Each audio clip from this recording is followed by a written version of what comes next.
Chapter 1 Fatal Betrayal. At the entrance of Luochuan Hospital, Wang Yi, holding a thick black mobile phone in his hand, watched a hunchbacked old lady walk away. This thank you gift is so special. Looking at the square, brandless phone, Wang Yi laughed.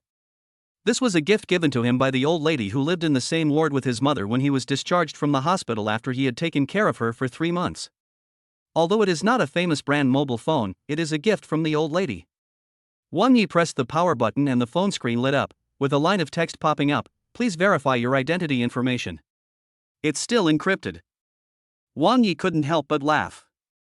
The old lady was old and her mental state was not very good, so he didn't think much about it and put the phone in his pocket. But at this time, several messages popped up on the screen one after another. Entering identity information. Identity information authentication successful. Binding completed, the only user is Wang Yi. The system has been activated. Check in every day to receive corresponding rewards.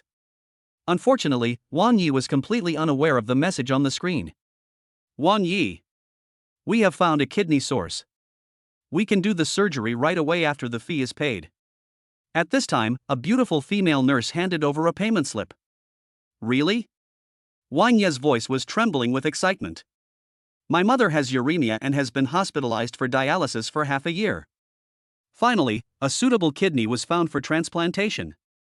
The female nurse smiled unnaturally, glanced at the payment slip, turned and left. 800,000. The number on the payment slip made Wang Yi's smile gradually freeze. As long as mom can get better, it's worth selling the company. Without any hesitation, he called his girlfriend Lu Feifei. Feifei, we finally found a kidney source. Please take care of the mortgage company. I'm in urgent need of 800,000 yuan. Let's talk about it when we meet later. The girlfriend said and hung up the phone. Wang Yi returned to the ward excitedly. Soon, a woman in her 20s, dressed fashionably and extremely beautiful, walked into the ward. She glanced at the old man on the bed with disgust, and without waiting for Wang Yi to speak, she said in a somewhat cold tone, "Wang Yi, come out with me, I have something to tell you." Wang Yi felt that something was wrong with Lu Feifei today, so he comforted the old lady on the bed and said, "Mom, you take a rest first. I'll go out for a while." As soon as he walked out of the ward, he heard a familiar voice. "Feifei, have you confronted your stupid boyfriend yet?" Looking up, I saw a man in a suit standing next to Lu Feifei outside the door. Dr. Han? Wang Yi looked confused. The man's name is Han Ziming. He is a doctor at Luochuan Hospital and also his mother's attending physician. But at this moment, Lu Feifei naturally put her arm around Han Ziming's arm. "Ziming, he's not my boyfriend, he's my ex-boyfriend." "Oh, yes. Han Ziming said jokingly and pinched Lu Feifei's face. "What are you doing?" Looking at the intimate behavior of the two, Wang Yi was stunned for a moment. Lu Feifei leaned on Han Ziming's shoulder, with a look of sarcasm on her face. "Wang Yi, we have been together for 5 months. I came here today to formally inform you that we have broken up. From now on, we have no relationship at all." Wang Yi was struck by lightning and could hardly believe his ears. The person I gave my all to and tried so hard to love actually betrayed me? During the first month of her mother's hospitalization, Lu Feifei came to visit her once, and she hasn't come since. That was her only chance to meet Han Ziming. But my mother had only been in the hospital for half a year, and they had recovered for 5 months. Why? Wang Yi clenched his fists and roared, the sound squeezed out from between his teeth. He found it hard to accept this fact. "Wang Yi, why don't you take a piss and look at yourself?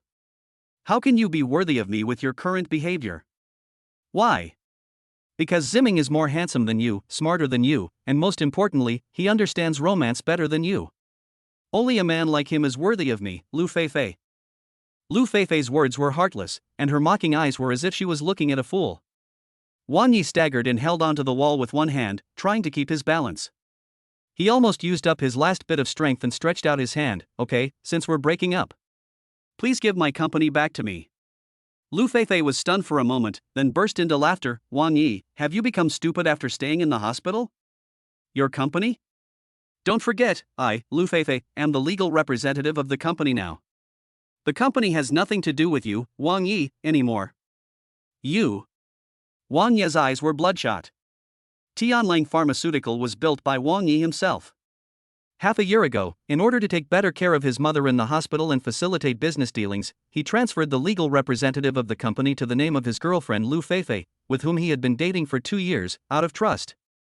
Unexpectedly, she transferred everything in the past 6 months. Selling the company is the only chance to save my mother. He almost pleaded, the company's valuation is 5 million. You can take it, but you have to give me 800,000. That's my mother's life-saving money. What does her life or death have to do with me? After saying this, Lu Feifei turned her head away. Lu Feifei. That's the money my mother saved her life. Wang Yi finally couldn't help but roar. Han Ziming sneered and stepped forward to cover Wang Yi's collar. She is my girlfriend now, be polite when talking to her. You are such a filial son, but you are just too stupid. The words are full of sarcasm. I'm not afraid to tell you the truth. Actually, your mother's condition can still be cured in the early stages of hospitalization. But if I had saved her, how could you have stayed in the hospital for the past 6 months, and how could Feifei have had the opportunity to transfer assets? Thanks to my connections, Tianlang Pharmaceutical has become the largest supplier of Luochuan Hospital, and its performance has increased several times a year. Oh, by the way, I almost forgot, no matter how much money you make, it has nothing to do with you. After saying this, Han Ziming and Lu Feifei laughed unscrupulously. Betrayed by the person you trusted the most and harmed by an unscrupulous doctor. Conspiracy. A conspiracy to exterminate people for money. But what made Wang Yi so angry now was not that he was framed, but that he had lost the only chance to save his mother. Feifei, I beg you. Considering our relationship for so many years, I don't want anything, just pay me back 800,000 yuan. That's the money that saved my mother's life, otherwise she would die. Just think of it as a loan from you, isn't it enough? I will definitely pay you back double in the future. Wang Yi rushed forward, grabbed Lu Feifei's wrist, and almost knelt down with a pleading look on his face. Fuck your girlfriend, fuck your dignity. In Wang Yi's opinion, as long as he can get the money, saving his mother is more important than anything else. This scene attracted more and more people to gather in the corridor, and many people who didn't know the reason pointed at Wang Yi quietly. Let go. Lu Feifei swung her arms. What does your mother's life or death have to do with me? Once. Bah. If you weren't as stupid as a dog and willing to spend money on me, who would have stayed with you for 2 years? I would have kicked you out long ago. Look at my Ziming, he's smart and well connected. You idiot, get out of here and stop disgusting me. Han Ziming pushed Wang Yi away and said, poor bastard. Feifei is my girlfriend, you have to ask me first if you want to borrow money. Wait until I agree. As he spoke, he kicked his once polished leather shoes and taunted, you can borrow money if you want, but come and lick my shoes clean, and maybe I'll consider it. The laughter of Han Ziming and Lu Feifei was as harsh as a pair of sharp blades, piercing Wang Yi's heart. The pain goes deep into the bone marrow. But without money, my mother will die. Wang Yi's mind went blank. He instinctively leaned over, holding Han Ziming's leather shoes in one hand and leaned in. Chapter 2 Daily Check-In. Ha ha, you're such a bootlicker. Han Ziming laughed and kicked Wang Yi to the ground. Suddenly, there was a burst of laughter from the people watching the fun. Wang Yi, who was slumped on the ground, was already out of his mind. Shame. Depression. Resentment. Reluctance. Finally, he exploded at this moment. He stood up like a madman and threw a punch, hitting Han Ziming hard in the face. You two bastards, if anything happens to my mother, you will be buried with her. After he finished roaring, he rushed to the end of the corridor. Behind him, he heard a pig slaughtering howl. An hour later, Wang Yi, sweating profusely, sat in the corridor on the 20th floor of Bingyue Garden Community, feeling dazed. He originally planned to sell his property to pay for his mother's medical treatment, but he discovered in despair that his company, car, house, everything, had already been secretly sold by Lu Feifei. Keeping his last bit of sanity, Wang Yi called relatives and friends one by one to borrow money. But what made him despair was that everyone gave him the same answer: no money. A rich man in the mountains has distant relatives, a poor man in the city has no one to care about him. Reality comes so fast and so cruelly. Wang Yi, feeling heartbroken, buried his head in his knees and fell into a deep sleep without knowing when. Buzz. Suddenly, he was awakened by the vibration of his cell phone. Wang Yi grabbed the phone, thinking that someone was finally willing to lend him money, and it was like he had grabbed a life-saving straw. But disappointingly, there was no message on the phone. Wrong. It was the cell phone that the old lady left behind that was vibrating. Wang Yi took out the thick mobile phone. His red and swollen eyes, coupled with the dim light in the corridor, made the light from the screen a little dazzling. Daily check-in system. He rubbed his eyes, thinking he had seen it wrong. Buzz buzz buzz. Then, several messages popped up. The screen shows a software called Daily Check-in System, as well as some system information that pops up. Wang Yi slid the screen of his mobile phone. He was not interested in this boring software. What he wanted to find was the contact information of the old lady's family. I hope I can borrow 800,000 from her. It's not that Wang Yi is crazy, but he has been forced into a desperate situation now. He will not give up as long as there is a glimmer of hope to borrow money. But the software could not be exited, so Wang Yi could only click on the system introduction information one by one. After reading it, he had a general understanding that this is a software that allows one to get corresponding rewards by checking in every day. After clicking on the system information, the last screen stops at a dialog box with a prompt. There are 3 minutes left until the end of today's clock in. Do you want to choose to clock in? Wang Yi nodded casually, yes. Then, the scene that came into his eyes made Wang Yi furious. Successfully signed in for the first time and received a system reward item, Ferrari 488. Please choose to withdraw cash or deposit into the warehouse. A Ferrari supercar priced at 4.5 million, but this system is given away for free? Roll. Wang Yi cursed loudly and wanted to throw the phone away. What he wanted most now was money, but this software was like putting a plate of fake braised pork in front of a hungry person, with the aroma of meat. Everyone knows that there is no such thing as pie in the sky. But despite the scolding, he still pressed the withdrawal option. If this is true, I can sell it and it will be enough to pay for the medical expenses. Wang Yi muttered to himself, and then laughed at himself. He was really crazy about money. Withdrawal successful. Rewards are being delivered and will be delivered immediately. Wang Yi was amused by this seemingly realistic system, finding the best possible way to laugh out loud. Cheer up. Now is the time to daydream. Try to collect 800,000 yuan to buy a kidney for your mother. This is the most important thing. Wang Yi stood up and composed himself. As long as he didn't give up, there would always be a way to solve the problem.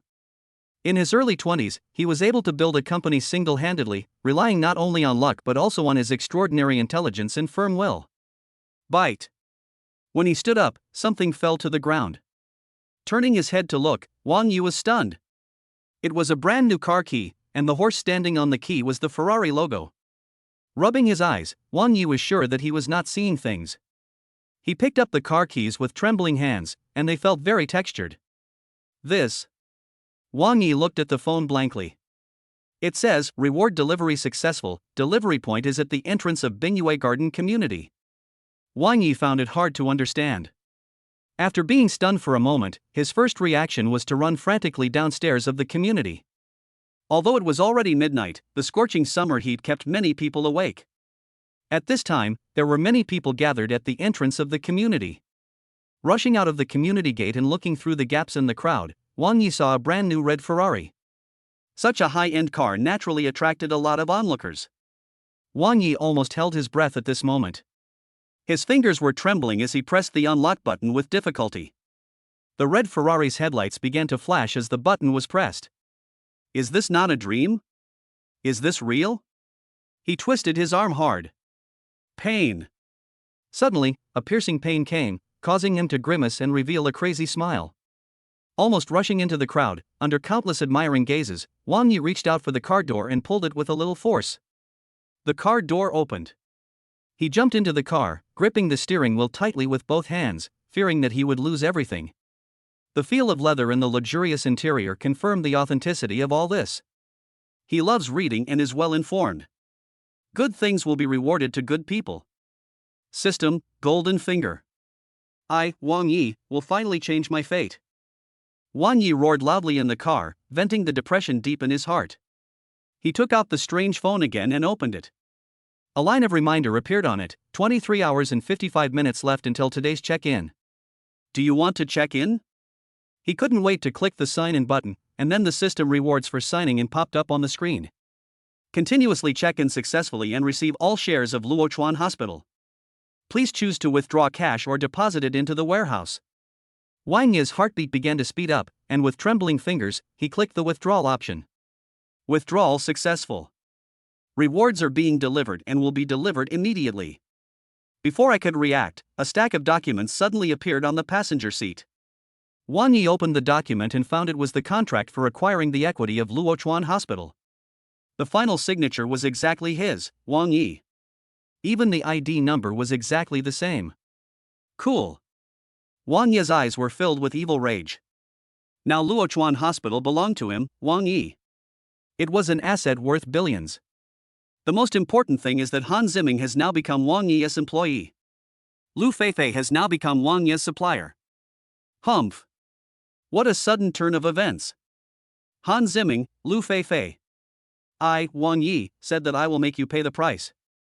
Looking at the phone again, the check-in system shows that there are still 23 hours and 50 minutes before the next check-in. Suppressing his expectations, Wang Yi put away his phone, stepped on the accelerator and drove straight to the hospital. Chapter 3, Yi shows mercy. Midnight, in front of Luochuan Hospital. The big red Ferrari roared and came to an abrupt stop in front of the gate of Luochuan Hospital, attracting countless people to stop and watch. Luo A88888, awesome. Whose rich and powerful family is this young master from? He is too extravagant and high profile. As a group of people were envious, Wang Yi opened the car door and got out. Suddenly, several exclamations were heard from the crowd, but these exclamations were full of surprise. It's him, the cuckolded man, his name seems to be Wang Yi. That woman is really blind. How could she hook up with the doctor? If it were me, I would cling to his thighs even if I were beaten to death. A fangirl nurse looked at Wang Yi with admiration on her face. What's wrong with being rich? He beat up Dr. Han, who is Dean Yang's favorite student. Dr. Han called the police, and the police are right outside the ward. No matter how rich he is, he will go to jail. Another older female nurse was somewhat disgusted by the young nurse's words and retorted in a sarcastic tone. Wang Yi keenly grasped the key point in the female nurse's words, his eyes flashed, and he quickly walked towards the hospital. At this time, a group of people gathered in the corridor on the second floor of the hospital, and Yang Guifeng, who was lying on the bed in the corridor, looked anxious.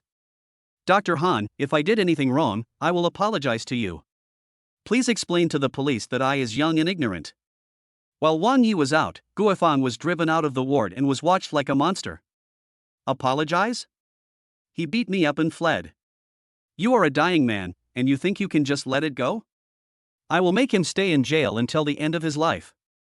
Han Ziming's face was swollen like a pig's head, and he was roaring viciously. Two policemen were collecting evidence from the nurses and patients nearby and taking their statements. Mom. Wang Yi walked over quickly, glanced at everyone and asked sternly, who allowed my mom to be placed here? I'm fine, you should apologize to Dr. Han right away. Yang Guifeng's eyes flickered and there was a hint of anxiety on her face. It's him. He's the one causing trouble for the doctor. Han Ziming saw Wang Yi appear and shouted at the policeman beside him, saying sinisterly, you dare to come back? I will sue you to death this time. Sir, please come with us. One of the policemen stepped forward and said. Wang Yi didn't look back. He gently stroked the back of his mother's dry hand and smiled, Mom, don't worry.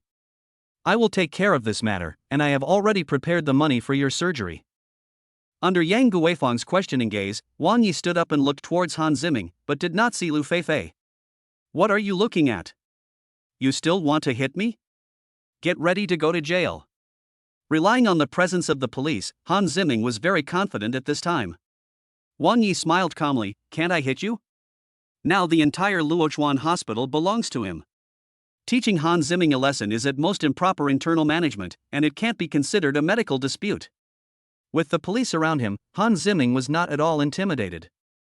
He puffed out his chest and said, hit me again if you dare. Come on. Bang.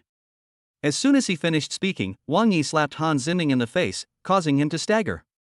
After this slap, everyone was dumbfounded. Crazy. This is too crazy. Beating a doctor in front of the police, this. How dare you hit me? It took Han Ziming a while to come back to his senses. Bang. But then, Wang Yi slapped him again. Medical trouble, I'm going to put you in jail. Bang. Snap, snap, snap.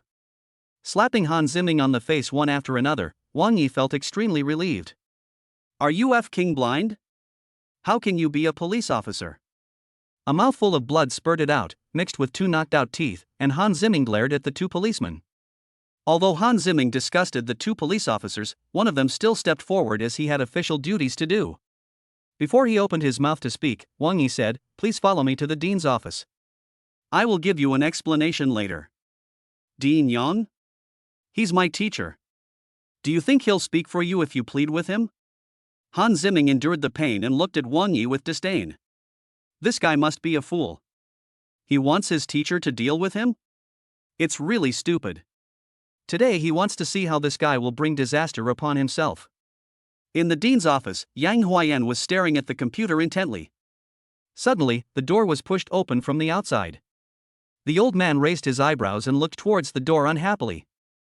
I wanted to scold him, but I saw that the man asked 2 policemen to stand at the door, then he closed the door and walked towards me. Who are you? Yang Huayan asked with a somewhat cold expression. My name is Wang Yi. Wang Yi? Yang Huayan was stunned. He glanced at Wang Yi and then hurriedly looked at the file on the computer screen. There was a share acquisition contract, and the buyer was Wang Yi. Chairman? Yang Huayan was shocked and slowly stood up from his chair. He couldn't help but look at Wang Yi a few more times. He never thought that Luochuan Hospital's assets worth billions would be acquired by such a young man. Don't be surprised, Dean Yang. Wang Yi waved his hand to signal him to sit down and reminded him, I am a low-key person, so please keep my identity confidential for the time being. I can guarantee this. Yang Huayan replied, then took a sip of water to calm himself. Even though he was used to the changing circumstances, he did not expect that a hospital worth billions would suddenly be acquired by someone, and the acquirer was so young. Also, I beat someone up. Wang Yi said it lightly. Yang Huayan was stunned, and then said, as long as it is not serious, it is fine, it can be cured. It's our doctor. Yang Huayan's heart trembled. Seeing that the guy opposite him was squinting his eyes and smiling, waiting for him to express his opinion, he gritted his teeth and said, it shouldn't be a big problem to pay some medical expenses privately. It's a big problem. Wang Yi stood up and corrected him, the man I beat was your student, Han Zimming. Base. This time, Yang Huayan also stood up with a grim look on his face. He was at least an authoritative expert in some fields in China. As the saying goes, one should look at the owner before beating a dog. The other party directly beat his own disciple, which was somewhat disrespectful to him. Don't worry, Mr. Yang. Wang Yi waved his hand, then recounted all of Han Zimming's evil deeds and looked at Yang Huayan quietly. He was waiting for an answer from the other party. People with no moral bottom line like this don't deserve to stay in the hospital. Finally, Yang Huayan expressed his attitude, and Wang Yi nodded with satisfaction. This answer was obviously what he wanted to see. If Yang Huayan chooses to protect his disciple, even if it means authority, Wang Yi doesn't mind clearing both of them out of Luochuan Hospital. How can we talk about benevolence without medical ethics? Teacher, this kid was the one causing trouble in the hospital. Look at what he did to me. Seeing Wang Yi and Yang Huayan open the door and walk out, Han Zimming hurried forward and pointed at his forehead to complain. But who would have thought that as soon as he finished speaking, a slap hit him hard in the face? Han Zimming was stunned, his face full of surprise. Things seemed to be different from what I imagined. Han Zimming was confused. The 2 police officers were stunned. Everyone else present was also stunned. Yang Huayan told the police what happened. Han Zimming was so scared that he collapsed on the ground. Then he knelt in front of Yang Huayan and begged bitterly, Teacher, I was wrong, I was really wrong, please give me another chance. Give you a chance? Yang Huayan snorted coldly, give you a chance, and you go and hurt people again? If you want to beg for mercy, tell the 2 officers later. Han Zimming's face was ashen and his mind was blank. He didn't know what means Wang Yi had used to make his highly respected teacher come forward to testify on his behalf. Intentionally causing medical malpractice is a felony. It's over. At this moment, everyone present knew that Han Zimming's medical career would come to an end. Wang Yi, Brother Yi, Master Yi, please have mercy on me and let me go. This is all Lu Feifei's fault. It was her idea. Han Zimming was unwilling to give up, and knelt down to beg Wang Yi again. But Wang Yi didn't even look at him, turned around and walked into the office. At this time, he didn't add insult to injury, which was already a special favor. Yang Huayan shook his head helplessly, followed hurriedly, and closed the door behind him. Director Wang, are you satisfied with the way this matter was handled? Seeing Wang Yi nod, he then said, I will arrange the operation immediately and use the best team in the hospital to operate on your mother. Then I'll have to trouble Dean Yang. Also, notify the purchasing department to terminate all cooperation with Tianlang Pharmaceutical. A sneer appeared on Wang Yi's lips. He will make the other party return what belongs to him little by little, and eventually he will be ruined and never be able to recover. Chapter 4: Lu Feifei's Crisis. The next day, Tianlang Pharmaceutical, which had just started working, was in an uproar. In the conference room, Lu Feifei was wearing a tight professional suit that showed off her extremely hot figure, but at this moment she was pacing back and forth with a worried look on her face. The company's executives also had gloomy expressions on their faces, and were whispering to each other. The meeting seemed to be getting out of control. Lu Feifei stopped and glanced at everyone with a gentle look. The originally noisy meeting room suddenly became quiet. After a long while, the head of the marketing department asked solemnly, Boss Lu, what's going on? We received news early in the morning that Luochuan Hospital has unilaterally terminated all business dealings with us. And it was Dean Yang who gave the order himself. The head of the production department was even more worried. We just signed a large-scale procurement contract some time ago, and we invested everything we had to buy raw materials. This batch of medical herbs has been purchased and entered the production stage. The drugs are about to be shipped out, but now Luochuan Hospital doesn't want them. Materials, labor and other expenses, this will cost us at least tens of millions. One move can affect the whole body, not to mention that Luochuan Hospital is currently our largest supplier. All the company's funds have been invested. Even if this batch of drugs is diverted to other merchants, it will take at least several months. Now, the funds are outsourced and cannot be recovered at all. Within half a month, if there is no injection of 50 million funds, the company will go bankrupt. The financial director rubbed his temples, feeling a little anxious. If we unilaterally terminate the contract, we can sue him. As soon as the head of the legal department opened his mouth, he was met with roll of eyes from everyone. How do you manage to be the head of the legal department? In the past 5 months, we have been cooperating with Luochuan Hospital. Because of Dr. Han's relationship, the accounts are obviously not equal. If we check the accounts carefully, our company will have to pay for it. Besides, the lawsuit will take at least a year and a half, and by then the company will be finished. The director of the public relations department stood up with his hands pressed together, looking at Lu Feifei's back. Boss Lu, what kind of place is our Tianlang Pharmaceutical? Did we offend Dean Yang? That's why he deliberately made things difficult for us. This sentence finally hits the point. Lu Feifei turned around slowly and saw Han Ziming's number on her cell phone screen, but she couldn't get through after trying to call him all morning. Did something happen to Han Ziming? That's not right. Wang Yi has nothing now. He can't turn the tables. Lu Feifei frowned. No matter what the reason is, everything will be clear after seeing Director Yang. Let's not make this public for now. I'm going to Luochuan Hospital now and have a good talk with Director Yang. When everyone heard this, they felt contempt in their hearts, but kept nodding their heads. Everyone present were company executives, and everyone knew about the affair between Lu Feifei and Han Ziming. However, it was precisely this relationship that gave them peace of mind. On the upper floor of Luochuan Hospital, Wang Yi held the handrail tightly, looking down at the busy traffic downstairs, feeling extremely worried. My mother's surgery has been going on for 7 hours, but there is still no result. It's her. A Mercedes-Benz stopped in front of the hospital and a man got out of the car, finally bringing a smile to Wang Yi's worried face. Lu Feifei changed into a professional suit and wore a white lace-long skirt, looking like an exquisite porcelain doll. Standing upstairs, Wang Yi could see everything in the office building opposite through the glass. Lu Feifei walked straight into the office building, but was stopped by the front desk when she reached the elevator. Hello, Mississippi. Who are you looking for?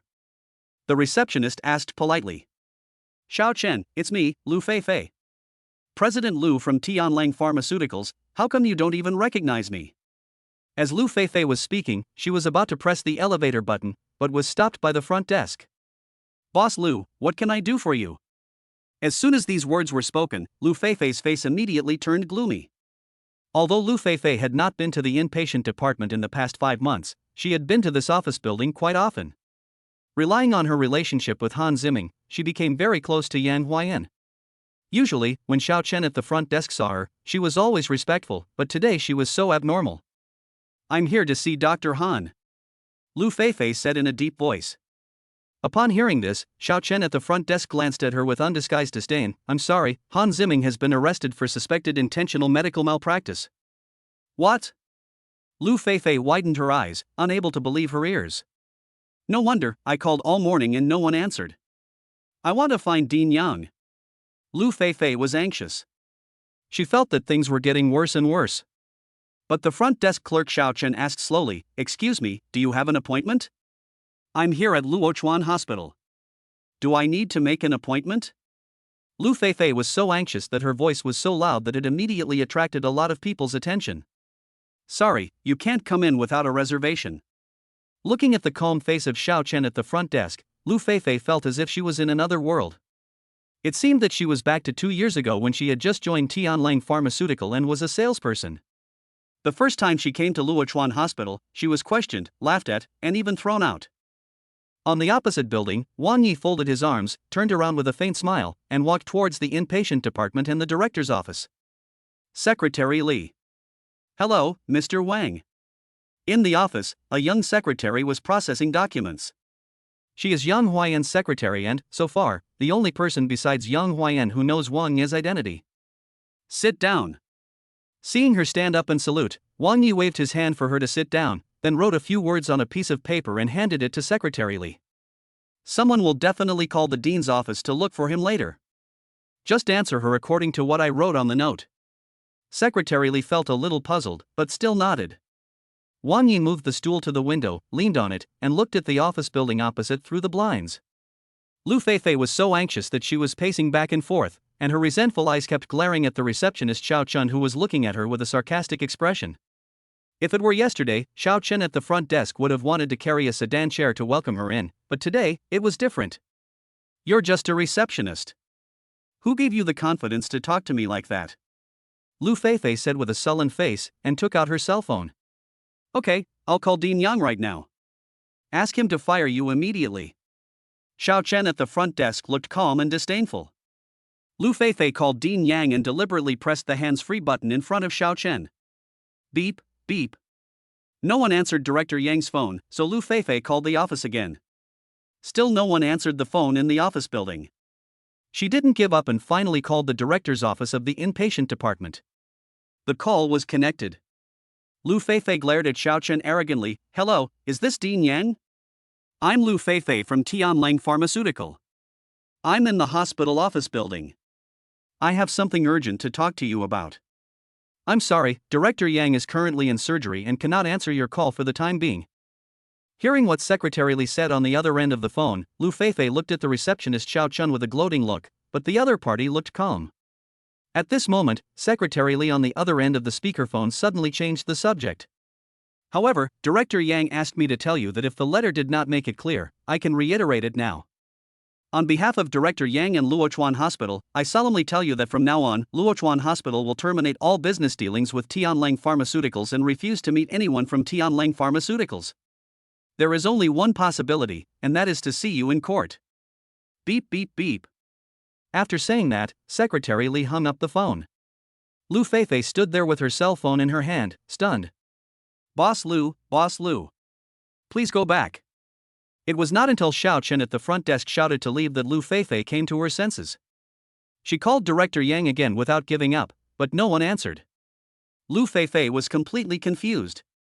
Even if Han Ziming was arrested, the hundreds of millions of dollars of business between Tianlang Pharmaceutical and Luochuan Hospital could not be cut off just like that. If this line cannot be restored, Tianlang Pharmaceutical will go bankrupt, and she, Lu Feifei, will be heavily in debt. "No, I want to see Dean Yang." Lu Feifei suddenly rushed towards the elevator like crazy. But before he could take a few steps, he was picked up by 2 burly security guards and dragged out of the office building. Lu Feifei was distraught, helpless, and desperate. She was on the verge of collapse. Chapter 5: Throw yourself into his arms. She flipped through her phone with trembling fingers and found someone named Su Qian. "Shanqian, we are best friends. Tianlang Pharmaceutical is in crisis, you have to help me." The woman Lu Feifei talked to was called Su Qian, her best friend and the manager of the purchasing department of Luochuan Hospital. It was through her that she helped Lu Feifei get in touch with Han Ziming. Now, the matter is urgent, and she hopes Su Qian can help her contact Dean Yang to find out the reason for the incident. Su Qian, who was in the inpatient department, agreed immediately. At this moment, Wang Yi, who was in the office of the inpatient building, was lying on his chair, looking at Lu Feifei, who was pacing anxiously downstairs with relief. Mr. Wang, the operating room just called and said the operation is over and it was very successful. Secretary Li came over, glanced downstairs and said respectfully, "That's great." Wang Yi stood up suddenly. His mother's successful operation was the biggest surprise of the day. He strode toward the door. "Director Wang, the patient should have been transferred to the intensive care unit. I'll take you there." Secretary Li walked quickly forward, opened the office door, and led the way. Outside the intensive care unit, looking at his mother lying on the hospital bed through the glass, Wang Yi hadn't smiled so happily in a long time. "President Yang, thank you so much." He shook President Yang's hand tightly. Dean Yang, who looked exhausted, quickly replied, "Of course, of course. Don't worry, the operation was very successful, and we will have the best nursing doctors to accompany us in the future." Just as Wang Yi was thanking Dean Yang, a graceful figure knocked gently on the door outside the dean's office. After waiting for a while and seeing no response, she pushed the door open and walked in. "Dean Yang, are you there? I'm Su Qian, and I have something to discuss with you." The person who came was Lu Feifei's best friend, Su Qian. She peeked around, and when she saw that no one was around and was about to leave, her eyes fell on the computer screen in front of the desk. Equity acquisition contract? Who is so rich that he can acquire Luochuan Hospital worth more than 1 billion? Out of curiosity, she scrolled directly to the last signature in the contract, and a familiar name came into her eyes. Wang Yi. Su Qian felt as if her soul was out of her body. She stared at the computer screen in a daze, and after a while she murmured, "So, that's how it is." No wonder, after Lu Feifei and Wang Yi had a showdown yesterday, the hospital completely severed its cooperation with Tianlang Pharmaceutical today. It turns out that it was all Wang Yi's fault. I never realized that Wang Yi was actually a wealthy man. Could it be that he is a young master from a big family who was out to hone his skills? While guessing, Su Qian quietly slipped out of the office. Her eyes flickered, and a ruthless look driven by profit quietly appeared on her face. "Fei, you go back first. I will give you an answer tonight."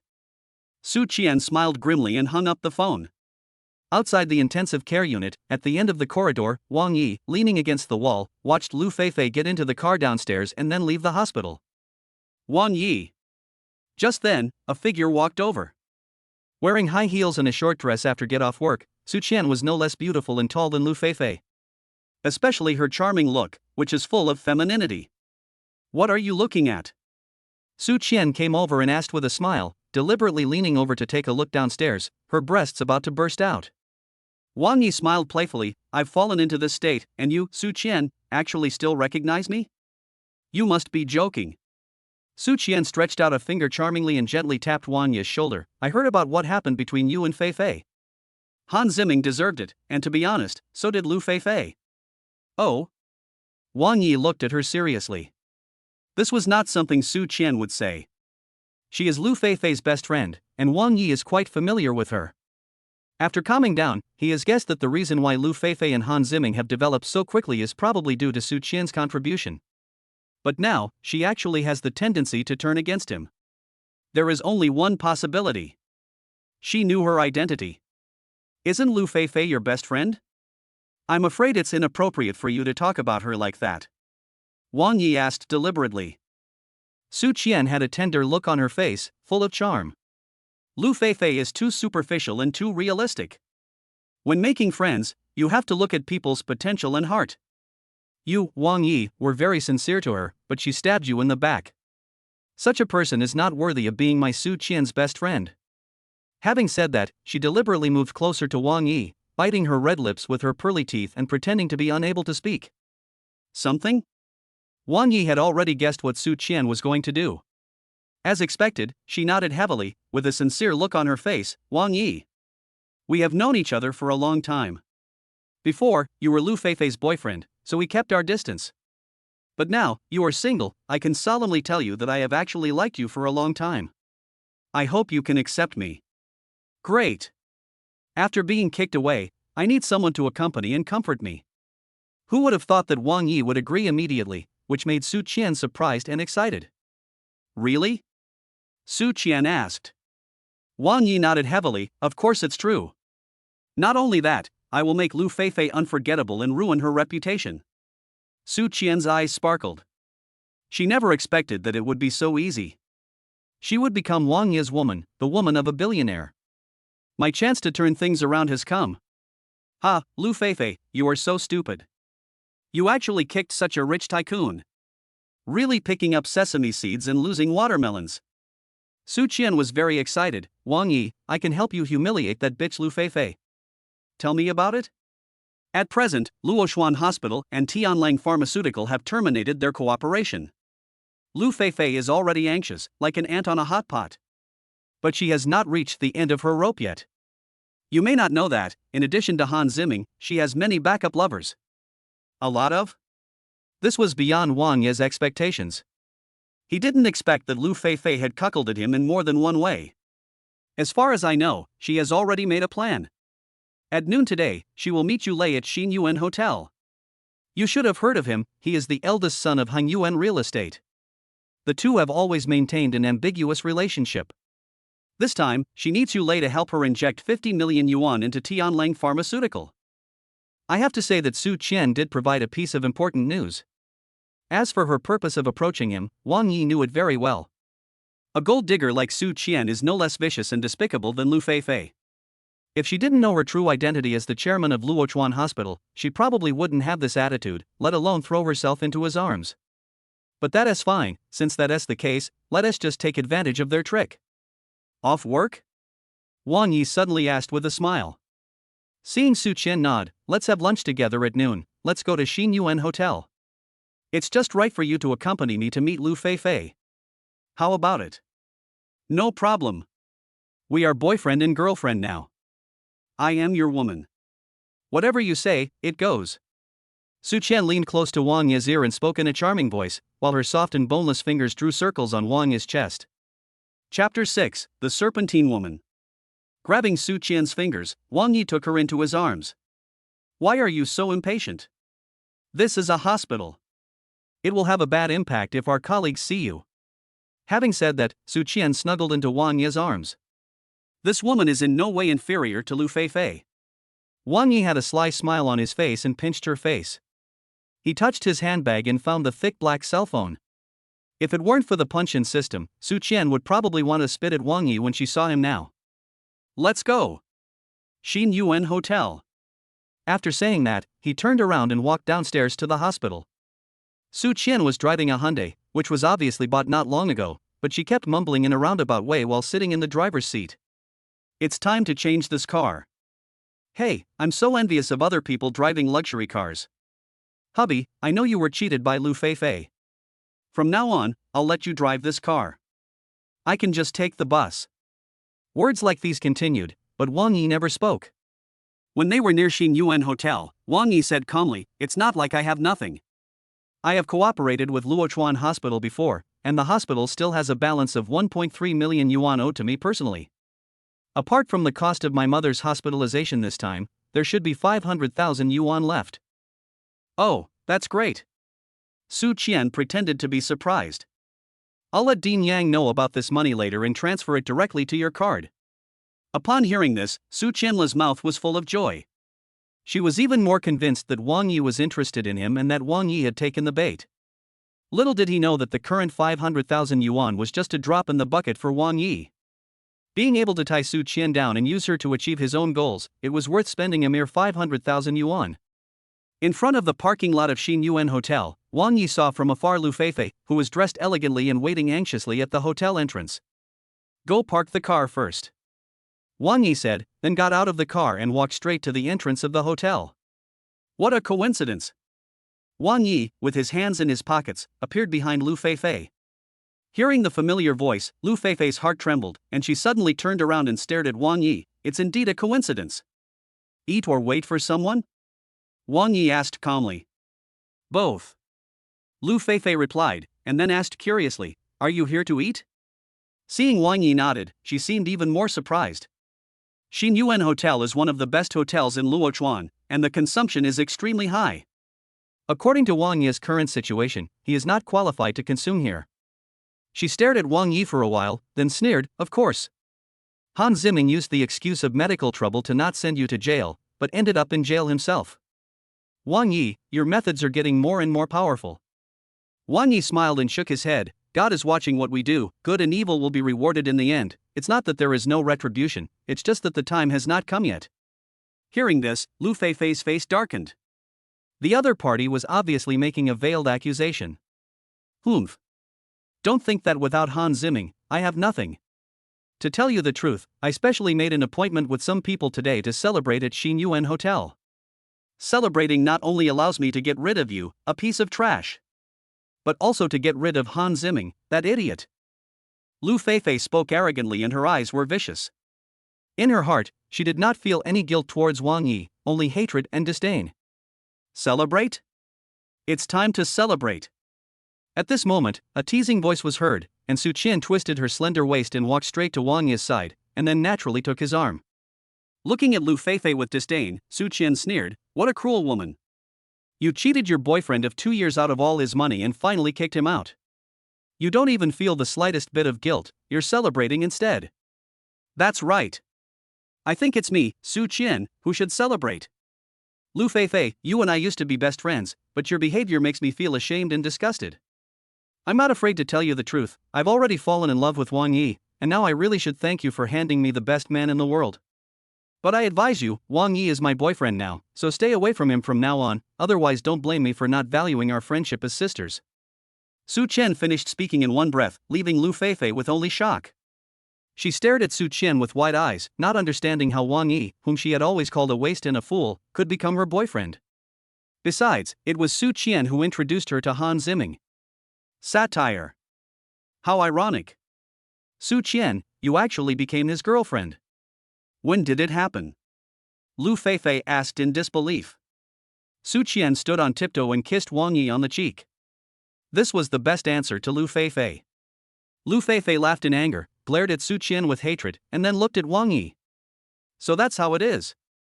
I never realized that you are so filthy and despicable. You have been in cahoots with that bitch Su Qian for a long time."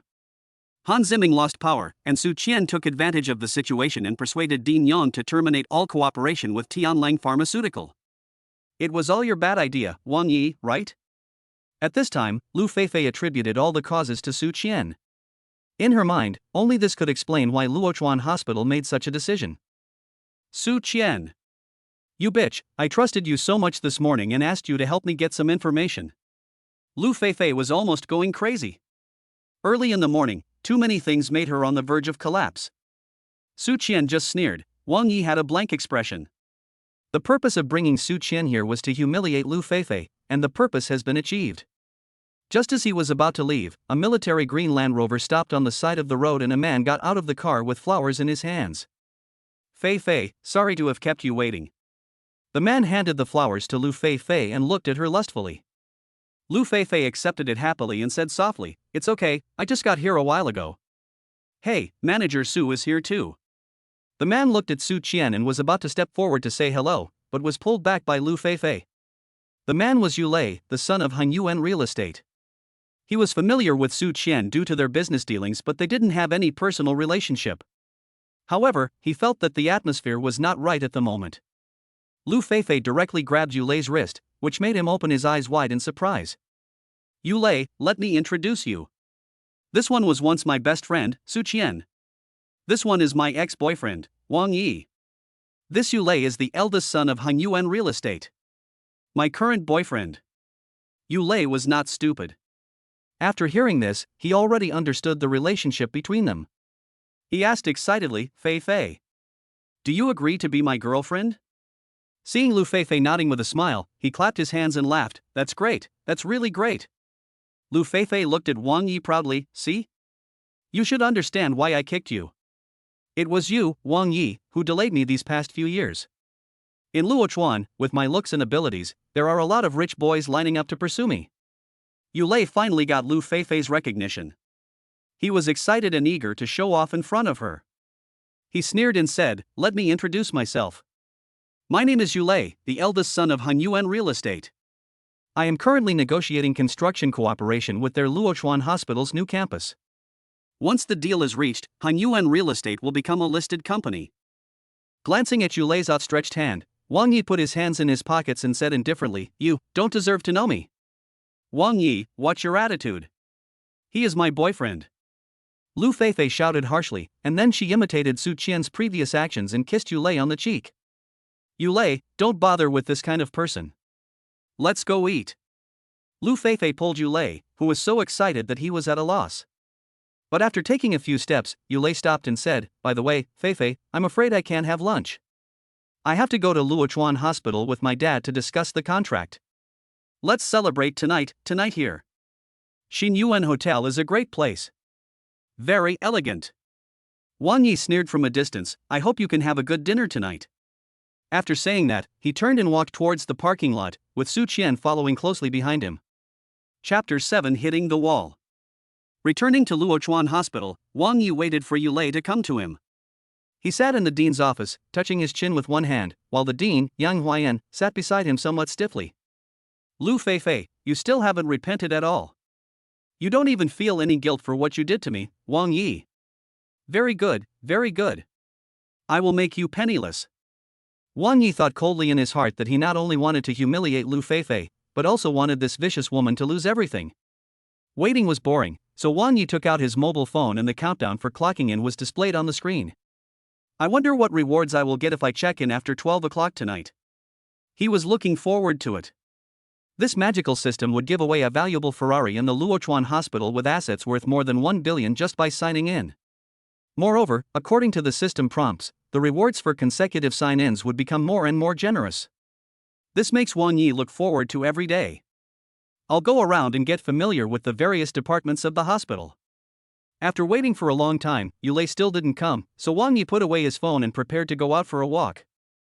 "I'll accompany you," Yang Huayan said respectfully. "No need, just go about your business."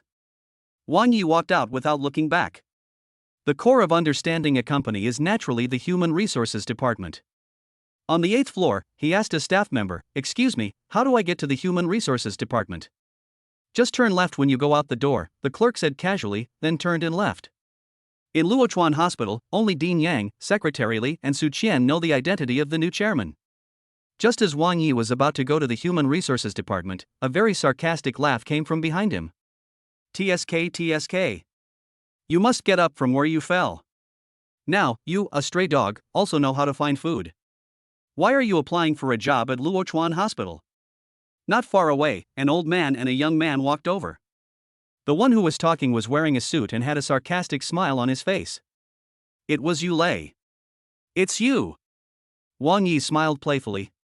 "I didn't expect to meet Yulei here." "Yes, it's me.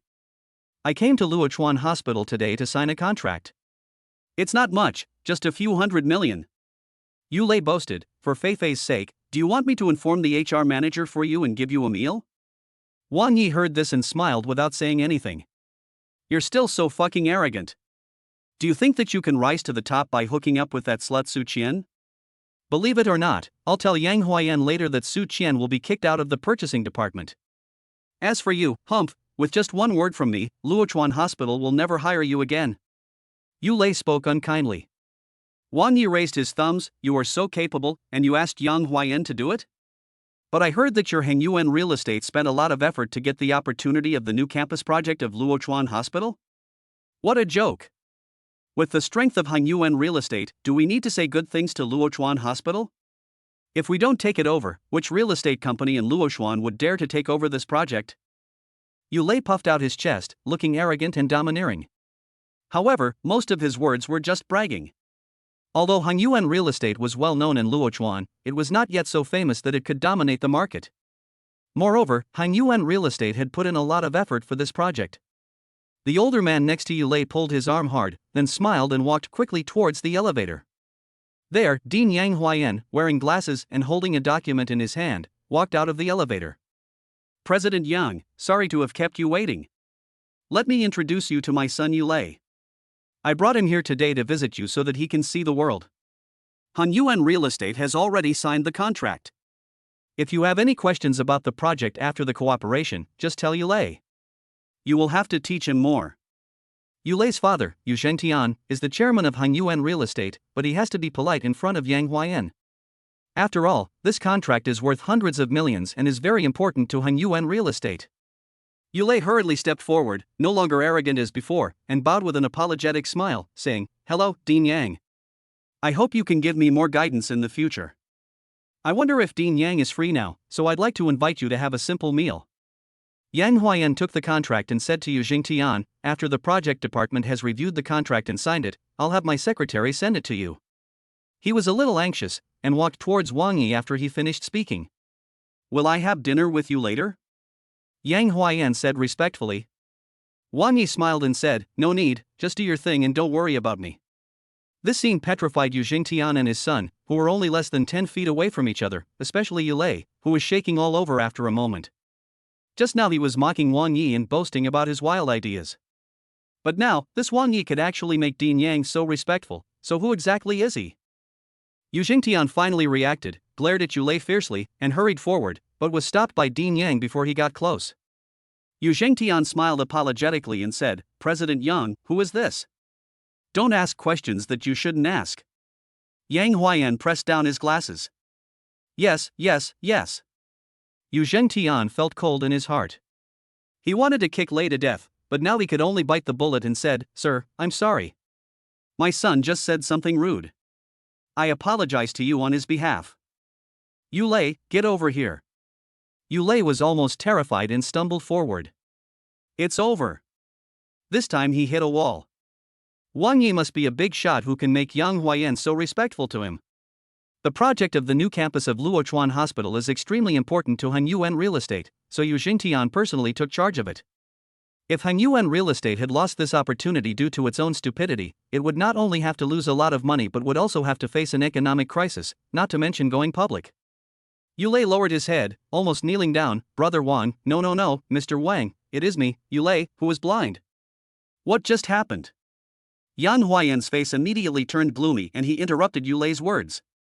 Seeing his unfriendly expression, Yu Zhengtian and his son were startled and glanced secretly at Wang Yi. Wang Yi was looking at Yulei with interest. The less he spoke, the more frightened Yu Zhengtian and his son became.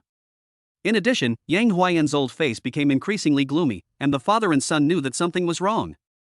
Yu Zhengtian wanted to slap Lei, the evildoer, to death. Why pick on someone who makes Yang Huayan respectful to him? The project of the new campus of Luochuan Hospital cannot be lost, so Yu Jingtian made up his mind and hit it on Yulei's knee. "Get down on your knees. Apologize to Mr. Wang." Plop. Immediately, Yulei bent his knees and knelt in front of Wang Yi. I was wrong. I deserve to die." Bang! Bang! As he spoke, Yulei slapped himself in the face one after another, louder and louder, while constantly admitting his mistakes. Many employees looked at him with doubt when they saw this scene. That's the young master of the Yu family. Why did he kneel down in public and slap himself in the face? Who is that man? He can make the Yu family tremble. The onlookers murmured in their hearts. Chapter 8. I'm not deserving of you. Wang Ye's expression was calm, which made Yu Jingtian unable to figure out. He didn't say anything. Yulei didn't dare to stop. After a while, his whole face was red from beating. "Hey, what are you doing? There's no deep hatred, why bother? I distinguish between public and private. Yulei, hurry up, get up." After a while, Wang Yi finally spoke, and then made a gesture to support him. Yang Huayan gave a look, and Yu Zhengtian, who was well versed in accidents, took the lead, grabbed Yulei's collar and pulled him up. Yu Zhengtian secretly breathed a sigh of relief. But Wang Yi changed the subject and said, "But Yulei, come to think of it, you must not let this matter affect your relationship with Lu Feifei." Yulei was smart enough to reply quickly, "Mr. Wang, you misunderstood. Lu Feifei and I have nothing to do with each other.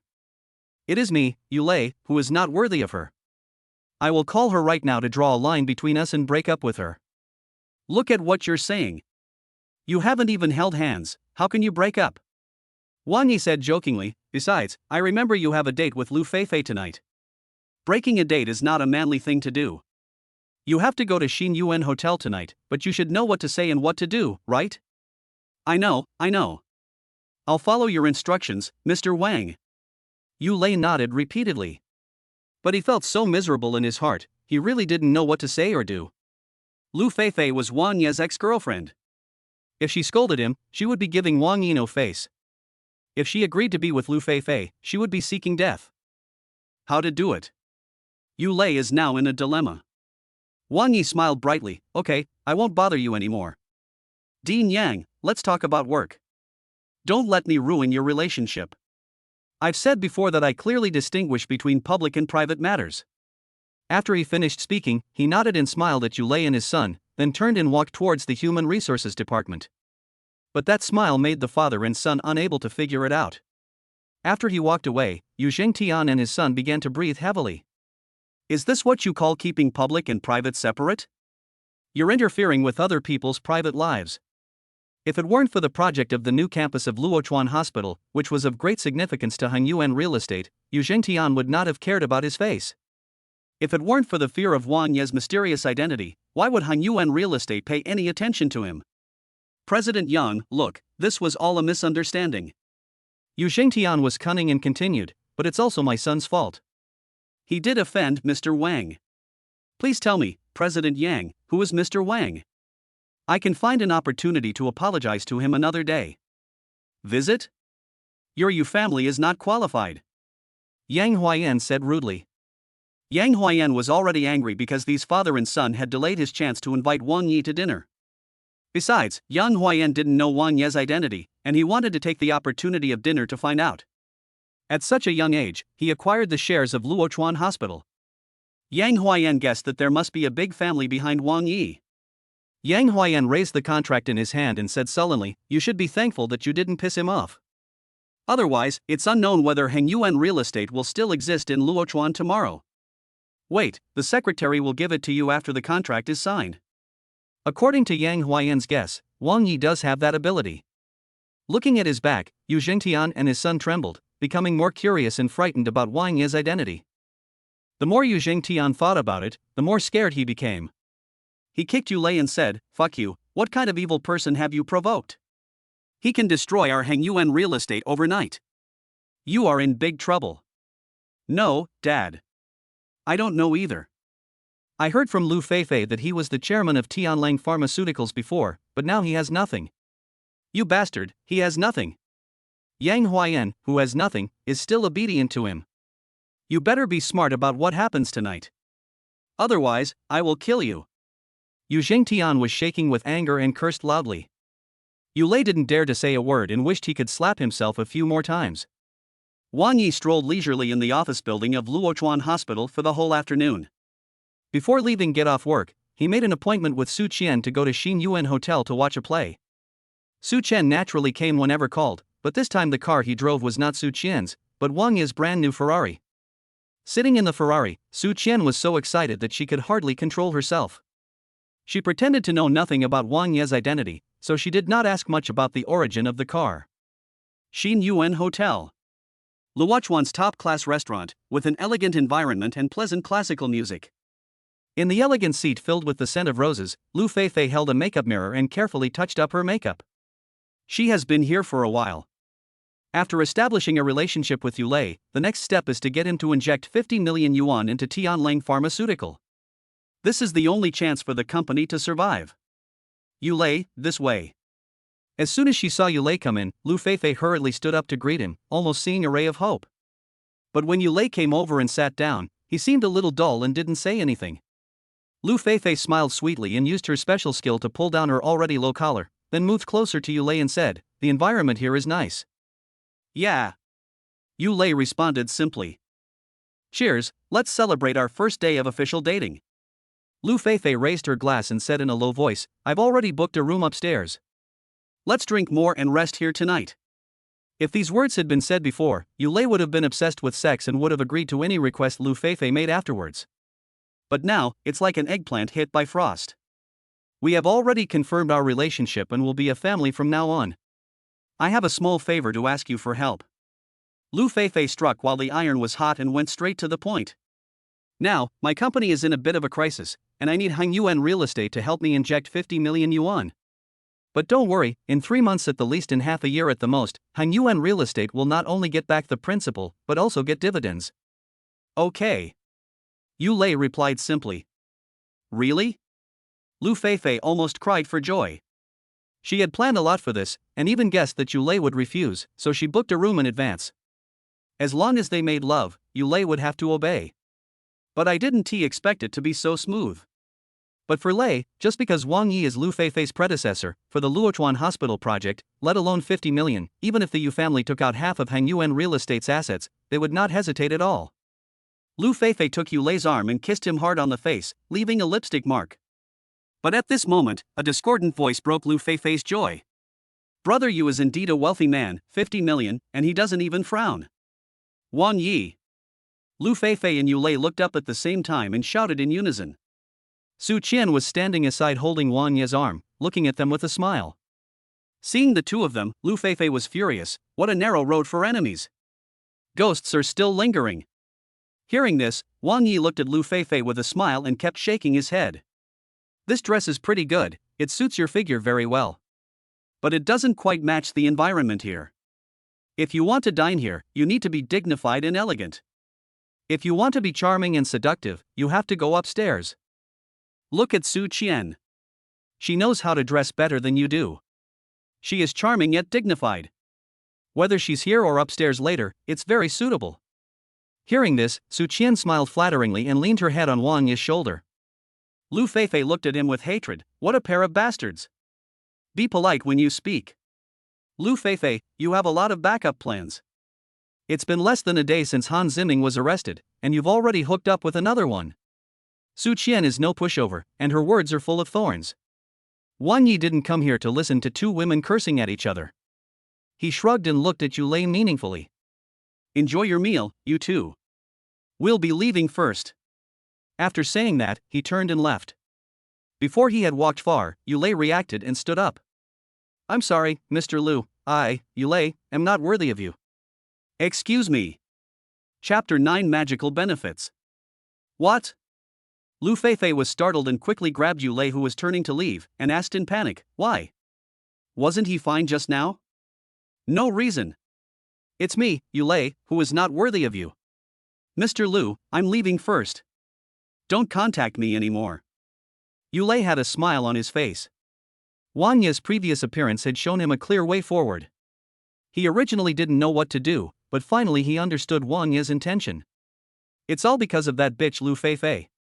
She is the real culprit. Is it because of that loser Wang Yi? That's why you're like this?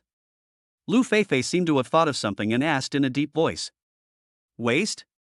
He. Looking at Luochuan, I'm afraid only Lu Feifei dares to call Wang Yi a waste so unscrupulously. Even Yang Huayan treats her with respect. Trash? If he is trash, then what about me? Isn't that not even trash? Why? Yu Lei thought about it and sighed softly, then glanced at Lu Feifei with great pity. Having offended the mysterious Wang Yi, her fate is probably sealed. A woman who should have enjoyed a life of wealth and glory was blinded by one thing and kicked the real big money sponsor away and took away his assets. She looked smart, but was actually extremely stupid. That little bit of money might not even be a drop in the bucket for Wang Yi. This woman is so pitiful. Lu Feifei swept away her previous tenderness and asked sternly, what about the 50 million yuan investment you promised me just now? Did I say that? Yu Lei pretended to be dumb. I'm sorry, Mr. Lu. It's me, Yu Lei, the toad who wants to eat swan meat. I, Yu Lei, am not worthy. I'm leaving first. After saying that, Yu Lei waved his hand, shook off Lu Feifei's hand, and left the hotel without looking back. Lu Feifei looked at Yu Lei's back, stunned. After a while, Lu Feifei's dull expression began to become ferocious, and finally almost twisted and crazy. Okay. You forced me to do this. Don't think that without you, Yu Lei, I would have no way to survive. There are bigger fish in my fish pond. When the time comes, I will make all of you regret it. I want to join the Luochuan Su family. I'll make you kneel at my feet. In the quiet hotel, Lu Feifei's roar echoed, and many people looked at her sideways and cast mocking eyes. A prostitute wants to marry into the Su family? Also worthy. In the corridor on the third floor of Xin Yuan Hotel, Wang Yi took in the whole scene. A hearty pleasure brought a smile to his face. Are you satisfied? Beside him, Su Qian asked with a smile. Wang Yi shook his head. The deeper the injury, the more hateful the revenge. How could Wang Yi forget what happened a day ago? It was the vicious Lu Feifei and Han Ziming who made his mother's condition worse. She had endured 5 months of suffering, and in the end, her mother almost died because of Lu Feifei's ruthlessness and cruelty. He didn't hate Lu Feifei's betrayal, but he couldn't tolerate her taking away the money that saved his mother's life. Therefore, Wang Yi vowed to leave Lu Feifei with no way out. You're responsible for this. Su Qian glanced at the nearly collapsed Lu Feifei without mercy, and then put on a charming look. Tonight, do you want to stay here? Or come to my house? After hearing this, Wang Yi came to his senses. It was the clock-in system that helped him turn his life around. Although he now owns Luochuan Hospital, his pocket is cleaner than his face, and his only residence was also sold by Lu Feifei. I think it's better to go to your house, it's more cozy. You are so bad. Su Qian snuggled in Wang Yi's arms and said coquettishly, it just so happened that I changed to a new bed 2 days ago. It's very comfortable. Wang Yi understood what he meant and smiled. The two of them went downstairs, got in the Ferrari, and headed straight for their residence. Su Qian's residence is not in a high-end residential area, but as she lives alone, the house is quite tidy. As soon as she entered the room, she was like a blooming rose. She put her arms around Wang Yi's neck, pushed him down on the sofa, and began to take off her clothes impatiently. What are you doing? Wang Yi asked calmly, lying on the sofa. What did you say? Of course, we should do what we should do. Su Qian continued to drag her clothes. You asked me to go to Xin Yuan Hotel just to stimulate Lu Feifei. Your goal has been achieved. Now it's time for us to be alone. You don't want to be used by me? Wang Yi looked straight at Su Qian. Under his gaze, Su Qian's hands that were taking off her clothes gradually stopped. Yes, of course. I said, I'm willing to do anything for you. Are you sure it's anything? Seeing Su Qian nod without hesitation, Wang Yi pointed his eyes towards the bedroom. Then you can go in and sleep now. What? Su Qian frowned and looked at Wang Yi in front of her in disbelief. I said, you can go to bed now. I'll sleep on the sofa tonight. Wang Yi's face turned pale as he repeated it again. Su Qian stared at Wang Yi for a long time, and seeing that he was not playing hard to get, she grabbed the clothes she had taken off, turned around, and walked towards the bedroom. The scene she had imagined was shattered, which made her very depressed. Pretend. Just pretend. So what if you know the purpose of my contacting you? I just don't believe that with my Su Qian's charm, I can't defeat you, Wang Yi. With a bang, Su Qian slammed the door shut. On the sofa, Wang Yi put his hands behind his head. He didn't turn on the lights. He just lay there quietly, staring at the time on his mobile phone screen. Every second feels like a year. Finally, it was 12 o'clock in the morning. Wang Yi hurriedly took out his mobile phone, on which a system prompt appeared. You have signed in for 2 consecutive days. Please choose whether to clock in? Although there were still more than 23 hours left before the check-in ended, Wang Yi still couldn't wait to choose yes. Congratulations to the host for successfully clocking in and receiving the system reward, Charm Pills. Oh my god. What the hell is this? Isn't this wealth? Wang Yi was a little disappointed and looked at the function introduction of the Charm Pill. Charm Pills, users will greatly enhance their personal charm and will be more likely to gain the trust of the same sex and the favor of the opposite sex. Please choose to withdraw or deposit into the warehouse. What's the use of this thing? Wang Yi's face was filled with disappointment, and he directly chose to store it in the warehouse. What he needed now was real assets, but the system gave him some crappy charm pills. After waiting and looking forward to it for a long time, the reward turned out to be such a useless one. Depressed, Wang Yi threw his phone on the sofa and fell asleep soon after he closed his eyes. It was not until the next morning when he smelled the delicious food that Wang Yi opened his eyes. You're awake. I just went to the supermarket downstairs and bought you some toiletries. Wash up and come have breakfast. Su Qian smiled charmingly, as if nothing had happened last night. Cell phone. Wang Yi reacted with a start. He realized that he had thrown his cell phone on the sofa before going to bed last night. He quickly stood up and searched around, but the sofa was empty. Just as he was getting anxious, he felt his pockets were heavy. I touched my pocket and found the thick black cell phone was there. It can move on its own? And it has an anti-lost function? Wang Yi was stunned, but he couldn't show it too obviously in front of Su Qian. He suppressed the shock in his heart, washed up simply, had breakfast, and urged Su Qian to go to work, while he stayed in the house. He left his cell phone in the bathroom and sat in the living room. It would be great if this thing could really prevent loss. After all, it's thick and black, not only inconvenient to carry, but also easy to be despised by others. Wang Yi muttered that he could finally spare some time to study this phone carefully. Chapter 10 Where are the promised benefits? He sat quietly in the living room, thinking silently about the cell phone. Suddenly, he felt a heaviness in his hand and looked down hurriedly. The mobile phone that he had placed in the bathroom appeared in his hand. Hiss. Wang Yi took a deep breath. Even though he had guessed it just now, it still felt a little unbelievable when it really happened before his eyes. Good. Great. Wang Yi was overjoyed. He placed the phone further away and repeated the previous action. It works every time I try it out. No matter how far away I put the phone, as long as I think about it, it will appear in my hand at any time. That's not a big deal. It would be great if I could hide it like in the novels, like hiding it inside the body. As soon as Wang Yi finished his murmur, the screen of his mobile phone lit up automatically. According to the host's request, a stealth mode has been generated and can be incorporated into the host's body. Wang Yi stared with eyes wide open, reading the system message on the screen. Before he could digest it, the phone suddenly disappeared from his hand. What the hell is this what you wish for? Wang Yi opened his mouth wide, looking confused. After repeated experiments several times, he finally came to the conclusion that this thing could now appear and disappear out of thin air according to his own thoughts.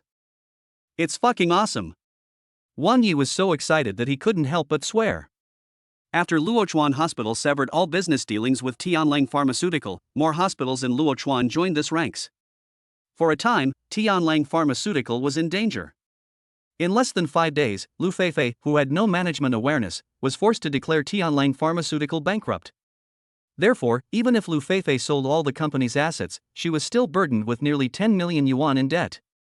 Although Wang Yi did not feel excited about this, Lu Feifei was not worthy of any sympathy from him.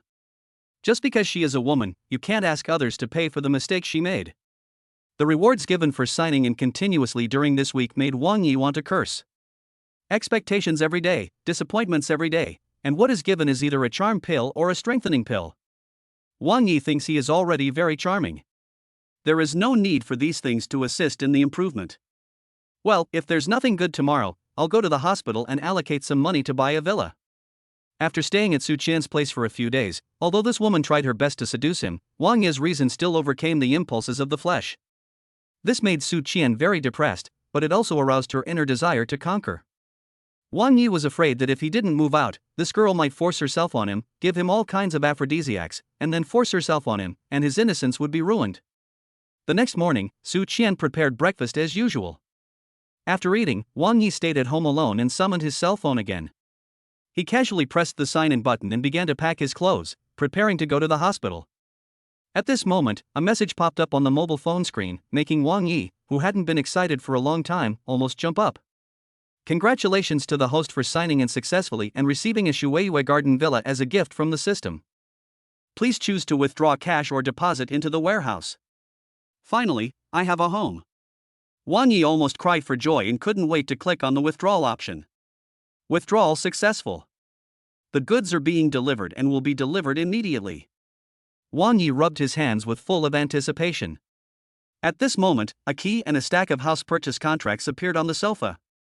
It really is Shueiyue Garden. And it's a single-family villa facing the lake. Wang Yi couldn't close his mouth because of laughing. Shueiyue Garden is the most upscale and luxurious residential area in Luochuan. It is surrounded by mountains and faces the lake, with beautiful scenery. Those who can live in Shueiyue Garden are either rich or noble in Luochuan. Being able to live here not only requires money, but is also a symbol of status. There are very few villas facing the lake in Shueiyue Garden, and the sky-high prices keep many wealthy people away. What made him even happier was that the key was marked with number 001. This means that the owner of the largest and most luxurious villa in the center of the lakeside villa in Shueiyue Garden, as rumored, is now him. Bye-bye. Wang Yi picked up the purchase contract, property certificate, and keys and walked downstairs. In the car, he made a special call to Dean Yang and asked him to double Su Qian's salary immediately. Although Su Qian approached him only for money during this period, and Wang Yi was just using her, she still helped after all, so this should be considered as a reward for her. Soon Wang Yi drove to the Shuiwei Garden Villa area. "Sir, are you here to see the house?" A beautiful lady in uniform walked over quickly and opened the car door for Wang Yi. "Jiang Mengdai? Boss?" After getting out of the car, Wang Yi and Jiang Mengdai looked at each other. This pure-looking and extremely lovely girl is called Jiang Mengdai. She was Wang Yi's secretary at Tianlang Pharmaceutical. Jiang Mengdai is just like her appearance, not only pure but also extremely kind and serious about her work. "Boss, I haven't seen you for a long time." Jiang Mengdai was a little excited. Wang Yi smiled and shook his head. "Tianlang Pharmaceutical has gone bankrupt. I am no longer your boss." "I know, but the boss has been very kind to me. My first job after graduating from college was to be a secretary for the boss. I learned a lot from you," Jiang Mengdai said earnestly. Wang Yi knew her very well, and she didn't say this just because of the Ferrari sports car. If her mother had not been in the hospital, Jiang Mengdai, who had followed him for more than a year, would not have been fired by Lu Feifei without Wang Yi's knowledge. And because the kind and upright Jiang Mengdai offended Lu Feifei, the then famous Lu Feifei said that Jiang Mengdai was not allowed to be accepted in the same industry. Perhaps this is the reason why she fell to work as a salesperson in Shuiwei Garden. Therefore, when Wang Yi saw this girl again, he felt a little guilty. "You're here, working in sales?"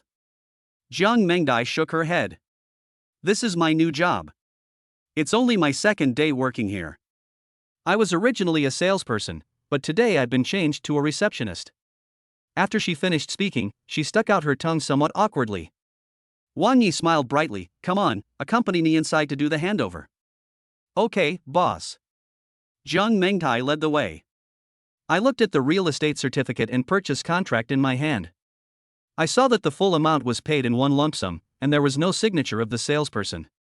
This means that if a salesperson can take over, the sales amount can be counted to the salesperson in charge of the formalities after the handover is completed. For example, the price of a single-family villa in Shuiwei Garden is at least over 500 million yuan.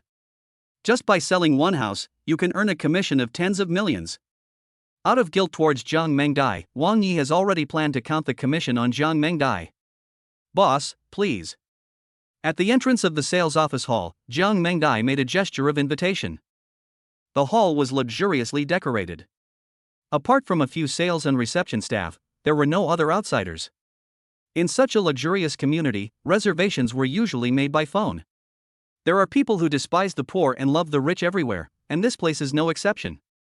When they saw Wang Yi, who was casually dressed, walking into the hall, several salesmen who had stood up to greet him sat down again. People in their line of work keep the information of Luochuan's rich and famous people next to their pillows. They read it countless times before going to bed every day, and the appearance of each person is imprinted in their minds. But those materials did not include the young man in front of him who was wearing cheap clothes. At first glance, he's just a guy who comes here to show off and chat with the salesperson to flirt with girls. They have seen many people like this. After all, who can be a salesperson here is not beautiful and slim. "Boss, the house handover procedures are over here." Jiang Mengdai pointed to the manager's office nearby. "Boss?" Upon hearing this, several disdainful sales and reception staff suddenly had a gleam of light in their eyes. Could it be that they collectively made a mistake? One of them reacted very quickly, ran to Wang Yi's side, leaned forward slightly, and said with a sweet smile, "Hello, sir, did you order online, pay the room fee, and come to check in?" Wang Yi nodded. "Sir, my name is Yang Hua, and I'm happy to serve you. Please come this way." After saying that, he turned his head and looked at Jiang Mengdai, and ordered in a domineering manner, Go outside and be responsible for the reception." Chapter 11, Sex and Romance. Etc. Wang Yi called out to Jiang Mengdai with a cold look in his eyes. Faced with the insults from his colleagues, the kind-hearted Jiang Mengdai said nothing and even smiled faintly. However, he clearly saw the moment the girl turned around, the tears that had been welling up in his eyes couldn't help but flow down. Sure enough, where there are people, there is the world, and where there is the world, there are classes and disputes. Wang Yi called Jiang Mengdai, then fixed his eyes on Yang Hua and asked with a smile, "Your name is Yang Hua?" "Ah, yes, my name is Yang Hua. Is your sister's name Shueixing?" What did you say?" Even though Yang Hua has a high level of professional accomplishment, she still couldn't hold back her pride when she heard this. She had no idea how many people had laughed at her name since she was a child. She had worked her way up from an ordinary salesperson to a gold medal salesperson. One reason for her to do this was to make money, and the other was to shut up those who had used their name to make fun of her. But she never expected that someone would make fun of her name again today. "Sir, I think you should apologize to me for what you said." Yang Hua had a sullen face and a cold tone.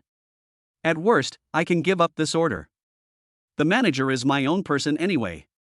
Everything can be solved by just sleeping with him." "Apologize? Why?" Wang Yi snorted coldly. "Do you think I don't know what you're thinking? When I came in just now, you had already seen me. Seeing that I was dressed in a shabby way, you stood up halfway and sat down again. Later, when you heard others calling me boss, you realized that you had made a mistake and wanted to come over to grab the order, right?" His words made many people bow their heads. This was clearly said to Yang Hua, but in fact, none of them could escape. This included everyone who had just stood up and sat down. "So what?"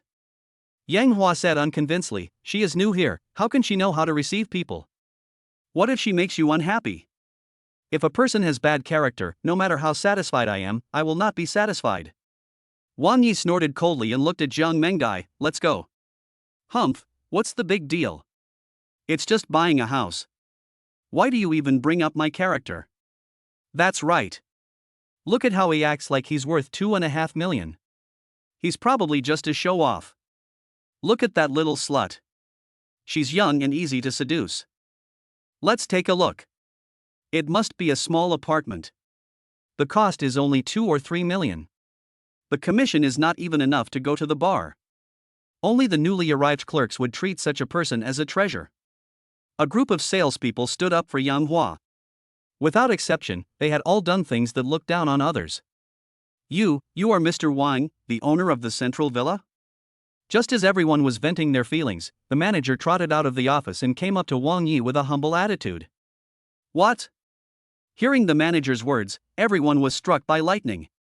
Seeing Wang Yi nod, the manager apologized repeatedly. "I'm sorry, Mr. Wang, it's my fault. As the owner of Central Villa No. 1, you are our most distinguished VIP customer. It's my fault for keeping you waiting for so long." "VIP? If I am not satisfied with your sales, can I be fired?" The manager was stunned, then smiled and said, "Of course, the customer is God. If they offend God, what qualifications do they have to stay here to work? Then just fire her." Wang Yi pointed at Yang Hua, and then went to the manager's office with Jiang Mengdai. "This. Good." The manager knew that there was no room for maneuver in this matter. He couldn't afford to offend someone who could make his superiors call personally. He came up to Yang Hua and said coldly, "Starting tomorrow, you don't have to come to work. Don't worry, we won't delay your commission and salary." No, Manager Zhang, you can't treat me like this. I'm your top salesperson." Yang Hua screamed heartbreakingly, but the only answer she got was the manager's ruthless slam of the door. "Everything is over." With a plop, Yang Hua collapsed to the ground, her face as pale as death. The formalities were completed quickly. After completing the formalities, Jiang Mengdai sent Wang Yi to the door. Wang Yi turned around and asked with a smile, "How long will it take for the money to arrive?" At this moment, Jiang Mengdai still felt like she was dreaming. After a long while, she took a deep breath and tried to calm down. "Thank you, boss. I know you gave me this opportunity on purpose. The commission will be transferred to me when you complete the handover. It doesn't count as salary, so it will be settled immediately after completing an order. The total commission is 8.3 million.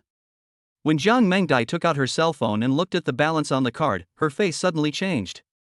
She had only been working here for 2 days, and although she knew the commission would be considerable, she didn't expect it to be so much. More than 8 million, but she had never dared to dream of such luxury before. "I didn't expect that I could earn so much money in such a short time. This is something that many ordinary people cannot earn even if they work hard all their lives." Wang Yi smiled slightly. "Although Tianlang Pharmaceutical has gone bankrupt, I am ready to make a comeback. If you are willing, you can come to the villa to find me after you have completed the resignation procedures." After saying that, he drove to Central Villa No. 1, leaving Jiang Mengdai with an excited look on her face, and turned to run towards the office. The decoration of Villa No. 1 is extremely luxurious, from the decoration to the furnishing. from the furniture to the home appliances, all of which are top international brands. Just with the decoration alone, I estimate that I could buy another valuable villa. He used the remote control to open the curtains and stood in front of the window looking at the lake in front of him. The pavilion, rockery and blooming lotus echoed in the distance, making Wang Yi feel instantly relaxed and happy, and he sighed at how thoughtful the system was. At this time, in another villa across the lake, a woman in a white dress sat in front of a huge floor-to-ceiling window, looking towards the window of the villa opposite with disappointment. "Uncle, bye." Bai Guangcheng walked into the room and sighed, "Miss, I'm sorry to disappoint you." "I'm afraid it's not disappointment, but despair." Su Shirma frowned slightly, and there were tears in her eyes. "Yes." Bai Guangcheng sighed, "I go to the sales office to inquire about this villa every once in a while. But Shueiyue Group is very stubborn and refuses to sell it no matter how high or low the price is. I just don't know who that young man is that could make the tigress of Shueiyue Group give in and sell it. Could it be that Shueiyue Group reserved it specially for him?" Su Xiaoma murmured. "Even if it was reserved for him, this villa cannot be acquired without more than 500 million. I met that young man, he is not very old, I don't know who he is in Luochuan." After Bai Guangcheng finished speaking, he said no more. Although this villa and the one purchased by Wang Yi have similar layouts, the former one obviously has a better geographical location. These two villas have extraordinary significance to Su Xiaoma. What a pity. Su Xiaoma sighed, and when she was about to turn around, her brows furrowed. Is he married? Not sure. After Bai Guangcheng said that, he walked to the floor-to-ceiling window and saw Jiang Mengdai walking into the villa. At that moment, Bai Guangcheng smiled bitterly. I thought this young man was low-key, luxurious and profound. I was quite interested in him at first. But now it seems that he is just a playboy who flirts with other women. That woman is a new salesperson from the sales department. Humph. I am really old and my eyesight is blurry. Bai Guangcheng couldn't help but feel a little disappointed. In such a high-end villa area, the residents all behaved in a high-profile manner. At first, he thought Wang Yi was an outsider, but he didn't expect that he would hook up with a female salesperson as soon as he arrived. Hearing this, a hint of hatred flashed across Su Xiaomo's eyes. This kind of person doesn't deserve to live there. Uncle Bai, go ask him later and find out the truth. If possible, as long as the price doesn't exceed 1 billion, if he's willing to sell, then you must buy it. If he's not willing, then find a way to make him willing. Chapter 12: To Sell or Not to Sell. Inside the villa, after a brief digestion, Jiang Mengdai quickly walked to Wang Yi's side and reached out to touch his forehead. Boss, you don't have a fever, do you?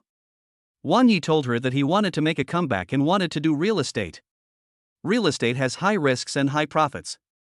If it is done well, the profits can be as huge as those of hospitals. She thought there was no problem with all this. The problem is the boss actually borrowed money from her. Jiang Mengdai is simple, but not stupid. How could the owner of a prime villa here cheat her out of 8 million? However, real estate requires a lot of capital support in the early stages, and all the money she invested would be a drop in the bucket. No. Wang Yi looked embarrassed. You don't have a fever, why are you talking nonsense? Jiang Mengdai was very puzzled. This commission is like picking up something for free. I have no problem paying you back in full, let alone borrowing it. But boss, although Tianlang Pharmaceutical has gone bankrupt, there is no rush to make a comeback. I am willing to start small with you and gradually expand. 8 million is enough for us to rebuild a small business. After 3 to 5 years when we are profitable, we can gradually switch to real estate.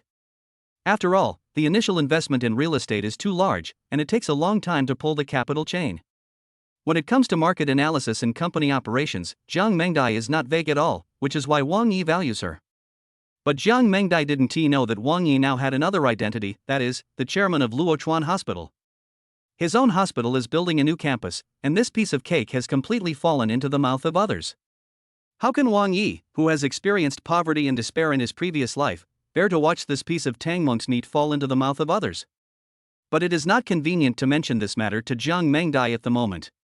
I've considered everything you said. Indeed, 8 million is a little too little. But I'm confident that I can raise a lot of money in a short period of time. Wang Yi didn't have much confidence to say this. The clock-in system is indeed magical, but it is uncontrollable. You might be given a villa today, and the next rewards might be charm pills, strengthening pills, etc. That's really a bummer. Boss, I've been with you for more than a year, and you've taken care of me in every way.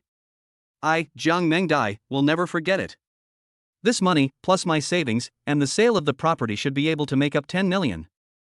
Looking at Jiang Mengdai's clear eyes, Wang Yi was deeply moved.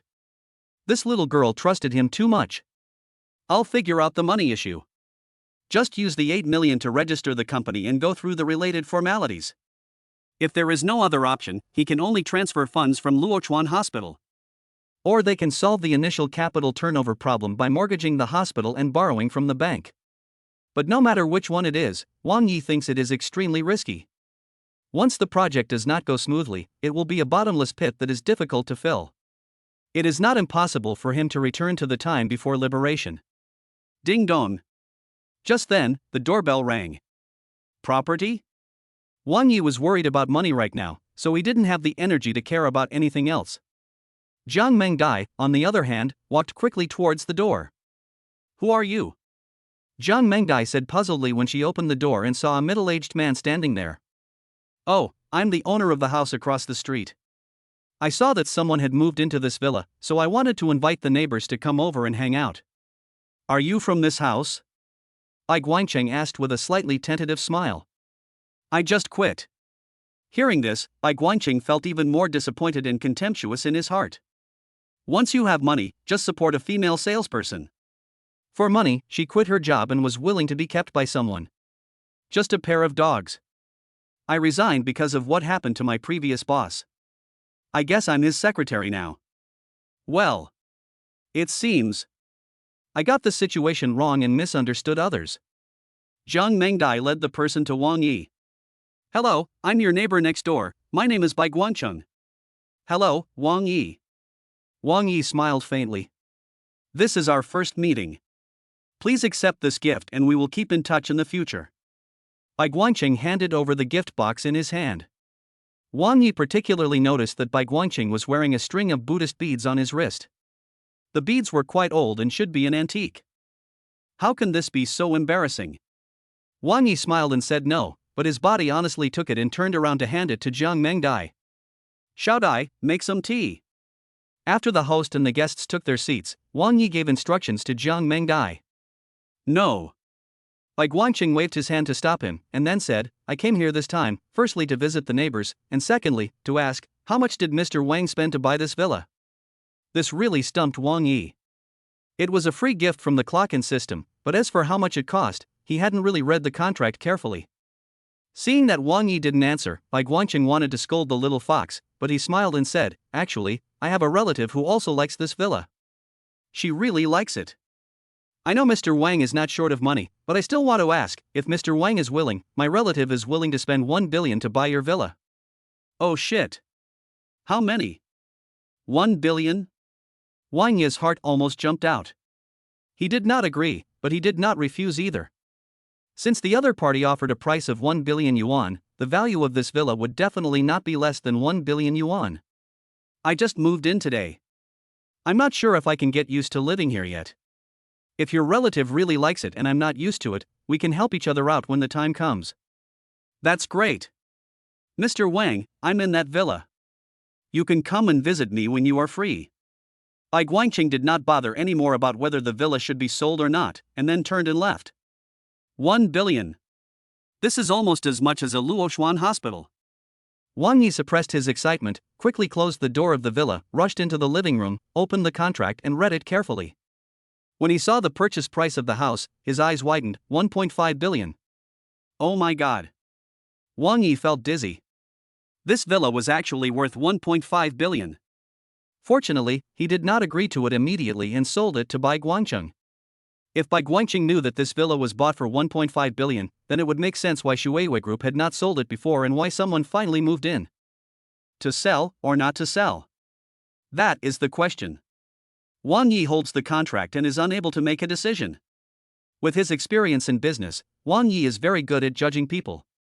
If he sells it, according to the contract price of 1.5 billion, Bai Guancheng will surely buy it. Moreover, this amount of money is enough as the startup capital for the real estate company, and after the completion of the entire Luochuan hospital project, this amount of money will probably double. It's just a house. It doesn't matter where you live. Wang Yi gritted his teeth and made up his mind, sell it. He must sell it. The income of 1.5 billion will allow him to make a comeback. Wang Yi has even thought of a name for the real estate company, a Tana Group. He stood up suddenly, holding the contract and prepared to go out. At this time when people are worried about money, if someone takes the initiative to ask for the price and wants to buy a house, it is undoubtedly a timely help. Moreover, as long as the project of the new campus of Luochuan Hospital is completed, the company can make a net profit of more than 10 billion yuan. Why not do it? Just when Wang Yi was determined to sell the villa, Zhang Mengdia's exclamation made him stop. My God, such a beautiful landscape. This is the work of the famous contemporary artist Master Chang. The current market share price should be around 200,000. What? Wang Yi turned his head hurriedly to look. What Bai Guangqing sent over was a painting. It was not big, only 50 centimeters wide and about 1 meter long. On it were written 4 large characters: beautiful rivers and mountains in vigorous and powerful strokes. Could it be a fake? Wang Yi asked casually. He had just experienced the life of a wealthy person, so he didn't quite believe in the gifts from his neighbors, which were worth hundreds of thousands of dollars. Zhang Mengdai shook her head and said, although I don't understand calligraphy and painting, I can be sure that this thing is not fake. As she spoke, she handed the phone to Wang Yi. Looking at the Baidu encyclopedia on the screen, Wang Yi slammed the property certificate on the table. This house. I'm not selling it. Chapter 13, A Big Picture and a Long-Term Vision. On Zhang Mengdia's mobile phone screen, Baidu encyclopedia displayed Bai Guangqing's photo and an introduction to his identity and resume. Bai Guangqing, one of the founders of the former Tana Group. After hearing this sentence, Wang Yi gave up the idea of selling the villa. He carefully read and checked the information about Bai Guangqing. Information shows that Tana Group is an industry owned by the Luochuan Su family. Bai Guangqing, as one of the founders of Tana Group, has been in this position since the group's chairman Su Tianyu suddenly died of illness 2 years ago. Tana Group. Luochuan Su family. Everyone knows that it is a powerful existence that can cover the sky with one hand. Wang Yi sat on the sofa, crossed his legs and touched his chin with one hand. Boss, can I ask you a question? Why don't you plan to sell the villa anymore? Zhang Mengdai asked curiously. Wang Yi then sat up straight. Perspective. Vision. These are the 2 most important things we need when doing business. Although Bai Guangqing has retreated to the second line, it has only been 2 years. His connections and relationships are still there. Think about it, if we can get on this line, the future development will be limitless. We can't give up the future for the sake of immediate benefits. What does this have to do with selling a house? Zhang Mengdai was confused. You don't understand this. Wang Yi sneered, if this house is sold, it will be a real deal. Bai Guangqing will not appreciate any favors. After all, he bought it with real money. And our personality will be worthless in front of Bai Guangqing. I have my own plan for this matter. Mengdai, you don't have to worry about it. Just do what I told you to do before. After Wang Yi finished giving the instructions, he lay happily on the sofa, thinking about his next strategy. The perfect plan was only missing the east wind. He stood up and walked around the villa. The villa has 3 floors, covering a total area of thousands of square meters. It has a gym, a swimming pool, a study, and a piano room. All facilities are complete, and the property management sends people to clean the place every once in a while, so it is spotless. After exercising, Wang Yi, sweating profusely, jumped into the swimming pool and swam a refreshing lap. Then he sat in a rocking chair and watched the sunset reflected on the lake outside the villa. The scenery is pleasant and magnificent, like a fairyland. Is the life of rich people so boring? Wang Yi grinned. Zhang Mengdai, who returned to the villa, was extremely efficient and had completed the company registration and relevant qualification procedures. What moved Wang Yi even more was Zhang Mengdia's trust in him. This little girl actually sold the commercial housing. You will be my partner from now on. Mengdai, this villa is yours, you can live on the 2nd floor. Seeing Zhang Mengdai, who looked exhausted and was about to refuse, Wang Yi made a gesture to silence her. You have been with me for more than a year, and you know my personality. You cannot change what I have decided. Gurgle. After saying that, Wang Yi's stomach started to growl. He smiled awkwardly, and Zhang Mengdai couldn't help laughing as well. Let's order takeout. Wang Yi said. How can I let you eat takeout when I'm here? I'll go prepare dinner right away. After Jiang Mengdai finished speaking, she stood up and looked through the refrigerator, then walked out of the villa and headed towards the supermarket. Wang Yi did not stop her, nor was he polite. He understood Jiang Mengdai, just as Jiang Mengdai understood him. This is a simple, kind-hearted woman with strong business skills and who is almost omnipotent. At the beginning of Tianlang Pharmaceuticals business, she has never eaten instant noodles since she hired Jiang Mengdai as her secretary. Now that I think about it, I was really blind. I started dating Lu Feifei as soon as I started working, and I missed out on such a good girl like Jiang Mengdai. Wang Yi smiled brightly without thinking much about it. Under Jiang Mengdai's careful care, Wang Yi had a sumptuous dinner. He lives on the 3rd floor and Jiang Mengdai lives on the 2nd floor. Tossing and turning, his mind full of grand ambitions, Wang Yi called out his cell phone as soon as the early morning arrived. The remaining time for clocking in is 23 hours, 59 minutes, and 50 seconds. Do you want to clock in? Looking at the prompts on the screen, Wang Yi took a deep breath, closed his eyes, and pressed the confirm button. Then he quickly closed his eyes, bowed with both hands, and muttered, "Real estate, cash, jewelry, please don't give me some random elixir, may the gods bless me, may the gods bless me." This magical system, when it came across Wang Yi who was short of money, almost drove him insane. The rewards for punching in are unknown, which makes Wang Yi feel like gambling every time, full of expectations. After a while, he narrowed his eyes and looked at the phone screen. Successfully signed in, and received a system gift, a bronze dagger from the Qin and Han dynasties. Seeing the gift for signing in, which turned out to be an antique bronze dagger, Wang Yi cheered excitedly, waking up Jiang Mengdai who was sleeping on the 2nd floor. It's a good thing. Although it's not as good as real estate or cash, it's just right for a return gift. He chose to withdraw cash directly, and a rusty bronze dagger appeared in front of him. Looking closely at the dagger, it is about 30 centimeters long and 5 centimeters wide at its widest point, and consists of 2 parts, the blade and the hilt. The surface of the sword is obviously rusty, but the blade still looks sharp. There are inscriptions on both sides of the sword, but they are no longer recognizable due to the age. The hilt has 2 hoops, and the upper part of the sword is slightly wider and narrows towards the tip. A real antique. With this gift, Wang Yi finally felt at ease and fell asleep. The next morning, Jiang Mengdai left the prepared breakfast and went out to prepare for the company's affairs. After breakfast, Wang Yi went straight to the villa next door and took a charm pill for this purpose. I hope that because of this, I can become a close neighbor to Bai Guangcheng. This was the first time he walked out of the villa and looked around carefully. In this huge villa area, this place is unique. The distance between the 2 villas is very far, but there is a lake in the middle, just like 2 points in the Tai Chi diagram. Standing in the central position and looking at the 2 villas, it is especially like standing in the center of the Tai Chi diagram. This design is really novel. When Wang Yi reached the outside of the 2nd villa, he was stopped by several burly men in uniforms and sunglasses. "Hello, this is a private residence. Do you have an appointment?" The security guard's voice was calm, but his eyes were extremely sharp, and it was obvious that he was a well-trained professional. Wang Yi shrugged. "I don't have an appointment. I'm Wang Yi from Building 1. Please let him know. I'm looking for Mr. Bai."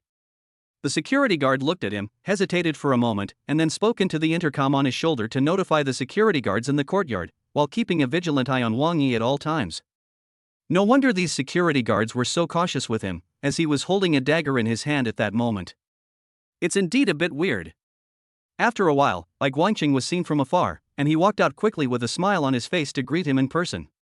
"Mr. Wang, it is an honor for me to have you visit my humble abode. Please come in, please come in."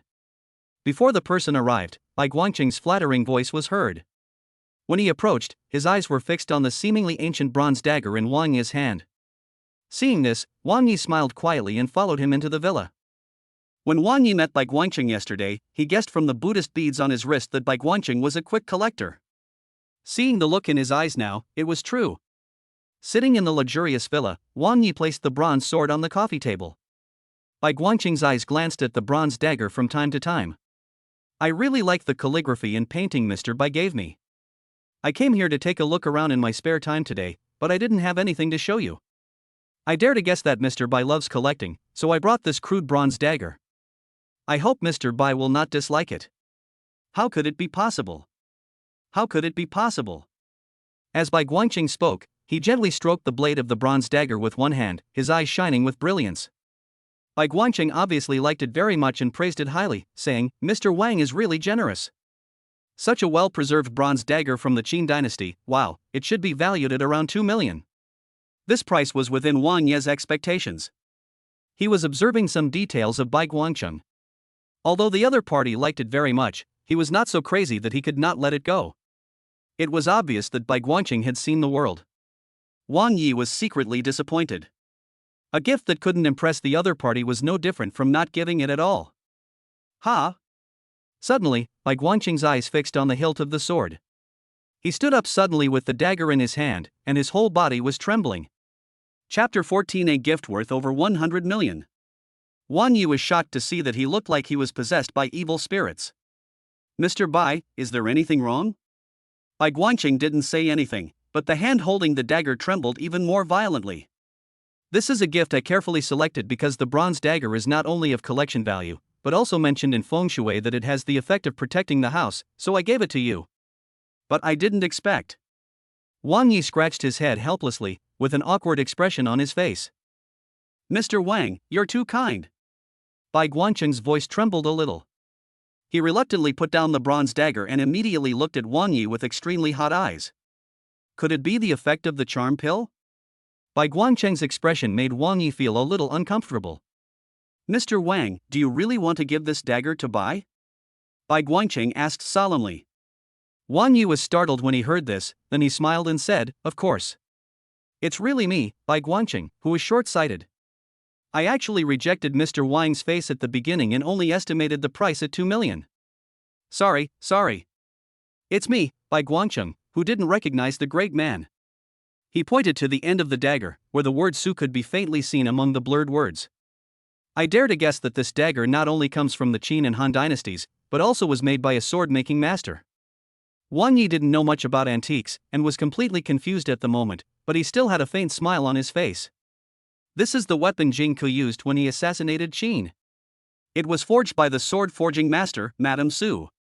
From the word Su carved on the hilt, I can conclude that this is the Yuchang sword. Mr. Wang, am I right?" Wang Yi nodded mechanically. He knew Madame Su, and he was also familiar with the Yuchang sword. But he couldn't tell whether it was real or not. If it was real, it is difficult for him to estimate the exact value, but it is definitely very valuable. Since it's the Yuchang sword, it must be at least 100 times more powerful. 100 times? Wouldn't that be 200 million? I just casually gave away 200 million as a gift? Wang Yi had the urge to give a few slaps in the face, but since things had come to this point, he could only force a smile. "Now that I think about it, I'm afraid none of the gifts given by the clock-in system are cheap. Thinking back to the past few days after taking the strengthening pill, my body has obviously become much stronger, and Wang Yi feels a pain in his flesh." "Mr. Wang, this is a grand move and a great vision," Bai Guangqing praised. "Ahem." Wang Yi coughed lightly to cover up his embarrassment and said with a smile, "It's just a courtesy. Please accept it, Mr. Bai. Then I will respectfully obey your command." Holding the Yuchang sword in his hand, he turned around and walked to the antique shelf, placing it carefully inside. "It's a huge loss." Wang Yi pinched himself hard and stood up immediately. "Mr. Bai, I won't bother you anymore. I'll take my leave now. Mr. Wang, we were so busy talking about the Yuchang sword that I forgot to ask someone to pour you some tea. I am so rude. How about you sit here for a while?" After Bai Guangqing obtained the Yuchang sword, he became more and more impressed by Wang Yi's handicraft. "I have something else to do later, let's do it another day." Wang Yi politely declined. Even if he was invited to drink jade dew, let alone tea, it would not make up for his hurt heart. Bai Guangqing walked Wang Yi out of the villa and asked casually, "Forgive my poor eyesight, Mr. Wang, I don't recognize you. Are you new to Luochuan? What kind of business do you do? If there is a chance, I hope to cooperate with Mr. Wang more." "It's finally here." Wang Yi felt relieved. "I gave you a gift worth 200 million yuan, just waiting for you to say this." However, he remained calm and said, "Actually, I am a local, but I have rarely been in Luochuan in recent years. I am in the real estate business, and a branch company has just been established in Luochuan, called Tana Group. It would be an honor for me to cooperate with Mr. Bai." "Good." Bai Guangqing seemed to say this word firmly, but in fact his attitude was ambiguous. Wang Yi cursed the old fox inwardly and returned to his villa. Gone? When Bai Guangqing came back, Su Xioma, dressed in white, was already sitting on the sofa in the living room, sipping a glass of red wine. Let us go. Bai Guangqing took out the Yuchang sword and said, "Fortunately I went there yesterday, otherwise I would have misunderstood that boy as a playboy. And this boy is also very generous. The calligraphy and painting he gave me yesterday was only 200,000 yuan, but today he gave me the Yuchang sword worth 200 million yuan as a return gift." Oh. Su Shirma smiled playfully and shook the wineglass. A Yuchang sword, has Uncle Bai been completely bribed? Miss, you are joking. If it is a Yuchang sword, it is only worth 200 million. Although I am satisfied, it will not change my impression of him. I just think this guy is interesting and not a bad person. He is worth getting to know. Who knows, we may need him in the future. Besides, he is also in the real estate business. Who is Bai Guangcheng? He has already become a shrewd person. Wang Yi thought that no matter how well he concealed it, he could never escape his sharp eyes. Obviously, Wang Yi did not know the true value of the Yuchang sword before, but what satisfied him was that after knowing the value of the Yuchang sword. Although the boy felt a little painful, he still gave it to him. If it were someone else, after learning that the Yuchang sword was worth at least 200 million, they would probably find a reason to take it back, but the other party would rather suffer the loss than do so. This is the real person who achieves great things. Have you ever told him about our identities? Su Xioma asked. Bai Guangqing shook his head. No, the family is in turmoil right now, with the various heirs fighting overtly and covertly. Our Tana Group has been quiet for nearly a year, just waiting for this storm to pass. If not, I would be in favor of cooperating with Wang Yi. Hearing this, Su Shirma stood up, walked quietly to the floor-to-ceiling window, and looked at the villa opposite. The Su family is not at peace. You and I have been keeping to ourselves for more than a year. If this continues, I'm afraid the Su family will forget our existence. Uncle Bai. Miss, what do you want? Bai Guangcheng stepped forward respectfully. Investigate Wang Yi. Find out all his details. Su Xioma drank the red wine in the glass. In the darkness, his eyes are like knives. After Wang Yi returned to the villa, he slapped his face hard. How stupid. Why didn't I investigate it before sending it over? 200 million. It's costing me my life. There was a wailing sound from the villa. Wang Ye's adoptive mother's family was ordinary, and he had always lived frugally during his student days. Even after he founded Tianlang Pharmaceutical, he never spent money lavishly. Having experienced too many poor days, he naturally knew the importance of money. Moreover, not long ago, money had driven him into despair and he almost watched his mother leave him. Therefore, the concept of money is engraved in Wang Yi's bones. No matter how rich he is now or in the future, he can never spend money like water. Not a loss, not a loss. After wailing, Wang Yi finally calmed down. Although 200 million has been given away, the return in the future may be 10 or 100 times. Next, it depends on Jiang Mengdai's acting skills. A huge plan to infiltrate the Su family and use its wealth to build his own business empire has begun as Wang Yi gave away 200 million yuan. Chapter 15. Life is full of surprises. Life is like a play and it all depends on acting. In the next few days, Wang Yi played the role of a busy wealthy businessman who went out early and came back late. With the establishment of a mono group, all matters were handed over to Jiang Mengdai. This kind and simple woman managed everything perfectly. Go home? The night was dim. Wang Yi asked with a smile, looking at Jiang Mengdai, who was sitting in the passenger seat and looked a little tired. Is there any other work? Jiang Mengdai asked. Have. Wang Yi smiled cunningly, and without saying anything more, he stepped on the accelerator and drove straight to the nightclub. After being busy for so many days, it is time for Jiang Mengdai to relax. The so-called business empire is Wang Yi's ambition, but it is not a task that can be completed urgently, so there is no need to rush. Jiang Mengdai seemed a little restrained as she had never been to a place like a nightclub. The lights were bright and the people were drinking and dancing to the music like crazy. Jiang Mengdai felt like she was suffocating. Boss, if everything is fine, I'll go back and rest first. I still have work to do tomorrow. Jiang Mengdai leaned close to Wang Yi's ear and shouted loudly. Only in this way can the other party hear clearly. Tomorrow is a holiday, let's keep that old fox Bai Guangqing entertained for a while. Wang Yi also said loudly, if you don't like it here, let's go to a quieter place. Wait a minute, I'll go to the bathroom, and then we'll leave. Jiang Mengdai nodded and breathed a sigh of relief after hearing this. She couldn't stay in this place for a moment. Recently, under Wang Ye's arrangement, she, as the representative of Tana Group, has gradually established connections with Hangyuan Real Estate and Tana Group. Of course, with Wang Ye's presence in Hangyuan Real Estate, cooperation is naturally what they want. As for Tana Group, although the progress is slow, there are some results. All these achievements belong to Jiang Mengdai. She works so hard and is indeed a little tired. Although she seldom drank, she was exhausted but still took a big gulp and then coughed violently. Drinking alone, are you worried about something? Come, I'll drink with you and listen to you. An arm stretched out and placed directly on Jiang Mengdia's neck. Jiang Mengdai was startled and quickly dodged, staring at the men beside her with some fear. When you go out to play, you have to let go. The man who was sitting next to her and speaking reached out his hand to touch her chin. I'm sorry, I don't know you. Jiang Mengdai dodged to the side, but the man's men blocked her. The three tall and strong men were obviously bodyguards. They were wearing sunglasses in the nightclub and looked cool. My young master is talking to you. The bodyguard's attitude was very fierce. How dare you talk to my girl like that? The man shouted at the bodyguard, who quickly lowered his head. Girl, you're quite reserved. Once you know who I am, you'll take the initiative to throw yourself into my arms. Have you heard of the eldest young master of the Su family, Su Yuanhang? Su Yuanhang smiled smugly. He had even guessed the fawning look on the other party's face after learning his name. But unexpectedly, Jiang Mengdai nodded and said, although I know your identity, I'm sorry, we don't know each other. She stood up and prepared to leave. Having been in contact with Tana Group during this period, how could Jiang Mengdai not know Su Yuanhang, the young master of the Su family? This man is an extremely stubborn young man, lustful, arrogant and domineering.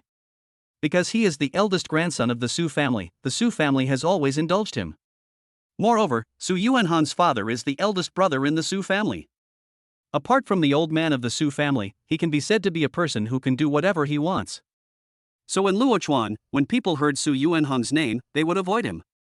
He grabbed Jiang Mengdia's wrist and pulled her into his arms. Regardless of her struggle, he was about to kiss her. Still pretending to be innocent. There are some women that I can't even chase away, but you are so ungrateful. Jiang Mengdai struggled and tears were about to come out. At this moment, a hand suddenly grabbed Su Yuanhang's hair and then shook it hard. Bang! Su Yuanhang's head hit the back of the chair behind him. Jiang Mengdai took the opportunity to break free from his arms and hid aside in fear. Who? That bastard who was seeking his own death. Su Yuanhang, who was a little drunk, stood up suddenly. The three bodyguards then reacted and surrounded him instantly. Sorry, I dialed the wrong number just now. Wang Yi put his hands in his pockets and smiled brightly. Su Yuanhang looked vicious. You are wrong. You admit your mistake now, and you think I can forgive you? No, I misunderstood. Wang Yi shook his head and said, I meant that I made a mistake just now. I shouldn't have pulled your hair.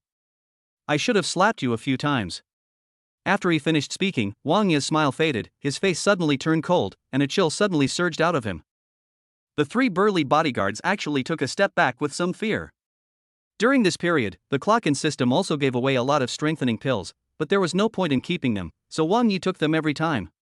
He clearly found that there had been a qualitative change in his physique. Not only was he much stronger and more muscular, but he was also much more agile and had amazing strength. Fuck! Hit him, hit him! Su Yuanhang roared. Su Yuanhang, you're fooling around again. Don't forget what Dad said. Just then, a sharp, woman's scream came from not far away. Lu Feifei? Dad? Wang Yi, who was surrounded by three burly bodyguards, looked at the woman who was walking quickly towards him. After hearing those words, he was completely stunned. Ever since Tianlang Pharmaceutical went bankrupt half a month ago and Lu Feifei was disgraced and burdened with huge debts, Wang Yi had forgotten about her and was wholeheartedly planning his own business empire. Little did he know that just a few days later, Lu Feifei had been resurrected. Su Yuanhang, Wang Yi knew that he was the eldest son of the Su family. But he didn't expect that Lu Feifei would climb up to the Su family and call Su Yuanhang's father Dad. Life is full of surprises, and Wang Yi never expected it. Blocked by three sturdy bodyguards, Lu Feifei did not see Wang Yi. She rushed forward, pushed Jiang Mengdai away, and slapped her. Bitch! Why don't you take a piss and look at yourself in the mirror? How dare you seduce my husband, the eldest master of the Su family? Are you tired of living? Lu Feifei insulted without asking any questions. Jiang Mengdai covered her face, tears of grievance rolling down her cheeks. Get lost! Lu Feifei yelled, then turned around and put on a gentle face. Yuan Hang, come back with me. Dad has already warned you to stay at home obediently during this period of time, why don't you listen? Feifei, I just came out to get some fresh air. I'm not flirting with any other girls. The arrogant Su Yuan Hang, in front of Lu Feifei, was as obedient as a dog. Okay, I don't blame you, come on, follow me back. As she spoke, Lu Feifei took Su Yuanhang's arm and prepared to go out of the nightclub. Wait, you beat someone up and you want to leave? Lu Feifei, you're good. Count on my fingers, it's only been 13 days and you've already made it to the Su family. Wang Ye's familiar voice made Lu Feifei tremble all over. She turned her head suddenly and her face turned pale. Chapter 16. If it were a real dragon, how could it be trapped in the shallows? Why are you everywhere? Looking at Wang Ye's playful smile, Lu Feifei felt so angry that her teeth were itching. She had never hated a person as much as she hated flies.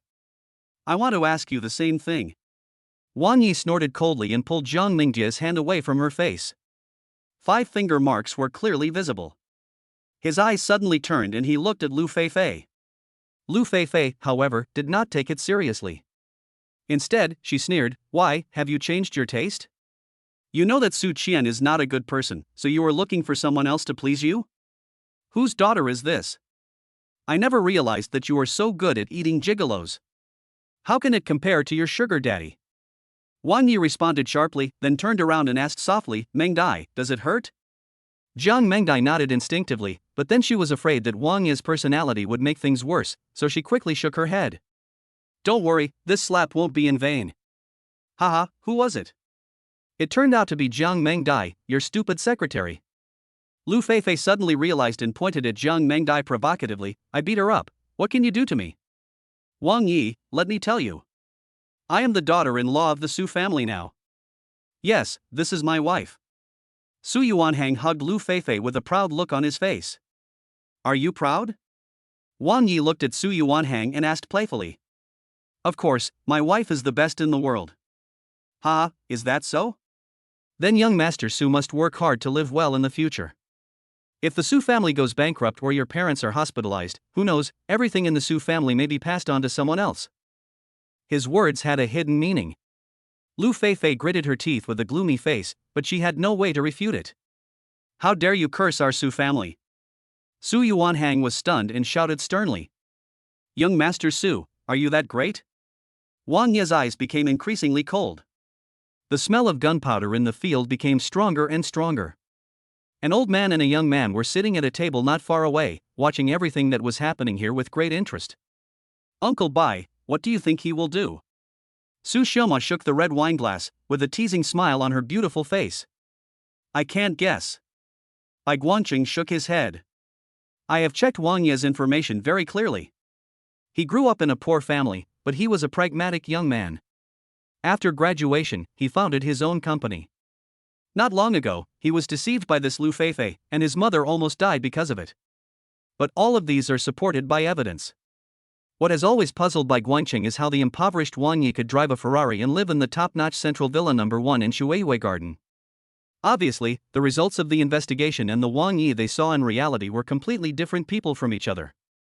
This also casts a veil of mystery over Wang Yi in the eyes of many people. I guess he will do it. Why? No reason. Intuition, woman's intuition. Su Xioma took a sip of red wine and smiled brightly. The Su family is really amazing. Since you have contradicted me, you should leave some things behind. After saying that, Su Yuanhang winked at his men. Lu Feifei folded her hands across her chest, ready to watch the show with great interest. A poor dog coin that eats free food. Why should he, Wang Yi, fight against the Su family? Mengdai, take the car keys. Go back first. Wang Yi stuffed the car keys into Jiang Mingjia's hand and signaled her to leave with his eyes. Boss. Jiang Mengdai looked worried. Don't worry. I, Wang Yi, will never do anything that can be solved with money. Jiang Mengdai hesitated for a moment, but finally chose to leave. How do you want to solve it? Watching Jiang Mengdai leave, Wang Yi locked his eyes on Su Yuanhang and asked with a smile. Kneel down and apologize to my wife. Say you are a loser in front of everyone and beg for Feifei's forgiveness. If I am in a good mood, I can let you go. Also, don't mention money to me. In terms of wealth, the Su family is far behind you. I'm sorry. Money really can't solve this problem. So? At this point, Wang Yi suddenly smiled coldly. So, if money can't solve it, we have to take action. Court death. Su Yuanhan's eyes flashed with a fierce look. He waved his hand and 3 bodyguards jumped up at the same time, punching Wang Yi violently. It's over. It looks like this kid will have to stay in the hospital for a while. When everyone saw the two sides fighting, they all felt sorry for Wang Yi. Su Yuanhan's bodyguards were familiar to him. They were all real retired military kings. Any one of them was capable of fighting 1 against 100. What's more, if 3 of them attacked together, who could escape unscathed from their siege? As soon as the fight started, many people had guessed Wang Yi's tragic fate. But the final result surprised everyone. In just a blink of an eye, the 3 bodyguards were lying on the ground, with their limbs broken by Wang Yi. At this moment, he was like a killing god, walking towards Su Yuanhang step by step. You, what do you want? Su Yuanhang was shocked. He never expected that the bodyguard he usually relied on would be so useless in front of Wang Yi. Without support and the Su family's endorsement, what's the difference between him and a waste? Wang Yi pointed at Lu Feifei, who was standing there trembling, and said, I want to beat her up. But unfortunately, I never beat women. So? I can only beat you. Bang! After Wang Yi finished speaking, he slapped Su Yuanhang hard on the face. How dare you hit me? I'm the eldest young master of the Su family. Su Yuanhang's voice was hysterical. In front of so many people, he, the eldest son of the Su family, was slapped. If this got out, how could he still mix in Luochuan's circle? Bang! Wang Yi sneered, ignored his threat, and slapped him in the face again. Hiss. At this time, the sound of people gasping for air came one after another in the distance. The eldest son of the Su family? Su Yuanhang. He was actually beaten up, and after introducing himself, he was still slapped. Who is this person? Everyone looked at Wang Yi, secretly guessing that this man was either a rich young man from a wealthy family or a young and inexperienced person. Obviously, this person belongs to the latter. Hit me? I don't care what your background is. I guarantee that your family will disappear from Luochuan tomorrow. Su Yuanhang spat a mouthful of blood and looked at Wang Yi with bloodshot eyes as he warned him. So, you're threatening me? Yes. Su Yuanhang nodded without hesitation. Anyway, he had been slapped in the face and embarrassed himself. What was the point of begging for mercy now? He didn't believe that this guy dared to beat him to death or cripple him in front of so many people. In this case, it is better to act a little tougher so as not to be looked down upon by others. It seems that you still don't realize your current situation. A cruel look flashed across Wang Yi's lips, and he sighed softly. He grabbed Su Yuanhang's collar with one hand and slapped him in the face like a violent storm. At this time, Lu Feifei was already scared silly. The Wang Yi in front of him was no longer the same Wang Yi he knew before. His temperament from the inside out seemed to have undergone a drastic change, and he was completely different from the loser he used to be. She wanted to leave this place of trouble, but after trying several times secretly, she found that she couldn't even take a step. This kid is so cruel. Bai Guangqing couldn't help but exclaimed as he watched the scene in front of him. He knows Su Yuanhan's identity, but he still dares to make such a fuss. It seems that he is not stupid. Could it be that his true identity is hidden so deeply that even I can't find it out? Su Shirma seemed much calmer, and there was a little more appreciation in her eyes. If it were a real dragon, how could it be trapped in the shallows? Only such a person is worthy of sitting with her, Su Shirma, drinking tea and chatting, and appreciating the sun, moon, and stars together. Please stop hitting me, I was wrong. Su Yuanhang no longer had the arrogance he had just now. His face was swollen like a pig's head, blood kept flowing out of the corners of his mouth. Finally, he could not hold back and begged for mercy in a crying voice. Wang Yi retracted his palm, glanced at Lu Feifei, and sneered playfully, just now I said not to hit women. But it doesn't mean I don't allow others to hit them. Others' faces, in exchange for yours, Master Su, do you think, is it worth it? Chapter 17 Forced Marriage? No. Forced divorce. Upon hearing this, Lu Feifei staggered back a step in fear. Su Yuanhan's face was swollen like a pig's head, with only his eyes narrowed into slits as he looked at Lu Feifei. Give you 10 seconds to think about it. After saying that, Wang Yi let go of Su Yuanhan's collar. He staggered and had to hold on to the table to stand steadily. Wang Yi. Don't go too far. Lu Feifei was scared, she was really scared. In her eyes, Wang Yi now was like a devil. I know that it was wrong of me to team up with Han Ziming to take away everything from you. But not long ago, I had nothing left. Wrong. Wang Yi almost roared, money, I don't care. I don't care if you cheat on my feelings. But you shouldn't have cheated my mother of the money she used to save her life when she was critically ill. And in your eyes, her life and death are just like an ant. Too much? You mentioned too much to me. Ha ha ha. Wang Yi laughed out of anger. This was the first time he expressed his anger so directly after Lu Feifei cheated on him. That's right. I'm going to go too far. Not only will I make you Lu Feifei lose everything, but I'll also make you ashamed of yourself in this world. And 6 more seconds. This cold voice, which seemed to come from hell, was directed at Su Yuanhang. His body trembled violently and fear made him shiver. 4 seconds. 2 seconds. Every word Wang Yi said was like a death warrant from the god of death, and Su Yuanhang felt a chill running down his spine. 1 second. As he spoke, Wang Yi had already raised his hand. Hit me, I'll hit you. Su Yuanhang completely collapsed. He grabbed Lu Feifei by the collar and slapped her hard. Bang! Lu Feifei was beaten so hard that blood was oozing from the corners of her mouth. Su Yuanhang, you dare to hit me? Lu Feifei widened her eyes and glared at him. If it weren't for me, Su Yuanhang, you would have nothing. And you dare to hit me. I'm sorry, Feifei, I'm sorry. Su Yuanhang kept begging.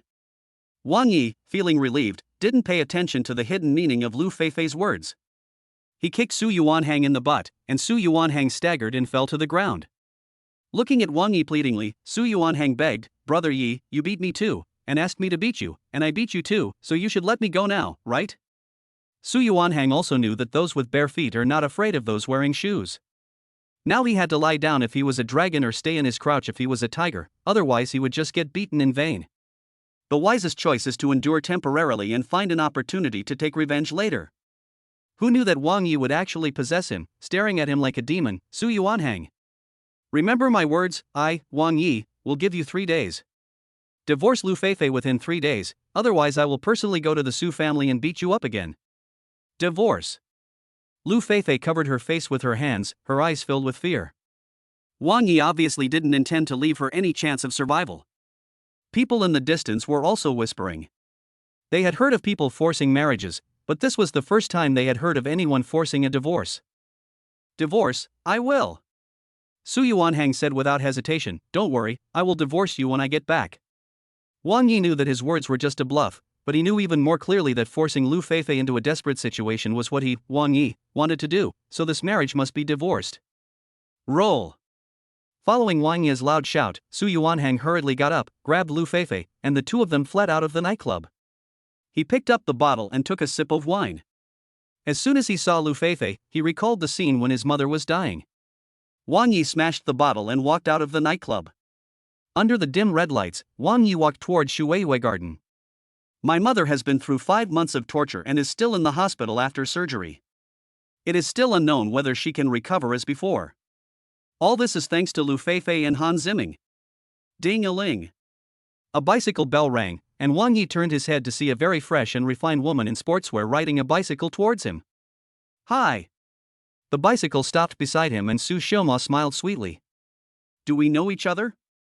Wang Yi asked calmly. I don't know him, but I'll know him soon. Su Xiaoma smiled, revealing 2 beautiful dimples. Just now at the nightclub, I was there too, I saw it all. You were so impressive. Before Su Xiaoma finished speaking, Wang Yi had already turned around and continued walking forward. He didn't know Su Xiaoma's identity, and even if he did, he wouldn't have shown any extra expression, because he was very unhappy at the moment. Su Xiaoma just rode her bike beside him like an annoying follower. How deep a hatred must be to force a woman into a corner. Don't try to persuade others to be good without first experiencing their suffering. Then tell me, and I'll know. Su Xiaoma got out of the car and pushed the bike to catch up quickly. You seem to be heading to the suburbs, and it's just on the way. Take me with you. Little girl. Aren't you afraid? I will take you to the woods in the suburbs and kill you. Wang Yi pretended to be fierce. I'm more familiar with that than you are. Besides, I don't think you're that kind of person. The word good person is not written on your face. After Wang Yi finished speaking, he took the bicycle and Su Xiaoma jumped onto the back seat. Wang Yi rode his bicycle toward Shuiwei Garden, while Su Xiaoma on the back seat kept chattering and asking questions. Wang Yi was also feeling very anxious. He had never told anyone about being betrayed by Lu Feifei, not even his partner Jiang Mengdai. However, this stranger gave Wang Yi the opportunity to speak out, and he told him everything. After listening to his experience, Su Xiaoma nodded meaningfully. I can understand you now.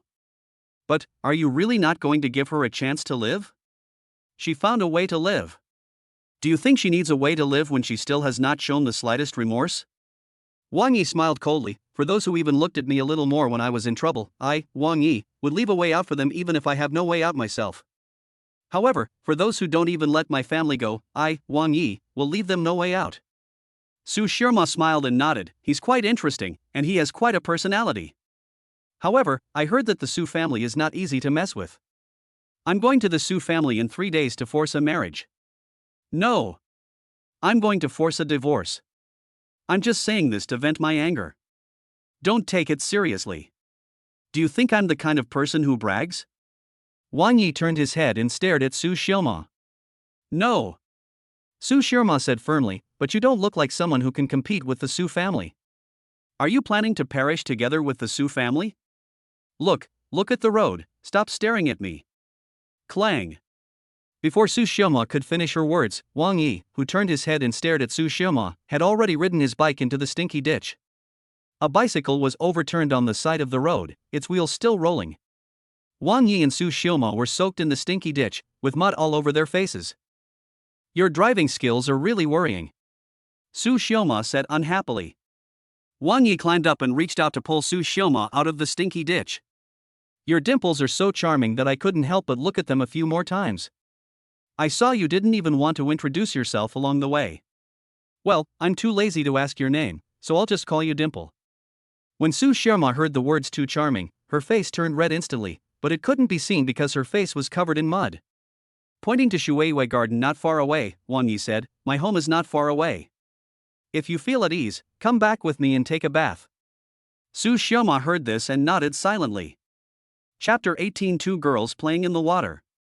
In the number 1 villa in the center of Shuiwei Garden, Su Xiaoma, covered in mud, stood in front of the door, looking at everything in front of her, her lips moving. Her mood was extremely complicated.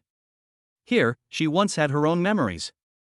Wang Yi saw that Su Xiaoma was in a bad mood, and thought that she might have never seen such a luxurious villa and was shocked, so he didn't take it seriously. Opening the door of the villa and stepping into the hall, Su Xiaoma could no longer control herself, and a tear quietly rolled down. However, Wang Yi did not notice this scene. At this moment, he was staring blankly at Jiang Mengdai in the living room. Jiang Mengdai held a baseball bat in her hand and asked nervously, who are you? Just now, she accidentally looked at the surveillance camera and saw 2 sneaky figures on the screen. They were dirty and black, and their behavior was very suspicious. What was even more terrible was that they directly opened the door of the villa and walked in. Jiang Mengdai could only pluck up her courage and find a baseball bat to protect herself. Mengdai, it's me. Wang Yi was a little amused and spoke out. Boss? Jiang Mengdai shouted softly, tears rolling down her cheeks in excitement. She rushed over and hugged Wang Yi tightly, regardless of the mud all over his body. As for Su Xiaoma, she simply ignored her. Boss, this is all my fault. I let you get bullied. They actually made you like this. I'm going to call the police right now and I'm going to avenge you. Wang Yi's current condition made Jiang Mengdai feel deeply guilty. A bunch of rubbish, you can't do anything to me, no need to call the police. As he spoke, Wang Yi patted Jiang Mengdai on the shoulder, signaling her that the hug was over. After all, there was still someone standing at the door. Then this is. Well, thanks to her, I fell into a ditch while riding my bike. Wang Yi smiled bitterly and pointed at Su Xiaoma, who was standing beside him. I don't know her real name, just call her Dimple. Su Xiaoma had the urge to kill this guy. How could he introduce someone so casually, especially someone as beautiful and outstanding as herself? Hello, are you Wang Yi's wife? Su Xiaoma felt depressed. She walked forward, glanced at Jiang Mengdai and asked knowingly. No, he's my boss. Jiang Mengdai's face flushed as she explained shyly, not forgetting to glance at Wang Yi out of the corner of her eye. Can I really become my boss's wife one day in the future? The two of them exuded a sour smell. Jiang Mengdai led Su Xiaoma to the big bathroom, took out some clean clothes, knocked on the door, and opened the bathroom door a crack. These are my clothes. If you don't mind, you can wear them first. Your clothes need to be washed. Before he could finish his words, Su Xiaoma in the bathroom grabbed Jiang Mengdai's wrist and pulled her in without saying anything.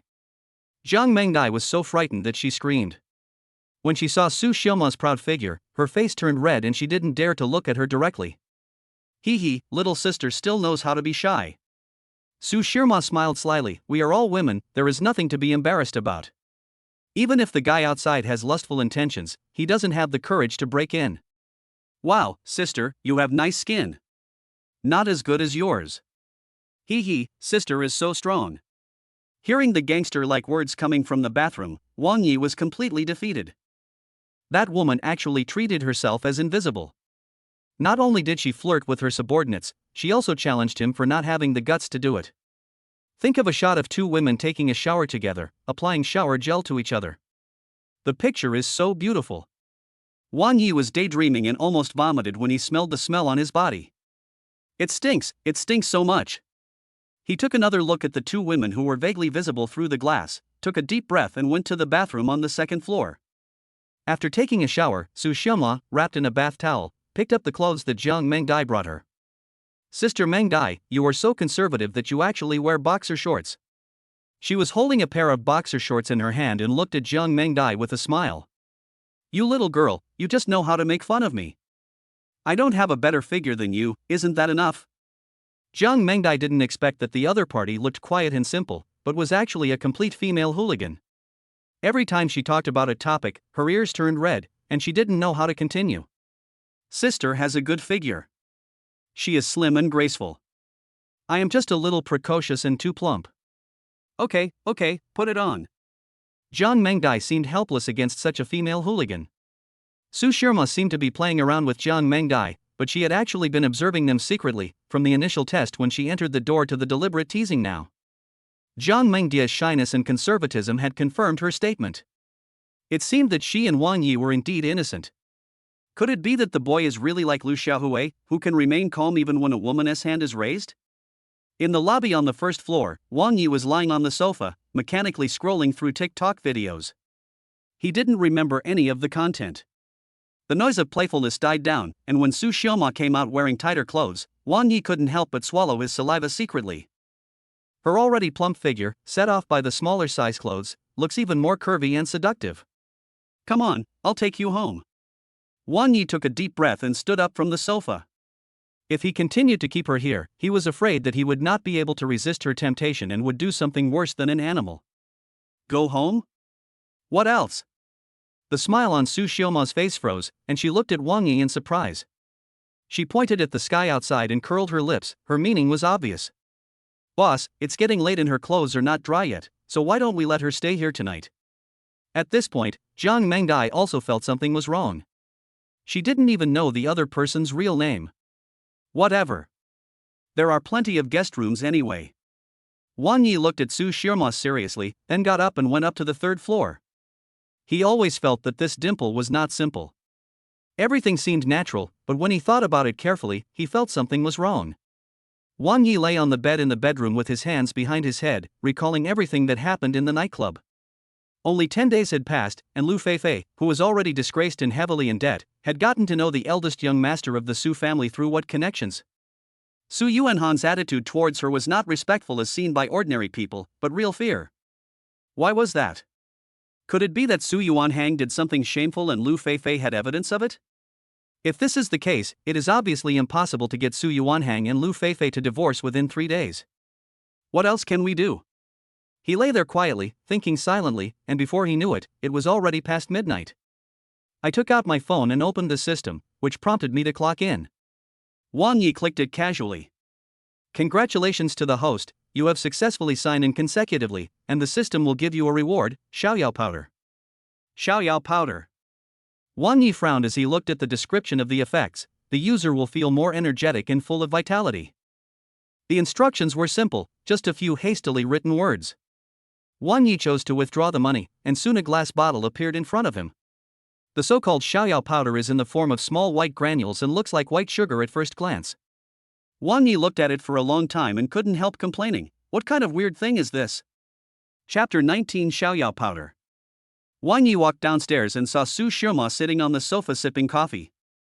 In the kitchen, Jiang Mengdai was busy preparing breakfast. This guy is so rude. He walked towards the kitchen with a wry smile. Looking at Jiang Mengdai, who was wearing an apron and busy at work, he leaned against the doorframe, feeling somewhat guilty. Although they said they were starting a business together, he only provided the relationship chain. Jiang Mengdai was responsible for the funding and related business, and he was just a hands-off boss. In the house, Jiang Mengdai was more like a nanny, working diligently and without any complaints. Mengdai, let me help you. Wang Yi put down the glass bottle in his hand and took the lead when Jiang Mengdai was about to pick up the egg. Boss, no, it will be ready in a moment. Just go out and wait, there is too much smoke in here. You talk as if I've never been in the kitchen. Wang Yi grinned, skillfully beat a few eggs, and then stirred them. While cooking, Jiang Mengdai couldn't help but look at Wang Yi a few more times. A happy smile appeared in her eyes that she herself didn't even notice. Ding dong. Just then the doorbell rang. Wang Yi put down the bowl in which he was beating eggs and walked towards the door. I actually forgot about the glass bottle containing Xiaoyao powder. When he opened the door, Bai Guangqing, dressed in a suit, had a big smile on his face. Mr. Bai, you're here so early. Come in and sit down. Wang Yi said as he glanced at the file bag in his hand. Bai Guangqing was about to step into the house when he suddenly saw Su Shima holding a cup of coffee in the living room. His eyes suddenly changed and he subconsciously retracted his feet. Although this series of actions was very subtle, they did not escape Wang Yi's eyes. He muttered to himself, is Bai Guangqing afraid of that girl? What is their relationship? I won't sit down anymore. Bai Guangqing handed over the file bag in his hand. Mr. Wang, the board of directors has approved the cooperation. This is the signed contract. Please take a look at it. If there is no problem, our cooperation can proceed smoothly after signing. It's an honor to cooperate with your group. Wang Yi took the information bag and exchanged a few words with Bai Guangqing before leaving. Because of the foundation laid by the previous generous gift and the interactions in the past few days, the relationship between Amano Group, Tana Group and Hangyuan Real Estate has been established by him. It's just that Wang Yi was operating behind the scenes, preparing to get something for nothing. At the dining table, after reading the contract, Wang Yi had a smile on his face. Dimple, it's time to eat. Jiang Mengdai waved at Su Shima. She took the contract from Wang Yi and said with a smile, Boss, you guys eat first. I'll go to the company first. After the contract is signed, there are still many things to do. Have breakfast first. Wang Yi motioned for her to sit down. No thanks, I'll just pick up some burritos on the way. Jiang Mengdai was happy. After she finished speaking, she picked up her bag and went out excitedly, leaving only Wang Yi and Su Shima sitting at the dining table. Eat, and I'll take you home after that. Wang Yi ate while secretly looking at Su Shima. Bai Guangqing was about to go into the house, but when he saw Su Shima, his reaction was one of surprise, shock, and respect. It was obvious that this girl with dimples was of noble status. He. Wang Yi suddenly laughed, as if he had thought of something. We're just having a meal, why are you laughing? You're happy to see me off, right? Su Shima said unhappily. Wang Yi ignored her. After breakfast, he went upstairs to change his clothes and prepared to send Su Shima away. He had already guessed Su Shima's identity almost exactly. She should be the master behind Bai Guangqing, but Wang Yi was very good at playing hard to get. Wang Yi was walking downstairs.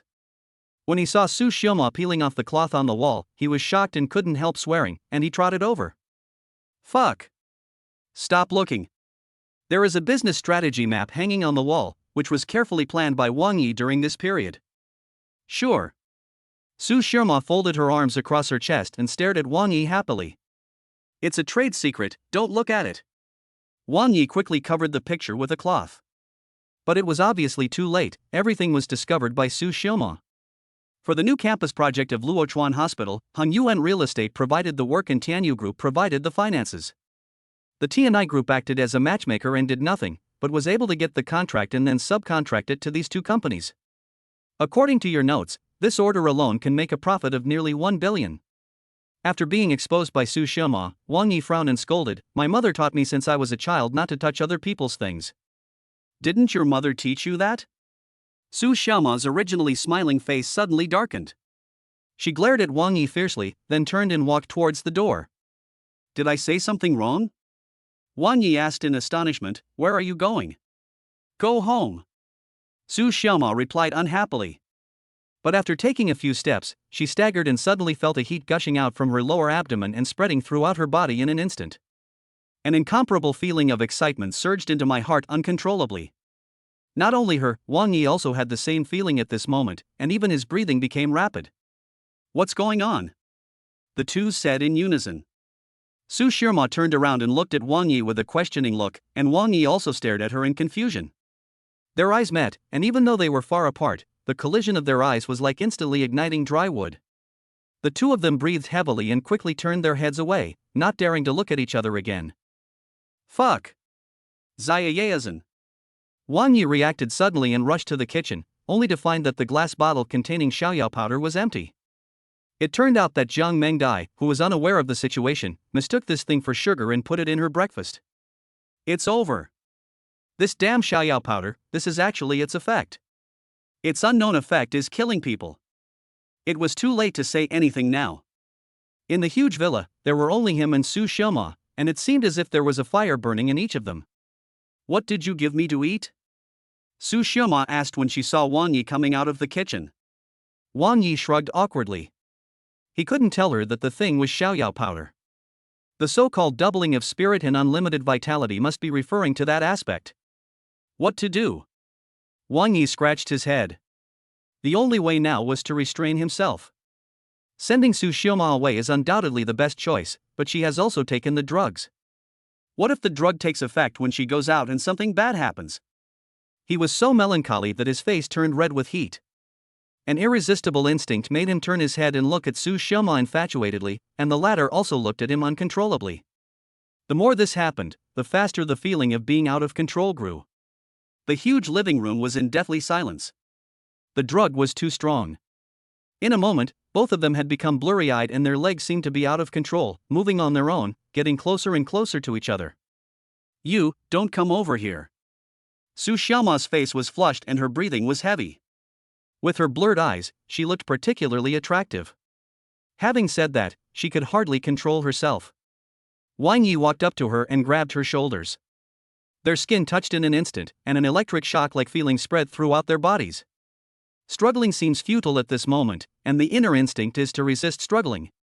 Wang Yi leaned over and his lips slowly approached Su Shima, moving towards her slightly open red lips. Chapter 20. Give me an explanation. The distance was very close, and the hot breath made people's blood boil. Su Shima could no longer control herself. She opened her red lips slightly and moved closer to Wang Yi's lips. No! Just when the situation was about to break out, the last bit of will in Wang Yi's mind gave him a bit of clarity. Pushing Su Shima away, he rushed towards the swimming pool outside the living room like a madman. Plop! Wearing a suit, he jumped directly into the swimming pool. Under the impact of cold water, the fire in his body gradually began to go out. In the living room, Su Shima looked at Wang Yi in the swimming pool with a hint of disappointment in her eyes. As time passed, the medicinal properties in Wang Yi's body, who was soaked in water, were gradually washed away and he began to regain his sanity. However, Su Shima in the living room looked more and more uncomfortable. So she changed into her swimsuit and walked towards the swimming pool. You didn't mean it. Wang Yi shouted loudly in frustration as he dived into the water. Then you can go into the living room. I feel very uncomfortable. Su Shima said with a blushing face. When Su Shima walked into the swimming pool and sat in a corner, Wang Yi felt his nose getting hot. He wiped it and blood started flowing from his nose. It's your own fault. He took a deep breath and plunged his head into the water. Although it was summer, the temperature difference in the early morning was still very large and the water was very cold, which soon made Su Xiaoma gradually become much more sober. Looking at Wang Yi, who was holding his breath and diving into the water, she actually laughed.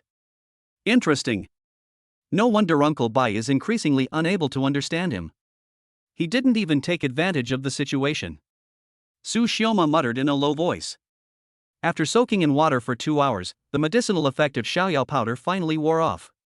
Shivering from the cold, Su Xiaoma sat in the living room wrapped in a bath towel after coming out of the swimming pool. Wang Yi dragged his wet clothes and prepared to go upstairs to change clothes awkwardly. Stop right there. When he passed by Su Xiaoma called him. What? Wang Yi asked guiltily. Staring at him, Su Xiaoma asked, What did you make me eat for breakfast? How would I know? Wang Yi felt guilty, but his voice was loud. I ate it anyway.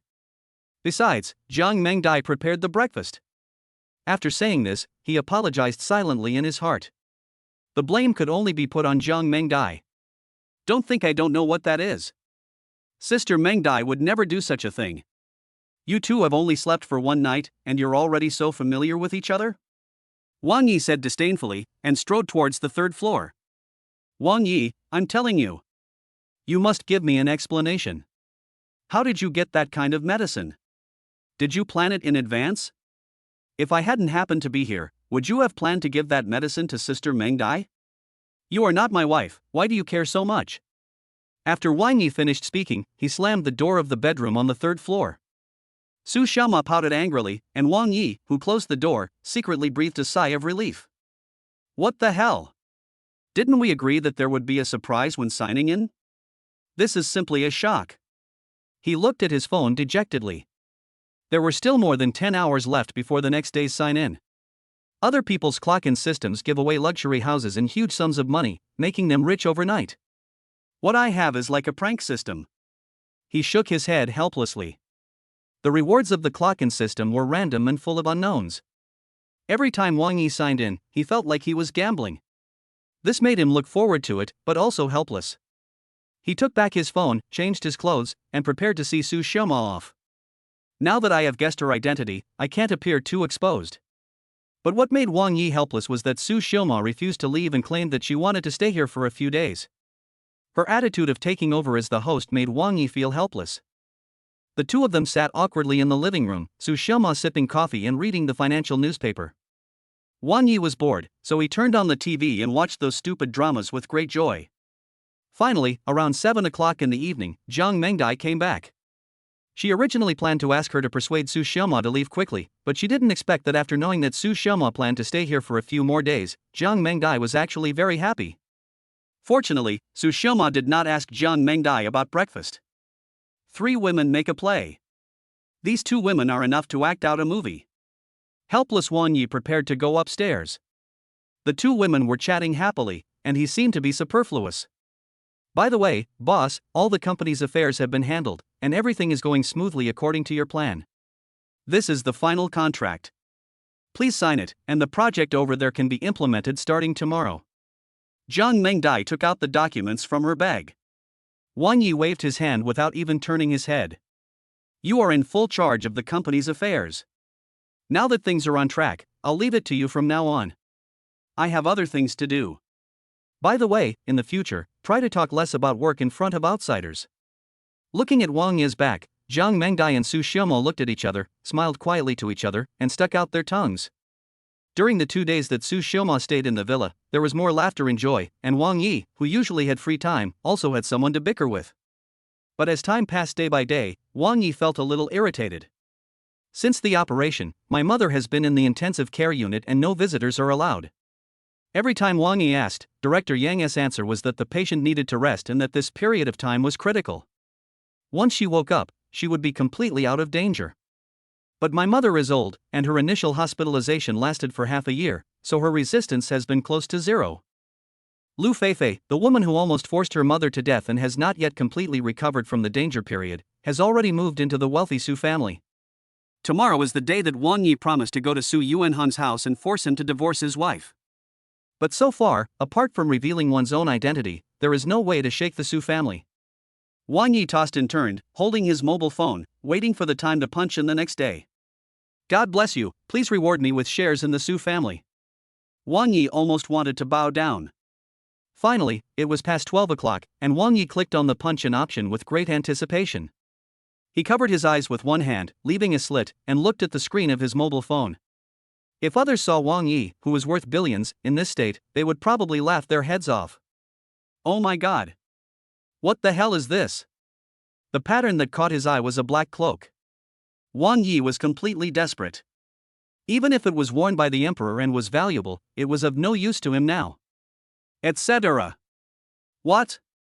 But just when he was extremely disappointed, when he suddenly saw the name and function of the cloak on the icon, his eyes suddenly lit up and he jumped off the bed.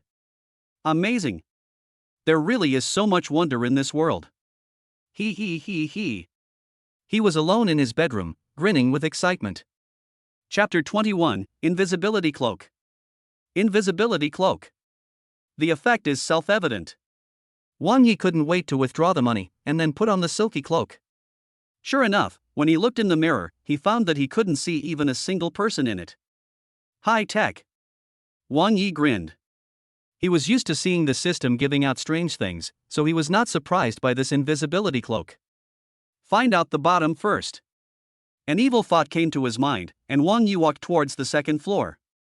He tiptoed in just as he reached the door. He saw Su Xiaoma coming out of the bathroom. He hurriedly followed Su Xiaoma and went into her bedroom. Su Xiaoma was wearing loose pajamas and sitting cross-legged on the bed, as if she was worried about something.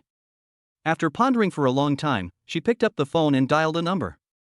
Miss, it's so late, is there something wrong? Do you want me to pick you up? Bai Guangcheng's voice came from the other end of the phone. No need. I will go back by myself tomorrow. Su Xiaoma hesitated for a moment and said, Uncle Bai, tomorrow is the day Wang Yi will go to the Su family. Uncle is not a pushover, and Wang Yi may not get anything good from this trip. Miss, you don't really think that Wang Yi is going to Su Tianao's house to force Su Yuanhang to divorce his wife, right? That's impossible. Nothing is impossible. He will definitely go, even if he is not sure. Su Xiaoma was very confident. How about this, to avoid making things worse, you notify the old man and tell him to go to Uncle's house tomorrow to discuss family matters. If there is any trouble at that time, you can also help him out in the name of Wang Yi being our partner. Wearing an invisible cloak, hiding in the corner, listening to Su Xiaoma's words, Wang Yi was quite moved. Although he seemed to be free these 2 days, he had actually found out everything. Su Xiaoma, the chairman of Tana Group, seldom showed up in public, so there was no information about her on the internet. However, with Wang Yi's current connections, it was still very easy to investigate her. But he didn't expect that Su Xiaoma had already known about his plan to get something for nothing and was still helping him. Miss, I'll risk my reputation and invite you to Su Tianao's house. But is it worth it for Wang Yi? If you show up at that time, I'm afraid Su Tianao will take the opportunity to talk about the inheritance of the Su family, which will be very disadvantageous to you.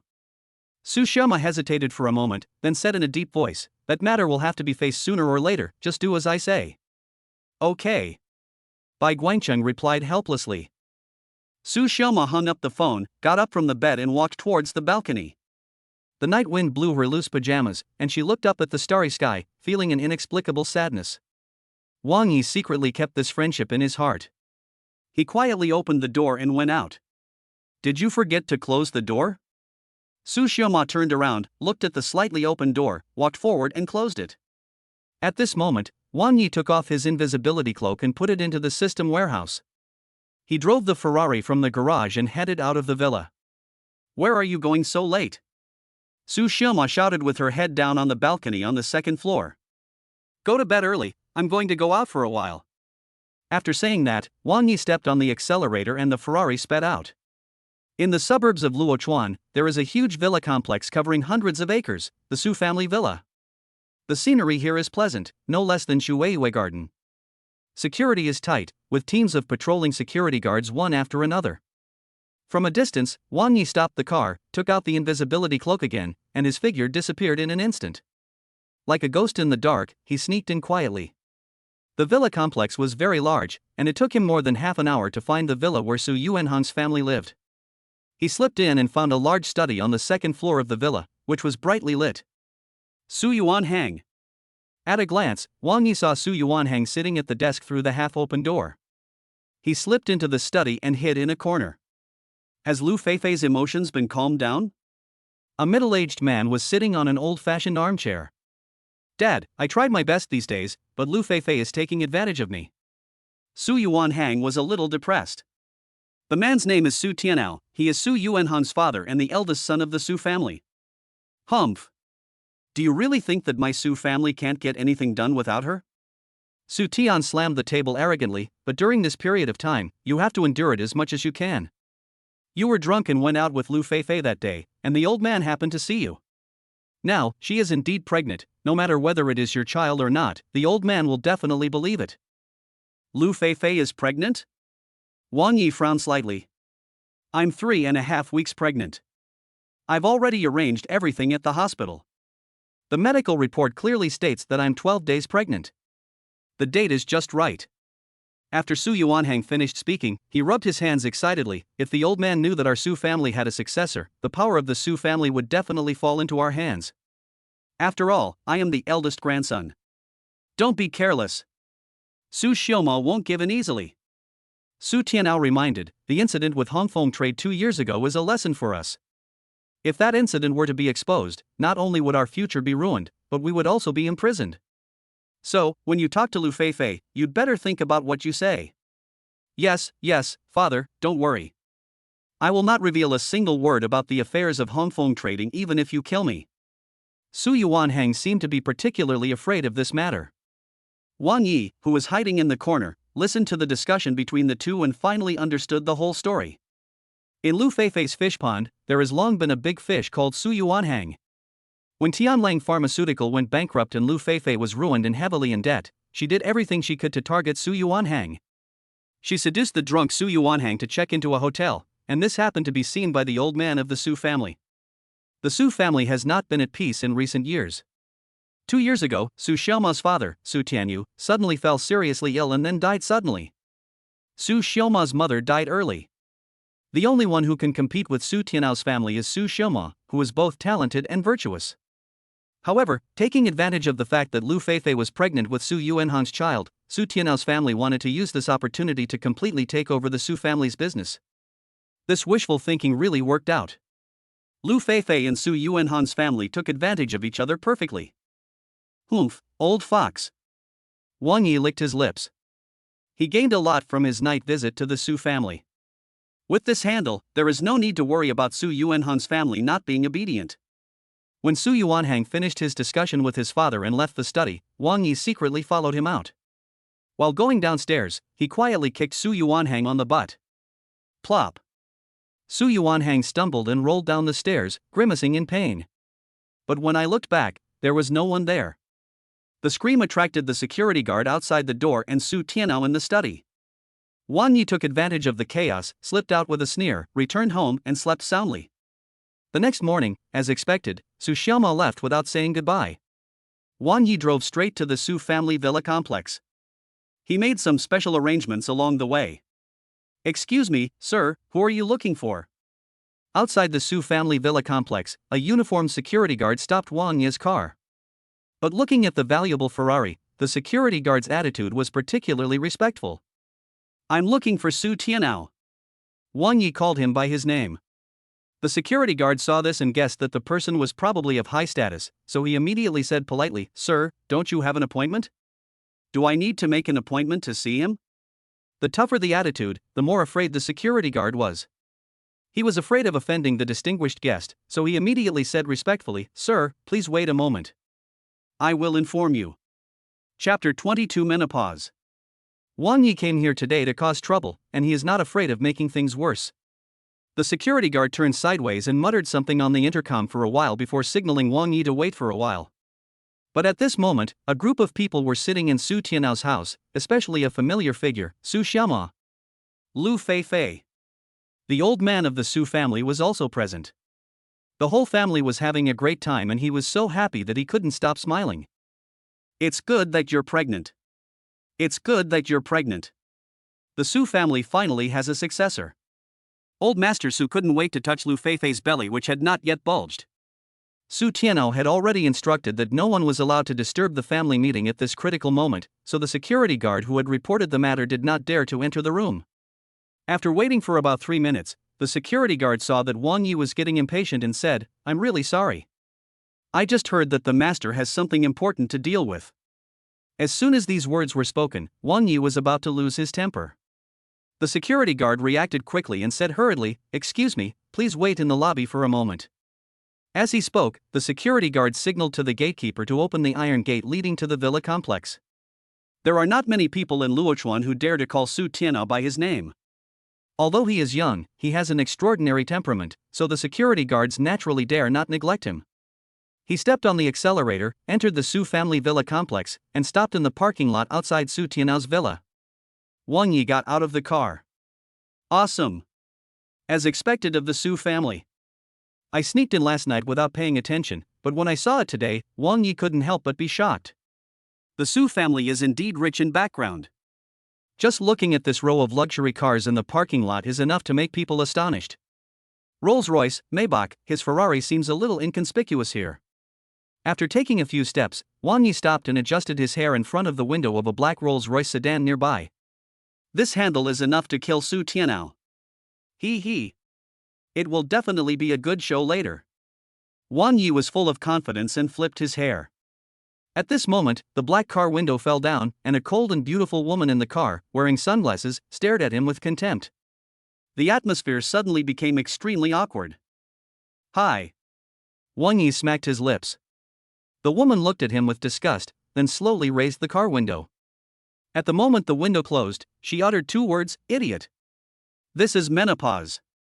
Wang Yi cursed angrily and turned to leave. But the car door opened, and a pair of round and slender legs stretched out from it. The woman got out of the car and said unkindly, "Stop right there." "What did you just say?" Wang Yi ignored him and walked forward on his own. The woman was obviously in a bad mood. She walked over quickly in her high heels and grabbed Wang Yi's wrist. "Make it clear to me today." Wang Yi threw the bag away casually, and the woman staggered, her bag fell to the ground, and the photos scattered.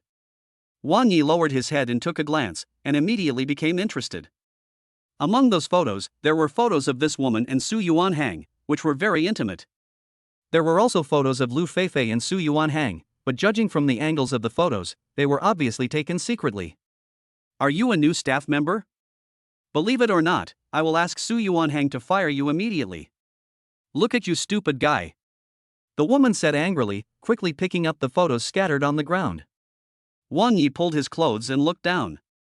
"Do I look like I'm here to work? Who are you and why are you so arrogant?" Wang Yi asked. "You don't even recognize me, you blind idiot. Remember, my name is Wang Yan, and I'm Su Yuanhan's girlfriend." Wang Yan stood up and glared at Wang Yi. After a moment, she reacted and hurriedly put on the sunglasses she had taken off earlier.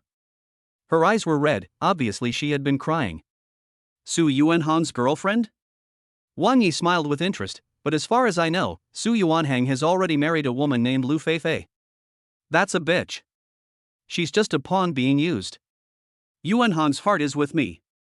Otherwise, do you think I can enter the Su family villa complex at will?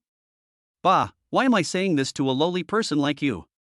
At the end of her words, Wang Yan spat. "Speak nicely, others are just spouting shit.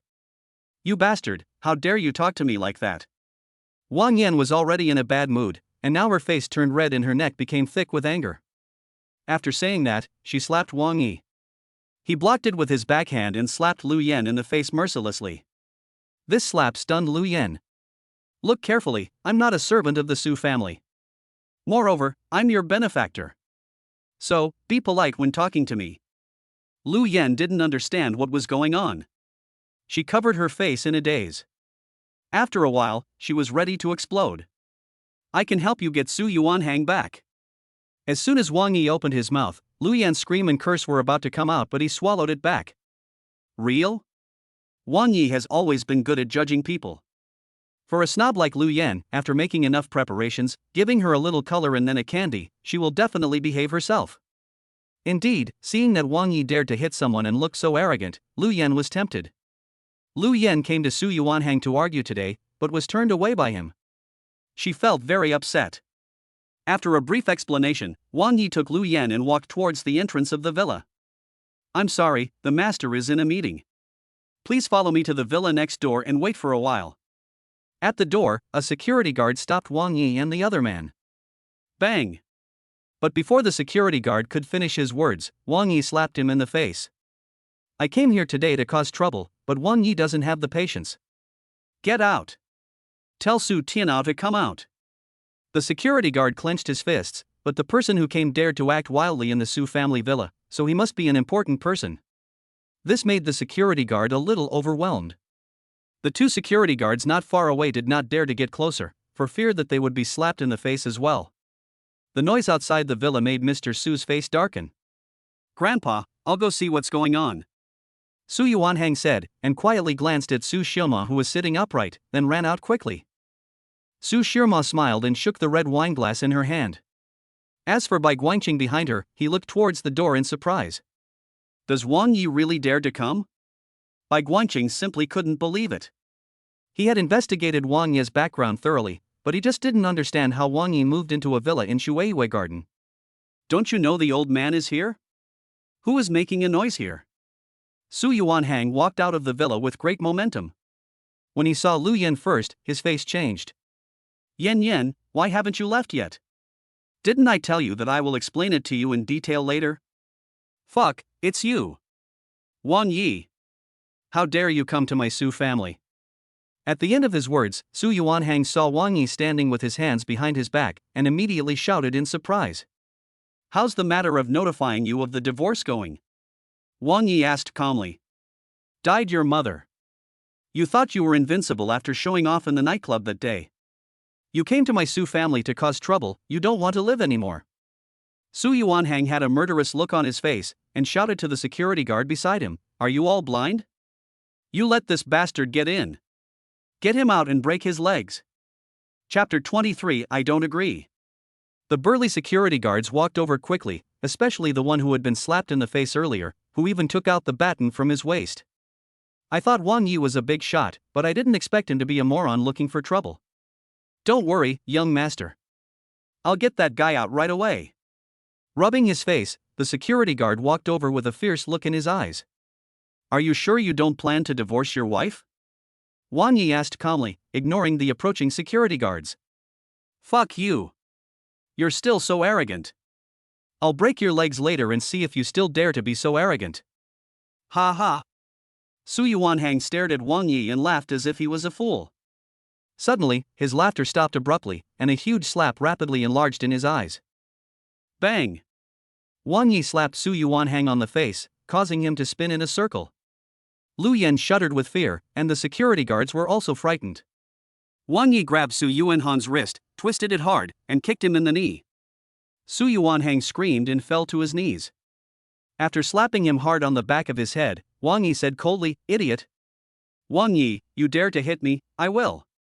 If you keep talking nonsense, I'll cripple you. Wang Yi's cold words made Su Yuanhang's face change suddenly. He had no doubt that this madman would indeed do such a thing. Let go of the young master. The security guard raised his baton. If you dare to do this, I can't guarantee that he will survive.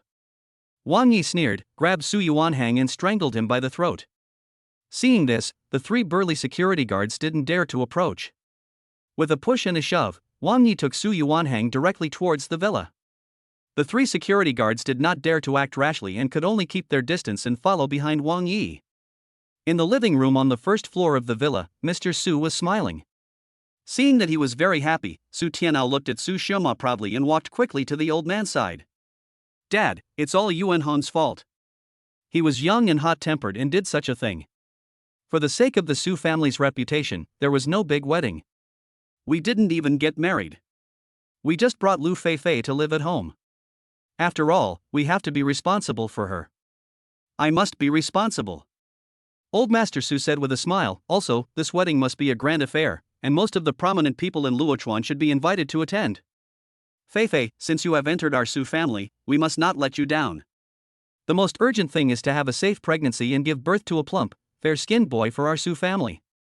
Lu Feifei smiled happily when she heard it. Don't worry, old man, this little guy in my belly is more important than my life. Ah, sensible, sensible, a really sensible child. Grandpa Su laughed.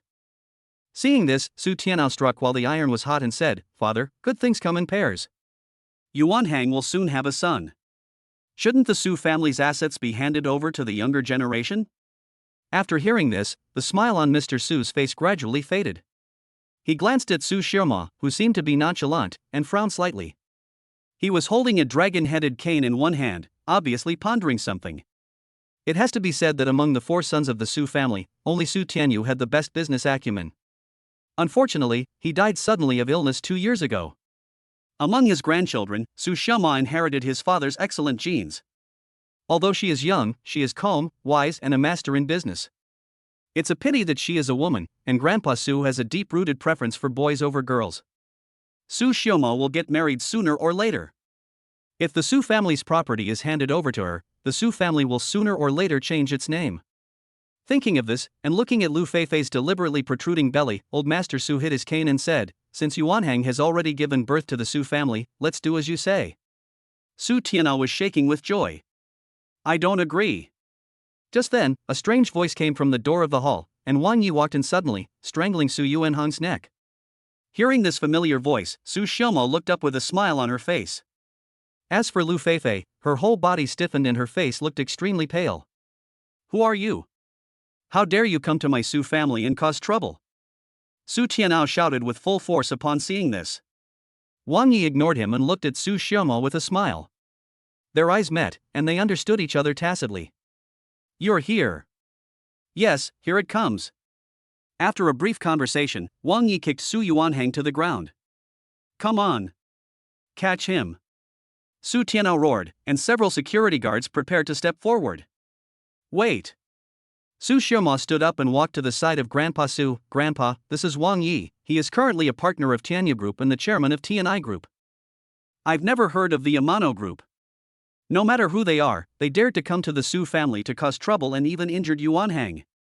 Today's matter is not over," Su Tianao said first. Old Master Su also had a gloomy expression. Not to mention that he had never heard of the Amano Group. Even if it was a well-known enterprise in Luochuan, it would not dare to act recklessly here. "Wang Yi, right?" Old Master Su asked in a deep voice. "I'm Wang Yi, the junior. Nice to meet you, old man." Wang Yi bowed politely. "Who is this?" The old man pointed at Su Yuanhang, who had just stood up. "This is what happened." Wang Yi was calm and composed. He sat down without paying attention to everyone's looks. "To be honest, this Miss Lu Feifei is actually my ex-girlfriend Wang Yi. It is indeed a bit presumptuous for me to come here today, but I am afraid it would be unreasonable not to come. Su Yuanhang is so bold that he actually stole my woman." "Wang Yi, you are talking nonsense. We broke up a long time ago. I, Lu Feifei, have nothing to do with you." Lu Feifei became anxious and roared. Wang Yi turned his head and pointed at her belly. "We are broken up, but what about my seed?" "You're talking nonsense." Lu Feifei couldn't help but swear, "I haven't had sex with you for half a year, how could it be your child?" "Whose is it? Han Ziming's?" Wang Yi grinned. "You?" Lu Feifei was so angry that she couldn't speak. After finally climbing up the Su family, the days of becoming a wealthy wife were about to begin, but Wang Yi was still hanging around and wouldn't leave Lu Feifei any chance of survival. Hearing this, Mr. Su's face turned ashen. "Are you serious?" He pounded his cane hard and coughed violently in anger. It would have been fine if he just wanted to be a father, but he almost left the Su family's 10 billion assets to a bastard. How could Mr. Su be angry? "Dad, don't listen to this kid's nonsense." "Grandpa, this madman is talking nonsense, please don't take it seriously." Su Tianao and his son were so anxious that they were sweating profusely. The fat meat at their mouths looked like it was about to fly away. Lu Feifei also knelt on the ground. "Grandpa, this Wang Yi is just a scoundrel, don't believe what he says. I can guarantee that this is Yuanhan's child. If you don't believe it, you can do a paternity test. In the early stages of pregnancy, doing a paternity test will have a huge impact on the fetus." Su Xiaoma finally spoke up, "Why don't we put this matter aside for now and wait a few months before doing the test?" Seeing Lu Feifei's solemn promise and full of confidence, Su Xiaoma could only say this. Being able to resolve the crisis and open up new prospects for Wang Yi at the same time was the best of both worlds. "No. But at this moment, Wang Yi and Lu Feifei said almost in unison. Chapter 24. Director Wang has the final say. Su Xiaoma's heart trembled, and she secretly winked at Wang Yi. But he seemed to turn a blind eye and said, "This matter today must be settled. Su Yuanhang must divorce his wife, and this must be done. Who the hell do you think you are? You dare to order me around?" Su Yuanhang slammed the table and shouted, "Let alone, Feifei's child is mine. Even if it's not your turn to act wildly here. Wang Yi. I know you hate me, Lu Feifei, but you don't have to force me into a desperate situation. To tell you the truth, this child is really Su Yuanhang's." Lu Feifei sneered. Wang Yi touched his chin, looked at Lu Feifei, and then set his gaze on Lu Yan. "Are you here to watch the fun?" Lu Yan was stunned when she heard this. "I can testify that this child is definitely not from Yuanhang. Who are you?" Old Master Su could hardly bear to listen any longer. What was going on? "To answer your question, my name is Lu Yan, and I am Yuanhang's girlfriend. We have been together for almost 2 months. Well." Hearing this, Wang Yi got a cold sweat on his forehead. It had only been 2 months since he recovered, but it seemed like an extremely long time when she was talking about it. "I can testify that Yuanhang has been with me since 10 days ago. There is no way he could get close to this woman. I know that Yuanhang was drunk that day, so it is impossible for her to get pregnant in one night." Although Lu Yan's words were somewhat insignificant, when combined with Wang Yi's previous words, they seemed to be sufficient evidence. Old Master Su stood up and seemed to be preparing to leave, which made Su Tian'ao's family very anxious. "Lu Feifei, it's already this time, why don't you tell the truth?" Su Tian'ao urged. Lu Feifei hurriedly crawled over and hugged Grandpa Su's legs. "Grandpa, this is what happened. Yuanhang and I met 2 months ago, and we had an experience that night, but I..." At this point, she found it difficult to speak. "Speak!" Old Master Su struck Lu Feifei with his cane, startling her. "He wore a condom that night. I quietly collected the condom and put it in the freezer at the hospital for future use. Half a month ago, my company was facing bankruptcy. I had no other options, so I thought of artificial insemination. So this child is indeed from Yuanhang." Everyone was stunned when they heard this. Su Shirma, who had been supporting the old man, had remained calm until now, but now her eyes widened. This woman is so cruel and terrible. Everyone was thinking the same thing. Lu Feifei was also somewhat desperate. After this matter was exposed, she was afraid that even if she could stay in the Su family, the old man would no longer value her, but would instead treat her as a tool for having children. She looked at Wang Yi viciously. As long as she could stay in the Su family, even if her status was hollowed out, she would have the opportunity to eliminate Wang Yi. "That's enough." Old Master Su let out a long sigh and looked at Lu Feifei with disgust. "Xiaomo, help me go back and rest. We'll discuss this matter later." But this Mr. Wang broke into the Su family villa and injured someone. "Tian'ao, you should handle this matter. Grandpa, Wang Yi is a partner of our Tana Group. The Su family never lacks partners," said Old Master Su in a deep voice. "Wang Yi, I must destroy you today.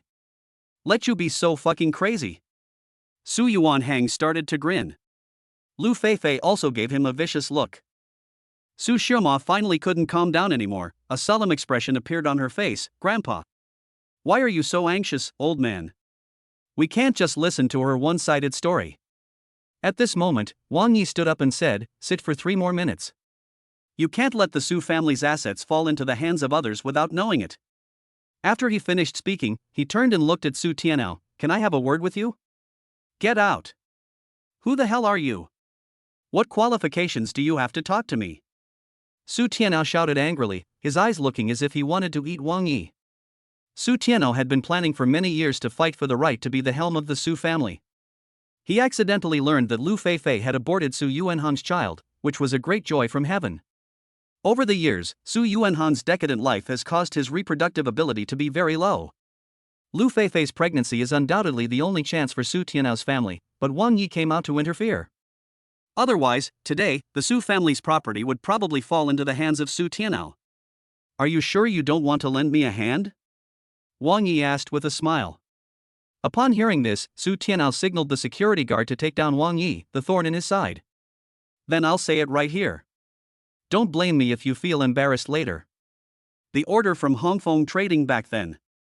When they heard the words Hong Kong Trading, Grandpa Su and Su Xiaoma's eyes widened instantly. Su Tianao also trembled all over and walked forward quickly. Come this way. He. Wang Yi grinned and followed Su Tianao to a nearby place. I'm sorry, I had no choice but to ruin your plan of using my seed to seize the Su family's assets. Tell me, how much do you know about Hong Kong Trading? Su Tianao asked in a deep voice. Now, I don't know anything at all. But if the Su family doesn't divorce my wife, I'm afraid I'll remember everything again because my memory is sometimes good and sometimes bad. Wang Yi smiled happily, but that look made Su Tianao feel uneasy. In fact, I came here last night wearing an invisibility cloak just to eavesdrop on the matter of Hong Kong Trading. But just hearing the name, it seemed that the father and son were hiding a big secret, and I was very scared about it. So Wang Yi, this is the thread of this matter. What do you want? If you want money, name a price. Su Tianao gritted his teeth. Seeing that it worked, Wang Yi shook his head cunningly. I have no shortage of money. But I have to save my face. I said, Lu Feifei is my ex-girlfriend, I want to leave her with nowhere to go. So, please ask the Su family to divorce my wife. As long as this is accomplished, from now on, the affairs of Hong Kong trade will be buried in my stomach and I will forget about them completely. There was no room for negotiation. After weighing the pros and cons, Su Tianao could only grit his teeth and agree. But now, how can we turn back? Su Tianao asked. I have thought of everything for you. Wang Yi looked at Lu Yan with a smile. Don't you have a ready-made girlfriend? As long as you have the tools, it's just a matter of time to make a baby. Su Tianao felt so angry that his teeth itched, but he could only grit his teeth. Returning to the living room, Su Tianao said respectfully, Father, Director Wang just had a heart-to-heart talk with me, and I also have a deep understanding. If this matter is so reckless, I am afraid that the tragedy of Hong Kong trade will be repeated. Dad, you can't trust Wang Yi. Upon hearing this, Lu Feifei turned around, knelt down, and grabbed Su Tianao's legs. You have seen it too. This kind of woman who is obsessed with money and profit is very vicious and is not worthy of marrying into our Su family. Besides, she is Mr. Wang's ex-girlfriend, and Mr. Wang is a partner of Xiaoma's company. In my opinion, since the two of them have not yet obtained their marriage certificate, it is a good opportunity to break up. Well, Lu Yan, come here. Lu Yan ran forward excitedly. Since you and Yuan Hang have feelings for each other, you should get along well with each other in the future and try to give me a plump great-grandson as soon as possible. Lu Yan was happily dressed up, but Lu Feifei collapsed to the ground. Chapter 25 I Want to Chase You. With Wang Yi's guidance, Su Tianao successfully resolved the matter. Old Master Su was leaning on his crutch with a gloomy face. Without saying much, he walked out of the villa with the support of Su Xiaoma. Wang Yi. Do you really have to force me, Lu Feifei, into a desperate situation? Lu Feifei stood up suddenly and roared ferociously. Wang Yi looked solemn and nodded heavily. You're right. I just want to leave you, Lu Feifei, with no way out. You don't care about the past, any affection between us. Enough. Wang Yi shouted angrily, fragrant? Ridiculous. You know what? My mother is still in the intensive care unit of the hospital and hasn't woken up yet. At the beginning, you wanted to leave me and defraud my money, which would have been fine, but why did you team up with Han Zimming to make my mother's illness worse and worse? She has suffered in vain in the hospital for half a year. Who is responsible? Humph, face. There is no face for you. Lu Feifei's eyes were filled with despair, and she collapsed to the ground again. Su Tianao was not interested in listening to them, and said, Wang Yi, you promised me something, I hope you can keep it a secret. Otherwise, even if I, Su Tianao, lose everything, I will drag you down with me. Wang Yi just nodded heavily, but he became more curious about Hong Kong trading. Someone, drag her out and kick her out of the Su family. Mr. Wang, please go back. Lu Feifei, who was completely desperate, was dragged out of the Su family villa by 2 security guards. Wang Yi turned and walked towards the parking lot.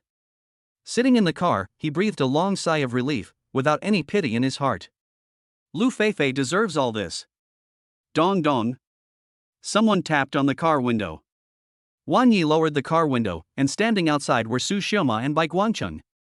Mr. Wang, you don't seem surprised to see me here? Su Xiaoma asked with a smile. At this moment, she is no longer like the carefree and straightforward girl with 2 beautiful dimples when she smiled in the villa yesterday. Now she has the charm of a domineering president. Wang Yi nodded. It's a bit unexpected indeed. I didn't expect that a little dimple like you could be a big shot. I didn't expect Mr. Wang to be able to handle the whole thing so well. He used a shell company to run 2 real estate companies, and came to the Su family villa alone to force Su Yuanhang to divorce his wife. I admire you, I admire you. You little vixen, you've clearly figured out my background, yet you're still playing with me. Wang Yi smiled evilly. That's a compliment from you. No, this time it's me who should thank you, otherwise I would have no place to stand in the Su family. Su Xiaoma bent down and smiled. You two don't need to flatter each other anymore. Bai Guangqing smiled bitterly and shook his head. It seems that I have been kept in the dark the whole time. Let me formally introduce you, Su Xiaoma. Su Xiaoma stretched out her soft and boneless hand. Wang Yi stretched his hand out of the window and shook her hand. Wang Yi. We are both partners and neighbors. I just happened to get help from Mr. Wang today. Why don't you come to my house and have a simple meal together? I couldn't ask for more. Wang Yi agreed immediately. Su Xiaoma got into the Maybach next door, and Wang Yi drove his Ferrari toward the outside of the Su family villa complex. Outside the Su family villa complex, on the side of the white road, Lu Feifei sat on the ground in a daze with empty eyes. 2 luxury cars passed by her, and Wang Yi just glanced at her without stopping at all. In the second villa of Shuiwei Garden, there was a table full of sumptuous meals. Wang Yi sat in the middle, holding a glass of red wine in his hand. Cheers! Bai Guangqing was also among them, and the 3 of them clinked their glasses. Mr. Wang, regarding Hongfeng trading. Su Xiaoma asked in a tentative tone. I know nothing about it. Wang Yi replied casually. Well. Su Xiaoma and Bai Guangqing looked at each other, and from their expressions it was obvious that they did not believe Wang Yi. I really don't know anything. Wang Yi explained, I only know that Su Tianao seems to be very sensitive about this matter, so I just fooled him. Ah, you're amazing. Seeing that he didn't look like he was joking, Su Xiaoma smiled and shook her head. After 3 rounds of wine and 5 kinds of food, Su Xiaoma finally put down the red wine glass and looked at Wang Yi solemnly. Mr. Wang, you can buy a villa, so you must be a person of status. But I am very curious, what is your purpose in approaching me? The reason why she used the word should was because she had investigated Wang Yi's background thoroughly. Tana Group was just an empty shell, but the villa was real. Wang Yi restrained his smile and said seriously, at first it was just a business. What about now? Su Xiaoma asked. Now, I want to pursue you. Wang Yi had a serious expression and stared straight at Su Xiaoma. Su Xiaoma was stunned, and Bai Guangqing also looked horrified. Can't this guy be more tactful? It's fine that the shell company is just scamming people out of their money, but it's so shameless that it has reached this level, and they don't even blush after saying it. Chase me? That's not easy. Su Xiaoma smiled after a while. But in her heart, she did have some feelings for Wang Yi. This interesting man has a generous personality, clear likes and dislikes, and is pure without any impurities. Otherwise, after breakfast that day, I'm afraid he would have taken the opportunity to do something out of line. But when it comes to liking someone, Su Xiaoma doesn't believe in love at first sight. I want to say that I fell in love with you at first sight. Do you believe me? Wang Yi's words hit the mark, and Su Xiaoma shook her head without hesitation. If you don't believe me, then I can't do anything. Well, how about another glass of wine? Bai Guangqing asked with a light cough, thinking to himself, this guy simply treats me like air. Need not. But Wang Yi and Su Xiaoma answered in unison. Well. Bai Guangqing was so embarrassed that he was speechless. Right at this dining table, Su Xiaoma stared at Wang Yi, and Wang Yi stared at her without avoiding his gaze, and they looked at each other. I think Miss Jiang Mengdai is a good girl. Su Xiaoma spoke first. She is very nice indeed. Then you should pursue her. She takes good care of you. But I fell in love with you at first sight. But there are indeed many people chasing after me, all of them are rich and powerful young men. I'm not bad either. Their family background and status are enough to help me gain power over the Su family. Me too. I'll go to work at your company tomorrow. Puff. Su Xiaoma almost spit out her wine. If she didn't know Wang Yi well, she would have thought he was a helpless scoundrel just by hearing his brief answer. You are the chairman of the Tana Group after all. It's not appropriate for you to work for me.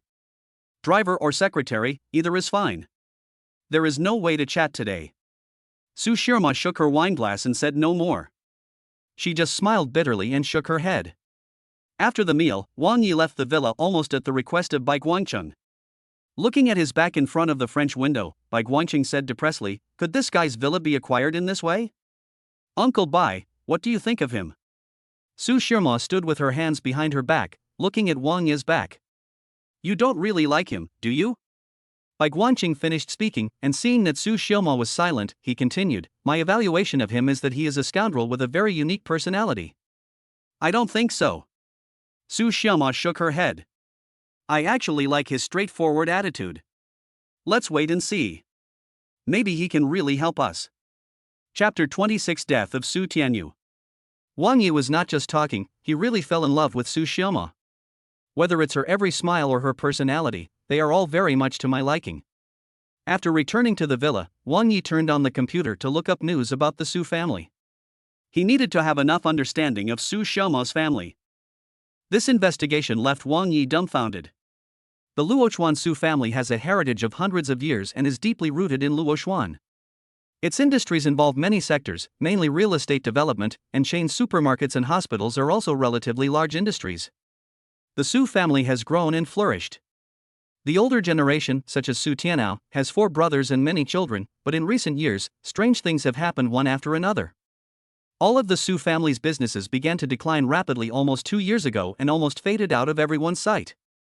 What is even more strange is that there are many male grandchildren in the Su family, but all of them are either widowed or unable to have children, so that the Su family still has no fresh blood. You offended someone and got cheated? Looking at the computer screen, Wang Yi touched his chin with one hand. Su Shirma lost her mother at an early age. Her father was the second child. 2 years ago, when his career was at its peak, he suddenly fell ill and died suddenly in Luochuan Hospital. The more Wang Yi investigated, the more suspicious he felt the matter was, so he called Dean Yang. "Mr. Wang, your mother's condition has improved recently. According to my observation, she will wake up within 3 days." Yang Huaiyan's polite voice came from the other end of the phone. "President Yang, thank you for your hard work during this period. I have something I want to ask you. Do you still remember Su Tianyu from the Su family 2 years ago?" "Remember." When saying this, Wang Yi clearly heard that Yang Huaiyan's voice was trembling slightly. "How did he die?" Wang Yi asked. "Director Wang, this is a long story. When you are free to come to the hospital some other day, I will bring the medical records from that year and report to you in person. I'll be there right now if I'm free." After saying that, Wang Yi hung up the phone, hurried out and headed towards Luochuan Hospital. He always felt that Yang Huaiyan knew something about this matter. The car stopped in front of the hospital and Wang Yi walked towards the office building. Just then, the elevator door opened and Wang Yi quickened his pace and rushed over. At the elevator entrance, a man and a woman were about to enter the elevator. The man suddenly turned around and was bumped into by Wang Yi. Plop! The man sat down on the ground. "Manager, are you okay?" The woman, who should be the man's secretary, hurried forward to support him. "Sorry, I didn't notice you turned around." As soon as Wang Yi's words of apology came out, the man flew into a rage and started cursing. "You are so blind, you walk without paying attention to your eyes." Wang Yi frowned. Although he bumped into someone first, this person's mouth was too smelly. Ignoring him, Wang Yi prepared to enter the elevator. But at this moment, the man stood up and grabbed Wang Yi by the back of his collar. "You hit someone, and you just want to leave? I've already apologized. Also, your mouth stinks." Wang Yi turned around and glanced at his hand. "Take your claws off me." "Hey, you're so arrogant," the man said as he prepared to take action. He grabbed his wrist with his backhand, and the man screamed in pain. "Sir, please stop. Do you know who he is?" The female secretary stepped forward and said. "I'm not interested in knowing." Wang Yi pushed the man away and walked into the elevator without saying a word. "Just wait for me, if you dare to touch me, I will call you." The elevator door slowly closed. The man shouting and cursing could still be vaguely heard, but Wang Yi did not take it to heart. Arriving at the 12th floor of the office building, Wang Yi knocked on the door and walked into the dean's office. "Mr. Wang, you're here." Yang Huaiyan stood up to greet him, holding a thick stack of medical records in his hand. Knowing that Wang Yi was coming, he had already prepared everything. Mr. Wang, please take a look first. He handed the case to Wang Yi. Infectious disease. After taking a look, Wang Yi's brows furrowed even deeper. The medical records in detail the entire process of Su Tianyu's hospitalization and eventual death 2 years ago. Cremated? This is not the hospital's responsibility, right? Wang Yi asked puzzledly after seeing the final result. The condition was too serious and highly contagious. This was a hard order at the time. So it was recorded. Wang Yi nodded and asked Yang Huayan to tell the story from the beginning. From him, I learned that Su Tianyu's illness was very strange back then, so Yang Huayan still remembers it clearly. It was one night when Su Tianyu was sent to the hospital. He was fine in the emergency room, but when he was sent to the intensive care unit after CPR, he suddenly seemed to go crazy. Wait. Wang Yi interrupted him. Who sent them at that time? How many people were there? Su Tianao, the eldest son of the Su family. He was the only one there. It is said that he was in a meeting until very late that night. When he and Su Tianyu were returning home together, Su Tianyu suddenly fell ill. Home? Wang Yi touched his chin, feeling something strange. When Su Tianyu bought Building 2 of Shuiwei Garden, Su Xiuma's mother was still alive. At that time, her mother had taken a fancy to Building 1 of Shuiwei Garden, which is the villa where Wang Yi lives now. But because Su Tianyu seemed to have an affair with the chairman of Shuiwei Group, she knew that Su Tianyu wanted to buy the villa for his wife, so she had always refused to sell it. Until Su Xiuma's mother passed away and Su Tianyu died suddenly many years ago, Su Xiuma wanted to buy it many times, but Shuiwei Group refused to sell it. This is also the reason why Su Xiuma has a special feeling for that villa. Back to the topic, 2 years ago, Su Tianyu was living in Shuiwei Garden, which was different from the Su family villa complex. He secretly kept this doubt in mind. Please continue. Yang Huayan nodded and continued to tell the story. Yang Huayan, who has been working as a traditional Chinese medicine doctor for many years, has never seen such strange symptoms. Moreover, during the nursing period, 3 nurses successively developed the same symptoms as Su Tianyu, biting everywhere like crazy and died suddenly within a day. Therefore, the hospital concluded that this special disease is highly contagious. After staying in the hospital for 3 days, Su Tianyu died suddenly. Due to pressure from many parties, he was hastily sent to the crematorium and cremated directly. What do you mean by pressure from all sides? Yang Huayan replied, first, Su Tianyu was a fatal entrepreneur at the time. If the news of this incident came out, people would panic. The Su family, headed by Su Tianao, strongly recommended immediate cremation. Secondly, many entrepreneurs he contacted at the time were also afraid that rumors of infection would spread, affecting future business. Wang Yi picked up the pen on the table and wrote down the names of the entrepreneurs that Yang Huayan still remembered. Watching Wang Yi put the note into his pocket, Yang Huayan asked tentatively, after 2 years, why are you suddenly concerned about this? Nothing, just curious. Then you should start with Shuiwei Group, because at that time, the only one who did not support cremation was Shuwei Yueshi, the chairman of Shuiwei Group. Maybe she knows something.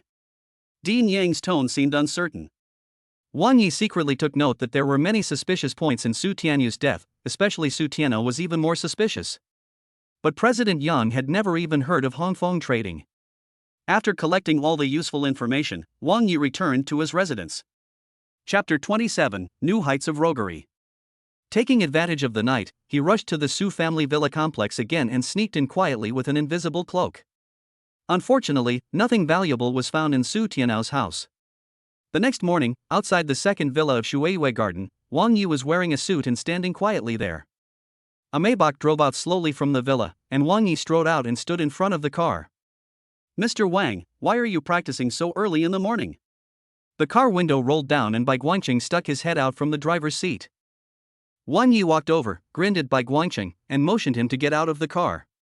Confused, Bai Guangqing got out of the car and asked, Mr. Wang, is there anything wrong? You take a rest. After saying that, Wang Yi sat in the driver's seat and fastened his seatbelt. This made Bai Guangqing stand outside the car in a daze. What are you doing? Boss, where are you going? Wang Yi turned his head and grinned at Su Xiuma in the back row. This is not appropriate. Su Xiuma pretended to be surprised. You are the chairman of a mono group after all. How can I let you be my driver? Let's not be polite. Everyone starts from the grassroots. I think drivers are pretty good. Wang Yi's rogue attitude simply reached a new height, making Bai Guangcheng, who was standing outside the car, feel ashamed and blushing just by listening to it. But looking at Wang Yi, his expression remained calm and his heart remained steady. "Do you really want to be my driver?"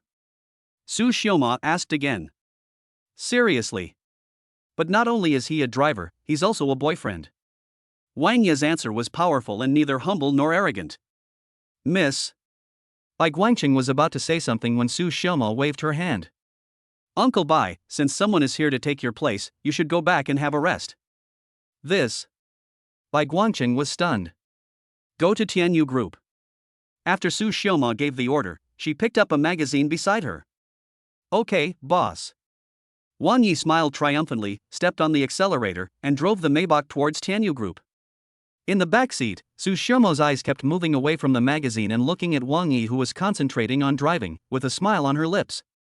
Although Tana Group is just an industry under the Su Group, its office building is located in the best location in the city center. Moreover, the entire building has more than 30 floors. The value of this building alone is billions. On the first floor of the underground parking lot, Wang Yi got out of the car and opened the door for Su Xiaoma in an official manner. "Boss, please." Hearing this, Su Xiaoma almost laughed out loud. Just then, a horn sounded from the side, and then a man got out of a black Mercedes-Benz. "Cousin, your driver?" The man glanced at Wang Yi with gloating eyes. Enemies meet on a narrow road. Wang Yi frowned slightly. He remembered that this man was the one he knocked down in Luochuan Hospital yesterday. He actually called Su Xiaoma cousin, and it seemed that he was also a member of the Su family. Su Xiaoma returned to her domineering CEO demeanor almost in an instant, and just nodded slightly without saying anything. "Let me introduce myself. My name is Su Kahong. My father is the third child in the Su family. I work in Tianyu Group." Su Kahong's words were full of boasting. "It's a bad name." Wang Yi interrupted him. He made a gesture of invitation to Su Xiaoma. "Boss, please. Stop right there." Su Kahong called out to him, his face somewhat gloomy. "I bumped into you yesterday, I'm generous and won't bother with you. But you have to explain to me clearly today, this name was given to me by my father, why is it wrong?" In Su Kahong's opinion, Wang Yi was just a driver. Even if he went too far, his cousin Su Xiaoma would never bother with him for a driver. Just as he expected, Su Xiaoma walked slowly towards the elevator entrance, as if she heard nothing. "If you don't explain clearly today, I will make you die miserably," Su Kahong threatened. "You have such a bad temper, you want to bite me." Wang Yi curled his lips. "Go back and ask your father if you are his biological child. Why doesn't he hope for the best for you? Kahong, your good fortune is all over you. No wonder you are unlucky. I bumped into you yesterday." After saying that, Wang Yi strode after Su Xiaoma. Su Xiaoma was already walking to the elevator, trying not to smile. When the two of them entered the elevator, Su Kahong finally reacted and roared angrily, "How dare a bastard driver talk to me like that? I wonder how long you can stay here." In the elevator, Su Xiaoma said expressionlessly, "Wang Yi, since you are my driver and part-time secretary, you must understand the rules of the workplace. The first rule of the workplace is that you must never make enemies with your superiors. That is equivalent to asking for trouble. Asking for trouble for yourself is asking for trouble for your boss." "Okay, I'll remember that. Don't worry, you won't be in any trouble." After all, Wang Yi is a boss who has started 2 businesses, so he does have some experience. Although he has expressed his intention to pursue Su Xiaoma, the other party has not agreed yet. The road to pursuing the domineering president is long and bumpy, and Wang Yi is ready. Outside the president's office, Wang Yi carefully prepared coffee and placed it on Su Xiaoma's desk. Su Xiaoma looked at the documents in her hand and said without raising her head, "Go and familiarize yourself with the various departments first." "Okay." Wang Yi responded and walked towards the door. "Don't cause trouble," Su Xiaoma reminded. Wang Yi nodded confidently and walked out of the office. He used to be in charge of Tianlang Pharmaceutical and the current Tana Group, but after taking a turn at Tana Group, Wang Yi realized how short-sighted he was. The office conditions here can be described as luxurious. Each person has a separate office and the environment is elegant. The collaboration between departments is also very effective, and video conferencing has greatly improved work efficiency. Leaning against the doorframe, Wang Yi smacked his lips, humbly learning from the experiences of top companies. After a while, he just turned around and it was like he hit a wall, which bounced him away. Fortunately, Wang Yi reacted in time and staggered a few steps before he could stand firm. However, a cup of coffee had been spilled on the brand new suit. How can you walk without eyes? A sturdy woman weighing more than 300 pounds was staring at him angrily. Blame me? Wang Yi frowned. The woman's face was full of fat, and it swayed up and down as she spoke. Don't blame you, blame me? The new guy? Well, a new one. Wang Yi said casually while wiping his clothes. That's great. Go to the 8th floor and get the project information of Rebirth Group up to me. It must be delivered within 10 minutes. I need it urgently. Send it to the project department. The fat woman didn't even ask what Wang Yi did, and directly assigned the task. After saying that, he walked towards the project office nearby, and he felt the floor vibrating wherever his footsteps landed. Whatever. It's just a copy of the information. Wang Yi turned around and walked towards the elevator. But after waiting here for a while, the elevator was still occupied. He had no choice but to take the stairs from the 20th floor to the 8th floor. Wang Yi appeared in the information room on the 8th floor, panting. Looking at the stack of information the document clerk was pointing at, a drop of cold sweat appeared on Wang Yi's forehead. What the hell, that's a stack of information, it's a pile. The depressed Wang Yi cursed out loud. The mountain of documents he held up was so high that it blocked his eyes.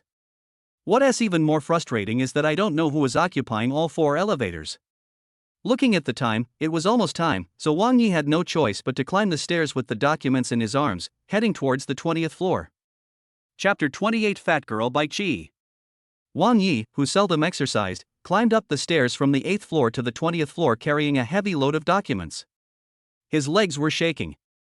In the project department, Wang Yi kicked the door open and just as he walked in, he heard a scolding voice from inside. Don't you know to knock first? Glancing sideways, I saw that the one giving the orders was the fat woman, who was holding a hamburger in her hand and chewing it in big mouthfuls. Why don't you choke to death? Wang Yi took a deep breath and endured it. He walked out the door and kicked it. Come in. The fat woman's voice came from the room. Wang Yi carried the documents in, placed them on the table, and wiped the sweat from his forehead.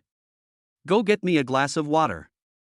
The fat woman pointed at the cup on the table without any hesitation. Wang Yi stared at her, and he was about to lose his temper. Do you know who I am? Wang Yi asked in a low voice. I know. I'm Director Su's driver and secretary. The fat woman turned the computer screen around and pointed at the newly issued appointment letter on it. My name is Bai Chi, Bai means white, and Chi means pond.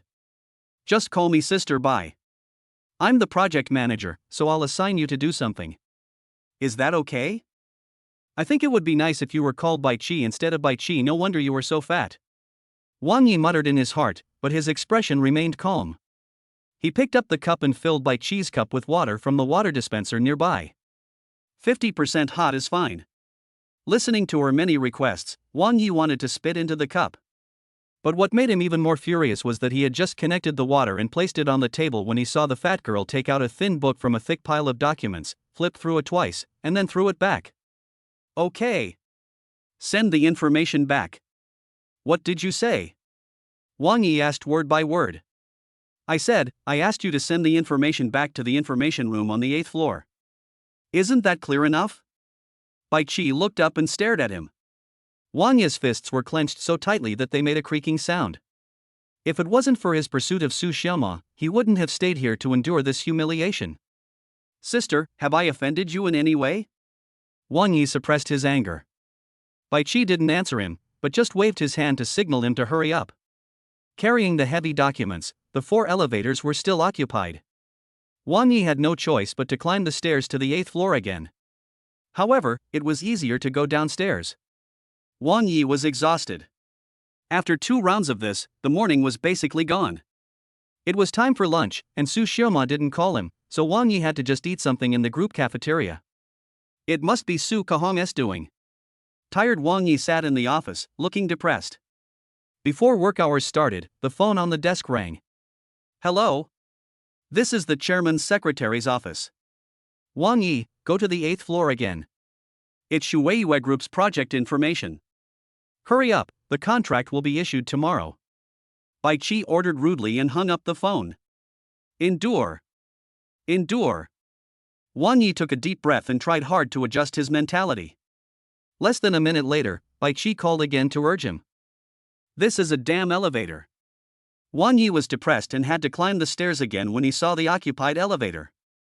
This time, when he packed the documents and brought them to the 20th floor, he happened to see Su Kahong and Bai Qi together in the office corridor. Manager Su, if you follow my instructions, that kid will definitely be in a state of weakness tomorrow.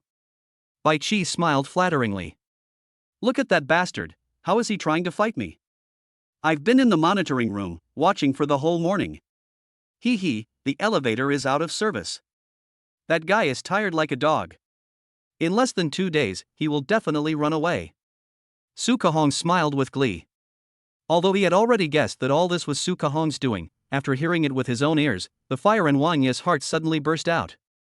Bang! Throwing the pile of documents to the ground, Wang Yi strode forward, grabbed Su Kahong's collar, and lifted him off the ground with one hand. You, what are you doing? Looking at Wang Yi's murderous eyes, Su Kahong screamed in shock at the bone-chilling coldness. At once, the office doors on both sides of the corridor opened, and everyone poked their heads out curiously. What? Fuck your mother. After being teased for a whole day, Wang Yi, furious, raised his hand to slap. I am the manager of Tana Group. You dare to hit me. Don't you want to do this job anymore? Su Kahong yelled. I'm going to hit you. After Wang Yi finished speaking, he raised his hand and quickly dropped it towards Su Kahong's face. With his current anger, Wang Yi would still beat Su Kahong even if his father was here, let alone Su Kahong. Wang Yi, stop it. Just as the slap was about to land on Su Kahong's face, a shout stopped Wang Yi's hand abruptly. Let him go. Su Xiaomo walked over with a sullen face. Wang Yi was not convinced and said, Xiaomo. Call me chairman. Su Xiaomo said sternly. Okay. Chairman. Wang Yi endured it. Since this morning, the two of them have been playing tricks on me. This is the third time I've reported this information from the 8th floor. I thought Su Xiaomo would vent her anger after hearing my explanation, but I didn't expect Su Xiaomo to point to the documents on the floor and ask, did you throw them away? Yeah. Wang Yi nodded. Pick it up. What? I told you to pick it up? Either pick it up now, or pack up and leave. This document is for the contract with Shueiyue Garden. Wasn't I clear enough? Pick it up immediately. Su Xiaomo's tone was so cold, as if she was talking to a stranger, even more harshly. Looking at Su Xiaomo's cold eyes, and then at the fat girl Bai Qi and Su Kahong's silent ridicule, Wang Yi was stunned and did not respond. Quietly, a trace of regret flashed across Su Xiaomo's eyes, but she quickly concealed it. Okay. I'll pick it up. Pushing Su Kahong away, Wang Yi squatted down and started picking up the documents on the ground. Su Xiaomo turned around and went back to the chairman's office as if nothing had happened. You're just a dog driving a car, and you actually think my cousin will side with you? Idiot. Su Kahong laughed in a low voice. Suddenly he looked up. Wang Yi's cold eyes made Su Kahong dare not say anything more. Wang Yi picked up the documents and put them in the project office. Without saying anything, he returned to the secretary's office and sat down. It was not until the afternoon when Wang Yi got off work and sat in the Maybach that his legs were trembling as he drove silently all the way to the Shueiyue Garden Villa. What? Are you angry? I told you, Director Wang, you are a man who does great things. How could you condescend to be my secretary? In the company and outside, Su Xiaomo is like two completely different people. In the company, she has a cold and domineering temperament, but outside, she is a little feminine. To be precise, Wang Yi thinks she is a bit stupid. I am a little angry, but I endure it. Because I am pursuing you.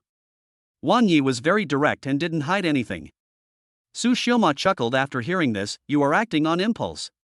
Once you are no longer excited, I am afraid you will not say that anymore. Let's wait and see. Wang Yi said, concentrating on driving.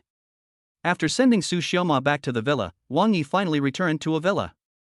As soon as I opened the door, my legs went limp and I sat down on the sofa. I climbed the stairs back and forth several times, but my legs were no longer under my control. Boss, you're back. I'll get you a basin of water to soak your feet first. Jiang Mengdai had already prepared dinner. She was considerate and quickly fetched a basin of hot water and helped Wang Yi take off his shoes. Let me massage your feet. Chapter 29: The Power of Shadowless Shoes. Jiang Mengdai was about to put her hand into the foot basin, but was hurriedly stopped by Wang Yi. It's okay, I'll just make some bubbles. Boss, you've walked a lot. Massage your feet to relax your muscles and invigorate your blood circulation. When I was back home, I often massaged my parents' feet. They all said that my technique was very good. Jiang Mengdai persisted, put her hands into the foot basin, held Wang Yi's hands and began to massage them. I have to say that Jiang Mengdai's technique is skillful and the massage feels particularly comfortable. Leaning back in his chair and looking at the serious Jiang Mengdai, Wang Yi felt a little silly. Such a gentle, kind and talented woman, who cares for me in every way, but I have no feelings for her and fell in love with a madman with a dual personality, Su Xiaoma. I really doubt whether I have a tendency to self-abuse. Mengdai, are things going well for the group recently? Wang Yi asked softly. It went very smoothly. With the help of my boss, the rest of the work was much easier. The construction of the new campus of Luochuan Hospital has already started. Don't be too active in the future. Wang Yi smiled with concern. A monogroup is just an ideal I have always had in my mind to start a business and make it bigger and stronger. In fact, I am not that interested in money. Don't be too tired, just tell the employees to do it if there is anything to do. That's your ideal, boss. It's also my ideal. I feel very happy to do things myself. Unable to persuade Jiang Mengdai, Wang Yi didn't say anything more. After dinner, he went upstairs. Lying in bed, although his feet no longer hurt, his legs were so sore that he tossed and turned and couldn't sleep. It was approaching 11 o'clock and Wang Yi, who was feeling a little sleepy, looked at the time again. There was less than an hour left before signing in, so he endured it and continued to stay up until the early morning. Wang Yi took out his mobile phone, clicked on the clock-in button, and his eyes lit up. Continuously punch in and sign in successfully, and get the system reward, Shadowless Shoes. Wang Yi was pleasantly surprised when he saw the function Introduction. Introduction to the functions of Shadowless Shoes: fashionable upper design, comfortable and easy to wear, and will greatly increase the movement speed, as fast as light and shadow. It's a timely help. Wang Yi almost cried for joy and clicked to extract. With these shadowless shoes, climbing stairs would be much easier no matter what difficulties he faced. Soon, a pair of unbranded sneakers appeared on Wang Yi's bed. Although his legs were sore, he still put them on to try them on. The size of the shadowless shoes was just right. He started as fast as the wind and moved as fast as lightning. You couldn't even see his shadow. Not bad. Standing on the balcony, Wang Yi smiled happily. He gradually figured out the rules of this magical system. In the first 2 days of every week, the system will give away some assets or antiques, which are monetary items, after you sign in. 3 days a week, the system gives away some pills with different effects. In the last 2 days, the system gave away some strange treasures, such as the invisible cloak and these shadowless shoes. However, whether this is really the rule remains to be verified. Wang Yi turned and went into the bedroom, turned off the lights and went to sleep, without noticing that in the next room opposite, Su Xiaoma was standing in front of the floor-to-ceiling window with her hands hanging down, looking at his bedroom from afar. The next morning, Wang Yi was awakened by the ringing of the phone. Mr. Wang, are you ready to resign? Su Xiaoma's voice came from the other end of the phone. Late? I'll get up right away. You haven't gotten up yet? Don't be late for work on your second day. I've asked Uncle Bai to take you to the company. If you don't want to resign, drive to the company by yourself. Su Xiaoma hung up the phone after she said that. Wang Yi got up and after a quick wash, he rushed downstairs. Boss, so early? Jiang Mengdai poked her head out from the kitchen. I'm in a hurry to get to work. I'm going to be late. Wang Yi had already told Jiang Mengdai about going to work at Tana Group, and the latter just assumed that Wang Yi had infiltrated. It's not even 7 o'clock yet. Listening to Jiang Mengdai's words, Wang Yi looked at his watch and found that it was only 6:40. Then Su Xiaoma is crazy. She works from 9 to 5, and it's still early before 9 o'clock. After a depressed Wang Yi finished his breakfast, he went out with Jiang Mengdai and asked her to buy a car with company funding, but Jiang Mengdai refused to buy it. So Wang Yi sent her downstairs of the company, and then went to Tana Group. The roar of the Ferrari echoed in the underground parking lot of Tana Group. Wang Yi found a parking space and stopped. As soon as he got off the car, a pair of burning eyes stared at him. Wang Yi? Fatty. Wang Yi glanced at Bai Qi, who was walking quickly towards him, and muttered to himself. After walking around the Ferrari, Bai Qi asked, Sue 88888, awesome. Did the chairman buy a new car? Pointing to the Maybach next to him, Wang Yi said casually, that's your chairman's car. This is mine.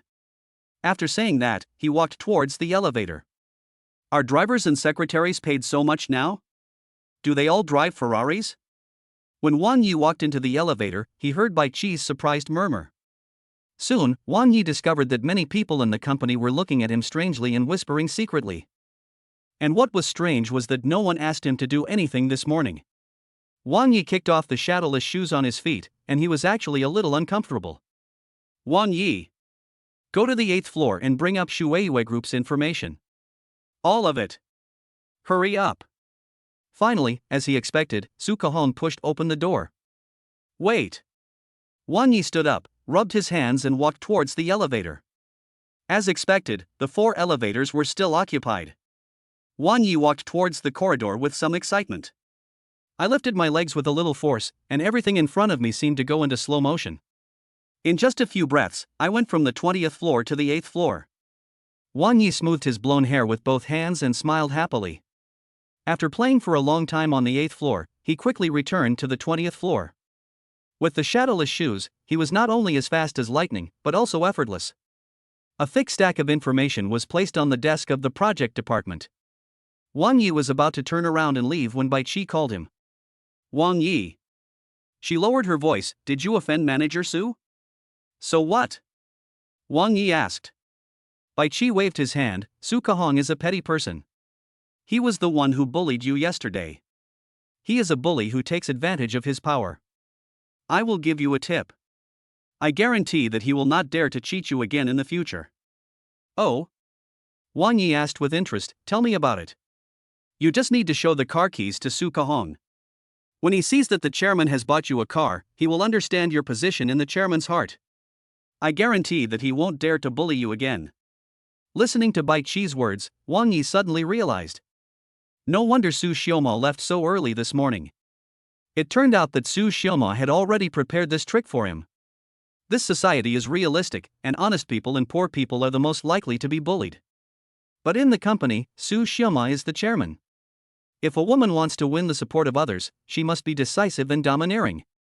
That's why Su Xiaoma was so indifferent yesterday, in order to let people know that the company has its own system. No matter how good the nepotism is, it still has to strictly obey the company's control. But it was different if he hinted at something indirectly. When everyone mistakenly believed that Wang Yi was loved by the chairman and that the chairman had given him a Ferrari, they were all afraid and did not dare to make things difficult for Wang Yi anymore. I've been the company's CEO for the past few years, but it's all in vain. Wang Yi smiled bitterly. What did you say, boss? Bai Qi thought he had misheard. Nothing. Wang Yi waved his hand and said with a sly smile, I have a better trick than yours. Would you like to see it during lunchtime? Chapter 30 The Tenderness of That Kiss.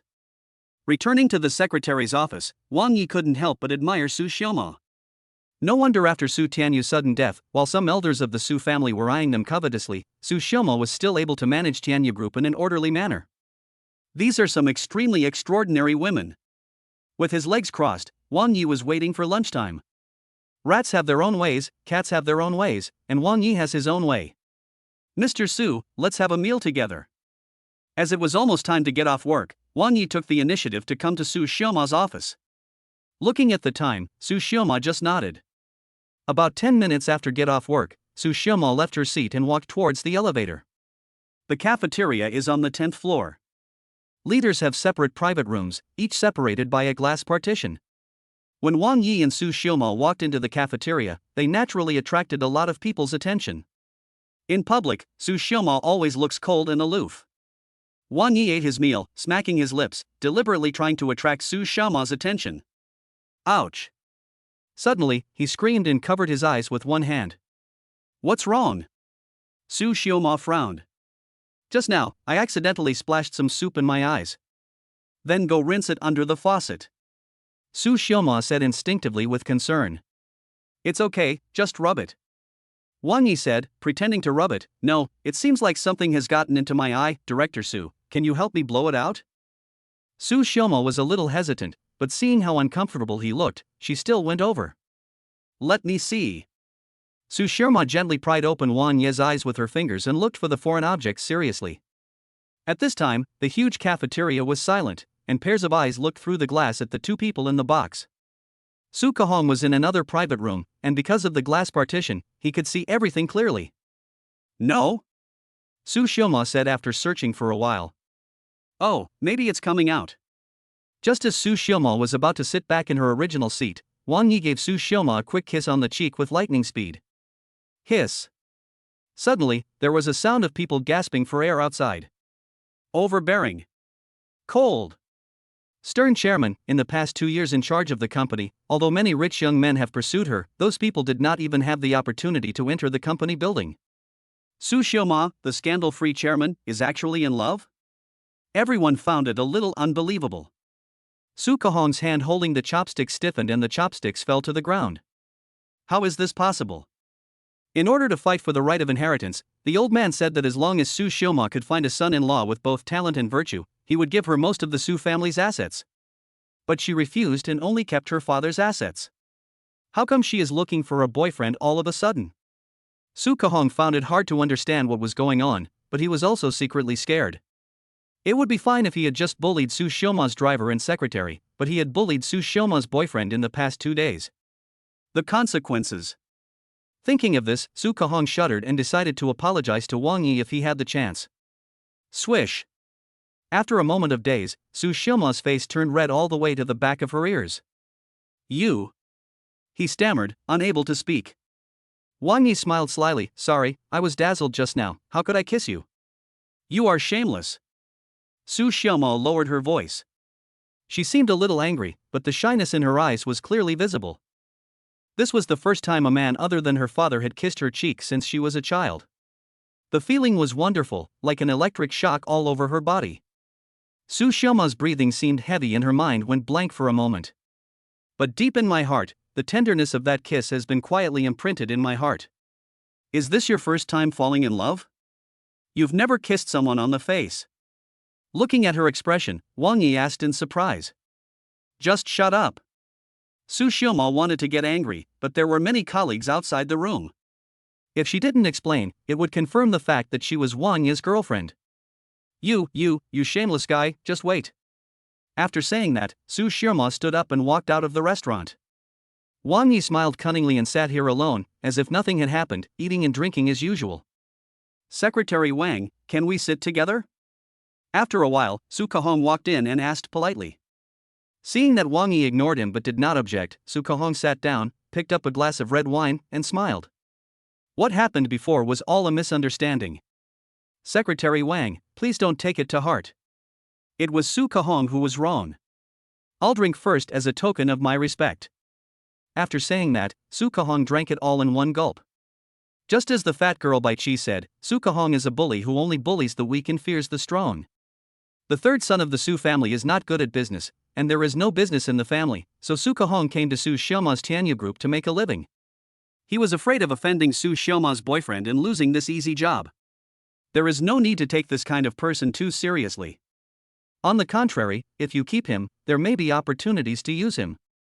Wang Yi picked up the wineglass handed to him by Su Kahong and drank it all in one gulp. Is there a misunderstanding between me and Manager Su? How come I didn't know? Su Kahong was stunned when he heard this, then he smiled. Yes, we are good colleagues and good brothers, how could there be any conflicts and misunderstandings?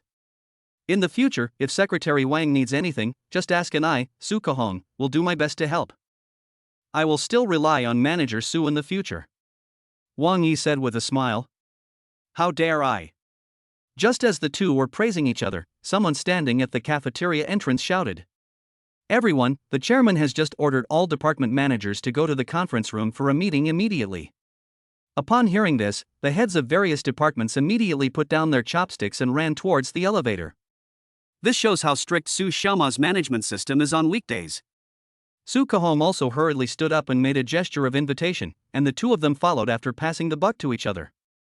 The conference room on the 17th floor of Tana Group houses more than 20 managers from various departments. Su Xiaoma sat in the chairman's seat, and Wang Yi stood behind her. Shueisha Group just called and said that Chairman Shueisha has 1 hour to stay at Shueisha Group. Please make sure we rush to Shueisha Group to sign the contract within 1 hour. After Su Xiaoma finished speaking, she threw the contract in her hand on the desk and said, "Everyone who is willing to sign this contract." Upon hearing this, Wang Yi thought that Shueisha was so generous that she only gave him 1 hour to sign the contract. But seeing that everyone present was avoiding eyes, it seemed that no one dared to take over the matter. After waiting for about a minute, no one said anything and Su Xiaoma's face became increasingly gloomy. "Is there any commission?" At this moment, Wang Yi asked. Su Xiaoma frowned, and everyone present looked at her in surprise. "Of course there is a commission, 0.03% of the contract amount." Before Su Xiaoma finished speaking, Wang Yi reached out and opened the contract. When he saw the numbers, greed appeared in his eyes instinctively. This is actually a construction contract worth 2.3 billion. If we calculate it at 0.03, it is 69 million. Such a good thing, but no one wants it? Wang Yi smacked his lips and picked up the contract. "I'll do it, okay?" Hearing this, everyone present, including Su Xiaoma, twitched their lips. Su Kehong kept winking at Wang Yi, but he seemed to be blinded by profit and turned a blind eye to everything. Chapter 31 Money over Life. "Are you sure you want to sign this contract?" Su Xiaoma hesitated for a long time before she stood up and asked solemnly. "I'm quite sure that it would be useless if we don't make money." Wang Yi smiled happily. Su Xiaoma nodded heavily after hearing this, looked at him with pity, turned around and walked out of the meeting room. "Then you take responsibility. Where is Shueisha Group? Colleagues, is there anyone who can help lead the way?" Wow. As soon as these words were spoken, everyone except Su Kehong, who ran slowly and was grabbed by Wang Yi by the collar, ran out of the meeting room. These people are crazy. Is it harder to make them make money than to take poison? Secretary Wang, I think you are crazy. Su Kehong looked at him with pity. "This money is not easy to make. You just got here and don't know Shueisha Group. Our group has cooperated with Shueisha Group for the 3rd time in 2 years. The first 3 people who went to sign the contract are now either in a mental hospital or bedridden and unable to take care of themselves." With Wang Yi's cleverness, he had already guessed the strangeness in this matter, and he also knew that this contract was not so easy to sign, otherwise those company executives would have been fighting over it. The reason why he agreed without hesitation was indeed for the commission of the 70 million bonus. It can be seen that meeting Shueisha, the chairman of Shueisha Group, was his most important purpose. There are many strange things about the death of Su Xiaoma's father Su Tianyu. It is said that Shueisha was once Su Tianyu's extramarital lover, and they were constantly entangled with each other. If you meet her, you may be able to learn something about what happened 2 years ago. If Su Xiaoma knew Wang Yi's true purpose, she would probably be quite moved. Su Kehong trembled. "Secretary Wang, Shueisha Group does have important business dealings with Tana Group, but you don't know that the chairman of Shueisha Group hates Tana Group to the core. No, to be exact, he hates Chairman Su to the core. Shueisha promotes the development of Tana Group through project cooperation, so that Tana Group will not collapse, but this is more like a kind of captivity. Fortunately, when she wants to vent, there is someone within her reach. Every contract is given at a critical moment for Tana Group, but it is extremely difficult to sign it. That madman Shueisha will do a lot of weird things. He is simply a pervert." During the first cooperation, the PR manager was required to stand on the rooftop of the 45th floor for half an hour before he could meet Shueisha to sign the contract. In the end, the manager went crazy. The second time was even more ridiculous. A high-speed race was staged, and the manager who signed the contract was disabled. The third time, in order to meet Shueisha's requirements, the employee had to run naked on the street, and finally his mentality exploded. The more Wang Yi listened, the more frightened he felt. This was not cooperation at all, it was simply bullying and throwing money at people. It's like when you are in a life or death situation and need money the most, the other party takes out some banknotes and asks you to do something psychologically unbearable, and only when that's enough will they throw the folded money in your face. How deep is the hatred between Shueisha and Su Tianyu? While Wang Yi was hesitating, Su Kehong pointed to his watch and said, "Secretary Wang, there are still 55 minutes until the signing time." Damn! I really don't believe it. After Wang Yi finished speaking, he strode out of the meeting room. He values money over life. No wonder he can afford a Ferrari. Looking at his back, all his colleagues in the company were thinking the same thing. With a step on the accelerator, the Ferrari roared out of the garage and headed straight for Tana Group according to the navigation. On the 20th floor of the Tana Group building, at the window of the chairman's office, Tsushima looked down at the Ferrari speeding out downstairs and sighed softly. Wang Yi, I do have feelings for you, but unfortunately my father's death has not been clarified yet. I, Tsushima, am not qualified to have love, let alone the ability to guarantee the safety of those who approach me. If you want to give up, then give up. Don't be stupid and sacrifice your life for all this. If. At this point, Tsushima's eyes flashed with anticipation. If you, Wang Yi, can prove yourself, and I find out the cause of my father's death, I, Tsushima, will stay with you forever. Wang Yi had no idea what she was thinking. But Wang Yi has made sufficient mental preparation. No matter how difficult it is for the other party, he must meet Shui Yueshi and get to the bottom of what happened to Su Tianyu back then. He was determined. Perhaps this was the power of pursuing love. 15 minutes later, Wang Yi got out of the car at the Shui Group building. Hello, are you from Tana Group here to sign the contract? A secretary dressed elegantly in uniform came up and asked directly. Yes, I have already made an appointment with Chairman Shui. Wang Yi raised the contract in his hand. Do you know Sanjian Hadong? Wang Yi was confused by the secretary's question and shook his head. I haven't heard of it. It's like this. Sanjian Hadong is located in the back mountains 10 miles outside the eastern suburbs and has been abandoned for many years. In Sanjian Hadong, there are 3 letters on the beams of 3 earthen houses. You have to follow the instructions in the letters to find the location of Chairman Shui. The female secretary said slowly. I'm here to sign a contract, not to play games. Wang Yi roared in his heart. No wonder the signatories of the previous 3 contracts were either crazy or disabled. Shui Yueshi is really good at playing pranks. Are you sure there are 3 letters? Wang Yi asked. The female secretary nodded with a smile. Yes, sir, but among the 3 letters, only one place is where the chairman is. The chairman left. Looking at the watch, the female secretary said, there are still 38 minutes. If you don't make it this time, Chairman Shui will be on a business trip, and the next time maybe a month later. A contract worth more than 2 billion, is it like a piece of cake? In response to Wang Yi's question, the female secretary just smiled and said nothing. At this time, Wang Yi truly felt that he was like a frog in a well. He thought that he owned Luochuan Hospital and a mono group and was worth billions, and was already considered a rich man. But now it seems that in front of those real rich people, I am still pitifully poor. Time was running out, and Wang Yi had no time to think. He turned around, got into the car, and sped away. Wang Yi didn't care about red lights, speed bumps, or speeding in the wrong direction. In the bustling city, the Ferrari was like a wild horse running away, galloping towards the Dongjiang River. In just less than 10 minutes, thanks to Wang Yi's superb driving skills, he had reached the hilltop outside the eastern suburbs. After crossing this mountain, you will reach Sanjian Hadong, and the only way forward is on foot. Wang Yi grinned and looked at the shadowless shoes on his feet. Now was the time when they came in handy.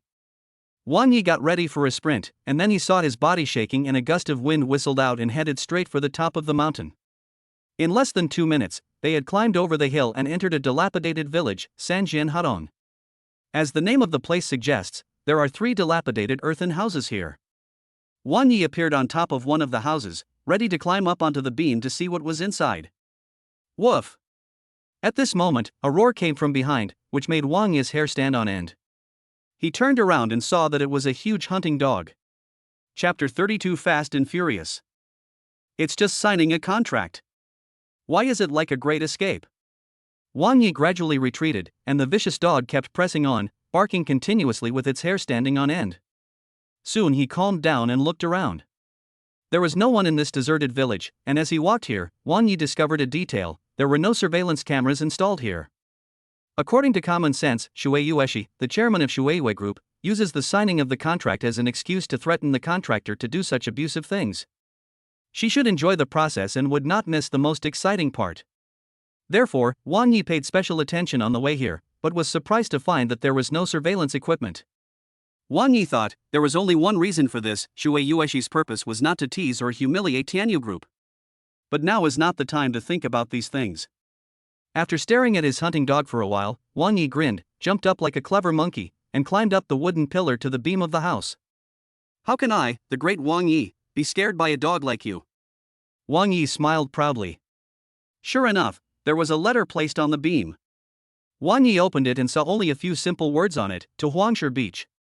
Do you really think I'm stupid? Wang Yi curled his lips and put the envelope into his pocket. This place is far away from Yellowstone Beach and requires crossing a river, which is simply an impossible task. With the shadowless shoes, even though the hound was fierce, it could not catch up with Wang Yi. He shuttled through the 3 alleys like a stream of light and quickly collected the 3 letters left by Shueihue Group.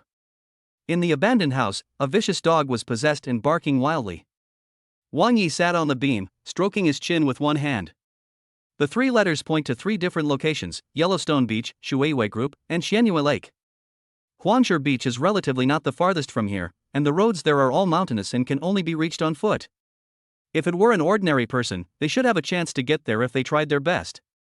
In the eyes of ordinary people, Huangshe Beach might be the most likely location for Shueihue to choose among the 3 locations. Shueihue Group can naturally be given up. How could Shueihue choose such a stable place to let Tianyu Group sign the contract? As for Xianyue Lake, it is the lake surrounded by mountains in Shueihue Garden. Old fox. Old pervert. No wonder Su Tianyu didn't accept you back then. Wang Yi smiled cunningly, thinking that Shueihue must have reached menopause, or even menopause, because she had a very bad temper and a very dark heart. At present, only one of them can be chosen. Otherwise, even Wang Yi with the shadowless shoes will not be able to reach 3 locations within 20 minutes. Wang Yi jumped down and waved to the hunting dog. Woof woof. The hunting dog roared and pounced forward, but it missed. Wang Yi was seen heading out of the alley 3 times, and the hunting dog jumped out on its hind legs and chased after him. It was a long distance from Sanjian Hudong to the road on the other side of the mountain, but with the help of the shadowless shoes, Wang Yi not only ran at an astonishing speed, but also did not even take a breath. At this moment, he was sitting in the driver's seat of the Ferrari, staring with a smile at the hound lying on the ground, sticking out its tongue, and being too tired to stand up. At this moment, I'm afraid even if I give you a thigh, you won't have the strength to bite it. Wang Yi laughed with interest. Woof! The hound barked and suddenly stood up. Wang Yi was startled and stepped on the accelerator. The Ferrari sped away. In the rearview mirror, he saw the hound chasing him for a few steps, and then he collapsed to the ground due to exhaustion. I think his lungs are about to explode. Wang Yi went straight to Shueihue Garden. This was his choice after careful consideration. Standing by the lake of Shueihue Garden, overlooking the huge lake, there is a wooden boat floating in the center of the lake, but looking around, there are no other boats on the shore. Old pervert, you really know how to play. No wonder those people were so scared when they heard about signing a contract with Shueihue Group. No one even dared to take the nearly 70 million commission. If it were an ordinary person, they would be played to death by Shueihue, this pervert. Unfortunately, the person she met was Wang Yi, who was not stupid enough to take off his clothes and swim over. With a step on the accelerator, the car stopped downstream of the lake. Wang Yi directly opened the floodgates to release the floodwater, then sat leisurely on the river bank, waiting for the wooden boat that would drift with the water. Floodwater was released from 3 sides, and the calm lake began to become turbulent. The wooden boat floated towards them quickly, getting faster and faster. On the seemingly empty boat, several bodyguards in suits and sunglasses quickly emerged, looking panicked. Close the valve quickly. If anything goes wrong with Chairman Shuei, you won't be able to take responsibility. A burly bodyguard on the boat shouted sternly. Wang Yi ignored it. The speed of the boat was very fast due to the flood flow. It would hit the river bank violently in less than 3 minutes. Once it fell into the water, it would be swept by the strong whirlpool and washed out from the floodgate. This would be a fatal danger, as the wooden boat had no ability to brake and could only gradually speed up with the speed of the water. Everyone on the boat was starting to get nervous. Those muscular bodyguards could only keep threatening Wang Yi on the riverbank and could do nothing else. Seeing them like that, Wang Yi finally let out a sigh of relief. He stood up slowly, walked to the control room at the riverbank, and closed the flood discharge valve. After returning to the riverbank and waiting for less than 30 seconds, the wooden boat crashed heavily into the riverbank. The bow of the ship broke and the lake water quickly seeped into the hull. Chairman Shuei, please leave the boat immediately. It will sink soon. The bodyguard spoke into the boat, and a moment later, a woman in a black dress and sunglasses came out. Although his face turned a little pale due to the previous fright, he still remained calm and composed. With the help of his bodyguards, he got off the wooden boat and stepped onto the riverbank. Just as everyone evacuated, the wooden boat began to slowly sink due to the heavy load. Who told you to open the floodgates to release the floodwaters? A bodyguard came over aggressively. Wang Yi spread his hands and said, "Who told you to choose this place?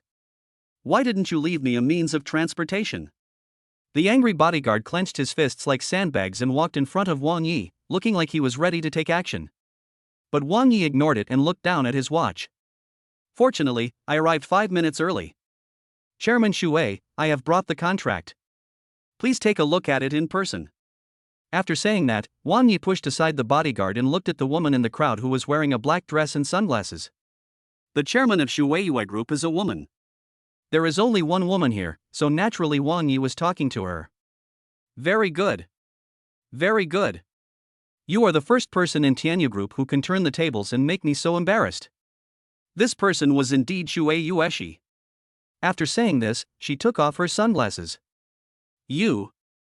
Wang Yi was not sure and asked again, "Are you Shui Yueshi, Chairman Shui?" "What? You come here to sign the contract and you don't even know what I look like?" Shui Yueshi said coldly. Wang Yi swallowed hard, the contrast was too great. All along, in his mind, Shui Yueshi was an elderly woman, at least in her 50s or 60s. After all, she had an affair with Su Xiaoma's father Su Tianyu. I thought they should be about the same age, but I didn't expect Shui Yueshi to look so young, only about 27 or 28 years old at most. "Chairman Shui, how old are you?" After a moment of shock, Wang Yi's subconscious words made Shui Yueshi's already gloomy face even gloomier. Chapter 33 Beautiful CEO Shui Yueshi. How dare you? Do you know who you are talking to? Why would Tana Group send an idiot like you? Watch your choice of words, it's not expensive, it's young. Before Shui Yueshi could say anything, a male secretary beside her began to scold Wang Yi in his sissy voice with his index finger raised. Wang Yi's face sank. He was already angry because he had been fooled all the way, and now even a secretary dared to give him orders. "You are the one who is being presumptuous." Wang Yi scolded, "I am discussing something with Chairman Shui, it is not my turn to discuss something, and you are barking here." You. What do you mean by you?" Wang Yi glared at him, "Why don't you quickly move a table and stool so that I can sit down with Chairman Shui to discuss important matters?" The male secretary was so angry that his face turned purple. Just as he was about to call the bodyguards to arrest Wang Yi, Shui Yueshi burst out laughing. "You are very different from the person sent by Tana Group before." After saying that, she waved her hand and signaled the male secretary to move the tables and chairs.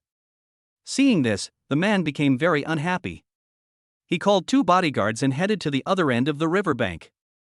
"But your choice of words is indeed inappropriate. I'm only 29 this year. Do I look that old?" Shui Yueshi said, looking down at herself, turning around on the spot, and her black skirt began to spin. In the sunshine, Shui Yueshi changed her previous cold look and showed a bright smile, tall figure, plump and full of strong femininity. It has to be said that her beauty formed a sharp contrast with Su Xiaoma at home. She has the beauty of a mature woman, and her every frown and smile is filled with alluring femininity, while Su Xiaoma's beauty is more like a restrained snow lotus. Wang Yi looked a little dazed. Any man would probably have the same reaction. "What are you looking at? Can't you accept my age?" Shui Yueshi asked with a smile. "Ahem." Wang Yi coughed lightly to hide his embarrassment, and said, "It is indeed very different from what I imagined. I originally thought that you, who were related to Su Tianyu back then, should be at least about the same age as him. Don't get too complacent. You and I aren't familiar with each other." Shui Yueshi's expression changed faster than taking off pants. A chill came over her face, and Shui Yueshi's smile faded. "I haven't asked you yet.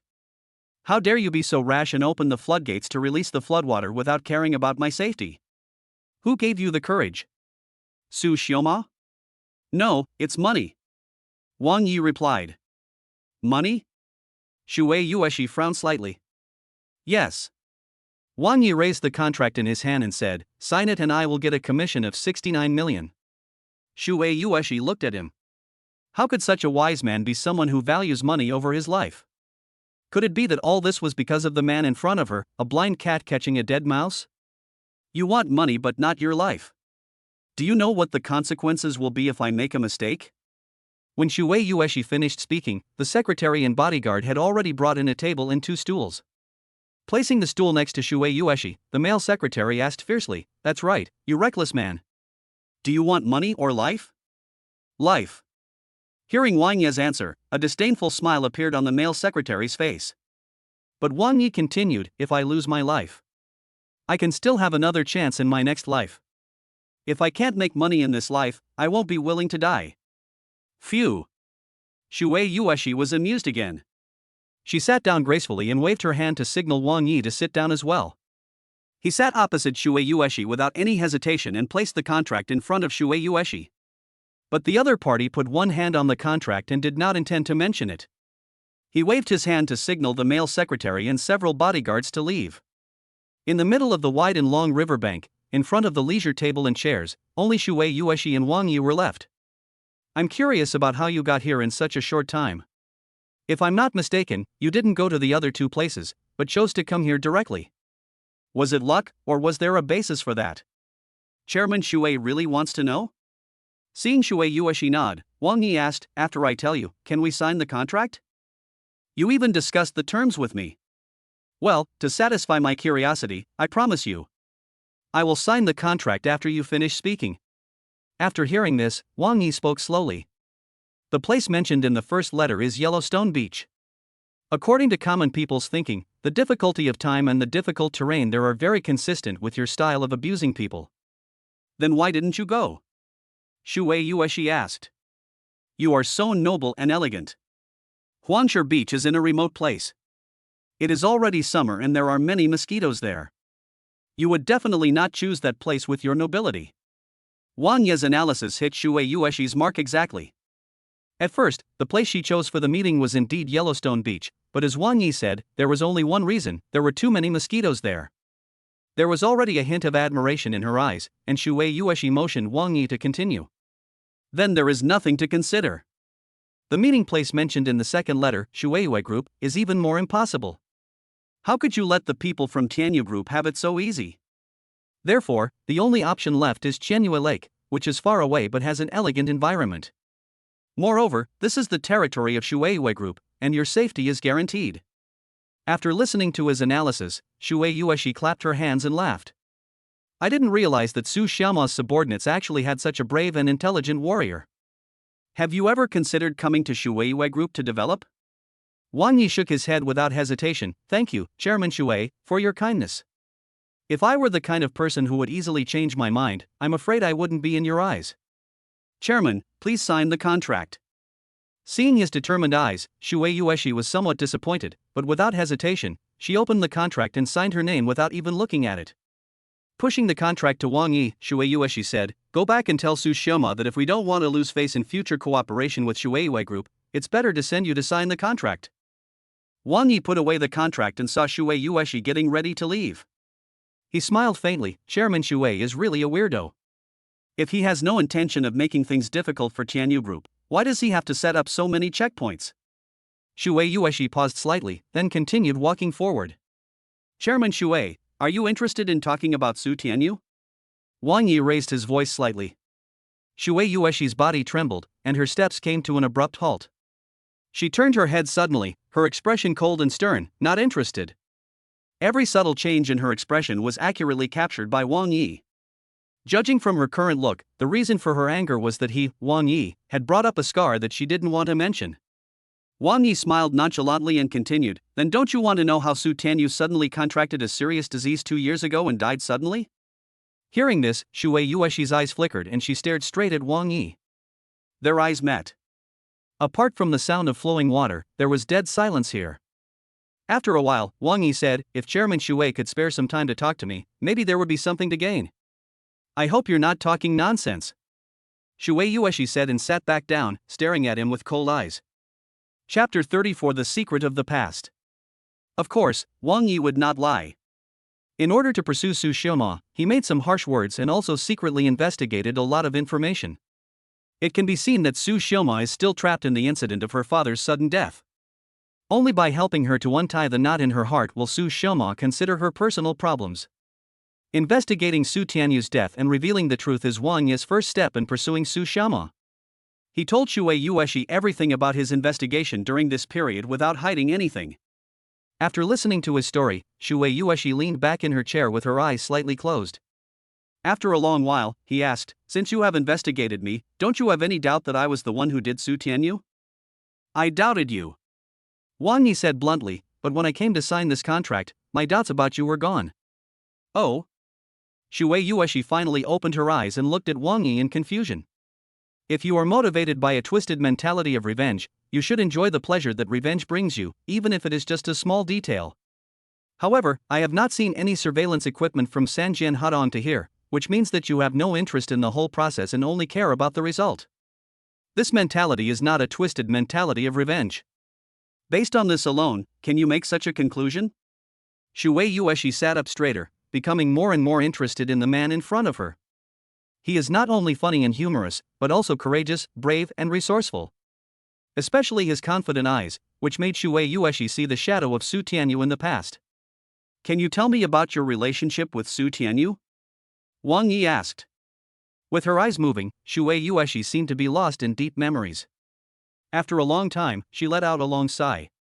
"Although I am extremely reluctant to mention this matter, I would like to talk to you about it out of trust." Shui Yueshi's sad past was brought back to her mind again, and there was a faint mist in her eyes. From her somewhat sad narration, Wang Yi gradually learned some secrets of that year. It turns out that several years ago, before Shui Yueshi inherited the Shui family, she was working in Su Tianyu's Tianyu Group. At that time, she started from the grassroots level and possessed extremely strong abilities. She was soon appreciated by Su Tianyu and promoted to assistant secretary. As they spent time together day and night, the young Shui Yueshi secretly developed feelings for Su Tianyu, but she also knew that Su Tianyu was a married man, so she kept this feeling hidden in her heart. Until Su Tianyu's wife died of illness, Su Tianyu was distracted and immersed in the pain of losing his wife. It was Shui Yueshi who accompanied him and encouraged him, and helped him come out of the pain. It was also because of this that the feelings between the two became stronger and stronger. Although there was a big age gap between them, they were in love with each other and decided to spend their lives together a year later, with their wedding to be held soon. During this period, Shui Yueshi inherited the Shui family's estate and gave Su Tianyu great help in his career, which enabled the Tianyu Group to rise rapidly. Su Tianyu's status in the Su family also improved by leaps and bounds.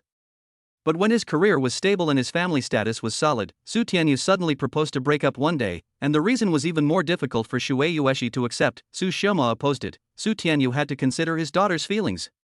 He would not marry someone who was a few years older than his daughter. "Wang Yi, do you know how resolute Su Tianyu's attitude was at that time, and how hurtful his words were? In my opinion, I, Shui Yueshi, am just a stepping stone for him to ascend the throne, just like a tool he has been using all the time. Once he achieves his goal, he will kick me away. You will not understand that feeling." After Shui Yueshi finished speaking, she quietly wiped away the tears from the corners of her eyes. How could Wang Yi not understand that he had experienced such betrayal in the past, and that kind of heart-wrenching pain would never be forgotten? But he had some doubts. Based on his understanding of Su Shoma, she would not obstruct her father's decision, or at least would not oppose it mindlessly. "So, I started my revenge.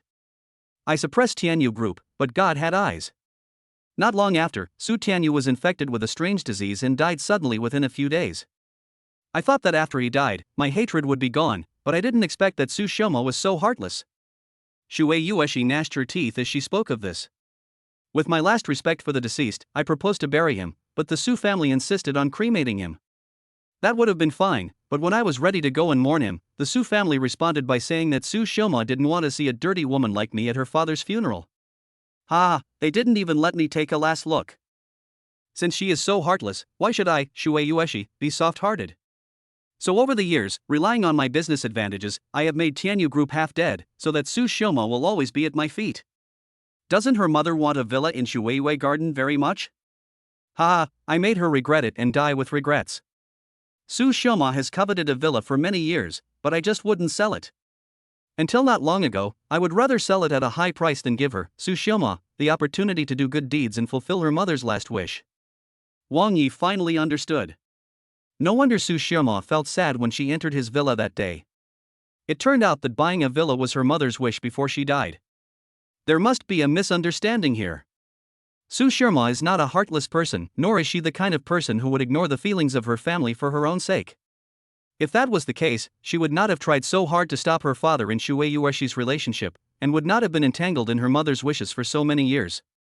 Perhaps, whether it is as Shuei Yueshi said, I can only ask Su Xioma in person. Seeing Shuei Yueshi's red eyes, Wang Yi didn't want to mention what happened in the past anymore, which would make her even more sad. But at this point, many clues have been found about Su Tianyu's death, and perhaps the truth is only one step away. So Wang Yi could only ask, does Chairman Shuei know about Hongfeng trading? Hearing this, Shuei Yueshi, who was distressed, stared at Wang Yi in surprise. You are just Su Xiaoma's secretary, why are you so concerned about her affairs? Shuei Yueshi asked. I am not only her secretary and driver, but also the man who is pursuing her. So, I hope to untie her knot in her heart. There was no need for Wang Yi to hide these from Shuei Yueshi. Ha! I didn't expect that Su Xioma would have such a good man by her side. Shuei Yueshi shook her head and sighed. Hongfeng Trade was another major partner of Tana Group back then, but in an accident, a fire burned down Hongfeng Trade. Not only that, most of the Bai family members who were in charge of Hongfeng Trade were buried in the sea of fire. This incident caused a sensation for a while, but it soon subsided as the Bai family withdrew from Luochuan and disappeared. After saying that, Shuei Yueshi stood up and looked at Wang Yi meaningfully. Over the years, you are the only person who impressed me. So, I don't want you to die in vain. The business world is like a battlefield, this is absolutely true. In the Luochuan business community, everyone knows that the fire at Hongfeng Trading was not an accident, but the matter is very well hidden, and there is no clue. I don't want you to get involved. After saying that, Shuei Yueshi turned and walked towards the riverbank. Thank you, Chairman Shuei, for reminding me. I will investigate this matter further. I'm sure you would also like to know the unknown secrets. Wang Yi spoke loudly while holding the contract. Shuei Yueshi didn't even turn her head back, and gradually disappeared into the distance, out of his sight. Chapter 35 A Small Cannon. Touching the contract in his hand, a smile appeared on Wang Yi's lips. This time, not only did he receive a huge commission, but more importantly, he took a step further in pursuing Su Xioma. Based on his understanding of Su Xioma, the misunderstanding between Shuei Yueshi and Su Xioma must have been caused by someone. Su Tianyu's death seemed to be confusing, but the popularity of Hongfeng Trading and Su Tianou's horror at the mention of the word Hongfeng Trading made Wang Yi determine the direction of the investigation. Hongfeng Trade. It should be the key to all mysteries. When we drove back to Tana Group, it was already 6 o'clock in the afternoon, an hour after get off work. Wang Yi, looking a little tired, got off the elevator. When the elevator bell rang, the doors of all the major executives' offices opened at the same time, and everyone poked their heads out. Those eyes were full of pity and even a little mockery. Su Kahong ran over first and circled around Wang Yi. Fortunately, the person is fine. Just get used to it. If the tigress doesn't make trouble a few times, the contract won't be signed. When they heard that the person was fine, everyone seemed a little disappointed. In the chairman's office, Su Xioma opened the door and walked out. When she saw Wang Yi for the first time, a slight smile appeared on her cold face, but she quickly concealed it. Seeing that he was a little dejected, Su Xioma said, Okay, let's go home. I'll make another appointment with Shuei Yueshi for the contract. Don't you want to pay? Wang Yi suddenly asked. This inexplicable and strange sentence made everyone stunned. Well, didn't we agree that once the contract is signed, there will be a commission of 0.003 percentage points? 69 million is not a small amount. Wang Yi raised the contract in his hand. Hearing this, everyone was stunned as if struck by lightning. Has the contract been signed? He actually signed the contract safely? How is this possible? Shouldn't he have not even seen Shuei Yueshi? Su Kahong, who was closest to Wang Yi, grabbed the contract and turned directly to the last page. Shuei Yueshi's signature and seal made Su Kahong's eyes widen, and his dull gaze gradually shifted from the contract to Wang Yi's face. Shocked. Admired. Envious. With such mixed feelings, Su Kahong almost knelt down in front of Wang Yi and worshipped him, prostrating himself. Su Xiaoma's eyes flickered, unable to hide her admiration, and finally a smile appeared on the corner of her mouth that anyone could see.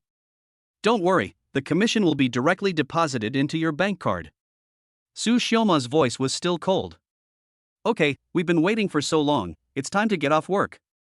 She did not show excessive happiness or excitement, which was within Wang Yi's expectations. As she turned and walked into the office, exclamations and cheers instantly rang out in the corridor. People quickly surrounded her, offering her compliments and flattery. Secretary Wang, you are simply a god. No one has ever been able to escape unscathed from that tigress Shui Yueshi, and you signed the contract the first time," said a colleague with admiration on his face. "You don't even look at who our Secretary Wang is." From the first time I saw Secretary Wang, I knew he was no ordinary person. Fat girl Bai Chi squeezed in and said flatteringly, "That's right, Secretary Wang is our chairman's boyfriend. Those rich young men who are chasing after our chairman can line up all the way to the west of the city, but none of them can catch the eye of our chairman. Secretary Wang can kiss the chairman in a public place in the cafeteria. How can this be possible without some strength?" Bai Chi clasped his hands together under his chin, swaying his body from side to side as he spoke. He looked envious, with his fat body spinning around. "Little cannon. Secretary Wang is the invincible little cannon of our Tana Group." Cough. Just as everyone was flattering him, a light cough was heard, the noise suddenly quieted down, and everyone began to disperse quickly. "Since you have a car, you don't have to send me off." Su Xiaomo walked straight to the elevator. "The car is parked here, I'll take you there." Wang Yi winked at the fat girl Bai Chi and quickly followed. Su Xiaomo and Wang Yi took the elevator together and headed towards the parking garage. Fatty Bai Chi was flattered and yelled, "Did you see that? Secretary Wang winked at me. My little steel cannon winked at me." Everyone curled their lips and ignored it. In the underground parking lot, Wang Yi, who was walking towards the Maybach, was stopped by Su Xiaomo. "Take your car. I want to experience your speed." Wang Yi grinned, "Then you better sit tight." Although the price of this Ferrari is far less than that of Maybach, the difference between a sports car and a business car lies in speed. Wang Yi knew that Su Xiaomo was holding a grudge, so this time he tried to get back at Su Xiaomo. In order to vent her anger, she specifically asked Wang Yi to take the viaduct and detour around the mountain road, enjoying the excitement and catharsis of speeding. The Ferrari was like a wild horse that had broken free from its reins, galloping across the viaduct and heading straight for the mountain road. The winding mountain road is like a giant dragon coiling under the coming night, and the bright red Ferrari is like a stream of light passing through it. With the window open, the strong wind hit my face and the whistling wind messed up my long hair. Or just roar, it will help your lung capacity. Wang Yi turned his head and smiled. Ah. For many years, the depression that had nowhere to be vented, at this moment, echoed along the mountain road with Su Xiaomo's roar. She finally took off the disguise of the cold and aloof president in front of Wang Yi. On the top of the mountain, I braked and stopped here. Through the front windshield, I looked at the sunset in the west. The setting sun was as beautiful as blood. Thank you. Su Xiaomo said softly, looking into the distance. I should be the one thanking you for giving me the opportunity to earn a huge commission. Wang Yi said calmly. You are really, I am getting more and more confused. Are you still short of money? Su Xiaomo retracted her gaze and looked at him with a smile. To be honest, when there were no outsiders around, she was more like a cheerful and silly girl. I really need you. Wang Yi grinned. Otherwise, why would I chase you recklessly, hoping to marry into a wealthy family? Su Xiaomo blushed, and for the first time she did not refute his somewhat rude words. The setting sun shone into the car, shining on the faces of the two. Their gazes began to become hot, and after a while Su Xiaomo quickly turned her head away. It's time to go back. I'll treat you to dinner tonight to celebrate your success. I met Shui Yueshi today. I learned about some things that happened in the past. Wang Yi's sudden words caught Su Xiaomo off guard. But he did not continue talking about this matter. Instead, he smiled and said, I know that your heart is imprisoned because of this matter. So, I will help you untie this knot in your heart. After that, as the sun was about to set in the west, the Ferrari headed down the mountain. In Building 2 of Shuiwei Garden, there was a table full of sumptuous meals in the huge restaurant. Everyone sat there happily. Wang Yi specially called Zhang Mengdai, and Bai Guangqing was also among them.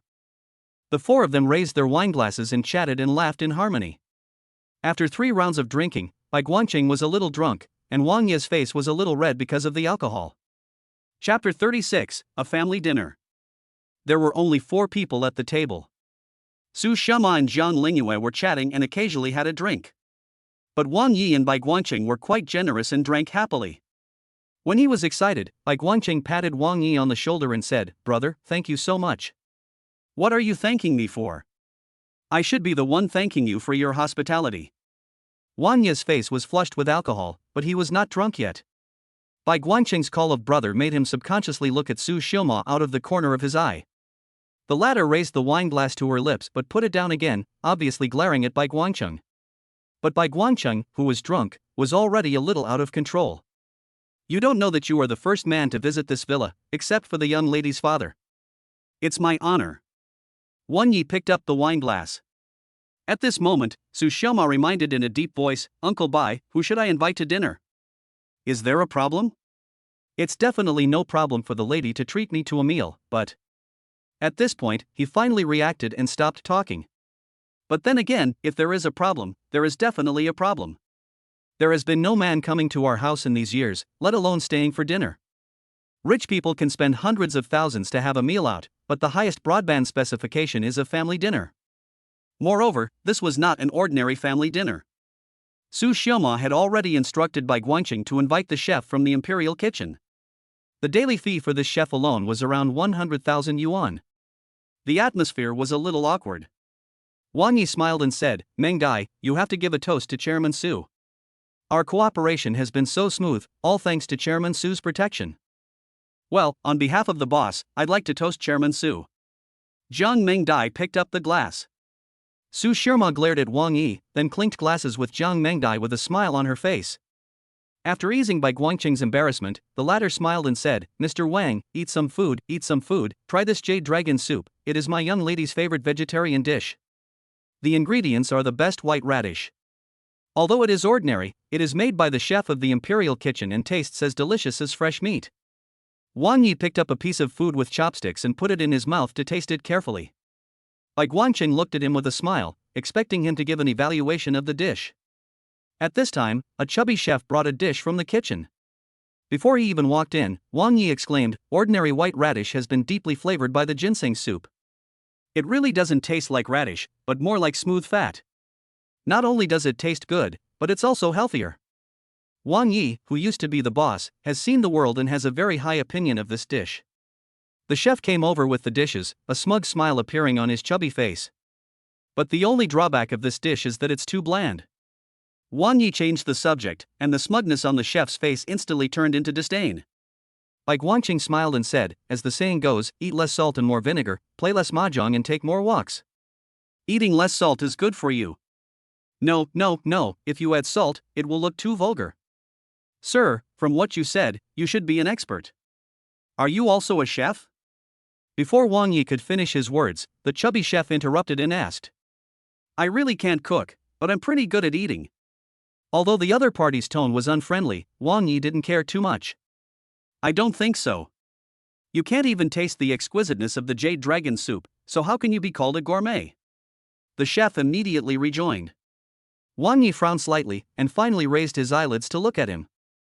He is chubby, weighing more than 300 pounds, with a face full of fat. He looks honest, but every word he says is full of thorns. Thinking that maybe he had misunderstood the essence of this dish, Wang Yi apologized with a smile. I just think that although this dish is a soup, the taste can't be too salty, but it can indeed be flavored with beef bone soup. In this way, not only will the taste be more delicious, the light fishy smell will also increase the real meaty taste of the white radish. After these words were spoken, Bai Guangqing praised continuously. Even Su Xiaoma on the side looked at him in surprise.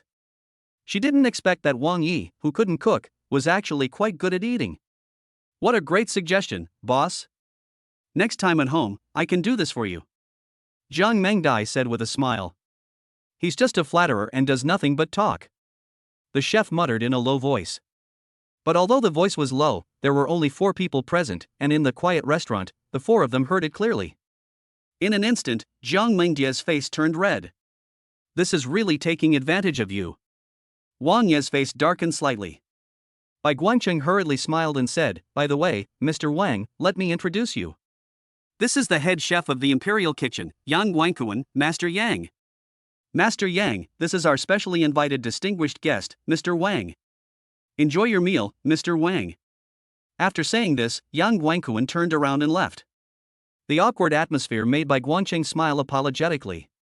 If it weren't for the fact that his jade dragon soup was Su Xiaoma's favorite, Bai Guangqing would probably have chased her away now. But looking at Wang Ye's expression, he didn't seem to care. Drink. Holding a red wine glass, Bai Guangqing changed the subject. After having a good meal and drinking, and after chatting for a while in the living room, Bai Guangqing saw Wang Yi and Jiang Mengdai out of the villa. Mr. Wang, although there is a big age gap between you and me, to be honest, I had the feeling that we were close friends when I first met you. If Mr. Wang doesn't mind, could you please allow me to call you brother? Bai Guangqing was very humble and cautious. Wang Yi hurriedly stopped and said, Brother Bai. This proposal is exactly what I want. It is an honor for me, Wang Yi. Ha ha ha, it's a shame that we didn't meet earlier. It's a shame that we didn't meet earlier. After Bai Guangqing finished speaking, he held Wang Yi's hand tightly, and then, under the influence of alcohol, he said, Master Yang is just that kind of person. In fact, your suggestion today is very correct. I will ask him to correct it later. Brother Bai, you are too polite. I just mentioned it casually. No. Bai Guangqing waved his hands hurriedly. The young lady once said that although she likes to eat the jade dragon soup the most, the taste is a bit light. But the young lady can't eat too much salt. Brother, you have come up with a good idea today. Can't eat too much salt? Although Wang Yi was a little confused, he changed his mind and thought that rich people have very particular diets and eating less salt is also for health, so he didn't care. After seeing Wang Yi off, Bai Guangqing returned to the living room and stood behind Su Xiaoma. Uncle Bai, you drank too much today. I drank too much. I haven't seen Miss so happy in a long time. I am happy too. Am I happy? Su Xiaoma turned around. Bai Guangqing had nothing to say, just laughed dryly. Mr. Wang is our partner, and he is also my part-time driver and secretary. Maybe in the future. So it's inappropriate for you to call him your brother, right? I was wrong, don't take it personally, miss. Su Xiaoma waved her hand, walked upstairs, and said without looking back, tell Chef Yang that he doesn't have to come to cook once a week in the future. Bai Guangqing's eyes widened. Is Yang Guangquan going to be fired? Just because he had offended Wang Yi before, Yang Guangquan, who had been making the jade dragon soup once a week for 2 years without interruption, was going to be fired by Su Xiaoma. Oh. Bai Guangqing sighed softly, blaming Yang Guangquan for taking himself too seriously. He has forgotten his identity. He is just a cook hired by the Su family. Chapter 37, The Imperial Kitchen. On the way back to the villa, Jiang Mengdai said nothing and walked towards the bedroom on the second floor as soon as she entered the door. Why do you seem to be worried? Wang Yi held her wrist and stared at her with a smile. He had already discovered during the dinner that with Jiang Mengdai's personality she was unwilling to attend such a dinner. Fortunately, Su Xiaoma took the initiative to chat with her, allowing her to gradually adapt. But Yang Guangquan's words made Jiang Mengdai silent instantly. Obviously those words hurt her self-esteem. It's okay, boss. I may be a little tired. Just take a night's rest. Jiang Mengdai said, not daring to look Wang Yi in the eye. Lying is a skill. You are the head of the Tana Group. It will be difficult to avoid such dinners in the future. It is inevitable that you will need to lie. You need to practice more. Wang Yi smiled teasingly, pulled Jiang Mengdai to the living room, pressed her shoulders and asked her to sit down. Seeing that he remained silent, Wang Yi pointed out directly, that arrogant cook said something wrong, why do you take it to heart? I will ask him to apologize to you in person someday. This is a kind and simple girl who is hardworking and capable, but she keeps everything to herself. Wang Yi is really afraid that this will ruin her one day. Jiang Mengdai slowly raised her head and looked at him, but after a while her eyes avoided him. Boss, I'd better move out tomorrow. Now that the group is on track, I can just rent a house near the group company. Are you afraid that Su Xiaoma will misunderstand, or are you afraid that I will misunderstand? Wang Yi smiled wickedly and sat down next to Jiang Mengdai. She quickly moved her but to keep a distance from Wang Yi. Girl, don't be shy. Wang Yi stretched out his hand and hooked it around her neck. Jiang Mengdai's body felt like it was electrocuted at this moment. His face stiffened and instantly turned red to the back of his ears. We are not only partners, but I have always regarded you as a relative and a sister. Sister. There was an obvious hint of disappointment in Jiang Mengdai's eyes, and she muttered to herself. So, don't worry about other people's looks. Look, Su Xiaoma is very thoughtful. She has no resistance to you at all, let alone looking down on you. Come on, hold your head high and be confident. You are now a wealthy woman with a net worth of hundreds of millions. Phew. Jiang Mengdai was finally amused by Wang Yi's funny appearance, and she nodded heavily. Yes, I am now a wealthy woman with a net worth of hundreds of millions. So you, who don't know how to cook but are very good at eating, should practice more and cook for me in the future. No problem. I'll take care of breakfast tomorrow morning. Wang Yi stood up with a smile, touched Jiang Mengdai's head, turned around and walked upstairs. Looking at his back, Jiang Mengdai whispered softly, "Everything I have is given to me by you, boss. I, Jiang Mengdai, have nothing to begin with, so what qualifications do I have to like you and compete with Miss Su for you?"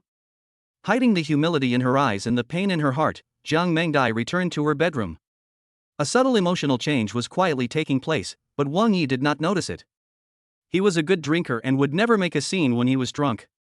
Whenever he was a little tipsy, he would just cover his head and fall asleep. I slept until early the next morning. Wang Yi stood up, took out his mobile phone as usual, and clicked the card to sign in. Congratulations to the host, you have successfully clocked in and signed in continuously, and received the system reward, Imperial Kitchen. Imperial Kitchen. Wang Yi touched his chin. Isn't this Imperial Kitchen the place where Yang Wangkuan works? He clicked on Withdraw Cash, and soon a stack of documents appeared in front of him. House Title Deed. Yushinla Shares Acquisition Contract. Upon opening it, one can see not only the property certificate for the entire building of Yushinlu, but also the equity contract for Yushinla Catering. The head chef of the Imperial Kitchen. Wang Yi smiled playfully. Now that arrogant guy has become his employee. Today he would treat everyone to a meal and take this opportunity to teach him a lesson. He put the information into his bag and then walked downstairs. Mengdai. I'll make today's breakfast. He shouted as he walked. But when he went downstairs, he didn't see Jiang Mengdai. There was already prepared food and a note on the dining table. Boss, eat the food on the table while it's hot after you wake up. Although today is Monday, I have arranged my work in advance. My mother is sick and I need to go back to the countryside for a few days to take care of her. Don't worry, I will contact the person in charge at any time regarding work matters. This girl, she didn't even tell me that her aunt was sick. Wang Yi took out his cell phone and called Jiang Mengdai, but no one answered. He should be driving, Wang Yi thought. Jiang Mengdai's hometown is outside the province, and she has come to Luochuan alone to work hard for several years. Feeling a little regretful that he couldn't vent Jiang Mengdai's anger, Wang Yi ate a few bites casually and drove to wait outside the second villa. After a while, Su Xiaoma came out and the two went to the company. Just as Wang Yi expected, the successful signing of the contract with Shueiyue Group not only impressed everyone, but also solved the urgent needs of Tianyu Group. As soon as he entered the company, everyone nodded and greeted him politely. No one dared to order Wang Yi around anymore, as he was a great contributor. Su Xiaoma didn't usually need his help with any work, so he was left with nothing to do in the company that day. He was so bored that he finally made it until the end of the get-off workday. When everyone was getting ready to leave, Wang Yi shouted loudly. Everyone, I just came to the company and was quite busy a few days ago. Today I am free, how about I treat you all to a meal? Just as a celebration of the success of the group company. Eating, great. The fat girl by Chi was the first to cheer. Everyone responded in agreement, and even if someone had something else to do in the evening, they immediately turned it down. Now that Wang Yi, a famous figure in the group, is inviting us to dinner, who would dare not give him this face? After Wang Yi gave the order, Su Kahong, the young master of the Su family, became his henchman and began to notify the heads of various departments and arrange vehicles and so on. Secretary Wang, where are we going to eat later? Bai Qi was drooling with greed. At this moment, Su Xiaoma walked out of the office. Without any extra expression, she said calmly, "It just so happens that you have a car today, so I will drive back first, drink less." Finally, she still spoke and gave instructions. Don't. In front of everyone, Wang Yi grabbed her wrist and said, "Let's go together. The commission hasn't been paid yet. I'm treating you and I'm waiting for you to pay the bill." How can you, Wang Yi, not have money to pay the bill? Su Xiaoma thought to herself, I don't believe you. He shook his hand, trying to break free from Wang Yi's hand, but found that he was holding it tightly. Su Xiaoma frowned slightly, looking at Wang Yi's threatening eyes, and said helplessly, "Where are we going?" He. Wang Yi grinned, "Imperial Kitchen." When everyone heard this, they all became dejected. This made Wang Yi stunned. Seeing his suspicious look, Su Xiaoma sighed, "You have to make a reservation to eat at the Imperial Kitchen." Even if I were to come forward, it would be impossible for so many people to not have a reservation. Imperial Kitchen, is it of such a high standard? Wang Yi was stunned. Fatty Bai Chi is obviously a foodie and knows a lot about Yushinlu. She said, Secretary Wang, let's go to another restaurant. Yushinlu is the top restaurant in Luochuan. If you want to eat there, you must make a reservation a few days in advance. And Yushinlu only accepts 5 tables of guests a day, and the price is sky high. Everyone nodded. Their eyes seemed to say that Wang Yi was a narrow-minded guy, and so many people wanted to go to the Imperial Kitchen to eat. But who would have thought that Wang Yi raised his head and said proudly, I'm going to the Imperial Kitchen to eat. No, Chairman Su, do I need to make an appointment to eat at the Imperial Kitchen? Let's go. Chapter 38. Sorry, I booked the whole place. Unable to persuade Wang Yi, everyone headed towards the Imperial Kitchen in a mighty procession under the encouragement of Wang Yi and Su Kahong. More than a dozen cars were parked outside the Imperial Kitchen. All the senior executives of Tana Group were present, nearly 30 people in total. Wang Yi, Su Xiaoma and Wang Yi were walking in front. She reminded them in a low voice, don't mess around. You have to make an appointment in advance to eat at the Imperial Kitchen. This has been the rule for many years. No matter who you are, there are no exceptions. If you go there rashly and get turned away, everyone will laugh at you. She meant to remind him kindly, but when she saw Wang Yi looked indifferent, she pouted angrily. When Yushinlu was first established, it was a joint venture between the 3 major catering giants in Luochuan. It was not open to the public at first and was only used internally by the 3 major catering giants. But later it was discovered that the effect of hunger marketing was huge. They only accepted 5 tables of guests every day, and reservations had to be made in advance. Even if there were no guests at any table, they would refuse to dine in if they came on time. Therefore, over the years, the reputation of the Imperial Kitchen has become increasingly popular, and the cost of a meal has become sky high. Both its fame and market value have skyrocketed. Wang Yi held his head high and chest puffed out, full of confidence. He looked up at the Imperial Kitchen and couldn't help smacking his lips. The geographical location is excellent. From the outside, the Imperial Kitchen has an ancient royal style and only has 5 floors.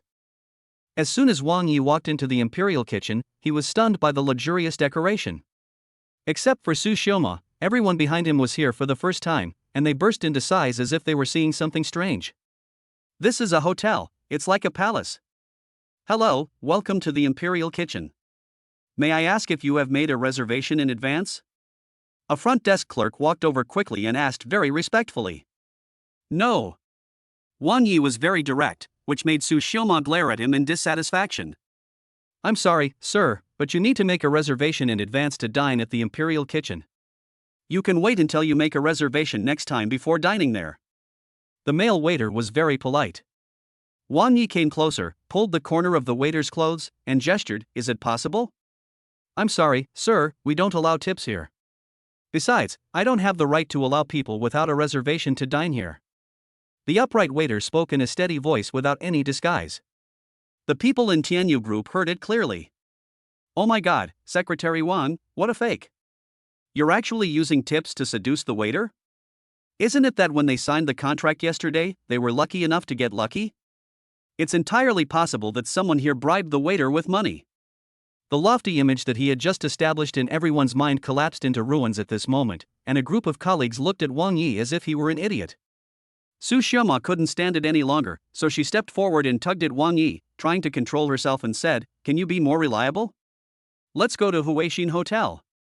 Wait. Wang Yi signaled her not to worry, and then said to the waiter, you can't make the decision, call your manager. If it weren't for the fact that Su Xiaoma was a regular here and the waiter saw that she looked familiar and gave her face, he would have probably kicked Wang Yi out long ago. The manager is receiving guests, please go back, sir.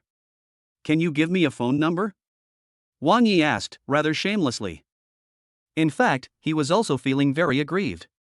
The Imperial Kitchen was now his, Wang Yi's, property. As the chairman of the board, he couldn't even see the manager. Just as he was struggling with the waiter, a man in a suit and tie with sleek hair walked over quickly.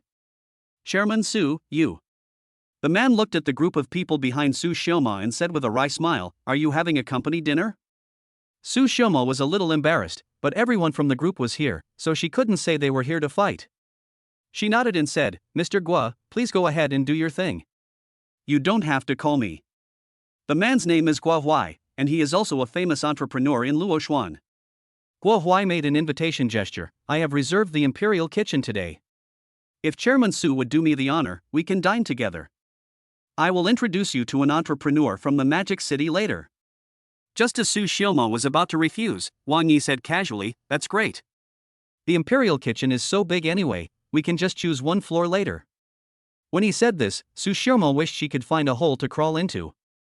Wang Yi is quite normal on weekdays, but why does he become a fool when there are many people around him? Su Xiaoma regretted it very much and went out to eat with him. At this time, Guo Huai had already revealed a sarcastic smile and stretched out one hand to block Wang Yi, who was about to enter. Excuse me. I invited Chairman Su. Who are you? Oh, I'm Chairman Su's secretary and driver. Wang Yi smiled and stretched out his hand. But Guo Huai glanced at him and ignored him, with a look of disgust on his face. He turned to look at Su Xiaoma and said, If Chairman Su is in urgent need of a driver, I can recommend you a person who is very cultured and knowledgeable, and has good driving skills. Such a person is suitable for your position as Chairman Su. There was contempt and ridicule in his words, and even a feeling that looking at Wang Yi for one more moment would make one's eyes dirty. Guo Huai's words made all the executives of Tana Group smile bitterly, thinking that Wang Yi was really an ignorant fool. Stop disturbing me, Su Xiaoma said calmly. After that, she grabbed Wang Yi's wrist in front of Guo Huai and said, Let's go. Wait a minute. What are you waiting for? Are you waiting for others to laugh at you? Are you waiting for others to laugh at you? Su Xiaoma tried her best to restrain herself. But Wang Yi was heartless and laughed, You care about me a lot. I remember someone said, Why bother about other people's opinions?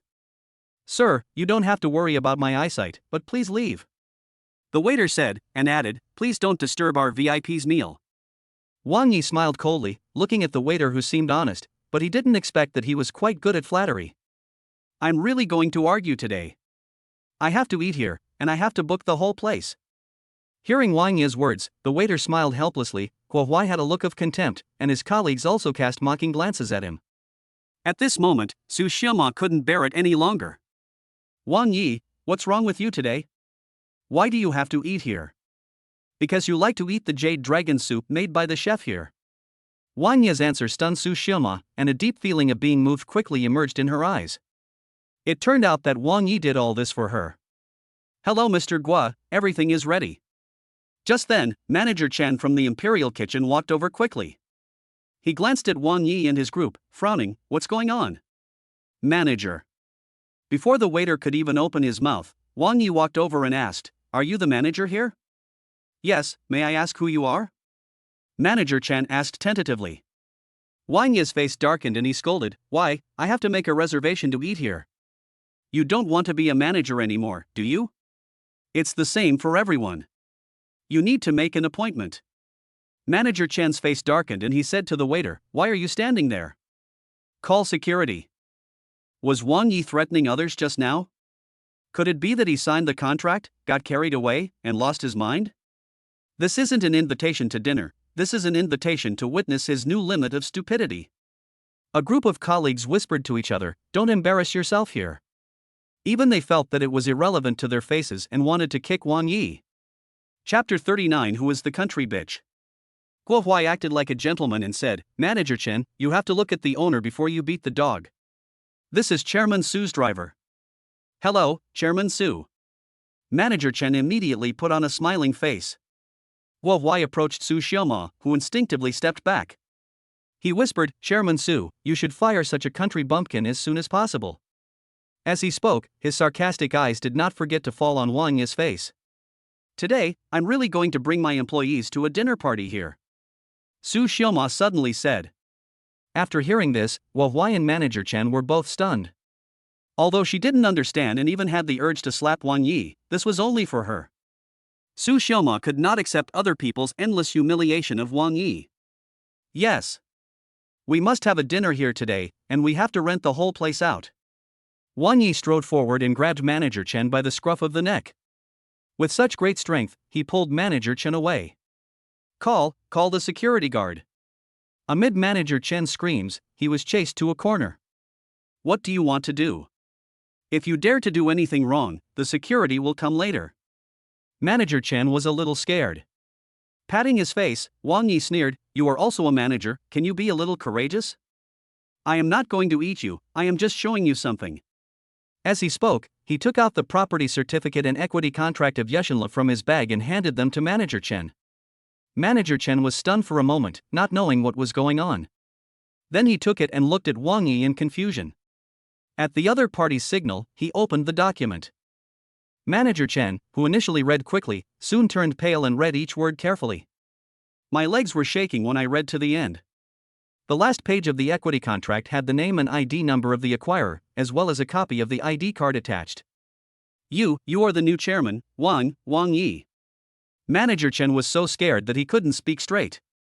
Wang Yi smiled and nodded. "Excuse me, I want to book the whole place now, without making a reservation in advance, is that okay?" "Okay, of course." Manager Chen dared not hesitate. "Isn't this just nonsense? The Imperial Kitchen belongs to Wang Yi alone, so naturally, what he says is what counts. Even if it was Wang Yi who smashed the Imperial Kitchen, he wouldn't dare to say a word. In that case, Manager Chen, please clear the table and don't delay our meal." "Of course, I'm a low-key person, so what's my identity?" I understand. Manager Chen nodded hurriedly, then turned around and walked quickly towards Guo Huai. Seeing that he looked very bad, Guo Huai thought that the country bumpkin Wang Yi threatened him and immediately said, "Manager Chen, if you need any help, just let me know. I can call the police for you. I do need your help." Manager Chen said at this point, then changed the subject and said, "Please leave immediately." "What?" Guo Huai was stunned, and Su Xioma and a group of people were also stunned. Then they all turned their heads and looked in surprise at Wang Yi, who was coming towards them with a smile. What's going on? Did Wang Yi threaten Manager Chen to kill his entire family? That's why he was so scared. He actually wanted to kick him out? Just have a meal, what's the big deal? I mean, please leave now, Manager Chen repeated. Are you crazy? Guo Huai came back to his senses and questioned, just because that country bumpkin called you to a corner and said a few words, you want to chase me away? I made a reservation here in advance, and I need to pay compensation for breach of contract. I am very familiar with the procedures. You can handle your compensation at the front desk. Manager Chen did not hesitate at all. After he finished speaking, he bowed and said to Wang Yi, "Hello, your reservation will be processed immediately. Would you like to dine in the lobby on the second floor, or in a separate private room? It's lively with a lot of people, so let's go to the hall." Wang Yi said casually. Okay, I'll do it for you. After Manager Chen finished speaking, he was about to leave, but Guo Huai grabbed him. This is against the rules. I made the reservation first, so if anyone is to be chased away, it should be them. He pointed at Wang Yi viciously. If you don't leave, I'm going to call security. Manager Chen broke free from his hand. Guo Huai just felt like he was slapped in the face, but he didn't know what happened. Wang Yi smiled brightly and said, maybe 2B doesn't understand it very well. Since it's called a reservation, it means it's not yours yet. Chairman Su, please go in. Su Shirma had been stunned for a long time. After hearing what Wang Yi said, she walked towards the hall in a daze. Colleagues, please don't just stand there. Please, please, please. Wang Yi waved his hand and greeted his colleagues, who walked forward with stunned looks on their faces and blank minds. What happened? The Imperial Kitchen, which has always had strict rules, broke the rules today. What did Wang Yi do? Everyone was puzzled. Especially Guo Huai, who was slapped in the face, couldn't help but grab Wang Yi and asked, "What did you say to Manager Chen?" I just taught him how to distinguish between the country bumpkins. Wang Yi grinned, turned and walked towards the lobby, and when he was near the elevator, he glanced back at Guo Huai. Next to Guo Huai, a man who had just walked in from outside the hotel aroused Wang Yi's curiosity. That person should be the entrepreneur that Guo Huai was waiting for. But it was a hot day, and the man came to meet a businessman wearing casual clothes and his baseball cap was pulled down low. He looked at the man from a distance and found it a little strange. Wang Yi. I'm also very curious, what did you just say to Manager Chen? The rules of the Imperial Kitchen that have remained unchanged for many years have actually changed because of you. While Wang Yi was staring at the man in a daze, Su Shilma's voice came from beside him. Everyone went up to the second floor lobby at the same time, and there were only 2 of them left. When Su Shilma came back and appeared at the elevator entrance, the man in the baseball cap clearly looked up at this place. What are you looking at? I'm asking you a question. Su Xioma followed his gaze. At this time, the depressed Guo Huai and the man had turned around and walked to the entrance of the hotel. Guo Huai is really pissed off by you. In recent years, Luochuan's new entrepreneurs have been very popular and arrogant. I didn't expect to be humiliated by you today. By the way, I just asked you a question, and you haven't answered me yet. It was not until Guo Huai and the man disappeared outside the hotel that Wang Yi withdrew his gaze. The man gave him a familiar and somewhat creepy feeling.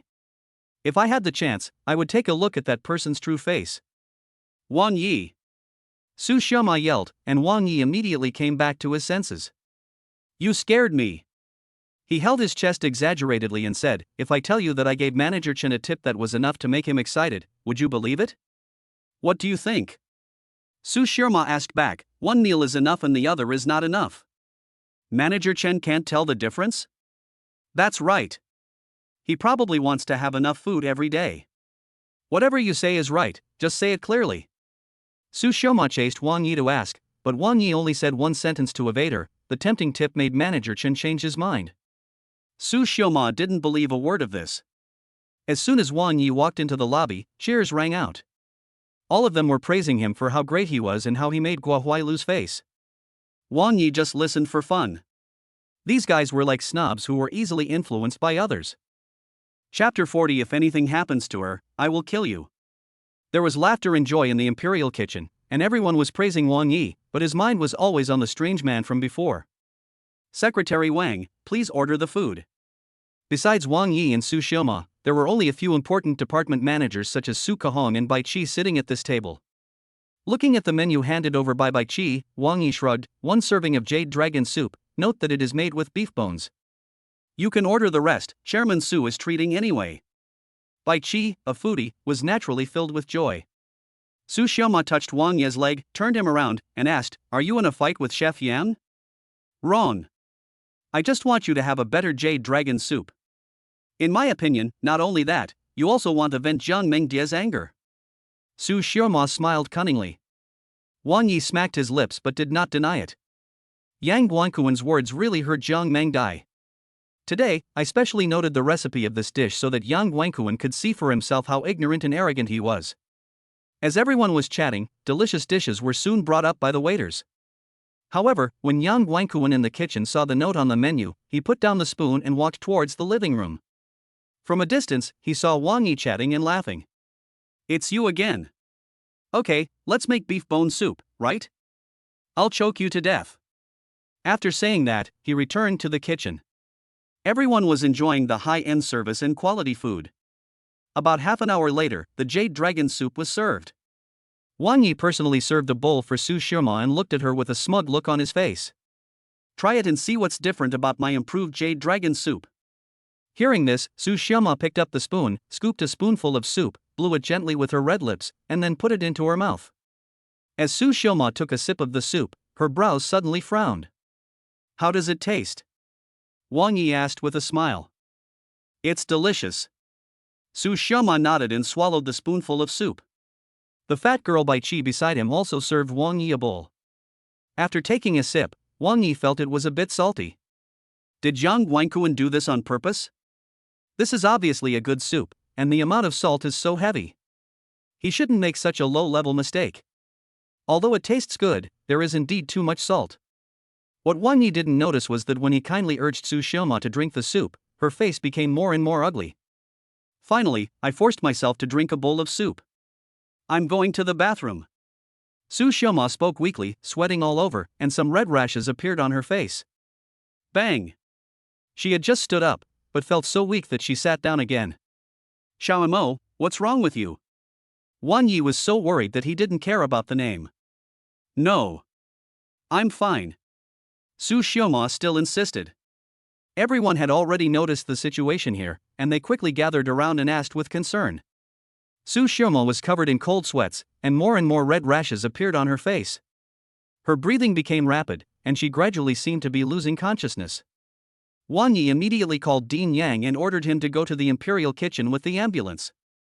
Then, he called Bai Guangqing. Uncle Bai, is Su Xioma allergic to something?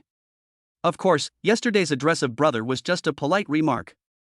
Wang Yi still respectfully addressed Bai Guangqing as Uncle Bai. Before he finished speaking, Bai Guangqing exclaimed, "Salt. Miss can't eat too much salt. Are you eating out? If she eats too much salt, she will be allergic." Bai Guangqing was so anxious that he was incoherent. Can eating salt cause allergies? If your kidneys are not in good condition, eating too much salt will indeed cause allergic reactions. If you have diabetes, you can't eat too much salt. Everyone was talking at once. Wang Yi looked at the bowl of jade dragon soup, his expression becoming extremely gloomy. "Call the chef over here," he shouted in a cold voice. Seeing that something was wrong with the guest, the waiter dared not be negligent and hurried to the kitchen to call Yang Guangquan over. When he walked into the lobby and saw the exhausted Su Xiaoma for the first time, Yang Guangquan's face changed slightly, but he still pretended to be calm and said, "I made the soup, is there any problem? I heard that you have been cooking one meal a week at the Su family for 2 years. Don't you know that Su Xiaoma is allergic to salt?" Wang Yi asked. Yang Guangquan did not deny it and nodded, "I know. But this is a restaurant, I can't just cater to one person's taste.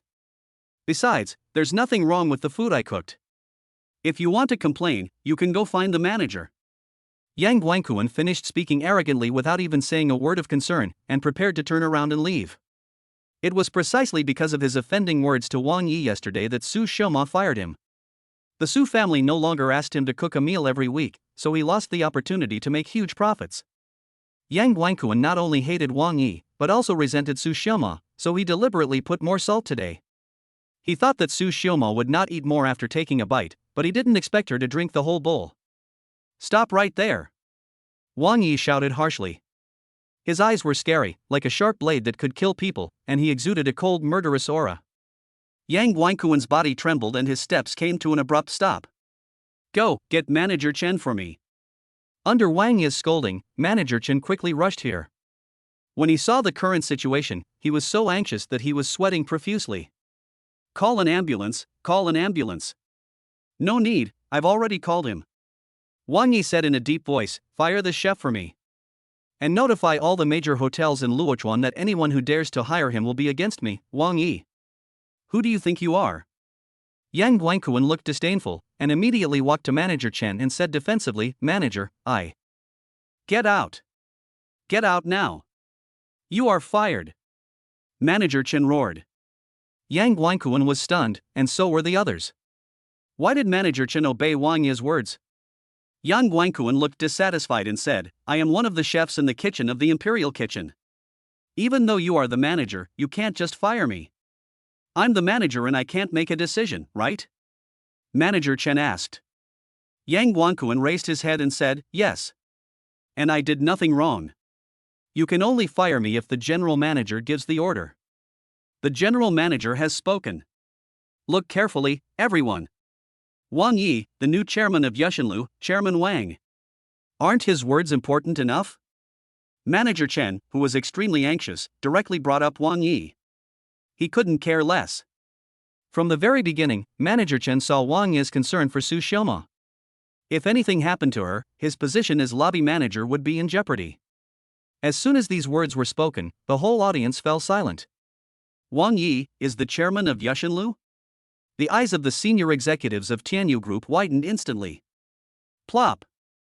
Yang Guangquan sat on the ground with a dazed look in his eyes. "It's over. I hit a wall. Now, not only will I lose my job, but I will also have no chance to survive in the Luochuan chef industry." But what he didn't expect was that when the sound of an ambulance sounded downstairs, Wang Yi picked up Su Xiaoma and said to him coldly, "If anything happens to Su Xiaoma, I, Wang Yi, will make sure you die without a burial place." After saying that, he quickly rushed downstairs holding Su Xiaoma in his arms. Chapter 41 Hereditary Heart Disease. You're in big trouble. Manager Chen pointed at the chef Yang Guangquan who was slumped on the ground, and then quickly chased after him. The ambulance was parked downstairs, with Director Yang in the car, and Manager Chen insisted on getting in. On the way to the hospital, Director Yang's expression kept changing as he examined Su Xiaoma. After being rushed to the hospital and receiving first aid for nearly an hour and a half, Su Xiaoma's condition finally stabilized, but she was still in a coma due to dehydration. In the hospital corridor, Wang Yi clenched his fists tightly. Before her mother's illness was cured, Su Xiaoma was sent to the hospital again. That damn Yang Guangquan, he wanted to skin her alive and pull out her tendons. Dean Yang, how is it? Seeing Dean Yang coming out, Wang Yi quickly stepped forward and asked. The condition has stabilized, but he still needs to rest for a day or two. President Yang, what's going on with Chairman Su? Asked Manager Chen, who came along. Yang Huayan pressed his glasses, glanced at Manager Chen, and only spoke after getting Wang Yi's eye confirmation.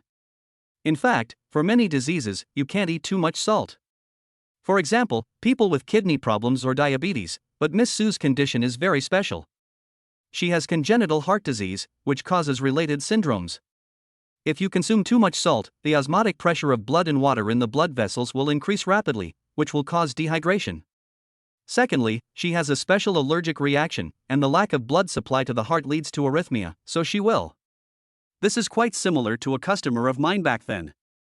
Manager Chen muttered. What guest? What's his name? Wang Yi's eyes flashed and he grabbed Manager Chen's hand. Seeing him so nervous, Manager Chen was also shocked. It's been a few years. I don't remember the man's name and appearance very clearly, but I remember that he was a deadly entrepreneur and the chairman of a company. Otherwise, how could he spend money at the Imperial Kitchen? Su Tianyu. At this moment, Wang Yi and Dean Yang looked at each other, and their eyes confirmed each other's guess. After asking Manager Chen to return to the hotel, Wang Yi and Dean Yang came to the office. Dean Yang, the person Manager Chen mentioned, is most likely Su Tianyu. Wang Yi paced back and forth. Dean Yang did not dare to sit down. He nodded and said, it should be. This symptom is rare. I suddenly thought of it when I saw Miss Su today. That kind of congenital heart disease is hereditary, and this symptom is accompanied by multiple complications, such as the allergies and kidney failure symptoms that Miss Su suffered. When Su Tianyu was admitted to the hospital, he had a rash all over his body. At first, I thought it was an infectious disease, but now I think it should be the same as Miss Su's. But how do you explain his madness? Wang Yi asked. This is normal. Dean Yang pondered for a moment and said, the complications caused by this can lead to irregular heartbeats, which can result in insufficient blood supply to the brain, causing unconsciousness. Coupled with the huge inner repression, the unconscious restraint at that moment will burst out, and the symptoms are like madness. Although he didn't know any medical knowledge, Wang Yi believed in Dean Yang's judgment, but he still had some doubts. Director Yang, the nurse who was taking care of Su Tianyu, also went crazy. How do you explain this? You and I are thinking the same thing. Dean Yang is a cautious person, so he did not jump to conclusions. Director Wang, it can be confirmed that Su Tianyu's illness was caused by congenital heart disease and he accidentally ate a lot of salt, which led to many complications and eventually his sudden death. As for those nurses, they went crazy and died suddenly in just one day. In the end, their families claimed them and cremated them. No autopsies were performed. My guess, of course, is that it is very likely that they were not infected with any serious diseases. You mean someone deliberately killed them so as to prove that Su Tianyu had an infectious disease? In response to his question, Dean Yang did not answer, but the look in his eyes said it all. Inadvertently, Su Xiaoma's allergic symptoms led to a series of unknown events.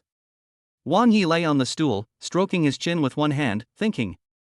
It is certain that Su Tianyu fell ill and died suddenly because he took a large amount of salt. It is impossible that he ingested it accidentally. Su Tianyu should be well aware of his condition, just like Su Xiaoma, who stayed away from salt. Then there is only one possibility, that someone forced him to take it. Who was the person who forced him? And there is another key problem. Su Tianyu has congenital heart disease, and so does Su Xiaoma. But strangely, Mr. Su of the Su family and Su Tianao and others do not have this symptom. Could it be that Su Tianyu is not Grandpa Su's biological son? If that's the case, everything can be explained. The Su family should all know the reason for Su Tianyu's sudden death, especially Grandpa Su, because they were afraid that the news of his sudden death from a heart attack would get out and attract everyone's attention, leading to people discovering that Su Tianyu was not Grandpa Su's son. So the Su family unanimously agreed to cremate Su Tianyu quickly and end the matter hastily. As the truth of Su Tianyu's death gets closer and closer, the secret that Su Tianyu is not Mr. Su's son is uncovered. Wang Yi rubbed his brows, not knowing whether he should investigate the matter further. How would Su Xiaoma feel if she knew that she was not a descendant of the Su family? Dean Yang, please don't make this public for now. Just you and I will know about it. After Wang Yi gave an order, he went outside the ward and into the intensive care unit. On one side was his mother who had not yet woken up, and on the other side was the woman he loved who was in a coma. No one can understand this feeling. Soon, Bai Guangqing arrived. He did not ask much about the course of events and the cause of the incident, and Wang Yi did not intend to tell him more about Su Tianyu. After waiting in the corridor for a whole night, Su Xiaoma did not wake up, but Yang Guifang on the other side finally woke up. The patient has woken up and her kidneys are normal. Director Wang, don't worry. She will be able to be discharged after a few more days of rest. Director Yang finally breathed a sigh of relief. After thanking Dean Yang, Wang Yi squatted beside the bed and held his mother's hand tightly. Mom, you're awake. Yang Guifang was in tears and held Wang Yi's hand tightly. Son, you should be more careful when making friends in the future. If the company is gone, it's gone. I believe you can start over, but don't do stupid things again. Her memory still lingers on the day before the operation when Wang Yi beat Han Ziming violently. Little did they know that Wang Yi, who now owns the Clocken system, is already the chairman of 3 groups, and Lu Feifei and Han Ziming have also received corresponding punishments. Mom, don't worry. You've been in a coma for nearly 20 days after the operation. Fortunately, you've woken up and everything is fine. And you may not know this, but I've found a new girlfriend. You kid. Yang Guifang breathed a sigh of relief, smiled and reached out to pat the back of Wang Yi's hand. It would be great if I were your biological mother. Mom, why are you saying that again? You are my biological mother. Having said that, there was still a hint of sadness in the depths of Wang Yi's eyes. Chapter 42, The New Daughter-in-Law Meets the Parents. Looking at Wang Yi, Yang Guifang's tears kept flowing down. She was widowed at an early age and had no children. Wang Yi was picked up by her on the roadside. But even for such an adopted child, Yang Guifang did not hide his background, but Wang Yi always treated her as his biological mother. I took good care of my mother and chatted with her for a long time. Then, good news came from the next ward. Su Xiaoma had woken up. Son, who is Su Xiaoma? Seeing Wang Yi's happy face, Yang Guifang asked with a smile, You're not talking about the new girlfriend you mentioned, are you? Although Su Xiaoma did not accept him, Wang Yi had already determined that Su Xiaoma was his girlfriend, so in front of her, he nodded proudly. Mom! Listen to me, she is a very kind and cheerful girl. Although she is a little silly at ordinary times, she is very cool in the company. Then she can't help but be attracted to you, right? Yang Guifang asked. How is that possible? Wang Yi patted his chest and said, Who is your son? He is a very charming man. She is very well behaved in front of me. Who are you talking about? Who is very well behaved? Just then the door opened and Su Xiaoma walked in, her face slightly pale. Wang Yi was startled and quickly stood up, walked forward quickly, supported him, and sat him on the stool beside the bed. You just woke up. I was planning to go see you later. How come you got out of bed and walked around so quickly? Wang Yi walked around her, looking very worried. I'm fine. Su Xiaoma shook her head. It was just a shock caused by allergies. I'm much better now. As she was speaking, Bai Guangqing walked in from outside. Allergy? Shock? Wang Yi frowned. Isn't that so? Su Xiaoma looked at Bai Guangqing with an inquiring look. The latter looked a little unnatural. It's fine now, but miss, you have to pay attention to your diet in the future. Mr. Wang, who is this? Bai Guangqing looked at Yang Guifang lying on the hospital bed. He was staring at Bai Guangqing curiously, but his thoughts were interrupted by the question. Oh, let me introduce you. This is my mother. Wang Yi came back to his senses and said, Mom, this is Su Xiaoma. This is Mr. Bai. Hello, you too. You are Xiaoma. Yang Guifang held Su Xiaoma's hand tightly. The look in his eyes when he looked at Su Xiaoma made her feel very uncomfortable. Aunt, I heard from Wang Yi before that you should take good care of yourself after you have just recovered from your illness. Su Xiaoma was interrupted by Yang Guifang before she could finish her words.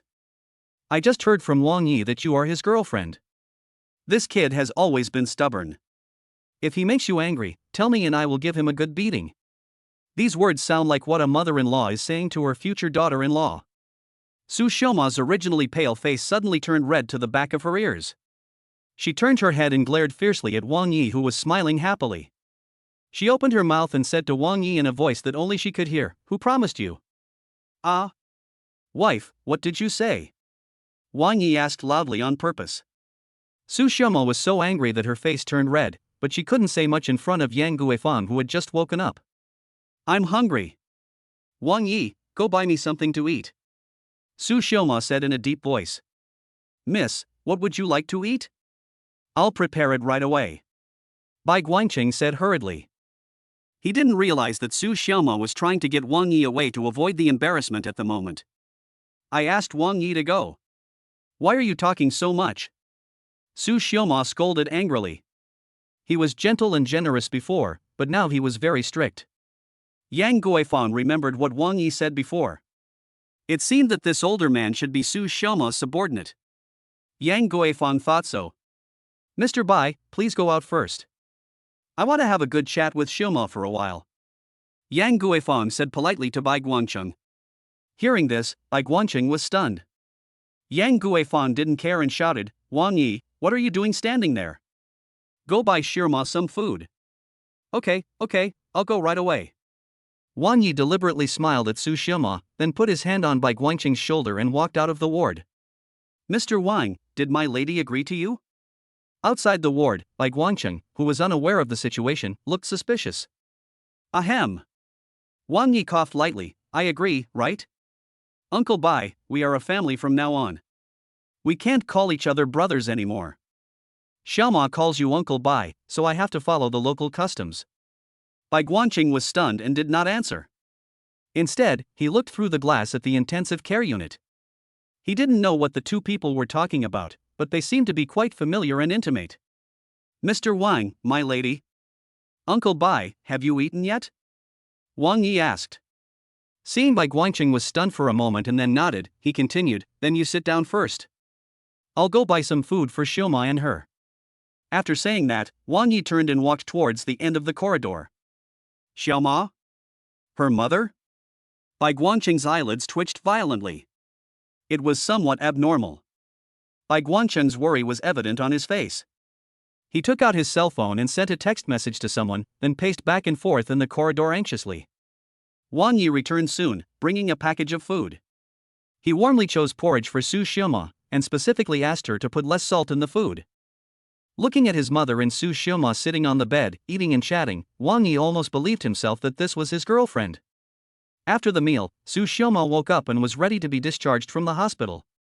At Yang Guifang's repeated request, Wang Yi personally sent Su Xiaomo to Shuiyue Garden. Bai Guangqing came in a car, so Wang Yi drove Su Xiaomo there. Wang Yi, you've gone too far. In the back row, Su Xiaomo had a sullen face. What's excessive? I don't understand. Wang Yi pretended to be dumb. He understood that what Su Xiaomo was referring to was calling her his girlfriend in front of his mother. He thought that there were only two of them in the car, and Su Xiaomo would scold him as usual, but he didn't expect that Su Xiaomo would become very quiet at this moment, and she looked outside the car with a worried look. Taking in Su Xiaomo's sad look in the rearview mirror, Wang Yi sighed softly in his heart. Just as he had guessed at the beginning, Su Xiaomo had been troubled by the sudden death of her father 2 years ago. If she didn't find out the cause of her father's death, she might not be able to accept the loss of her feelings, or even live completely for herself. Su Xiaomo is too tired now. Everything she did was to uncover the truth that happened 2 years ago. But Wang Yi hesitated. He originally thought that by helping Su Xiaomo and finding out the cause of Su Tianyu's death and the person who did it, he could untie Su Xiaomo's knot and let her accept and embrace the future, live for herself, and think for herself. In this way, Wang Yi will have the opportunity to win Su Xiaomo's heart. However, the reality is cruel. Although it is still unclear who made Su Tianyu take a large amount of salt, which eventually led to his sudden death. But one thing is certain, Su Tianyu is not Grandpa Su's biological son. If Su Tianyu's death is related to the Su family, I wonder if Su Xiaomo can accept such a fact. Chapter 43 Agreement and Promise.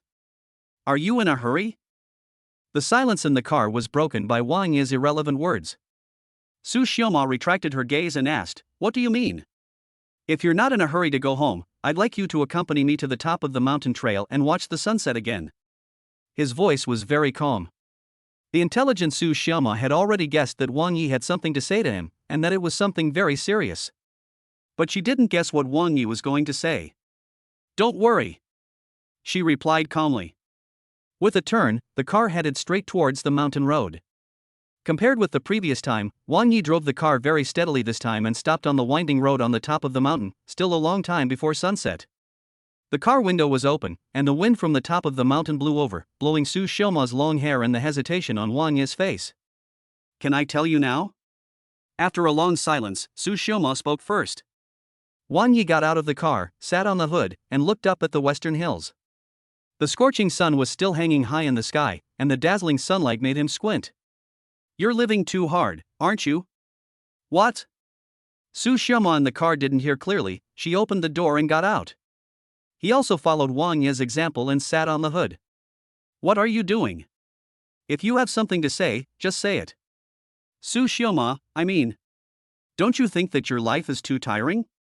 Wang Yi turned his head and looked at her solemnly. That look made Su Xiaoma's heart tremble slightly.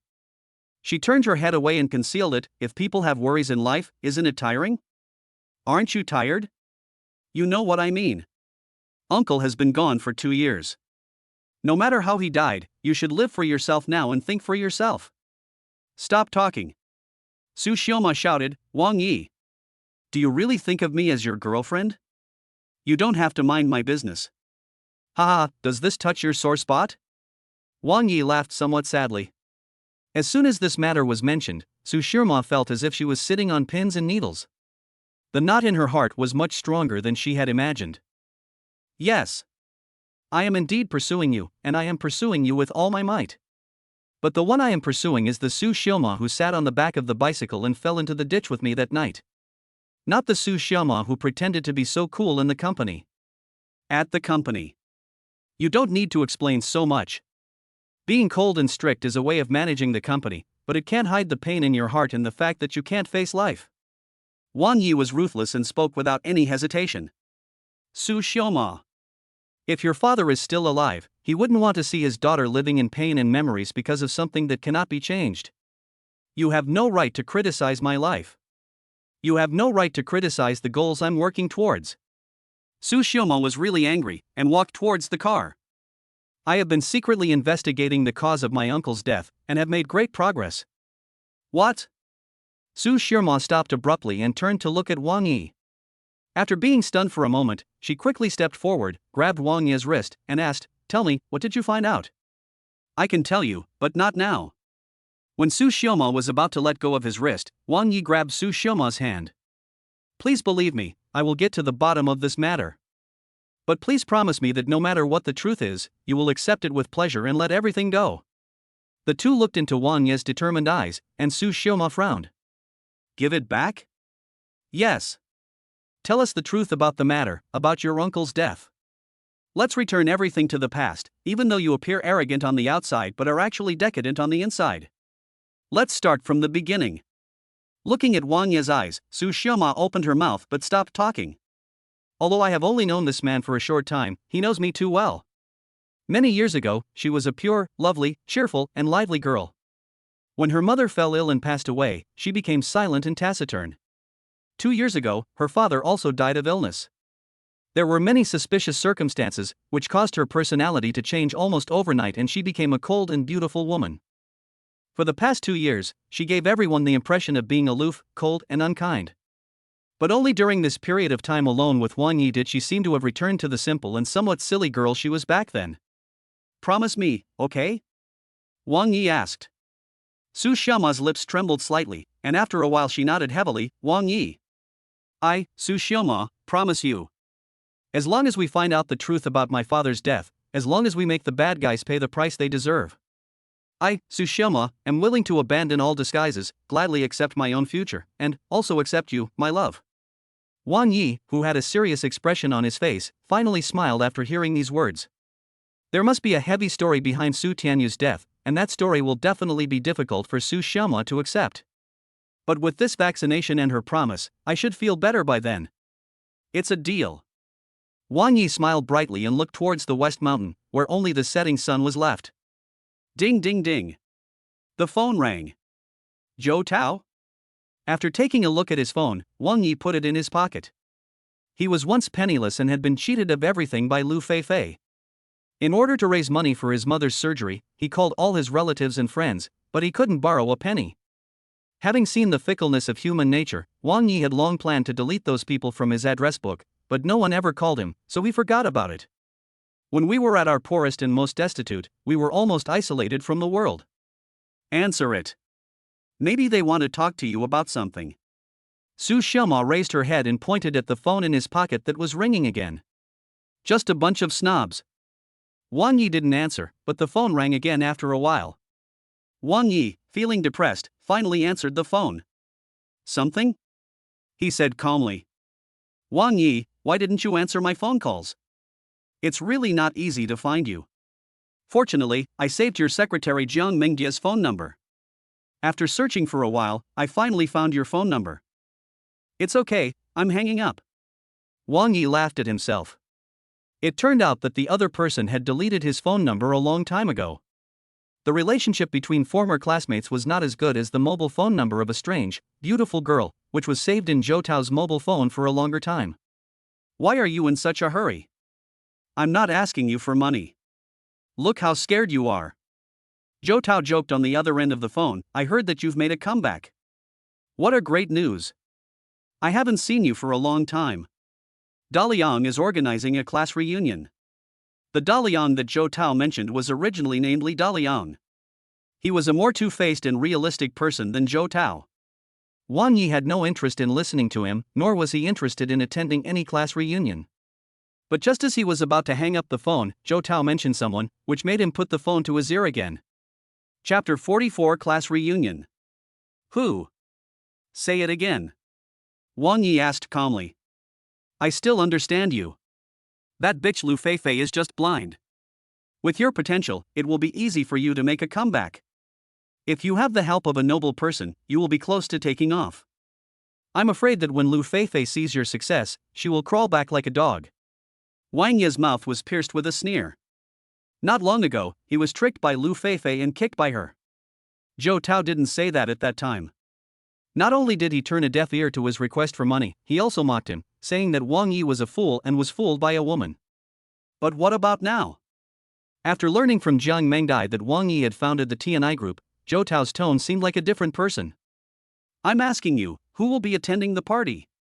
Wang Yi interrupted Zhou Tao's flattering words. Oh, it's Daliang's cousin, Guo Huai.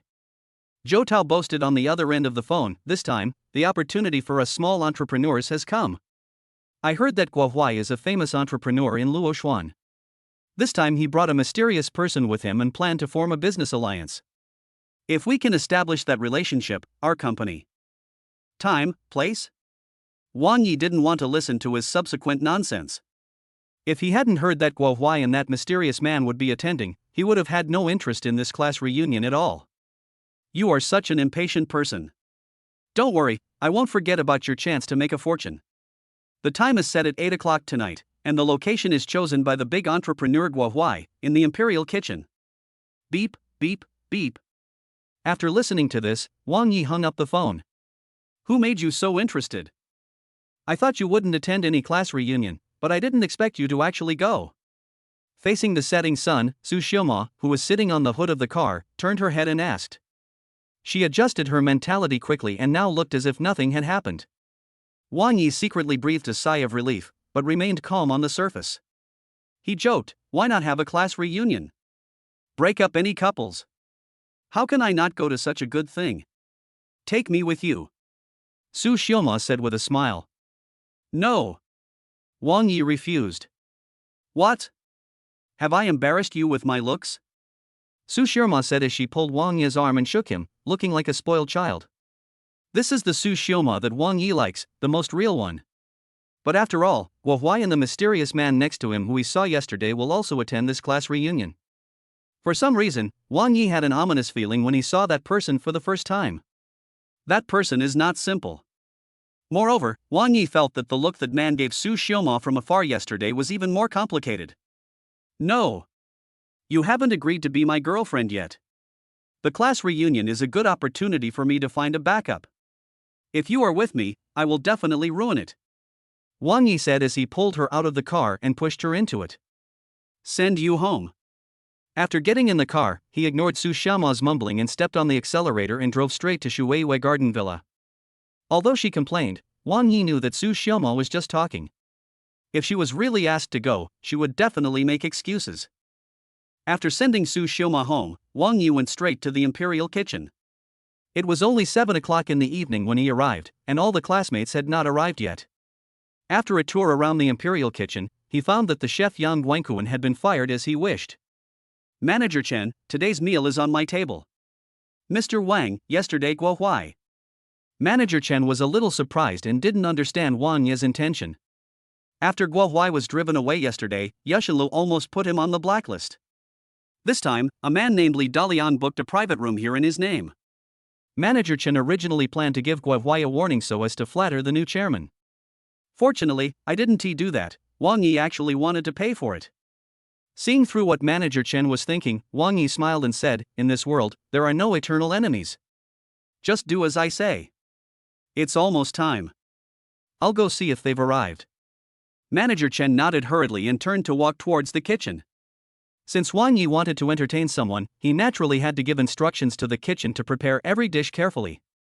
After leaving the imperial kitchen and walking out of the door, I saw a few people getting out of a few cars from afar. "Hey, whose Ferrari is this? It's so cool." It must be the shareholders of the imperial kitchen. Guo Huai is here in person this time, so I'm sure the shareholders of the imperial kitchen will come and toast him. "Don't you think so, Brother Liang? Of course, this business alliance is very grand." Under the flattery of a group of people, Li Daliang smiled proudly. If it weren't for him, these small bosses would never have the opportunity to come to such a grand occasion. "Everyone is almost here, the private room is all ready." Wang Yi greeted them with a smile, but before he could finish his words, several old classmates who were walking towards him started laughing jokingly. "Hey, isn't this Mr. Wang? Brother Liang, did you invite him this time too? Wang Yi, are you still alive? I thought you were played by that woman called Lu Feifei." "Yes, Lu Feifei. You were so confused about your life that you disappeared from the face of the earth. You have to toast Brother Liang a few more times today and ask him to help you more." The group of people were speaking with mockery in their words. Li Daliang walked over slowly and glanced at Wang Yi jokingly. "Don't worry, we are all old classmates. If I have a bite of meat, you will have a bite of soup. But you have to be smart." Upon hearing this, Wang Yi smiled faintly and made a gesture of invitation. He had already expected these condescending words. Li Dalian walked past Wang Yi in a swagger. The people following him glanced at him with mockery on their faces, and then surrounded Li Dalian and left.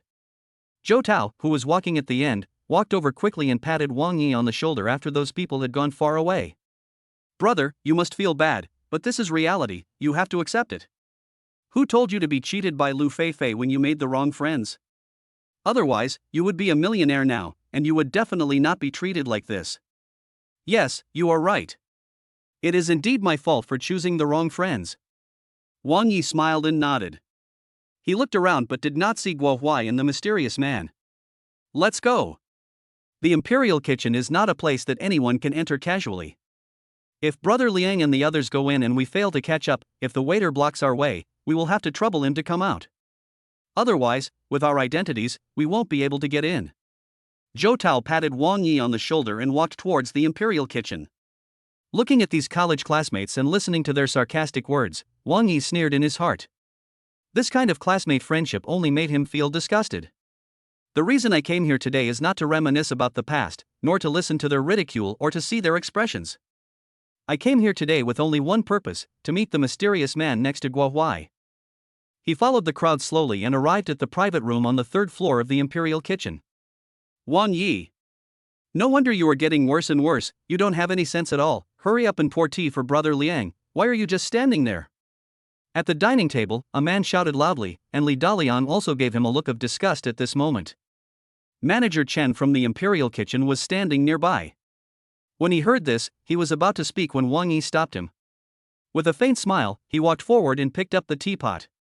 Chapter 45, Dog Eyes Look Down on People. Amid the teasing and ridicule of his old classmates, Wang Yi calmly poured a cup of tea for Li Dalian. "What are you standing there for? Bring it to Brother Liang." The man who was speaking was called Wang Chong, a typical profit-seeking villain. When he was in college, few people liked him, but I don't know how he ended up hanging out with Li Dalian. Maybe he was too good at flattering people, and Li Daliang just liked being flattered. Wang Yi, take this cup of tea. If you follow Brother Liang in the future, you will have meat to eat. Wang Cheng pointed at the teacup and urged, we are old classmates. I have shown you a clear path. Li Daliang sat upright, enjoying the feeling of being flattered immensely. I am just a small character, so I won't hold Brother Liang back. Wang Yi smiled brightly and picked up the teacup, but considering our friendship as classmates, I'll offer this cup of tea to you. If you don't accept my toast, I'll punish you. Bang! Wang Cheng slapped the teacup in Wang Yi's hand to the ground. It's your blessing, Wang Yi, to be able to serve tea to Brother Liang. And you're still nagging like that, thinking you're superior to others. Wang Cheng was cursing, but none of the dozen or so students present spoke a word. They even exchanged glances, secretly admiring Wang Cheng. No wonder he was so loved by Li Daliang in the past few years. At first it seemed that he was planning to introduce Wang Yi to Li Daliang, but in fact he was taking the opportunity to humiliate Wang Yi in order to flatter Li Daliang and highlight his high status. Looking at Wang Cheng's expression, everyone felt contempt for him. I can only sigh that I am inferior to you. This boy has a really smooth mouth. Hey, who told me that not long ago, Wang Yi was so poor that he had to borrow money from everyone, and today he has become a tool for Wang Cheng to flatter Li Daliang? But these words could only be said in the heart, and everyone had a smile of agreement on their faces. Wang Yi, you are really something. We are all looking forward to serving tea to Brother Liang. Yes, this business alliance was brought together thanks to Brother Liang. You should show respect to Brother Liang. You will have the opportunity to make a fortune in the future. Someone started to accuse Wang Yi, and then one after another, making it seem as if Wang Yi was unforgivable. Wang Cheng crossed his arms and sneered, you've only had a few days of good life, and you've forgotten about all the times you borrowed money from people like a dog? Wang Yi, you still think you're the CEO of Tianlang Pharmaceutical? That fucking Tianlang Pharmaceutical is bankrupt. As expected, Wang Cheng brought up the matter again. Come on, pour another cup for Brother Liang. Wang Cheng said as he picked up a cup and placed it heavily on the table. Wang Yi smiled faintly, picked up the teapot and poured another cup. You are so stupid. A full glass of wine is a sign of respect, a full glass of tea is a sign of deception. Do you look down on Brother Liang or what? Wang Cheng slapped him again, knocking the cup of tea he had just poured to the ground. It looks like he is determined to make trouble for Wang Yi today. Manager Chen was standing aside. The chairman of Yushinlu was being humiliated like this. If he didn't say anything, the consequences would be disastrous. Manager Chen rushed over quickly and said sternly, everyone, this is a dining area. You broke 2 cups in a row, so you have to pay for it. It's just 2 cups. My brother Liang has plenty of money. Wang Cheng scolded, we have reserved a table, so we can eat whatever we want. What's it to you? You? Manager Chen was speechless. We'll talk about the cup later. Wang Yi smiled and pulled Manager Chen away. He took a cup, poured tea in it and brought it to Li Daliang. You bastard, I just broke a few cups and you're so scared. I broke them so I'll pay for it. Wang Cheng scolded. Okay. Li Daliang pretended to be magnanimous and said, since Wang Yi accepts this cup of tea, then follow me, Li Daliang, and I will arrange a good job for you. Li Daliang, with an arrogant look on his face, was about to reach out to take the tea when Wang Yi suddenly spoke. This cup of tea. I dare to offer you, but I'm afraid you don't dare to drink it. What? Li Daliang's face suddenly turned gloomy. Wang Yi, you are shameless, aren't you? If it weren't for the fact that we were classmates, do you think you are qualified to walk into the imperial kitchen today? Do you think you are qualified to stand in front of me, Li Daliang? You ungrateful thing. Wang Cheng said, pushing Wang Yi on the shoulder. Bang! But before his hand touched Wang Yi's shoulder, he was grabbed by him. With a cold smile, Wang Yi shook his head and said, when I was in school, I didn't realize that you, Wang Cheng, are really a good dog. Let me go, or I'll kill you. Puff. Before Wang Cheng could finish his harsh words, Wang Yi poured a cup of tea on his face. Pushing him away and straightening his body, Wang Yi swept his cold eyes over everyone present. This class reunion is really boring. Since there is no human touch at all, I, Wang Yi, will not get involved. After saying that, he prepared to leave. He came here today not for them, but for Guo Huai and the mysterious man. Instead of watching these people act like licking dogs here, it would be better to wait in the living room, which would be quiet. Who the hell let you go? Bang! Li Daliang slammed the table and stood up suddenly. Wang Yi, if you don't kneel down and apologize to me today, don't even think about leaving this door. Kneel down? Wang Yi frowned and looked at Li Daliang with more interest. He waved his hand, and Manager Chen hurriedly pulled over a stool, and then he sat down steadily. What's the matter, Zhou Tao? You called me here just to witness how Li Daliang's rabies is getting worse? Wang Yi looked at Zhou Tao playfully. Zhou Tao glanced at Li Daliang and quickly scolded, Wang Yi, I called you here to give you a chance to climb up the ladder. Who knew you were so stupid? How dare you go against Brother Liang? This was the last chance Wang Yi gave Zhou Tao, but unfortunately he missed it. Oh, I see. Wang Yi nodded in understanding and looked at the other person, Chen Xiaozong, what about you? What do you think about this? Fuck you. Chen Xiaozong was even more direct and started to curse, you've become like a dog, and you're still pretending to be a human being. When I see you, my eyes are dirty. That's right, what kind of person is that? He actually gave Brother Liang a cold look. Today, we must make this kid kneel down and apologize to Brother Liang. The rest of the students had already expressed their attitudes before Wang Yi could ask them one by one.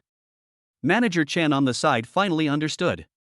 In fact, these people had no grudges against Wang Yi. They were all college classmates. However, they deliberately belittled Wang Yi just to flatter Li Daliang. He's like a dog. How dare these guys say that? If he were a dog, you wouldn't even be scum. Manager Chen shook his head silently. These old classmates who didn't care about the old friendship had met a tough opponent today. Just as everyone was condemning Wang Yi, the door of the box was pushed open. Guo Huai, dressed in a suit, walked in with a man wearing a baseball cap. What are you arguing about? Daliang, I heard your voice before I even came in. Guo Huai looked at Li Daliang, but did not notice Wang Yi who was sitting with his back to him. Li Daliang looked at Guo Huai, then at the man next to him, with a gleam in his eyes. If he could raise his status in front of this person, he would definitely be able to hold an important position in the business alliance in the future with the help of his relationship with Guo Huai. Thinking of this, Li Daliang walked forward quickly and said, It's okay, cousin. It's just a friend who was not very obedient. I was just planning to teach him a lesson. Chapter 46 I can't afford this meal. This is Mr. Bai, right? Li Daliang looked at the man next to Guo Huai and immediately extended his hand. I, Li Daliang, have heard of Mr. Bai's reputation. I'm sorry to have embarrassed Mr. Bai today. My subordinates are not very obedient. However, it's better to get rid of such a black sheep as soon as possible, so as to avoid a rat spoiling the whole pot of soup and ruining the great cause of our business alliance. The man pulled his baseball cap down low, did not say a word, but just shook hands with Li Daliang. Alright, that's all for today. Wang Yi, you can go now, but remember this. From now on, stay away from any place where I, Li Daliang, am. Otherwise, I will make you a rat in Luochuan, and everyone will shout and beat you. Li Daliang waved his hand generously, indicating that Wang Yi could leave. Wang Yi? Guo Huai muttered, his mouth twitching slightly. Yesterday, in this imperial kitchen, Wang Yi was severely humiliated. The Wang Yi who won tea be scolded by Li Daliang is the same Wang Yi from yesterday, right? Just as he was filled with worry, Wang Yi, who had his back to him, stood up and turned to look at him with a smile. You? Guo Huai felt a chill on his back. After being driven away yesterday, he made a special investigation and found out that Wang Yi was the new chairman of Yushinlu. You're still not going away. Li Daliang scolded. Wang Yi ignored him and looked at Guo Huai with a smile. Guo Huai. Oh. Guo Huai behaved himself this time and responded quickly. But Li Daliang didn't react quickly and shouted, You also called my cousin by his name. Shut up. Guo Huai was shocked and scolded, You have no right to speak. Cousin, what's wrong with you? Li Daliang looked confused. Guo Huai wanted to kick him. Li Daliang, the chairman of Yushinlu and the lover of Su Xiaoma of Tana Group, actually dared to scold him like that. He simply didn't want to live. Even if Li Daliang doesn't want to live, it's fine, but he must not involve me, Guo Huai. Guo Huai endured the setback yesterday, so how could he dare to offend Wang Yi again today? Shut your mouth. Guo Huai pointed at Li Daliang's mouth, then turned around and looked at Wang Yi with a smile. Director Wang, what a coincidence. What happened yesterday was a misunderstanding. It was really a misunderstanding. I was planning to find an opportunity to apologize to you in person. Today, Guo Huai, will take this opportunity to apologize to you. I hope you can forgive my recklessness yesterday. Guo Huai was very polite. After that, he quickly poured a cup of tea and handed it to Wang Yi with both hands. What's going on? Guo Huai apologized to Wang Yi and offered him tea. Is Wang Yi doing so well? Or is it that Guo Huai has gone crazy? The whole audience was stunned for a moment, especially Li Daliang and Wang Chong, who were both dumbfounded. Mr. Bai, who was wearing a baseball cap, also raised his head slightly and glanced at Wang Yi. I won't drink the tea. Wang Yi looked at the broken teacup on the ground with a smile, but this teacup was broken by someone in your box, so you have to pay for it. Wang Yi, why are you pretending to be so high and mighty? Li Daliang muttered in disbelief. Manager Chen's face darkened and he said, This is the chairman of our imperial kitchen. Dong, chairman. Wang Yi waved his hand, signaling Manager Chen not to say anything more. He smiled and said, This is our commemorative edition teacup, 1 million each. Don't forget to add it together when you check out later. 1 million, isn't this a rip-off? Li Daliang said hesitantly, not daring to raise his voice. Yes, I'm going to trick you. Wang Yi said with a smile. A drop of cold sweat appeared on his face. Under Wang Yi's smiling eyes and Guo Huai's cold gaze, Li Daliang didn't even dare to breathe. At first, I thought Wang Yi was at the end of his rope, but who would have thought that he was actually the chairman of Yushinlu? Except for Li Daliang and Wang Chong, especially the group led by Zhou Tao, now they want to slap themselves a few times. If they had known that Wang Yi was doing so well, they should not have been so rude. Don't worry, Director Wang. They deserve to pay the price for causing trouble in the imperial kitchen. I will definitely remind them when we settle the bill later. After Guo Huai finished speaking, he made a gesture of invitation. Mr. Wang, please take a seat. This is a good way to express my apology. I will introduce you to an entrepreneur from the Magic City. No need to sit down. Wang Yi shook his head. But I did meet this entrepreneur yesterday. Brother Guo Huai, please introduce him to me. Manager Chen, please open another room next door. Okay, Mr. Wang. Manager Chen said, and walked quickly towards the door. Guo Huai dared not hesitate. The purpose of Mr. Bai looking for him was to ask him to introduce him to major entrepreneurs in Luoxuan. But Guo Huai had limited connections, and he had no choice but to bring together small bosses like Li Daliang. He was naturally very happy to be invited by the chairman of Yushinlu today. While asking Wang Yi to move ahead, he explained to Mr. Bai beside him. Seeing the three people walk out of the box, Li Daliang began to breathe heavily, and finally sat down on the stool, his whole body limp. It's over. The future is ruined. Everyone was thinking the same thing. Having humiliated Wang Yi so much before, now they have offended him. He is the chairman of the imperial kitchen. Small bosses like them are just like ants in his eyes. With just one word from Wang Yi, their small business with only a dozen people will immediately close down and wait for bankruptcy tomorrow. Pairs of regretful eyes finally fell on Li Daliang and Wang Chong, turning into resentment and hatred. In particular, Zhou Tao, who personally invited Wang Yi, regretted it very much. I can't afford this meal. Cursing softly, the students fled out of the box one by one. Finally, even Wang Chong ran away, leaving Li Daliang sitting there in a daze. On the other hand, everyone in the next box was having a good time. Seeing that Wang Yi did not blame them and was quite interested in Mr. Bai, Guo Huai played the role of matchmaker. From his introduction, we learned that this person has a rather tongue-twisting and strange name, Bai Lingran. He is an entrepreneur who came from Shanghai not long ago. He is engaged in real estate development and has already formed alliances with several real estate companies. He is indeed preparing to form a business alliance. Director Wang, given your relationship with Chairman Su, if you join our alliance, the impact on the future development of Chairman Su's Tana Group will be limitless.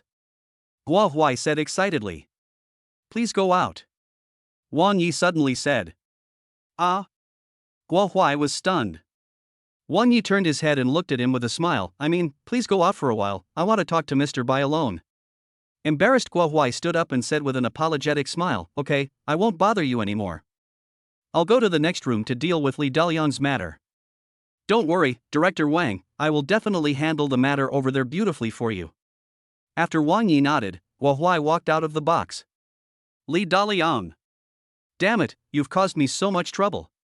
As soon as he entered the private room next door and saw Li Daliang sitting there, Guo Huai cursed in a deep voice. Chapter 47 by Lingren's Threat. Li Daliang stood up, timidly, like a child who had made a mistake. Cousin, could you be mistaken? Wang Yi is my college classmate. He called me less than a month ago to ask for money.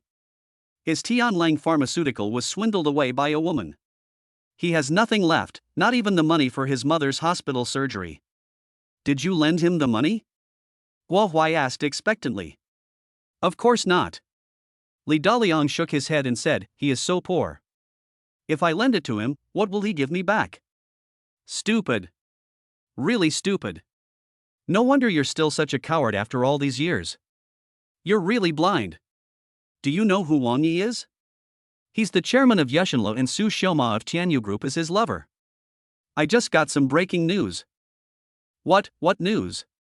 Li Daliang gradually felt a sense of despair. Guo Huai's face darkened, and he said, Amano Group and Luochuan Hospital are all Wang Yi's companies. You should pray to God and pray that you don't catch Wang Yi's eye. Otherwise, there will be no one like you, Li Daliang, in Luochuan tomorrow. Plop. Li Daliang could no longer stand steadily and fell to the ground, then he managed to hold Guo Huai's legs. Cousin, please plead for me in front of Wang Yi. May you all the best. Guo Huai turned his head away. It was not that he didn't want to help, but he couldn't even talk in front of Wang Yi. In the next private room, Wang Yi took a sip of the teacup, smiling as he looked at Bai Lingran who was sitting opposite him. Mr. Wang. After a long silence, Bai Lingran was about to speak, but Wang Yi spoke first. Mr. Bai is such a great man. However, I, Wang Yigang, have also introduced it very clearly. Yushilu, Luochuan Hospital, and Tana Group are all my businesses. Mr. Wang's introduction is indeed very clear. Bai Lingran nodded. But Wang Yi's face suddenly darkened, and a chill rushed towards Bai Ling. So, if Mr. Bai has gone to great lengths to set up this business alliance in order to deal with my girlfriend Su Xiaoma, then don't blame me, Wang Yi, for spending all my wealth to take a chance with you, Mr. Bai. Bai Lingren's hand holding the teacup trembled slightly. Ha, Mr. Wang is such a joker, how could I be your enemy? Really? I forgot to introduce you to my girlfriend, Su Xiaoma, who is the chairman of Tana Group. When he didn't say a word, he would stare at Bai Lingran, taking in even the smallest details of the other party. At this moment, Bai Lingran still had his cap pulled down low, but it could be seen that he was suppressing his anger. Is this what Director Wang wanted to talk to me about alone? Bai Lingran asked. That's right. Since Su Tianyu is already dead, why is Mr. Bai so aggressive? After Wang Yi said this, Bai Lingran finally raised his head. Under the baseball cap, his wrinkled face concealed all his emotions, but his eyes were full of anger. It turns out that Director Wang has investigated everything clearly. Bai Lingren's voice became much colder. Wang Yi stared at him. At first, those words were just his own guess, intended to provoke Bai Lingran. Unexpectedly, he was right. But this is not a guess. After this period of investigation, the cause of Su Tianyu's death has been determined. It was due to excessive intake of salt, which led to a recurrence of heart disease and related diseases, causing him to die suddenly.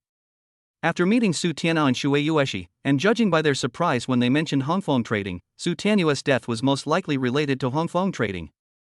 Moreover, Wang Yi had investigated and found that the family that was in charge of Hongfeng trading back then was the Bai family. As for Bai Lingren's name, Wang Yi had guessed it all since Guo Huai introduced it. Mr. Bai. Although I have not yet found out what exactly happened to the fire at Hongfeng Trading, based on my investigation and understanding of Su Tianyu, it is impossible that he was the one who did it. If it's not him, who else could it be? Bai Lingran slammed the table. Look at my face, it was burned in that fire, and everyone in my Bai family died tragically in that fire. I didn't have plastic surgery to remind myself all the time that I will make Su Tianyu and his family die miserably. Wang Yi played with the teacup in one hand and asked coldly, Su Tianyu, did you kill him? Humph. I just hate that he died so early that I didn't have the chance to kill him myself and avenge my family. Judging from his appearance, he doesn't seem to be lying.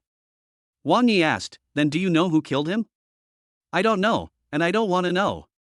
He deserves it. Although he is dead, Tana Group is still there, and his daughter is still there. I, Bai Lingran, swore an oath in front of the family that I would make the Su family pay the price in blood for this. Bai Lingran looked straight at Wang Yi. Although this person's words were harsh and his emotions were very agitated, he had great self-control and did not do anything out of line, which surprised Wang Yi. It is most terrifying that a person who harbors a hatred for the extermination of his clan can control his emotions in this way. Are you sure that the fire at Hongfeng Trading back then was related to Su Tianyu? Haven't you ever suspected that someone was behind it? Bai Lingran, am sure. Bai Lingran said with a firm look in his eyes. That day was a holiday, and Su Tianyu called to say that there was a problem with the thermal insulation film for the exterior walls, and asked us to go to the Hongfeng Trade Warehouse to inspect the goods. Although the value of the goods was not high, they represented the reputation of our Bai family. Therefore, almost all the Bai family managers in Luochuan were present. Having said that, Bai Lingran gritted his teeth and stood up. But Su Tianyu didn't come. What greeted him was a huge fire. If you had seen that tragic scene with your own eyes, you wouldn't have said what you said today. Do you know what it feels like to watch your father being burned to death? Fortunately, I survived. I survived to avenge my family. Wang Yi, I tell you, no one can stop this revenge. The general trend of the business alliance has already taken shape. I will make Tianyu Group a prisoner and let Su Tianyu's descendants pay a heavy price for this. No one can stop me. If you try to stop a chariot with your bare hands, you will be courting death. After saying that, Bai Lingran turned away. Wang Yi sat quietly in the box, playing with the teacup in his hand. A deliberate fire killed 2 families. Su Tianyu informed the Bai family to meet at Hongfeng Trading's warehouse, so why didn't he go? Does this fire have anything to do with him? This is an extremely brain-burning question, but it seems to be getting closer and closer to the truth. But even if the truth was finally revealed, the tragedy of the 2 families was irreversible. Ding ding ding. The phone rang. Chairman Shui. Why did you remember to call me so late? Wang Yi answered the phone. The other party was Shui Yueshi, the chairman of Shui Group. There was a brief silence on the other end of the phone, and then Shui Yueshi's voice was heard. Since you have met Bai Lingran, you should understand a lot of things. Are you interested in talking to me? I also want to know what happened back then. Chairman Shui is really well informed. Wang Yi grinned. You decide the time and place. Chapter 48, Boring Little Dragon Pill. Shui Yueshi only told Wang Yi to wait for her call, but did not specify the agreed time and place. After hanging up the phone, he walked out of the imperial kitchen. In the next box, Li Dalian came out in a daze, and his whole body was trembling when he saw Wang Yi. Li Dalian gritted his teeth and ran over quickly, lowering his head respectfully. Wang Yi, no, Mr. Wang, it was all my fault before. Please forgive me for my mistakes. Consider that we are old classmates, don't take it to heart. Wang Yi did not stop. Li Dalian just followed him and kept apologizing.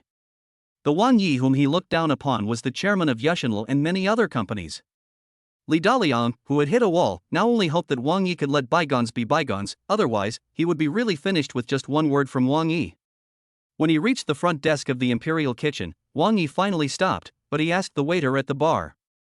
Have they settled their bill? Boss, it's settled. The total consumption is 2.82 million. After knowing Wang Yi's identity, the waiter's attitude was obviously different from yesterday. This is my old classmate. Give me a discount and round off the decimal point. When Li Dalian heard Wang Yi admit that Li Dalian was his classmate, his tense heart finally breathed a sigh of relief. But Wang Yi changed the subject and said, just take 2.8 million. Li Dalian's face turned pale and he staggered.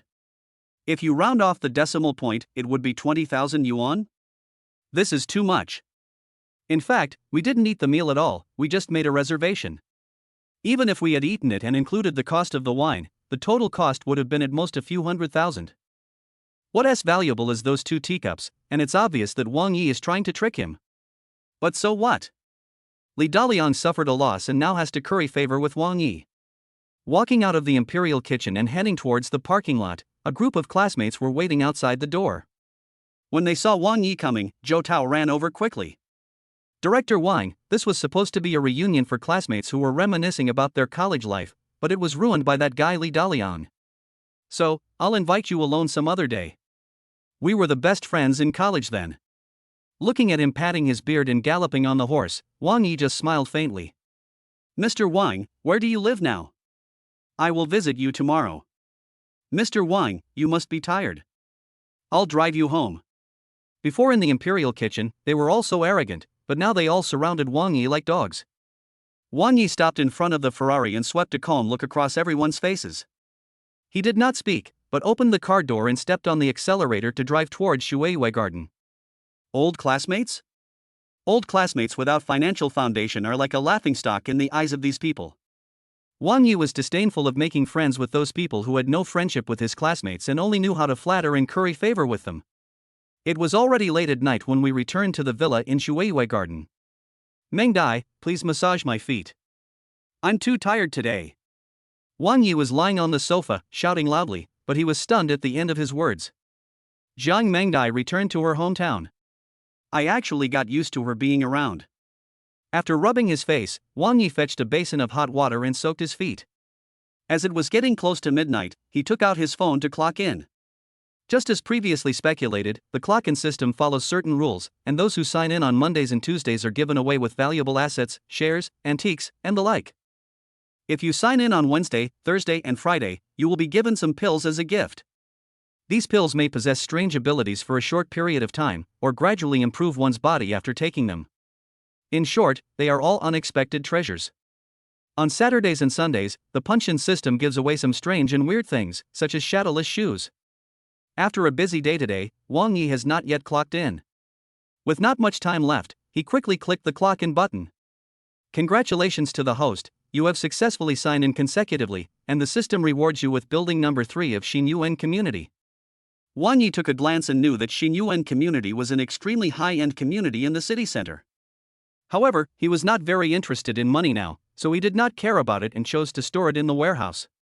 After only a few minutes of waiting, after midnight, the clock-in system was updated again.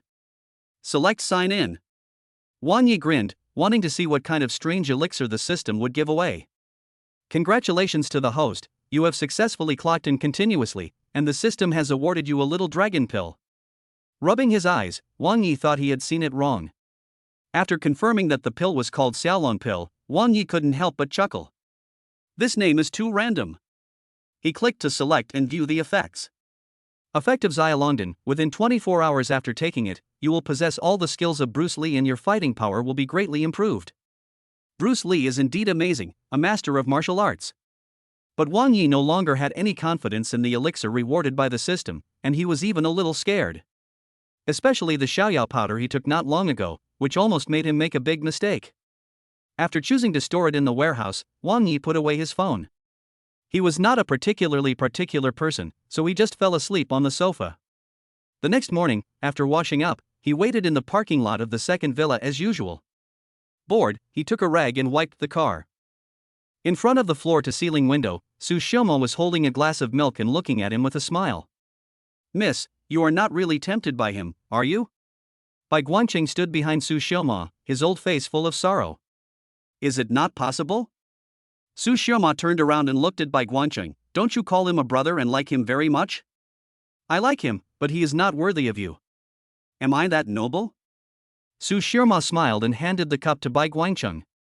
Taking the cup she handed over, Bai Guanqing hesitated for a while and said, his background is unclear, and his previous resume shows that he comes from an ordinary family. You have to think carefully. Even if you really like him, I'm afraid Mr. Su won't agree. Liking someone is my business. Who I spend my life with is also my business. Why should I ask others for their consent? After Su Xiaomo finished speaking, she waved her hand to signal Bai Guanqing that there was no need to say more. I do think Wang Yi has a great personality and is very interesting, but we are not ready to get married yet. Uncle Bai, you don't have to worry about it. After saying that, Su Xiaomo walked out of the villa. Bai Guanqing looked at Wang Yi in the parking lot through the floor-to-ceiling window, his eyes filled with extreme complexity. Morning. Su Xiaomo walked over slowly. Good morning. Wang Yi smiled faintly and opened the car door. When Su Xiaomo got in the car, he smiled and said, You look very beautiful today. This white dress suits you very well. Thank you. Su Xiaomo smiled sweetly and picked up the magazine beside her as usual. Although her communication with Wang Yi yesterday had caused her to make subtle changes, it would take some time for her to completely return to her original nature. Wang Yi is also very clear about this. They chatted and laughed all the way until they arrived at the underground garage of Tana Group. Su Xiaomo talked a lot today and was much more cheerful. Let's not have lunch at the company today. I know a Chinese restaurant that's delicious. Wang Yi opened the car door and Su Xiaoma got out while speaking. Is this a date? Wang Yi asked with a cunning smile. Su Xiaoma blushed and rolled her eyes at Wang Yi, but when she was about to nod and admit that this was indeed a date, a man got out of a luxury car not far away, and the smile on Su Xiaoma's face instantly disappeared. Shui Yueshi, what is she doing here? Chapter 49 Shui Yueshi's Invitation. Walking towards them was Shui Yueshi, who was dressed exquisitely in a black long dress. She twisted her slender waist and was as beautiful as a fairy who could captivate people's souls. Chairman Su, it seems that you don't welcome me as a partner. Shui Yueshi smiled gently, but her eyes were staring at Wang Yi meaningfully. Su Xiaoma was so smart that she saw the clues at a glance and said expressionlessly, "It's not a matter of whether you are welcome or not. Since Chairman Shui is here, please go upstairs and take a seat." No need. I came here today not to see you. But because of Wang Yi. Chairman Shui, do you have something to talk to me about? Wang Yi pretended to be confused even though he knew the truth. Shui Yueshi called him last night and said she wanted to invite him to dinner, but he did not expect that Shui Yueshi would come to Tana Group in person. Hey, you're so reserved, are you afraid that Chairman Su will be jealous? Shui Yueshi finished speaking, giggling, isn't it just a meal for you? Do you need to hide it? Besides, Chairman Su, this icy beauty, has never taken any man seriously. Wang Yi, you don't think that Chairman Su will be jealous if you have a meal with me, right? Wang Yi frowned tightly after hearing Shui Yueshi's words. Shui Yueshi obviously did it on purpose. Her personality is much more direct than Su Xiaoma's. If she continues like this, Su Xiaoma will probably be the only one who will be embarrassed. Thinking of this, Wang Yi shrugged his shoulders and said, I am naturally honored to be invited by Chairman Shui. But now it is working hours, I have to accompany the chairman to the company first, and the matter of dinner. There's no rush for eating. It's lunchtime. I'll be waiting for you here. After Shui Yueshi finished speaking, she smiled at Su Xiaoma and turned to walk towards the car. It was not until the driver drove away from the underground garage that Su Xiaoma withdrew her gaze, her face extremely gloomy. When did your relationship become so good? Su Xiaoma asked with a questioning look. Okay? Wang Yi spread his hands. Isn't it good? Su Xiaoma asked back. Their eyes met, and after a while Su Xiaoma laughed at herself. I thought it was simple. I underestimated you, Wang Yi. No wonder Shui Yueshi has been refusing to sell Shuiwei Garden for all these years. But she chose to sell it to you. You two must have known each other for a long time, right? No wonder you were so proactive in signing the contract with Shuiwei Group, and signed it very easily. It seems like you have it all planned out.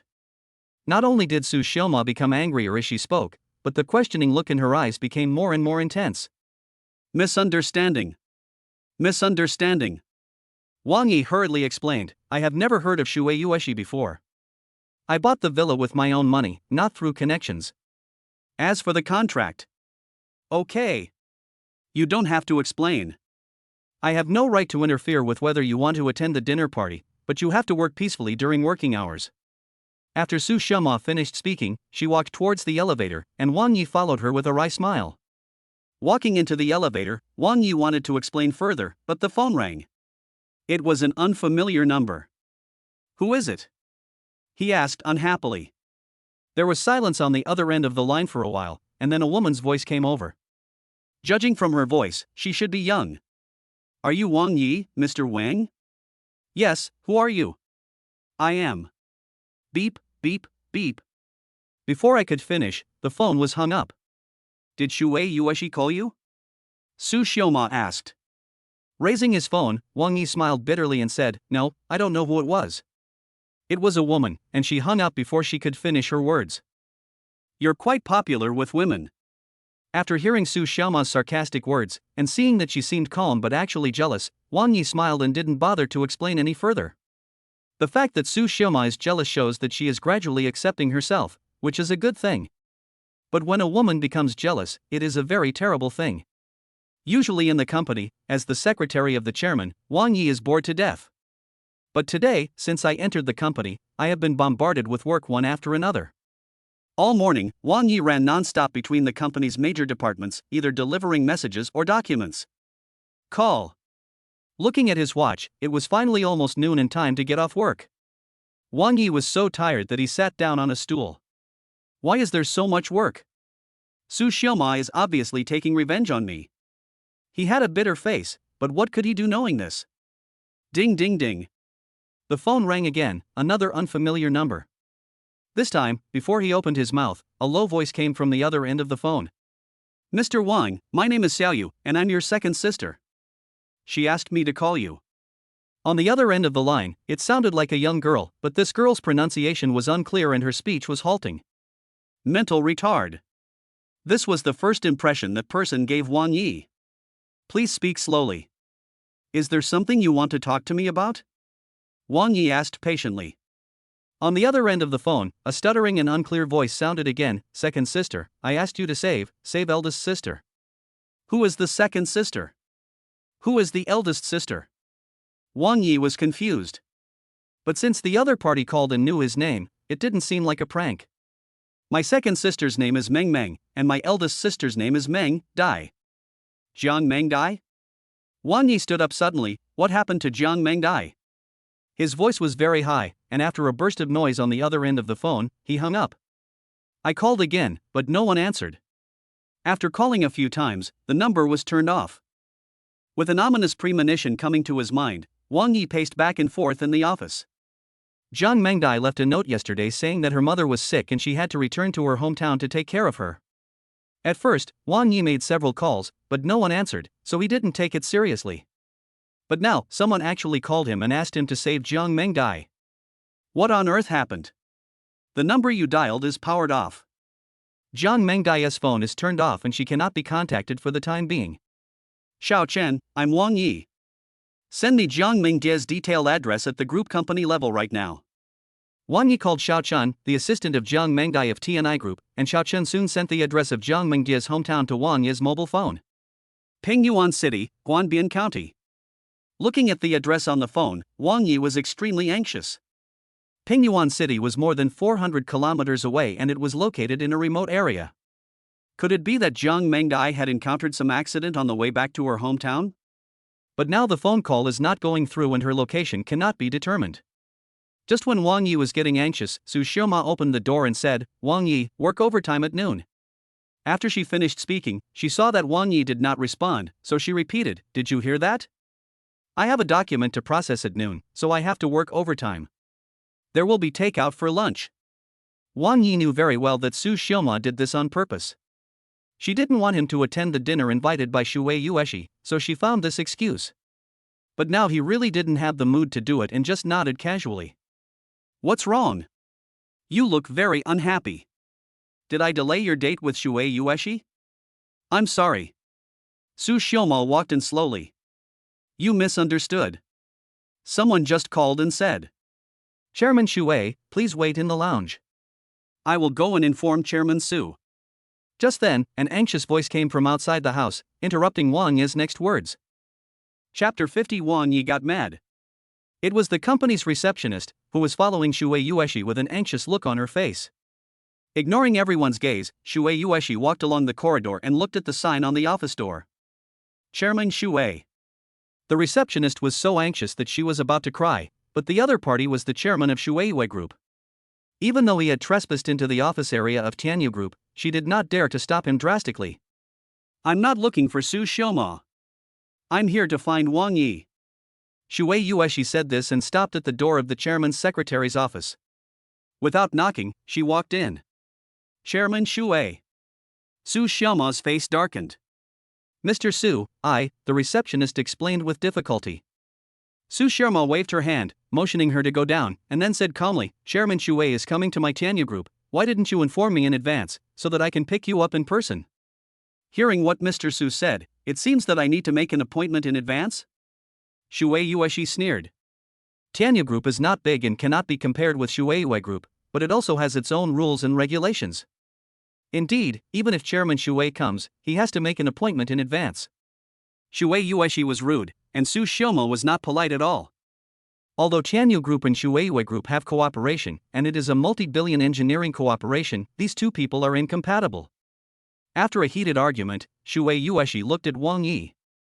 I am not here today to discuss business, but as an ordinary person, I am here to invite my friend Wang Yi to have lunch together. That has to happen after he gets off work. Su Xiaoma said, and then made a gesture of invitation. Please wait outside and don't disturb us at work. Really? Shui Yueshi smiled confidently. Wang Yi, it's up to you whether we eat this meal or not. Of course, everything I want to know and everything you want to know will be answered during the dinner. Wang Ye's eyes flickered, signaling her not to mention this matter in front of Su Xiaoma. The secret investigation into Su Tianyu's death has revealed most of the truth, but the investigation has also uncovered some things that Su Xiaoma cannot accept. Wang Yi planned to slowly tell Su Xiaoma after figuring out everything, so that she would have time to accept it. Shui Yueshi grasped this point, so she came here openly, not afraid at all that Wang Yi would offend her. I don't care what you want to talk about. But it's still working hours. Su Xiaoma's attitude was very tough. For a moment, many people standing outside the office pricked up their ears and listened. Su Kahong is among them. Bai Qi's chubby face was filled with shock and envy. She tugged at Su Kahong and asked in a low voice, Secretary Wang, when did you hook up with Shui Yueshi, the tigress? As soon as these words were spoken, a group of colleagues looked at him inquiringly. Su Kahong looked depressed and rolled his eyes at her. How should I know? But this guy is really talented. My cousin is cold as ice. In the past few years, there have been a long line of rich young men pursuing her, but none of them caught her eye. But she just fell for Wang Yi. Who is Shui Yueshi? A tigress. She actually fell for this guy too. Comparisons are frustrating. Don't you think so, Bai Qi? We are all just two noses with one eye. And I, Su Kahong, am much more handsome than Wang Yi, without exaggeration. How come there is such a big gap in popularity with women? Su Kahong kept complaining about the unfairness of life. A group of people nodded frequently, but in fact they were disdainful in their hearts. Su Kahong has a good family background and he is indeed good looking, but the main problem is that he is too wretched. In the office, two women were arguing with each other. They were the chairman of the two major conglomerates in Luochuan. In the end, they even ignored their status. One insisted on inviting Wang Yi to lunch, while the other tried to stop him. The person involved, Wang Yi, was holding his cell phone tightly and pacing back and forth in front of his desk. All he could think about was Jiang Mengdai, and he didn't know what had happened to her. Su Xiaoma, don't go too far. It's lunchtime now, do you want to take up the staff's rest time too? Or are you just trying to make things difficult for me? Shui Yueshi's face darkened. It's better not to stay in a group company like this. Wang Yi, the door of my Shui Yue group is always open to you. You can choose any position in the group except mine. Humph. Su Xiaoma snorted coldly, then let Wang Yi choose. Wang Yi? Shui Yueshi and Su Xiaoma turned their heads to look at Wang Yi at the same time, and finally pointed their spearheads at him. Me? Wang Yi was in a dilemma. He likes Su Xiaoma, so naturally he chooses to stay in Tianyu Group, but on the other hand, he still needs Shui Yueshi's help, so he can't offend her for the time being. Is this choice difficult? Or are the conditions I offered not enough? Otherwise, let's talk here. There was a hidden thread in Shui Yueshi's words. Chairman Shui, about the dinner party. Wang Yi explained hurriedly. But he was interrupted by Su Xiaoma. Wang Yi, we don't welcome employees who are greedy for more than they eat. You must make a statement today. The corner of Wang Yi's mouth twitched. His mind was already in a mess because of Jiang Mengdia's matter, and now he had to face the threats from two women. That's enough. He finally couldn't bear it anymore and roared loudly. Shui Yueshi and Su Xiaoma were both stunned and looked at the irritable Wang Yi in astonishment. The office was dead silent and the atmosphere became increasingly depressing. The people outside the office were even more silent, their eyes wide open. Yelling at two group chairmen, this is probably the first time in history. Fierce. So awesome. This is the voice of all colleagues outside the door. After calming down a bit, Wang Yi said in a deep voice, I'm sorry, both of you. I have something urgent to do today, and I have to leave immediately. After saying that, he walked out of the office. Su Xiaoma and Shui Yueshi were both petrified. Bang!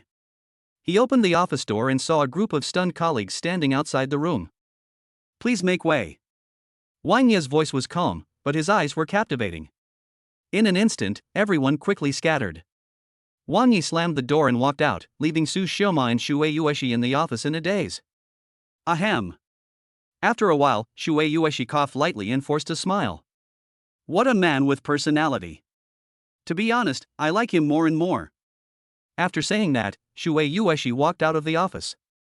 Su Shirma frowned and murmured softly, he is indeed a man with personality. After leaving the office area, Wang Yi headed straight for the parking lot. He stepped on the accelerator and the Ferrari roared out, heading straight for the highway intersection.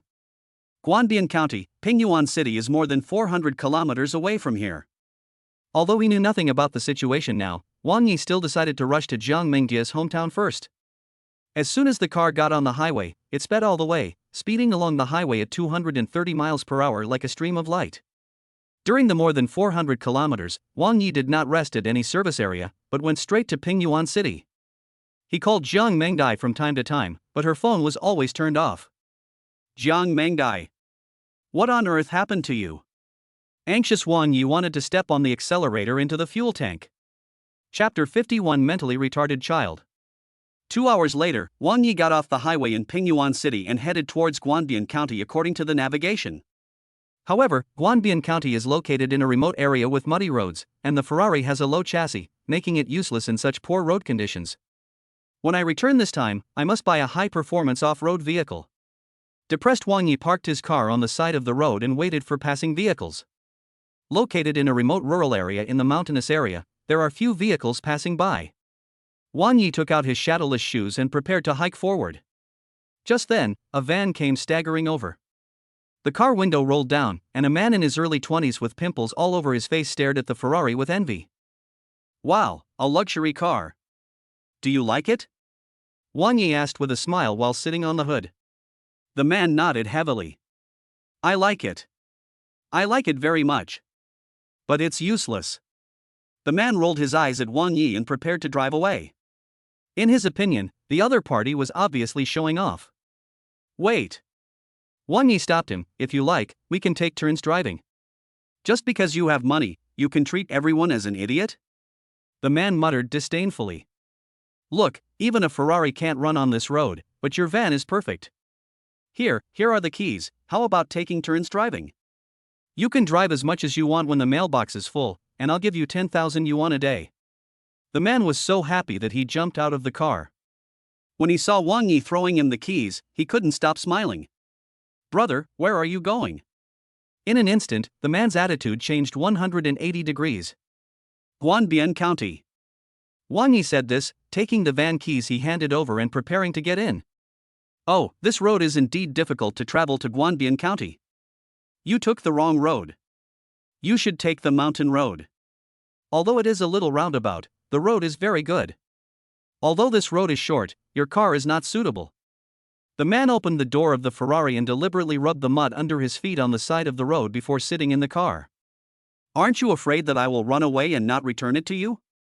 He stuck his head out of the window and looked at Wang Yi, who was already sitting in the van. Wang Yi smiled faintly and did not answer. In this era, even if you steal a car, there is nowhere to hide. Brother, you look like you are in a hurry. This should be your first time in Guanbian County. Although it is just a small county, it is very large. If you can't find the place, let Xiaoyu lead the way for you and send her to Tangyuan Auto Repair Shop. I will wait for you at the repair shop tomorrow. Don't worry, I will take the good road around and won't damage your car.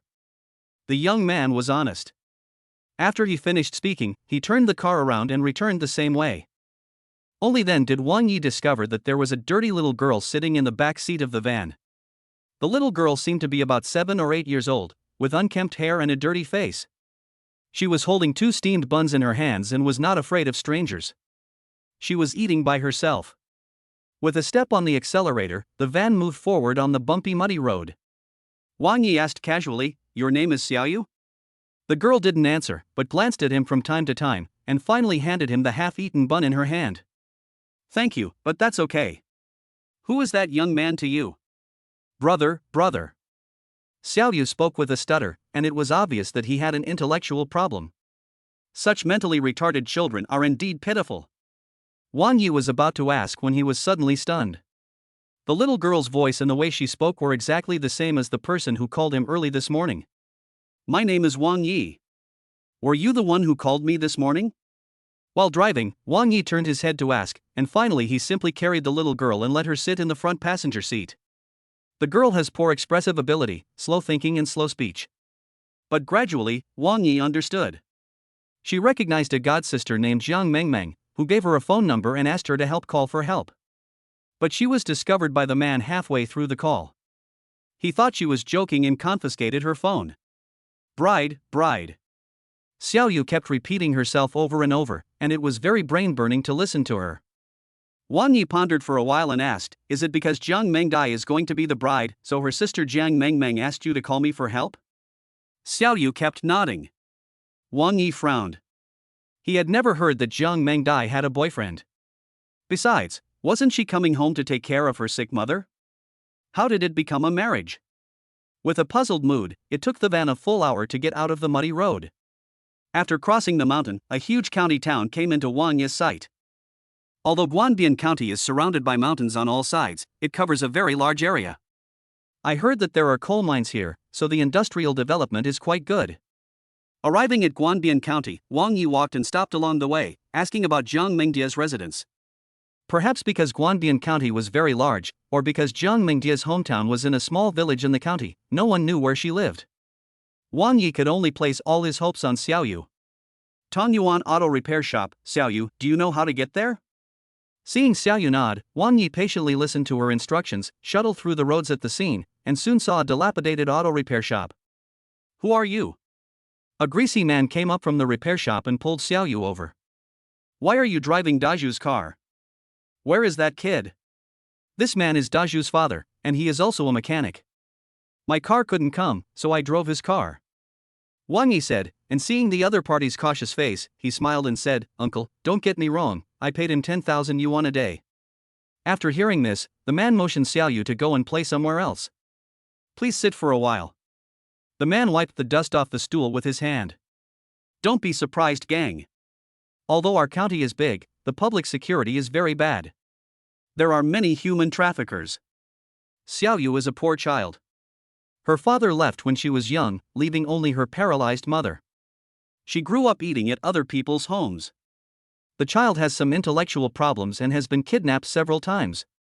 Fortunately, Daju found her. Don't underestimate her because she is small. She is very responsible. She supports her paralyzed mother by picking up trash. Yesterday, for some reason, she got into Daju's car and wouldn't come out, so Daju took her out for a walk. Wang Yi nodded frequently and looked at the little girl Xiao Yu with a different eye. He didn't expect that although she had intellectual problems, she was a filial child. But thinking about Xiao Yu's strange behavior, it might be related to the phone call to him. Wang Yi hurriedly asked, "Uncle, do you know someone named Jiang Mengdai? Jiang family?" No, I don't know them." He obviously knew something, but seemed very scared and kept shaking his head. "Uncle, I'm Jiang Mengdia's friend. Xiao Yu called me and said she was in danger. You can't possibly not know her. How about this? Just tell me where her home is and how much you want as a reward. Just name it. It's not about money. I really don't know who Jiang Mengdai is." After the man said this, he stood up and prepared to leave. At this moment, a scream of pain made Wang Yi and the man turn their heads to look, and their faces changed suddenly. Chapter 52. Your father has never hit you. Outside the repair shop, there was a Land Rover parked. In front of the car stood a man with dyed yellow hair, crossing his arms and looking at Xiao Yu with a joking expression. Xiao Yu squatted on the ground with a steel spike piercing through the instep of her foot and nailed to the ground. She screamed in pain, her hands trembling, and she dared not touch the steel chisel. The man's face changed drastically, and he ran forward quickly. "Master Liang, the child is ignorant, don't argue with her." As he said that, the man was ready to step forward and help Xiao Yu pull out the steel drill that was inserted into her foot. "Zhang Taidan, this idiot is not your granddaughter. Look how nervous you are you deaf? Don't move, I haven't admired her enough." Under Huang Mao's scolding, Daju's father Zhang Taidan did not dare to move and kept smiling apologetically. But Xiao Yu was already sweating and pale from the pain, with tears streaming down her face. Although Wang Yi didn't want to meddle in other people's business, Xiao Yu helped him after all, so he walked over quickly. "Xiao Yu, uncle will buy you ice cream later. It's delicious, cold and sweet." While talking, Wang Yi diverted Xiao Yu's attention, and then suddenly pulled out the steel drill that was stuck in her foot. It hurts, it hurts. Xiao Yu was trembling, and her tattered shoes were stained with blood. Who the hell are you? The yellow-haired guy scolded when he saw this. Seeing that he was about to take action, Zhang Taidan hurried forward and said with a smile, Master Liang, what's wrong with this car? The car is fine. I just stopped to have some fun when I saw this little bastard. My good mood was ruined by this bastard. For fun? Making fun of a little girl like this. Moreover, this young Master Liang actually looked very indignant. Wang Ye's eyes gradually turned cold. Making fun of a mentally retarded little girl, and using such cruel means, made him feel furious. Is it fun? Wang Yi stood up and asked suddenly. Young Master Liang was startled, then sneered, I think it would be more fun to stick that thing in your foot. Really? Young Master Liang. Judging from the name, he must be from a famous and wealthy family. You are from another place, so you don't even recognize me. No wonder. Young Master Liang said contemptuously, listen to me. My name is Liang Hu. Second young master of the Liang family, ask around in Guanbian County and even Pingyuan City, who the hell doesn't know me, Liang Hu? Oh, Liang Hu, right? Wang Yi walked forward slowly. Zhang Taidan was nervous and was about to stop him, but Wang Yi smiled at him and said, please help me treat Xiao Yu's foot injury. After saying that, he took out a stack of money from his bag and stuffed it into Zhang Tiedan's hand. But Zhang Taidan was obviously afraid of Liang Hu, and just stood there hesitantly, not daring to act rashly. I have a question for you. Wang Yi didn't care and walked to Liang Hu. Just fart if you want to. Liang Hu looked arrogant. Wang Yi smiled brightly, it seems that you are a rich second generation, but I want to know, from head to toe, which of you did you buy with your own money? How dare you make fun of Xiao Yu? Even though she has intellectual problems, you, Liang Hu, are not worthy of laughing at her. You don't even have the qualifications to pity her. You use your family's dirty money to act arrogantly outside. Humph, although Xiao Yu has intellectual problems, she is able to support her mother by herself. You are smart, but you are worse than a dog. It was rare to see Wang Yi swearing. Today he was indeed angry, and he was also worried about Jiang Mengdai, so he didn't treat Liang Hu well from the beginning. These words completely confused Liang Hu. The Liang family owns many coal mining properties in Guanbian County. It is no exaggeration to say that the Liang family is the local tyrant in Guanbian County. Looking around Guanbian County, except for the Chun family which is of comparable status, every member of the Liang family acts arrogantly, especially the second young master Liang Hu. Everyone who sees him has to be polite and respectful, and no one dares to teach him a lesson in person. It took Liang Hu a while to react. Just as he was about to lose his temper, Wang Ye's question confused him again. Since you were a child, your father has never beaten you, right? No. Liang Hu had never experienced the situation of being mercilessly ridiculed or slapped in the face, so he replied subconsciously in confusion. Bang! But at this moment, Wang Yi slapped Liang Hu in the face. The slap was so powerful that Liang Hu staggered and hit his forehead on the hood of the Land Rover when he turned around. He bounced back and sat on the ground. Liang Hu's mind went blank, and Zhang Taidan was stunned when he saw this scene. Liang Hu was beaten. The second young master of the Liang family was actually slapped in the face. Zhang Taidan was so frightened that his back felt cold. But the next scene made Zhang Taidan doubt his life even more. Wang Yi picked up a steel drill nearby and nailed it directly into Liang Hu's foot, piercing it and going deep into the soil. Ah! A shrill scream suddenly echoed in the street, and many people gathered around, but they showed fear from a distance. The pain made Liang Hu react. He threatened with a ferocious look, how dare you hit me? I am Liang Hu, from the Liang family. Bang! A slap on his mouth stopped the roar abruptly, and Wang Yi said calmly, if you keep talking nonsense, I will kill you. Liang Hu groaned in pain but didn't dare to roar. Shoo, keep quiet. Wang Yi made a gesture to silence them and said jokingly, otherwise I'll cripple your other leg later. Wang Yi stood up, and his calm voice made Liang Hu tremble. Liang Hu's whole body twitched in pain, but he squatted on the ground, gritting his teeth and not daring to make the slightest sound. Zhang Tiedan's face turned pale. In order to make his position clear, he pushed Wang Yi out and said, Sir, you have caused a big disaster. Please leave. I don't know you, so don't implicate me. If you don't tell me Jiang Mengdia's address and what happened, I really won't leave today. Wait for Liang Hu to call someone. Wang Yi turned around, walked directly back to the repair shop, and sat down on the stool. This scared Zhang Taidan a lot. If he offended the Liang family in Guanbian County, he would be dead. Not to mention that Wang Yi had taught the second young master Liang Hu a lesson with such hatred before. The consequences would be disastrous. Helplessly, Zhang Taidan could only explain, "Sir, you are from another place, so you don't know the situation. Jiang Mengdai and her sister are famous beauties in Guanbian County.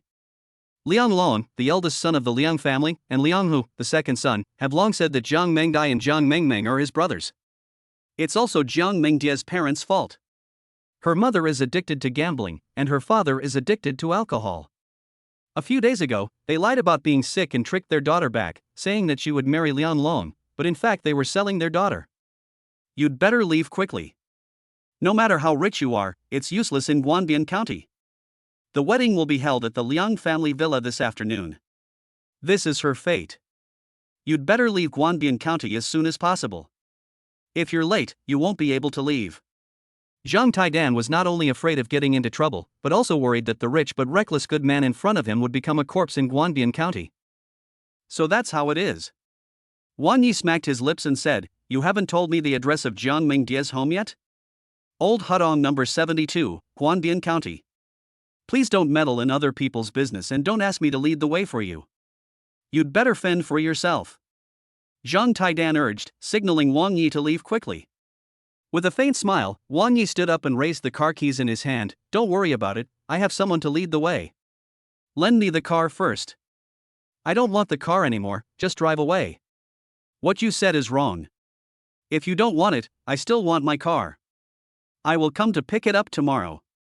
After saying that, Wang Yi pulled out the steel bar that was stuck in Liang Hu's instep and threw him into the passenger seat of the van. Seeing the car going away, Zhang Taidan held Xiaoyu and shook his head. "Hey, you could live, but you insisted on going to die." Chapter 53, Mouthful of Shit. Number 72 Old Hadong in Guanbian County is full of dilapidated old houses. It was a narrow alley that could only accommodate one car at most. The van stopped in the alley. In front of it was an old house decorated with lights and colorful decorations. It was obvious that it was Jiang Mengdia's hometown. Wang Yi pulled Liang Hu out of the car, kicked him, and signaled him to lead the way. Liang Hu was limping, with a long trail of blood under his feet. In the old house, a group of young and strong people were unloading goods. There were red silk hanging on those goods, which should be something like a betrothal gift. Liang Hu held onto the doorframe, gasping for breath, his face pale with pain. Wang Yi didn't even look at him, walked past him and stood at the gate of the yard. "Attend the wedding, go to the Liang family villa. This, Master Liang." The leading man glanced at Wang Yi, and before he finished speaking, his frightened eyes fell on the wounded Liang Hu. "Get your weapons." The leading man is called Yang Fan, a retired soldier and one of the thugs retained by the Liang family. He didn't expect that he, who was responsible for delivering the betrothal gift, would actually meet the second young master and be beaten like this. At Yang Fan's shout, a group of Liang family thugs rushed out with ferocious looks. Second young master. Who the hell did this?" Seeing Liang Hu's pale face and blood pouring down his feet, Yang Fan's expression suddenly turned cold. "You did it?" He questioned Wang Yi with his eyes wide open.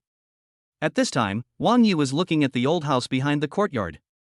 It was obvious that Jiang Mengdia's relatives and friends were not at home, and had already gone to the Liang family villa to attend the wedding banquet. Here, there are only a group of thugs from the Liang family who are delivering the betrothal gifts. "I'm talking to you. How dare you touch young Master Liang, you blind bastard?" Yang Fan clenched his fists. Although he was not at the scene when Liang Hu was beaten, now that he had seen it, if he did not let him vent his anger, he might not be able to stay in the Liang family anymore. Moreover, the guy in front of him was thin and even a little weak. He dared to ignore his existence, which made Yang Fan furious. But Wang Yi was neither hurried nor slow. He took something out of his pocket and put it into his mouth. This was the Xiaolong pill that he extracted from his system on the way here. Wang Yi has learned from Daju's father that the Liang family is the local tyrant in Dianguan County second only to the Chen family. If they want to rescue Jiang Mengdai, a fierce battle is inevitable, and the Xiaolongdan is just what they need. The pill melted in his mouth, and a warm current instantly flowed through his body. At the same time, Wang Yi felt the explosive power in his body. "Are you fucking deaf?" Yang Fan rushed forward and punched Wang Yi in the face without saying a word. I'll hit you. Bang! With standard Bruce Lee stance, Wang Yi's punch was as fast as lightning and hit Yang Fan's fist. Yang Fan staggered and took a few steps back. His hand hung down unconscious, and half of his body felt numb. The winner was determined with just one strike. Yang Fan knew that he was no match for him, so he looked solemn and did not dare to move rashly. Just when he was in a dilemma, a Porsche 911 convertible sports car drove up at high speed and stopped outside the yard. A man with a slicked back hair got out of the car. "Hey, Mr. Liang, it seems I'm not too late to pick up the bride." The man ran over quickly, and seeing Liang Hu like that, he looked into the house not far away and suddenly laughed. "Look at what you've done. Jiang Mengmeng is even more chaste than her sister, but don't blame me for saying that. The two beauties of the Jiang family already belong to you two brothers, so why rush? I heard that today, the old drunkard was afraid that Jiang Mengmeng would cause trouble at the wedding, so he tied her up at home. You're not going to take the opportunity to have sex with her, are you?" Liang Hu's mouth twitched in pain and he squatted on the ground, unable to speak. But the man kept chattering, saying, "It's a good idea to do it with your brother Liang Long. If not, I'll help you. Go in and help you grab the girl's legs. You can do whatever you want later. Young Master Chun." Yang Fan looked embarrassed, knowing that this person had misunderstood. He thought Liang Hu was in the house and forced Jiang Mengmeng into this state, but he didn't know that Liang Hu was beaten by someone. With a gleam in his eyes, Yang Fan quickly stepped forward and hesitantly said, "Master Liang, this was not done by Jiang Mengmeng." "What's going on?" asked Xin Shao. "To answer Mr. Chen, it was this guy who did it." Yang Fan turned and pointed at Wang Yi, a gloating smile flashing across his eyes. Yang Fan thought to himself, "No matter how good you are at fighting, can you dare to touch a hair on Master Chen's body?" This Chen Xiao's full name is Chen Shua. The two major families in Guanbian County, the Chen family and the Liang family, jointly manage the coal mining business in Guanbian County. In terms of strength, the two companies are on par with each other. The Liang family has a huge local influence, but without the Chen family, nothing can be done. It is said that Chen Shua's uncle is in the imperial capital, and he is from the military, so he has power and status. Therefore, in Guanbian County, where the mountains are high and the emperor is far away, no one dares to interfere because of this relationship. Chen Shua is the only son of the Chen family. He came here at the invitation to pick up the bride, but he got drunk and overslept, so he came late. "Damn it, you dare to touch young Master Liang, you are not giving face to me, Chen Shua." Chen Shua walked towards Wang Yi with an arrogant look on his face, who remained calm. "You kid, you're from another place, you don't know the rules. Tell me your name, and I'll let you die knowing why." In Chen Shua's eyes, Wang Yi was already a dead man. With a faint smile, Wang Yi said, "I am Jiang Mingdia's partner." "I just heard you say that her sister is still tied up in the house?" "Partner?" Chen Shua chuckled, his eyes full of disdain. "You're not taking this opportunity to collect the debt, are you? Did Jiang Mengdai take your money away when she left? She is Liang Long's woman now. I am generous and I will settle this account. Come, kowtow to me. Each kowtow costs 10,000. I guarantee that I can kowtow you to death today." Chen Shua was extremely arrogant. After he finished speaking, he took out a stack of cash from the bag under his armpit and threw it directly on the ground. "Kneel down and pick it up for me," Chen Shua ordered. He had a sneer on his face. Teaching the man in front of him a lesson would not only help Liang Hu vent his anger, but also increase his own value, so why not do it? "Get out," Wang Yi said lightly, and prepared to walk into the house. The first person to call him for help should be Jiang Mengmeng. The reason she hung up in a hurry was probably because she was discovered by her alcoholic father or her gambling-addicted mother, who tied her up at home. Being scolded, Chen Shua's face darkened. "You are still so arrogant. Even if you are a dragon, you have to coil up for me when you come to Guanbian County." He rushed forward and blocked Wang Yi's way. Bang! Wang Yi had a smile on his face, and suddenly he raised his foot with lightning speed and kicked Chen Shua on the knees. Both in form and intention, the way this attack was carried out was very similar to Bruce Lee in the movie, fast, accurate and ruthless. It was so fast that it seemed as if it had never moved. But Chen Shua's legs suddenly trembled and he fell to his knees with a thud. He grimaced in pain and stared at Wang Yi with resentment. He supported himself with his hands but could no longer stand up because his legs were no longer under his control. Chen Shao was beaten? For a moment, the group of thugs led by Yang Fan were stunned. But after a brief shock, the gloating in Yang Fan's eyes became even stronger. Wang Yi's previous punch has left him with an arm that is still unable to move, but since he has offended the only child of the Chun family, he is afraid that he will not be able to survive in Guangdian County. Legs, my legs. At this time, Chen Shua began to scream like a pig being slaughtered because of the pain. He looked ferocious and roared, "Boy, I'm going to kill you, you bastard. Your mouth is full of shit, your mouth stinks." As soon as Wang Yi finished speaking, he kicked Chen Shua in the cheek. Chen Shua's roar came to an abrupt halt, and a mouthful of blood mixed with 2 molars spurted out. He fell stiffly on his back, and it was unknown whether he felt too embarrassed to pretend to be unconscious or he was really knocked unconscious. The whole place was silent. Liang Hu, who was squatting at the door, could only groan in pain. Yang Fan was so frightened that he didn't dare to look up. This madman was very brave and even dared to touch Chen Shao. His life was probably in danger. But Wang Yeli ignored him, stepped over Chen Shua and walked into the earthen house. Chapter 54 Liang Family Wedding. This mud house is very old. Although it is afternoon, the house is extremely dark. Wang Ye's eyes searched the house, and he was shocked to find that after taking the Xiaolong pill, not only did his skills become as strong as Bruce Lee's, but his 5 senses were also much sharper. In the inner room, the slight groaning sound was clearly heard by his ears. Walking over quickly and lifting the door curtain, Wang Yi saw a girl tied up on a throne. Jiang Meng Meng? Wang Yi's face, originally calm, suddenly became cloudy. Jiang Meng Meng looked like she was only 11 or 12 years old, but Liang Hu actually planned to abuse her. What a beast! Wang Yi cursed secretly, stepped forward quickly, and first removed the cloth blocking Jiang Mengmeng's mouth. Don't hurt me. Jiang Mengmeng's lips trembled with fear and a line of tears burst out. Looking at her up close, she looks very similar to Jiang Mengdai. Although she is not very old, she is obviously a beauty. It's just that years of malnutrition have made her unusually thin.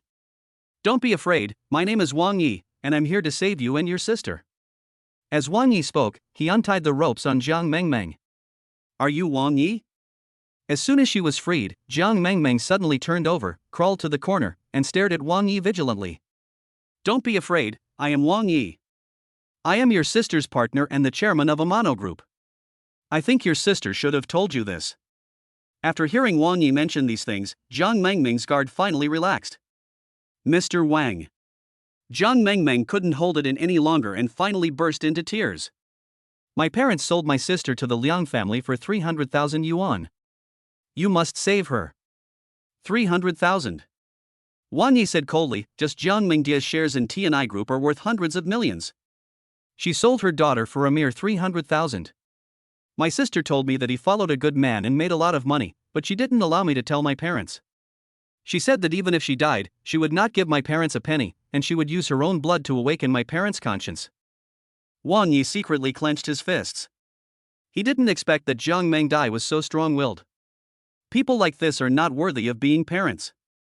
They are not my sister and I's biological parents. They picked us up when we were young. Jiang Mengmeng said with tears in her eyes. No wonder the parents were so cruel, it turned out that the child was not their own. After all, even a tiger would not eat its own cubs. Even the most heartless parents would not treat their own flesh and blood like this. Mr. Wang, please save my sister. Wang Yi rubbed Jiang Mengmeng's head and said softly, don't worry, I will definitely rescue her and take you 2 sisters away from here. Tanyuan Auto Repair Shop, do you know?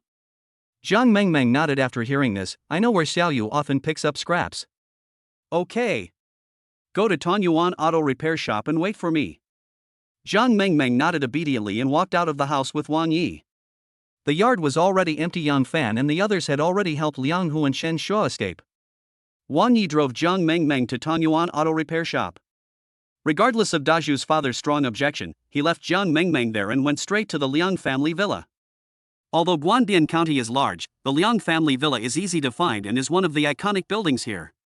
There is a row of magnificent villas, all belonging to the Liang family. The parking lot in front of the villas is full of luxury cars. When Wang Yi parked the van, it was quite eye-catching. The Liang family is wealthy, and the wedding hall is a hall that can accommodate hundreds of people. Moreover, today is the wedding day of Liang Long, the eldest son of the Liang family. Not only have they invited celebrities from Guangdian County and even Pingyuan City, but they also allow the people of Bianguan County to come and eat and drink as they please. However, because of this huge hall is divided into two very distinct areas, one for the poor and the other for the rich. Although there were more than a dozen security guards outside the hall, no one stopped him, and Wang Yi, dressed in a suit, walked in swaggeringly. The magnificent auditorium was decorated extremely luxuriously, showing the Liang family's wealth everywhere. Wealth and status are overwhelming. "Handsome guy, what's your name?" As soon as I entered the auditorium, Chen Jiaojiao came over with a glass of red wine. She was wearing a strapless long dress, had very delicate makeup on, and was looking extremely charming as she twisted her waist and hips. She was attracted to Wang Yi at first sight.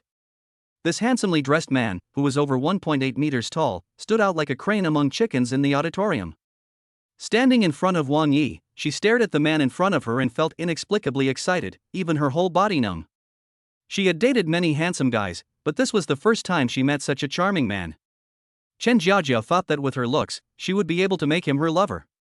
But Wang Yi seemed to have turned a deaf ear to it, as if he had not even seen the living person in front of him. His eyes were searching in the lobby. There was no sign of Jiang Mengdai. "Hey, I'm talking to you. Are you deaf?" Chen Jiaojiao stared at Wang Yi arrogantly, a little angry. With her family background and beauty, she was flattered wherever she went. Now she condescended to take the initiative to strike up a conversation, but was ignored. But the more this happened, the more she wanted to conquer. "Do you know who I am?" "I am the daughter of the Chen family, and my father is a famous entrepreneur in Guanbian County. I now order you to apologize to me for your rudeness just now." She shook the red wine glass with an arrogant look and a righteous look. In her opinion, anyone from Guanbian County or even Pingyuan City must give her face. Moreover, Chen Jiaojiao had even guessed that the other party would nod and fawn on her after learning her identity. But Wang Yi's eyes never fell on her from beginning to end, he was always searching among the crowd. When the man she met before still ignored her, Chen Jiaojiao was so angry that her lungs were about to explode. "Are you deaf or stupid?" she shouted sharply, immediately attracting many people's attention. Wang Yi finally withdrew his gaze, glanced at the arrogant Chen Jiaojiao, and just uttered a word lightly. "Roll." "What did you say? Tell me to get out?" Chen Jiaojiao asked in surprise. After she finished speaking, she slammed the wineglass to the ground. Her eyes were filled with viciousness, and she was determined to make the man kneel before her and confess his mistakes. At this moment, pairs of surprised eyes fell on Wang Yi. This kid really doesn't know how to live or die. How dare he tell Miss Chen to get out? Of course. This is a sign of having had enough of life. You should know that Miss Chen is regarded as a forbidden delicacy by young Master Panda. That blind fellow is dead today. Everyone was talking about it, and Chen Jiaojiao felt even more ashamed. She shouted, "Kneel down and apologize to me." What a stupid woman. Wang Yi ignored her and prepared to go to the backstage of the lobby. What he is most concerned about now is Jiang Mengdia's current situation. Puff.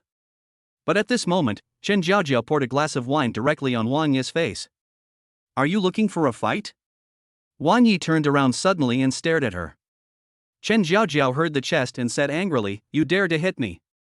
You are rebellious. My brother is Chen Shua, I am the daughter of the Chen family, you try to hit me." Bang! Wang Yi raised his hand and slapped Chen Jiaojiao in the face. If she hadn't said that she was Chen Shua's sister, perhaps Wang Yi would not have been a woman, albeit an uneducated and arrogant woman. This slap made Chen Jiaojiao's face swell up instantly. She fell to the ground, knocking over the table, spilling the drink on it and staining her luxurious dress. The scene suddenly became dead silent, and hundreds of people stared with their eyes wide open. The daughter of the Chen family was actually beaten. Chapter 55 My Bad Temper. The wedding hall fell into deathly silence for a while. Wang Yi wiped his face, then picked up the tissue beside him and wiped his suit that was wet with red wine as if nothing had happened. "The reason I came here today is to snatch someone." Fighting and making trouble were inevitable, but he didn't want to hit a woman. It was a pity that Chen Jiaojiao was just like him, Chen Shua, an arrogant and domineering person, so Wang Yi just taught her how to behave. You. Chen Jiaojiao covered her face, stammered for a long time and couldn't utter a word. She could only stare at Wang Yi with resentment. Outside the crowd, a man ran over quickly. "Jiaojiao, what's wrong with you?" He helped Chen Jiaojiao up with a look of concern on his face. This man's name is Pan Feng. He is one of Chen Jiaojiao's many suitors and the grandson of the famous president of the Pingyuan Chamber of Commerce. He is a man of prominent status and great power. If Master Pan comes, that kid will definitely die miserably. Last time, someone said something to Miss Chen, and in the end, young Master Pan broke her legs and threw her into the mine. When she was found, she was already a corpse. Hush, be careful. Some people were whispering, some were gloating, but most of these people were sitting in the wealthy area. In that slum area in the corner that was specially demarcated, those people didn't care about these things. They just lowered their heads to eat and drink, and occasionally glanced at it with a look of relief in their eyes. Guanbian County is rich in coal mines, but the financial resources are only in the hands of a small number of people, and the gap between the rich and the poor is huge. To be precise, it is in the hands of the Chun family and the Liang family, so these oppressed poor people wish that these two families would be punished by God. Chen Jiaojiao grabbed Pan Feng, her face full of resentment. He actually dared to hit me. Pan Feng, I want you to break both of his legs to vent my anger. Baby, don't be afraid, I will help you vent your anger. Pan Feng said softly, and then looked at Wang Yi. He ordered in a haughty tone, Boy, I don't care what your background is, now, immediately. Kneel down, admit your mistake to Jiajiao and ask her to forgive you, maybe I can let you die quickly. Is the sky in Guanbian County so dark? Wang Yi smacked his lips in disdain. It's just that dark. Damn, you're still pretending to be cool, right? Pan Feng's face darkened, and he strode forward and grabbed Wang Yi's collar. I told you to kneel down, so you just kneel down obediently. Suddenly, just as Pan Feng's hand was about to touch Wang Yi's collar, Wang Yi kicked as fast as lightning. Plop! Pan Feng's legs became weak and he knelt down suddenly, as if he had run over to kneel down on purpose. Everyone's eyes widened, except for Wang Yi, who had a wicked smile on his face. Under the effect of Xia London, his skills became superb.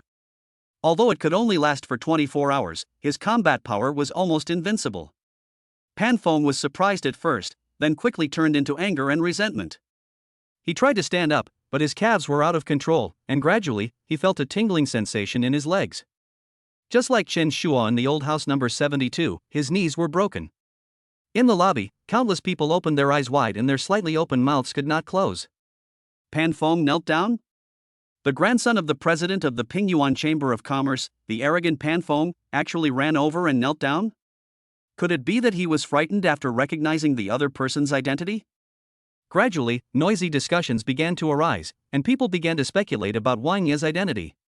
But from Pingyuan City to Guanbian County, all the important figures had arrived, but no one recognized this fierce young man. The sound of discussion was like a slap on Pan Feng's face. He could hardly get up and gritted his teeth fiercely. What did you do to me? Let me tell you, my grandfather is the president of the Pingyuan Chamber of Commerce. If you dare to touch me, he will tear you into pieces. Sorry, I couldn't hold back my temper.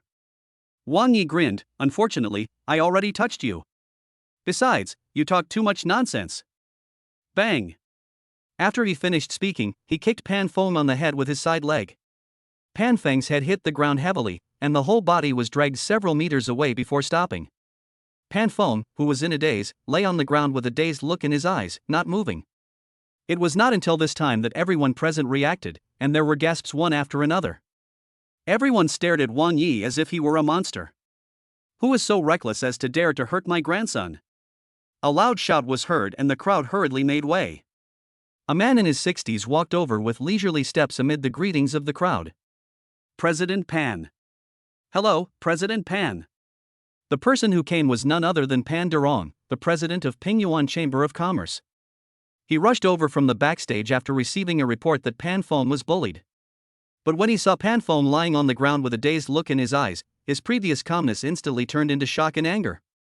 His old face twitched and he ran over quickly. Fenger, what's wrong with you? Speak. Don't scare Grandpa. No matter how Pan Durong shook and shouted, Pan Feng did not respond at all.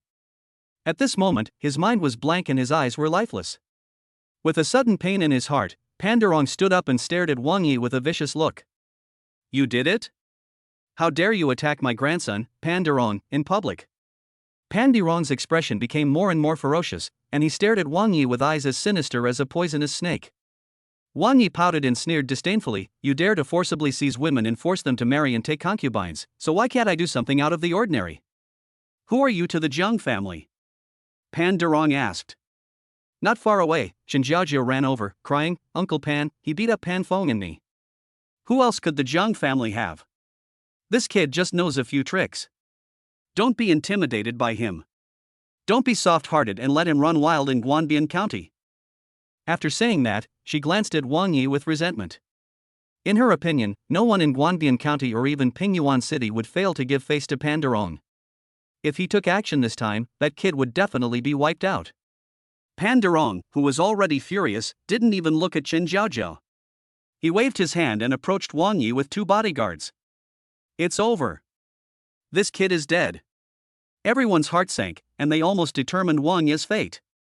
Pan Feng, the only grandson of the Pan family, has always been the apple of Pan Durong's eye.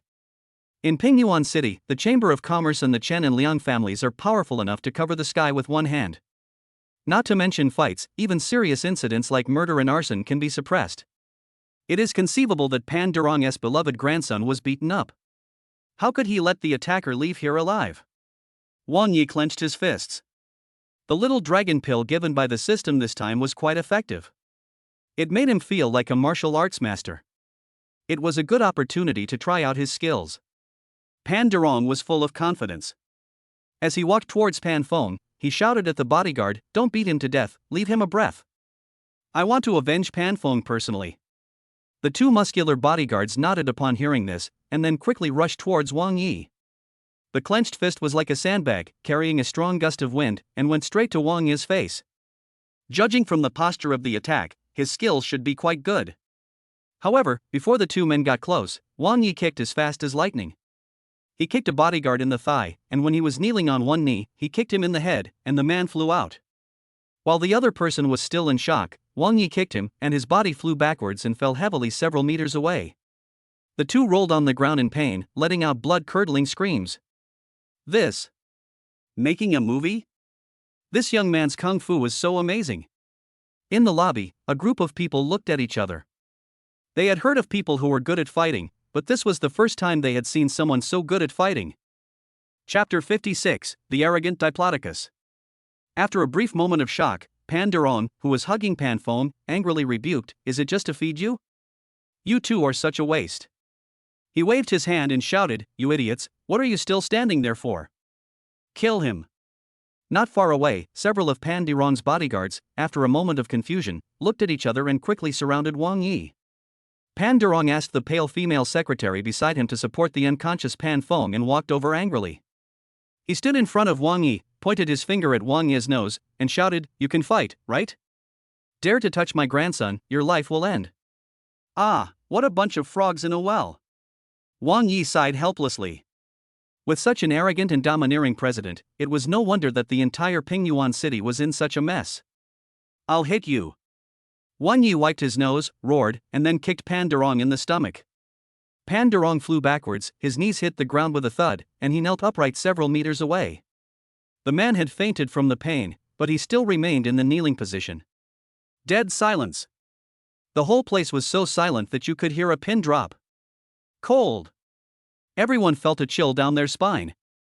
Only in the corner of the lobby, in the slum area, where the common people who came to eat for free couldn't help but want to cheer. As for those celebrities, they all opened their mouths wide but could not utter a word. Even the group of bodyguards surrounding Wang Yi were stunned. The person who was kicked and knocked unconscious was the president of Pingyuan City's Chamber of Commerce. Others looked down on me and knocked me to the ground without any hesitation? Where did this kid come from? How dare he be so arrogant? Doesn't he know that if he offends President Pan and the Chen family, he will never be able to leave Guanbian County? What a lunatic! So what if he can fight? Chairman Pan, the Chen family, and the Liang family have enough thugs under their command. How many can he fight? This kid is in big trouble. While those wealthy businessmen and celebrities were lost in thought, Wang Yi walked out as if nothing had happened and headed towards the backstage of the lobby. When passing by Chen Jiaojiao, Wang Yi stopped and suddenly grinned. Chen Jiaojiao shivered and sat down on the ground. She felt her hands and feet were cold and she didn't dare to breathe. "Hey, my friend from Luochuan, you've come all the way here, why are you so irritated?" A teasing voice broke the dead silence in the venue, and when everyone looked in the direction of the voice, a man with a gentle smile walked out from the backstage. Diplodocus. The eldest son of the Liang family, today's groom. Long before Wang Yi took action to teach Pan Feng a lesson, Liang Long had already seen that it was him who notified Pan Durong in the backstage. However, Liang Long originally thought that Pan Durong was strong enough to defeat this guy, but he did not expect to be beaten so badly. Liang Long crossed his arms and looked at Wang Yi with interest. I heard that your name is Wang Yi, and you are an entrepreneur in Luochuan, and you are quite rich. I didn't expect that you are not only an entrepreneur, but also a martial artist. You are quite capable. But you don't seem to understand the situation. This is Guanbian County. Meng Dai often mentioned you to me, saying that she was lucky to have your care in Luochuan, so for the sake of my wife, I'll give you a chance. Get out now, or you won't have a chance later. Liang Long looked disdainful, with amusement in his eyes. He learned from Jiang Mengdai that the other party was just an entrepreneur, and even if he was rich, it would be useless in Guanbian County. With his limited skills, I'm afraid he can't defeat Guanbian County with his bare hands. Luochuan's entrepreneurs. I'm afraid he is also Jiang Mengdia's suitor? When everyone heard Wang Ye's identity, they all shook their heads. How dare a businessman act so rashly here? Although his eyes were filled with pity, he also had a certain amount of admiration. This young man, for the sake of so-called love, actually dared to go to Guanbian County alone, and even injured the daughter of the Chen family and knocked out Pan Durong and his grandson. A newborn calf is not afraid of a tiger. But unfortunately, even if he is a fierce dragon, he can't defeat the local snake of the Liang family. The regretful discussions in the field made Liang Long's proud smile even brighter. Wang Yi, I heard that you took great care of Jiang Mengdai in Luochuan. It seems that from what Jiang Mengmeng said, Jiang Mengdai still has some feelings for you. It's a shame that Jiang Mengdai chose me, Liang Long. But since you are here today, don't leave in a hurry. Pointing to the banquet in the lobby, Liang Long continued, I'll give you a glass of wedding wine as a token of my gratitude for your care for Jiang Mengdai over the past few years. From now on, she will be my woman. Liang Long's tone was full of sarcasm. This is telling Wang Yi, even if Jiang Mengdai has feelings for you, so what? You still have to be my Liang Long's woman. Not only do I have to sleep with your woman, but I also want you to drink her wedding wine here. This is more uncomfortable than being slapped in the face. Wang Yi smacked his lips and smiled from beginning to end. No wonder Liang, who was Liang Long's younger brother, they simply had the same bad taste. Whether she is willing to marry you or not is up to Jiang Mengdai to decide. Wang Yi spread his hands and walked towards the stage. Liang Long stepped aside to block his way. Backstage, that's not where you should go. My woman is putting on makeup there, and the wedding is about to start. Don't make yourself miserable. Today is my big day, I don't want to see blood. How much do you want as a breakup fee? You have money, right? Wang Yi grinned and said, then tell me the number. I want to hear it. Liang Long thought that he had really hit the mark, that the other party was after the money, and he immediately burst into laughter. That's the number. Liang Long stretched out his hand, 500,000. That's too stingy. Wang Yi curled his lips. You think it's too little? 1 million. Liang Long shouted, but Wang Yi was still shaking his head. Although he was extremely unhappy, being able to pay to slap him in the face was more satisfying than letting his men beat her up. Oh, I thought he was a young man looking for love, but he turned out to be a cunning villain who was after money. The breakup fee is 1 million. How many men wouldn't be tempted? That's right. If I were to do that, I would definitely take the money and leave. If I stay any longer, I'm afraid I'll lose both my money and my life. Mr. Liang is so generous. He is going to use the money to kill that guy. Listening to the noisy discussions and looking at Wang Yi's unsatisfied smile, Liang Long offered a sky-high price. 5 million. Suddenly, the scene became quiet. Liang Long actually gave that guy 5 million as a breakup fee. Will that boy accept it? Everyone was full of expectations. 5 million, are you tempted?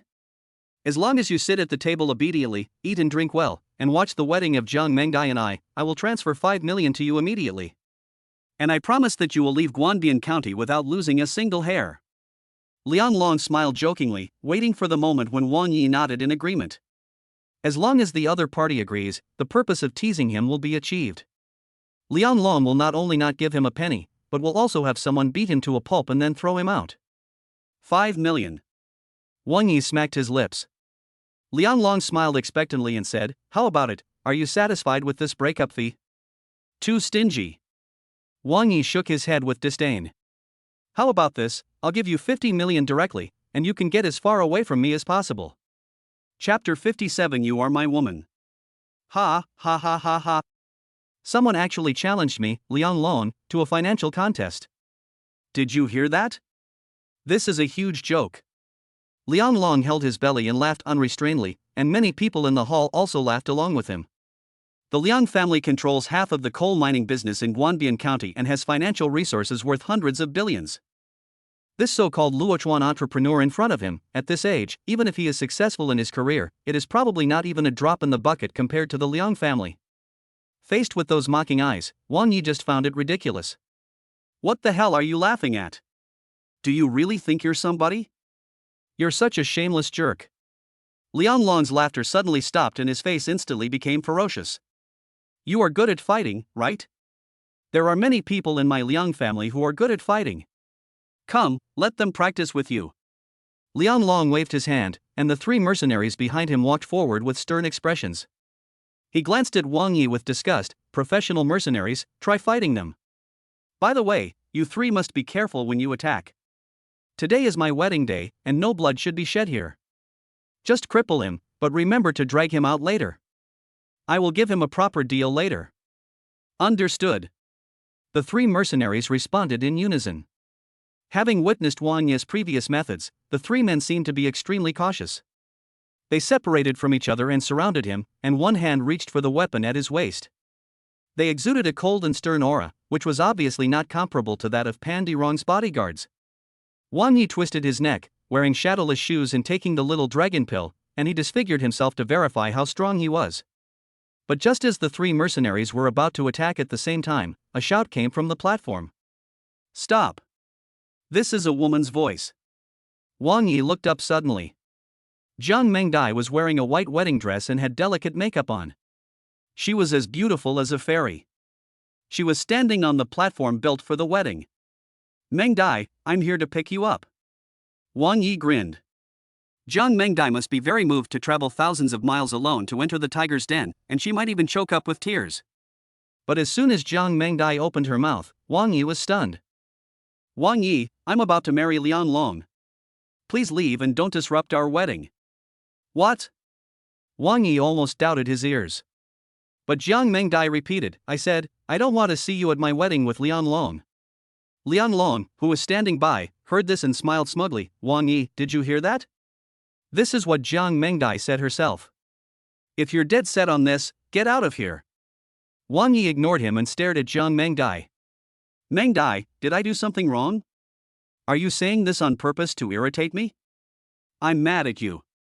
You think too much. Jiang Mengdai said coldly, Wang Yi, in the villa of Shuiwei Garden, I took good care of you and also had to take care of the affairs of the group company, but what about you? Have you ever looked at me straight in the eye? You were just busy pursuing Su Xiaoma. Now that I'm getting married, you come here to mess things up. Don't you want me, Jiang Mengdai, to live a happy life? Get out of here.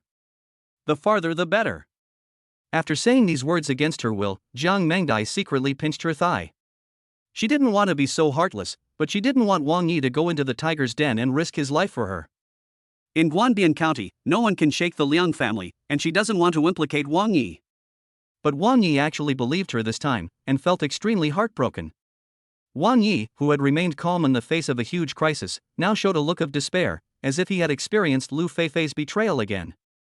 Mengdai, although I, Wang Yi, have said that I treat you as my own sister. But you are still a relative, and we have family affection. You shouldn't say such words to hurt me. Wang Yi's voice was a little hoarse. Who wants to be your sister? Get out of here. Jiang Mengdai screamed, and her hands, which were pinching her legs, tore her flesh. But she had no choice but to do this. In Dianguan County, Wang Yi could not afford to offend the Liang family. If she didn't leave now, she would probably have no chance. Go quickly. Jiang Mengdai prayed in her heart. The sarcastic remarks and Liang Long's mocking eyes gradually ignited the anger in Wang Yi's heart. Just then, a drunk man and a fancy-dressed woman ran out from backstage. Are you the Wang Yi that the girl is always talking about? You are a toad who wants to eat swan meat, and you dare to chase me here. The man who was mumbling incoherently and cursing Wang Yi was Jiang Mengdia's adoptive father, Jiang Dakai. He reeked of alcohol and had obviously drunk a lot. The fancy-dressed woman was Jiang Dakai's wife, Lu Meiwan, who was addicted to gambling. Lu Meiwan held Jiang Mingdia's hand and whispered, "You can't be soft-hearted at this critical moment. Think about it yourself. That man is just a small boss. Even if he has a few $100 million, it is just a drop in the bucket in the eyes of the Liang family. The Liang family has tens of billions of assets. It's not easy for your mother to raise you. Our hard times are about to end. As long as you marry into the Liang family, you will have a good life from now on with everything you need." Seeing Jiang Mengdai remain silent, Lu Meiwan gritted her teeth and said, "If you can't make up your mind, then I'll help you. Let the Liang family kill him today and put an end to your thoughts." "No." Jiang Mingdia's eyes widened instantly. "No?" Lu Meiwan sneered, "Do you think that Wang Yi, who beat up the daughter of the Chen family and Chairman Pan, can walk out of here alive?" The simple Jiang Mengdai was really scared at this moment. She grabbed Lu Meijuan's hand and begged, "You promised me just now that as long as I marry Liang Long honestly, you won't make things difficult for Wang Yi." "Liang Long, you just promised me, right?" Facing Jiang Mingdia's question, Liang Long's face looked extremely ugly. Jiang Mengdai was actually willing to marry Liang Long for this man. This is true love.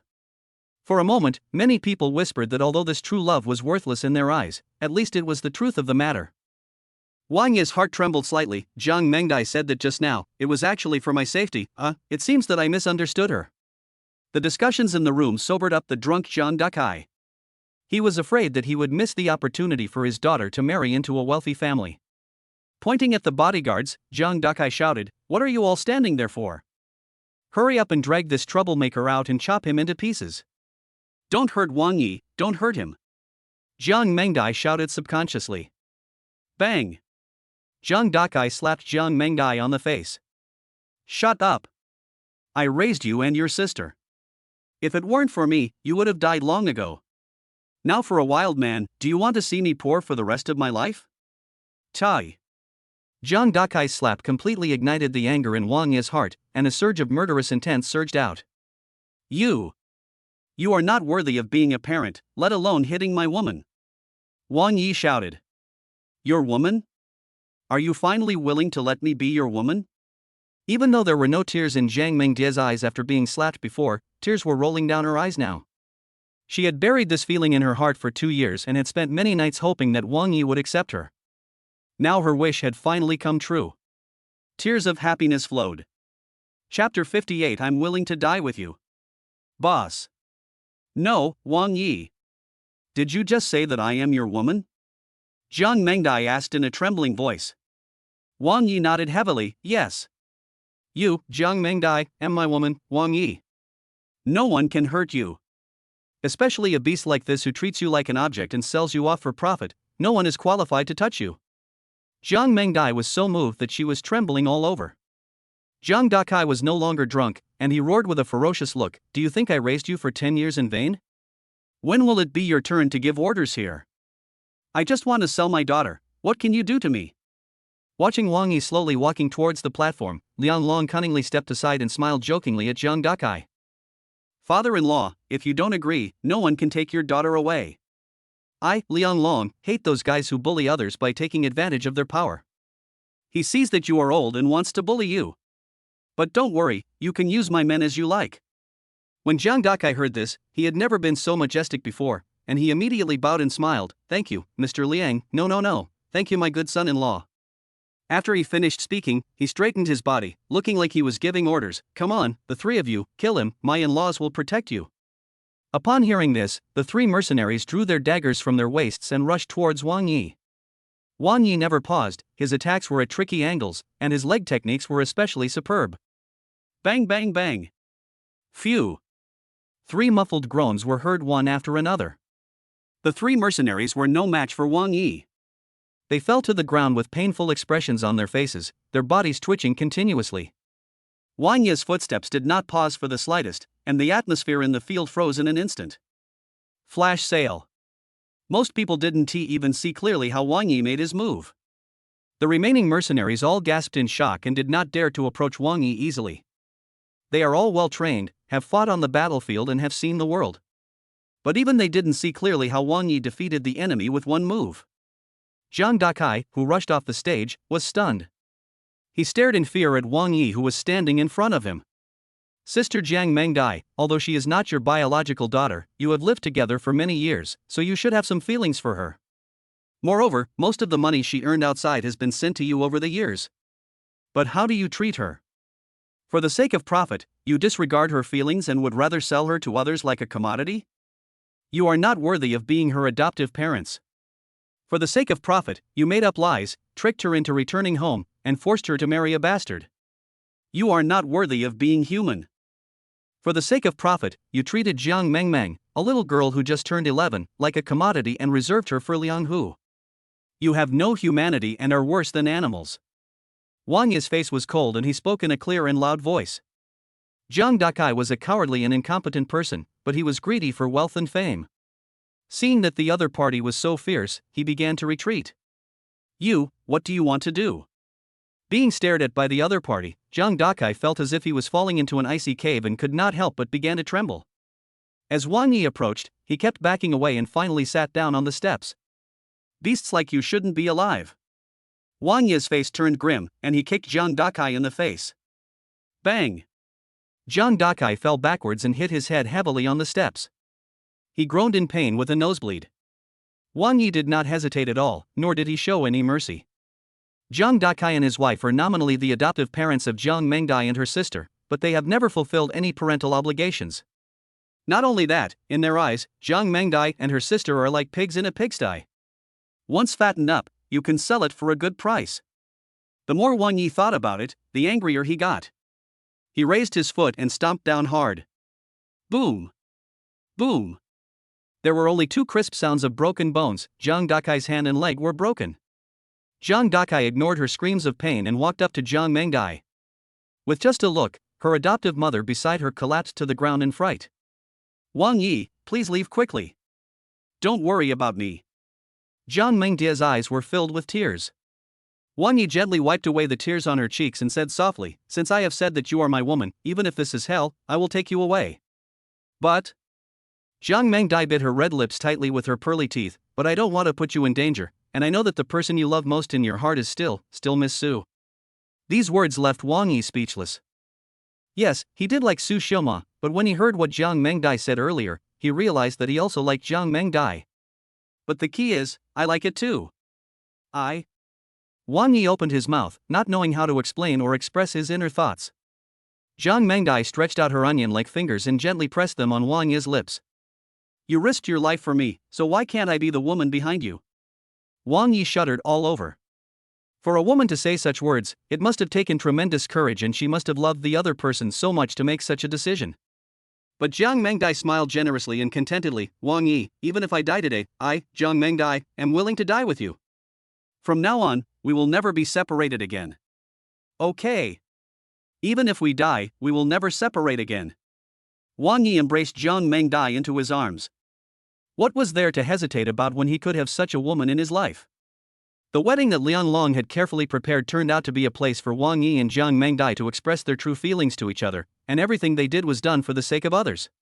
Liang Long's face looked extremely ugly. What a pair of ill-fated lovers. Okay, you want to die, right? I'll grant your wish. But Jiang Mengdai, he can die, but you can't. I, Liang Long, am going to enjoy you and then torture you. Liang Long waved his hand and came over aggressively with a group of bodyguards. The bride was taken away by someone, and these vows were like slaps in his face. In Guanbian County, the all-powerful Liang family had never been humiliated like this before. If he is allowed to walk out alive today, the Liang family will be disgraced.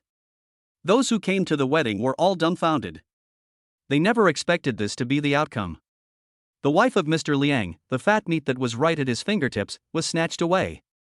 For many years, it has been spread that Jiang Mengdai is his, Liang Long's, woman. Because of this, no one in Guanbian County dared to look at Jiang Mengdai for so many years.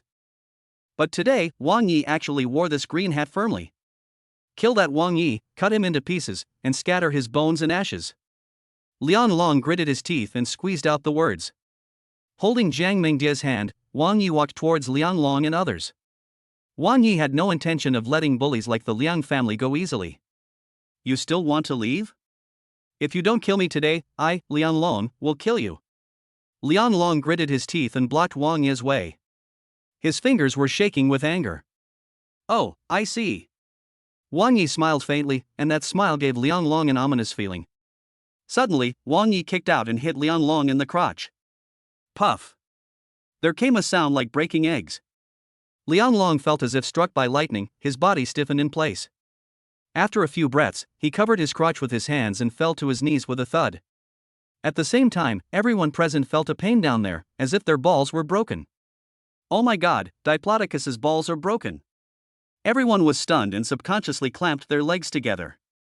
Just as everyone was in shock and panic, noisy footsteps were heard from outside the lobby, and a group of people armed with knives quickly surrounded the place. The leader was sitting in a wheelchair. It was Chen Shua, who had had his legs crippled in the Zhang family. Chapter 59. I'll give you a chance, get out. Wang Yi, you bastard. Get out here, I'm going to skin you and drink your blood. Chen Shua roared, his voice full of tears and endless grievances. The people in Guanbian County were rampant and unscrupulous. Even the Liang Long brothers had to be polite when they saw Chen Shua. He had always been the one beating people since he was a child, and no one dared to beat him. But today, he unexpectedly met Wang Yi, an ignorant man who not only beat him but also broke his knee, leaving him a disabled man confined to a wheelchair. Don't even mention how aggrieved and resentful Chen Shua felt. Someone from the Chun family is here, and they are also looking for Wang Yi. Looking at young Master Chen's appearance, it seems that he was beaten by Wang Yi. It's over. That kid can't escape even if he has wings. This guy is so ignorant of his own life and death. He relied on his fighting ability to offend 3 families at once. He is really courting death. Everyone was talking and pointing. The head of the Liang family, who was in the backstage, was about to rush out, but at this moment he waved his hand to stop everyone. Wang Yi doesn't look simple. Since Chen Shua wants to make trouble for him, let him take care of this matter. After the old man of the Liang family finished speaking, he waved his hand and said, "Go, carry Liang Long back." Behind him, several men nodded, quietly walked onto the stage, and carried Liang Long, who had fainted from the pain, to the backstage.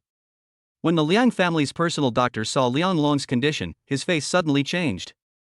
Master, this. Seeing the doctor's melancholy face, the old man of the Liang family scolded, "Speak." It's useless. Master Liang, it's useless. Upon hearing this, Mr. Liang staggered. Liang Hu, who was lying on a stool nearby, also looked terrified. It was obvious that Wang Yi had left an indelible shadow in his heart. Wang Yi. Old Master Liang gritted his teeth and was about to explode. Someone behind him hurriedly said, "Master, don't worry. Wang Yi crippled Chen Shua's legs, so the Chun family will definitely not let him go. If even the Chun family can't deal with him, it will be useless for us to go up there. He can turn the world upside down. Even the Chen family can't do anything to him." Yes, I'm sorry for being too talkative. The man nodded hurriedly. Old Master Liang was furious, but he was also an old fox. At this moment, he stood in the backstage, staring at Wang Yi with gritted teeth. There was a lot of discussion in the hall, everyone was pointing fingers, and everyone was referring to Wang Yi. Holding Jiang Mengdai with one hand, Wang Yi glanced at Chen Shua with a smile on his lips, but when he looked at the man pushing the wheelchair behind Chen Shua, his eyebrows raised slightly. This man was tall and strong with a sharp face, and he exuded a steely aura. At this moment, that person was also looking at him from a distance, his expression seemed extremely solemn. Chen Shua had seen Liang Long being carried in earlier. Then he glanced at Pan Derong, who was unconscious on the side. He was secretly shocked and thought that Wang Yi was too powerful. However, the fear was only momentary, and Chen Shua immediately seemed confident. He looked at Wang Yi viciously. "Wang Yi, you have king dared to break my legs. Today, I will make sure you die a miserable death." Upon hearing this, Wang Yi just smiled faintly and pulled Jiang Mengdai, who looked worried, towards the lobby exit. Seeing this, Chen Shua laughed fiercely and said, "Wang Yi, you idiot from outside, weren't you arrogant just now? Why, are you scared now? Do you know who this person next to me is? Li. My uncle's bodyguard, he has won many military district Sanda championships. Aren't you a good fighter? I'll kill you today." As soon as these words were spoken, the place suddenly became lively, which made Chen Shua even more confident, and he blocked Wang Yi's way. Uncle Chen, a wealthy man in the imperial capital? This incident actually alarmed him. Li has come out. The Chun family is really angry this time. 3 years ago, it was this Qin Li who massacred the Lu family in Guanbian County, right? Everyone looked at Qin Li and Chen Shua with awe. It is said that Chen Shua's great-uncle was born a soldier and later went into business. Everyone only knew that he was a wealthy man in the imperial capital, and few people had the opportunity to meet him. But his bodyguard Qin Li has been stationed in the Chen family in recent years. With his terrifying skills and iron-blooded methods, he has cleared all obstacles to the Chun family in Guanbian County and even Pingyuan City in just a few years. He is very famous in Pingyuan City. Even the 4 veterans brought by Qin Li are enough to fight 10 of them at once compared to the high-paid mercenaries hired by the Liang family. Why, you're not talking anymore. You're scared now, but it's too late. Chen Shua pointed at Wang Yi and said in a loud voice, "Brother Qin, get your men to come and break his legs first, and make him kneel down in front of me." As soon as Qin Li entered the lobby, he kept observing Wang Yi and sensed an extremely dangerous aura from him. Wang Yi just stood there with a faint smile on his face, looking calm, but he gave people an indescribable sense of pressure. Qin Li knew clearly that the person in front of him was definitely not simple. But this matter concerns the reputation of the Chen family, so Qin Li can only take a step forward. "Brother, this is your first time in Guanbian County. Apologize to the young master and I will let you go." Unless it was absolutely necessary, Qin Li was unwilling to fight with this person in front of him who could bring him a dangerous aura. Wang Yi turned a deaf ear to him and turned to look at Jiang Mengdai. "Bring Jiang Mengmeng with you when you go back to Luochuan this time. That little girl is really smart." "Well, I won't leave her to that cruel person anymore." Jiang Mengdai nodded heavily. What an arrogant boy. Others ignored him, and Qin Li felt a little embarrassed. Chen Shua's face turned pale. "Brother Qin, didn't you hear me clearly? I asked you to cripple his legs, not to drive him away. Don't worry, this is Guanbian County, not Luochuan City. No matter how big the incident is, my Chen family can suppress it." Qin Li frowned. It was not that he didn't want to take action, but the feeling given by the man in front of him could only be described as terrifying. But he didn't say anything, because his men could no longer hold back. "Captain Qin, this kid is too arrogant, let us go. We are here today just to avenge Master Chen. Don't hesitate." Listening to his men shouting, Qin Li felt helpless. It seemed that he had no choice but to take action this time. He pondered for a moment, then nodded solemnly. "Well, let's try Wang Yi's hand." Seeing his agreement, 2 veterans under his command rushed out impatiently. The 2 men clenched their fists and threw a seemingly ordinary punch at Wang Yi, but the hidden power was incredibly powerful. Wang Yi slowly pulled Jiang Mengdai behind him, then raised his hands to greet her. Bang!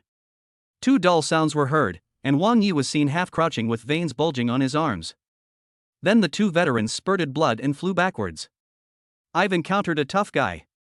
Looking at the 2 recruits who were collapsed on the ground, with broken arms, enduring the pain but unable to get up, Qin Li's mouth twitched. He is the best soldier brought out by Chen Shua's uncle Zhao Tianxiang from the army. It is Qin Li's credit that the Chen family has been able to eliminate dissidents over the years. With him around, there is no problem that cannot be solved. But this time, Qin Li's expression was much more solemn than any other time. The remaining 2 subordinates had also fought for many years, but they had never seen such a fierce person. The 2 looked at each other, gritted their teeth and were about to step forward but were stopped by Qin Li. "You are no match for him. Let me do it." Upon hearing that Qin Li was going to take action personally, Chen Shua, who was shocked at first, immediately sneered. "Wang Yi, you are lucky enough to have Brother Qin do it himself. I won't complain even if I die. However, I won't let you die so easily. I will torture you." Wang Yi then raised his eyelids and glanced at Chen Shua, his eyes gradually turning colder. "Your sister is smarter than you. She knows to keep her mouth shut to avoid being beaten. Chen Shua, I'll give you a chance, get out." Chen Shua glanced at Chen Jiaojiao, who was standing in the crowd in fear and not daring to speak, and a hint of hatred appeared in his eyes. He turned his head and looked at Wang Yi. "Pretend. Keep pretending. I don't believe you can pretend like this. Brother Qin, cripple him first." Qin Li had no choice.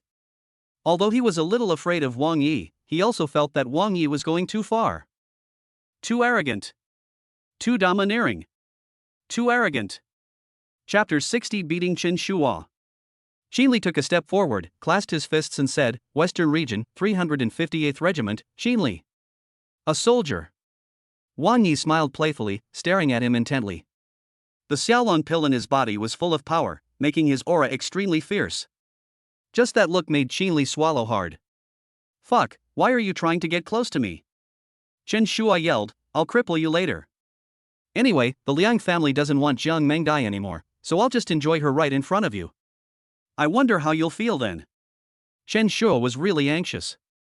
He was eager to take revenge, but Qin Li was dragging his feet and was slow to take action, which made him extremely worried and embarrassed. So he could only vent his inner depression by saying harsh words. Little did he know that this sentence would cause him great harm. Wang Yi suddenly turned his head and looked at him with cold eyes. I once said that your mouth is too dirty. Today, I will clean it for you. After saying that, Wang Yi jumped out and went straight towards Chen Shua. Be careful.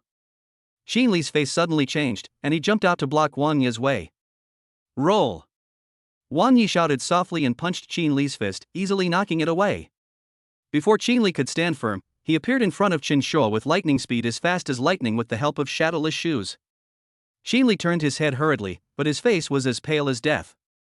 The opponent was too strong, his strength was too terrifying, and his speed was too amazing. He was no match at all. After one blow, Qin Li knew he had lost. Brother Qin, come on. Chen Shua didn't react at all. After glancing at Wang Yi in front of him, he shouted at Qin Li not far away. Bang! As soon as he finished speaking, Wang Yi slapped Chen Shua in the face. Puff!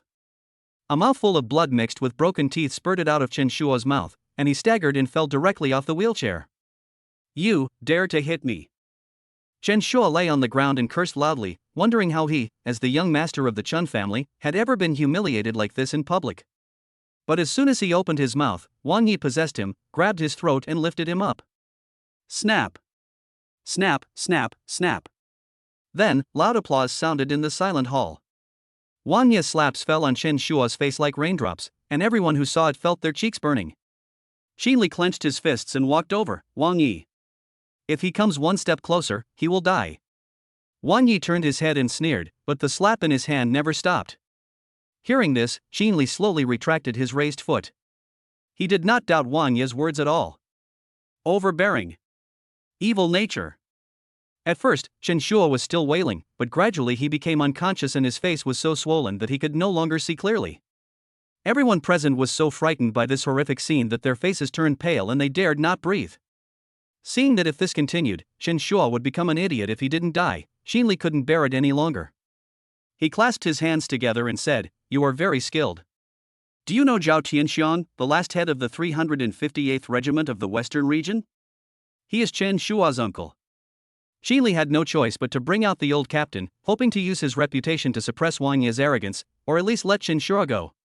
But who would have thought that Wang Yelawai ignored Chen Shua's slap and turned his head away, jokingly saying, I don't know him.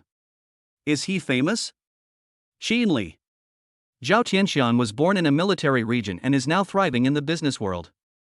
Although the imperial capital is far away from Luochuan, since Wang Yi is a businessman, he should have heard of his name. Just when Qin Li was stunned, Wang Yi slapped his forehead and said, Oh. Zhao Tianxiang, I know, it seems that he has been in Luochuan these few days.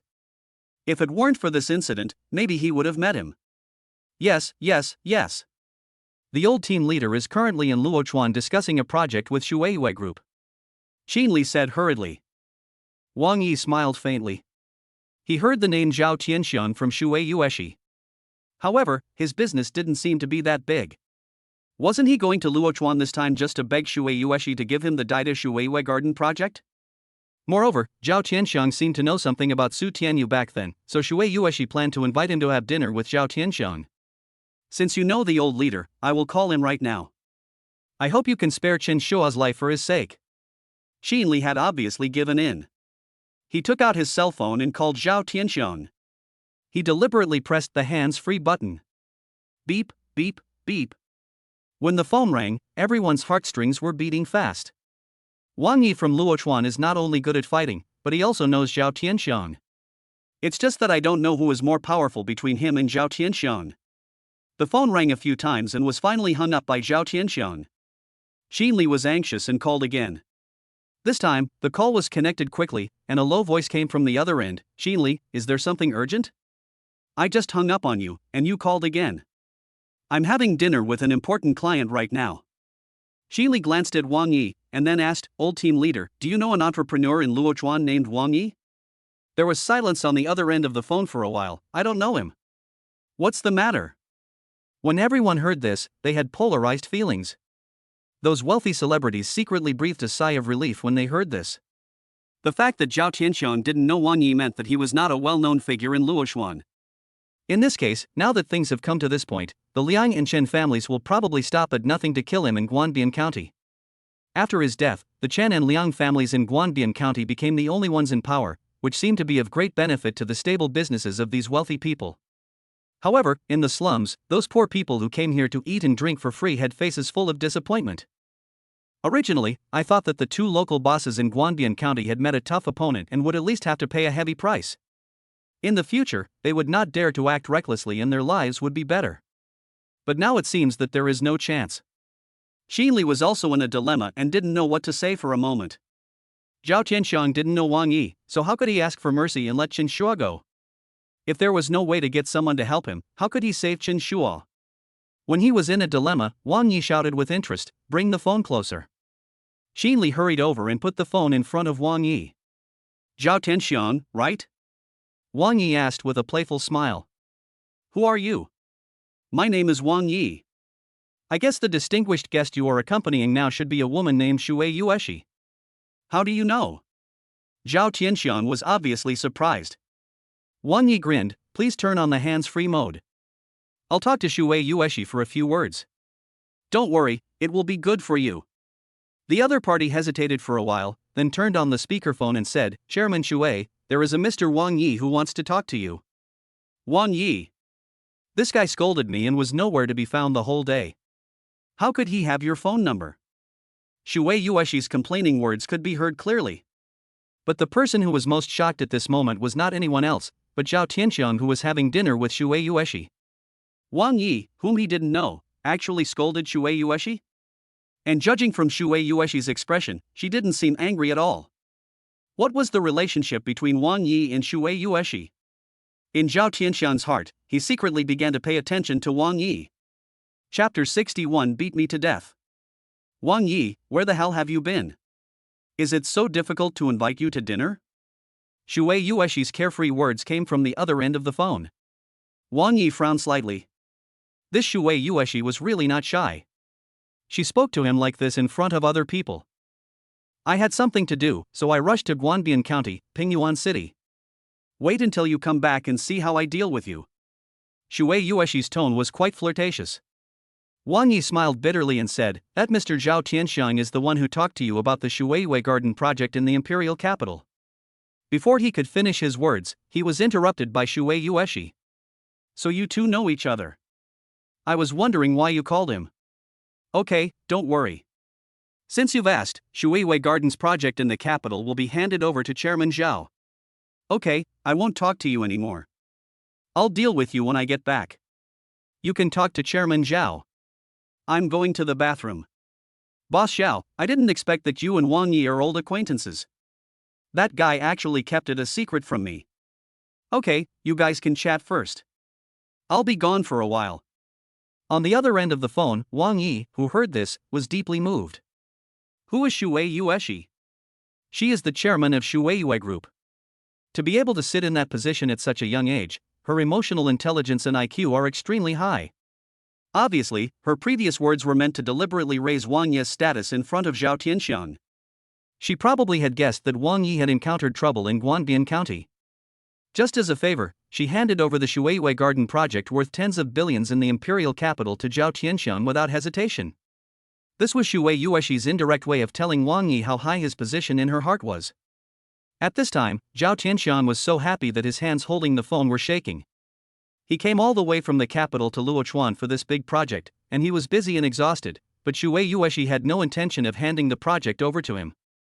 But now, this Wang Yi, whom Shui Yueshi had never met, had not spoken yet. Shui Yueshi guessed that he knew Zhao Tianxiang, so she immediately agreed to give him the project. "Noble person. You are my noble friend." Zhao Tianxiang hurriedly said, "Mr. Wang, thank you for your help. When you return to Luochuan, I will definitely treat you to a banquet. By the way, if you have any instructions in Guanbian County, please inform the Chun family and they will definitely help you to do it properly.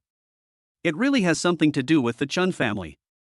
Wang Yi grinned. This young master of the Chen family, Chen Shua, threatened to kill me. I'm really sorry, I couldn't hold back my temper and I'm beating him up. Everyone was stunned when they heard this. How arrogant is this? Call the uncle and tell him that you are beating his nephew. It's hard for a normal person to do such a thing. What? Zhao Tianxiang was furious on the other end of the phone. Everyone thought that Zhao Tianxiang was going to lose his temper, scold Wang Yi, and even order Qinli to kill Wang Yi. But who would have thought that Zhao Tianxiang's next words took a 180-degree turn? That bastard was blind and dared to offend you. Well done. Well done. Mr. Wang, beat him to death. Don't be polite. In that case, I'd better obey your command respectfully. Wang Yi smiled brightly. You don't have to worry. Give the phone to Qinli and I'll give him a good scolding. Listening to Zhao Tianxiang's words, Qinli's face turned pale. After turning off the speakerphone, he walked aside. I don't know what Zhao Tianxiang said on the other end of the phone. Qinli nodded from time to time and looked at Wang Yi quietly. After a while, he hung up the phone, walked quickly to Wang Yi, bowed and said, Mr. Wang, it was my Chen family who was blind and didn't recognize the great man and offended you. Are you tired of fighting? If you are tired, I will fight for you. Well. Not to mention the people present, even Wang Yi broke out in a cold sweat when he heard these words. But think about it, the Shuiwei Garden project in the imperial capital is worth hundreds of billions, and Zhao Tianxiang will definitely do whatever it takes for it. Besides, how can Wang Yi kill Chen Shua in public? Plop. Backstage, Mr. Liang's legs went limp and he sat down on the stool. He regretted it very much. If he had known that Jiang Mengdai had this kind of relationship with the mysterious Wang Yi, he would never have allowed Liang Long to marry Jiang Mengdai and offend Wang Yi. Now, the two sons of the Liang family, one has been crippled and can no longer be a man, and the other has been beaten and is trembling with fear. Not only do they have to suffer in silence, but they also have to consider how to mend their relationship with Wang Yi. That is something that can make Zhao Tianxiang humble himself. Things have come to this point, there is no point in playing around any further. Wang Yi loosened his grip, and the unconscious Chen Shua collapsed to the ground. Forget it, give Zhao Tianxiang some face. Take him away. Thank you, Mr. Wang. Thank you, Mr. Wang. Qinli clasped his fists and thanked him repeatedly. He signaled his men beside him with his eyes, and carried Chen Shua out of the hall as if fleeing. At this time, Wang Yi, pulling Jiang Mengdai, walked out of the lobby again. Everyone hurriedly made way for them and no one dared to say a word. After leaving the Liang family villa, he drove the van towards Tonyuan Auto Repair Shop. In the co-pilot seat, Jiang Mengdai asked curiously, Boss, when did you become so close to Chairman Shui of Shuiwei Group? Still calling me boss. Wang Yi rolled his eyes at her. Oh. Jiang Mengdai, who had calmed down after experiencing the marriage robbery, blushed a little and stammered, Wang Yi. If you don't call me boss, can you just call me by my name? Wang Yi looked at her reproachfully. For a moment, Jiang Mengdai was at a loss. What should I call it? Wang Yi smiled slyly. If you don't call me boss, then of course I'll call you husband. Ah. Jiang Mengdai opened her mouth wide, looked at Wang Yi's evil smile, and pushed him hard. You are so mean, you only know how to make me happy. You haven't answered me yet. How come you are so familiar with Shui Yueshi? She is a famous tigress in Luochuan. After saying this, Jiang Mengdai was not only confused, but also a little jealous. Wang Yi and Shui Yueshi had been talking on speakerphone before, and everyone could hear it clearly. This matter is related to Su Xiaoma. It's a long story. It's Su Xiaoma again. Jiang Mengdai muttered in a low voice. The van drove towards Tonyuan Auto Repair Shop. As soon as it stopped, Jiang Mengdai rushed out, eagerly looking for her sister Jiang Mengmeng. Jiang Mengmeng learned from Daju's father that in order to escape from here, she took the jewelry that Jiang Mengdai left at home before she got married to the jewelry recycling store across the street to sell it so that she could prepare money to buy tickets for the sisters. Jiang Mengdia's tears suddenly flowed down. Daju's father Zheng Taidan reacted after he finished speaking. Looking at Jiang Mengdai, who was wearing a wedding dress, and was actually with Wang Yi, his face became gloomy. He was also an understanding person, and he immediately realized that since Wang Yi could get someone out of the Liang family, he must be an important person. He immediately smiled and said, Mengdai, don't worry. It was Lu Yuyu who brought Meng Meng there. She works in that store, so she'll be fine. Besides, the price should be higher with her around. You and Mr. Wang, sit down and take a rest first. Lu Yuyu is Jiang Mengdai's best friend and her only friend in Guanbian County. No, Uncle Zhang, I'll go take a look first. Jiang Mengdai said, walking towards the jewelry recycling store opposite. Wang Yi naturally followed beside her.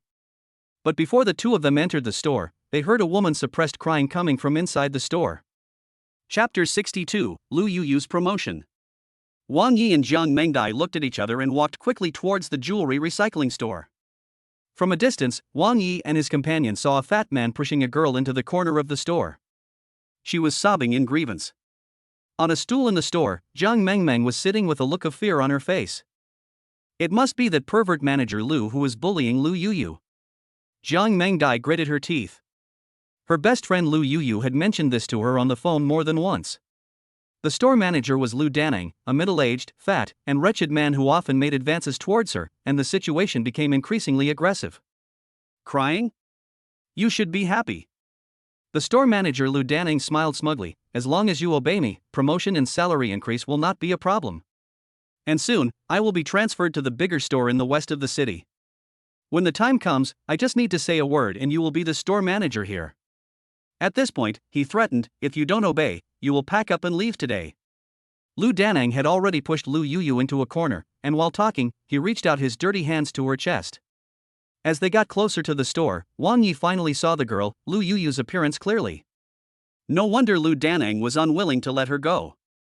Lu Yuyu is about the same age as Jiang Mengdai, but the difference is that she looks more mature. Not only does she have a beautiful and charming face, but she also has a perfect figure, with plump buttocks, big breasts, and a slender waist with perfect curves. I have booked a room. I'll be waiting for you tonight. Lu Danning smiled lustfully, licked his lips, and his dirty hands gradually approached Lu Yuyu's chest. At this moment, Lu Yuyu, who was sobbing softly, slowly closed her eyes. Bang! Just when Lu Danning was about to succeed, he was grabbed tightly by a strong hand. Who the hell is ruining my business? Lu Danning suddenly turned his head, his fat cheeks shaking left and right. He stared at Wang Yi, then looked at Jiang Mengdai beside him, his face immediately darkened, and he scolded, You are a fucking thief. Lu Danning did not express it clearly. The entire Guanbian County knew that today was the day Lian Long was going to marry Jiang Mengdai. But now, Jiang Mengdai, wearing a wedding dress, was standing beside Wang Yi, covering her sister Jiang Mengming's eyes. It was conceivable that she was stolen from the Liang family by this man. Wang Yi swung his hand casually, and Lu Danning, who weighed more than 300 pounds, stumbled and hit the wall. Jiang Mengdai grabbed Lu's hand and pulled her to her side. Mengdai. When Lu Yuyu saw Jiang Mengdai, she burst into tears and threw herself into her arms. Damn it, I'll catch you. Go to the Liang family to claim your reward. Lu Danning pounced towards Wang Yi with his fat body. Most people would probably not be able to withstand his fat body. But Wang Yi was relaxed. He grabbed his throat, preventing him from moving forward even a bit. Then he slapped Lu Danning in the face as usual. Lu Danning was stunned by the slap. He stumbled back and finally put one hand on the counter. A pair of eyes, only the size of soybeans, stared at Wang Yi closely. Do you know who I am? I'm the manager of Hai Rui Jewelry Recycling. This is the Chen family's business. If you dare to hit me, you're going against the Chen family. It was not until Lu Danning finished speaking that he realized that this man was able to steal Jiang Mengdai from the Liang family, so it was difficult for him to be scared by threatening words. You wait here, don't leave if you have the guts. As Lu Danning said this, he ran to the door of the store, picked up his cell phone, and while talking on the phone, he stared at Wang Yi with resentment. Boss Qin, someone caused trouble in the store and beat me up. Please come over immediately. There was an impatient voice on the other end of the line, and then the call was hung up. Lu Danning threatened with a ferocious look on his face, Wait, kid, don't run if you have the guts. But having said that, he only dared to stand at the door but did not dare to enter the house. Wang Yi was too lazy to pay attention to him. By the way, Mengdai, how did you escape? Lu Yuyu suddenly broke free from Jiang Mengdia's arms and asked nervously. Following Jiang Mengdia's gaze, she looked at Wang Yi standing beside her. Is this the gentleman who rescued you? Well, his name is Wang Yi. Jiang Mengdai said with a smile. Hello Mr. Wang, my name is LV Yuyu, thank you for saving Mengdai. I am her best friend, but I could only watch her fall into the tiger's mouth. As she spoke, Lvu choked up again. Jiang Mengdai comforted her, Xiao Xiao, you can't even protect yourself, how can you save me? Don't blame yourself. For some reason, Wang Yi didn't have much affection for the good-looking Lu Yuyu. But Jiang Mengdai got along very well with her and kept comforting her. Not long after, several luxury cars drove quickly from the distance and stopped outside the jewelry recycling store. Lu Yuyu was startled and hurriedly grabbed Jiang Mengdia's hand, hiding behind her like Jiang Mengmeng. Boy, you're dead. Boss Qin is here, it's too late for you to kneel down and beg for mercy now. Lu Danning said this viciously, and then ran to the leader of the group like a ball of meat. Boss Qin, this guy is the one causing trouble in our store. Just now he said he wanted to smash our store. A large group of people walked in. Wang Yi didn't even turn his head, but just rubbed Jiang Mengming's head and talked to her. But at this time, Lu Yuyu was already very scared. She hid behind Jiang Mengdai and said, Boss Qin, it's not like that. Don't listen to his nonsense. Lu Daneng's face was bruised and swollen. The leader, Mr. Qin, was also obviously angry. How could he listen to Lu Yuyu's words? He immediately shouted, Are you the one who wants to destroy the store? But as soon as he finished speaking, he saw Jiang Mengdai in a wedding dress, and his face suddenly changed. At the same time, Wang Yi turned around, and President Qin's face immediately turned pale. Wang Yi looked at Mr. Qin with a playful smile. Mr. Qin's face turned pale. Hairui Jewelry Recycling Store was a business of the Chun family, and the so-called Mr. Qin was Qinli. When he saw Wang Yi standing opposite him, Qinli wanted to kick Lu Daneng to death. But Lu Daneng, who was not very perceptive, was still fanning the flames. Boss Qin, it's him. We must deal with him, otherwise any cat or dog will dare to come here to cause trouble in the future. You're fired. Qinli said coldly.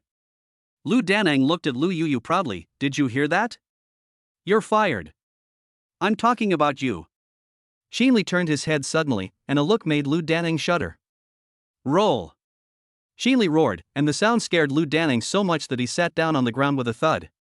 After glaring at him with disgust, Qinli turned around, put on a smile, and said respectfully, Mr. Wang, I'm sorry, it's a misunderstanding, a misunderstanding. Miss, from now on, you are the manager of this store. Qinli's words stunned Lu Yuyu and Lu Daneng, who was slumped on the ground. At this time, Qinli stared at Wang Yi with an inquiring look, obviously asking him whether he was satisfied with this treatment. Wang Yi just smiled faintly and said to Jiang Mengdai, let's go. Yeah. Jiang Mengdai responded, now that the abominable guy has been fired, you can work here with peace of mind. I'm leaving first. I have to go back and pack some things and leave Guanbian County tomorrow. Mengdai, where are you going? Let's go to Luochuan. Jiang Mengdai smiled happily, take my sister to Luochuan together and work in Wang Yi's group. Let's keep in touch by phone in the future. After saying that, she followed Wang Yi out of the store. Qinli bowed and watched them leave. Lu Yuyu looked at the backs of Jiang Mengdai and Wang Yi, clasping the corners of her clothes with both hands. What exactly does that man do? Even Qinli had to be respectful when he saw him. After meeting him, Qinli promoted me without even saying a word. Wang Yi, Wang Yi. Lu Yuyu kept repeating Wang Yi's name. Outside the store, Lu Daneng sat slumped on the ground, his heart as raging as 1,000 horses, unable to calm down. I was so blind that I offended such a big shot. But it was too late for him to regret now. Chapter 63 Take Me With You. Looking at Jiang Mengdai and Wang Yi's backs from afar, Lu Yuyu suddenly clenched her fists and rushed out of the store. Mengdai, after we return to Luochuan, I will arrange a school place for Mengmeng near the villa so that it will be convenient for pick up and drop off. Wang Yi rubbed Jiang Mengming's head with a smile. This little guy is not very old, but he is very cunning. He stares at Wang Yi with his big eyes from time to time, and then looks at Jiang Mengdai, smiling quietly with his 2 little fangs showing. Jiang Mengdai rolled her eyes at her sister, pondered for a moment, and then nodded. But Luochuan is a big city, and it's not easy to get admissions procedures for children who transfer here from other places. Don't worry, I'll take care of it. Wang Yi said with a smile. Anything that can be solved with money is not a problem. Let's find a hotel tonight. When Daju returns the car tomorrow, we'll go back to Luochuan. Yeah. Jiang Mengdai nodded awkwardly. Her heart was filled with emotion. If Wang Yi had not come all the way here and risked his life to rescue her, she would probably have stayed in Guanbian County for the rest of her life and become the wife of poverty and affluence of the beast Liang Long. If you want to go back to Luochuan, take me with you. Just then, a figure came over. Wang Yi and Jiang Mengdai turned around and saw that the person was Lu Yuyu. Do you also want to go to Luochuan? Jiang Mengdai asked. Lu Yuyu walked over quickly, nodded heavily, and grabbed Jiang Mengdia's hand, her tone tearful. Mengdai, just take me with you. Guanbian County is like a hell, you know that. This time, Lu Daneng bullied me, luckily Mr. Wang helped me, but if you leave, who knows, he might retaliate against me again. Mengdai, we are best friends. You know my family situation well. I'm in urgent need of a job that can make money. I know you and Mr. Wang opened a company in Luochuan. Meng told me everything. I don't ask for anything else. As long as I can work in your company, I'll do anything. As Lu Yuyu spoke, tears rolled down her cheeks. Jiang Mengdai hurriedly helped her wipe them away, but she also looked embarrassed and turned to look at Wang Yi. Wang Yi had no good impression of Lu Yuyu, a girl with good looks and hot body, from the first time he met her. If she wasn't Jiang Mengdia's best friend, he probably wouldn't have been willing to meddle in the previous matter. Ms. Lu, what do you know? Wang Yi asked. I can do everything, cooking, washing clothes, cleaning, and the meals I cook. No, I mean what are you good at work? Wang Yi interrupted her. Lu Yuyu didn't know how to answer for a moment. She had lived in Guanbian County since she was a child and dropped out of school very early. She had no education, let alone literary talent. These years, I either buy clothes in the store or do odd jobs in the mall. Sales. After a while, Lu Yuyu said hurriedly, I have been working in sales for many years. I can do it. Wang Yi smiled faintly and did not answer. What she called sales was nothing more than a salesperson, which had nothing to do with the business of a Tana Group. His original intention was to refuse, but Jiang Mengdai pleaded for Lu Yuyu. Boss. Wang Yi gave Jiang Mengdai a look and she quickly changed her words. Wang Yi, it's not easy for Yuyu either. She's a good girl. And when Tana Group was first established, we were also conducting sales training. It would be a good idea to let her go and learn for a while. With Jiang Mengdai pleading for her, Wang Yi didn't think much about it and just nodded in agreement. This made Lu Yuyu so happy that she almost jumped up, and Jiang Mengdai also had a happy look on her face. Okay. Then you can arrange your time and report to the company then. As soon as Wang Yi finished speaking, Lu Yuyu asked bluntly, can I take your car and go to Luochuan together? Can't. Wang Yi's direct answer surprised Jiang Mengdai. She quickly explained, Wang Yi came here this time in a two-seater sports car. If Meng were included, there would not be enough space for so many people. Okay, then Mengdai, please send me the address of your company and your home address. I will go home and pack my things, and I will take a bus there myself when the time comes. Jiang Mengdai nodded and sent the company an address to Lu Yuyu's mobile phone. She then thanked him repeatedly and rushed out with a happy face. Wang Yi, why do you seem to dislike her? Jiang Mengdai asked curiously after Lu Yuyu left. Maybe it's because of the bad first impression. Wang Yi smiled faintly without further explanation. When Lu Daneng wanted to threaten and take advantage of her, although Lu Yuyu was in tears, the moment she closed her eyes and was about to give up struggling, Wang Yi had a feeling that this seemingly upright woman might not be simple. But thinking about it, he was just a salesperson in the company, so Wang Yi didn't worry too much. After saying hello to Zhang Taidan, Wang Yi prepared to find a hotel to stay in, and at this time, waves of people arrived. It would be fine as long as there was the Chen family headed by Qin Li. After all, because of the relationship with Zhao Tianxiang, the Chen family treated Wang Yi as a guest of honor, even though Chen Shuo was beaten unconscious by Wang Yi. But the Liang family also sent people to invite him warmly. You should know that Liang Long and Liang who were both crippled by Wang Yi. It's ridiculous to think about it. In the face of money and interests, these so-called big families can throw their face away. Wang Yi rejected their invitations and chose to stay in a more upscale hotel nearby. At noon the next day, Dazhu drove back, and Wang Yi, Jiang Mengdai, and Jiang Mengmeng went to Luochuan from the main road. After running around for most of the day, it was already 5 o'clock in the afternoon when we returned to the Shueiyue Garden Villa in Luochuan. Before the car entered the villa, Wang Yi saw a person from a distance, and his brows immediately frowned. Jiang Mengdai, who was sitting on the passenger seat, also looked surprised. At the entrance of the villa, Lu Yuyu had large and small bags beside her, as if she was moving house. It looked like she had been waiting here for a long time. How come you're here so quickly? Zhang Mengdai got out of the car and asked in surprise. Lu Yuyu ran over with a smile on her face and held Zhang Mingjia's hand. After we separated yesterday, I went home to pack my things and bought a ticket. I came here at noon today. I went to the company, but they didn't let me in, so I took a taxi here. Okay, let's go in first. Zhang Mengdai helped her carry the things and walked towards the villa. Lu Yuyu looked at Wang Yi driving the Ferrari towards the garage, her eyes full of envy. Wow, what a big villa. It must have cost a lot of money, right? As soon as she entered the living room, Lu Yuyu exclaimed excitedly, pulled Zhang Mengdai and asked, Mengdai, which room do you live in? I'll live with you from now on. This. Zhang Mengdai looked unnatural.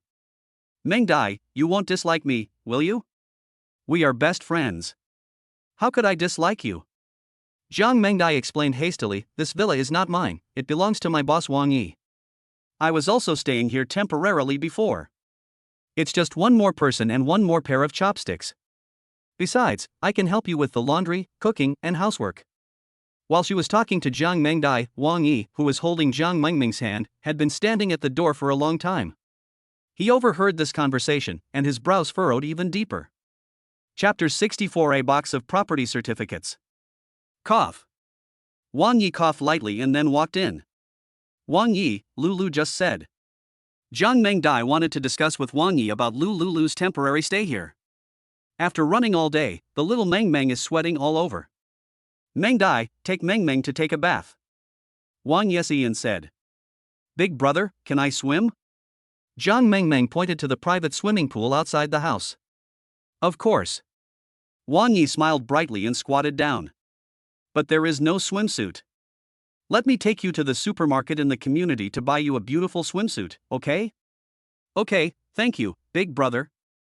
Seeing the money Wang Yi took out of his bag, Zhang Mengmeng hurriedly shook her head. No need, big brother, I have my own money. You're so sensible. Wang Yi said, and motioned Zhang Mengdai to take her to buy a swimsuit. After the two of them walked out of the villa, Wang Yi finally lay down on the sofa. Lu Yuyu hurried over and sat down beside him without any hesitation. Mr. Wang, you are really a rich man. Such a big villa with a swimming pool must have cost a lot of money, right? Is your family all in the real estate business? Can you tell me how you and Mengdai met? Mengdai is so lucky to meet a good person like you. Lu Yuyu kept asking, but Wang Yi just closed his eyes slightly and did not answer her.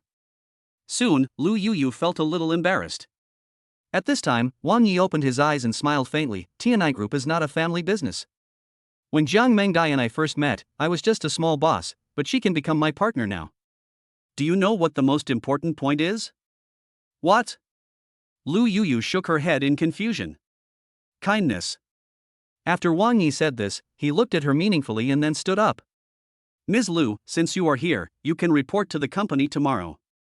As for your position and salary, the Human Resources Department will discuss it with you then. Please stay and have dinner with us tonight. After saying that, Wang Yi went upstairs. Having said that, he thought Lu Yuyu should understand what he meant and would not mention the matter of living in the villa again. But things were far from as simple as he thought. Soon, Zhang Mengdai brought her sister back with the swimsuits she bought. While Zhang Mengmeng was playing in the swimming pool, Lu Yuyu also changed into a swimsuit and played in the pool.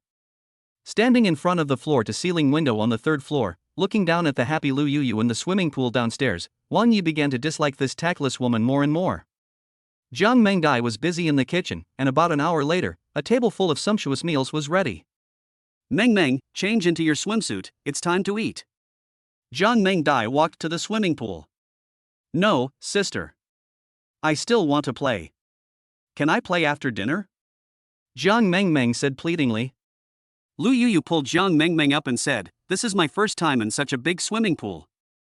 Okay, Mengdai, let's eat first, and you don't have to change clothes. I'll play in the water with Mengmeng later.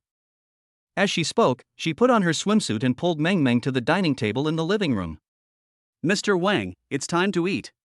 Lu Yuyu shouted loudly. Wang Yi walked out of the room and headed downstairs. Looking at Lu Yuyu wearing a swimsuit and her hot body, his face immediately darkened. This woman is not at all shy in other people's homes. At the dinner table, only Lu Yuyu was chattering, while Wang Yi and Jiang Mengdai were silent. When the meal was about to end, Jiang Mengdai, who was clearing the dishes, suddenly said, "Wang Yi, I contacted him while I was cooking. There is a house near the company. The price is very suitable and it is also close to the company. I plan to rent it. I will move in with Yu and Meng Meng after I pack up." "Move away?" Lu Yu paused as she was heading towards the swimming pool, turned around and asked in surprise, "Meng Dai, you are living well here, why do you want to move away?" Wang Yi lazily leaned on the stool and asked with a smile, "Yeah, I'm also curious, why do you suddenly want to move out?" Jiang Mengdai was a little embarrassed. "Xiao Xiao has just arrived in Luochuan and has also found a place to stay. I can't always disturb you here." You think too much." Wang Yi smiled and interrupted her. Wang Yi was very clear about Jiang Mengdai's intention. On one side was him, Wang Yi, and on the other side was her best friend. She knew that Wang Yi didn't like Lu Yu very much, and she also knew that she shouldn't let her stay in this villa. But in order to have the best of both worlds, she could only propose that she move out as well. Shueiyue Garden has school places and is not far from the school. It will be convenient for Meng Meng to go to school if she lives here. As for Miss Lu's residence, I have already thought about it. I have an apartment in Building 3 of Xinyuan Community, and I will let her live there for the time being. But Wang Yi. No buts, just do as I say. I'll go get the relevant stuff. Miss Lu, you pack up, I'll take you there later. Wang Yi had a firm attitude and walked upstairs after saying that. Lu Yu obviously wanted to live here, but the other party had already explained it so clearly, so she couldn't ask for anything more. Returning to the bedroom, Wang Yi called out his mobile phone. When he punched in 2 days ago, the system gave him a property in Xinyuan Community as a gift, which now came in handy. He pressed the extract option and waited. Soon, a box appeared on the sofa in front of him.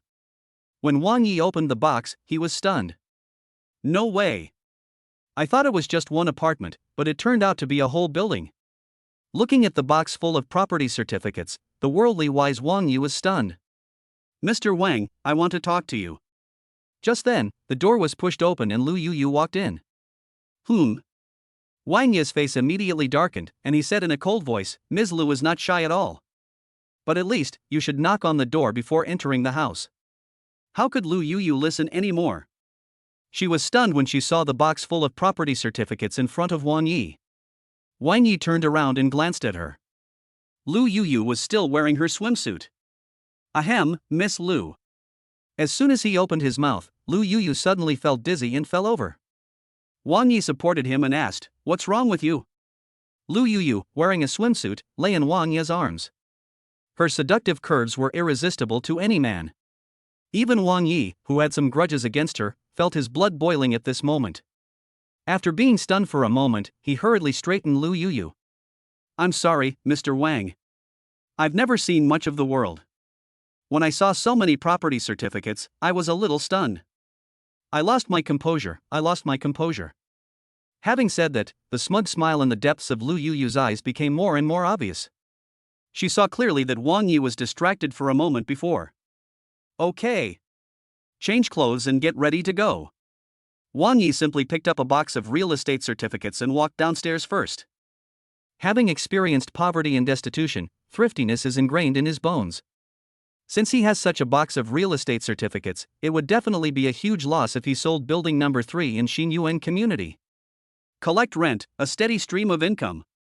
After packing up everything, he drove to the door and waited for Lu Yu. After a while, Lu Yu, carrying large and small bags, drove towards Xinyuan Community. Chapter 65. The boss is really stingy. At the entrance of Xinyuan Community Property Management, a bright red Ferrari with a license plate of Luo A88888 instantly attracted a lot of onlookers. Wang Yi was sitting in the general manager's office. Although the property management had already gone off work, the general manager still rushed over in a hurry after receiving a phone call. "Hello, Mr. Wang. The transfer procedures for renting out building number 3 have been completed. From now on, the rent of the tenants will be transferred to the account you specified at the beginning of each month." "However, your account." The property manager who had completed the formalities was very puzzled. The account provided by Wang Yi to him was opened based on the household register, and the name of the account holder was Jiang Mengmeng. "This is the account of my lovely little sister. The rent here is a surprise I'm leaving for her in the future." After Wang Yi finished speaking, he stood up, and the manager beside him hurriedly and respectfully opened the door for Wang Yi. Lu Yuyu was dumbfounded. She had never expected that Wang Yi would transfer the rent of the entire building number 3 into Jiang Mengming's account every month. You have to know that if the average monthly rent for a household is calculated at 2,000 yuan, and there are 4 households on each floor in the building, there are 35 floors in total, so the monthly rent is 280,000 yuan. 280,000. Lu Yuyu kept muttering, her eyes almost popping out of her head. Jiang Mengming is so young, but the money she earns from collecting rent in a month is enough for her, Lu Yuyu, to work hard for several years. Meng Dai.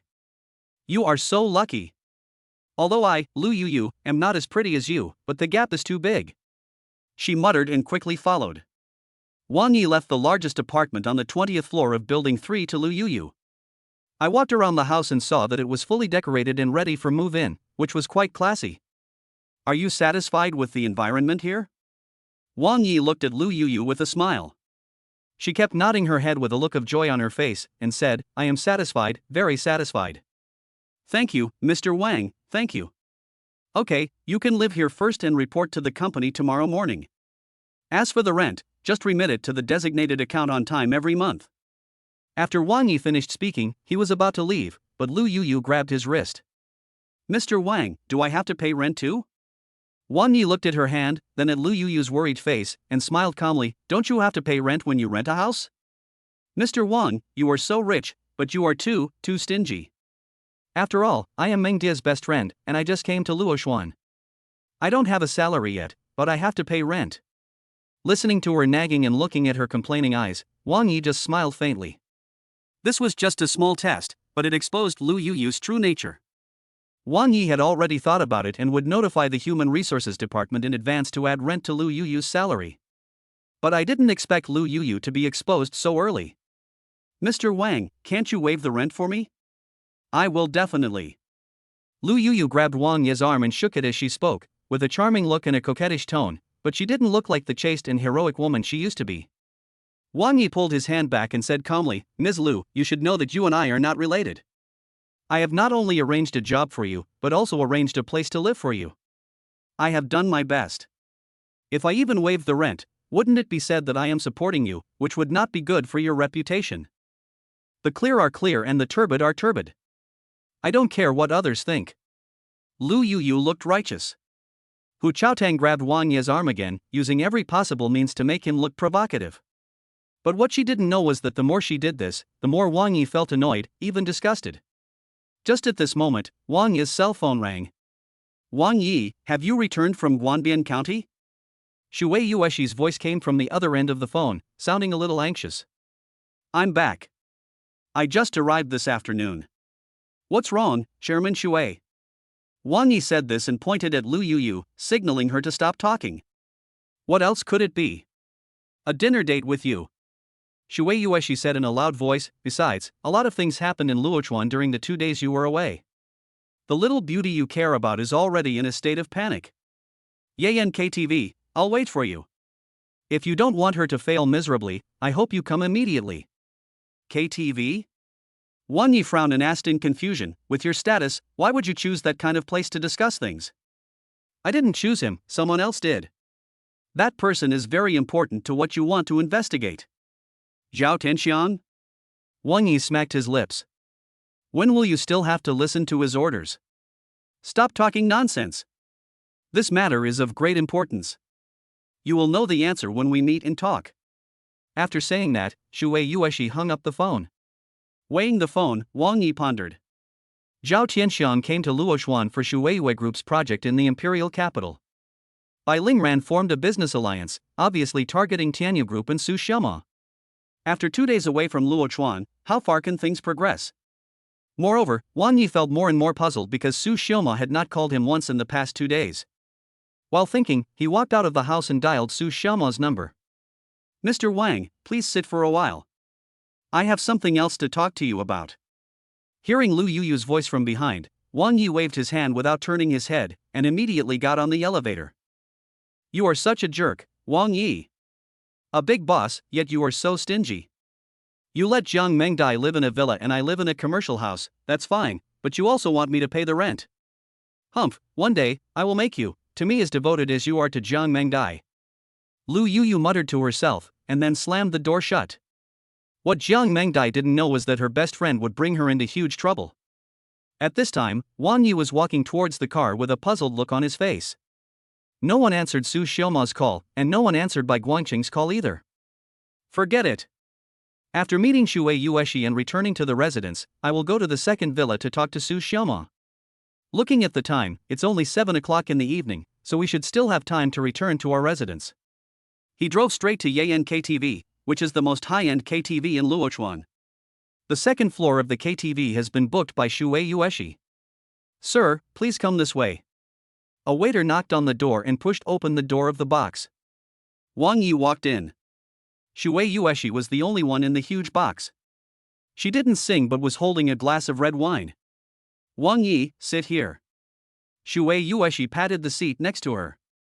Her cheeks were flushed, probably because she had drunk a lot of wine before. Wang Yi walked over slowly and sat down beside her. Chairman Shui. This is a karaoke bar, not a bar. You must have drunk a lot. Stop talking nonsense. I just want to ask you one thing. Wang Yi, do you have any feelings for me, Shui Yueshi? Shui Yueshi held the wine glass in her hand, staring at him with a slightly dazed look in her eyes. Well. This sudden question made Wang Yi dumbfounded. He also stared at Shui Yueshi curiously. Hasn't this woman been immersed in her feelings for Su Tianyu for many years? Why is she like a possessed person today? Chapter 66 Shui Yueshi is teased.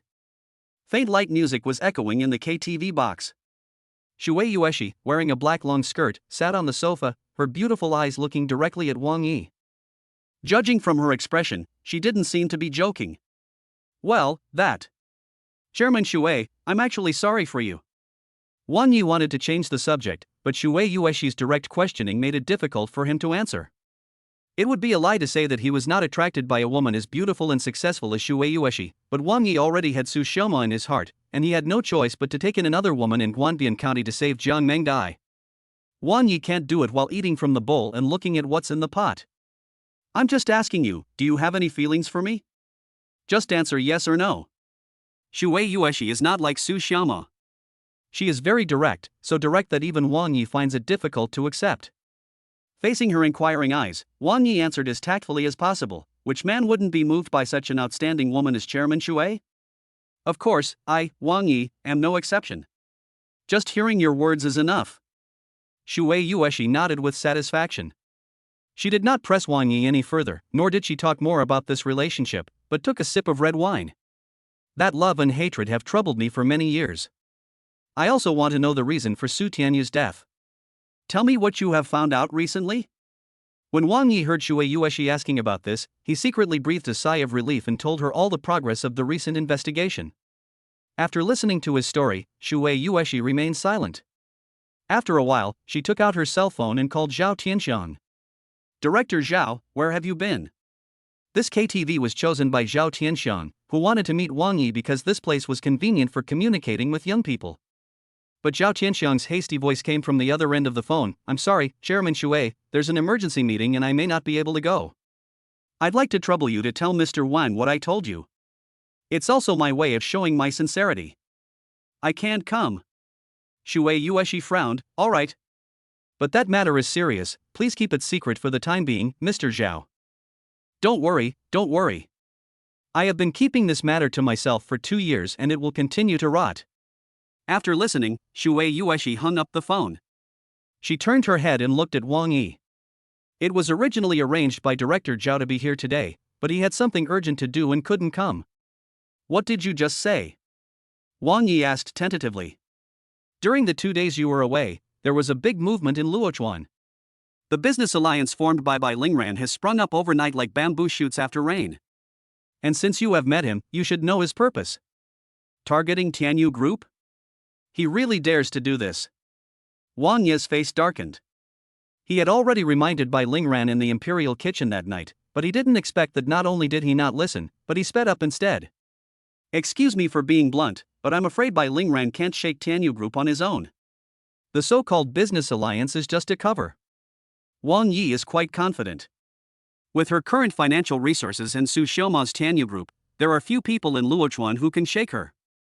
But Shui Yueshi laughed when she heard this. You underestimate Bai Lingran.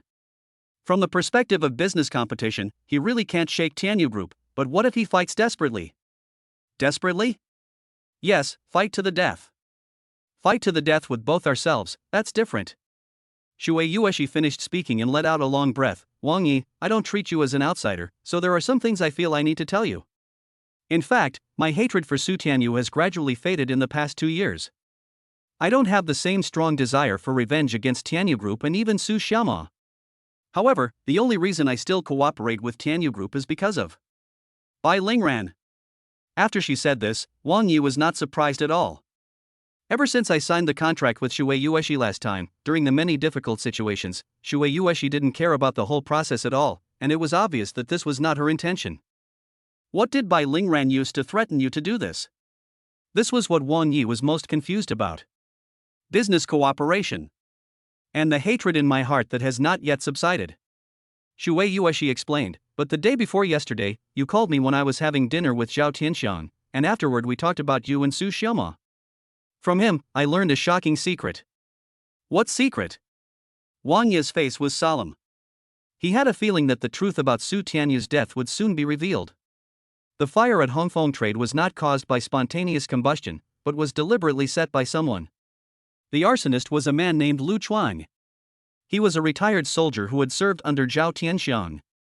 After he retired, he became famous in Luochuan and had connections with both the black and white worlds. According to Zhao Tianxiang, he was also at a drinking party when Lu Chuang accidentally mentioned this matter while drunk. However, he knew that matters involving human lives had nothing to do with him, Zhao Tianxiang, so he never mentioned Lu Chuang's words to anyone. Wang Yi, what do you think after knowing this? Seeing Wang Yi in deep thought, Shui Yueshi asked. Looking up at Shui Yueshi, Wang Yi said word by word, someone is deliberately framing me. Yes, you think the same as I do. Shui Yueshi shook her wine glass. Someone instructed Lu Chuang to burn down the Hongfeng trade warehouse and kill many people in the Bai family, in order to point the finger at Su Tianyu.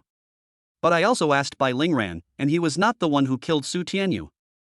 I think the answer will be revealed soon. Wang Yi stood up with a cold smile. There must be a connection between the burning of Hongfeng trading warehouse and the death of Su Tianyu. As long as Lu Chuang is found and tortured, all the truth will come to light. Chairman Shui, let's go. Shui Yueshi nodded, stood up, and prepared to leave with Wang Yi. Who the hell is so overbearing and wants to book the whole place? He didn't even ask me if I agree or not. At this moment, a very loud voice was heard in the corridor outside the door, as well as some waiters' panicked explanations. I don't give a FCK about who he is. I've made an appointment with my brothers to sing here today. I want this biggest private room. When Wang Yi was about to open the door, someone kicked it open. A man in his early 30s stood at the door with an arrogant look, followed by 4 or 5 friends of similar age. Have you booked this box? The man had just finished questioning when he looked at Shui Yueshi with lustful eyes. The man's unscrupulous look made Shui Yueshi frown and sneered, does it look good? The man nodded continuously and said, girl, you are so pretty. Are you the lady from the night banquet? I'll take care of you tonight. Whatever price you want, just name it and I'll satisfy you. Bang! Before he could finish his words, Shui Yueshi raised her hand and slapped the man in the face. The man covered his face with one hand, looking stunned. After a while, he came to his senses and yelled, bitch! You dare to hit me? Do you know who I am? Chapter 67, The One You Can't Provoke. After a moment of confusion, several friends of the man at the door gathered around him and asked questions one after another. Brother Chang, are you okay? This bitch dared to hit you. I will skin her alive later to vent your anger, Brother Chang. What are you all standing there for? Go call your manager. This bitch is new here, right? She doesn't even know Brother Chang. Shui Yueshi crossed her arms and glanced at those people with cold eyes. Watch your mouth, or else don't blame me for being rude later. You bitch, you are so arrogant. Do you know who he is? The famous young master of the Qian family in Luochuan, Qian Chang. You are in big trouble. A man next to Qian Chang was gesticulating and shouting. But when she heard about the Qian family, Shui Yueshi chuckled. The Qian family was somewhat famous in Luochuan, but even the head of the Qian family had to be respectful when he saw her, Shui Yueshi. Qian Yong really didn't recognize a great man. How dare you laugh? The man's face darkened and he said, Brother Chang, Era will avenge you today and teach that stinky bitch a lesson. Era kept calling her a bitch. Shui Yueshi couldn't stand it anymore and slapped Era, but Era grabbed her wrist. You stinking bitch, you're looking for death. Era grinned grimly and slapped Shui Yueshi with his backhand. Shui Yueshi was so scared that her face turned slightly pale. If this slap landed, there would definitely be 5 finger marks left on Shui Yueshi's fair cheek. Bang! At this moment, Wang Yi kicked out and kicked Era in the chest. Oh my! With a scream, Era flew backwards, and his body fell heavily in the corridor 2 meters away.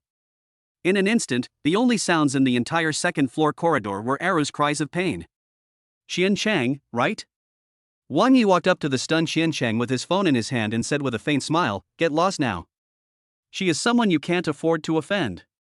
I can't afford to offend you. In Luochuan, there is no one I, Qian Chang, can't afford to offend. Qian Chang said as he backed away, muttering, You're good at fighting, right? Okay, just wait for me. Brother Chang, are we just leaving like this? A friend beside Qian Chang whispered, This is the place Scar Brother agreed to meet us at. If we just leave like this. Stop talking nonsense.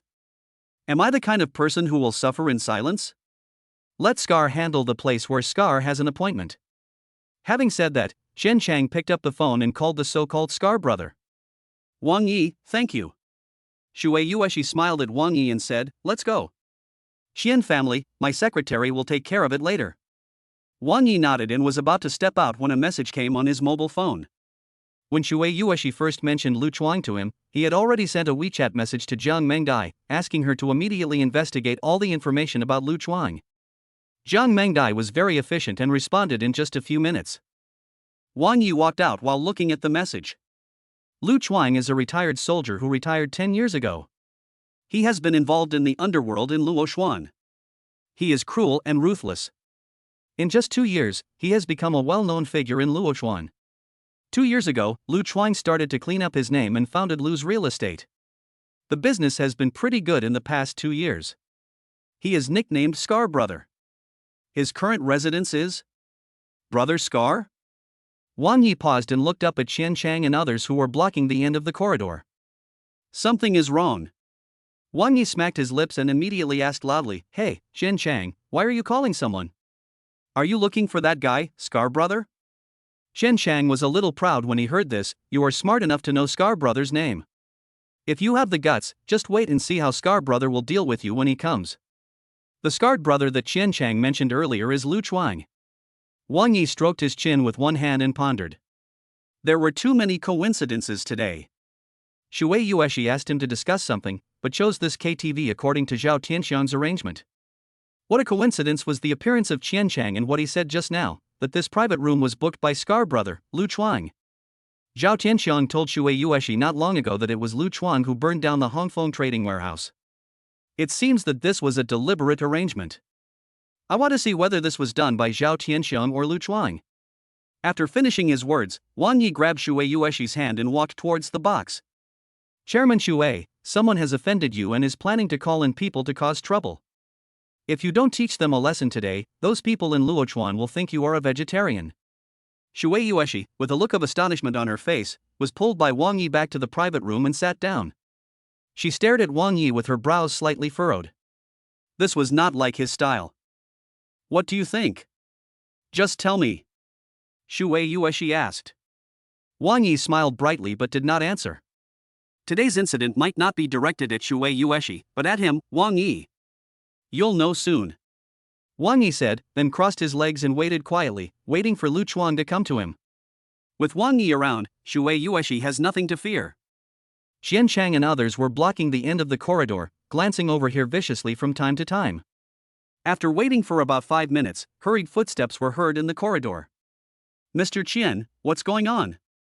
A group of people came over, led by a man with a buzz cut and a fierce face. Ahau, why didn't Scar Brother come? Qian Chang glanced at the dozen or so people who came, but did not see Scar Brother among them. Brother Scar has something to do and will be here later. Are those 2 people picking on you? Ah Hao pointed at Wang Yi and the other man in a box not far away. Upon hearing this, Qian Chang nodded continuously. The dozen or so people led by Ah Hao were all old gangsters, and that kid must have suffered a great loss today. It's that brat and that bitch. Ah Hao, do you understand what to do next? Qian Chang finished speaking and added, as long as no one dies, no matter how big the mess is, my Qian family will clean up the mess. Bang! As soon as Qian Chang finished speaking, Ah Hao slapped Qian Chang in the face. This time, he was completely stunned. In the box, Shui Yueshi, who was looking here from afar, was also stunned. Only Wang Yi had a playful smile on his face at this moment. He sneered in his heart, sure enough, today's matter is not that simple. It seems that Lu Chuang has set his sights on Shui Yueshi and me. Ah Hao, are you crazy? Qian Chang covered his face and stared at Ah Hao angrily. The few friends around him are now too scared to even fart. Am I crazy, or are you? Do you know who they are? After saying this, Hao kicked Qian Chang to the ground, stepped forward and slapped him on the face, saying, "That's Chairman Shui of Shui Group. How dare you offend her? Shui Group?" Gulp. Qian Chang swallowed hard. Shui Yueshi. For a moment, he seemed extremely frightened, and then thinking of what Wang Yi had said before, he regretted it deeply. He had indeed offended someone he could not afford to offend. I was blind. I will go and apologize to her right now. Qian Chang tried to get up, but Ah Hao grabbed his hair and dragged him towards the box. Chapter 68, Smiling Face Hiding Dagger. Ah Hao threw Qian Chang on the floor of the box, and then smiled. Director Shui, Mr. Wang. Qian Chang was so blind that he dared to offend you too. I have already dealt with him for you. I wonder if you are satisfied. Ah Hao, with a fawning look on his face, kicked Qian Chang again. Qian Chang was in pain and kept groaning. He wanted to speak, but Ah Hao glared at him and he swallowed the words back. Do you know me? Wang Yi leaned lazily on the sofa and asked meaningfully. Ah Hao was startled, then quickly nodded. How could we, who are in the underworld, not know you and Chairman Shui? Wang Yi just smiled when he heard that. It made sense that they knew Shui Yueshi, but it was too fake to say that they knew him, Wang Yi. Obviously, all of this was prepared by Lu Chuang in advance. As for his purpose, Wang Yi has not figured it out yet. Alright. Don't let him dirty my eyes here. Shui Yueshi waved her hand and said, let's just let today's matter pass. Don't worry, I won't bother with the Qian family. Hearing this, Qian Chang felt relieved. The beating was not in vain. Instead, he secretly thanked Ah Hao. If he hadn't been beaten up by Ah Hao, it would be his Qian family that would disappear in Luochuan tomorrow. Let's go, Wang Yi. Shui Yueshi stood up and shouted. She had no interest in this kind of fighting. Moreover, if the chairman of the Shui Group was watching a group of thugs fighting in a KTV and was photographed by reporters, it would be tomorrow's headlines. Wang Yi stood up and prepared to leave with Shui Yueshi. Please stay. At this time, Ah Hao sat attentively. The situation just now was a bit serious. There were a few paparazzi outside the KTV. My two brothers were guarding the door, so they couldn't come in. Why don't you two follow me through the back door? It's so annoying. Shui Yueshi sighed. Ah Hao hurriedly made a gesture of invitation and led the way. The dozen or so men followed behind Shui Yueshi and Wang Yi. The show is finally getting started. Wang Yi sneered secretly, pretending to be calm. A group of people came out from the back door of the KTV. There was already an Alpha and several vans waiting there. Ah Hao respectfully opened the car door.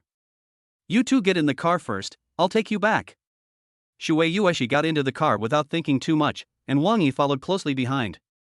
Hey, why are you all here?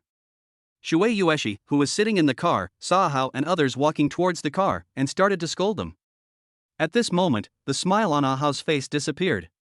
6 people jumped into the car in an instant, and took out daggers from their waists, pointing them at Shui Yueshi and Wang Yi. You'd better be quiet and don't cause trouble for yourself. Otherwise, if we punish you today, it will be that idiot from the Qian family who will take the blame. After saying that, Ah Hao closed the car door and patted the driver on the shoulder. Drive. What do you want to do? Shui Yueshi asked with a gloomy face. Kidnapping or blackmail? How much money do you want? Just tell me the number. Ah Hao smiled sinisterly, no longer respectful as before, and looked at Shui Yueshi with lustful eyes. No wonder Qian Chang is so horny. Chairman Shuei is so charming. Ahao stretched out the dagger in his hand towards Shuei Yueshi. The gleaming dagger pried open the clothes on Shuei Yueshi's shoulders. When she was about to make the next move, Shuei Yueshi scolded, "Don't mess around. If you want money, I'll give it to you. But if you dare to mess around, don't blame me for being rude." "Hey, you have such a bad temper." "Money, huh? I'm afraid money can't buy your life." Ahao sneered disdainfully. Shuei Yueshi suddenly became uneasy.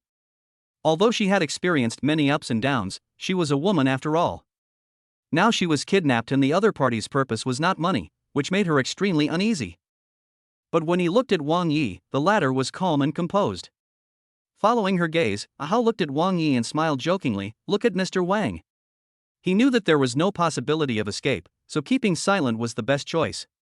"Wang Yi." Shuei Yueshi opened her mouth but didn't know what to say.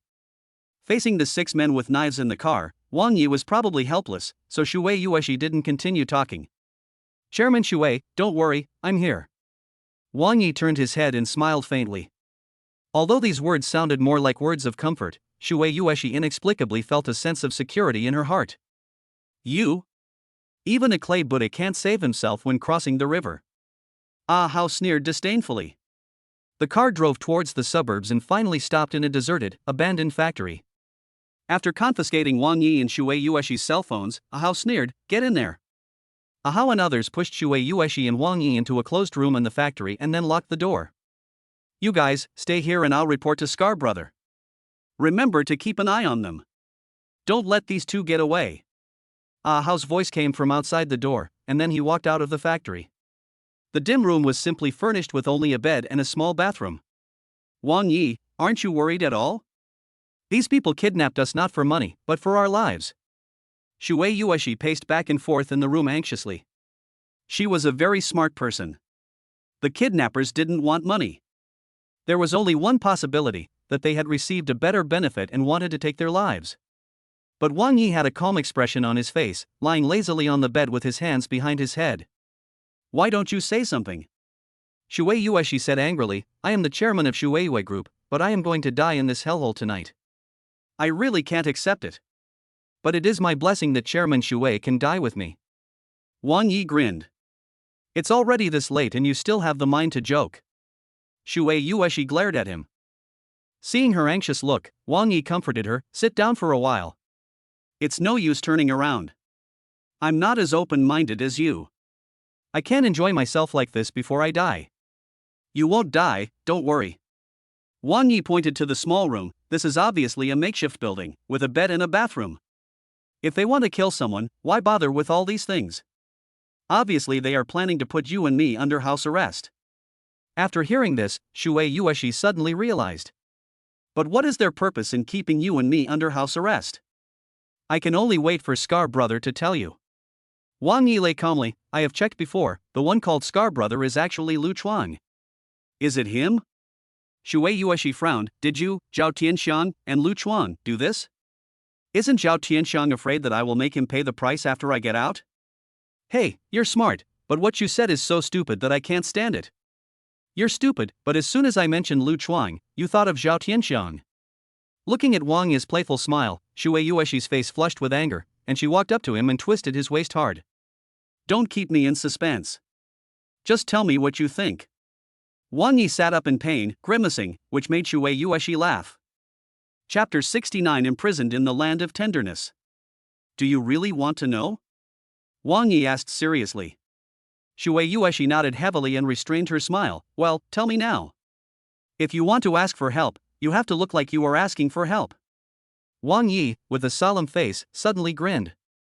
Seeing his teasing look, Shuei Yueshi gritted her teeth and said, "Okay, I'll act like I'm begging you. I hope you can hold on." After saying that, Shuei Yueshi rolled up her sleeves, revealing her arms as white as jade. She placed her slender, boneless jade fingers on Wang Yi's shoulders, pinching them gently, and spoke in a delicate voice. "Brother Wang Yi, just tell me what you have guessed." "Okay, Brother Wang Yi." Wang Yi shuddered and goosebumps appeared all over his body. Shuei Yueshi was so charming. "Stop. If you continue like this, I will lose control and kill you right here." Hearing this, Shuei Yueshi blushed and quickly withdrew her hand. "Forget it. Seeing that she was a little angry, Wang Yi smiled and said, "In fact, the matter is very simple, you can figure it out with your toes." Feeling Shui Yueshi's angry eyes, he hurriedly got back to the point. Okay, think about it. Zhao Tianxiang told you that Lu Chuang burned down the Hongfeng trade warehouse, and then Lu Chuang set up a trap and put you and me under house arrest. He definitely didn't do it for the money, but to kill us, to silence us. But Zhao Tianxiang is not stupid, he came for the money. He will definitely not let you go out to seek revenge on him. After all this talk, you still have to die. Shui Yueshi curled her lips. That's right.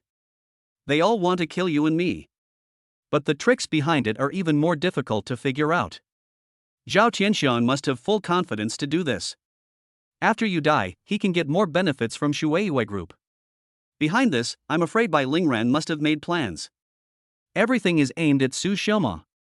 You and I are just two unlucky guys in this plan. Shui Yueshi fell into silence, her mind racing. There is a traitor to Bai Lingran in the Shueiyue Group's board of directors. Has someone been bribed by Bai Lingran? Under her inquiring gaze, Wang Yi smiled and nodded. Shui Yueshi looked solemn as she paced back and forth in the room again. If she disappeared inexplicably, Shueiyue Group would fall into the hands of the board of directors. At that time, with Bai Lingran's secret control, Shueiyue Group would soon become Bai Lingran's. In addition, the business alliance he has been organizing during this period is powerful enough to threaten Tana Group and even the Su family. You are so good, Bai Lingran. In order to deal with Su Xiaoma, you even plotted against me. Shui Yueshi gritted her teeth viciously. Wang Yi just lay there calmly. It was not a difficult task for him to escape from here. With the shadowless shoes and the invisible cloak in his hand, he could escape from here easily. But he didn't intend to do that. The truth about Su Tianyu's death is almost revealed, and how to tell Su Xiaoma is also a headache for Wang Yi. Instead of saying it yourself, it is better to give Su Xiaoma a few days to allow her a transition period and let the development of things give her the best answer. Therefore, Wang Yi was waiting for Bai Lingran to officially start taking action against Tana Group, Su Xiaoma, and even the Su family. That would be the best time for him, Wang Yi, to take action. Furthermore, Wang Yi also has his own selfish motives. Instead of adding the finishing touch, it would be better to provide timely assistance. In this cell, Wang Yi was quietly thinking out his plan. For Shui Yueshi at this moment, every minute and every second seemed extremely long, and she was still walking back and forth until the early morning. Calculating the time, it should be past midnight. Wang Yi stood up and prepared to go to the bathroom. What are you doing? Shui Yueshi asked. What else can I do? Go pee. Wang Yi pointed to the bathroom. She thought he had figured out a way to escape, but she didn't expect that he was just going to the toilet.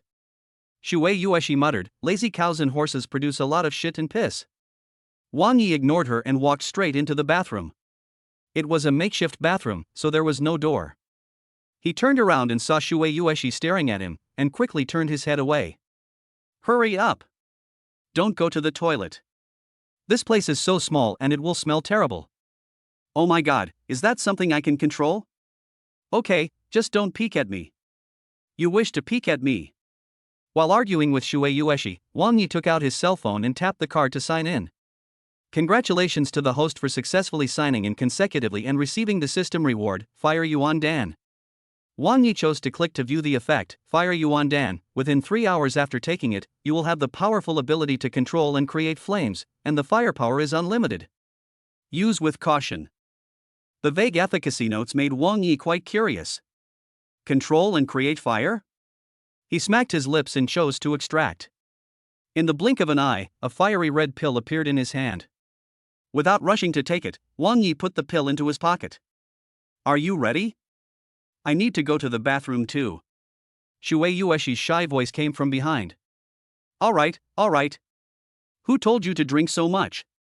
Wang Yi pretended to walk out holding up his pants and lay down on the bed again. Shui Yueshi rushed into the bathroom, but this simple place had no door and was right opposite the bed. Turn around. Shui Yueshi ordered. Wang Yi smiled, then turned around and said, I can't see it, but I can hear the sound. Wang Yi, you are dirty.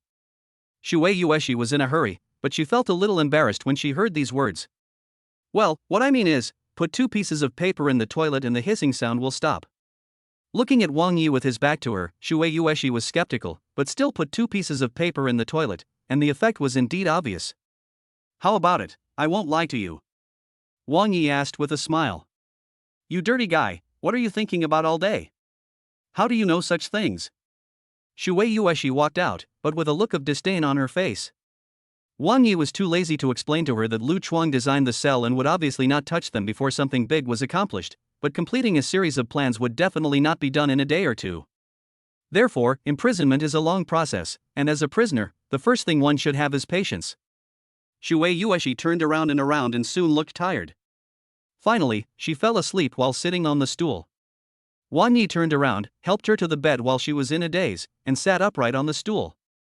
After sleeping for only a few hours, Shui Yueshi woke up. Looking at Wang Yi sitting on the stool with his eyes slightly closed, she bit her red lips with her pearly teeth, hesitated a little, and said, "This bed is quite big. Let's sleep together. I don't know how long we will be locked up." Okay. Wang Yi opened his eyes, walked over, and lay down directly next to Shui Yueshi. Shui Yueshi, who looked stunned, muttered, "You didn't try to refuse?" "Okay, let's start over and ask again," Wang Yi asked with a smile. "Boring." Shui Yueshi rolled her eyes at him and turned around with her back to him. With a mature and charming woman sleeping next to him, Wang Yi felt very uncomfortable and tossed and turned, unable to fall asleep. It was not until the next morning, when Wang Yi, who was about to fall asleep, heard the voice of the guard outside the door answering the phone. "Don't worry, boss. They can't run away. Alright, I'll wait for your letter tonight. Once we get it, we'll kill them right away." Chapter 70 Shui Yueshi confesses. Is it so fast? Wang Yi muttered to himself, it has only been 3 or 4 days since he left the company that day, and Bai Lingran is actually going to launch a full-scale attack on Tana Group and even the Su family. Do you want to start now? Wang Yi was hesitant. If he took action at this moment, he would have to leave no one alive. Otherwise, once Lu Chuang learned of their escape, he would surely disappear without a trace, and it would be difficult to find him then. Forbearance. Lu Chuang will definitely show up before they are executed. Wang Yi has made the decision to take action when Lu Chuang shows up. When he came back to his senses, he found that Shui Yueshi's body was twitching slightly. What's wrong? Did you have a nightmare? Wang Yi muttered softly, then he stood up and glanced at Shui Yueshi. Are you crying? Shui Yueshi's eyes were filled with tears, and she quickly wiped away her tears upon hearing this. Who's crying? I'm not afraid of death. Her voice was trembling, obviously she had heard what the man outside the room had just said. You're not afraid of death, why are you crying? Wang Yi supported himself on the bed with one hand, stretched his head to look at Shui Yueshi, with a wicked smile on his face. Am I crying because I'm afraid of death? After pushing Wang Yi, Shui Yueshi turned around and looked at Wang Yi who was about to fall on her. She glared at him and said, I just feel sorry for him. What is there to be nostalgic about? Tell me about it. Wang Yi asked with a smile. It is rare to see the noble and proud Shui Yueshi look like such a charming little woman as she is now. Wang Yi's desire to tease her became 3 times stronger. But below him, Shui Yueshi was staring at him. I liked Su Tianyu back then. I was in my early 20s and still a simple little girl. That was my first love, I was naive and ignorant. But then, Su Tianyu's determination made me feel like my life was falling apart. I'm not sure if it was love. But I'm sure that I was dumped, I was humiliated and helpless. So I was angry, the angrier I was, the more I wanted revenge, the more I couldn't forget him. But time is the best medicine to heal wounds. Over the past 2 years, under Bai Lingran's instructions, Tana Group's revenge on Su Xioma has made me feel more and more bored, and has made me gradually reflect on the so-called relationship I once had. It turns out that it was not love, but admiration. It turns out that it was not revenge for love, but inner inferiority. Listening to Shui Yueshi's words, Wang Yi nodded frequently. Back then, the ignorant Shui Yueshi mistook her admiration for Su Tianyu as love, but before she could understand her own heart clearly, she was decisively abandoned by Su Tianyu. From then on, no matter whether it was love at the beginning, it turned into hatred for Su Tianyu. I'm happy that you can wake up and face your inner self. It would be great if Su Xioma could be like you and be able to let go of things. Wang Yi sighed with emotion. Don't mention her to me. Now, I'm talking about me and you. Follow me? Wang Yi was stunned. Yes, with you. Do you know the day when I started to face up to all this? Seeing Wang Yi shaking his head, Shui Yueshi continued, "It was the day when you, Wang Yi, opened the floodgates to release the floodwaters in Shuiyue Garden Lake. At that moment, I felt the threat of death, and I also felt it in my heart. I thought my heart died with Su Tianyu. But the moment I saw you, I knew it. My heart was not dead, but sealed by myself. It was you, Wang Yi, who opened the seal in my heart. The time we've been together has made me even more certain of this. That day in the office, I didn't say that just to go against Su Xiaoma. Wang Yi, I really fell in love with you." Shui Yueshi actually confessed her love. And he confessed it in this cell, when he thought he was going to die. When a man is about to die, his words are good. This is Shui Yueshi's inner voice. Cough. After a while, facing Shui Yueshi's gaze, Wang Yi coughed lightly and prepared to get up, but the other party grabbed his neck. "Chairman Shui, this." Wang Yi pressed on her, not knowing what to do with his hands. "We're all going to die. What's there to be afraid of?" Shui Yueshi hugged Wang Yi's neck tightly and asked in his ear, "I just want to know, have you ever been attracted to me? Even for a moment. Tell me, have you ever been attracted to me?" Wang Yi was almost out of breath. Facing Shui Yueshi's questioning, he didn't know how to answer. Wang Yi is not the kind of person who falls in love with every woman he meets, but the women around him make him feel differently. Wang Yi fell in love with Su Xiaoma at first sight, which was the reason why he worked so hard to pursue her. Jiang Mengdia's innocence and kindness were also the culprit for Wang Yi's sympathy, but now there is another one, Shui Yueshi, who is so straightforward. "Chairman Shui. Call me Yueshi." Shui Yueshi almost commanded. "Okay, Yueshi. Can you let me go first? I'm almost suffocating." Wang Yi smiled bitterly. Shui Yueshi was stunned for a moment, then she slowly let go of Wang Yi, but still had her arms around his neck, staring at him without any reserve. Helpless, Wang Yi could only sigh. "To be honest, if I'm not attracted to a woman like you, I'd be lying. But I, Wang Yi, am not a playboy. I already have Su Xiaoma in my heart, so how can I have room for someone else?" Hearing this, Shui Yueshi was disappointed for a moment, but soon she smiled confidently. "If I survive this disaster, I am confident that I can capture your heart. I, Shui Yueshi, am no worse than Su Xiaoma." Wang Yi smiled bitterly. This which was really something. She had competed with Su Xiaoma for her father, and now she was competing with Su Xiaoma for a man. But then again, Wang Yi really had the sympathy to take her into his harem. "Hey, they're still lingering." At this moment, a teasing voice came from the window outside the door. "Are you enjoying yourself while you can, knowing that you are going to die? Do you think I am one of them?" As the man was about to open the door, a younger brother beside him reminded him, "Brother Fan, don't do anything rash. Brother Scar has told us not to do anything rash without his call." "Fuck you." The man's name was Fan Zhong. He was big and strong with a full beard. He glared at the younger brother next to him. "You know nothing. Scar brother asked us to imprison people here. Do you think you will give them a chance to live? Rather than letting this girl die in vain, I might as well let me have some fun and then kill her. Mind your own business, I'll go in later, lock the door for me." After Fan Zhong finished speaking, he opened the door and walked in with a dazed look on his face. Those greedy eyes kept looking at Shui Yueshi. The men quickly locked the door from the outside, and not only that, they also called Scar brother. "Brother Scar, Brother Fan Zhong has developed evil intentions and has entered the cell to attack Shui Yueshi. What do you think? I've had enough of this life. Tell him I'll be there soon." A vicious voice came from the other end of the phone. "Brother Fan, Scar brother said he will. Stop talking bullshit and don't disturb me. Just lock the door." Fan Zhong cursed impatiently. He rubbed his hands and walked towards Shui Yueshi on the bed with lustful eyes. Chapter 71 The Vicious Lu Chuang. "Little girl, you are so tender, it would be a shame to ruin you, let your brother enjoy you first." As Fan Zhong said this, he was about to jump onto the bed. Shui Yueshi was so scared that she quickly sat up and hugged the quilt in front of her. "Hey, you're still shy. I promise to make you feel so good that you'll be horny as hell. Get out. Get out of my way." Shui Yueshi roared. "Look at you, you'll be begging me soon, don't stop." Fan Zhong used foul language and kept staring at Shui Yueshi with lustful eyes, and actually ignored Wang Yi. "Hi."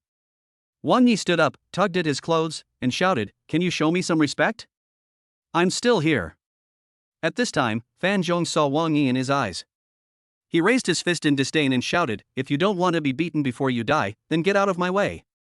I'll let you feast your eyes on me. Otherwise, I'll kill you right now. Please kill me." Wang Yi acted as if he had lost all desire for life. "Rather than being jealous, I'd rather die. Who the hell are you talking to?" As Fan Zhong spoke, he threw his sandbag-like fist towards Wang Yi, bringing with it a gust of wind.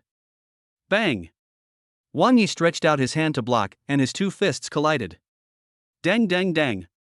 His fists ached, his arms were sore, his feet were unsteady, and he took several steps back. In contrast, Fan Zhong did not move at all. Hiss! Wang Yi grimaced in pain, and then he remembered that the effect of the Xiaolong pill had worn off long ago. Although he had some skills, he was still no match for Fan Zhong. Touching the fire element pill in his pocket, Wang Yi decided to give up for the time being. He didn't know how powerful the pill was. Wang Yi was a little scared of the pill with unclear effects.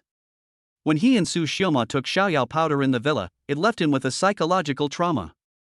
That's it, and you still want to be a hero and save the damsel in distress. As he said that, Fan Zhong swung up the stool and smashed it at Wang Yi. Wang Yi, be careful! Shui Yueshi exclaimed. Bang! Just when the stool was about to hit Wang Yi on the head, he suddenly disappeared at such a speed that it was astonishing. When he reappeared, he was already behind Fan Zhong. Bang! Almost at the same time as the sound of the stool hitting the wall, Wang Yi kicked Fan Zhong in the vest. The kick was very powerful, but unfortunately the burly Fan Zhong only staggered, and Wang Yi was also bounced back. Fan Zhong was a little stunned, and turned around and said, "Boy, you are quite fast. But you can't make any waves in front of me. I am a retired soldier of the 358th Regiment." At that time. Bang! Before he could finish his words, Wang Yi picked up a stool and smashed it hard on his head. There was a big bump on Fan Zhong's head. He rubbed it in pain, and then rushed towards Wang Yi as if he had gone mad. Suddenly, in the small room, Wang Yi, with the help of the amazing speed of the shadowless shoes, played a cat-and-cat game with Fan Zhong. From time to time, heavy objects hit Fan Zhong on the head or on his back. 4 or 5 men were lying at the window outside the house, watching the fight in the house with their eyes wide open. This kid, at this speed, is he filming a movie? The only martial arts that cannot be defeated is speed. Brother Fan is going to suffer. If Brother Fan gets knocked down by this kid, he will be too embarrassed to survive in the future. Stop talking, Scar Brother will be here soon. A group of people were chattering non-stop, but judging from their attitude, they did not seem optimistic about Fan Zhong. In the cell, Shui Yueshi curled up in the corner, looking at the two people fighting in horror. She was also extremely surprised at Wang Yi's amazing speed, which was not something that ordinary people could do. Boom! After fighting for a long time, Wang Yi lifted up the broken toilet lid and smashed it hard on Fan Zhong's head. Suddenly, Fan Zhong's head was broken and bleeding, and blood flowed down his head. Wiping the blood off his face, Fan Zhong said fiercely, "If you have the guts, don't run away." Plop! As soon as he finished speaking, his eyes went dark and he fainted on the ground. Wang Yi was panting, thinking that he must keep the magical pills given by the sign-in system for future use. The day before yesterday when he went to Guanbian County, with the help of Xia Longdan, he was like Bruce Lee in the world, able to beat a group of people alone. But now he is no longer so powerful. If it weren't for the shadowless shoes that won by speed, he would probably have been beaten up by the big head Fan Zhong today. Of course. Even Fan Zhong was knocked down by you. At this moment, a cold voice came from the window. A group of young men who were watching the show turned their heads hastily upon hearing the sound, and then stepped aside one after another. Brother Scar. Hello, Scar Brother. The person who came was Scar Brother Lu Chuan, who was accompanied by 2 bodyguards. He walked to the window and glanced at Fan Zhong, who was lying unconscious on the ground, then looked at Wang Yi in surprise. Are you Wang Yi? Are you Scar Brother, Lu Chuan? Wang Yi imitated his tone. Yes, it's me. I didn't expect you were a martial artist. Lu Chuan nodded and sneered, but unfortunately, if you had let Fan Zhong do what he wanted, you might have lived a little longer. But now I have decided to kill you immediately. Lu Chuan, I'm the chairman of Shueiyue Group. If anything happens to me, it will definitely attract attention, and you won't be able to escape. Shui Yueshi stood up and said with both soft and hard tactics, "If you let us go now, I can forgive you. Don't you just want to save your life and get money?" We can keep silent about the burning of Hong Kong trade warehouse. Besides, I will pay double the amount of money given to the person who ordered you to attack us. 10 million, or 20 million. Do you think I, Lu Chuang, am a beggar? Lu Chuang smiled sinisterly. 2 billion. Gulp. After Shui Yueshi finished speaking, Lu Chuang swallowed hard. He was really moved. 2 billion, that is a huge fortune. But Lu Chuang was not stupid. Things had come to this point. If he let Shui Yueshi and the other two go, he would probably be dead on the street as soon as he got the money. I am indeed tempted. But unfortunately, Shui Group is no longer under your control.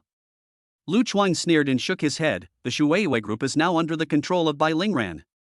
If I can go back, I, Shui Yueshi, still have the final say in Shui Group, and I will keep my promise of 2 billion. Shui Yueshi said seriously. But Lu Chuang just shook his head in disdain, and the vicious look in his eyes became more intense. At this time, Wang Yi said, it seems that Bai Lingran has promised you a lot of benefits. But if he knew that the person who set fire to Xiao Hongfeng's trading warehouse and burned most of his people to death was you, Lu Chuang, I'm afraid he won't let you go. When Lu Chuang heard this, his face changed suddenly. Only a very few people knew about this matter, so Lu Chuang naturally kept it a secret from Bai Lingran. Since you all know about this, you must die. My life is here, come and take it. Wang Yi spread his hands. With shadowless shoes and invisible cloak, as long as the door is opened, even though he is no match for Lu Chuang and others, he can escape easily. But he never expected that Lu Chuang would sneer and shake his head. You are quite skilled to be able to knock Fan Zhong down. I won't give you any chances, humph. Go, bring the gasoline, I want to burn them alive. Upon hearing this, Wang Yi became a little panicked. Fire Yuan Dan. He suddenly remembered the Fire Yuan Dan in his pocket, which was a magical pill that could create and control fire after taking it. Chapter 72 The Truth Comes to Light. With the Fire Yuan Dan, Wang Yi felt more confident. Soon, the sound of someone pouring gasoline could be heard around this special cell, followed by a strong smell of gasoline. How ridiculous! It's really ridiculous. You two were arrested because you knew about the warehouse fire I set. And because of this, you will soon die in the sea of fire. Lu Chuan smiled sinisterly. Shui Yueshi, you are so stupid. You have to get yourself involved just for that little thing back then. And you, Wang Yi. You are also an invisible rich man. The more I investigate your background, the more shocked I am. You are the chairman of Luochuan Hospital and the chairman of Tana Group. You recently acquired Yushinlo and live in the most expensive villa in Shuiwei Garden. But you are so unlucky. How could you be so blind as to fall for Su Xioma? And because of her, she wants to dig up what happened 2 years ago. If not for this, you could have lived longer. As he spoke, Lu Chuan lit a cigarette, took a deep puff, and prepared to throw it away. If a cigarette butt falls to the ground, the gasoline spilled around it will instantly burn and the entire cell will become a sea of fire. Wait! At this moment, Wang Yi shouted. Why, do you still have unfulfilled wishes? Okay, tell me about it. I will do my best to help you, so that you can die with peace of mind. I want my phone back and to take another look at Su Xiaoma's photo. As soon as Wang Yi said this, Shui Yueshi beside him showed a look of despair and heartache. Unexpectedly, before he died, Wang Yi was still thinking about Su Xiaoma, not himself who was about to die with him. I'm a kind person. I'll promise you this little thing. Lu Chuang said, and stretched out his hand. The younger brother beside him hurriedly handed him Wang Yi's mobile phone. Lu Chuang threw his phone in. When he saw Wang Yi picking it up, he sneered, if you want to see it, hurry up. Don't expect to call for help or anything. The SIM card has been removed long ago. Wang Yi opened his cell phone and Shui Yueshi was standing next to him. However, she saw that Wang Yi did not open the photo album, but turned on the camera of his cell phone and clicked on video recording, which made her look confused. Alas, I'm about to die. But I'm still one step away from the truth. Wang Yi pretended to sigh with regret. Lu Chuang, can you tell me how Su Tianyu died? That way, after I die, I can go down there and give him an explanation. You have a lot of things to ask. Lu Chuang took a puff of cigarette. Okay, I'll give you a cigarette. Ask something that will make you die with peace of mind. Wang Yi smiled and said, how did Su Tianyu die? Hee, you won't be able to figure this out even if you spend your whole life investigating it. I'm afraid you'll never imagine that there are people in this world who are allergic to salt. Lu Chuang's words made Wang Ye's eyes flash. It seemed that Su Tianyu died of complications caused by congenital heart disease and salt allergy. Besides, there is an even more incredible secret. Since you two are going to die anyway, I will tell you. You are pursuing Su Xioma, so you should know someone in the Su family, Su Tianao. Of course I know him. Wang Yi replied, but what does this have to do with him? He was inducing Lu Chuang step by step to tell the unknown secrets of the past. Lu Chuang believed that in this closed cell, Wang Yi and the other man had no way to escape and would soon die in the raging fire, so he had no worries and told the story of what happened that year. We learned from him that Su Tianyu was at the height of his popularity at that time, and the Tianyu Group was rising rapidly, and soon became the object of Mr. Su's inheritance of the family business. Su Tianao, the eldest son of the Su family, has always held a grudge against Su Tianyu. In order to fight for the right of inheritance, Su Tianao found Lu Chuang, who was involved in the underworld. In order to suppress Su Tianyu, who was in the limelight, he borrowed Su Tianyu's name to make an appointment with Hongfeng Trading, the largest partner of Tianyu Group at that time, to meet in the warehouse. As a result, Lu Chuang and Su Tianao set a fire and burned all the Bai family members to death or maimed them. Su Tianao, it was actually him. So cruel. Shui Yueshi was horrified. If Lu Chuang hadn't said it himself, no one would have thought that Su Tianyu's death was actually caused by his eldest brother and others. By the way, why did Su Tianyu swallow so much salt? Shui Yueshi asked suddenly. Ha ha ha. That's a good question. Lu Chuang laughed coldly. I was also puzzled at first, but later I finally understood it. Su Tianao secretly threatened Su Tianyu with the lives of two women. Under duress, he chose to commit suicide to protect the two women. One of these two women was his beloved and had a great help in his career, and the other was his daughter. These two women are you, Shui Yueshi and Su Xiama. Shui Yueshi staggered, tears rolling down her cheeks. The reason why Su Tianyu cancelled the engagement and made her lose face was actually to protect her safety, even at the cost of his own life. But Su Tianyu's illness. When Shui Yueshi was about to ask, Wang Yi hurriedly pressed the end shooting button. Although Shui Yueshi was a little surprised, she still asked, how could Su Tianyu have such a strange hereditary disease? The Su family, Grandpa Su, Su Tianao and other brothers, have never had this kind of hereditary disease. This is the most brilliant thing about Su Tianao. Lu Chuang couldn't help but reveal his admiration when he said this. Because Su Tianyu is not Grandpa Su's biological son. But only the eldest son Su Tianao and Grandpa Su knew about this. Only these two people knew about his genetic disease, so after Su Tianyu died, in order to prevent his identity from being exposed, Su Tianao persuaded Grandpa Su with his eloquence, and he was cremated in a hurry. There is no body left. Even if Grandpa Su wants to investigate, there is no place to investigate. The truth of everything finally surfaced. Wang Yi once suspected that the matter was related to Su Tianao. Back then at the Su family, Wang Yi forced Su Yuanhang to divorce his wife Lu Feifei because he mentioned the words Hongfeng Trading, which made Su Tianao afraid. But he initially just guessed that the fire was related to Su Tianao. He didn't expect Su Tianao to be so cruel. Although Su Tianyu was not his biological brother, he could actually kill people in order to fight for the right of inheritance. That's enough. I've learned everything you wanted to know. I've finished this cigarette, and it's time to send you on your way. After Lu Chuang finished speaking, he took one last deep puff of his cigarette, then slowly retreated, flicked his finger and smashed the cigarette butt onto the outer wall of the cell. Call. Suddenly, the gasoline poured on it burst into flames. The closed room was filled with smoke and Shui Yueshi was coughing violently. Wang Yi, I'm about to die. The human world is a good place, but the word love is too heavy. I won't come back in the next life. The billowing smoke made Shui Yueshi's mind increasingly blurred. Finally, her eyes went black and she fell into Wang Yi's arms. This is a pitiful woman.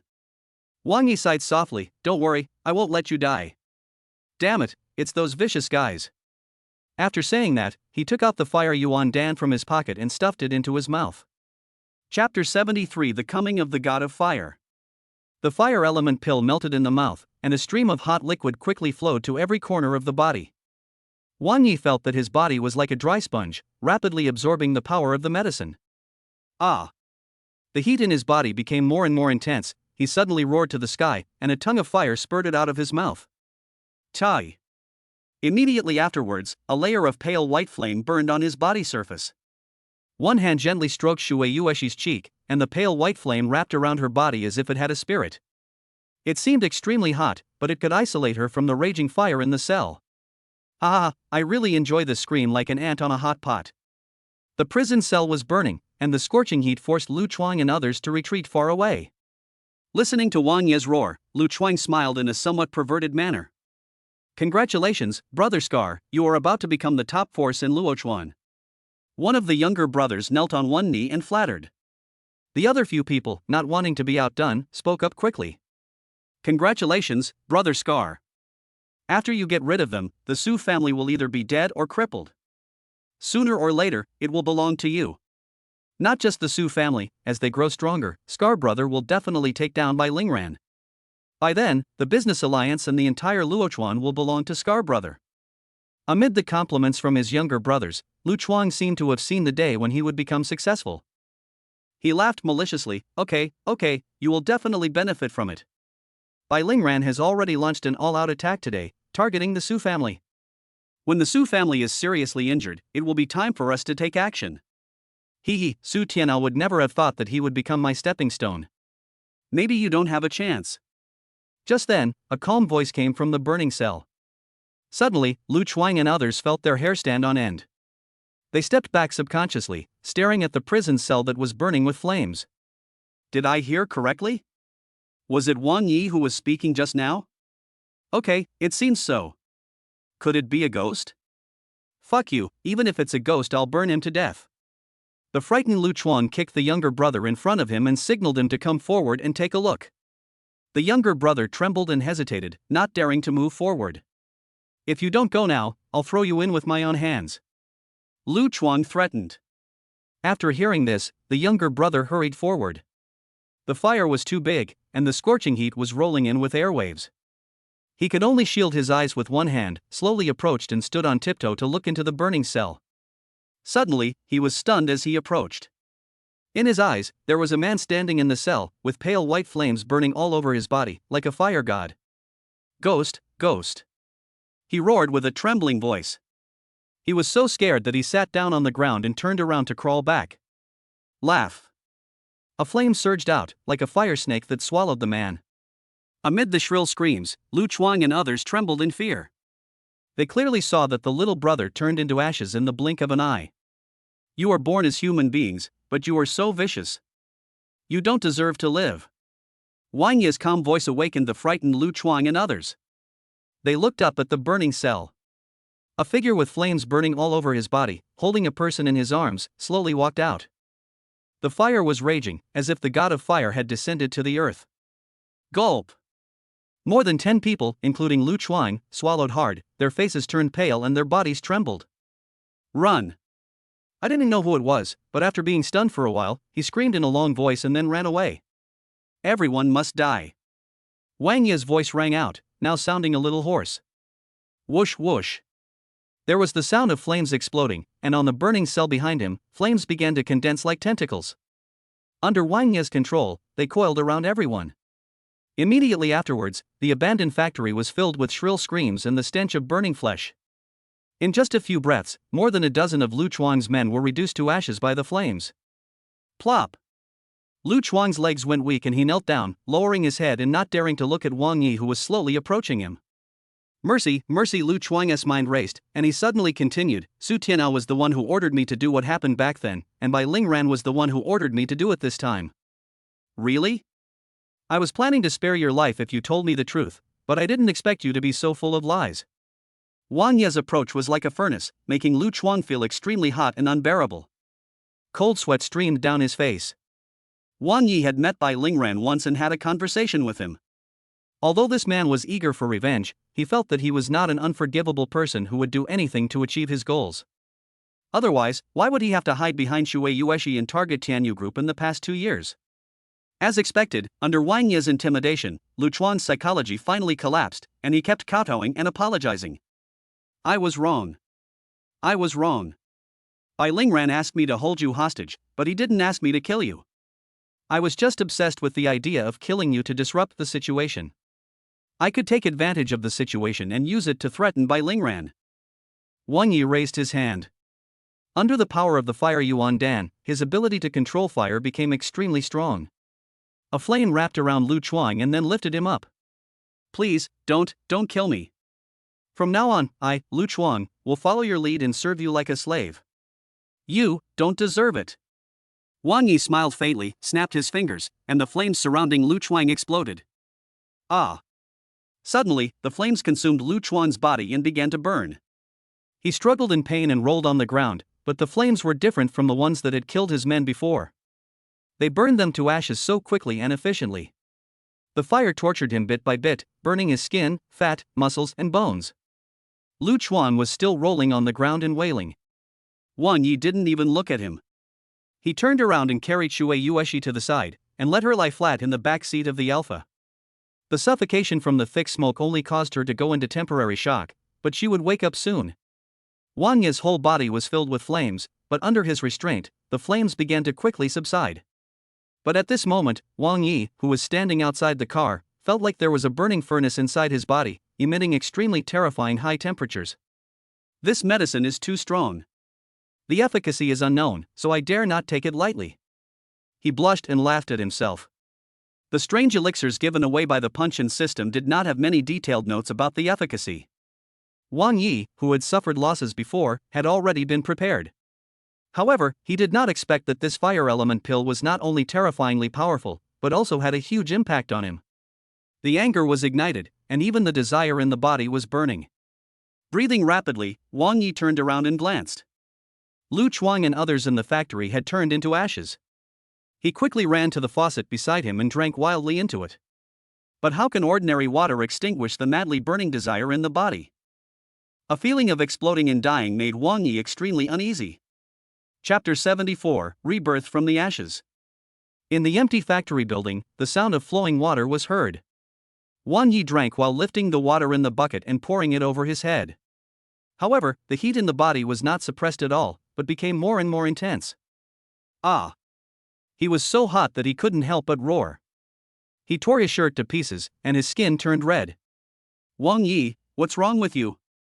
A concerned voice came from behind, and Wang Yi's body trembled violently and froze in place. Shui Yueshi.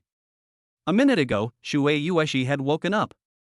She looked at the cell that had been burned to ashes, and then at Wang Yi, who was drinking heavily from the faucet in the corner of the factory. Although she felt strange, she knew that Wang Yi was in pain. Wang Yi, you seem to be very hot. Did you get burned when you rescued me from the cell just now? Get back to the car. Wang Yi shouted without turning his head. Shui Yueshi was startled. She hesitated for a while and did not return to the car. Instead, she walked slowly towards Wang Yi. The footsteps behind him became extremely clear at this moment. Even Shui Yueshi's nervous breathing was particularly obvious to Wang Yi's ears. As she got closer, Wang Yi felt that the fire in his body was about to get out of control. The medicinal effect of the fire element pill made his mind begin to become a little fuzzy. What's wrong with you? Tell me, maybe I can help you. Bang! Just as Shui Yueshi finished her words, she grabbed Wang Yi's wrist. At that moment, Wang Yi felt as if he had been electrocuted and his whole body felt like it was going to collapse. Shui Yueshi's face changed drastically. She grabbed Wang Yi's wrist as if she was grabbing a hot iron rod, and she quickly withdrew her hand. Why are you so hot? Wang Yi gritted his teeth and tried to explain before he regained consciousness. After I rescued you, Lu Chuang forced me to drink that drug. Now I can't control myself. Shui Yueshi, hurry up and leave here. Otherwise, I'm afraid I won't be able to control myself later. Go. This is the best explanation for Shui Yueshi, and it is also the best solution Wang Yi can come up with at the moment. If Shui Yueshi stayed here any longer, the effect of the medicine would gradually increase, and he might really do something uncontrollable. That kind of medicine? Shui Yueshi murmured, her cheeks gradually turning red. She guessed what the medicine was. Let's go. Wang Yi held his head with both hands, his fingers deeply inserted into his hair. He was in so much pain that he almost exploded. Looking at her back, Shui Yueshi bit her red lips with her pearly teeth, her cheeks flushed with shame, nervousness, and a hint of determination. I'll help you. Suddenly, with tears rolling down her eyes, Shui Yueshi rushed up and hugged Wang Yi from behind. Go. Wang Yi tried his best, struggling with his own will. Shui Yueshi shook her head and hugged him tightly. If it weren't for you, I, Shui Yueshi, would have died in the sea of fire. I will be reborn from the ashes and live again. In this life, I, Shui Yueshi, will live for myself. Wang Yi, I like you and I am willing to give everything for you. Wang Yi was touched, but he could no longer control himself. Any man who had met Shui Yueshi would have some impure thoughts about her, and Wang Yi was one of them. However, he would never have thought that such a thing would happen when he was pursuing Su Xiaoma fiercely. However, his mind was already blurry. He stood up suddenly, turned around, picked up Shui Yueshi, and strode towards the Toyota Alpha. Lying in his arms, looking at Wang Yi with burning eyes and a grim smile on his lips, Shui Yueshi's tears flowed slowly. It's not that she was unwilling, but she was unwilling to give herself to Wang Yi under such circumstances. But if I don't do this, I'm afraid Wang Yi will die. Shui Yueshi gritted her teeth and took a deep breath. When Wang Yi laid her down in the back seat, she took the initiative to hug Wang Yi's neck. In the factory, the Toyota Alpha was shaking, and a romantic scene was taking place here. Compared to the spring atmosphere here, the Su family in Luochuan is not peaceful at all at the moment. The business alliance headed by Bai Lingran has united hundreds of small and medium-sized enterprises in Luochuan, and most of them are the Su family's daily suppliers. More importantly, under Bai Lingran's control, after Shueiyue Group lost Shui Yueshi, the internal situation changed drastically, and now it is in Bai Lingran's hands in disguise. The complete termination of all business dealings with the Su family caused the Su family to be completely paralyzed in just one day, and the Tana Group under the Su family was in danger. In the Su family's meeting hall, old man Su sat at the chief seat with a very gloomy face. Below them was Su Tianao pacing back and forth, and Su Xiaoma sitting quietly beside him. Who can tell me what happened? Old Master Su pounded his cane hard and said angrily, Su Tianao. Where are the third and fourth brothers? The Su family has 4 sons. The second son, Su Tianyu, died suddenly 2 years ago. The third and fourth sons went to Shanghai to manage the Su family's business half a year ago. The old man told them to return quickly this morning, but they have not been seen since. Su Tianao looked worried and said, the third and fourth brothers are also worried now. The business in the Magic City is about to collapse, and they can't spare any effort. Fart. It was rare to see old Master Su so irritable. He roared, compared to the Su family's assets, their 1/3 acre of land is nothing. Call. Tell them to charter a plane and get them back here immediately. Su Tianao was startled and quickly took out his cell phone. At this moment, Su Xiaoma, who had never spoken, finally stood up. No need to fight. Ah.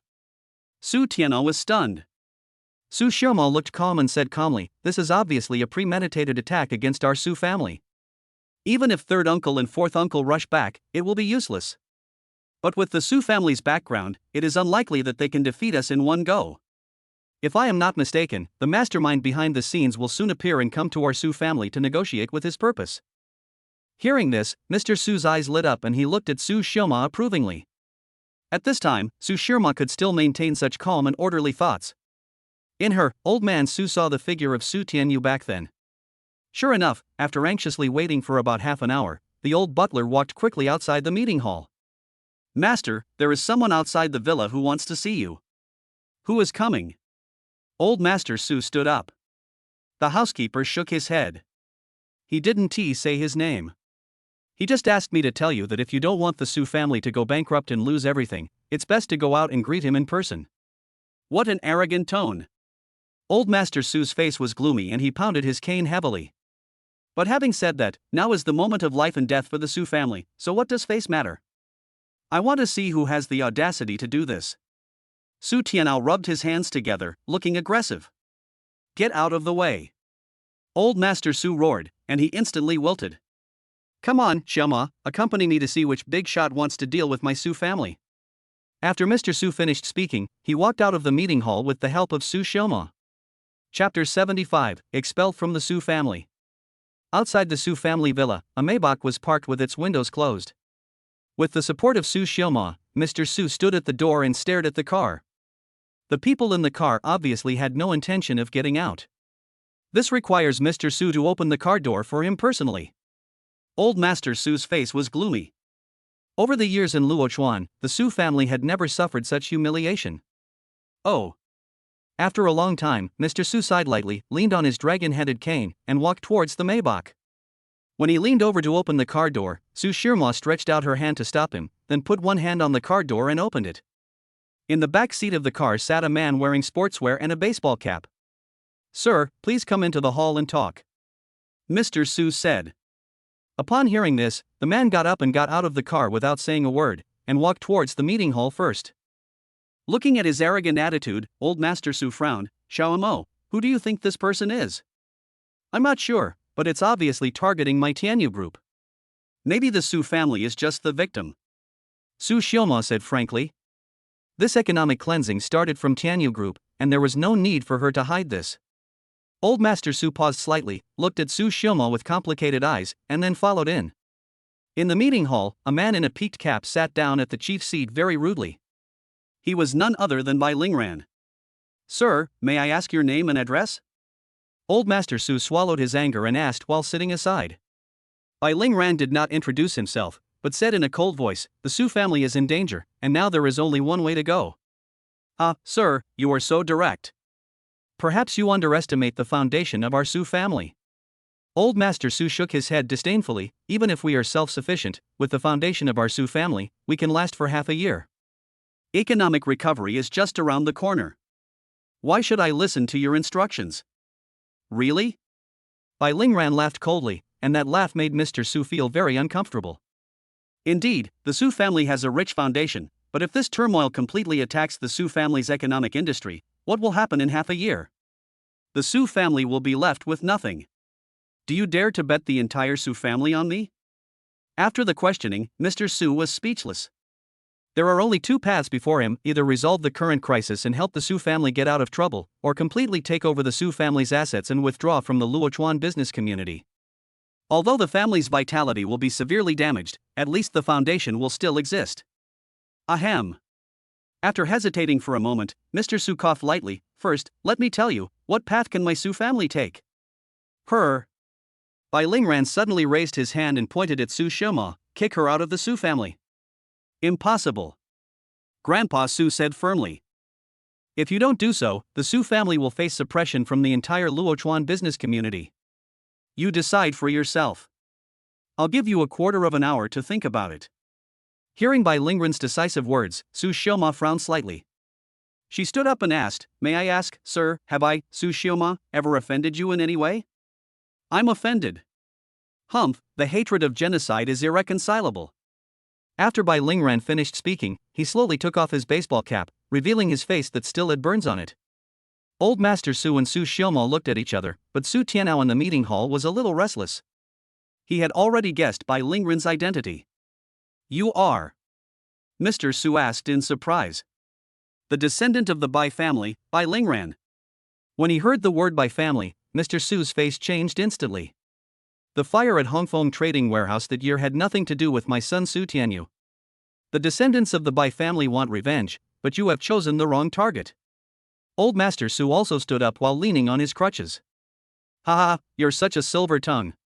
Bai Lingran laughed coldly. "There's no need to quibble about what happened back then. It was Su Tianyu who called and invited everyone in the Bai family to go to the warehouse and personally verify the goods. I was there at the time. He didn't come, but a fire broke out. My father, uncles, and others are all dead. Only I, Bai Lingran, am still alive today, just to avenge my family. Okay, no need to say more. You only have a quarter of an hour to make a choice, otherwise the business alliance and Shueiyue group that I control will begin to withdraw funds. By then, your Su family will have no way out." Mr. Su has no way out and is on pins and needles at the moment. Su Xiaomo frowned and glanced at Bai Lingran from time to time. There were too many mysteries about what happened back then. Now Bai Lingran returned to Luochuan and made such a big fuss just for revenge. As for Su Tianao, his eyes kept changing. He suddenly stood up and walked to the side of Old Man Su. He glanced at Su Xiaomo quietly, and then lowered his voice beside Old Man Su's ear and said, "Father, for the sake of the overall situation of the Su family, you should sacrifice the pawn to save the king." His intention was obviously to expel Su Xiaomo from the Su family. "Get out. If you keep talking nonsense, I will kick you out of the Su family first." Old Master Su's attitude was very determined.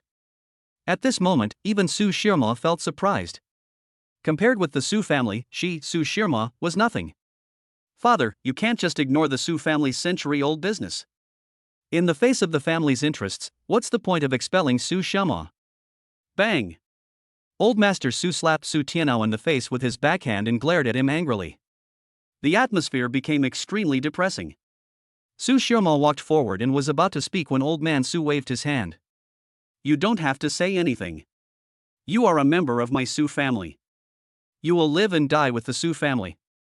I want to see if Bai Lingran can cover the sky with one hand. Even if my Su family is seriously injured by this, the worst that can happen is that both sides will be destroyed. Su Xiaomo was touched, but also confused. Grandpa is not a kind-hearted person. In his eyes, family interests are above everything else. But why did he make such a resolute choice between expelling her from the Su family and letting the Su family fall into decline? He would rather let the Su family face a catastrophe than expel her from the Su family. Just when she was full of doubts, the phone rang. Is there something? Su Xiaoma asked calmly, with a hint of resentment in her tone. Where are you? Su family villa, meeting hall. Wait for me, I'll be there in 10 minutes. Wait for you? Su Xiaoma hesitated for a moment, then nodded and said, okay. Who's calling? Mr. Su asked curiously when he saw her hang up the phone. A friend. Su Xiaoma said, and looked at Bai Lingran. In 10 minutes, my Su family will give you a decision. Seeing her confident look, Grandpa Su and Su Tiana were both confused, and Bai Lingran was also a little surprised. Su Xiaoma sat back in the chair calmly. The previous call was from Wang Yi. After missing for a few days, he finally took the initiative to contact her. Although the conversation was very brief, based on her understanding of Wang Yi, she was sure that the other party not only knew about the Su family's predicament, but also should have a solution. This is a feeling that comes from trust, and it is also Su Xiaoma's last hope. Chapter 76 Crisis Resolved. In an abandoned factory in the suburbs, Wang Yi, who had just hung up the phone, sat in the back seat of an Alpha and began to put on his clothes. Thank you, Chairman Shui. Thank you?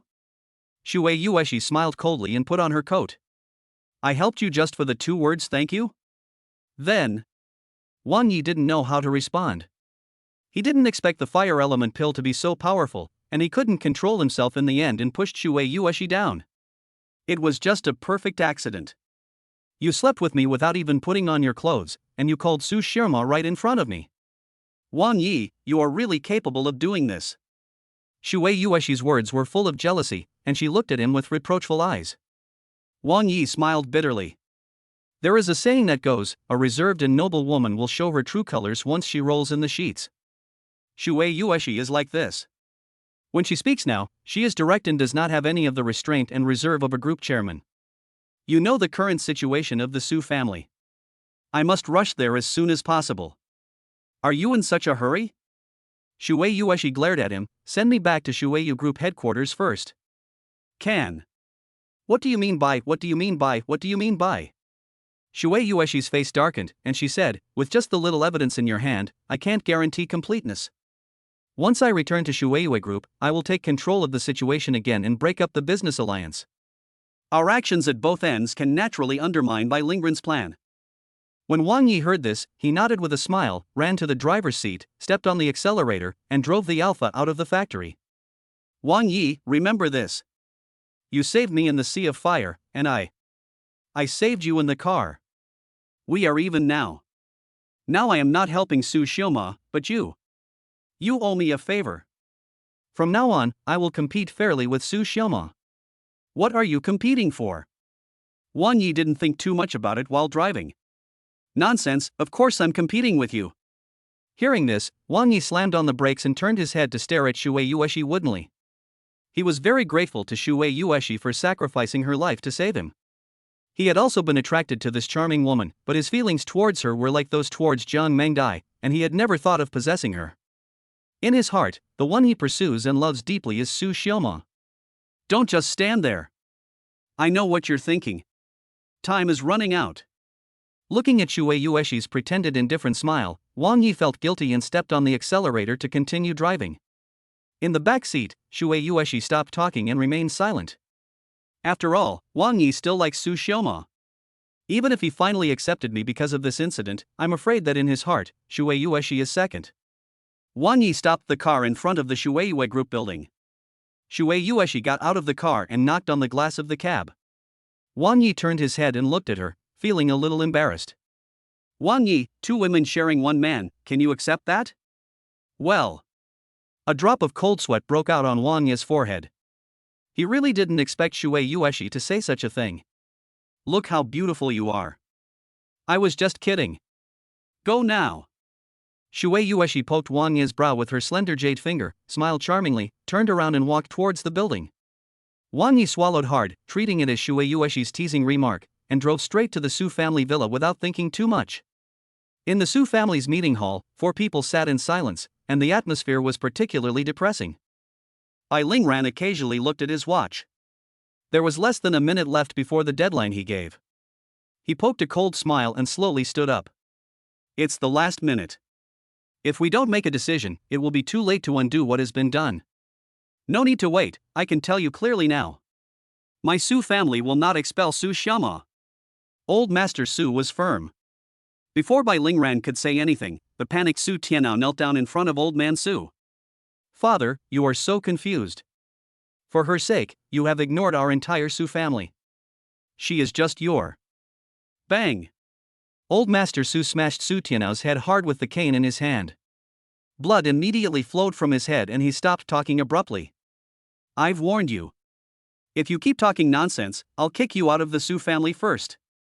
Old Master Su was so angry that he was shaking.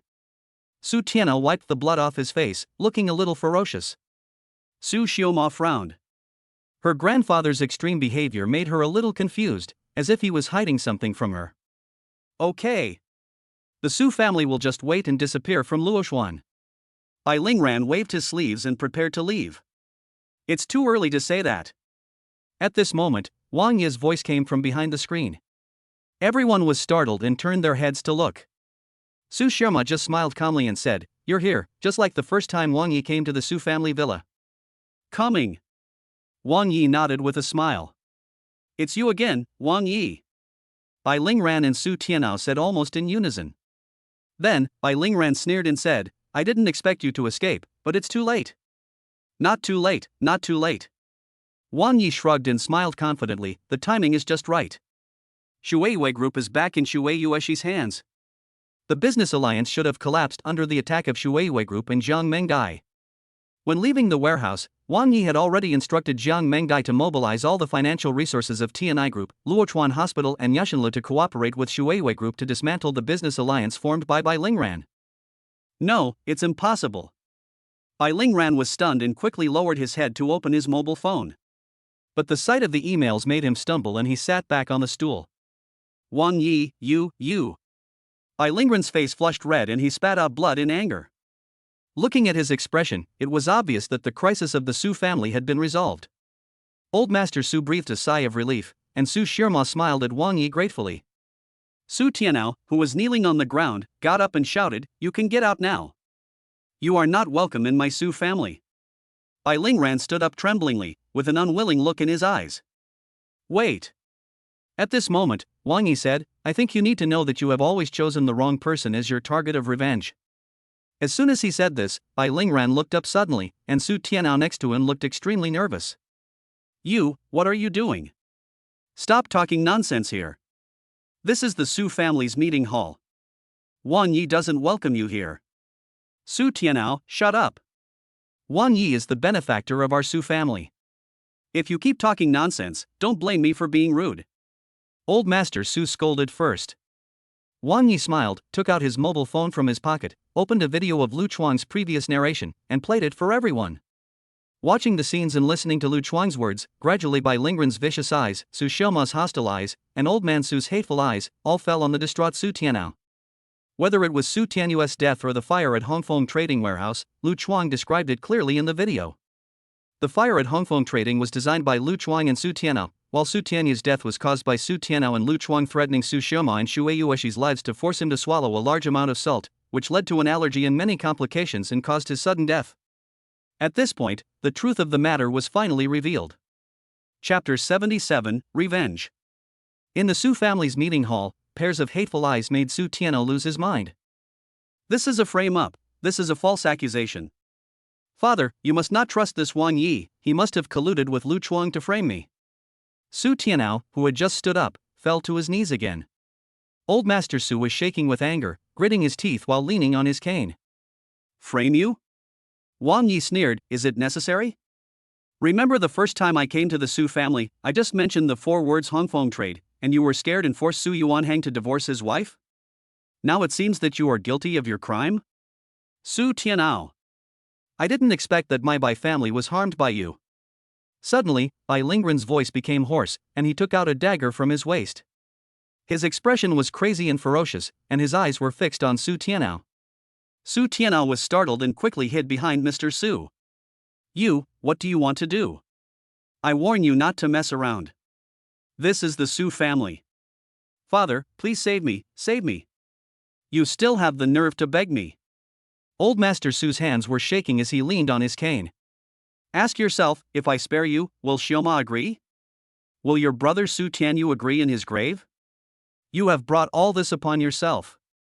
Su Tianao collapsed to the ground with a dead look in his eyes. The truth of the matter was revealed and could no longer be concealed, but the Su family had no intention of shielding him. Gradually, Su Tianao's despair turned into madness and hideousness. He slowly stood up and stared at Old Man Su with resentment. You are so cruel. I am your eldest son. Ha, as expected, you are still the ruthless person who puts the interests of the Su family above all else. For the sake of Su Tianyu, you disregard my life and death, for the sake of a foreign. Shut up! Old Master Su roared. Standing aside, Wang Yi's eyes flickered. Although Su Xioma was full of doubts, he, Wang Yi, knew clearly. Su Tianyu is not Grandpa Su's biological son. In the Su family, perhaps only Su Tianao and Grandpa Su know about this.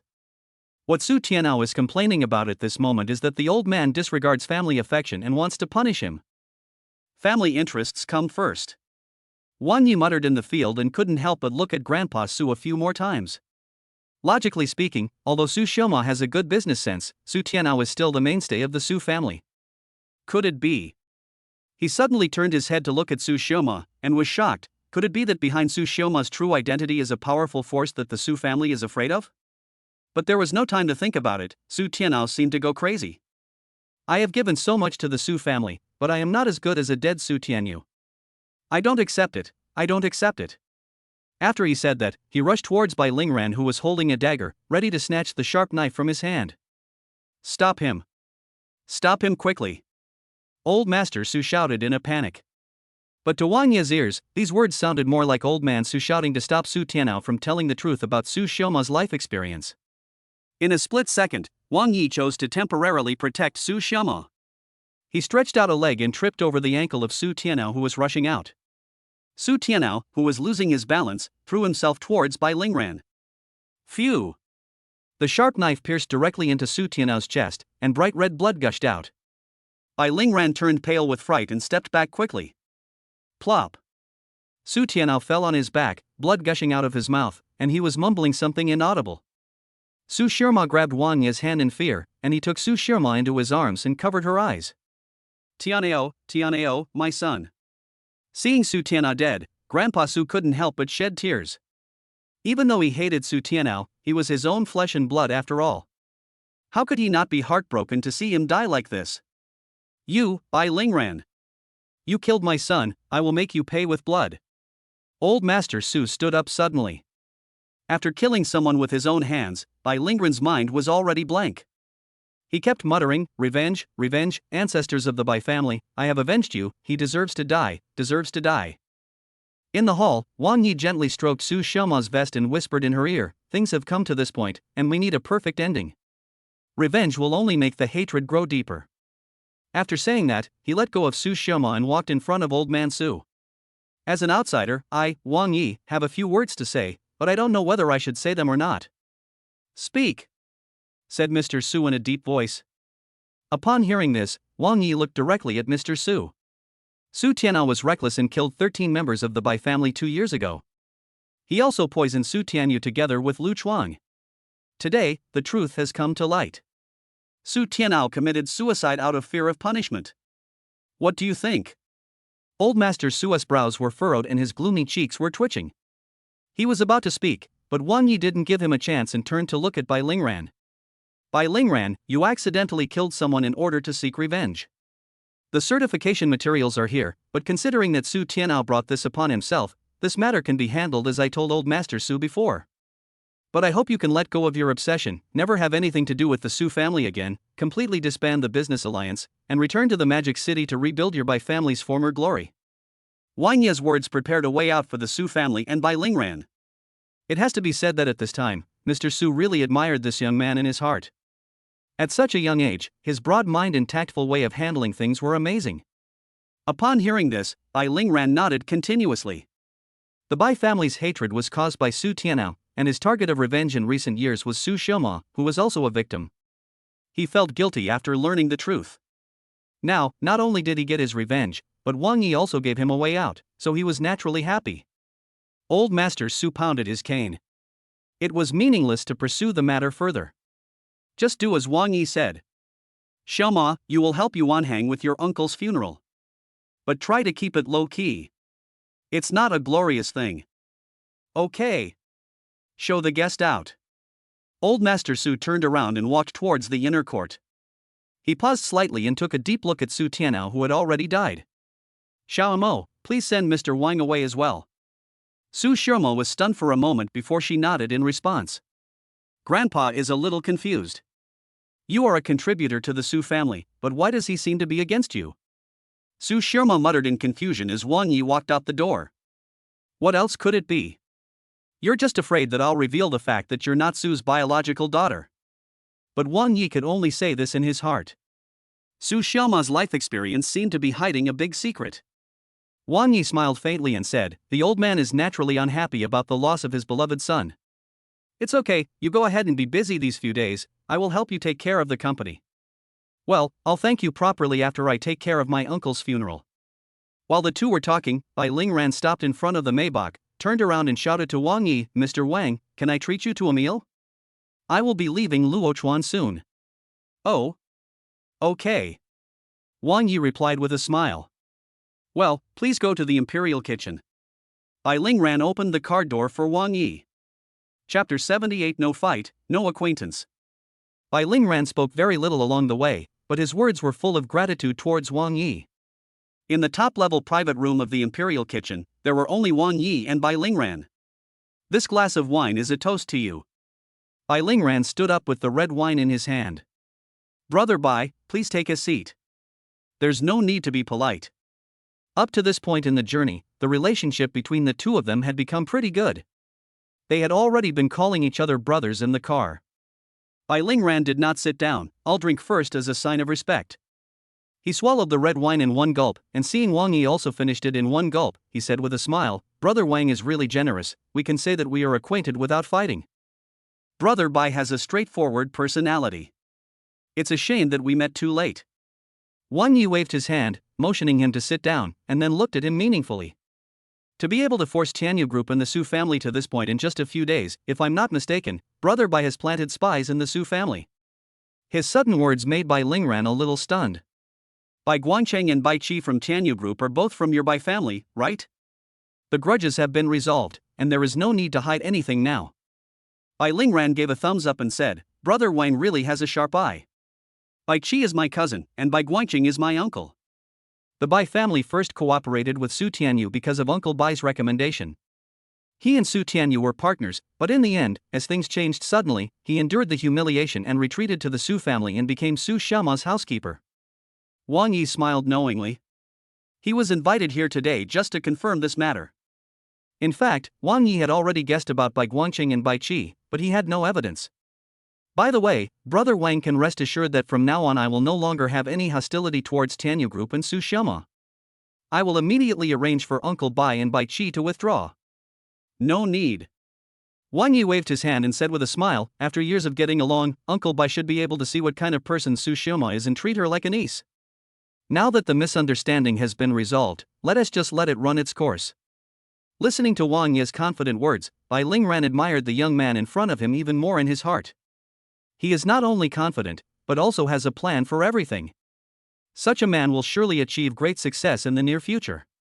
Bai Lingran thought about this and picked up another glass of wine. Brother Wang, I will be returning to the Magic City later. Although we are far apart, I, Bai Lingran, have made a promise to you as my brother. If you need me in the future, just give me a call and I, Bai Lingran, will be there for you. Thank you. This time, Wang Yi also stood up, and the two of them clinked their glasses and drank it all. Bai Lingran is a business genius, and Wang Yi thinks highly of him. After 3 rounds of wine and 5 kinds of food, Wang Yi left the imperial kitchen with Bai Lingran. He personally escorted him to his residence, and after he had packed up, he sent him to the airport. Bai Lingran also secretly kept this solemnity in his heart. After leaving the airport, Wang Yi felt a little tired and stretched lazily. I've been through so much these past few days, it's time to get some good sleep. He was just about to drive back to the villa and have a good sleep, but his cell phone rang. Lu Yuyu? Looking at the name on the note, Wang Yi really didn't want to answer her call. This woman disgusted him. But Lu Yuyu kept beating him, which made Wang Yi very depressed. Hello, what's going on? Wang Yi answered the phone with a very impolite tone. Can I call you if there's nothing else? Lu Yuyu was very familiar and spoke very casually. I'm driving, so it's inconvenient for me to answer the phone. If there's nothing else, I'll hang up. Wait, I'm not calling you. Meng Yao asked me to help her make an appointment with you. She said we should have a meal together at a KFC near the company. She will report some work to you. Listening to Lu Yuyu's words, Wang Yi thought it was about mobilizing assets and criticizing the business alliance, so he agreed casually and drove towards Amano Group. Wang Yi stopped the car in front of the Amano Group building. He seldom came to the group, which was all managed by Jiang Mengdai. Unless there was something particularly important, he was unwilling to show up easily.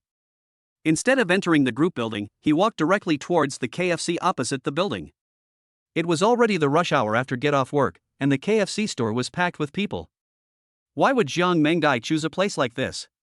Wang Yi muttered as he walked into the store and took out his cell phone to call Jiang Mengdai. Brother Wang, here it is. Not far away, Lu Yuyu shouted at Wang Yi. Brother Wang? Wang Yi smacked his lips. This Lu Yuyu is really good. She seems to have become closer to me all of a sudden. He walked over with an expressionless face, somewhat unaccustomed to the noise around him. Where is Jiang Mengdai? Wang Yi asked after sitting down. Oh, Mengdai seems to have some work to do, she will come later. Lu Yuyu replied with a smile. She was wearing a fashionable dress, dressed very delicately. Whether intentionally or unintentionally, the neckline was pulled very low, exposing her snow-white skin. While waiting bored, Wang Yi played with his phone and asked casually, Are you used to working in the group? What kind of work has the HR department assigned to you? Upon hearing this, Lu Yuyu was very excited. I was just about to thank Brother Wang. It turns out that I misunderstood you. That's why during the training period, my salary was more than 2,000 higher than other employees. That's a rental subsidy, Wang Yi explained. Lu Yuyu smiled charmingly. Brother Wang, don't be so modest. You must be concerned about me, then why don't others get housing subsidies? She smiled flatteringly. Wang Yi glanced at her, lowered his head and looked at the phone, and said no more to her. For a moment, the atmosphere was a little awkward. Brother Wang, I'm hungry. Let's order something to eat first. I'll buy you whatever you want to eat. Lu Yuyu was looking for a topic to talk about. I'm not hungry. Hamburgers and Coke, please. Lu Yuyu said on her own initiative and ran towards the bar. It was peak time and there were many people queuing up. In the other side of the queue, 3 men looked at the hot Lu Yuyu at the same time. See what that chick is like? You have a nice figure, just the type I like. I bet I can get her tonight if I take the initiative to chat her up. Take your ass. Brother Liang is in the coffee shop next door discussing business. He has something else to do in the evening. No, I'll do it quickly, hee hee. You quick shooter. The 3 men were talking in low voices, their words mixed with obscenities. The line finally got to the front and was about to approach Lu Yuyu, but Lu Yuyu had already ordered the meal and was carrying it to Wang Yi, who was standing beside her. She sat opposite Wang Yi and handed a hamburger and a Coke to Wang Yi. But the other party just focused on the phone. What a fucking waste.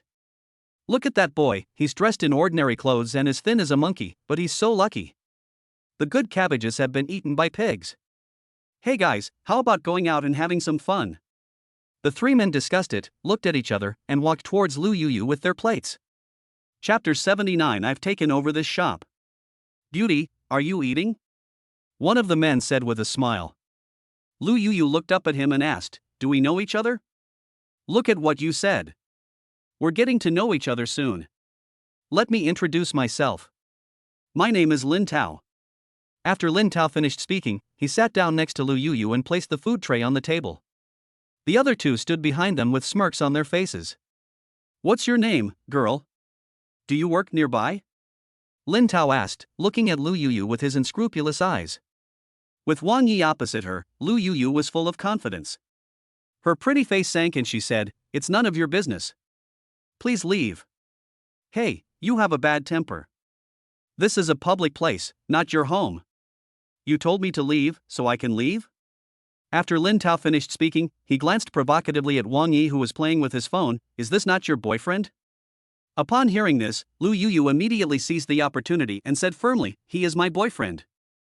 Although Wang Yi was looking down at his phone, he heard their conversation with a disdainful smile on his face. That's really not worthy of you. Lin Tao laughed contemptuously. For a girl as outstanding as you, your boyfriend should at least be a rich boss, or even a rich kid from a big family. With just a few words from Lin Tao, Lu Yuyu was flattered. She held her head high with a look of full confidence. Oh, I forgot to introduce myself. I'm an entrepreneur from Shanghai, and I'm new to Luochuan. If you're interested, let's make an appointment tonight and have dinner together. Maybe we can become partners in the future. What do you do for a living? Lu Yuyu asked curiously. It's South Just Real Estate. Lin Tao's method of flirting with girls was so low level that Wang Yi, who was playing with his mobile phone, couldn't help laughing out loud. What the hell are you laughing at? Lin Tao asked with a gloomy face. Wang Yi then slowly raised his head and glanced at him. You're not going to say it. Can't I smile in public? Country bumpkin. Lin Tao sneered. Believe it or not, I'll throw money at you and kill you. Lin Tao was just worrying about not having the opportunity to show off, and then Wang Yi came right to him. He really didn't believe that there were women in this world who couldn't get along with money. As long as there was a sharp contrast between her and the poor boyfriend of this beauty, he wouldn't be afraid that the beauty would not be moved. Are you rich? Wang Yi asked playfully. Lin Tao raised his head, put a hand on Lu Yuyu's shoulder, and said, I came to Luochuan this time to discuss a business worth tens of billions. Originally, Lu Yuyu was ready to resist and push Lin Tao's hand away, but when she heard that the other party wanted to discuss a business worth tens of billions, she stopped immediately. Wang Yi narrowed his eyes. He saw every subtle movement of Lu Yuyu. She was an extremely hypocritical woman. But no matter what, just give Jiang Mengdai some face and can't bear to see her fall into the clutches of a few boastful guys. We are going to eat, please stay away. Wang Yi picked up the Coke on the table. Bang! Lin Tao slapped Coke and knocked him to the ground, which immediately attracted a lot of people's attention. Are you deaf? I've just told you several times, this is a public place. If you don't like, you can sit somewhere else. Lin Tao shouted arrogantly.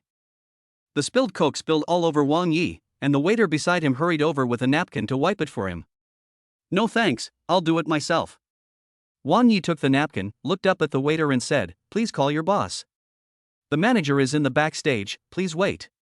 It's not the manager, it's your boss. Wang Yi corrected. Boss? The waiter was slightly startled. Hello sir, although the boss happens to be in the store today, this is a conflict between you two and has nothing to do with our service. Don't worry, I'm not going to complain about you, I just want to talk to your boss about something. After hearing Wang Yi's explanation, the waiter finally breathed a sigh of relief and quickly walked to the backstage. Are you fucking stupid? Do you think that calling the boss will make us change seats? I want to see what the boss can do. The customer is God, understand? Idiot. Lin Tao sneered disdainfully, and the two people standing behind him also mocked him. It would have been fine if Lu Yuyu hadn't said a word from beginning to end, but she hadn't shown any rejection of Lin Tao's hand on her shoulder. This is the key point that makes Wang Yi feel very angry. He was standing up for her, but Lu Yuyu seemed to have drawn a line between herself and him, Wang Yihua, in an instant just to deal with a business worth hundreds of billions. It is really hard to understand how such a simple and kind-hearted Jiang Mengdai could have a best friend like Lu Yuyu. Hello, sir. I am the boss here. How can I help you? Soon, a man in his 50s wearing a suit came over.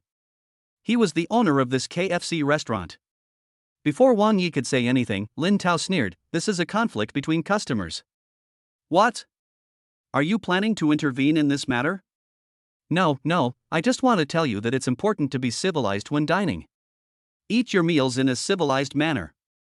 As a boss opens a business, it's natural that he would rather have less trouble than more. Seeing him turning around to leave, Wang Yi stopped him and asked, "Are you selling this store?" The boss was stunned, and Lin Tao and others also looked suspicious. "What do you mean?"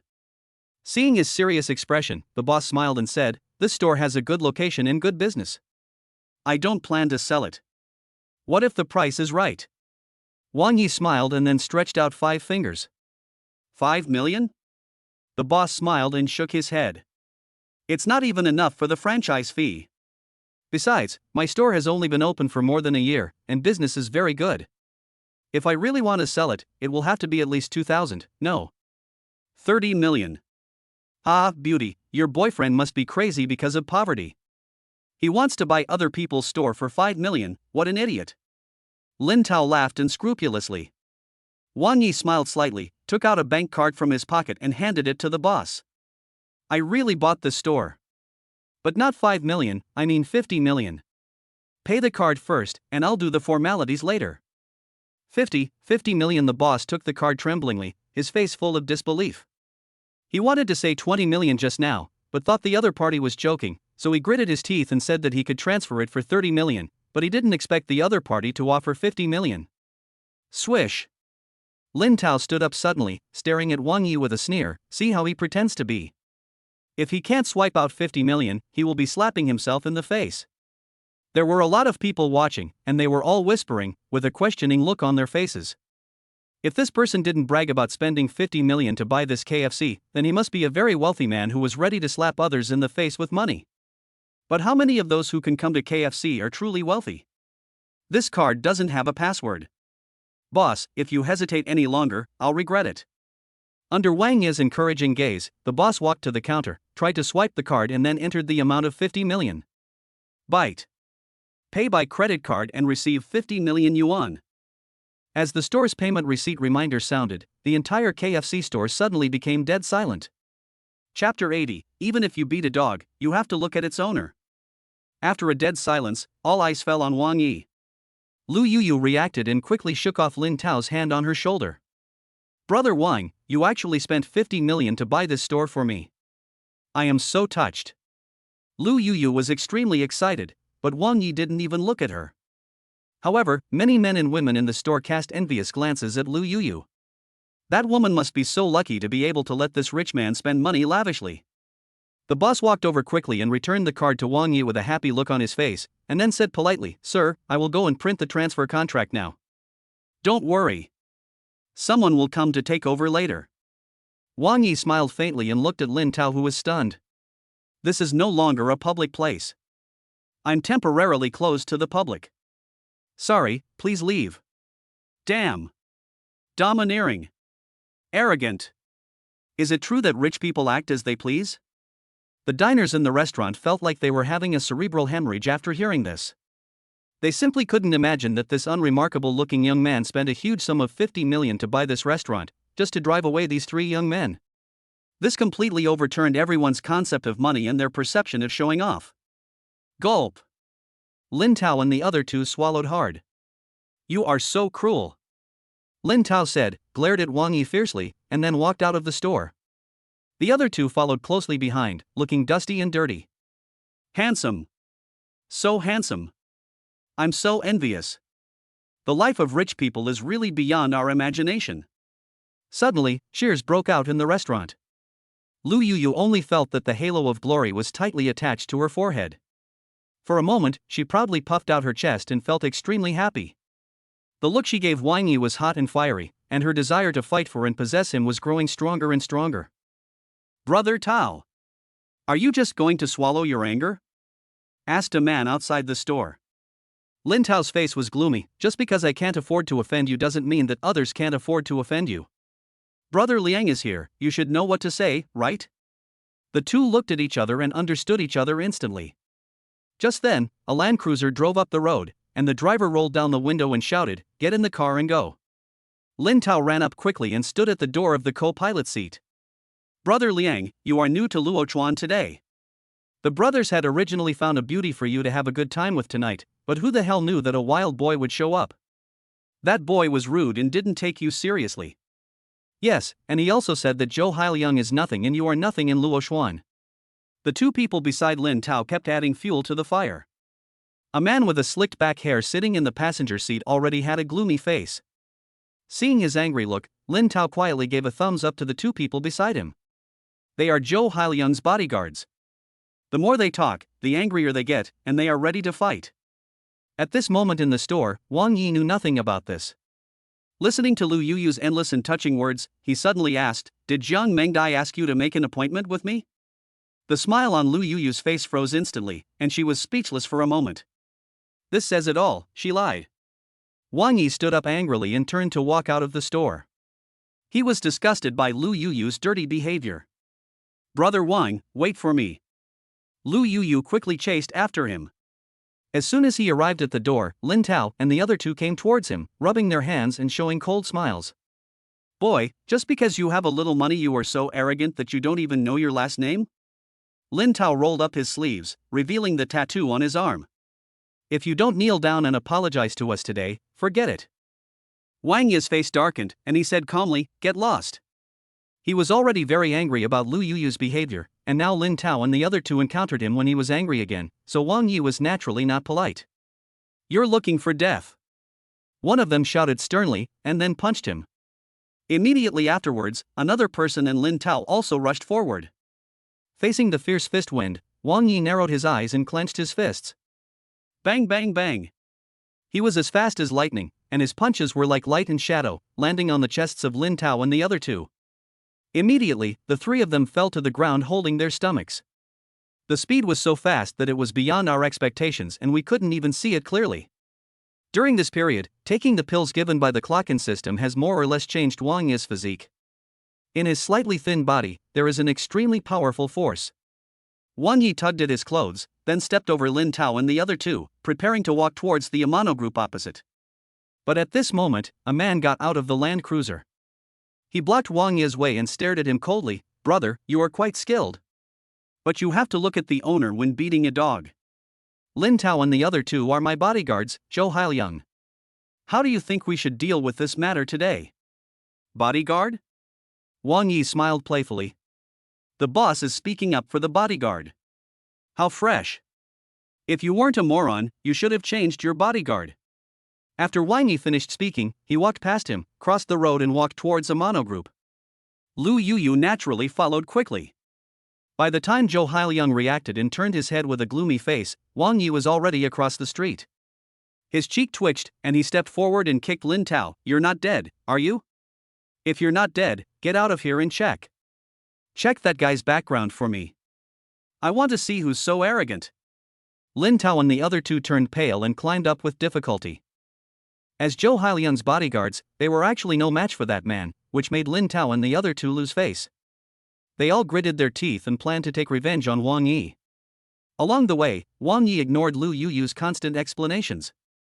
Outside the chairman's office, Wang Yi finally stopped, turned around and looked at Lu Yuyu with an expressionless face. "This is not a place for salespeople to come. You should wait outside the office area." Jiang Mengdia's secretary seldom saw Wang Yi, but every time she saw him, he was always friendly and she had never seen him look so gloomy. She hurriedly made a gesture of invitation to Lu Yuyu. "Ms. Lu, please follow me." Seeing that she didn't move, the secretary pulled her arm. Shaking her arms, Lu Yuyu scolded, "Don't touch me, I can walk on my own." After saying that, she turned and walked out of the office area, leaving the female secretary confused. Wang Yi, furious, walked to the chairman's office and pushed the door open. However, when he saw Jiang Mengdai eating a box lunch while processing documents at her desk, the anger in his heart immediately disappeared. "Boss, why are you here without even telling me in advance so that I could pick you up?" Jiang Mengdai quickly put down her chopsticks and prepared to stand up. Wang Yi waved his hand, indicating that she didn't need to stand up, and said with a smile, "I told you, just call me by my name. This is not in the company. A company must have its own system." Jiang Mengdai smiled. But Wang Yi came over, took her lunchbox and threw it into the trash can. While Jiang Mengdai was stunned, Wang Yi took out his cell phone and said, "Manager Chen, starting today, the Imperial Kitchen will deliver 3 meals a day to Mr. Jiang of the Amano Group on time." Chapter 81. Stay away from her. Eat on time from now on. Only when you are healthy can you work better. Wang Yi hung up the phone and spoke tenderly to Jiang Mengdai. With tears of emotion welling up in her eyes, Jiang Mengdai nodded heavily and poured Wang Yi a cup of coffee. Boss, what are you doing here today? Jiang Mengdai gave the chief position to Wang Yi and sat opposite him at the desk. Wang Yi flipped through the piles of documents on the table and asked casually, "Aren't you going to treat me to a meal?" Eating. Jiang Mengdai replied awkwardly, "I saw that you didn't go home last night, and I thought you were busy, so I plan to work overtime today, and I will help you cook later when I go back." "I'm just kidding. You're so tired, how can I bear to let you go home and continue working?" Wang Yi did not mention the fact that Lu Yuyu invited him to dinner in the name of Jiang Mengdai. He was just chatting with Jiang Mengdai. "Honestly, your plain appearance really resembles my mother." "Aunt. You are trying to say I'm old in a roundabout way." Jiang Mengdai curled her lips. "By the way, last time you mentioned something to me, I went to the hospital, but Aunt didn't agree. She said she couldn't get used to living there, and there was nothing I could do. The old lady is old and can't get used to that kind of life. She still prefers rural life. After dinner, she can sit and chat with each other from house to house." "Forget it, I won't force her." Wang Yi smiled bitterly and shook his head. His mother's condition had recovered well and she would be discharged from the hospital soon. Wang Yi had mentioned many times that he wanted her to move in with him, but was rejected every time. Even if Jiang Mengdai was asked to take action, it would still be to no avail. After chatting for a while, Wang Yi stood up and said, "Let's go home. I still have some work to do." "There is no end to the work. Go to get off work and leave on time, and take a rest. Listen to me." Wang Yi pulled her and walked out of the office. Although it was already time to get off work and many employees had left, some people were still working overtime. Jiang Mengdai tried to break free from Wang Yi's hand, not wanting her employees to see this, but Wang Yi insisted, holding her hand and swaggering towards the elevator. From a distance, Jiang Mengdai saw Lu Yuyu and the secretary waiting here. "Why haven't you gotten off work yet?" Jiang Mengdai asked. Just as Lu Yuyu was about to speak, Wang Yi said to the secretary, "It's too late today, you should get off work early too. Take some time tomorrow to go to the KFC across the street. I've acquired that store, and you go and handle the relevant handover procedures." "Okay, Mr. Wang." The secretary replied respectfully and quickly pressed the elevator button. Lu Yuyu looked at Wang Yi from time to time, holding Jiang Mengdai's hand, and the jealousy in her eyes could no longer be hidden. The elevator arrived, and with the secretary's greeting, Wang Yi and Jiang Mengdai walked in, and Lu Yuyu followed them in. "Xiao, I've been so busy today that I haven't asked you yet. Are you used to working here? Is the house Wang Yi found for you okay?" "Everything is fine," Lu Yuyu replied. Jiang Mengdai looked at her in surprise and could feel that she was a little unhappy. "What's wrong? Did anything happen?" "Fine." Jiang Mengdai wanted to ask more questions, but the elevator had already reached the garage. Wang Yi pulled her towards the Ferrari, and Lu Yuyu followed them silently. Opening the car door, Wang Yi helped Jiang Mengdai sit in the passenger seat, then he turned his head to look at Lu Yuyu. "Do you have anything else to do?" Lu Yuyu raised her head and looked at him with a wronged expression. "This car can only seat 2 people, so I can't take you there. If everything is fine, I'll leave first." After Wang Yi said that, he opened the door and got in the car. Jiang Mengdai lowered the car window and said, Xiao, why don't you drive my car?" Before she finished speaking, she was looking for the keys in her bag, but Wang Yi had already stepped on the accelerator and the Ferrari sped out. "Wang Yi, why are you in such a hurry? Anyway, you are picking me up today and it's just right for you to drive the car." Jiang Mengdai asked in confusion. But Wang Yi had a blank expression on his face. "I bought that car for you. You are not allowed to lend it to others. As the saying goes, a car is like a wife. Can you lend your wife to others?" "That's what I said, but Lu Yuyu. From now on, stay away from her." Jiang Mengdai stopped talking abruptly. She looked at Wang Yi deeply. It was obvious that the other party did not seem to be joking, but she also understood Wang Yi's character. He was unwilling to say more, and it would be useless even if she asked again. But she was very curious why Wang Yi had such a strong prejudice against Lu Yuyu. In a villa in Shuiwei Garden, Wang Yi cooked a sumptuous dinner himself. After finishing his meal, he made several phone calls, contacting the nanny while helping to contact Jiang Mengmeng's school. Jiang Mengdai, who had nothing to do, sat on the sofa with her sister watching TV. She looked at Wang Yi from time to time and felt that the atmosphere was particularly warm. Meng, watch less TV and go to bed early with your sister. I have already contacted the school for you and will go to complete the admission procedures in 2 days. Also, Mengdai, don't cook anymore. Although the food you cook is delicious, you can't be too tired. I have contacted 4 nannies, and they will come tomorrow morning. You can evaluate which one is suitable and choose one to stay. Seeing Wang Yi packing his clothes, as if preparing to go out, Jiang Mengdai stood up and asked, "It's so late, are you still going out?" "Well, something happened at the Su family, so I have to go to the Su family villa." Wang Yi responded, signaling them not to worry, then went out and drove towards the Su family villa. In the afternoon, Su Tianyu died in the villa. It was not a glorious thing. I believe the Su family would deal with the matter hastily like they did with Su Tianyu. For Su Xiuma's sake, it would be inappropriate not to mourn him. Sure enough, it was already past 8 o'clock in the evening, and the Su family villa complex was still brightly lit. Outside a huge hall, there was white silk hanging everywhere, and the mourning hall was set up in this hall. Su Tianyu's funeral was very quiet. The Su family did not notify anyone in the industry, but only the Su family members handled it themselves. After coming here twice, Wang Yi had become more familiar with the Su family's security team, and would nod and greet him whenever he saw him. But as soon as he reached the door of the auditorium, he ran into Su Yuanhang, who was in mourning. "What are you doing here?" Su Yuanhang looked unfriendly. Grandpa Su and Su Xiuma did not say a word about what happened in the conference hall in the afternoon, but many people saw Bai Lingran and Wang Yi enter the conference hall one after another. Su Yuanhang knew about the fire at Hongfeng Trading, and Wang Yi used this incident to threaten him and asked him to divorce Lu Feifei. Therefore, Su Yuanhang attributed Su Tianyu's so-called suicide out of fear of punishment to Wang Yi. Facing his unfriendly gaze, Wang Yi said calmly, "Condolences. Stop pretending here. The Su family doesn't welcome you, get out." Su Yuanhang shouted, pointing into the distance. "Today is my uncle's funeral and people are here to mourn. How can you have this attitude?" A figure walked out of the auditorium. It was Su Xiuma, who was dressed in mourning. In cahoots with each other. Su Yuanhang muttered, flicked his sleeves and turned back to the auditorium. Chapter 82, Enemies Meet on a Narrow Road. Looking at Wang Yi, Su Xiuma smiled apologetically. "Please bear with me. I hope you understand Su Yuanhang's feelings." "Yeah." Wang Yi nodded in response. But Su Xiuma did not invite him in. Instead, she asked, "You came to mourn because of me? But this occasion is really not appropriate." Wang Yi shrugged indifferently, without any euphemism, and said directly, "I just want to come here to walk around more and get familiar with the old man, so that I can propose marriage to the Su family in the future." Su Xiuma's face flushed instantly, she rolled her eyes at him and said, "It's not appropriate for you to bring up this matter in this kind of situation. I'm not proposing marriage today, but it seems that you don't object." Wang Yi smiled proudly. "I was tricked." Su Xiuma pouted and twisted his arm.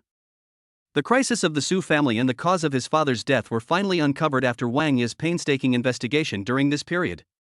Not only did it help Su Xiuma to untie her knot, but she also felt deeply grateful to Wang Yi. In Su Xiuma's heart, she had indeed accepted Wang Yi and was looking forward to and waiting for the day when Wang Yi would propose to her. Cough. A light cough broke the harmonious atmosphere here. Wang Yi and the other turned their heads and saw a middle-aged man and a few others walking towards them. "Fourth uncle." Su Xiuma stepped forward and introduced, "Wang Yi, let me introduce you, this is my fourth uncle Su Tianyuan." "Fourth uncle, this is." "Xiao Mo, come in with me." After Su Tianyuan finished speaking, without even looking at Wang Yi, he motioned for Su Xiuma to follow him into the auditorium.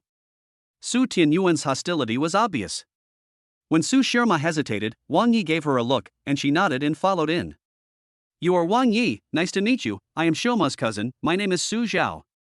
Su Zhao, dressed in mourning, walked up to Wang Yi. Seeing Wang Yi extending his hand, he smiled disdainfully. "I've heard of you before I've even met you. I've just been back to the Su family for less than 2 hours, and I've already heard of your name, Wang Yi. You're so famous." Hearing the obviously provocative words of the local leader, Wang Yi just smiled faintly, retracted his outstretched hand, and did not intend to pay attention to him. But at this moment, a familiar person walked out from behind Su Zhao. "Zhou Haiyang." It was the man who was ignored and humiliated by him today across from the Tana Group. Do you still remember me? Zhou Hailiang stared at him with extremely unfriendly eyes. Wang Yi smiled brightly, finally understanding why Su Zhao and his father Su Tianyuan disliked him so much. It seemed that it was all because of Zhou Hailiang. I heard that you and Hailiang have some conflicts. Wang Yi, let me introduce you. Zhou Hailiang, from the Zhou family in Magic City. This time, because of the cooperation with the Su family and Luochuan's strategic choice, he is the vanguard army going to Luochuan to take root. Ha, brother Su Zhao, you are talking to a secretary of Tana Group, a frog in the well. How could he know about the Zhou family in Magic City? Zhou Hailiang said with a joking smile. Upon hearing this, the group of people looked at Wang Yi with contempt. In their cursory investigation, they only knew that Wang Yi was Su Xiaoma's secretary, but they didn't know that Wang Yi's Luochuan's strength was almost on par with his Su family, and was growing at an alarming rate. I've certainly never heard of it. Wang Yi is not someone who can swallow his anger. He spread his hands and said, if everything is okay, I will go to the auditorium to mourn. Stop. Su Zhao shouted, Hailiang is a distinguished guest of our Su family, and you are just Su Xiaoma's secretary. You have offended a distinguished guest of our Su family, and you are just going to leave like this? Apologize to Hailiang, and let's put today's matter behind us. Wang Yi narrowed his eyes when he heard that. Not to mention Su Zhao, even if the fourth son of the Su family, Su Tianyuan, was here, he, Wang Yi, was polite to him, but that was only for Su Xiaoma's sake, let alone a mere Su Zhao. Just when he was about to lose his temper, someone else lost his temper first. It was Su Xiaoma who rushed out angrily. Apologize? Ask Wang Yi to apologize? Su Zhao, what qualifications do you have to say that? Su Xiaoma strode over, took Wang Yi's arm, stared at Su Zhao and asked, a few hours ago, when the Su family was facing a catastrophe, where were you, Su Zhao? Humph, guarding your little piece of land in the Magic City. Afraid that the fish pond would be affected? Now that the crisis is over, you are asking Wang Yi to apologize to his mere Zhou family relative Zhou Hailiang. What qualifications do you have? Su Xiaoma, you. Su Zhao was speechless.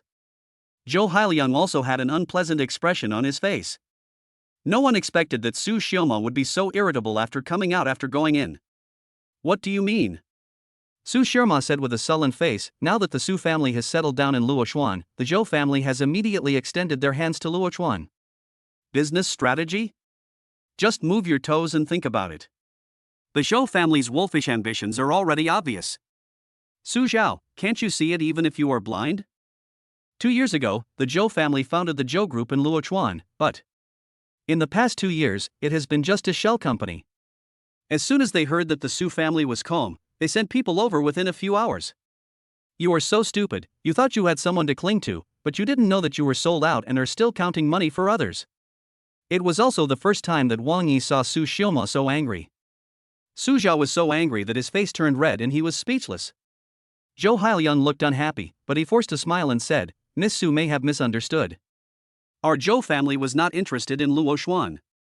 It was because of Su Zhao's father's repeated requests for business cooperation that we settled in Luochuan, and having said that, he glanced at Su Xiaoma holding Wang Yi's arm and deliberately raised his voice.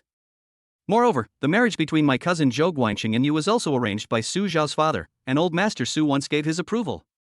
So our two families are already relatives. Who told you that I agreed to this marriage? Su Xiaoma's face was gloomy. Wait. Wang Yi waved his hand, interrupting what Zhou Hailiang was about to say. He thought about it and finally understood. It turned out that Zhou Hailiang, the vanguard, came here on behalf of Zhou Guangxing of the Zhou family. Moreover, the reason why Su Xiaoma was so irritable was because the Su family was going to matchmake her and marry her to Zhou Guangxing of the Zhou family in Magic City. You may have made a mistake. Wang Yi smiled playfully and put his arm around Su Xiaoma's waist. This is my woman. She is not someone that anyone can covet. Strong and domineering. After Wang Yi finished speaking, everyone was dumbfounded, even Su Xiaoma was stunned. He and Wang Yi had feelings for each other, and although it was not stated explicitly, it was a fact. However, he never expected that he would be able to say such overbearing words in front of the Su family. A sense of security and belonging surged into Su Xiaoma's heart.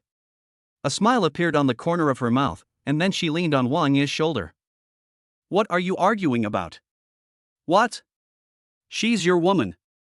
In my Su family, it's not someone else's turn to decide the fate of my Su family. A majestic voice sounded, and everyone turned around hurriedly. Grandfather. Mr. Su. Hello, Mr. Su. The person who came was none other than Mr. Su, who was holding a dragon-headed cane. Chapter 83, Unlimited Domination. Seeing Old Man Su coming over, Su Xiaoma instinctively struggled, trying to break free from Wang Yi's arms. But she was surprised to find that Wang Yi hugged her even tighter. Su Xiaoma gritted her teeth and faced Mr. Su's reproachful gaze. She stopped struggling and just leaned in his arms. Wang Yi. Old Master Su walked over, staring at Wang Yi, and didn't say a word for a long time. But under his majestic gaze, Wang Yi remained calm and looked at him with a smile. Su Xiaoma is my granddaughter. Her lifelong event naturally needs my approval. Behind you is the mourning hall of my son Su Tianao. It's probably inappropriate for you to hug my Su family's virgin daughter here, right? Although, you did help my Su family solve an urgent problem. Finally, Mr. Su spoke, but his tone was still tactful. Wang Yi smiled brightly, turned his head and kissed Su Xiaoma hard on the cheek, then he let go of the stunned Su Xiaoma. A group of Su family members were as black as the bottom of a pot. Zhou Hailiang even yelled, "This kid is too arrogant. Wang Yi, you are over-consuming the gratitude of my Su family to you." Old Master Su hit the dragon head cane and said in a deep voice, "Xiaomo, come here." Su Xiaoma finally came to her senses, but was in a dilemma. "Xiaomo, Grandpa is calling you. Go over there. It won't change the fact that you are my woman." Wang Yi smiled cunningly, and pushed the blushing Su Xiaoma, motioning her to go towards Old Man Su. Seeing him like that, Su Xiaoma felt both angry and amused. Su Zhao stepped forward and was about to grab Su Xiaoma's hand, but she dodged sideways and walked to the side of Grandpa Su. Old Master Su pointed the cane in his hand at the garden on the side and said, "Wang Yi, if I say some things in front of so many people, I'm afraid it will offend you. Let's go to another place." "Change the place, that's fine." Wang Yi spread his hands, but then changed the subject and said, "As for whether it's face-saving or not, it doesn't matter. You can all be witnesses together. Originally, I was planning to come to the Su family to propose marriage after a while, but today I have come to this point, so by the way. In that case, let's go over and talk. It's disrespectful to the deceased in front of the mourning hall." Old Master Su interrupted Wang Yi's next words with his crutch and walked towards the garden beside him. A group of people followed closely behind him, expressing their great disgust for Wang Yi's ruffian and helpless attitude. In the Su family garden, surrounded by a gurgling stream and rockery, Old Man Su sat upright on a wooden bench. "Are you going to marry Su Xiaoma?" asked Mr. Su. Wang Yi nodded and answered neatly, "Yes." "What can you use to marry her?" Old Master Su sneered, "You established the Amano Group out of nothing?" Without waiting for Wang Yi to answer, Mr. Su pressed on. "Just now, what Zhou Hailiang said was true. I agreed to Xiaoma's marriage to Zhou Guangxing, the son of the Zhou family in Magic City. Although they haven't been engaged, both families already know about it. Grandpa, I never promised Zhou Guangxing." Su Xiaoma explained hurriedly. "Shut up. I'm talking to Wang Yi." Mr. Su turned his head and glared at her, then continued. "The Zhou family in Magic City is a large family that has been passed down for hundreds of years and has deep roots in Magic City. If you really like Xiaoma, you should bless her instead of dragging her into the fire pit. You should be aware of the disparity between you and the Zhou family." Halfway through his speech, when Su Zhao, Zhou Hailiang and others were all laughing at Wang Yi's silence, he asked in a somewhat comical way, "Are you done?" "Ha! Are you scared when you hear about my Zhou family?" Zhou Hailiang said sarcastically. "Idiot." Wang Yi rolled his eyes at him. These two simple words made Zhou Hailiang blush. "Mr. Su, you are already quite old, why don't you understand some things? Just because you are from a wealthy family, can you definitely bring happiness to Xiaoma? Once you enter a wealthy family, it's like entering a deep sea. Besides, you underestimate me, Wang Yi. It's just the Zhou family, but you make it sound as if they are rich enough to rival a country. Arrogant. It's crazy beyond measure. If Grandpa wasn't here, I would really want to slap him in the face." A group of people led by Su Zhao were all indignant. Wang Yi's words were too arrogant. But Wang Yi didn't think so at all. If Huilong had his own assets now, he could compete with the Su family. And the most important thing was that he had immeasurable potential as he had a clock-in system. Old Master Su shook his head and smiled bitterly. I really don't know whether to say that you are a newborn calf who is not afraid of tigers, or a frog in the well. Who gave you such courage to dare to challenge the Zhou family? For my woman, I really called this board. Good, you have ambition. Old Master Su smiled cunningly and said, then I will give you a chance to prove your strength. Have you heard of Shanghai Group? The old man is just insulting me. How could I not know about Shanghai Group? Wang Yi spread his hands with a wry smile. Shanghai Group is located in Luochuan, and it is a leader in the real estate industry. Its headquarters is located in the imperial capital, and it is one of the top 10 companies in China. Zhao Tianxiang, who was in the imperial capital at the time, was far inferior to Shanghai Group. That's good to know. You should have heard of the Nanshan Development Project, right? Asked Grandpa Su. Wang Yi nodded. Luochuan Nanshan has been taken over by Shanghai Group, which is preparing to develop tourism and build related hotels and restaurants. This is known to almost everyone in the Luochuan business community. Su Shirma already sensed something was wrong and kept shaking her head at Wang Yi, signaling him not to fall into Grandpa Su's trap. The Nanshan Development Project, the entire project costs 300 billion. If you take it all, then I, Old Man Su, am bullying you. Let's put it this way. The Zhou family is also working on taking over projects from the Shanghai Group. As long as you can take over a project that is more valuable than the Zhou Group's Nanshan Development Project, I will agree to betroth Su Xiaoma to you. Su Zhao, Zhou Hailiang, and others chuckled secretly when they heard this.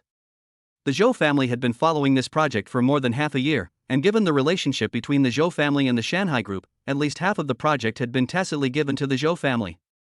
With just Wang Yi's abilities, it is simply a fantasy to expect to be able to compete with the Zhou family. Are you serious, old man? Wang Yi asked seriously with a gleam in his eyes. Mr. Su nodded. A gentleman's word is as good as his bond. Okay. Wang Yi rubbed his hands excitedly. In case you break your promise, I, Wang Yi, will take full control of the Nanshan Development Project. When the time comes, don't forget your promise. Everyone was stunned when they heard this, and then they burst into laughter. This kid is crazy, he's talking nonsense. That's a 300 billion project, who the hell do you think you are? Fuck, this wave of pretense, I, Su Zhao, admire you so much. Facing everyone's ridicule, Wang Yi smiled confidently. Old Master Su stared at him closely, his expression gradually becoming solemn. He actually felt a kind of vague sense of dominance and limitlessness in Wang Yi. Chapter 84, Future Daughter-in-Law. A gust of night wind blew by, and Mr. Su shivered. He laughed at himself. Why did he have such a feeling towards Wang Yi? The boy in front of him was obviously bragging, and he was bragging to a new level. Shanghai Group, one of the top 10 companies in China. The Luochuan Nanshan project plus 300 billion yuan, let alone him, Wang Yi. Even if you look at all the major provinces and cities, there are probably only a few large families that can take over the entire project in one go. Wang Yi's bragging is really too big. Xiaoma, you heard everything. Old Master Su turned his head, glanced at Su Shirma, stood up and said, show us a way. After saying this, he left with Su Zhao, Zhou Hailiang, and others amid wanton laughter. Su Xiaoma looked at Wang Yi helplessly, then spread her hands in frustration. Wang Yi, do you hate me so much? No. Wang Yi was puzzled. You're still saying no. Su Shirma stamped her feet in anger. Instead of agreeing to your promise to Grandpa, you might as well tell him directly that you, Wang Yi, don't like me at all, and don't care about me at all. You don't even want to marry me. Just let me not hold out any hope. It turned out that Su Xiaoma had no confidence in this bet at all. Wang Yi chuckled, and pinched her cheek while no one was around. You have no confidence in me? Stop using your hands. Su Shirma slapped Wang Yi on the back of his hand and glared at him. I know you are very capable, but this has nothing to do with confidence. If we follow what Grandpa said, let's see who can get a bigger project from Shanghai Group compared to the Zhou family. I can also use Tianyu Group to help you with all my efforts. But you actually boasted that you would take down all the 300 billion projects. Tell me, if you don't hate me, then what do you mean? Look how anxious you are. Are you so anxious to marry me? Wang Yi smiled proudly.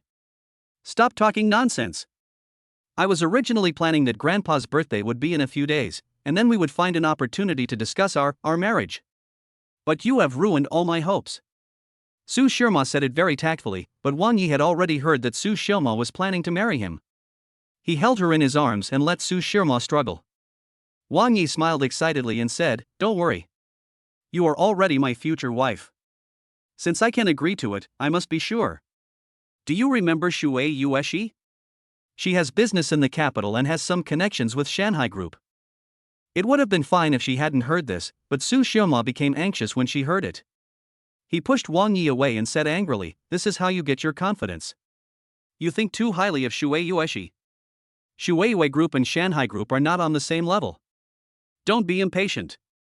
Things have to happen step by step." Wang Yi smiled cunningly, and after Su Shirma complained, he sent him out of the Su family villa. When Wang Yi returned to the Shuiwei garden villa, it was already past 2 in the morning. He took out his cell phone and opened the sign-in system. Congratulations to the host for successfully signing in consecutively and receiving the system reward, Earth Escape Talisman. When it comes to the weekend, the system rewards some strange things.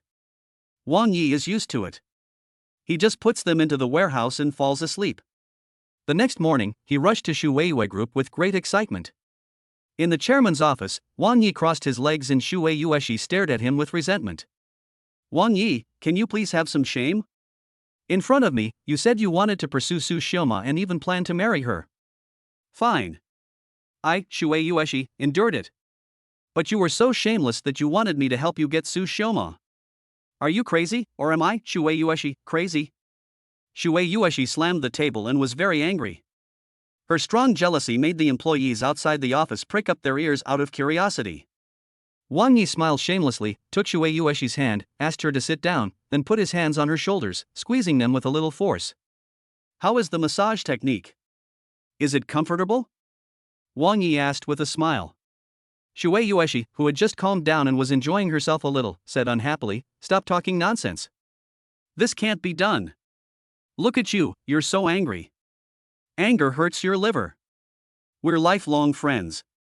Besides, I just asked you to introduce me to someone who's in charge of Shanghai Group. I didn't ask you to do it yourself." Wang Yi began to show off his eloquence. "Think about it, if I can win this project from Shanghai Group, then the status of my Tana Group in Luochuan will surely improve rapidly. When our two companies cooperate, we will be invincible. Go and cooperate with the Su family. I, Shui Yueshi, am not interested in money. Look, we get along so well and have the same interests and hobbies. I, Wang Yi, am not interested in money. I dare not be like you. You are interested in women. You get one, keep one at home, and keep an eye on one outside. How could I, Shui Yueshi, be so confused that I got entangled with you, Wang Yi? Vulgar, too vulgar." Wang Yi scolded, "Since ancient times, heroes have been unable to resist the temptation of beautiful women. Our matter is a fait accompli, so we must face it calmly. We must have a big vision and a broad mind." As he spoke, he massaged Shui Yueshi's shoulders. He had already grasped Shui Yueshi's personality very well. After much persuasion, Shui Yueshi finally agreed to introduce him to the head of Shanghai Group's engineering department in Luochuan. Shanghai Group is very large, and this is the highest level that Shui Yueshi can access. To meet a person of this level, one naturally has to choose a high-end place like the Imperial Kitchen. After working all afternoon, Wang Yi made careful preparations, choosing only the highest quality ingredients and wine. Full of anticipation, at around 1 p.m., Shui Yueshi went to the outside of Shanghai Group to wait in person, and welcomed a middle-aged man into the private room of the Imperial Kitchen. "Mr. Liu, let me introduce you." In the box, Shui Yueshi introduced, "This is the chairman of Tianai Group and a partner of Tianyu Group. He is also an old friend of mine from Shuiwei Group, Wang Yi. This so-called Mr. Liu is named Lu Quan. He is in his 40s, with greasy hair and powdered face, and at first glance he looks like a cunning and treacherous man. Wang Yi, this is Mr. Liu. He is the manager of the engineering department of Shanghai Group. In the group's projects, his word is the final word." Wang Yi extended his hand politely and said, "Nice to meet you. Brother Wang Yi, you are too polite. It's just a simple meal. Why choose such a high-end place?" Lu Quan said as he glanced at the red wine on the table. Each bottle was a collector's edition worth hundreds of thousands. "To meet Mr. Liu, we must give him a warm welcome." Wang Yi smiled and welcomed him to his seat. When he founded Tianlang Pharmaceutical, he did everything himself from a young age. Wang Yi was quite good at this kind of public relations business, including flattering, chatting, drinking and so on. In this imperial kitchen, Lu Quan was arranged properly. The dinner was about to end, and Wang Yi finally spoke. Mr. Lu, I heard that the project developed by Nanshan has not yet been finalized. I wonder if Mr. Lu. I drank too much. I reek of sweat. Lu Quan pretended to be drunk and spoke vaguely. Upon hearing this, Wang Yi understood what he meant. Then let's go to Chairman Shuei Villa and relax in the hot springs. Chapter 85. Black on both sides. A full half day was spent accompanying Lu Quan in eating, drinking, and having fun, and he was completely obedient. It was not until 11 o'clock in the evening that Wang Yi drove Lu Quan back to an upscale residential area himself. And when he got off the car, he was handed a bank card with 3 million in it. Money is not important to Wang Yi. What is important is to win the project developed by Shanghai Group in Nanshan. Stretching lazily, Wang Yi turned his head to look at the co-pilot. Shuei Yueshi also looked tired. She hadn't had such a social event for a long time. Wang Yi, do you think Lu Quan is reliable? Shuei Yueshi closed her eyes and rested. He's cunning as hell. But since I'm generous, he should think about it himself. Wang Yi started the car. Let me take you home. You've been tired all day. Driving back to Shuei Villa, Shuei Yueshi got out of the car tiredly and leaned against the car window. Will you stay overnight tonight? Wang Yi smiled bitterly. What he said at the beginning was proven again. Women who have rolled in bed have lost their modesty, as expected. Look at me, I'm so tired. If I stay overnight, I'll probably sleep soundly, and my snoring will disturb your rest. What are you thinking about? Shuei Yueshi rolled her eyes at him. I just saw that you were tired, and I was afraid that you might drive under the influence of alcohol or fatigue, so I let you stay. My huge Shuei Villa, how can it not have a place for you, Wang Yi? Wang Yi smiled brightly but still refused. Dragging his tired body, he returned to a villa in Shuei Garden late at night. In the next few days, Wang Yi went out early and came back late, and was almost drunk every day. Jiang Mengdai was very worried about him, which reminded her of Wang Yi when he first started his business. Isn't it also for the sake of career, running around for social events every day, leaving early and coming back late to accompany people drinking and laughing? Fortunately, the clock-in system on Monday and Tuesday finally gave Wang Yi a big gift, a property worth billions and an antique painting that was priceless. Late at night, in a villa in Shuei Garden, the car lights in front of the door came on. Wang Yi drove into the garage and stumbled out. He was drunk and held the railing with one hand, and couldn't help vomiting. In front of the floor-to-ceiling windows of the second villa facing the lake, a beautiful figure was holding a glass of wine in both hands, her eyes full of regret and tears welling up in her eyes. As Wang Yi vomited, the tears began to burst out. Miss, why don't you turn on the light? Bai Guangqing's voice came from behind, and then he turned on the main lights in the living room. Shut it! Su Xiaoma shouted. Bai Guangqing quickly turned off the lights. Wang Yi, who was in a daze, turned his head to look at the light that had just been turned on and off, smiled from afar, wiped his mouth, opened the door and walked in. Bai Guangqing stood beside Su Xiaoma, looking at the villa opposite. Hey, Mr. Wang is really kind to you. It's just a pity. What a pity. Su Xiaoma quietly wiped the tears from her face. She stood here every day these days, waiting for Wang Yi to return and watching him return home safely. Bai Guangqing sighed and said, I have already investigated what you asked. Mr. Wang contacted Lu Quan, the manager of the engineering department of Shanghai Group, who was introduced by Chairman Shuei. This man is cunning and treacherous, and is a well-known black-faced person. It has been confirmed that he did take benefits from Zhou Hailiang, and he also accepted benefits from Mr. Wang. Lu Quan. Su Xiaoma's face looked a little gloomy. Well, this person does have some connections in Shanghai Group. It is said that he has a relative who serves on the board of directors of Shanghai Group. The Zhou family is also trying to catch this line. However, according to reliable information, the Zhou family has already established contact with the people on the board of directors, so Mr. Wang's actions are in vain. During this period, Su Xiaoma seemed to be indifferent on the surface, but she was secretly investigating. She shook the red wine in her hand and pondered in silence. Bai Guangqing hesitated slightly and asked, Miss, do you want me to tell Mr. Wang about this in another way? No need. Su Xiaoma rejected it outright. She put down the glass of red wine, turned around and walked upstairs. Uncle Bai, you underestimate Wang Yi. What you can find out, Wang Yi can also find out. He must have his reasons for doing it even though he knows this. Let's not interfere with his plan. Miss, you don't really think that he can take full control of the Nanshan development project, right? Bai Guangqing was a little skeptical. Su Xioma paused for a moment, a smile on her lips. Didn't you doubt his ability before? But the crisis of the Su family and the cause of my father's death were all investigated by Wang Yi himself. Bai Guangqing was speechless when he heard this. It was true that Wang Yi, who didn't seem to have much strength, could always bring them infinite shocks at critical moments. The next day, as usual, Wang Yi made an appointment with Lu Quan to have dinner in the imperial kitchen. This has been going on for 5 days in a row. Every day is the same life. I have meals at the imperial kitchen, then go to Shui Yueshi's private villa to soak in the hot springs. When I send her home, I also give her a bank card.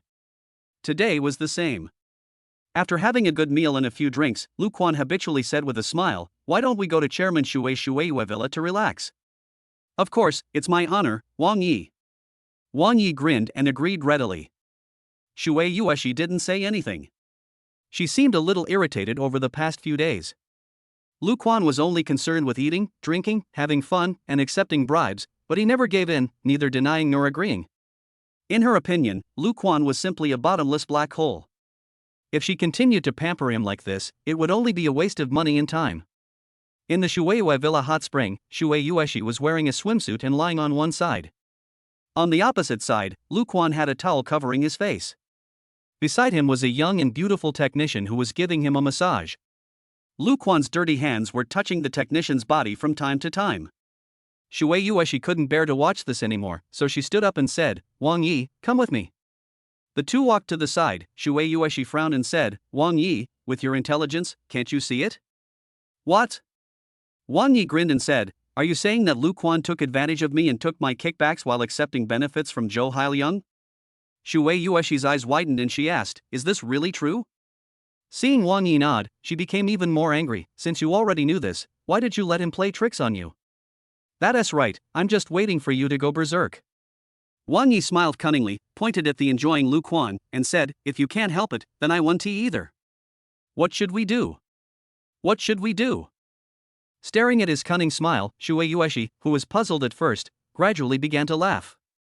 "You are such a cunning fellow. You have other intentions than drinking." After Shui Yueshi finished speaking, she poked Wang Yi's brow with her slender jade fingers. It turns out that Wang Yi knew from the beginning that Lu Quan was a scheming guy, and doing this was just a long-term plan to catch a big fish. The two looked at each other, and the plan was tacitly understood. "Okay, then leave the most crucial step to me." As she spoke, she twisted her slender waist and walked towards Lu Quan in an extremely charming manner. She waved her hand to signal the technician to step down, and then she went into the hot spring herself and sat next to Lu Quan. The soft and boneless jade hand gently pinched Lu Quan's shoulder. Chapter 86. Eat as much as you want and vomit. Lu Quan enjoyed himself greatly in the hot spring. Shui Yueshi leaned over and whispered in Lu Quan's ear, "Manager Lu, are you satisfied with the service?"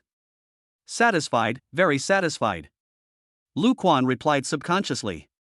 When he realized that the voice was Shui Yueshi, he sat up straight and asked in astonishment, "Chairman Shui, what is this?" "Don't be nervous. I'm just afraid of the technician. You're tired of him, so I'll massage you myself." Shui Yueshi's charm is simply irresistible to ordinary men, let alone the greedy Lu Quan. He was feeling nervous and his body was tense. "I heard that Manager Lu has a distant relative on the board of directors of Shui Group. If I can use his help to win the Nanshan development project this time, I, Shui Yueshi, will definitely be grateful." Shui Yueshi's lips were almost touching Lu Quan's ears, and she blew gently after she finished speaking. Lu Quan only felt numb all over, and the vigilance in his heart disappeared in an instant. In his opinion, Shui Yueshi personally took part in the battle just to get close to his relatives on the board of directors of Shanghai Group. His wife was the niece of Yang Kaming, a member of the board of directors. It was also because of this relationship that he was able to get to this point in the Shanghai Group. Leaning lazily, Lu Quan closed his eyes slightly, looking like he was enjoying it. "Chairman Shui has a big appetite."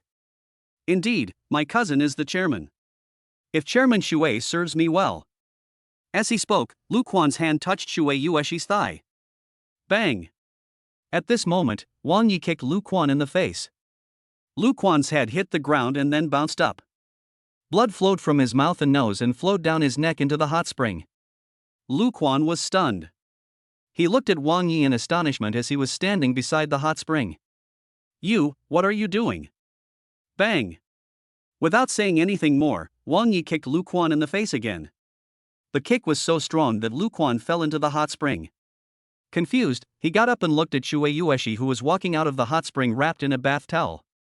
Shui Yueshi sat in the rocking chair, crossed her legs, and stared at him with a smile. "You, what do you mean?" Lu Quan was confused. They were being treated to delicious food and drinks before, so why are they fighting now? But Wang Yi jumped into the hot spring without saying a word, grabbed Lu Quan's hair and pressed him directly into the water. Lu Quan, who was out of breath, struggled for a long time before Wang Yi pulled his head out of the water. Blood mixed with hot spring water kept flowing out of his mouth and nose. Lu Quan cried, "Are you crazy? Are you crazy? If you attack me, do you still want the Shanghai Group project?" Plop! As soon as he finished speaking, his head was stuffed into the water again by Wang Yi. After repeating this 3 or 4 times, Lu Quan really started crying.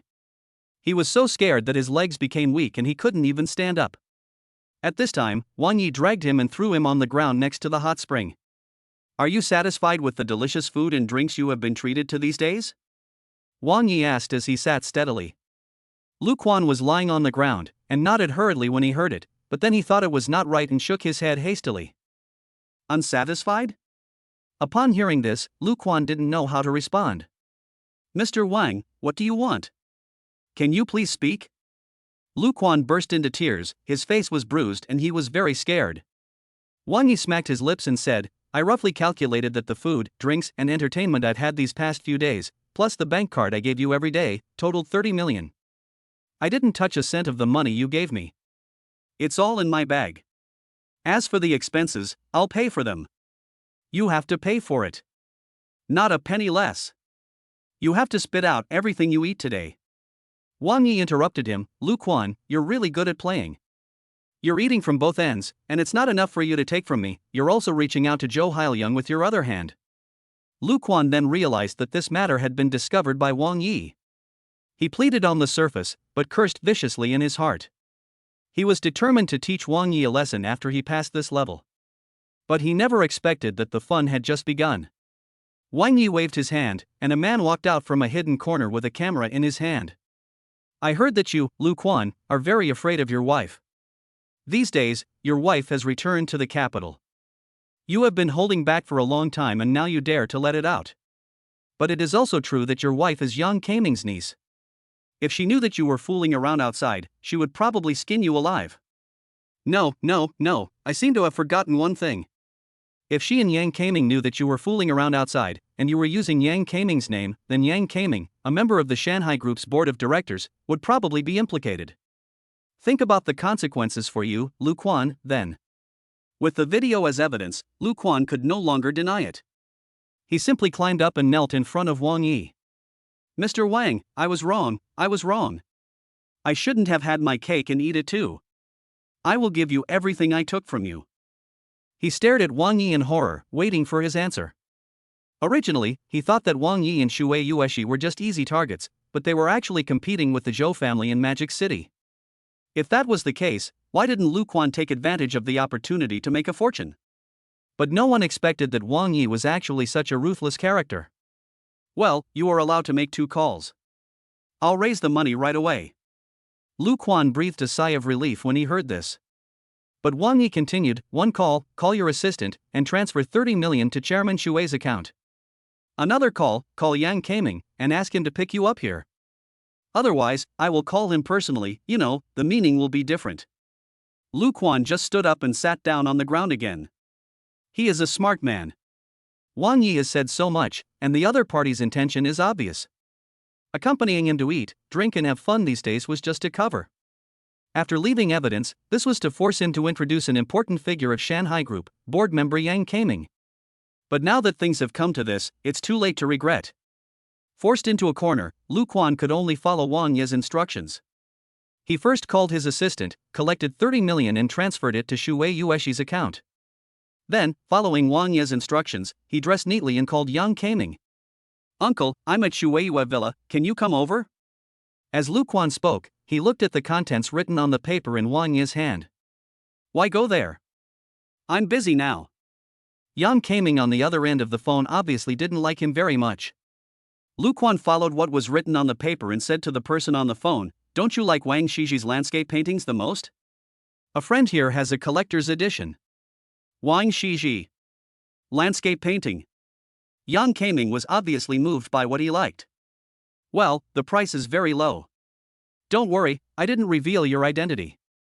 I just said I was an ordinary buyer. His price is very low, only 30 million. Okay. I'll be there right away. Tell him to wait for me." After saying that, Yang Kaming hung up the phone. Wang Yi grinned. The previous call video had been recorded, and there was 30 million transferred by Lu Quan in Shui Yueshi's account. As long as Yang Kaming comes today, whether the painting is successfully traded or not, with video as evidence and the perfect transfer of 30 million, everything will be a fait accompli. He. No matter if you are a double-edged swordsman or a traitor, I, Wang Yi, will be with you to the end. Wang Yi smiled cunningly, snatched Lu Quan's mobile phone, and asked someone to watch him, quietly waiting for Yang Kaming to take the bait. Chapter 87, Blackmail You. Lu Quan was guarded in a corner outside the house by the security guard of Shueiyue Villa. In the living room, Wang Yi was lying on the sofa, with a painting on the table, which was a reward from the check-in system the day before yesterday. "Wang Yi, is this calligraphy and painting of yours an authentic one?" Shui Yueshi didn't know much about calligraphy and painting. "Of course it's true. Isn't it a bit too much for us to trick Yang Kaming like this?" Shui Yueshi asked, looking up. "It's not too much at all." Wang Yi smiled brightly. Shui Yueshi nodded. "Since it's not excessive, then let's go a little further." "Well." A drop of cold sweat broke out on Wang Yi's forehead. He had not told Shui Yueshi about this plan originally because he was afraid that she would not agree, so he had insisted on not letting her know until now. However, he did not expect that she could endure much better than he thought. Shui Yueshi smiled cunningly and said, "The conditions are so favorable, why bother to bribe him? Lu Quan has been annoying these days because of his connections. I don't want Yang Kaming to become the next Lu Quan.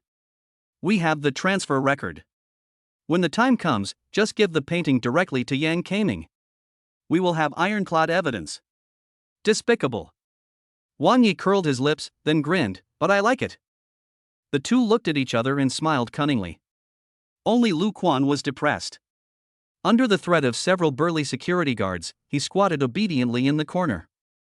In less than half an hour, Yang Kaming arrived, and Wang Yi and Shui Yueshi went out to greet him personally. "Where is Lu Quan?" Yang Kaming asked vigilantly as he walked into the house. For someone in his position, if he made any mistake and was caught by others, it would be fatal. The members of the Shanghai Group's board of directors appear to be living in harmony, but in fact they are divided into different factions.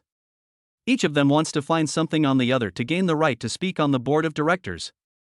This is true for Yang Kaming, as well as for the members of the Shanghai Group's board of directors and even the members of the board of directors of any group company. Not long ago, Shui Yueshi of Shuiyu Group disappeared. Isn't that what a group coup is all about? Wang Yi smiled brightly and said, "Mr. Lu just had diarrhea and went to the toilet. I am the seller. The painting is ready. How about you take a look first?" After saying that, Wang Yi took Yang Kaming to the living room, and he saw the spread-out painting on the table at a glance. Wang Yi had done his homework and was well aware of Yang Kaming's love for his collection, especially the paintings of Wang Shiji. Yang Kaming stepped forward, took out a magnifying glass from his bag without saying a word, and examined it carefully. Okay. Even with his calmness, he couldn't help but say 3 okay words in a row. "How much do you plan to sell this painting for?" Yang Kaming put away the magnifying glass and pretended to be calm. Wang Yi also played along with him and said in surprise, "Didn't we agree on 30 million? Mr. Lu has already transferred the money and is waiting for you to come and inspect the goods. You won't change your mind, will you? He doesn't know the value of a piece of calligraphy or painting. This guy really doesn't know the value of a piece of calligraphy or painting. If this piece of calligraphy or painting were put on the market, it would be worth at least several hundred million." Yang Kaming thought this in his heart, but his face remained calm, and he said, "Lu Quan finally came up with something that I can appreciate. Well, since the money has been paid, I will take the painting and leave." "Okay, I won't see you off." Wang Yi chuckled secretly. When Yang Kaming put away the painting and prepared to leave, Wang Yi shouted, "Wait, in case you change your mind, we haven't signed a contract, so let's take a photo together." Yang Kaming wanted to refuse, but then he changed his mind. If every piece of calligraphy and painting was evidence worth hundreds of millions, the other party would probably regret it, not to mention that he would not return it. Yang Kaming simply spread out the calligraphy and painting again, took a photo with Wang Yi, and then took a separate photo with Shui Yueshi next to him. In this photo, Shui Yueshi was holding a mobile phone and showing the transfer record of 30 million. "Okay, I have something else to do, so I'll take my leave now," Yang Kaming said and prepared to leave. Etc. "Is there anything else?" Yang Kaming turned his head and suddenly felt that the atmosphere was a little wrong. Wang Yi leaned lazily on the sofa, Shui Yueshi sat beside him with a smile on her face, and the two of them stared at him meaningfully. "Mr. Yang, you have accepted the painting. It's time to sit down and talk about the Nanshan development project, right?" As soon as Wang Yi opened his mouth, Yang Kaming's face changed suddenly. "How do you know my identity?" Wang Yi waved his hand, and the security guard outside the living room chased Lu Quan over like a dog. Seeing Lu Quan with a bruised face, the shrewd Yang Kaming understood instantly. He kicked Lu Quan in the stomach and shouted angrily, "You are such an idiot." While he was venting, Shui Yueshi's assistant had already projected the photos of Lu Quan calling him and the photos of them taking pictures together onto the wall. Looking at the watertight evidence, Yang Kaming sat down on the sofa. "Tell me. What do you want from me?" "It's very simple. The calligraphy and paintings are my gift to you from Wang Yi. I have a lot of treasures in my hands. The calligraphy and paintings, antiques are all top-notch. Of course, the most important thing is money. I hope you can make more friends than the other directors in the board of directors of Shanghai Group and introduce me to some people. I'm just worried that I can't give away those things." The corner of Yang Kaming's mouth twitched.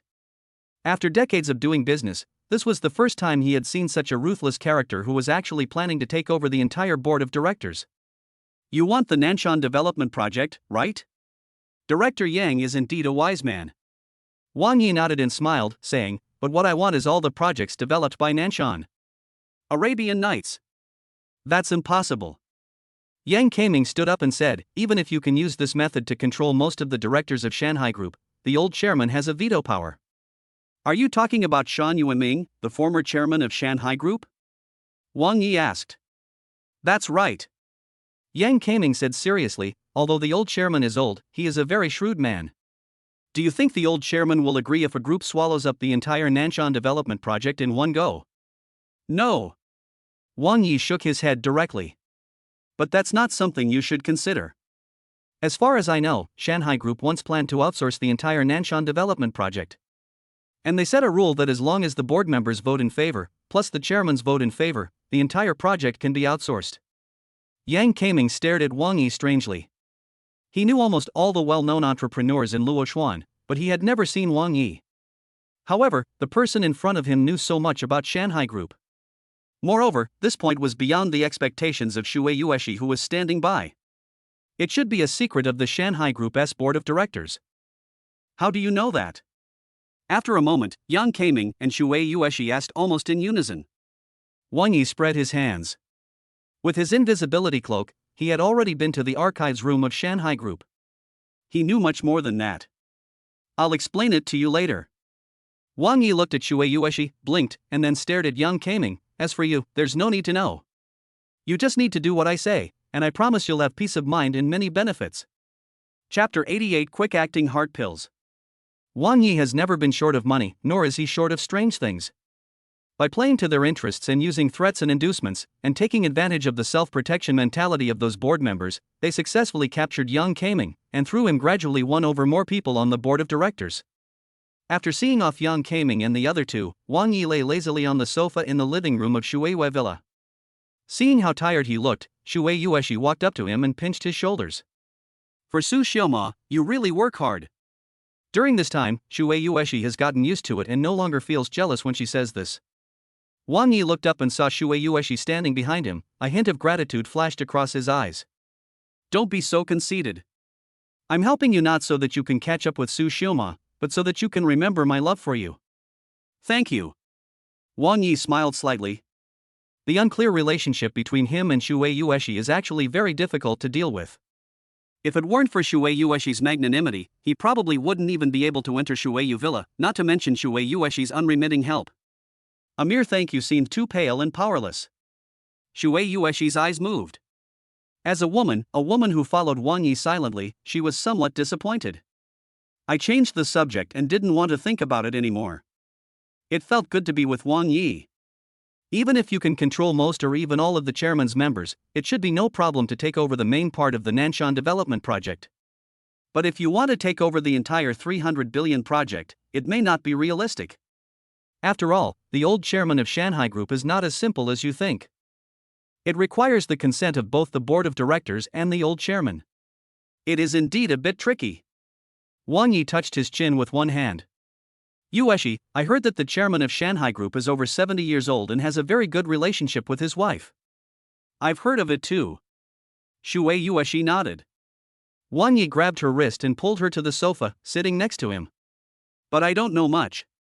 Shuei Yueshi leaned on the sofa, crossed her legs, and her long white thighs swayed slowly. Shan Yueming, the chairman of Shanghai Group, and his wife Hai Mingqing also came from a poor family in their early years.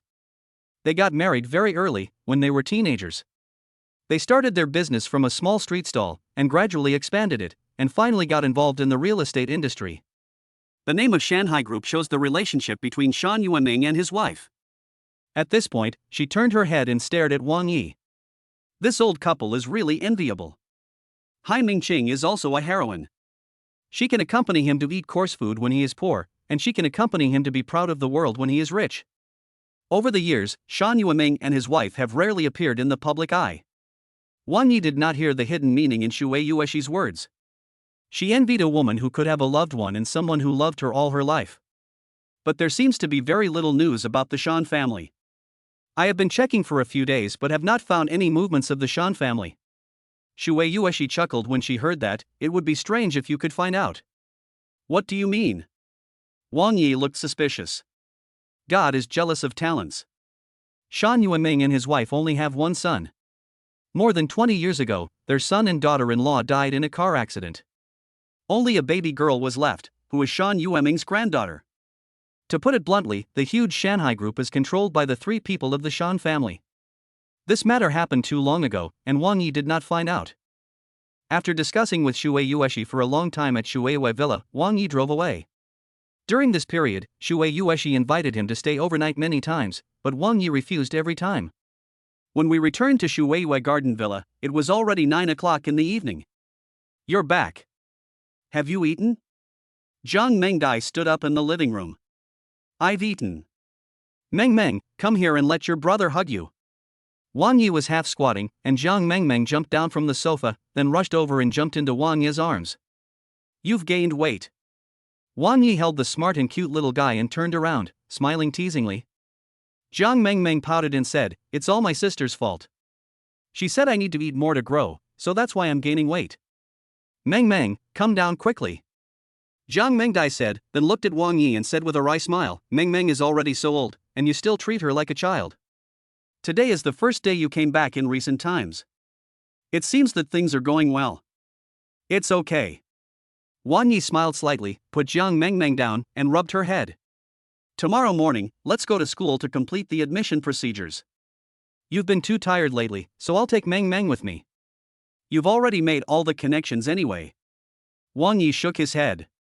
Since he had brought Zhang Mengdai and Zhang Meng out of Bianguan County, he had to be responsible for the two sisters. Seeing that Wang Yi insisted, Zhang Mengdai didn't say anything more and chatted with her for a while. Then the exhausted Wang Yi returned to the bedroom. The next morning, the alarm clock rang and Wang Yi got up. The first thing he did was to take out his mobile phone and check the clock and system. Choose to sign in. As expected, it should be some kind of elixir or something like that. Wang Yi pressed the sign-in button while muttering to himself. Congratulations to the host for successfully clocking in and receiving the system reward, quick-acting heart-saving pills. It's becoming more and more perfunctory. Wang Yi sighed in disappointment. It's too perfunctory to waste a sign-in reward on a quick-acting heart-saving pill that can be easily bought at a drugstore. However, when he clicked on the effects of the quick-acting heart-saving pills, his eyes suddenly lit up. Quick-acting heart-saving pills can bring the dead back to life, revive a stopped heart, soften blood vessels, and prolong life. It's a magic pill. The 4 words resurrection from the dead are enough to make Wang Yi excited. With trembling fingers, he put the quick-acting heart-saving pill into the warehouse. It was a rare treasure and a life-saving thing. But it's not available for the time being. After washing up and walking downstairs, he found a nanny in the kitchen. She was in her 40s and looked quite simple. She must have gone to bed early last night, so Wang Yi didn't notice her. However, Jiang Mengdai has gotten used to it and prepares breakfast for Wang Yi herself.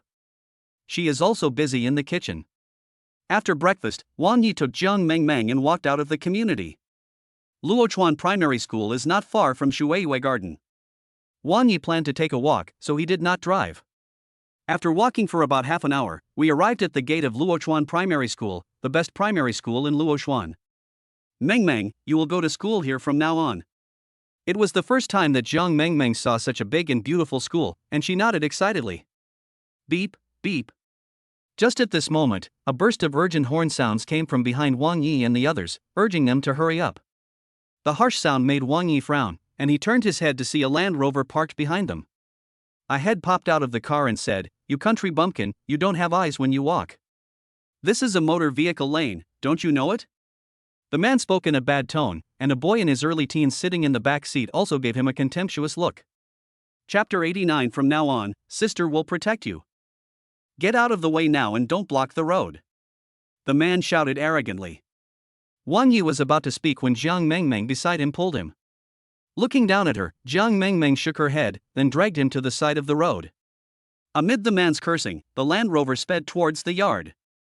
Mengmeng, he seems to be the kind of person who looks down on others. The more you pamper him, the more he will become arrogant. Wang Yi taught Jiang Mengmeng while walking into the school. My sister said, I won't bully others unless they bully me. Besides, we were on the motorway just now. Wang Yi was speechless. He just didn't want Jiang Mengmeng to have an inferiority complex when she first arrived and be bullied by her future classmates. Mengmeng, I didn't tell your sister that I gave you candy, did I? No, that's just our little secret. Jiang Mengmeng smiled. She was missing a front tooth due to her tooth replacement, which looked very funny. Wang Yi nodded at her forehead and said, well done, let's go. That is not some candy, but a pill rewarded by the system, which has the effect of cleansing the bones and marrow. The admission connection has been made, and all that needs to be done is to go through the relevant procedures. Wang Yi was busy running around, while Jiang Mengmeng was waiting for him downstairs in the teaching building. Xiao Shanpao, did you just transfer here? A little boy about 10 years old came over, played with his mobile phone and glanced at Jiang Mengmeng. My name is Jiang Mengmeng, not Xiao Shanpao. Jiang Mengmeng said and turned her head away. Xiao Shanpao is the name my dad gave you. The boy stopped in front of Jiang Mengmeng. Despite his young age, he was followed by 2 followers. One of them shouted, Brother Hao has to say whatever he wants. If you dare to talk back, I'll punish you. The little boy's name was Zhao Hao. After he finished speaking, he took out a lollipop from his school bag behind him. Thank you, Brother Hao. The little guy said in a serious manner, and then took the lollipop excitedly. Brother Hao, you have played Zhuge Liang so badly, let me help you play. Another follower, obviously a game fan, kept staring at the King's Glory on Zhao Hao's phone. I can play however I want, what's wrong with that? Zhao Hao glared at him, raised his phone, and said to Jiang Mengmeng, your dad is so old-fashioned, he definitely doesn't have the money to buy you a phone. As long as you recognize me as your big brother, I will share any good things with you in the future. Come, I'll teach you how to play games first. That's not my dad, that's my older brother. I don't have a cell phone, but I don't like playing games. Jiang Mengmeng turned around and didn't leave him. The little guy who got a lollipop immediately stepped forward and pushed Jiang Mengmeng. How dare you talk to my big brother like that? Just say what you want to say, don't do anything. Jiang Mengmeng frowned. Wang Yi had already completed the formalities and was now standing on the stairs with his hands behind his back, watching the scene downstairs. There was a smile on the corner of his mouth. It is true that where there are people, there are gangs. He is only in the 2nd or 3rd grade of primary school, but he acts like a gangster boss. Without saying anything, the little guy was about to push Jiang Mengmeng again, but she pushed him to the ground. You dare to hit my brother. Zhao Hao put away his phone and walked towards Jiang Mengmeng. Don't force me to do it. Jiang Mengmeng said. What's wrong with forcing you to do it? Zhao Hao signaled with his eyes and the other friend, and the two of them rushed forward together. Bang! Jiang Mengmeng, who had taken the elixir given to him by Wang Yi, became as strong as an adult. After 3 punches and 2 kicks, Zhao Hao and the other two were knocked to the ground. Zhao Hao, with a nosebleed, actually started crying. If you dare to hit me, I'll let my dad deal with you, you savage woman. Jiang Mengmeng raised her fist and said, you were the ones who bullied me first. When she said this, Wang Yi's words came to her mind, and then she imitated Wang Yi's tone and said, as long as you listen to me in the future, I will protect you. Really? Children have innocent minds. The 2 little guys agreed immediately. Zhao Hao wiped the blood from his nose and nodded. You are very strong, so we will be a team from now on. Zhao Hao said. That's sister. I will protect you from now on. Jiang Mengmeng crossed her arms. The other 2 little boys naturally agreed immediately. Zhao Hao hesitated for a while before nodding heavily. Big sister, let's cooperate from now on. I have money and you have power. We have the final say in the class. Zhao Hao patted his pocket, indicating that he was very rich. Seeing Jiang Mengmeng's performance, Wang Yi breathed a sigh of relief, thinking that no one would bully her at school. Just as he was about to go downstairs, a cry of surprise rang out, Son, who beat you like this? It was the man who was driving earlier. After he finished speaking, he helped Zhao Hao wipe the blood from his nose, looked at the 3 people with a questioning look, and finally his gaze fell on Jiang Mengmeng. It was you, your little cannon? The man said, and raised his hand to slap Jiang Mengmeng. But just as he raised his hand, Wang Yi grabbed it. Hey, brother, let's get acquainted. Let's chat over here. Wang Yi said with a smile as he walked away. The man's face was full of resentment, but he had to follow Wang Yi because the other party's hand was too strong. Your daughter beat my son. What do you think we should do about this? The man asked as they walked further away. Wang Yi grinned and said, just hit me, what else can I do? What's your attitude? Do you know who I am? The man looked arrogant. I didn't bring you here to listen to your self-introduction. I'm not interested in who you are. I just want to tell you that when children fight, adults are best not to get involved. Otherwise, I don't mind giving you a beating right now. After Wang Yi finished speaking, he patted the man's cheek and immediately turned and walked towards Jiang Mengmeng. Since he couldn't win the fight, the man could only look at her with hatred in his eyes. Well done. Wang Yi gave Jiang Mengmeng a thumbs up, ignored the man, turned around and took Jiang Mengmeng to the classroom. After arranging everything, Wang Yi walked back home.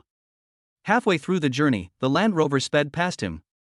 Looking at the Land Rover going away and the angry look in the man's eyes as they passed by, Wang Yi smiled faintly. The chairman of Shanghai Group will stay in Luochuan for a month and will return to the capital only after the project is implemented, so Wang Yi is not in a hurry. He had nothing to do, so he called Su Xiaoma. Su Xiaoma did not go to the company today. Mr. Wang is here. Please wait a moment. I will go and inform the young lady. After coming here a few times, we have become regular customers, the security guard in the villa said with a smile. Let him in. At the entrance of the villa, Su Xiaoma called softly, from now on, Mr. Wang doesn't need to inform me when he comes. He can come in at will regardless of whether I am here or not. After hearing this, a group of security guards nodded and stared at Wang Yi with envy. Su Xiaoma's meaning was very clear. She did not treat Wang Yi as an outsider. In the living room, Su Xiaoma asked, tea or red wine? Have some tea. I have things to do tonight, and it's not good to smell of alcohol. Uncle Bai, make a cup of dragon beard tea. Su Xiaoma turned to look at Wang Yi. Are you going to do something tonight? Are you worried about the smell of alcohol on you? You've been drinking a lot these past few days. Where are you going tonight? Chapter 90. Kiss me and I'll tell you. Wang Yi naturally would not tell her that he planned to go to the residence of Shan Yueming, chairman of Shanghai Group, to visit Shan Yueming tonight. Even if I tell Su Xiaoma, she will definitely laugh at me. Who is Shan Yueming? He is the chairman of Shanghai Group. It is extremely difficult for those big entrepreneurs in the imperial capital to meet him, let alone Luochuan. In Luochuan, the number of people who are qualified to see him is probably no more than one handful. Go on, I'm asking you. Su Xiaoma asked. Wang Yi smiled wickedly, really want to know? If you don't want to know, why would I ask you? Su Xiaoma rolled her eyes at him. This is a trade secret. Wang Yi waved his hand and patted the seat next to him. Su Xiaoma was skeptical. After a moment of hesitation, she came over and sat next to Wang Yi. There's no one here, so why be so secretive? Tell me now. Kiss me and I'll tell you. Bang! After hearing what he said, Guangqing, who had just brewed tea and was about to place it in front of Wang Yi, almost dropped the teacup on the coffee table due to a sway in his hand. Well, let me make another cup. Guangqing turned around quickly and walked away. Su Xiaoma's face turned red and she glared at Wang Yi unhappily. Look, you're still embarrassed. You're my, Wang Yi's, future wife. What's the big deal about a kiss? Wang Yi smiled jokingly. Whether with Su Xiaoma, outsiders, or even the Su family, in Wang Yi's words, Su Xiaoma is already his future daughter-in-law. After he finished speaking, he was ready to tell Su Xiaoma about his plans for the next few days.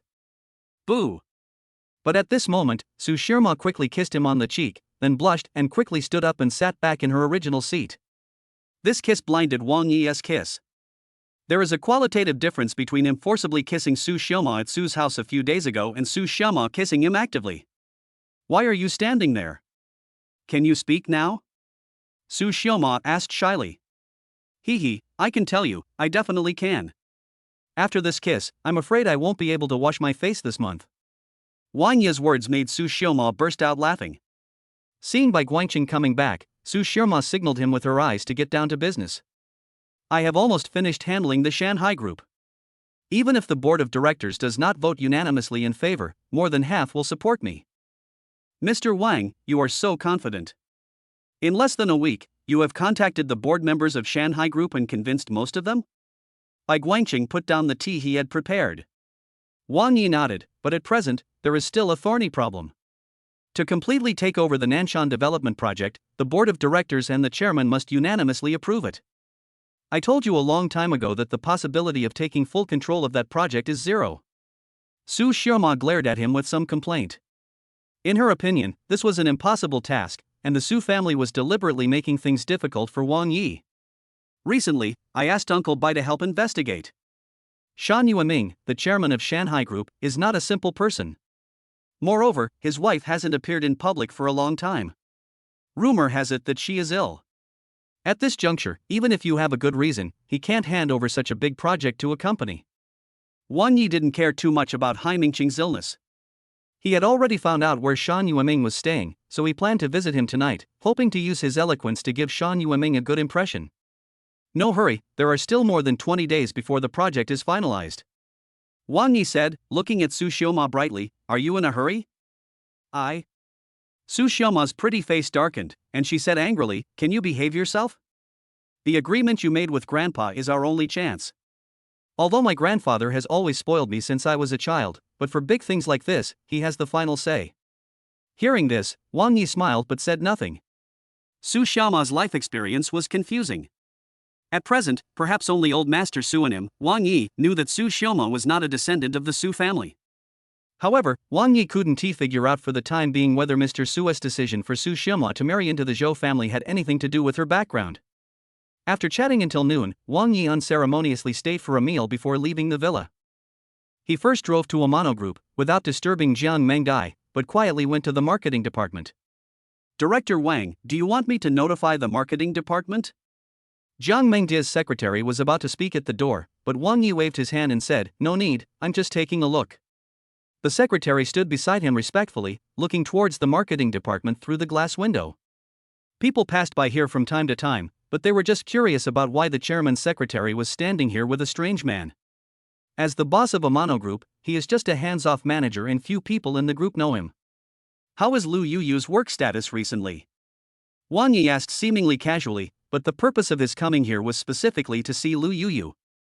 It's good to have Chairman Jiang taking care of me. Really? Wang Yi crossed his arms. This was the last thing he wanted to hear. No one is perfect, and Jiang Mengdai is no exception. She is too emotional and cannot distinguish between public and private matters. This is the biggest difference between her and Su Xiaoma. If it were Su Xiaoma, she would definitely not use her status to help any relative in the group. This is the rule of the workplace. What's wrong with you? You did it on purpose, didn't you? I had already made an appointment with that client, but you rejected it, Just as Wang Yi was about to leave, Lu Yuyu walked into the marketing department with a stack of documents in her hand and threw them heavily in front of the marketing manager. Dozens of people in the marketing department turned their heads to look, and then shook their heads in unison. The marketing manager stood up and said, "Lu Yuyu, don't forget. I'm the manager here. First of all, I was the one who cancelled the order from that customer. But that was because their materials were not up to standard. Although the price was low, it would have an impact on the long-term development of our company. I understand that you are pursuing performance, but the company does not need unqualified people. Besides, no one in the group will punish you. It is you who are too arrogant. I will warn you one last time. If you act lawless like this again, I will ask the group to fire you. Who do you think you are?" LVUU shouted arrogantly, "You are just jealous of my ability. Fire me? Do you have the ability to do that? My best friend Jiang Mengdai is the chairman of Tana Group." Hearing this, the marketing manager sighed secretly. But she still said righteously, "So what? I am just responsible for my job. Okay, Lu Yuyu, you can get out now." "Who are you telling to get out? Say it again?" Lu Yuyu roared angrily. Wang Yi saw the whole process and consequences of the matter clearly. If he didn't teach Lu Yuyu a lesson today, this one bad apple might really spoil the whole bunch. He walked slowly into the marketing department with a gloomy face, but he was the first to scold the marketing manager. "As a marketing manager, how can you say this to your subordinate and ask her to get out? Brother Wang?" When Lu Yuyu saw Wang Yi, her previous arrogance instantly subsided, and then she ran over with a look of grievance on her face. Although no one knew who this man was, seeing the chairman's secretary following him, they guessed that he must be an important person. "Wang Yi, look, they all bully me and are jealous of me." "You just heard it, she told me to get out." Lu Yuyu looked so aggrieved that she was almost about to cry. Chapter 91, starting from the door. The marketing manager looked at Wang Yi and said, "Sir, this is the marketing department. You are not a member of our group, please leave first." The manager was a woman in her 30s, very elegant and polite in her speech. It was obvious that if she hadn't been irritated by Lu Yuyu, she probably wouldn't have said a single dirty word. Seeing that Wang Yi ignored her, she said to Secretary, "Please take this gentleman away first. Our department is in a meeting." Secretary Li felt a little embarrassed and signaled the manager with his eyes to stop talking. Lu Yuyu smiled coldly, "Brother Wang, did you see that? What a rude and overbearing person he is. He doesn't even take you seriously." Wang Yi nodded and looked at the marketing manager. "What's your name? If this gentleman is here to discuss business, you can call me Manager Chen." The marketing manager's name is Chen Jing, but she did not tell Wang Yi her full name. Bang! Wang Yi was startled when he was about to speak. Before he could say anything, Lu Yuyu next to him slammed the table hard. "Chen Jing. Do you know who he is? You dare to talk to him like that? You don't want to do this anymore." "I don't care who this gentleman is. It's my working hours now. I have the right and obligation to maintain the normal operation of the department. Also, if this gentleman is your client, please receive him. If he is just a friend, you can have a brief chat, but don't let it affect your working hours." "Manager Chen, please say less." Secretary Li stepped forward to smooth things over. "Look, this is the marketing manager. Brother Wang, now you know what I'm going through here, right?" Lu Yuyu complained, then pointed at Manager Chen. "I'll tell you who he is. Open your eyes. He is Wang Yi, the chairman of Tana Group." Everyone was shocked when these words were spoken. "Wang Yi. He is our chairman. So young and handsome. What a pity, he is a person who cannot distinguish between public and private." In the office, everyone was talking in low voices. Chen Jing was also extremely surprised. She turned her head and looked at Secretary Li inquiringly. When she nodded, a hint of despair appeared in Manager Chen's eyes. "The chairman obviously has a good relationship with Lu Yuyu, so I'm afraid I can't continue doing this." Now that the identity had been revealed, Secretary Li hurriedly brought over a stool. Wang Yi sat down and looked at Manager Chen standing in front of him. "As a marketing manager, every word you say represents the image of the group. Just now, your word 'get out' was inappropriate." Chen Jing lowered her head and said, "It was indeed my fault just now. The chairman will punish me in any way you like. You still have this attitude now." Lu Yuyu smiled gloatingly at the side. She puffed out her chest, enjoying the surprised looks from everyone at the moment. I'll deduct half a month's salary from you. Wang Yi asked calmly, can you accept it? Chen Jing raised her head suddenly and stared at Wang Yi. After a while, she replied very calmly, I am willing to accept the chairman's punishment. Very good. Wang Yi smiled.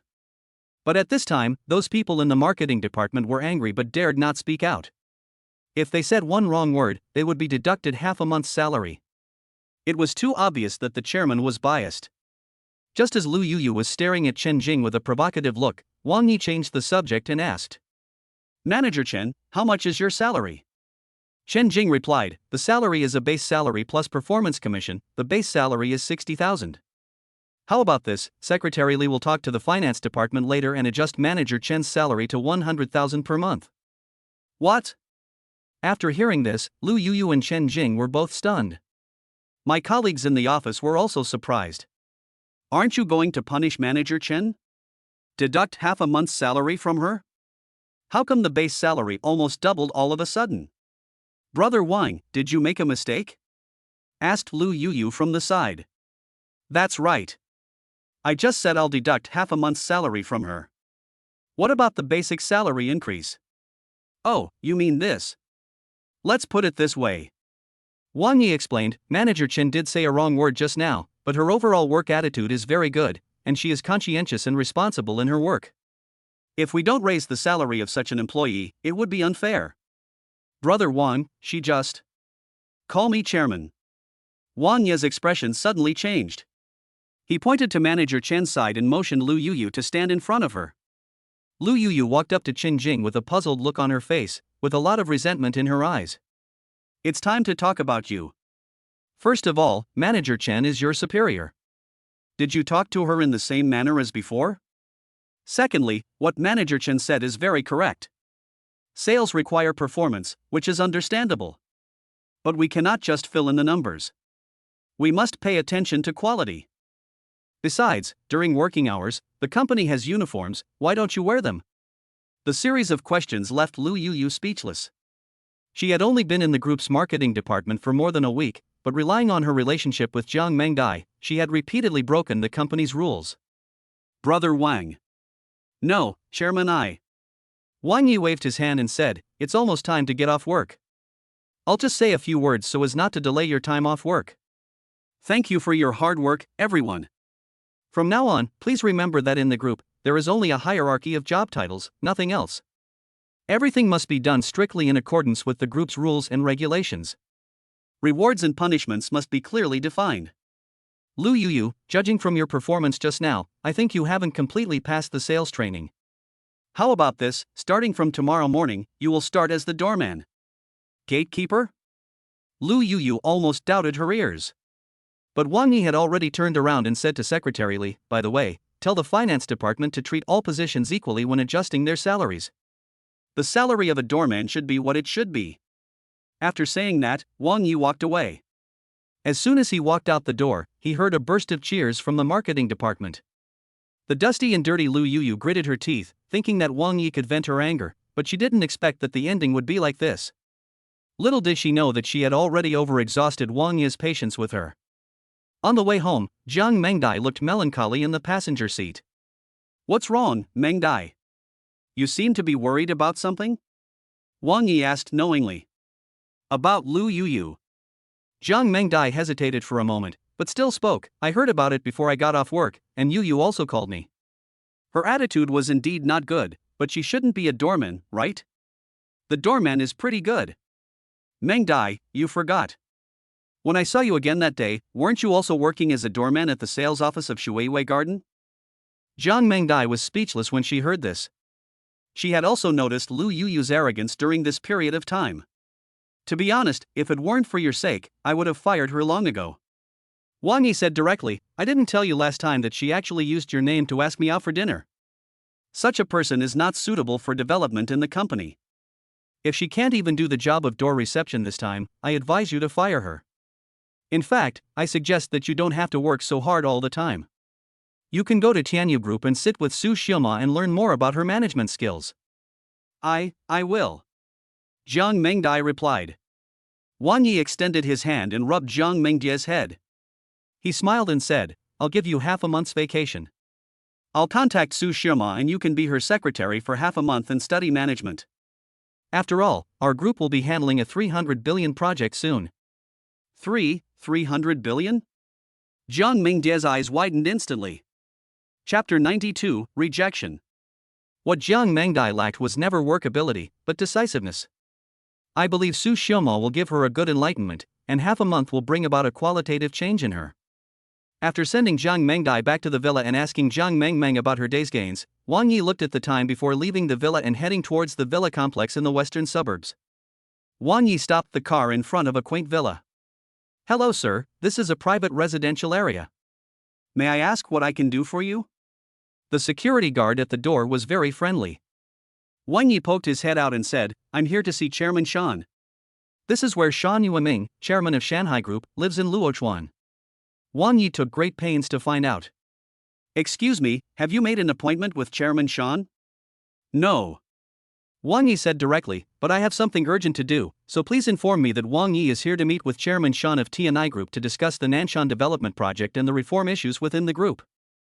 The last sentence is Wang Yi's trump card. Shan Yueming might be disdainful to meet the unknown Wang Yi, but when he heard about the internal reforms of the group, he would definitely have some doubts. If he wanted to uncover the truth, he had to meet Wang Yi. In this way, Wang Yi will have the opportunity to meet Shan Yueming. As for reform, it is not just Wang Yi's empty talk. He has already captured the hearts of 6 directors of the group within one day. This is his final killer move. Upon hearing this, the security guard immediately said, "Mr. Wang, please wait a moment." After saying that, he turned sideways and spoke something into the walkie-talkie over his shoulder. Wang Yi waited with full confidence.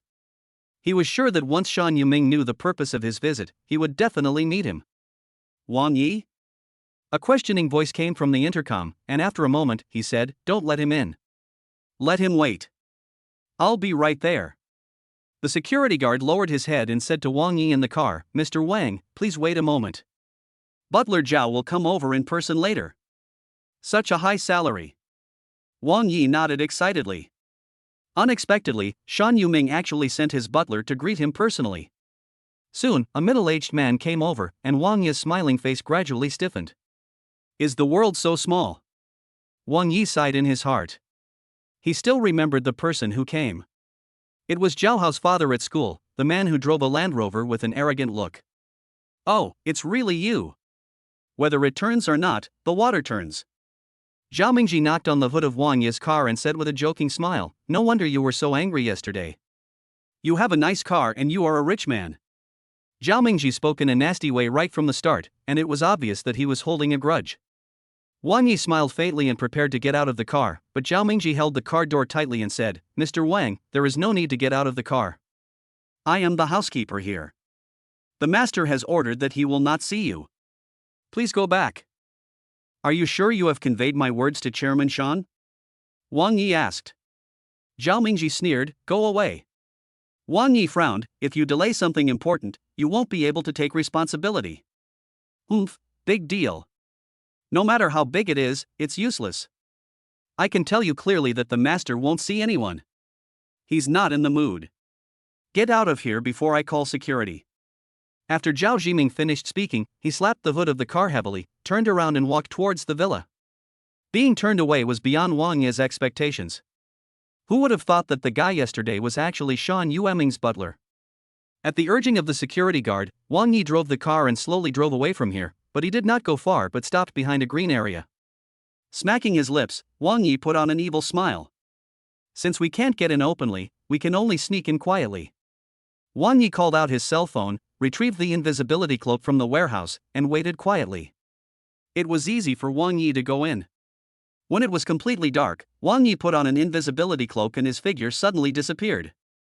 Although the Shan family's mansion was heavily guarded and had a very complete security system, Wang Yi was as relaxed as a ghost and arrived at the gate of the villa. "Butler Zhao, Dr. Cui hasn't arrived yet?" A woman's voice was heard in the villa, and one could tell from the voice that she was a beautiful woman. Zhao Zhiming quickly replied, "Miss, Dr. Cui is on the way, why don't I go out and take a look?" "Well, Grandma shouldn't be in any trouble tonight, but you should still call and urge him." After she finished speaking, the sound of the woman's footsteps going upstairs and the sound of Zhao Jiming opening the door were heard. Wang Yi quietly hid by the door, and Zhao Jiming opened the door and walked out. Plop! He suddenly tripped over something, stumbled forward, and then fell to the ground with a thud. Zhao Jiming grimaced in pain, struggled to get up, turned his head and looked at the empty door. His hands were all cut. Zhao Jiming stood up depressed and muttered, "I am dying, there are so many things to do in a day." He immediately took out his phone and asked, "Dr. Cui, where have you been? Why haven't you come yet?" "What? The car broke down. Do you know that if you delay the old lady's treatment, you will pay the price after your death? Don't talk to me about that. Hurry up." After Zhao Jiming finished speaking, he hung up the phone angrily and sat down beside the flower bed, complaining non-stop. Wang Yi, hiding in the dark, had a faint smile on his face. He had no intention of letting Zhao Jiming go so easily.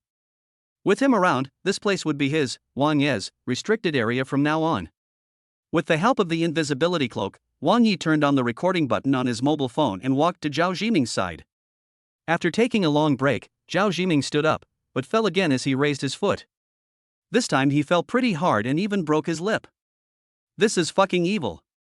Oh, it's all that damn old thing's fault. He was so sick that he couldn't get out of bed, but he still came to Luochuan to die.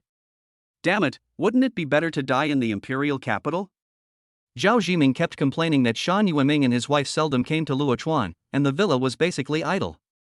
As the housekeeper here, Zhao Jiming not only had an easy job, but also received extremely high pay.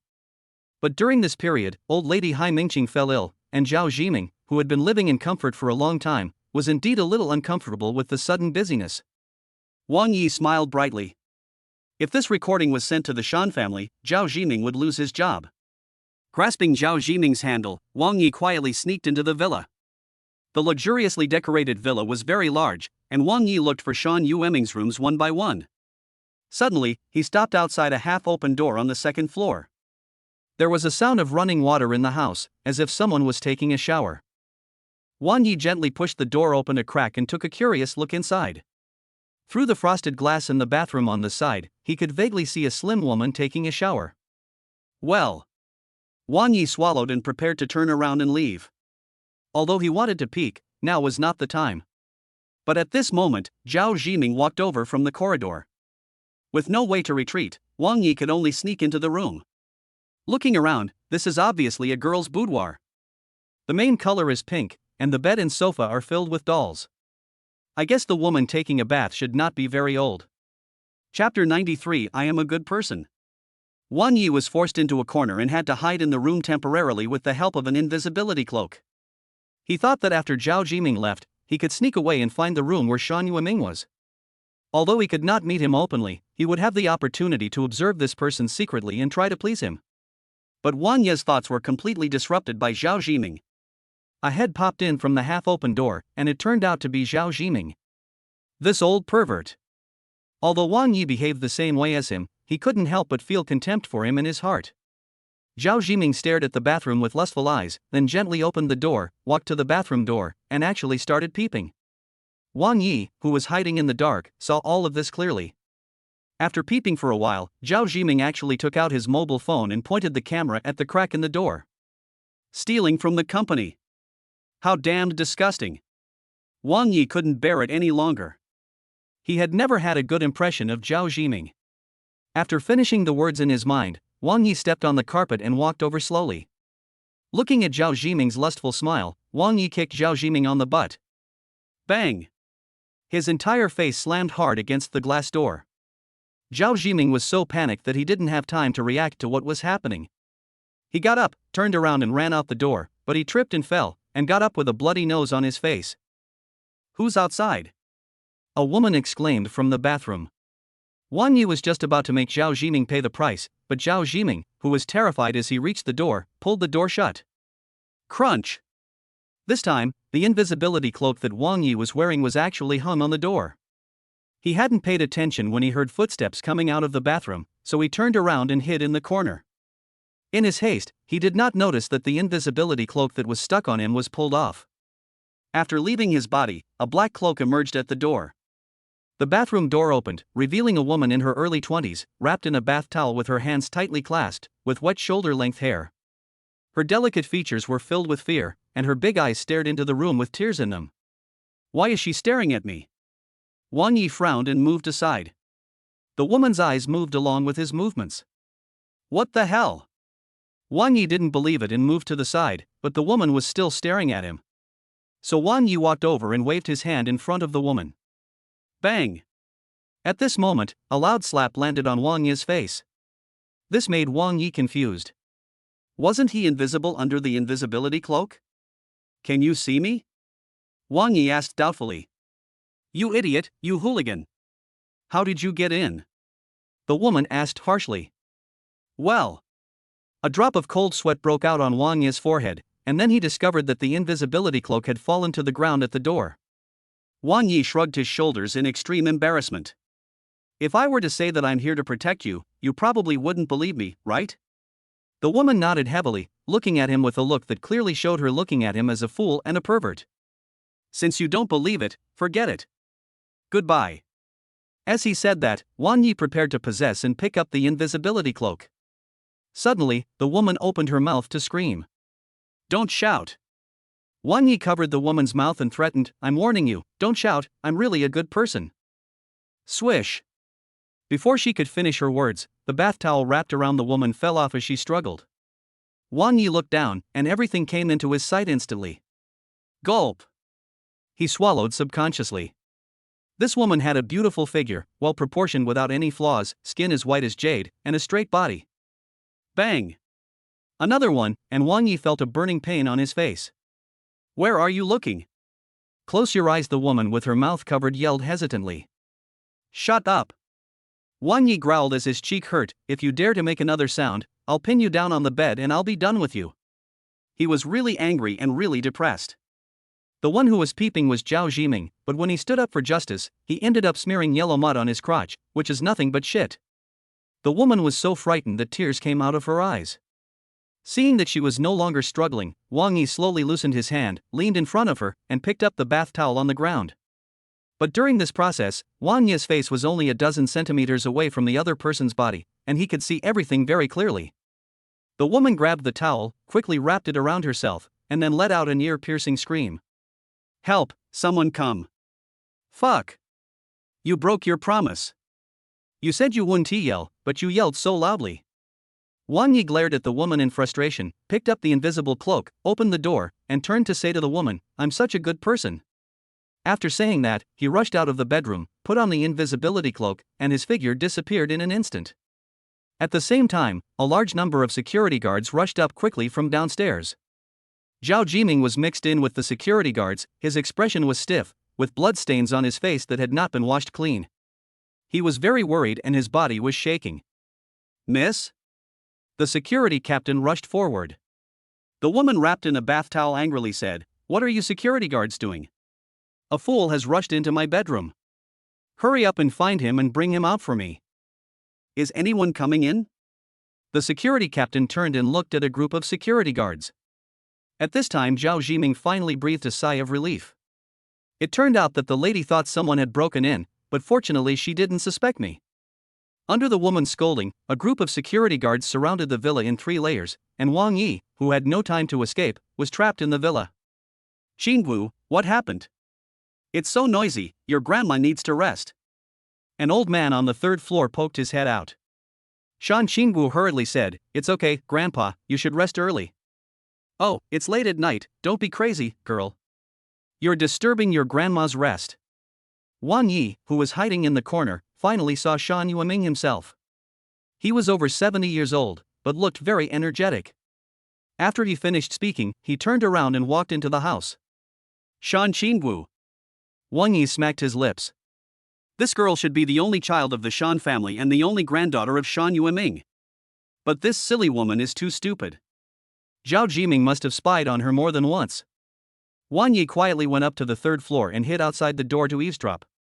He heard the conversation between Shan Yueming and an old lady in the room. My dear, is that girl Qingwu playing a prank on the security guards again? That should be the case.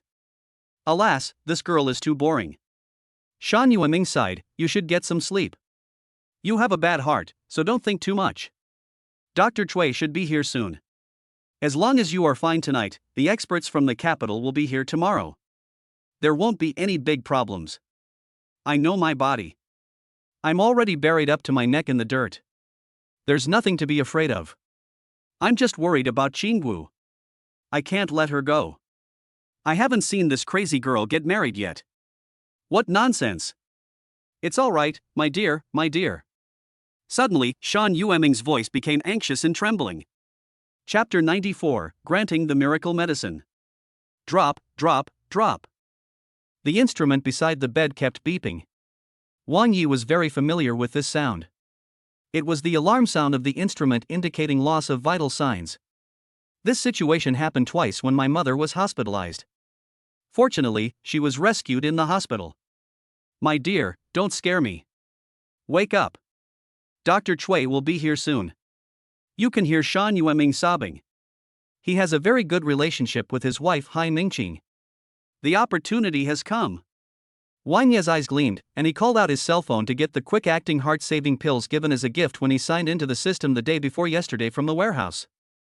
After putting away the invisibility cloak, Wang Yi was about to knock on the door when Shan Yueming opened the door and rushed out. After taking a look at Wang Yi, he was just slightly stunned, and then he was ready to call for help to save Hai Mingqing. Don't shout, I'm here to save her. Wang Yi interrupted Shan Yueming's voice that was about to come out. Who are you? How did you get in? Can you save my wife? At this time, Shan Yueming's thoughts were still very clear. My name is Wang Yi, the chairman of the Tana Group. I came to visit you today, but was blocked outside the door, so I came secretly. At this point, Wang Yi changed the subject and said, now is not the time to explain, old man, let me save people first. Shan Yueming was half believing and half doubting, but his wife had already lost vital signs and Dr. Cui had not arrived yet. It was too late even if he called for help. This Wang Yi who suddenly appeared might be his last hope. Thinking of this, Shan Yueming stepped aside and Wang Yi walked in quickly. Lying on the bed is a kind old woman. She looks peaceful and her head full of white hair shows her advanced age. The abandoned person on the side had stopped having a heart rate and a pulse, and his blood pressure was rapidly decreasing. Bring me a glass of water. Wang Yi held the quick-acting heart pill in his hand, but he was not completely sure. After all, Hai Mingqing is essentially dead. Oh. Shan Yueming was stunned for a moment, then he hurriedly brought a glass of water. Wang Yi helped Hai Mingqing up, then pried open her mouth, stuffed the bullet into her mouth, and then poured water into it. The water flowed down the corners of Hai Mingqing's mouth, and only a little bit of it went in. What did you give my wife to eat? Shan Yueming asked anxiously. A miracle drug. Miracle medicine? Shan Yueming felt that this was a bit unreliable when he heard it. But Wang Yi had no choice. He couldn't tell him that this was a quick-acting heart-saving pill. He couldn't tell him that this was a medicine rewarded by the sign and system. Hai Mingqing took the medicine but had no reaction at all. After waiting for about half a minute, Shan Yueming couldn't sit still anymore, so he stood up and walked towards the door.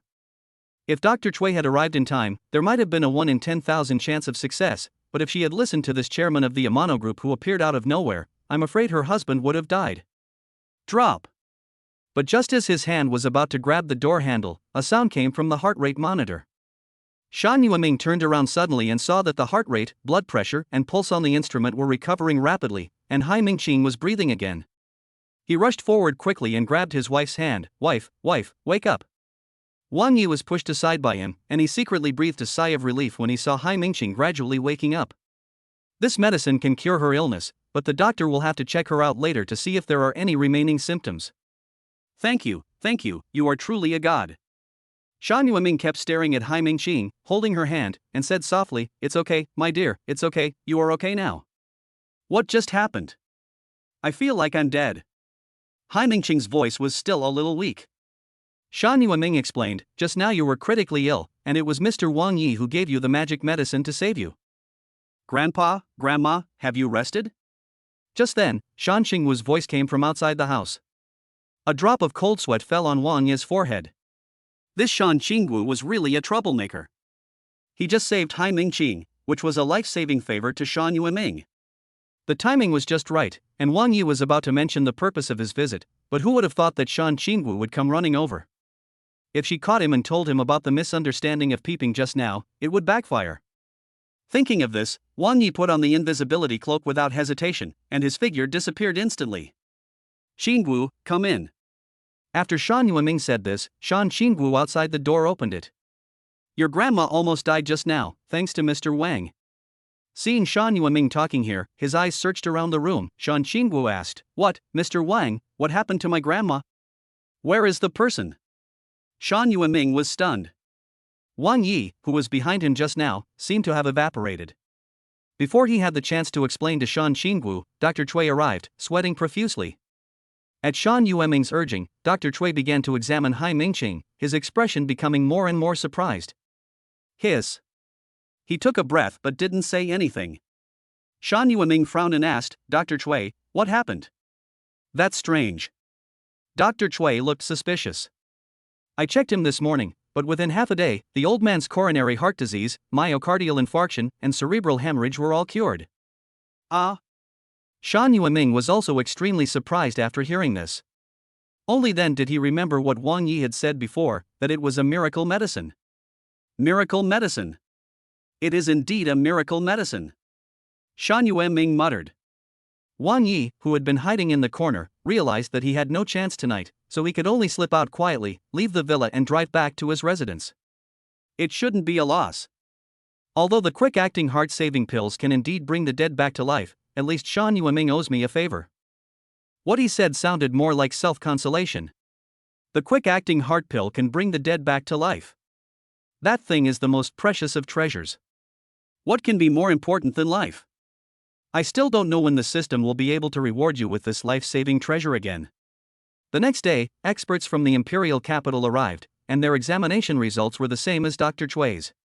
But what puzzled Wang Yi was that a week had passed since that night, and during this period almost all members of the Shanghai Group's board of directors had been either seduced or threatened by him to become his, Wang Ye's, people. But until now, Shan Yueming, who saved his life, has not taken the initiative to look for Wang Yi. Old man, you really don't remember my kindness. In the office of the chairman of Amano Group, Jiang Mingyue has been studying at Tianyu Group for a week. Wang Yi has been working here during this week, actually waiting for Shan Yueming's invitation, but he has lost his patience. If we don't act now, I'm afraid it will be too late. No, we have to take the initiative. He muttered to himself, then stood up suddenly and prepared to go to Shanghai Group. Just then, the phone on the table rang. Chairman, an old man named Shan called. Secretary Li's voice came from the phone. He said if you are free, please go to their group today. He said you should know the address. I know it's so damn well. Wang Yi was so excited that he couldn't help but swear, leaving Secretary Li on the other end of the phone confused. Chapter 95 Very Arrogant. This was a competition of patience, and fortunately, Wang Yi won the opportunity at the last moment. Shan Yueming, that old fox. I'm afraid he has investigated me thoroughly and kept me in suspense for so long, and now he is finally willing to show up. Wang Yi tidied his clothes and went towards Shanghai Group. Although Shanghai Group has only established a subsidiary in Luochuan, the building is still located in the most prosperous area of Luochuan. Wang Yi turned the steering wheel and was about to drive the Ferrari into the underground garage when he suddenly braked and stopped. A phantom next to it also braked suddenly, and the two luxury cars almost collided with each other. Wang Yi lowered the car window and prepared to say hello. After all, his car had already passed through the outer lane, and it would be inconvenient to reverse. But as soon as the car window was rolled down, a head popped out from the driver's cab of the Rolls-Royce Phantom and started cursing. Are you freaking blind? You didn't see the car coming from the opposite direction, and you're so anxious to be reincarnated. Fuck, it's you. Damn it, I was wondering who is this blind person. It turns out to be you, Wang Yi. It's really a narrow road for enemies to meet. The person driving the Rolls-Royce Phantom is none other than Zhou Hailiang. Your mouth stinks as always. Wang Yi glanced at him. Zhou Hailiang was unusually irritable today, and extremely arrogant. Watch your words, or I'll get you. Quickly dump your broken car out of my way, and stop blocking the road. Wang Yi ignored him. If he wasn't going to meet the chairman of Shanghai Group later, he would have wanted to get out of the car and slap Zhou Hailiang a few times. At this time, the rear window of the Phantom rolled down, revealing a young man sitting in the car. He glanced at Wang Yi with a haughty look, and then said, "No one can get through this jam. My time is precious. Hurry up and reverse." Seeing that man's arrogant and rude look, Wang Yi was not impressed by him. Sorry. My time is also valuable, so I don't have time to talk nonsense with you. After saying that, Wang Yi opened the door and got out of the car, locked the door and walked towards Shanghai Building on foot. The sound of Zhou Hailiang cursing could be heard behind him. Wang Yi took a deep breath and endured it. Compared with the 300 billion project, Zhou Hailiang's barking is indeed not worth mentioning. Hello sir, who are you? The staff at the front desk asked Wang Yi politely. My name is Wang Yi, I'm the chairman of Tana Group, and I've made an appointment with Chairman Shan. Oh, you are Chairman Wang. The chairman has already instructed you to please follow me. The receptionist politely took Wang Yi to the elevator and personally pressed the button for the 30th floor. The elevator stopped at the 30th floor and Wang Yi walked down. A beautiful lady was waiting to greet him at the door. She had obviously already spoken to the front desk on the phone. Mr. Wang, please come this way. She took Wang Yi to the waiting room on the side and brought him a cup of coffee. The chairman is in a meeting. Please wait here for a moment. Hey, can anyone come to your Shanghai group? Just then, another receptionist came in with Zhou Hailiang and the man. Upon hearing this, the receptionist just smiled and stepped aside. The conflicts between these bigwigs are not something they can interfere with. Wang Yi took a sip of coffee, without even looking at Zhou Hailiang. His eyes fell on the man next to him. 27 or 28 years old, handsome and with extraordinary temperament. But as soon as he opened his mouth in front of the garage, all that disappeared. It was obvious that he was also an arrogant and rude guy. You're blocking the entrance to the garage. Wang Yi's brows darkened, he glared at Zhou Hailiang, and his words stopped abruptly. As for the man next to Zhou Hailiang, he was looking at something on his cell phone. After waiting for about 3 minutes, Wang Yi turned around hastily, his mouth twitching fiercely. Why do I run into her wherever I go? A woman walked in from outside the waiting room. She was not wearing work clothes, but a very casual sportswear. Are you two guests here to see my grandfather? The person who walked in was none other than Shan Qingwu. When Zhou Hailiang heard the word grandfather, he simply treated Shan Qingwu as his grandfather. He stood up and smiled flatteringly. You must be Miss Shan Qingwu, right? It's true that hearing about her is worse than meeting her in person. Miss Shan is so beautiful that I... Ahem. The man beside him coughed lightly, stood up, stretched out his hand, and said, Hello, Miss Shan.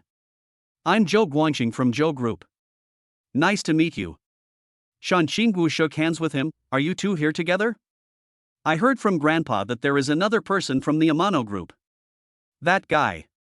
Zhou Hailiang pointed at Wang Yi, who had his back to them. A small, unknown company dared to fish in troubled waters here. Shan Qingwu did not show any disdain. She smiled calmly and said, This gentleman. At this moment, Wang Yi slowly turned around, grinned, and said, Amano Group, Wang Yi. It's you, you bastard. Shan Qingwu was stunned for a moment, then her face darkened and she said, You shameless fellow, I didn't catch you that day, and you still dared to come here. Wang Yi smiled bitterly, misunderstanding. I said I'm a good person. If you were a good person, there would be no bad people in the world. Shan Qingwu was very angry when she saw Wang Yi again. Seeing the situation, the two were obviously at loggerheads. Zhou Hailiang's eyes lit up and he hurried over to the mountain and asked, Miss Shan, has this guy harassed you? It's more than harassment, he's just a shameless guy. Shan Qingwu certainly wouldn't tell anyone that she was being spied on. Zhou Hailiang saw the opportunity and stepped forward, pointed at Wang Yi's nose and cursed, You shameless thing, you were so shameless that you dare to harass Miss Shan for the Nanshan development project. Wang Yi raised his hand and fanned his nose, Your mouth stinks, it's full of shit. The words would be fine, but the action was extremely ironic. Zhou Hailiang was immediately furious and shouted, If you continue to act crazy, I will throw you off here. Ah, it hurts. Let me go. Wang Yi grabbed his finger, pointed it at his nose, and stared at him indifferently. Zhou Hailiang felt a pain in his fingers that was about to break. He grimaced in pain and threatened, Wang Yi, get out of here. If you dare to touch me again, I'll take you. Boom. A sound of bone fracture was clearly audible, and Zhou Hailiang's fingers were broken off and stuck to the back of his hand. Suddenly, screams like a pig being slaughtered echoed in the waiting room. This swift and decisive measure frightened Shan Qingwu, who was standing by, and she could no longer utter the words of reprimand that she had prepared. Wang Yi. You are too presumptuous. The man stepped forward and stared at Wang Yi coldly. You attack my Zhou family in front of me, Zhou Guangqing. You don't even take my Zhou family seriously. Zhou Guangqing? Wang Yi smiled playfully, so you are Zhou Guangxing. That's right. The second son of the Zhou family, Zhou Guangxing. Zhou Guangxing was extremely arrogant and stared at Wang Yi with contempt. No wonder he had such an arrogant look from the beginning. It turned out that he was Zhou Guangxing, the person that Grandpa Su was planning to marry Su Xiaoma to. I think he must have known about Wang Yi's affairs, so he targeted him like this. Chapter 96, Arrogant Zhou Guangxing. Wang Yi crossed his arms and looked at him with a smile. The young man is very handsome, and his suit gives him a noble temperament, but Zhou Guangxing is too arrogant. While Wang Yi was looking at him, Zhou Guangxing was also staring at him with contempt. The Su family is talking about a guy who is ignorant of the world and wants to eat swan meat. Today I see that you are really stupid. Zhou Guangxing said, raising the plan in his hand. The total value of the Shanghai Group's Nanshan development project is 300 billion. I thought he was such a wise man, so confident that he would take it all. Now it seems like a joke. Really? What do you think? Wang Yi didn't care. He let him do whatever he wanted. This attitude of contempt for opponents is the most stupid. Zhou Guangxing glared at him with disdain, then turned to look at Shan Qingwu. Miss Shan, it is hard to understand why Shanghai Group would meet with such a rogue. At first I didn't know it was his, and I didn't understand why Grandpa invited him. Shan Qingwu curled her lips and didn't have a good impression of Wang Yi. After Shan Qingwu finished speaking, she glanced at Wang Yi with disgust. Since both of you have arrived, please wait for a moment while I go and notify you. She said this and turned and left. Wang Yi sat down on his own, while Zhou Hailiang curled up on a chair beside him, his face covered in sweat from the pain. Hearing his muffled groan of pain, Zhou Guangxing seemed to feel ashamed. He glanced at Wang Yi from time to time, and couldn't help but speak sarcastically. I advise you to leave quickly, otherwise you will be turned away and lose face. I'm not afraid to tell you the truth. My Zhou family has a long history with Shanghai Group. Chairman Shan and my grandfather have met once before. Looking at the entire Luochuan, no one can compete with my Zhou family. Moreover, the chairman of Shanghai Group has many good friends in my Zhou family. Wang Yi leaned lazily on the back of his chair, ignoring his words. Wang Yi. Being ignored, Zhou Guangxing said in a deep voice, you want to compete with me for Su Xiaoma? Humph. Why don't you take a piss and look at yourself? How much do you think you are? Are you done? Wang Yi raised his eyelids slightly and glanced at him with disdain. If you have finished speaking, please shut up. If you haven't finished speaking, wait until you get the Nanshan development project before you start talking. Don't think that you can get what you want just by pretending to be confident. Everything depends on your strength. Fuck, you're never going to stop, are you? Wang Yi stood up suddenly, his eyes cold. He walked towards Zhou Guangxing step by step. Zhou Guangxing was shocked when he recalled the way Wang Yi dealt with Zhou Hailiang before. Stopping in front of Zhou Guangxing, Wang Yi looked down at him. I thought that the person that Mr. Su chose was at least a cultured and generous person. I didn't expect you to disappoint me so much. Not only are you arrogant, but you also have no scheming at all. How could Mr. Su be confident in marrying Su Xiaoma to someone like you? Because my Zhou family is powerful. A strong force? How big is it? Wang Yi shook his head with disdain. The connections of my Zhou family are beyond your imagination. At this time, Zhou Guangxing's tone had softened. Wang Yi's sharp eyes were like a wolf's. Zhou Guangxing didn't dare to be too reckless because he didn't know what unexpected things this vulgar man in front of him might do. Mr. Zhou, my grandfather wants to see you. At this moment, Shan Qingwu came back, followed by a secretary. The secretary made a gesture of invitation. Mr. Zhou, please come this way. Zhou Guangxing stood up, pushed Wang Yi away, smiled at him contemptuously, and whispered, you have no chance, goodbye Chairman Shan. After saying that, he followed the secretary and went to the office in the distance. Shan Qingwu turned around and was about to leave. Wang Yi asked, hey, what about me? I don't know. Shan Qingwu said this without even turning her head. Grabbing her wrist, Wang Yi frowned and said, woman, how can you be so stupid? I've told you that I'm a good person and that night was a misunderstanding. Why do you still hold a grudge against me? Shan Qingwu stared at Wang Yi's hand and said word by word, take your dirty hands away. Wang Yi let go, and without saying anything, he prepared to leave. Big breasts and no brains. Stop, add me on WeChat. Shan Qingwu's face turned green with anger. This man who peeped at her taking a bath actually said that she had big breasts and no brains and wanted to add someone on WeChat to flirt with her.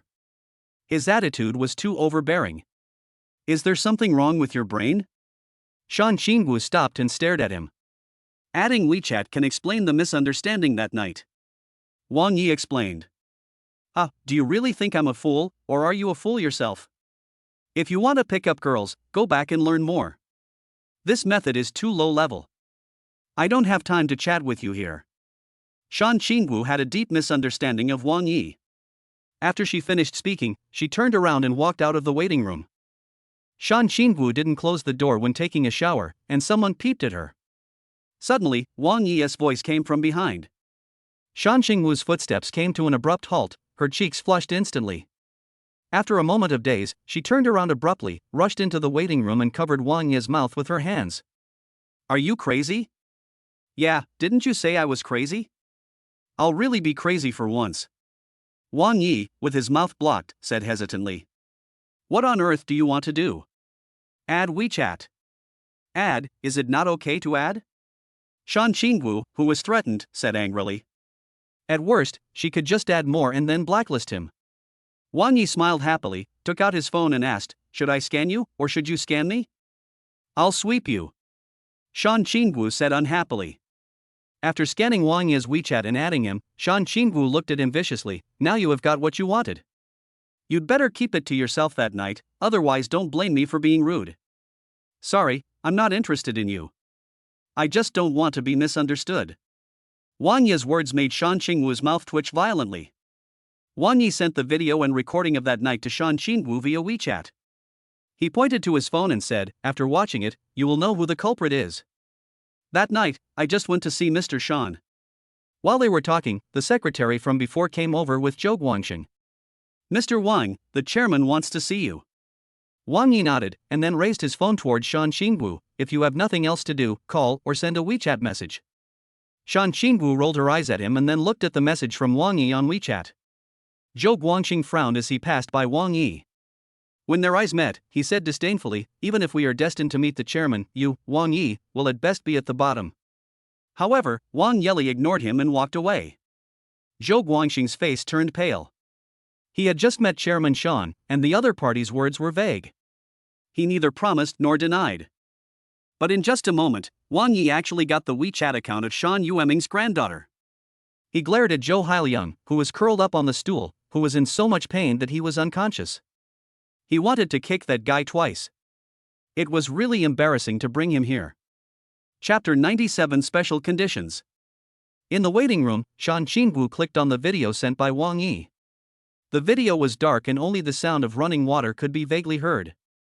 Suddenly, someone pushed open the door. It turned out to be her butler Zhao Zhiming. Suddenly, Shan Qingwu's face turned gloomy. But Zhou Guangxing, who was standing by, didn't notice that Wang Yi had added Shan Qingwu's WeChat, so he naturally didn't want to be outdone. He took out his phone and walked over, looking polite. Miss Shan, can you add me on WeChat, so that we can talk later? No. Shan Qingwu turned around suddenly and walked out of the waiting room with her cell phone in hand. Zhou Guangxing, who looked embarrassed, didn't understand what was going on. He could only frown and step forward to kick Zhou Hailiang on the butt. Get out of here. Zhou Hailiang's face turned pale with pain, and he stood up in a daze. What just happened? No, I don't know. Zhou Hailiang clenched his wrist tightly with one hand, with his broken fingers still stuck to the back of his hand. Waste. Zhou Guangxing cursed, then turned around angrily and walked towards the elevator in the distance. At this time, Wang Yi was already sitting in Shan Yueming's office.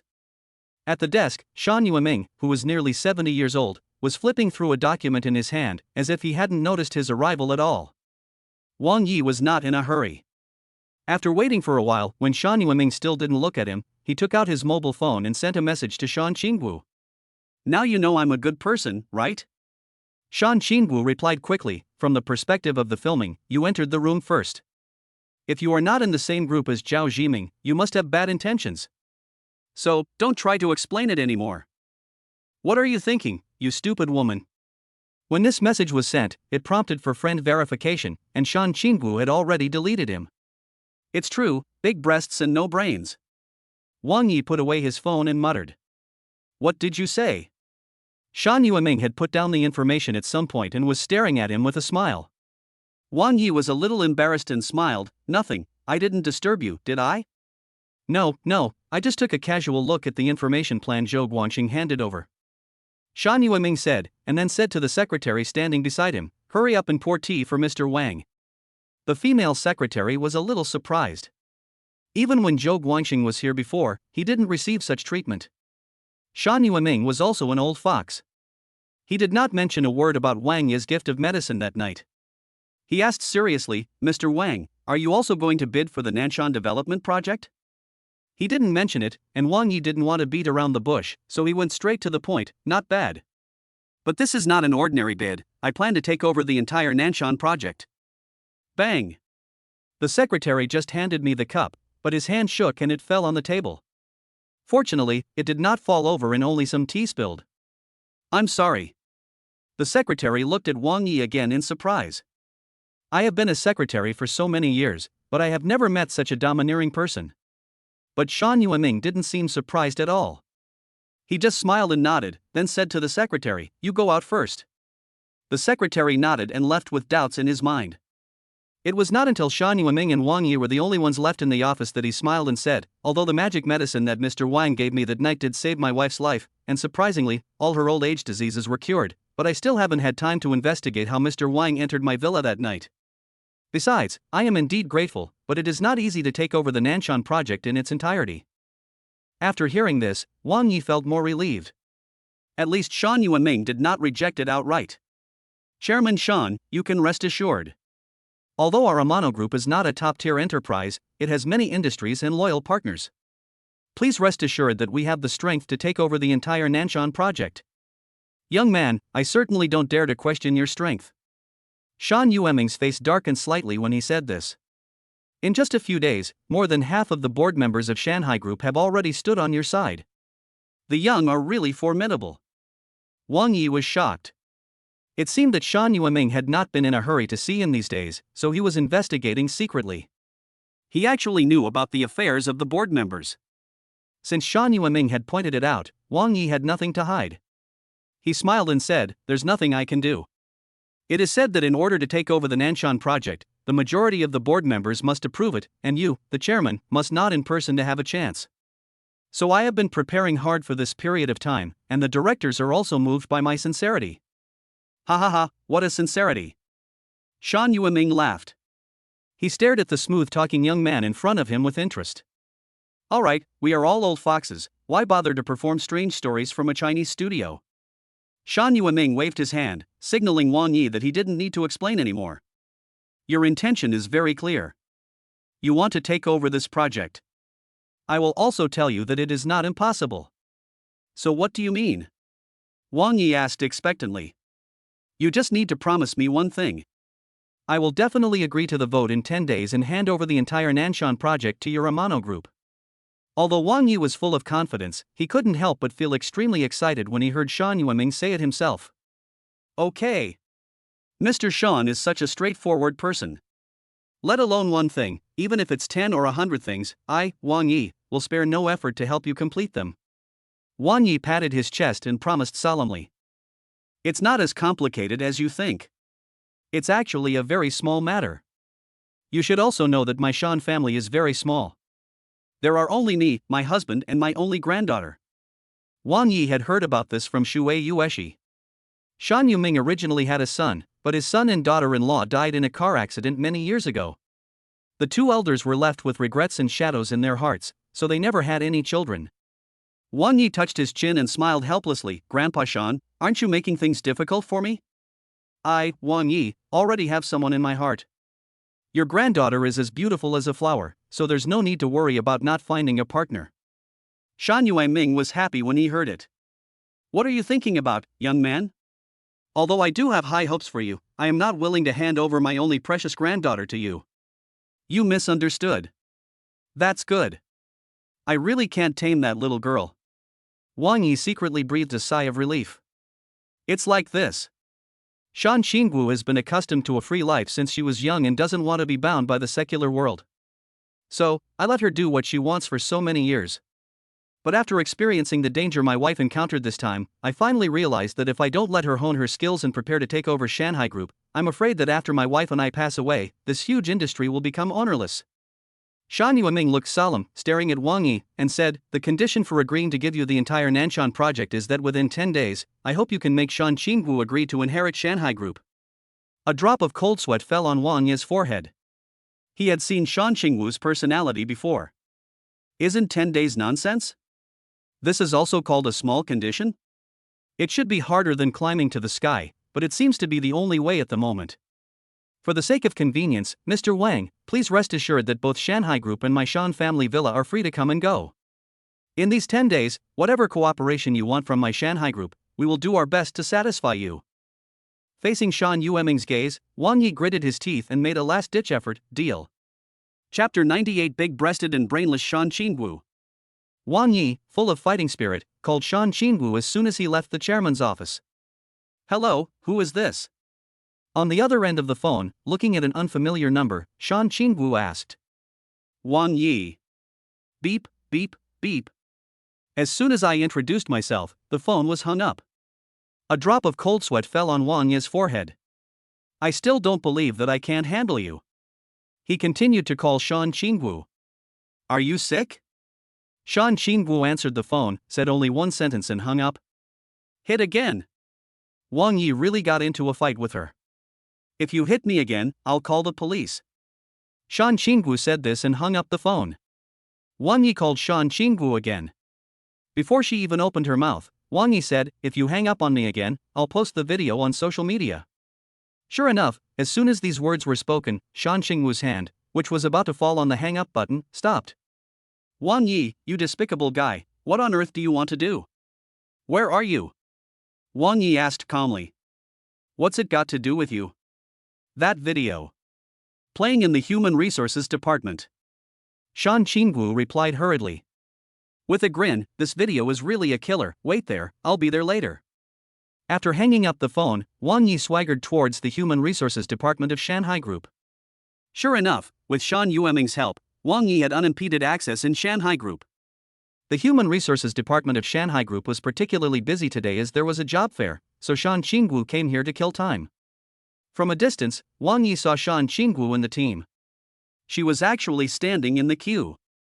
"Hi, nice to see you again." Wang Yi walked up to her and grinned. As soon as she finished speaking, Shan Qingwu stood up and shouted angrily, "What's wrong with you? Don't you know to queue up when you come to apply for a job? Everyone is queuing up, and you still want to cut in line. Isn't there a first-come first-served principle?" Wang Yi was stunned by this and he really couldn't react for a moment. But when Shan Qingwu said this, those who came to apply for the job and lined up all looked at her with disgust. At this moment, a boy with a slick face came over and stood in front of Shan Qingwu with a protective consciousness.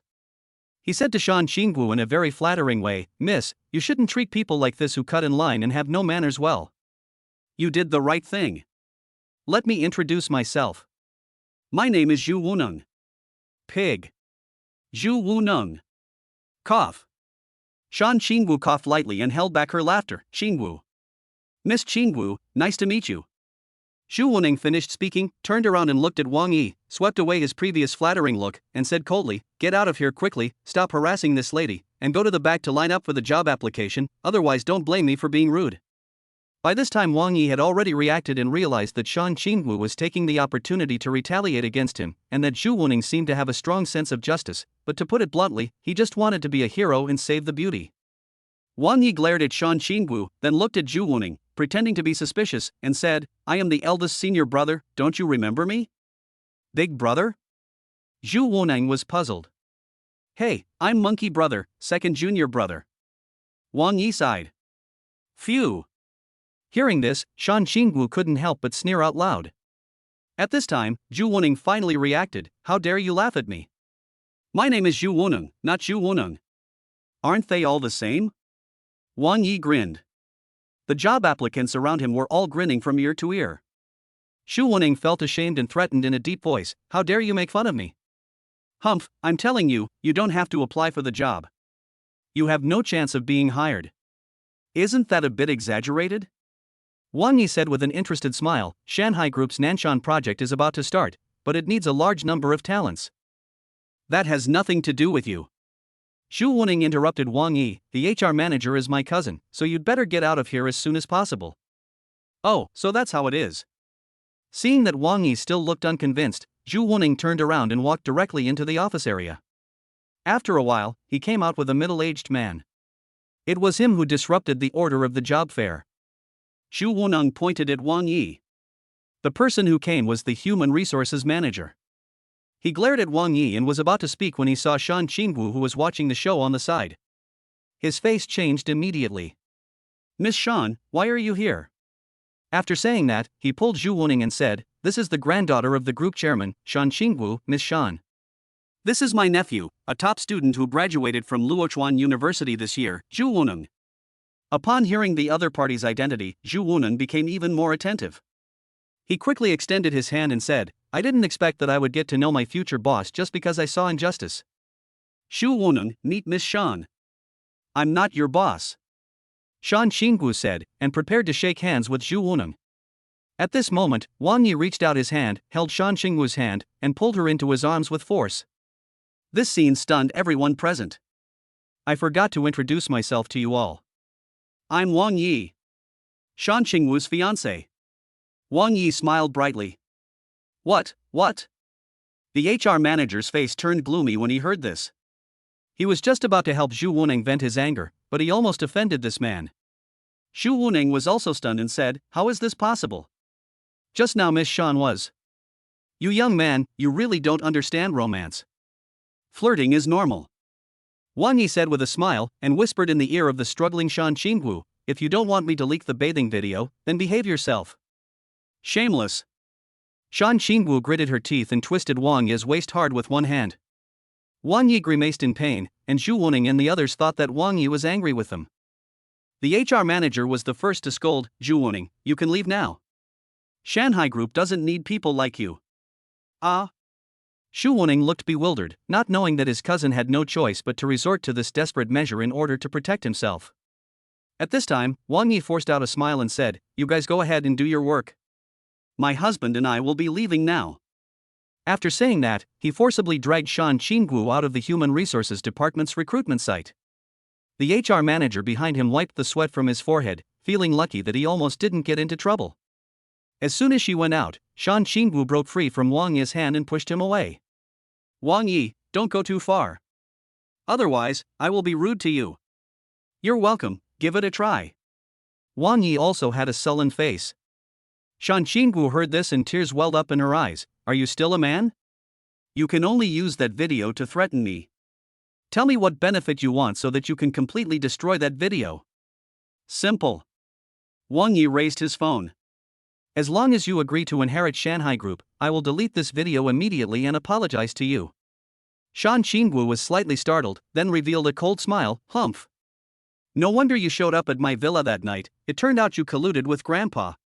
You want to use this to threaten me and inherit the group's assets? Dream on. Wang Yi slapped his forehead. Shan Qingwu really had a rich imagination. Oh, you are really big-breasted and brainless. How many people dream of having $1 trillion fortune? Is it so difficult for you to inherit it? Chapter 99. Don't force me to do it. Shan Qingwu looked disdainful and turned to walk towards the elevator. Wang Yi, if you want to use that video to threaten me and inherit the Shanghai Group, then stop dreaming, it's impossible. Wang Yi chased after him, blocked the elevator door, and got into the elevator. If it weren't for the fact that he had to take over the Nanshan project and give an explanation to old Master Su so that he could marry Su Shima openly, he wouldn't bother talking nonsense with a rich second generation like Shan Qingwu. He simply doesn't know how lucky he is. It's easy actually. You just have to agree to inherit it, and then when I get the Nanshan project, you can regret it later. Wang Yi gave a bad idea. Shan Qingwu glared at him with even more disgust. I'm not as dirty as you. I'm going to argue with you today. If you don't agree, I'll follow you wherever you go. Anyway, your grandfather has given me special permission, so I can go anywhere in the group company or at home. It really is Grandpa's trick. Humph. The elevator stopped at the garage. Wang Yi was still looking for Shan Qingwu's car when he saw a row of tough-looking and domineering George Patton tanks with flashing lights. Oh my god, this is a tomboy. It is hard to imagine that Shan Qingwu, a young and beautiful girl, would not drive a top-of-the-line sports car but would choose a hardcore off-road vehicle. However, this is indeed quite suitable for Shan Qingwu's personality. Wang Yi opened the passenger door and jumped in. "If you want to follow, just follow," Shan Qingwu said disapprovingly. With a step on the accelerator, the car drove out of the garage. Hard tactics didn't work, so Wang Yi changed the subject and said, "The George Patton tank is very good at off-roading and has bulletproof glass, but unfortunately it has the common problem of off-road vehicles, it starts too slowly." "You also know about cars?" Shan Qingwu turned her head and glanced at him. Wang Yi smiled contemptuously, "No matter what, I am the chairman of a group company. Don't treat me like a bumpkin. Okay, this is the only common topic between you and me. Since you know cars, can you go off-road? It's easy." Wang Yi smiled confidently. However, after hearing this, Shan Qingwu showed a cunning smile on her face. "Walk around? Who's afraid of who?" Wang Yi smacked his lips. After starting, the George Patton tank gradually increased its speed. Not only that, thanks to the weight of the vehicle body, it was very stable during high-speed driving. Shan Qingwu was a very good driver and drove towards the suburbs. Wang Yi was not in a hurry. After 10 days of persuasion, he didn't believe that Shan Qingwu would not admit defeat. Shan Qingwu stopped the car at the foot of a mountain in the suburbs. There were rows of luxury cars parked here, all of them were off-road vehicles. However, this expensive George Patton obviously stands out from the crowd. A man got down from a top-of-the-line G-Class, stepped on the running board of George Patton, and lay on the door and window of the cab. "Qingwu, you're late," the man said with a smile and glanced at Wang Yi in the passenger seat, with a hint of hostility deep in his eyes. "I've been delayed by this guy. But don't worry, I'll let you go first for a minute," Shan Qingwu said with a confident smile. "1 minute." The man shook his head. "I don't bully women. Although your car has the advantage, off-road driving requires skill. By the way, who is this handsome guy? Accompany me." Shan Qingwu said unceremoniously, "It's okay, let's get started." The man smiled, turned and walked towards the car.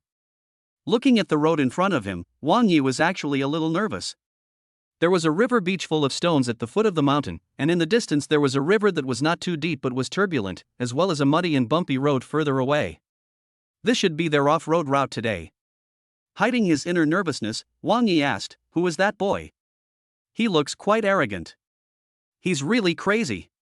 But his driving skills are okay." Qiao Yuan, a willful rich second generation, the captain of the off-road team. Seizing the opportunity, Wang Yi hurriedly said, "Off-road driving is very expensive. It requires not only the skills but also the configuration. You see, if you don't have a good car, how can you be willful? If you inherit the assets of Shanghai Group, even if you customize a top-level Mercedes-Benz?" Plop! Before he could finish his words, the car started, and Wang Yi bumped into the back of the seat with a shake. He gritted his teeth and fastened his seatbelt with a depressed look on his face. On the river bank full of pebbles and stones, more than a dozen off-road vehicles were driving quickly. Even luxury cars could not avoid bumps on such a road. Wang Yi was shaken so hard that he felt dizzy and had stars in his eyes, but Shan Qingwu really enjoyed the process. Qiao Yuan's G-Class took the lead and rushed to the front, while Shan Qingwu followed the convoy. After passing this sandy area, there was a rushing stream in front. Shan Qingwu was obviously very familiar with the terrain here, and they lined up and waited to pass. The water flowed rapidly and covered half of the car in front. Soon one of the cars was washed into the pool of water below. The rescue team was busy. "Look, this car has become a water-soaked car by accident. Without strong financial resources, how can you support your interest?" So, Wang Yi, who was trying to take advantage of the opportunity, had only said half of his words when Shan Qingwu stepped on the accelerator. The strong push on Wang Yi's back made him get pushed back. It's really speechless. After crossing the river, there are muddy potholes, which is the most uncomfortable section. Although Shan Qingwu is a good driver, she is a woman after all, and is slightly lacking in grasp of some details and courage. In the end, it was Qiao Yuan's G-Class that reached the finish line first. Patting George Patton's car door, Qiao Yuan grinned and said, "Not bad, Miss Yaoshan, you have made progress. You are already in second place, but you are still a long way from catching up with me." Shan Qingwu's face changed and she closed the car window. Wang Yi's taste buds were churning, and he couldn't help but push the door and get out of the car, feeling nauseous. This is your first time, right? Slowly you'll get used to it. Chow Yuan walked over and laughed sarcastically. George Patton stepped on the accelerator and actually left Wang Yi behind and drove away into the distance. Fuck. Don't force me to do it. Wang Yi was really furious. He felt dizzy during this trip. Shan Qingwu was simply immune to inheriting the property, which made Wang Yi very depressed. Looking at George Patton going away, Chow Yuan teased, I haven't seen you in Luochuan. Want to date Shan Qingwu? I advise you to give up when you know the difficulty.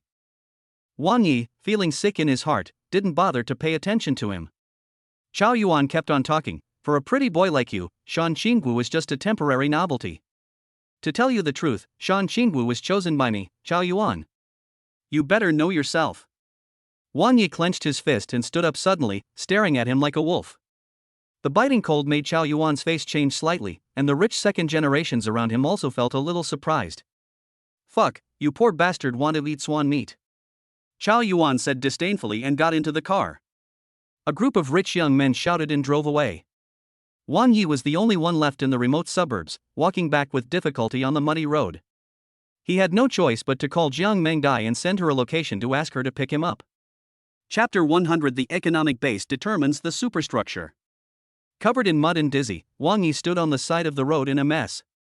The red Ferrari drove over quickly and stopped beside Wang Yi. Jiang Mengdai ran out of the car with a nervous look on her face. Seeing Wang Yi like that, she said in astonishment, Boss, have you been robbed? What the hell is this? I was dumped. Wang Yi was so angry that he took off his muddy suit and threw it on the ground. He also threw away his shoes and got into the car angrily. Jiang Mengdai drove him to the Shuiwei Garden Villa. After listening to Wang Yi's tragic experience, Jiang Mengdai couldn't help but chuckle, so Shan Qingwu is indeed quite unique. Personality is bullshit. Don't let her give me a chance, or I'll show you how I'll deal with her. Jiang Mengdai glanced at Wang Yi meaningfully, and then said, Don't you understand women's hearts very well? Why does that little girl give you such a headache? Wang Yi turned his head and stared at her. It's only been 5 days, and you haven't learned anything from Su Xiaoma, but you've learned her sarcastic way of speaking. During this period, Jiang Mengdai, the director of Tana Group, worked as a secretary for Su Xiaoma at Tanya Group and learned Su Xiaoma's management skills.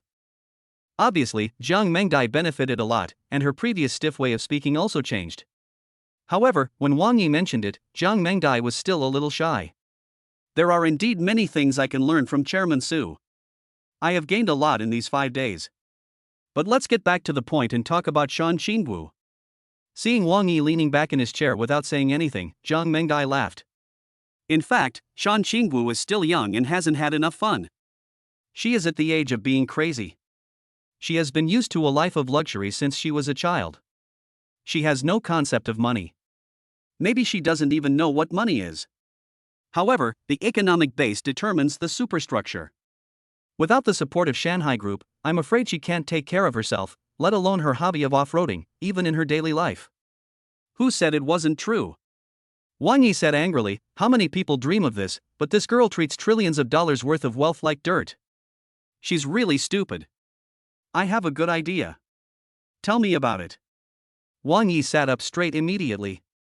As long as he can conquer Shan Qingwu, this wild horse, and make her agree to inherit Shanghai Group, Shan Yueming will agree to hand over the Nanshan development project to him. By then, Mr. Su will have nothing to say. Why don't you let her experience the hardship of life? Since Mr. Shan has agreed to listen to you during this period, let Mr. Shan freeze all of Shan Qingwu's credit cards. Without money, she will experience 2 days of hardship and then she will know how to cherish it. What a good idea. Why didn't I think of this? Wang Yi slapped his forehead, send him directly to the Shan family's villa. Ah? Jiang Mengdai looked surprised. I'll stay at the Shan family for the next few days. I don't believe I can't handle her. Okay. Jiang Mengdai smiled bitterly and headed towards the Shan family villa. With Shan Yueming's instructions, the security guards were all respectful when they went to the Shan family this time. Wang Yi walked into the villa with a swagger, and Zhao Zhiming was fired early in the morning. He walked into the living room, looked at Shan Yueming and Hai Mingqing sitting on the sofa, smiled bitterly and spread his hands. It's the first day, don't be downhearted.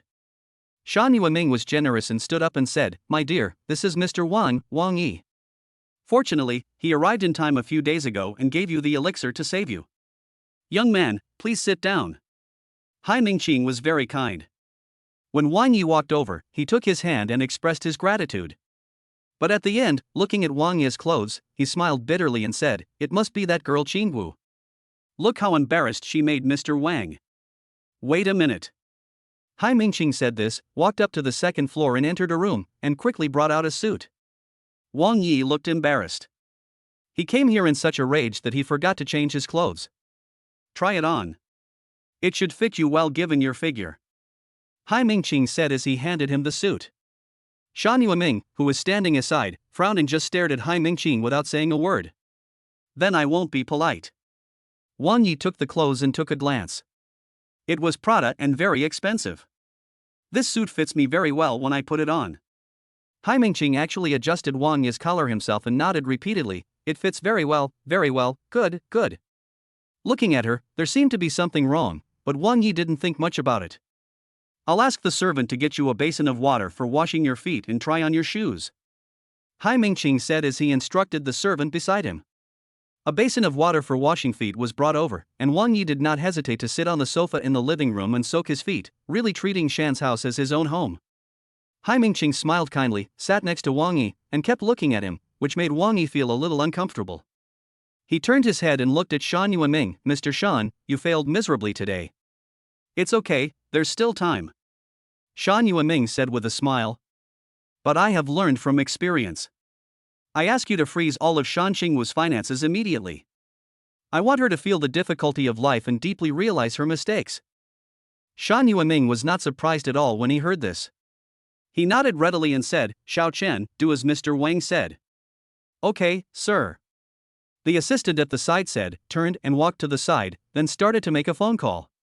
After washing his feet and putting on socks, Wang Yi casually put on the pair of leather shoes, which were just the right size. "You are such an energetic young man. Get up and turn around so I can see you," Hai Mingqing said expectantly. Wang Yi stood up and took a few steps. The top-notch luxury suit felt very comfortable on him. Okay. Hai Mingqing said, and tears actually flowed out of her eyes. She wiped them quickly. This left Wang Yi completely confused and he had no idea what was going on. Just then, Shan Qingwu, who had just finished taking a shower on the second floor, came out wearing pajamas and a bath towel wrapped around her head, wiping her hair.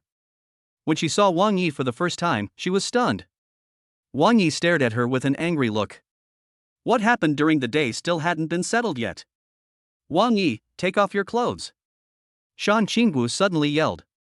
Wang Yi frowned and said jokingly, "Can you be more reserved? Grandpa and Grandma are still sitting here, and you're asking me to take off my clothes. Isn't that inappropriate?" "You." Shan Qingwu stomped her feet in anger. As for Shan Yueming and his wife, they remained silent. Shan Qingwu walked quickly down from the second floor, grabbed Wang Yi by the collar, and prepared to take off his clothes. "This is my father's clothes. My grandmother has kept them. What qualifications do you have to wear his clothes?" Shan Qingwu's voice was a little choked. Wang Yi was stunned when he heard this. No wonder Hai Mingqing looked a little strange before. It turned out that these were the clothes of her son who died many years ago. He hastily began to haul off his suit jacket himself. But at this moment, Hai Mingqing stood up, grabbed Wang Yi's hand and stopped him. "My son has been gone for so many years. What kind of memory can a piece of clothing leave behind? Wear it. It fits me well and is suitable." "Grandmother." "All right, Qingwu, stop making trouble. Mr. Wang is Grandma's savior. You have to be more polite to him in the future. It's getting late, Mr. Wang, please stay." "Okay, obedience is worse than respect." Wang Yi agreed immediately. "You are really not polite." Shan Qingwu curled her lips and threatened, "If you dare to damage this dress, don't blame me for being rude." "I've seen how rude you are." Wang Yi spread his hands. Seeing that the two of them looked like enemies, Shan Yueming and his wife couldn't help but laugh, but there was something wrong with that smile. Chapter 101, Delicious Food. The Shan family villa is very large, and the room arranged for Wang Yi is on the second floor. After dinner and washing up, Wang Yi lay on the bed, thinking about how to win over Shan Qingwu. Humiliation. He smiled brightly, and an evil thought emerged. Shan Xingwu probably doesn't know that her credit card, bank card, etc. have been frozen. Tomorrow, I just need to find a place with high consumption, take her there for a crazy shopping spree, and then see how she pays the bill. It's also a good opportunity to vent my anger. With a beautiful plan in mind, Wang Yi fell asleep. The next day he got up very early, clicked his card to sign in, and chose to sign in continuously. Congratulations to the host, you have successfully signed in consecutively and received the system reward, Tang Dynasty Jade Necklace. Wang Yi's eyes sparkled. In the Tang Dynasty, fat was considered beautiful. This jade necklace was also very large. One could tell at a glance that it was worth a lot of money. Begin with courtesy, then force. He grinned and chose to withdraw. In a moment, an exquisite jade necklace appeared in front of him. Both the color and workmanship are extremely exquisite. Looking at the jade necklace, Wang Yi was really reluctant to give it away. Su Xiaomo would probably be happy if he gave her such a good thing. But after gritting his teeth, Wang Yi took it and walked out of the room. A mere jade necklace, if it could impress Shan Xingwu, would be worth countless times more. I waited outside Shan Xingwu's door for more than half an hour. I looked at the time and it was already 9 o'clock in the morning, and this guy was still lying in bed. Wang Yi knocked hard on the door. Who is it? A sleepy voice came from the room. I, Wang Yi. Can't I sleep anymore? Shan Xingwu covered her head with the quilt. Wang Yi smiled slyly, the sun is shining on my butt. If you don't get up, I'm going to charge you. Wait. Shan Xingwu sat up on the bed. Thinking of the peeping incident, she didn't dare to neglect it. I'm getting dressed. Get up right away. Outside the door, Wang Yi smiled triumphantly. After waiting for about a quarter of an hour, Shan Xingwu finally opened the door and glared at him with disgust. Are you really haunted? Wang Yi smiled, put his hands behind his back, and looked at Shan Xingwu's white neck. She wasn't dressed formally at all, just a sports outfit and a baseball cap, but it was perfect with her bohemian personality. Where are you looking? Shan Xingwu quickly covered her chest with her hands. It's big, but it's not attractive to me. Wang Yi curled his lips and said, I just think your neck is empty, as if something is missing. Shan Xingwu had no interest in Wang Yi, the frivolous and scoundrel in front of her. She glanced at him disdainfully, turned around and prepared to leave. Wang Yi grabbed her and immediately took out the jade necklace from behind. Although Miss Shan regards money as dirt, this necklace matches your temperament very well. I give it to you. No need. Shan Xingwu shook her hand, trying to break free from Wang Yi's wrist. Wang Yi narrowed his eyes, threw her hard, and pulled her into his arms. Let me go, or I'll call for help. Scream, but no one will come to save you even if you scream your throat out. I, Wang Yi, now have unimpeded access to all parts of the Shan family. As he spoke, Wang Yi forcibly put the jade necklace around Shan Xingwu's neck from behind. After letting her go, Wang Yi turned around and looked at her. TSK, you know what, she's pretty. Don't think I'll be grateful to you. Shan Xingwu turned around and walked downstairs. Shan Yueming and his wife, who were sitting in the living room, saw everything, but they both tacitly ignored it. Don't eat breakfast at home, I'll take you out for a delicious meal. Wang Yi smiled cunningly, greeted Shan Yueming and his wife, then grabbed Shan Xingwu and walked out of the villa. In the George Patton tank, this time Wang Yi sat in the driver's seat and Shan Xingwu sat in the co-pilot seat. Where to go and what to eat? You'll know when you get there. Wang Yi smiled mysteriously and stepped on the accelerator to rush out. In the living room, Hai Mingqing smiled and said, My dear, Wang Yi has the same temper as our son back then. I can see it. I can also see that you like him very much. You want to entrust Xingwu to him, right? Hai Mingqing nodded continuously upon hearing this. She really liked the savior and also planned to entrust Shan Xingwu to Wang Yi. But Shan Yueming shook his head, it's a shame that we met too late. As far as I know, Wang Yi already has a sweetheart, the granddaughter of the Su family, named Su Xiaoma. This time, he went to great lengths to get the Dao Nanshan project, not because of the money, but because of the bet with the Su family, just for Su Xiaoma. If that's the case, why are you still helping him? Could it be that you don't like Wang Yi? Hai Mingqing asked. A forced melon is not sweet. Shan Yueming shook his head, it is better to destroy 10 bridges than to break up a marriage. Wang Yi has someone in his heart. Even if we interfere and make him be with Qingwu in the end, he will not be happy. Let the young people decide for themselves. Yes, everyone has been young. As she said this, Hai Mingqing leaned on Shan Yueming's shoulder. Although they are nearly 70 years old, they are open-minded and have a good relationship. The George Patton tank was parked outside an old street, immediately attracting a lot of attention. What are you doing here? Shan Xingwu asked with a frown. It's a snack street with all kinds of delicacies from land and sea. Wang Yi swallowed, got out of the car and pulled Shan Xingwu down with him. As soon as she entered the old street, the smell of breakfast mixed together and the messy environment made Shan Xingwu frown. What kind of place is this? You can eat it if you want, but I won't. Shan Xingwu stopped motionless, but stared at the street performer at the corner with great interest. Simple sound system, a microphone, and a guitar, played by a middle-aged man with long hair. You don't know what's good. The food sold here is the most delicious. Wang Yi bought a plate of fried stinky tofu and placed it in front of Shan Xingwu. Shan Xingwu sniffed and immediately felt nauseous. Take it away. She was about to vomit. If you don't like it after eating it, I will delete the video immediately. Wang Yi said seriously. Shan Xingwu glanced at him, then looked at the plate of stinky tofu, gritted her teeth and asked, "A gentleman's word is his. It's impossible to catch up with him." Wang Yi raised his cell phone with his other hand. I hope you are a gentleman. Shan Xingwu tried her best. She didn't want to be threatened by Wang Yi with that video and recording all the time. She gritted her teeth and took the stinky tofu. When she put it in her mouth, the smell made her feel crazy. Wang Yi's bright smile seemed to have inspired her. Shan Xingwu held her breath and stuffed a piece of stinky tofu into her mouth.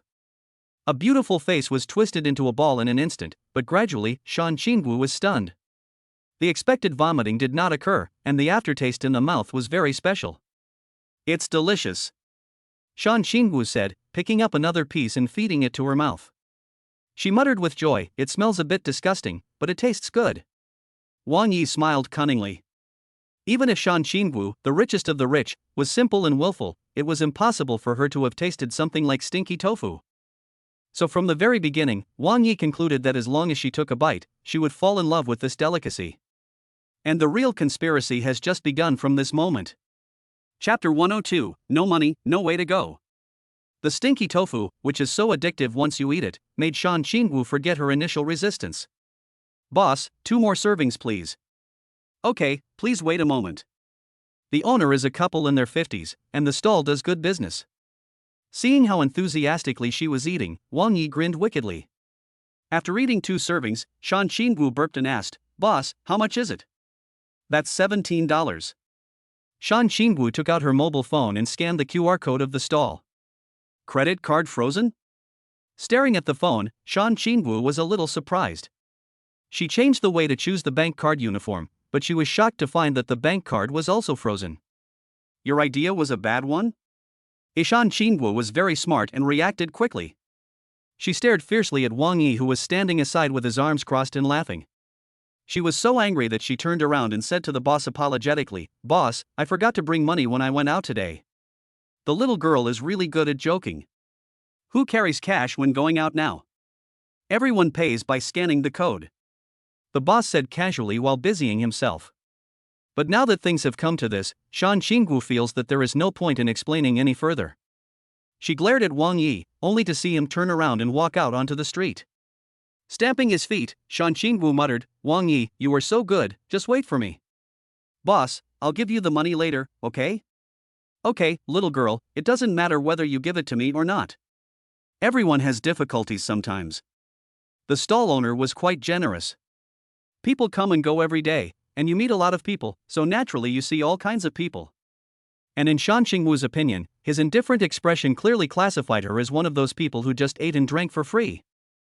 "I'll pay you in a moment." After Shan Xingwu finished speaking, she turned and walked towards the man performing on the street corner. Wang Yi sat in the car, looking at Shan Xingwu in the distance with a smug look on his face. He didn't know what she said to the man, but then he saw the man handing her the guitar and making way for her. "Little girl, you really think you have so many talents?" Wang Yi crossed his arms in disdain. It was summer, and the coolness of the morning was gradually fading away, so Wang Yi turned on the air conditioner in the car. Shan Xingwu does have some talents. She plays the guitar very well and her singing voice is very moving, but her confidence was soon destroyed. There are many people listening to the songs, but only a few of them pay for them. She thinks too simply of people. Time passed as she sang one song after another, and gradually it was noon. There were fewer and fewer people, and some people gave her money, $1 at a time. As the sun was high in the sky at noon, there were only a few breakfast stalls left, and the stall owners were packing up and preparing to close their stalls. Shan Xingwu looked at the small basin in front of her in despair. She had been busy for most of the day, but earned less than 20 yuan. Brother, can we discuss this? We originally agreed to pay half, but I really need the $17 urgently. She was not used to it, but the street performer had long been used to it. He nodded and gave her 17 yuan. Little girl, you sing well. If you work harder, you will definitely become famous. Looking at the street performers with an expression of oligay, Shan Qingwu picked up the 17 yuan and turned around to catch up with the stall owner.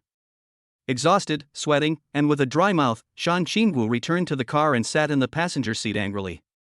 Wang Yi, Shan Qingwu, will remember this. Just remember it. Wang Yi grinned and said, now, you know how difficult life is. For Shanghai Group. No way.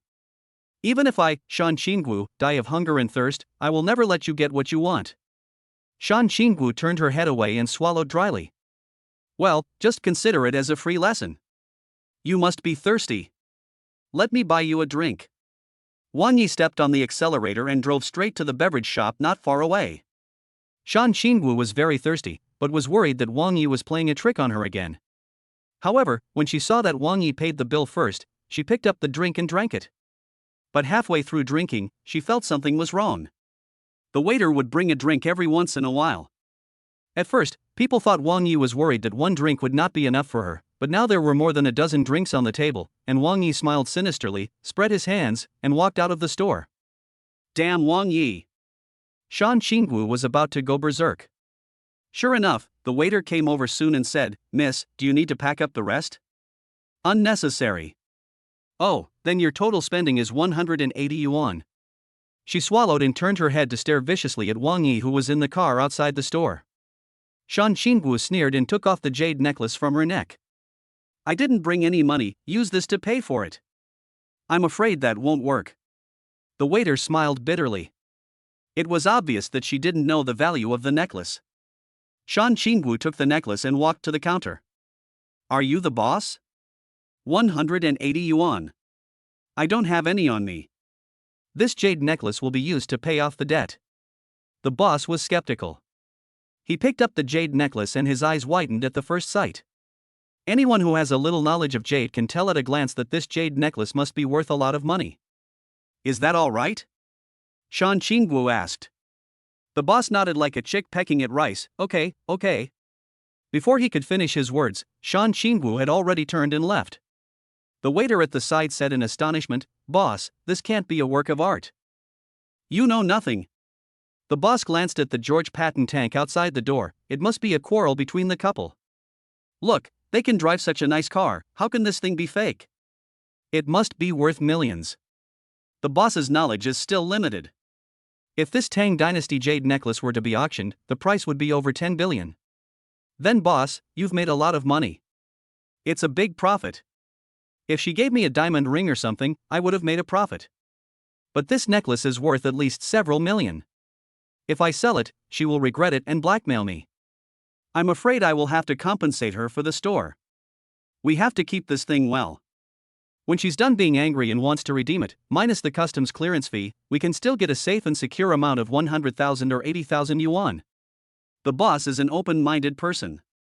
Shan Qingwu walked into the car and sat in the passenger seat angrily, looking like she was going to fight with Wang Yi. Come on, Wang Yi, if you have any dirty tricks, use them all. You're cutting off my finances, right? You're so cruel. But in Luochuan and even in the imperial capital, there are enough rich young men chasing after me, Shan Qingwu, to line up as far as the Atlantic Ocean. I don't believe that I can't find a few people to pay for me. This made Wang Yi feel embarrassed. Just based on the name Shan Qingwu, there are probably many people in Luochuan who want to pay for her. It seems that this plan has failed, and a jade necklace has also been lost. Wang Yi hurriedly got out of the car and went to the store to redeem the necklace. It was a reward from the system and was naturally priceless. But after much persuasion, the boss pointed at the camera above his head and said, "Whoever mortgaged it should redeem it. This thing is very expensive, I can't afford it." Helplessly, Wang Yi turned his head to look outside the store, but the George Patton tank had disappeared without a trace. If you fail to fool others, you will be fooled by others. Wang Yi was very depressed. He waited for a long time in the scorching heat before he got a taxi and went to Shueiyue Villa to take a bath. Shueiyue has a lot of clever ideas, and I hope she can give me some advice. Chapter 103: Winning with Love. Shueiyue Villa. Wang Yi had never suffered such humiliation before. While soaking in the hot spring, he felt a tightness in his chest. Shueiyue sat behind him, her slender, boneless hands gently massaging his shoulders. Shan Yueming is indeed an old fox. He is indebted to you for saving his life, but the Nanshan project is too big. It would be too risky to hand it over to a stranger with a weak foundation. That's why I gave you this difficult problem. I give you a chance, but I don't give you hope. Everything depends on you. Ah. Wang Yi sighed, if I could beat her up, I would have done it a long time ago. You are just too gentle and kind to women. Shueiyue patted his shoulder heavily and said, sometimes, the more you obey a woman, the more she will think you are not interesting.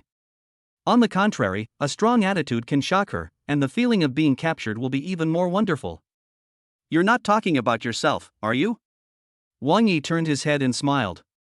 Before he could finish his words, Shueiyue pushed him into the hot spring and said coquettishly, stop being so conceited. We were forced by the situation that day.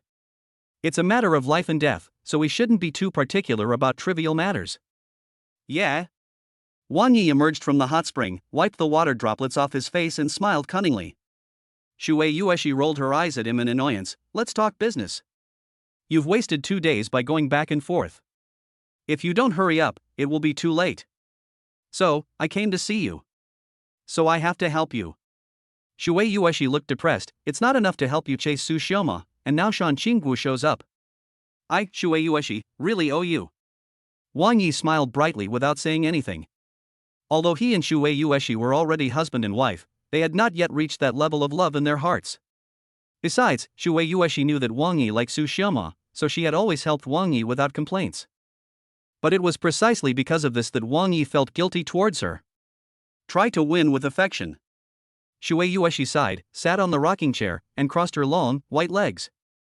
If you can capture her heart, she will naturally obey you in everything. In my opinion, Shan Qinggu is a wild girl with a wild heart. If you try to please her like an ordinary rich boy, you probably won't stand a chance. So force her to do it against the wall and test your charm. It's just seduction, you say it so nobly. Wang Yi smiled bitterly. He stood up from the hot spring and walked up step by step. Looks like I can only sacrifice my looks. Time is running out, I have to act quickly. After saying that, he walked towards the locker room. Shueiyue lay in the rocking chair with her eyes slightly closed and a bitter smile on her lips. It was already evening when Wang Yi returned to the Shan family villa. He planned to stay here for the time being. After dinner, Wang Yi returned to the bedroom, called out his cell phone, and retrieved the survival charm pills from the warehouse. The charm pill can enhance charm, hoping to offset Yixian Xingwu's hostility towards him. After taking the charm pill, Wang Yi straightened his body and walked towards Shan Qingwu's room with a heroic and confident look. After knocking on the door, Shan Qingwu's voice came from inside the room. It's not you again, Wang Yi? You guessed it right. Wang Yi grinned. I'm tired and I'm already asleep. Open the door quickly, I have something to tell you. Wang Yi shouted impatiently. I'm asleep, don't you understand? Bang! Wang Yi kicked the door open and walked in with big strides. Wang Yi, you rascal, what do you want to do? Shan Qingwu was indeed lying on the bed, holding the quilt in front of her and staring at Wang Yi with fear on her face. Overbearing. This is the momentum we want. Wang Yi leaned over, pulled back the quilt, and asked solemnly, Shan Qingwu, after these 2 days of contact, what do you think of me, Wang Yi? Shan Qingwu stared at him in a daze. She was not attracted by his expired charm pills, but was frightened by his stupid behavior. No, I don't have any opinion. No opinion. I do have some thoughts about you. Wang Yi stretched out one hand and pressed it on the head of the bed, half lying down, almost pressing on Shan Qingwu. The alternative Waldong, the domineering eyes, the handsome and evil smile, everything is so perfect. Wang Yi was confident that few women could withstand his strength. Bang! But that confidence was shattered by Shan Qingwu's slap. Feeling a burning pain on his cheeks, Wang Yi stared at Shan Qingwu with fierce eyes. Wang Yi. I, Shan Qingwu, am not that kind of casual woman. Although Grandpa asked you to find ways to force me to inherit the Shan family's inheritance, I also didn't let you be so unscrupulous. Today, I'm going to tell you the truth. Remember Wang Yi. I, Shan Qingwu, don't want to be weighed down by money and become its slave. I have my dreams and my preferences. I don't need a fortune that rivals a country. Even if I only keep my original shares in the group, it is enough to satisfy my financial desires. So, from now on, get out of here. Forget about that. He pushed Wang Yi away, almost pushing and hitting him, and blasted Wang Yi out. In the corridor, Shan Yueming stood with his hands behind his back. He was awakened by the sound of kicking the door earlier. He stared at Wang Yi with a wry smile. Wang Yi spread his hands with an embarrassed look on his face. Old man, I can't do this job anymore. Please find someone else. After saying that, he walked downstairs covered in dust and dirt. What about the Nanshan project? Shan Yueming's voice asked from behind. I don't want the project anymore. At worst, I can just go and take down the Zhou family. It's easier than serving this young lady. Maybe your approach is wrong. Shan Yueming smiled patiently. If you know the correct way, please do it yourself. Wang Yi waved his hand without turning his head. All the anger he had endured in his life, combined, was probably not as much as what he had endured in the past few days. He really couldn't go on any longer. Young man, I, Shan Yueming, always keep my word. I'll give you 10 days. Go back and calm down. Wang Yi waved his hand, walked out of the Shan family villa, and drove towards his residence. The series of failures in his plan against Shan Qingwu made Wang Yi feel desperate. Physically and mentally exhausted, he drove back to Shuiwei Garden Villa. In front of the floor-to-ceiling window of the second villa, Su Xiaoma stood with her hands behind her back, looking at Wang Yi, who walked out of the garage opposite. Mr. Wang is finally home. But looking at his appearance, it's obvious that he has come back with nothing. Su Xiaoma was behind him, and Bai Guangqing smiled bitterly. It's rare that there is a woman he can't deal with. After saying this, Bai Guangqing smiled awkwardly when he saw Su Xiaoma turning around. He won't try to figure out if it's not someone he really likes. Uncle Bai, when will the Mercedes-Benz Unimog I asked you to order arrive? We'll arrive early tomorrow morning, get the license plate and complete the paperwork, and we should be able to hit the road by noon. Okay. Tomorrow morning, invite Wang Yi to come to my house for a visit. After Su Xiaoma finished speaking, she walked upstairs. Although Wang Yi did not reveal his plan for the Nanshan project to Su Xiaoma, his whereabouts during this period were under Su Xiaoma's control. That is why Su Xiaoma has already made a perfect plan for him. Chapter 104, Fighter in the Luxury Car. Feeling depressed, Wang Yi went home and had a good sleep. The next morning, he lay on the bed with nothing to do, playing with his cell phone. It should be some kind of panacea or something. Having gradually mastered the rules of the clock-in system, Wang Yi muttered to himself as he clicked the check-in button. Congratulations to the host, you have successfully clocked in and received the system reward, quick-acting memory pills. Quick-acting memory pills, after taking them, you can quickly improve your memory and have 100% practical ability. Looking at the introduction of the effects of the quick-acting memory pills, Wang Yi grinned. This is a good thing. I should find some books on firearms to read when I have time. With the help of quick-acting memory pills, I can master all kinds of firearms in a short time. Just as he was daydreaming, his cell phone rang. Picking up the phone on the bedside table, Wang Yi looked at Su Xiaoma's number and quickly answered it. Wife, I haven't seen you for a long time. Do you miss me? Ever since he made his stance clear at the Su family, Wang Yi's roguery has reached a new level, and the way he addressed Su Xiaoma had long since changed. Su Xiaoma was used to Wang Yi's chatterbox, so she said, I just saw that you've been at a loss lately, so I want to invite you to my house. Are you free? I didn't have time originally, but my wife said so I have to squeeze in. I'll be there soon. After saying that, Wang Yi hung up the phone. Su Xiaoma smiled bitterly, hung up the phone, and prepared coffee herself. Sure enough, in less than 5 minutes, Wang Yi appeared in the living room of the second villa. Where is Uncle Bai? Wang Yi asked curiously when he saw that Su Xiaoma was the only one there. Do you miss Uncle Bai? Su Xiaomo walked over with 2 cups of coffee. My sexual orientation is normal, you don't have to doubt it. Su Xiaomo rolled her eyes at him and placed the coffee in front of him. There are still 6 days before the bid for the Nanshan project is finalized. The Zhou family is very tight-lipped. From what I know, Zhou Guangqing seemed very depressed after he came. It seems that there is not much benefit to be gained from the Nanshan project. This is all thanks to you. Wang Yi took a sip of coffee and frowned. If you want to mock me, just say it directly. Why beat around the bush? I know that no matter how much the Zhou family can get from the Nanshan project this time, I, Wang Yi, will lose. So what do you think?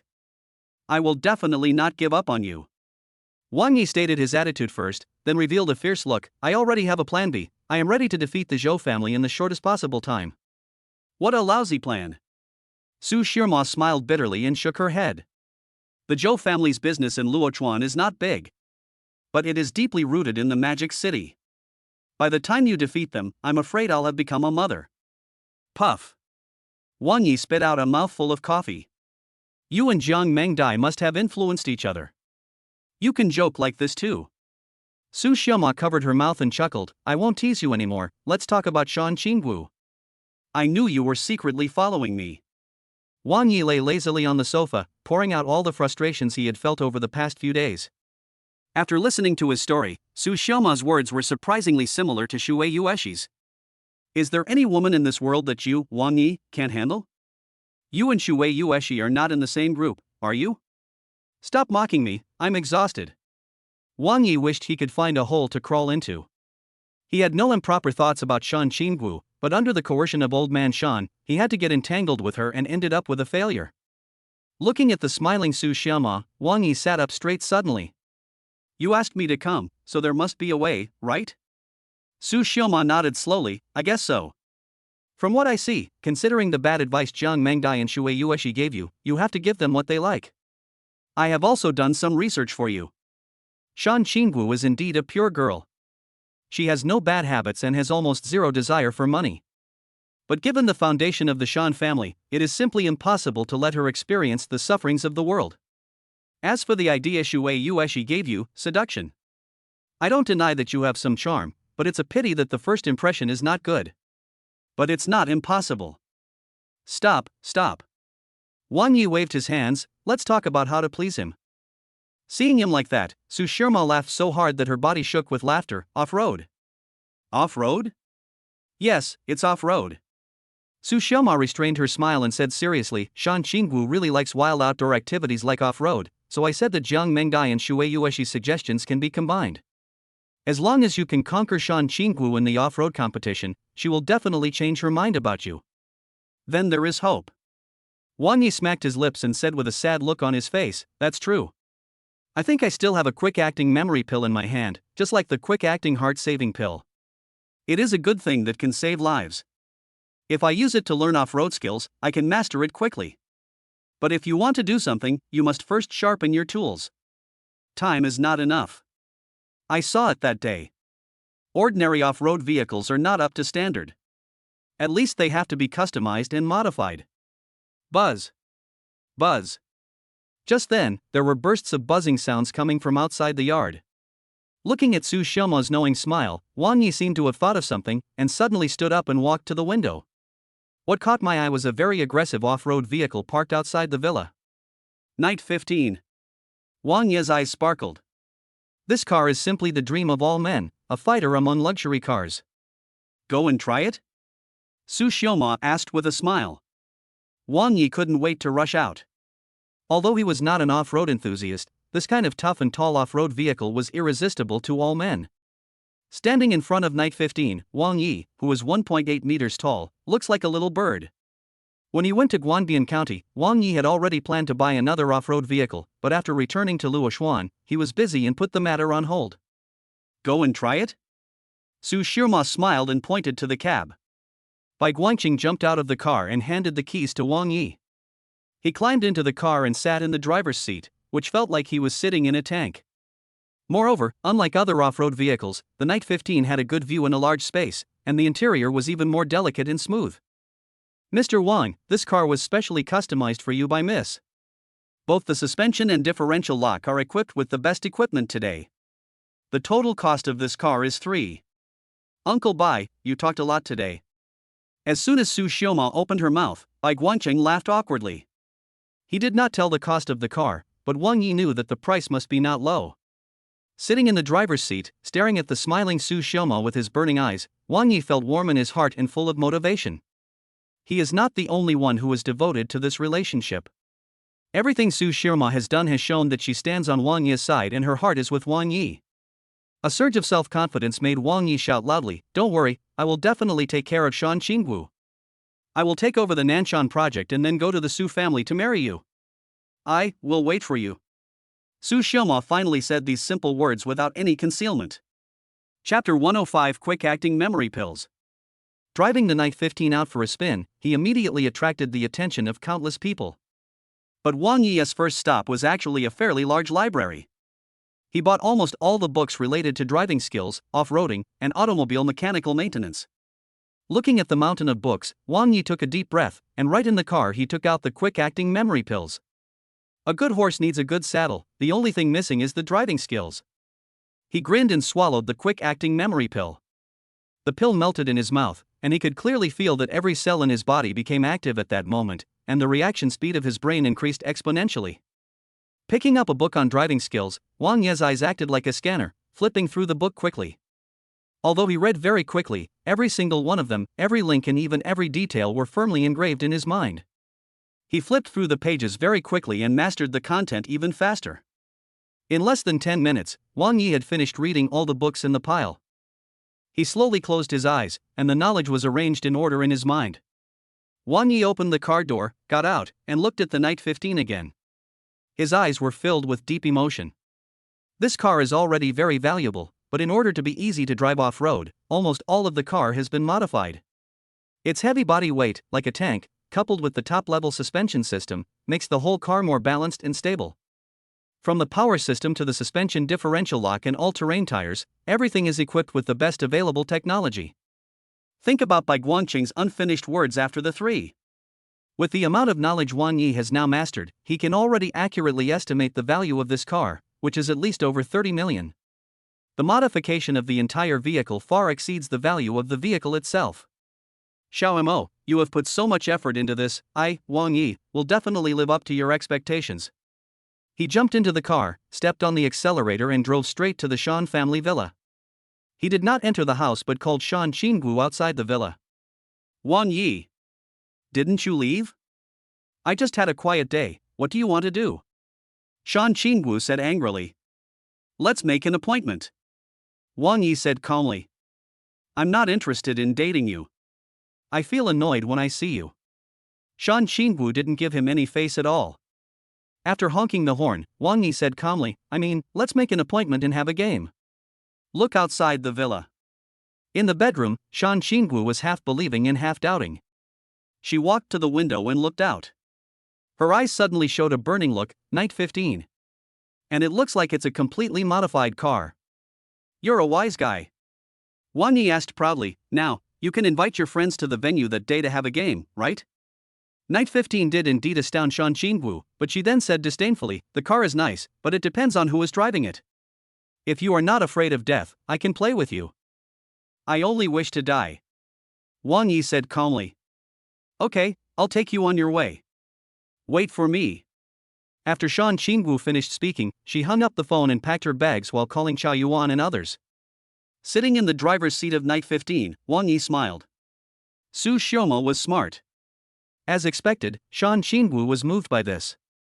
Otherwise, she probably wouldn't even bother to look at Wang Yi.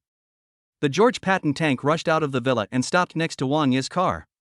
Shan Qingwu rolled down the window and glanced at the tough Night 15. Did you spend a lot of money? Of course not. Wang Yi smiled provocatively. Do you want to bet? What are you betting on? Shan Qingwu asked. If I win, promise me that you will inherit Shanghai Group. Shan Qingwu frowned slightly, pondered for a moment, and said, let's talk about it after we win. She stepped on the accelerator and headed straight for the suburbs. Seeing that there was a play, Wang Yi was not willing to be outdone, and Night 15 rushed out. It was the same terrain and the same group of people on that day. At this time, this group of people surrounded Knight 15 and praised him secretly. Chao Yuan's face turned pale. He was an expert in off-roading and knew all about vehicle modifications. He could tell the high value of this car. Have you sold all your property and are ready to give it a try? Chao Yuan looked at Wang Yi provocatively. Ignoring him, Wang Yi looked at Shan Qingwu, who was sitting on the hood of George Patton. If I win, don't forget your promise. I said, let's talk about it after we win. Shan Qingwu raised her white chin. Win? Chao Yuan laughed out loud. The car is indeed good, but the driver is not as good as this wheel. Boy, you may have forgotten the scene of vomiting like a dog 2 days ago. When everyone heard this, they all laughed in agreement, even Shan Qingwu was laughing. Wang Yi just smiled faintly and said, why waste so much time talking? We'll see the truth on the road. Does your confidence come from this top luxury car? I'm not afraid to tell you the truth, it's a waste for you to drive this car. My G-Class is enough to leave you far behind. Chao Yuan said harshly. Wang Yi had already climbed into the car and fastened his seatbelt slowly. Waving his hand, Chao Yuan walked towards the car and whispered to the people around him, later, teach that kid a lesson. Do you know what to do? Understood, don't worry, brother Yuan. Okay, it's off-road. It's inevitable that there will be bumps and bruises. The money for repairing the car will be on me. Chao Yuan smiled sinisterly, then opened the door and got into the car. A total of 8 off-road vehicles were ready to go, and Shanqingwu's George Patton was parked next to Wang Yi's car. As the car was about to start, she rolled down the window and said, Wang Yi, don't try to be brave if you can't do it. Although Knight 15 is very safe, there are several fatal places on this road, such as the river beach ahead and the steep slope near the end. You just need to finish the race. That's not my goal. I want to get first place. Wang Yi grinned and closed the car window. Now, with the help of quick-acting memory pills, he has gathered all-around driving skills in one. Not to mention these guys, even the world's top off-road racers have to bow down in front of him. With a whistle, 7 off-road vehicles moved forward rapidly. Wang Yi's Knight 15 followed behind the team at a leisurely pace. At first, everyone drove in an orderly manner on this road, but when they were near the river beach, Wang Yi saw that the 2 cars in front of him were changing their positions. If you want to play, I, Wang Yi, will accompany you. When passing a bumpy road, Wang Yi stepped on the accelerator, crossed out from the side of the road, and instantly got rid of the 2 cars blocking his way. This is an impossible bend to overtake, yet I was left behind. The drivers of the 2 cars behind him were startled for a moment, then began to chase after him closely. In the river, Wang Yi looked at the rearview mirror and saw an off-road vehicle coming at high speed, clearly about to hit the rear of his car. With a deft steering move and applying the brakes, Wang Yi dodged the attack easily. But at this moment, the car crashed heavily into the taillights of the George Patton tank dancing in front. The car lost balance and skidded under the river, starting to move sideways. It was unable to correct its direction and was about to fall into the pool downstream. Shan Qingwu in the car looked extremely uneasy and panicked. Chapter 106: Conquering the Track and the Beauty. Through the car window, Wang Yi clearly saw the fear in Shan Qingwu's eyes. That look of fear made Wang Yi's heart tremble subconsciously. It was not the fear of losing his beloved car, nor the fear of danger, but a fear that had been buried deep in his heart for many years and was suddenly aroused in an instant. So that is how it is. Wang Yi suddenly realized that he was far less intelligent than Su Xiama. Su Xiama must have seen this a long time ago, which is why she let him cater to her interests. Shan Qingwu's hobby is off-road running, but her inner fear is also off-road running. She wants to get rid of the shadow and break free from the fear. Shan Qingwu's parents died in a car accident that year. Shan Qingwu was still young at that time. She was sitting in another car with her grandparents and clearly witnessed the car losing balance, then rushing off the cliff in a bumpy ride, and eventually her parents died tragically. For so many years, this has been Shan Qingwu's inner demon, a shadow that she cannot escape from. So, she chose to go cross-country, trying to get rid of her inner fear and the nightmare that scared her. At this moment, Wang Yi finally understood Shan Qingwu. This girl who appears to be unruly actually has a strong heart. If she does not get rid of the shadow in her heart, how can she face the property that originally belonged to her parents? Perhaps inheriting a group company is an extremely easy thing for everyone, but the position of chairman will always dig up the tragedy of the past from the depths of Shan Qingwu's heart. Wang Yi even felt some sympathy and admiration for her. He stepped on the accelerator to the bottom, and as the car rushed forward, he suddenly pulled up the handbrake and quickly turned the steering wheel to the side. The bulky off-road vehicle actually completed a perfect flowing movement. Bang! The car body hit the side of George Patton, and the huge force finally pulled the unbalanced George Patton back to track. However, Wang Ye's Night 15 slid horizontally along the water flow towards the river beach downstream. Seeing this scene, the owners of the two cars behind showed excited smiles. Chao Yuan, who was leading the way, took in the scene through the rearview mirror and muttered viciously, "Idiot! What a waste of that car!" Shan Qingwu returned to the right track and rushed to the river bank, staring with gratitude and worry at the Night 15 who was about to slide down, and Wang Yi in the driver's seat. In the eyes of everyone, this was an irreversible situation. Wang Yi switched the four-wheel drive with amazing hand speed, interchanging the front and rear drive. With appropriate throttle, Night 15 was like a mad dragon swimming upstream in the river, swinging his body rhythmically. Buzz! Buzz! The humming sound of the exhaust pipe is like the roar of an angry dragon. Wang Yi narrowed his eyes, and when the car had moved forward just over a meter, he stepped on the accelerator to the bottom, causing the tachometer to rapidly bottom out, and at the same time quickly released the handbrake. Boom! Night 15 rushed out suddenly, stirring up waves several feet high, and then rushed to the other side. The waves hit the two cars, and they were unable to react in time, lost their balance and slid into the pool downstream. The rescue team, who had been stunned in the distance, stayed in a daze for a long time before rushing to rescue them. "Thank you, Wang Yi." Shan Qingwu rolled down the car window and shouted as they drove side by side. Wang Yi smiled faintly, one step ahead. He did not slow down at all on the bumpy road. With his understanding of the body structure of the Night 15 and his superb driving skills, he kept moving forward with two wheels mostly empty while the other two wheels moved forward on the corners of the potholes.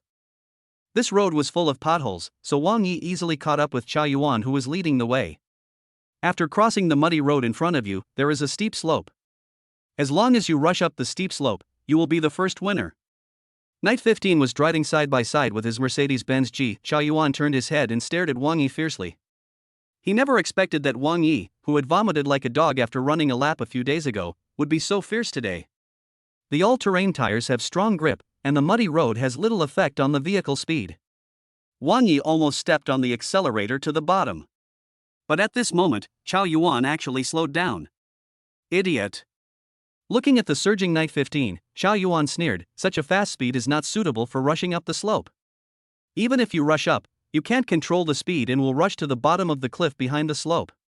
You will die if you show off your ability, kid." Seeing Night 15 rushing towards the steep slope at an alarming speed, Shan Qingwu stuck her head out and shouted loudly, "Wang Yi, you are too fast.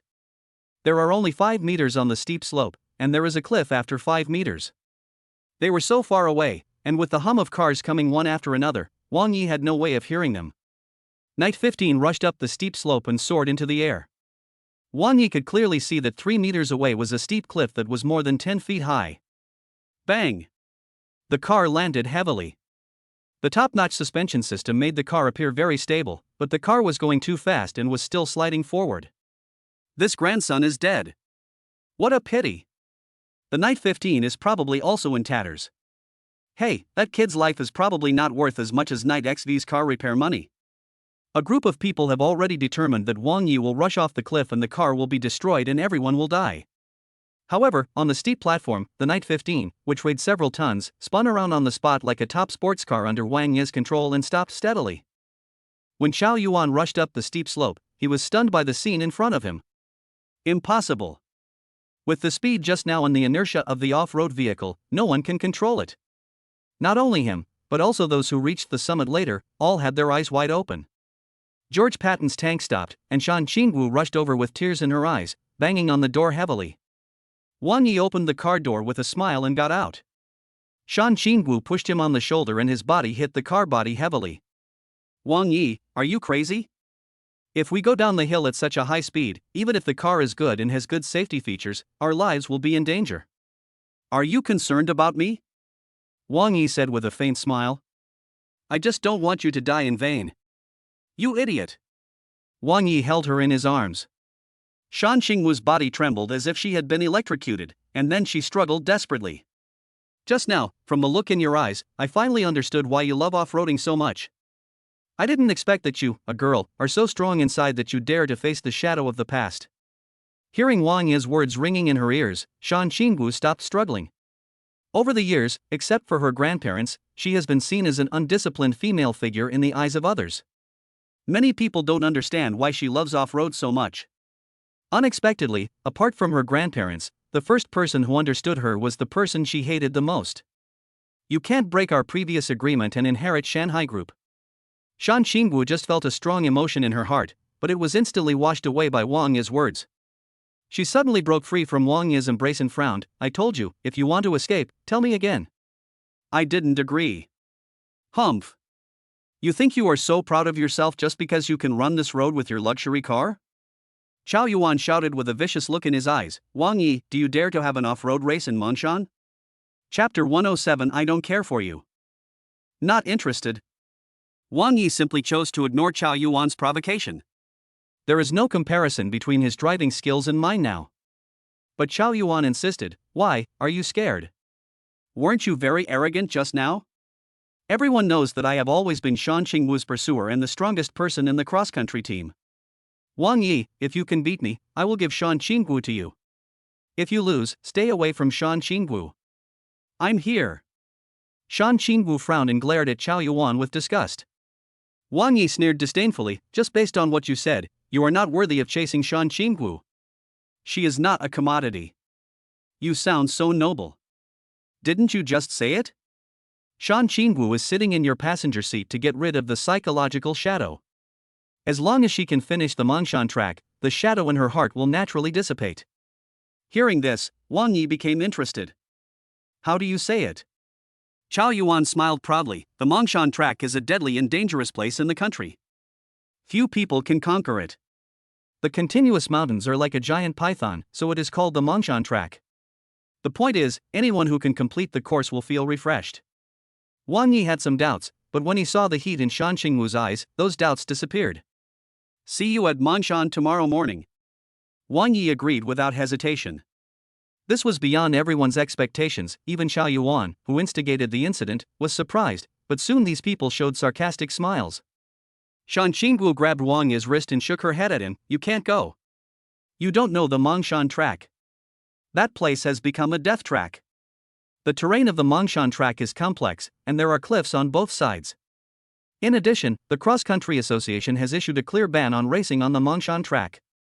Oh, are you scared already? Chao Yuan said sarcastically.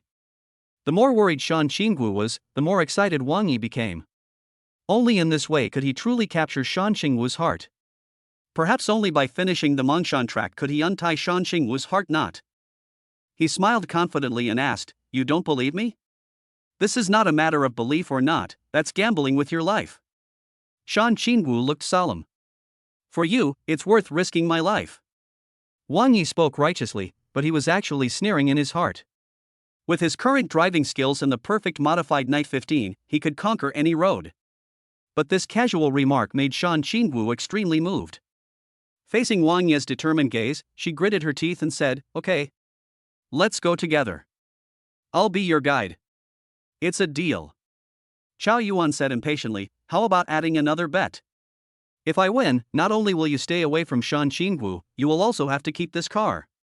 Chao Yuan had been coveting the Night 15 for a long time, and he had already seen that the modification of this car was simply perfect, with all the most advanced equipment from head to toe. What if you lost? Wang Yi said with a playful smile. Impossible. Chao Yuan glanced at Wang Yi with contempt. What if? Chao Yuan was speechless. He really didn't know what to bet on if he lost. How about this, if you lose, you should kneel down and kowtow to Shan Qingwu. After all, you are using her as a bet, which is an insult to her personality. Hearing this, Chao Yuan hesitated slightly, then gritted his teeth and agreed.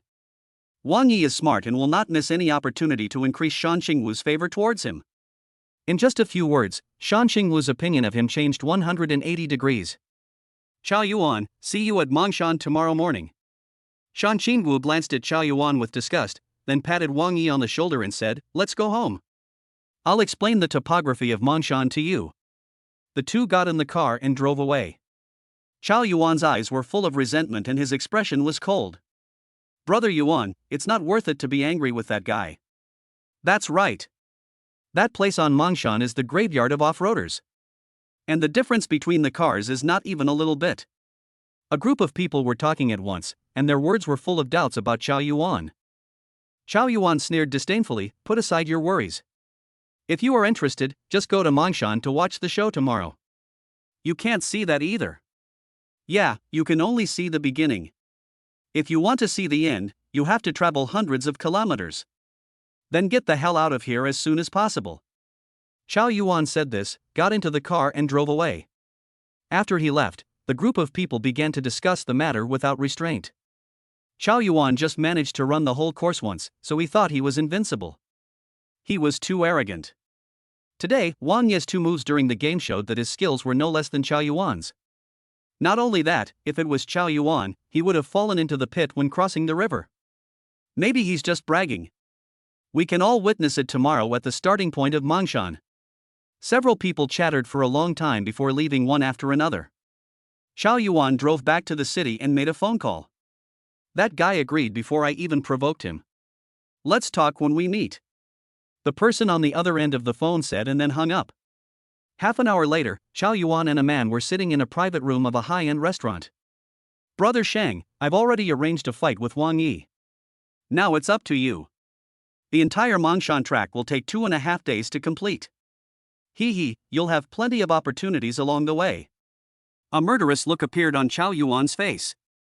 The man opposite him was Zhou Guangxing from the Zhou family. Zhou Guangxing's eyes flashed with cruelty. "Don't worry. I have arranged everything. It will take 2.5 days to run on the Mongshan track. It is normal to have some accidents during the period. No one will suspect you. Are you planning to kill that guy?" Chao Yuan asked tentatively. "I told you, it was an accident." "Oh, what an accident, what an accident." Seeing Zhou Guangxing's bad look, Chao Yuan hastily changed his words, but after thinking for a moment he added, "Brother Shang, don't hurt Shan Qingwu when the time comes. I've put a lot of effort into getting close to her." Zhou Guangxing did not answer him, but just picked up a glass of wine and said, "After this is done, you will definitely benefit from it." "Thank you, Brother Shang." "Thank you, Brother Shang." Chao Yuan smiled gratefully, then quickly picked up the wine glass and drank it all. During the trip to Mongshan, Zhou Guangxing had secretly made arrangements and was ready to make a big move. Victory was inevitable, and Chao Yuan was naturally happy. On the one hand, he could get benefits from Zhou Guangxing, and on the other hand, he could not only get Wang Ye's valuable Knight 15, but also Shan Qingwu. Why not? But Wang Yi and Shan Qingwu knew nothing about this conspiracy. The two returned to the Shan family villa and went into the bedroom. Shan Qingwu explained the terrain of Mongshan to Wang Yi. In the living room, Shan Yueming was reading a financial daily with great interest, while Hai Mingqin, who was standing beside him, kept looking up at the second floor. "My dear, what's going on? Weren't you quarreling fiercely yesterday? Today, things are suddenly getting along so well that you went into the house and haven't made a sound for a long time. What sound do you want?" Shan Yueming smiled in a frivolous manner. Hai Mingqin rolled his eyes at him, then laughed cheerfully. "It seems that Wang Yi is quite resourceful." "That's good, very good. No matter how good he is still someone else's son-in-law. I just hope he can help Qingwu untie this knot in her heart." Shan Yueming was a smart man and knew that it was impossible for Wang Yi and Shan Qingwu to be together. Chapter 108 Mongshan Circuit. Shan Qingwu attaches great importance to this competition. She studied the map for a long time. When she got tired of sitting, she lay on the bed to study it. She explained carefully and marked every bend, every cliff, and every up and down slope. The total distance of the entire Mongshan circuit is less than 500 kilometers, but the rugged mountain roads will take at least 2 days. Shan Qingwu took into account the vehicle's weight, consumption, and estimated amount of gasoline. It was not until late at night that she fell asleep on the bed exhausted. Wang Yi stood up and couldn't help laughing at the serious guy. She also wanted to win this competition and experience a dangerous situation to erase the shadow in her heart. "Don't worry, I will lead you safely. Not only will I finish the race, but I will also leave Chao Yuan so far behind that he won't even be able to see his taillights." After covering Shan Qingwu with a quilt and adjusting the air conditioner to a suitable temperature, Wang Yi gently closed the door and walked out. Standing on the balcony, looking at the starry sky, he took a deep breath. Finally, the continuous efforts and hard work will soon pay off. Just one more step and Shan Qingwu's heart knot will be untied. Then, without any further words from me, she will choose to inherit Shanghai Group. As a result, he will be able to take over the entire Nanshan project, win the bet with Mr. Su, and marry Su Xiaoma. Thinking of this, he couldn't help but smile and dialed Su Xiaoma's number. It's so late, why haven't you slept yet? Judging from Su Xiaoma's voice, it was obvious that she hadn't rested yet. I missed you, so I called you. You are so smooth talking. How far can the Shan family villa be from Shueiyue Garden? Half an hour is enough to come back. If you really missed me, why would you stay in the Shan family? There was a hint of jealousy in Su Xiaoma's words. The more jealous she was, the more it showed Wang Yi's position in her heart. Wang Yi smiled brightly. I'm going to take Shan Qingwu to run the Mongshan track tomorrow morning. We don't have enough time, so we'll stay at the Shan family for the time being. Are you sure? Su Xiaoma asked. Of course, I am sure of it. Shan Qingwu has already promised to inherit the family property after this trip. I mean Mongshan, are you sure? Su Xiaoma's tone showed her worry. Although I don't know the Mongshan track, I know that Mongshan has a complex geographical environment, rugged mountain roads, and no mobile phone signals in the deep mountains. And this doesn't seem to be just an off-road race. By the way, how long will your trip take? I calculated that it would take at least 2 days. That should be in time. I'll ask Uncle Bai to send you a satellite phone. No need. Wang Yi smiled confidently. With the luxury car you gave me and my skills, I will be even more powerful. 2 days is enough, no need for a satellite phone. Don't miss me during this time, I will come to you as soon as I come back. At the desk, Su Xiaoma was holding a mobile phone with a warm smile on her face. By the way, Wang Yi, the day before the bidding for the Nanshan project is open, which is 4 days from now, is Grandpa's birthday. Should I prepare a gift for you? Wang Yi smiled excitedly. You just said, Grandpa? Not your grandpa? Is there any difference? Su Xiaoma held back her laughter. That's a huge difference. Wang Yi had completely understood Su Xiaoma's intentions. He grinned and said, you don't have to prepare any gifts. I will be back 1 day earlier than scheduled. It will be enough to sign the Nanshan project. At that time, the contract will be the best gift for Grandpa. And I plan to propose to the Su family on the day of the gift. Even on the phone, Su Xiaoma couldn't help but blush when she heard these words. Who said I would marry you? Ah? You won't marry. Wang Yi pretended to be silent for a long time, then sighed. Then I can only marry this girl from the Wang family and inherit the trillions of wealth of Shanghai Group. You dare. Su Xiaoma scolded. Then Wang Yi's triumphant laughter was heard from the other end of the phone. You are so smooth-talking and unruly. Since you have to run cross-country tomorrow, you should rest early. Then, I will wait for your betrothal gift. After saying that, Su Xiaoma hung up the phone shyly. She paced back and forth in the room with a happy smile on her face. In fact, she had been waiting for Wang Yi's proposal for a long, long time. Wang Yi here is also quite excited. This competition is closely related to proposing marriage, but he is full of confidence. But little did he know that a fatal crisis was waiting for him on the Mongshan track. He was so excited that he could hardly fall asleep. After midnight, Wang Yi punched in and was given a strange elixir by the system. But it was of no use to him at the moment, so he just put it in the warehouse. The next morning, Wang Yi and Shan Qingwu got up early, packed up, said hello to Shan Yueming and his wife, and headed towards Mongshan. The Night 15's fuel tank is large, but not enough to support the entire track at Mongshan. Even after the modifications, with a huge spare tank, it still seems lacking. To ensure that everything goes well, I prepared 2 boxes of gasoline at the gas station I passed by. Mongshan Mountain is located in the south of Luochuan. It is a mountain range shaped like a giant python. In the early years, the old road leading to Yaodu went through Mongshan Mountain. But since the highway was opened, the rugged old road of Mongshan has been abandoned. Due to years of disrepair, it is overgrown with weeds and rocks. It has become a road often taken by off-road enthusiasts, but at most they can only go to the top of the inner ring mountain of Mongshan and dare not go any further. When we reached the foot of Mang Mountain, it was already 10:30 in the morning. We saw a Mercedes-Benz G parked on the side of the road from a distance, with Chao Yuan sitting on the hood. Oh, you're really here. I thought you were just bluffing and talking yesterday. Chao Yuan sneered with disdain on his face. The co-pilot, Shan Qingwu, took a quick glance and asked, don't you need a guide? When the time comes, don't say we bullied you. Guide, of course. Just as Chow Yuan finished speaking, a man in his early 30s with short hair and sharp eyes walked out from behind the car. He and Wang Yi looked into each other's eyes. When he saw the man for the first time, Wang Yi's brows frowned slightly. He was keenly aware that this man had a hidden viciousness, which was not something that ordinary people possessed, but an aura formed after years of fighting. It's getting late. Should we set off now? Shan Qingguo asked. No hurry. Those brothers will be here soon. If there's no one to witness it, I'm afraid you'll lose and cheat. It's still unknown who will win or lose. Besides, they can only witness the starting point, not the end point or the process. Shan Qingguo didn't think so much. Chow Yuan shook his head, looking cautious. That won't do. Someone must witness the win or loss. Don't worry, I've given them enough benefits. They can travel 500 kilometers and wait for us at the other end of Mongshan. Look, here it comes. Chow Yuan pointed to the distance and saw 7 off-road vehicles approaching quickly. Wang Yi, who had never spoken, glanced at the 7 cars one by one through the rearview mirror. Only 4 of the people in the 7 cars were people he had seen before, and the expressions of the other 3 were very similar to those of Chow Yuan's guide. Those are not ordinary people. With a playful smile on his face, Wang Yi thought to himself, it seems that this competition in Mongshan is very special.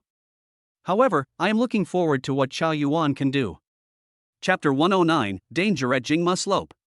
Chow Yuan jumped off the front of the car and waved to Shan Qingguo and Wang Yi. Whether you win or lose, running a set of Mongshan track is a blessing. Let us take a photo as a souvenir. Wang Yi originally didn't intend to pay attention to it, but Shan Qingguo did have this intention, so after her invitation, Wang Yi got out of the car. Wang Yi and others stood behind the car, and a group of people opposite were taking photos or videos, saying it was for souvenirs, but it was more like collecting evidence. After a meaningless formality, everyone got on the bus. Wang Yi, the mountain road is rugged, don't blame me for not warning you. One misstep will lead to eternal regret. After Chow Yuan finished speaking, he stepped on the accelerator to the bottom, and the Mercedes-Benz G-Class sped towards Mongshan. You can't spit out ivory from a dog's mouth. Shan Qingguo muttered, and then said to Wang Yi, let's go. The road is narrow 10 kilometers ahead, and we can't overtake. We can only follow him. Wang Yi was not in a hurry. The Mongshan track was long enough to drive for 2 days, so there were plenty of opportunities to overtake Chow Yuan. We followed Chow Yuan's car all the way. The road conditions were acceptable at first, and the scenery was lush and green on both sides. Shan Qingguo stared out the window, occasionally chatting with Wang Yi. Have you ever thought about why Chow Yuan initiated this competition? Wang Yi's sudden words stunned Shan Qingguo. Didn't we end up talking about this yesterday?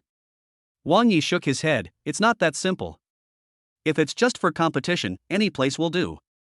There are so many places in Luochuan that are suitable for off-roading. Why choose Mongshan? A full 2-day trip is longer than a rally. Hearing Wang Yi say this, Shan Qingguo frowned. At first, she really didn't think much about it. What does he mean? Evil intention. Shan Qingguo was startled, her expression a little unnatural. No way, although Chow Yuan is usually arrogant and insolent, he doesn't dare to do such a thing as murder and arson. He doesn't dare, but maybe someone else does.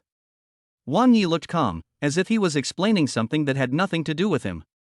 It takes 2 days to run the Mongshan track, and half a day to return on the highway, so the round trip takes 3 days. And there are only 5 days left until the bidding for the Nanshan project. If we encounter an accident, delay, or even get attacked, it is very likely to delay us for a long time. Plus, the deep part of Mongshan is remote and there is no cell phone signal at all. We will be isolated. Just think about who will benefit the most at that time. Zhou family, Zhou Guangsheng. Shan Qingguo said the name immediately. For the Shanghai Group's Nanshan development project, the only one who can compete with the Zhou family is Wang Yi, and Wang Yi is the biggest competitor. So, now Shan Qingguo thinks that everything is indeed not that simple. But she frowned and asked, why did I agree to this if you knew it was a scam? Because of you. Me? Shan Qingguo pointed at herself. That's right. Wang Yi said lightly, because only by running the Mongshan track, running through the most dangerous roads, and encountering the most difficult things, can you completely get rid of your fear and get rid of the shadow of that incident. But don't you worry about your safety at all? I can do something for you, so what's the danger? Wang Yi's words were very calm, but in Shan Xingwu's ears, they were like thunder, shaking her heart. Shan Xingwu's eyes quickly filled with mist as she stared silently at Wang Yi, who was concentrating on driving. The moment she turned her head to look out the window, tears flowed down her face. Although she knew that Wang Yi had his own purpose, the fact that he considered her so much during this dangerous journey was enough to move her. Without saying anything more, the atmosphere in the car remained silent. Wang Yi pressed the switch and played some light music. The green shade by the road, the birds flying by, and the squirrels running across the treetops from time to time, the scenery is pleasant, but Shan Xingwu is in a heavy mood. An hour later, the road became rugged and there were fallen rocks of varying sizes on the road, and the car's speed slowed down significantly. Chao Yuan's car was just 30 or 40 meters in front of Night 15. Shan Xingwu flipped open the map. There is a cliff section ahead called Jingma Slope. We need to speed up a little on that section.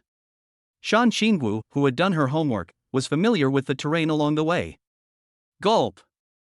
As soon as she finished speaking, Wang Yi suddenly accelerated, and on the bumpy road, Shan Xingwu was pushed against the door. Fasten your seatbelts, Wang Yi ordered. Shan Xingwu saw that he looked serious and quickly fastened her seatbelt. When she looked forward, Chao Yuan had already accelerated and was getting farther and farther away, now hundreds of meters away. In front of the rugged mountain road is a cliff section.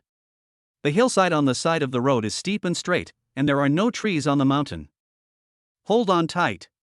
Wang Yi stepped on the accelerator, and the speed suddenly increased by another 3 points. Boom! Just then, a loud explosion was heard from the mountain.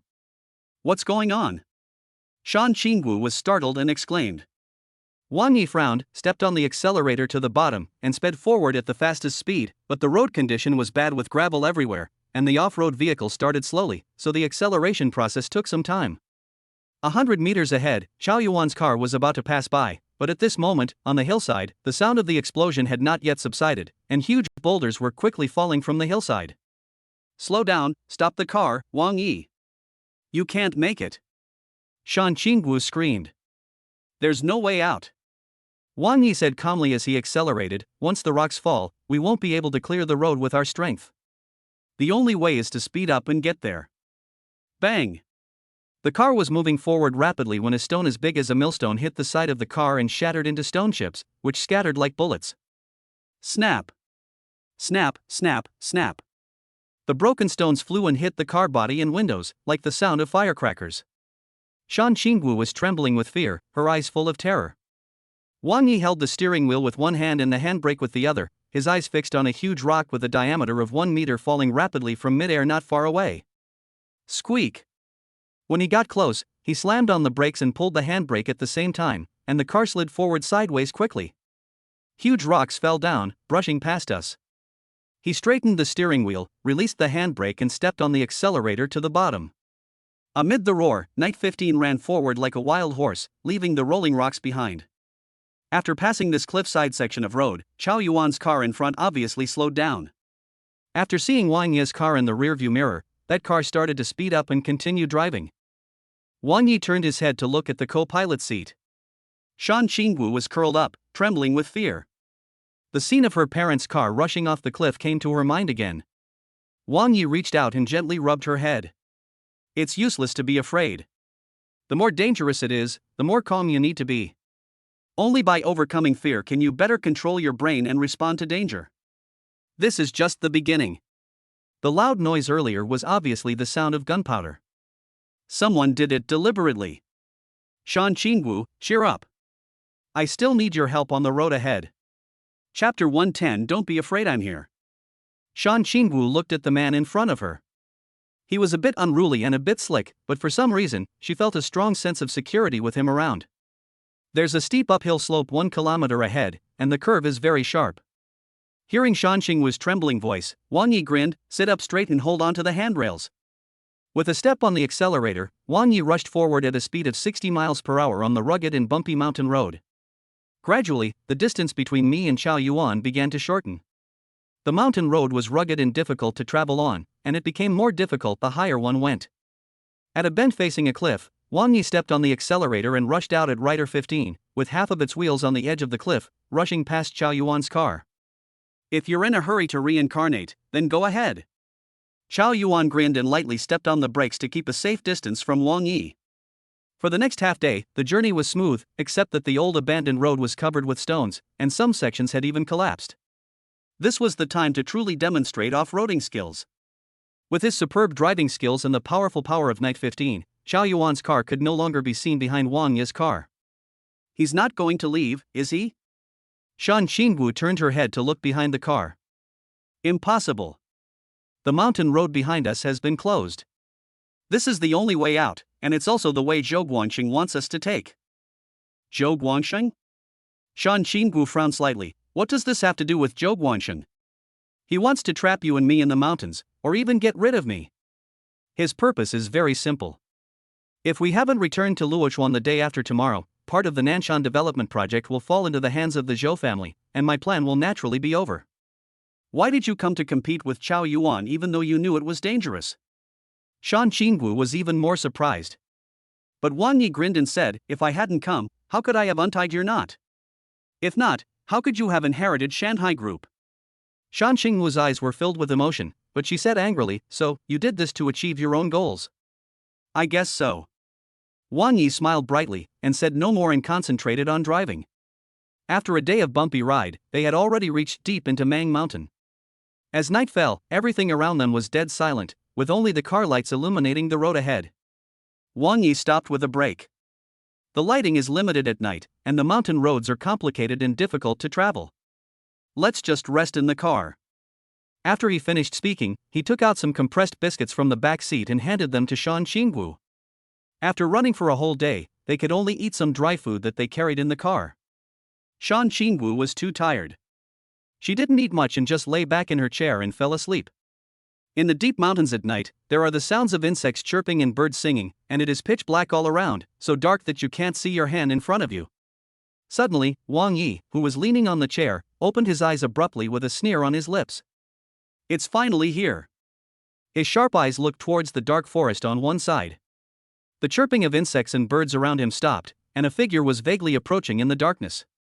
Bang! Suddenly, there was a loud bang, and a huge hammer hit the car window, but it was shaken open by the bulletproof glass. Shan Xingwu suddenly woke up from her sleep and was frightened to see a man outside the car, swinging a hammer wildly and hitting the car window. Don't be afraid, I'm here. Wang Yi reached out and rubbed her head, then prepared to open the car door. Shan Xingwu grabbed his wrist, her hands were shaking, her face was pale and she couldn't speak. It's okay. Wang Yi smiled gently, patted the back of her hand, and took her hand away. He opened the door, got out of the car, locked the door, and walked to the side into the darkness with his hands in his pockets. Since you are coming for me, then come over here. The man dragged the hammer, making a harsh sound, and followed in the direction where Wang Yi went. At the same time, in the dark forest, several figures flashed, their footsteps extremely light. Shan Xingwu was trembling with fear, but her eyes were fixed on the dark woods in the distance, her face full of worry. Zhou Guangxing sent you here, right? In the woods, Wang Yi put his hands in his trouser pockets and looked at the man walking towards him with a hammer with contempt. Now that I know, I can die with peace of mind. After the man said this, he swung the hammer and rushed towards Wang Yi. Call! The iron hammer whistled and smashed towards Wang Yi's head with a strong sound. Bang! But when he saw the hammer falling, Wang Yi actually met it with his bare hands and raised his fist. Boom! The hammer was shaken away, and the man felt his arm go numb, and his hand holding the hammer was shaking. At the moment he was stunned, Wang Yi rushed out like a ghost, kicked the man in the chest, and his body flew backwards. Bang! It hit a tree trunk heavily and then bounced to the ground. Whoosh! A cold light flashed, and a black shadow rushed out, with the dagger in his hand going straight for Wang Yi's throat.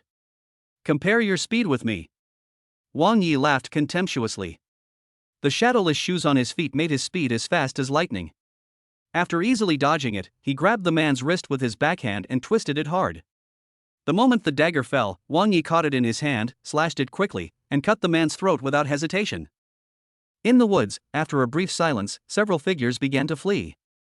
Holding a dagger, Wang Yi had an evil smile on his face, and his shadowless shoes allowed him to move through the woods like a ghost. From time to time, short screams were heard, and someone fell to the ground with a bang. Less than half a minute later, Wang Yi had returned to his original position, with drops of bright red blood dripping from the tightly clenched dagger. He poked and laughed, slowly walking towards the man lying on the ground with a hammer in his hand. In the darkness, looking at his smile, it was as eerie as the smile of the god of death. Please spare my life. We are also taking money to help others get rid of disasters.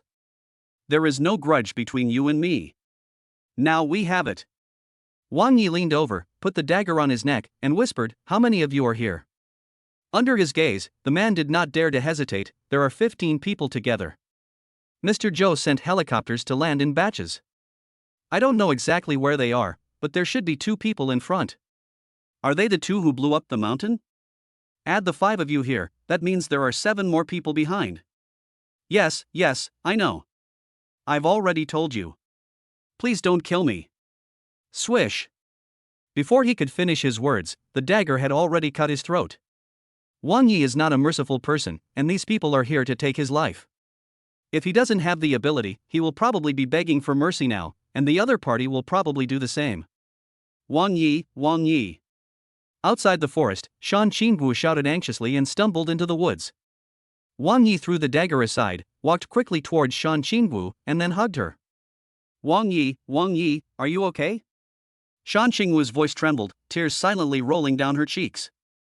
I'm here, it's okay." Wang Yi hugged her, stroked her vest, and comforted her. "I'm here, nothing will happen." Shan Qingwu just choked up and nodded continuously. She had never encountered such a situation before and was already quite scared. He helped her sit back in the back seat of the car and lay down. Wang Yi gently covered her with the quilt and stroked her head with one hand. "It's okay, go get some sleep, I'll always be with you." Looking at Wang Yi's smiling eyes, Shan Qingwu closed her eyes. Chapter 111, Dangerous Intent. Only with this man by her side can Shan Qingwu feel safe. She didn't know when she fell asleep with tears in her eyes. Wang Yi gently wiped the tears from her cheeks. The next morning, Shan Qingwu was awakened by an alluring fragrance. Wang Yi? Seeing that there was no one around her, she sat up suddenly and saw Wang Yi, smiling at her through the window. "Wake up, eat something, we should go." Wang Yi handed her a roasted chicken.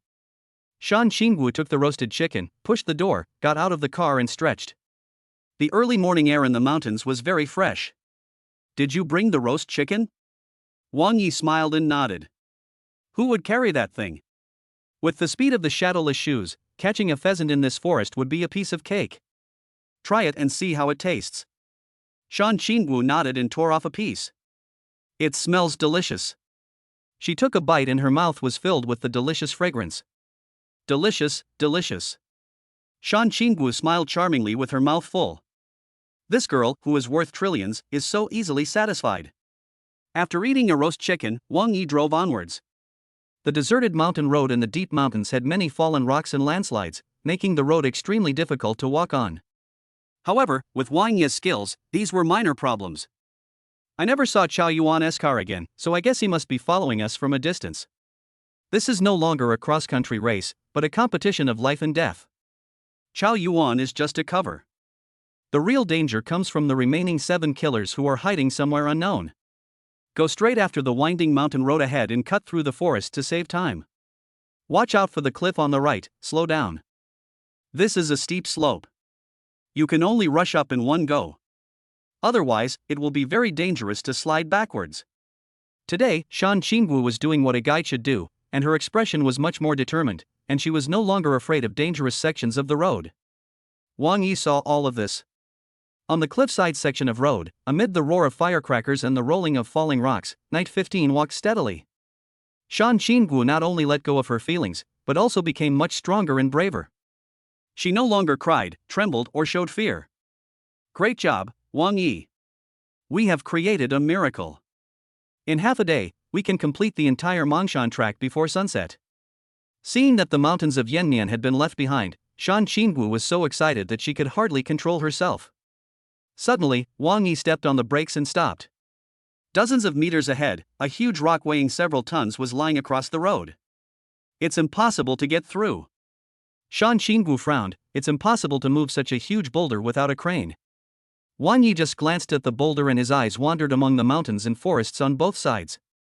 In addition to the explosion sound dozens of miles away, according to calculations, there should be 5 more people sent by Zhou Guangxing. This was obviously a roadblock they set up. Let's abandon the car. Although Shan Qingwu was very unwilling, this was the only way out. We are not far from getting out of Mongshan. Let's walk. We should be able to get out before 12 o'clock tonight. Then this trip would be incomplete. Shan Qingwu smiled bitterly upon hearing this. You actually just treat this as a trip. But now, this is the only way. Look, there is a road.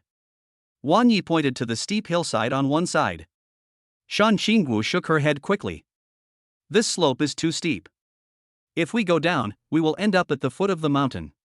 We will have to climb half the mountain to get back to the mountain road. It's almost impossible to do this. Wang Yi smiled confidently. He seemed casual, but he was actually very meticulous. He knew the map of Mongshan by heart. Shan Qingwu was right. It was indeed difficult to walk from here, but it was the only way to drive away. Do you believe me? Wang Yi turned his head and asked solemnly. Facing his gaze, Shan Qingwu remained silent for a while, then finally gritted her teeth and said, Believe it. Shall we set off then? Set off. Shan Qingwu laughed. With a step on the accelerator and a touch of the steering wheel, Night 15, under Wang Yi's control, went down the steep slope. On the other side of the mountain road, in the Mercedes-Benz G parked on the side of the road, Chao Yuan sneered at the car going down the cliff on the opposite mountain. Sure enough, as you expected, he did choose that road. Your mission is accomplished. You can wait here for rescue. But remember, you saw and heard nothing. The man sitting in the passenger seat of Chao Yuan's car said in a cold voice. Chao Yuan trembled all over and nodded hurriedly. I just came here to go off-road, I don't know anything else. Before he finished speaking, the man opened the door, got out of the car, and ran towards the woods on the side. Wang Yi. You are dead. Chao Yuan breathed a sigh of relief. At this moment, Night 15 was walking slowly down the mountain, and Wang Yi perfectly avoided the trees along the way. Plop! The car finally reached the ravine and drove in a riverbed nearly 1 meter deep. Qingwu, promise me, no matter what you hear or see later, don't be afraid and don't get off the car. Wang Yi looked solemn. Some remaining footprints can be clearly seen on the sandy beach of the riverbed. Shan Qingwu was a little nervous, gritted her teeth and nodded, but you have to be careful too. Yeah, don't worry. Wang Yi smiled brightly, and the car drove out of the riverbed and stopped at the foot of the mountain. This is the only place with a gentle slope and the only place with sparse vegetation. Only here can you drive up the mountain and return to the road. However, there was a thick tree trunk blocking their way. Wang Yi looked around. It was getting close to dusk and the setting sun was shining through the woods. It seemed peaceful, but in fact, danger was lurking everywhere. Remember what I said, don't open the car door and get out. Wang Yi said, handing the car keys to Shan Qingwu. Seeing her hand trembling, Wang Yi held her hand tightly. After I get out of the car, lock the door. The good thing about Night 15 is that it is bulletproof and explosion-proof. Wang Yi grinned, opened the car door and walked down, smiling and waving at Shan Qingwu in the car. Shan Qingwu looked worried and pressed the car lock button. Wang Yi saw this and smiled, and walked towards the tree trunk. The trunk was very thick, and he hugged it around his waist to try. After taking a lot of medicinal pills, his physical condition has improved. Now he is stronger than ordinary people. This tree trunk weighs 300 or 400 kilograms, but Wang Yi tried and still managed to move it. Careful. Just as he was about to exert force to move the tree trunk away, Shan Qingwu's roar came from the car. The soundproofing was very good, but even so the sound was still very loud. You can imagine how hard Shan Qingwu was trying. Wang Yi turned his head suddenly. The setting sun shone on a scimitar, and the refracted light made him squint. Call. He dodged sideways and the scimitar passed by him with a whistling sound. At the same time, 4 people suddenly jumped out from the empty forest, each holding a shiny steel knife tightly in their hands. I didn't expect you to make it here alive. But this will be your grave. The leading man was masked and pointed a steel knife at Wang Yi, who was standing upright. Chapter 112, being stabbed several times. This group of people were at most ordinary killers, and Wang Yi didn't take them seriously at all. Now that his physique is different from that of ordinary people, and the shadowless shoes on his feet give him an amazing speed, it is more than enough for him to deal with these people. Without rushing to deal with them, Wang Yi crossed his arms and asked with a smile, you should be the last group of people, right? He's also the one who sends you on your journey. The leading man was quite confident. Nodding, Wang Yi smiled without saying anything. He clenched his fists and thought, since this group of people are the final opponents, let's end the battle quickly. But at this moment, the leading man sneered and said, Wang Yi, your life is quite valuable. The Zhou family offers 50 million for it. Only 50 million. Wang Yi was speechless. He is worth countless, but in the eyes of this group of killers, he is only worth a mere 50 million. This is simply an insult to him. You may not know yet, the bidding for the Nanshan project has been advanced. As long as you die and it's Mr. Su's birthday, Zhou Guangxing can use the Nanshan project as a betrothal gift to marry that Su Xiama. By then, if he's happy, we brothers may be able to get some more benefits. What a pity. We took great pains to set up roadblocks just to trap you for a few days, but who would have thought that you would be so capable and take out all our brothers who ambushed us before? But it's not much. With fewer people, we can get more. The 5 people present all laughed excitedly when they heard this. In their eyes, there was no each other, only money and interests. I'm afraid you won't be able to enjoy it. Wang Yi shook his head, unwilling to talk nonsense with them. Tomorrow was Mr. Su's birthday, and he had to rush back as soon as possible. With a move of his feet, he disappeared from the spot like a ghost. The laughter around stopped abruptly, and everyone held the knives in their hands tightly. Bang! Suddenly, Wang Yi's figure appeared behind one of them, and his sandbag-like fist, with a whistling gust of wind, landed on the man's back. Phew! A mouthful of blood spurted out, and the man flew 4 or 5 meters away and fell heavily to the ground. Hiss!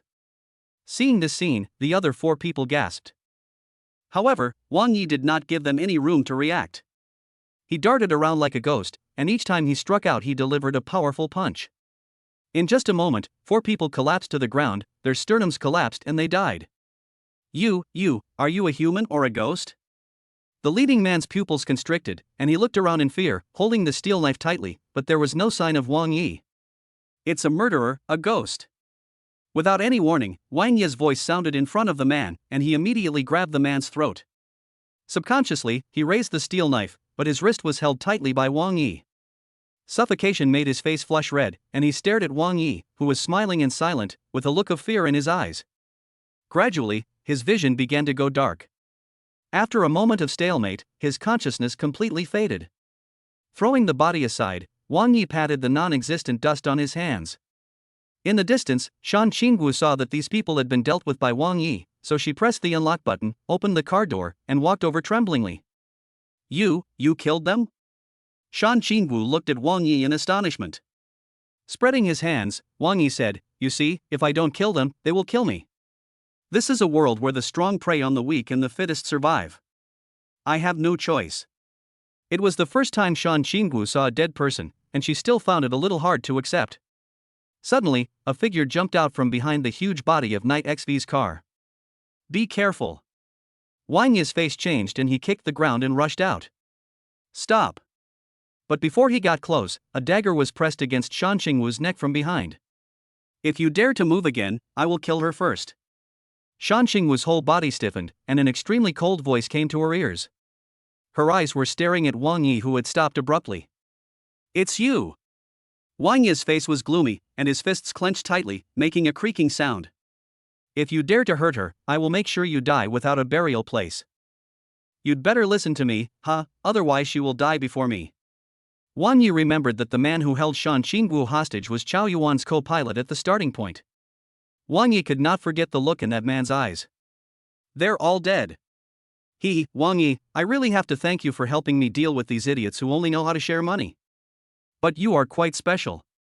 Your speed just now was really amazing. Don't move. Seeing Wang Yi move a little, the man shouted. The sharp dagger left a shallow blood mark on Shan Qingwu's fair neck. Okay, I won't move. I won't move. Wang Yi put his hands in the air, signaling him to calm down. Although she was very fast, that person could take Shan Qingwu's life in the blink of an eye. Go, pick up that knife. The man looked up and pointed at the steel knife not far away. Seeing Wang Yi doing as he was told and picking up the steel knife, he sneered, You'll destroy yourself first, your pair of ghostly legs. No, don't. Shan Qingwu exclaimed when she heard this, Don't listen to him, Wang Yi, don't. Shut up. The man covered Shan Qingwu's mouth with one hand and held the dagger in the other hand. He gradually exerted force and bright red blood flowed down the dagger. Laugh. Wang Yi didn't hesitate at all and stabbed his thigh with a knife. Another one. The man laughed bloodthirstily. Pulling out the knife that was inserted into her thigh, blood instantly dyed Wang Yi's pants red. Shan Qingwu sobbed and struggled, tears continuously flowing out. Taking a deep breath, Wang Yi gripped the steel knife tightly. Ha! He shouted angrily and stabbed the other leg with a knife. The tearing pain made Wang Yi's body tremble slightly. He endured it, gritted his teeth and stood trembling. Now, you can rest assured. It's me you want, it has nothing to do with her, let her go. If you beg me, kneel down and beg me, I will let her go. The man sneered, and then shouted, kneel down. Wang Yi gritted his teeth, his eyes like a hunting beast, but after a slight hesitation, he bent his knees and knelt in front of the man. Ha ha ha. The man laughed wantonly, just in case, I'll give you one more stab in the chest. I promise that I'll let her go unscrupulously after the last stab. Good. No, Wang Yi. Shan Qingwu's heart was broken, but she could only watch Wang Yi bleeding profusely after being stabbed several times for her. Wang Yi, whose face was pale, gave her a smile, indicating that she didn't need to worry. I'm here, you'll be fine. After he finished speaking, he stared at the man and said word by word, remember your words, if you dare to hurt her, I will make sure that no bones are left of you. Laugh. Wang Yi raised the knife and stabbed it into the chest. Ha, even a hero can be tempted by beauty, Wang Yi. You are so stupid, do you think I will let her go? Zhou Guangxing said that it doesn't matter whether this girl lives or dies. But I won't let her die so easily, I still have to use her to celebrate. The man bit Shan Qingwu's ear, sneered bloodthirstily, and then slowly retracted the dagger. Seeing Shan Qingwu preparing to rush towards Wang Yi, he grabbed Shan Qingwu's hair and slapped her in the face. Unable to stand steadily, Shan Qingwu stumbled and fell to the ground. Wait until I deal with him, then I will serve you well. Holding the dagger, the man walked towards Wang Yi after saying this.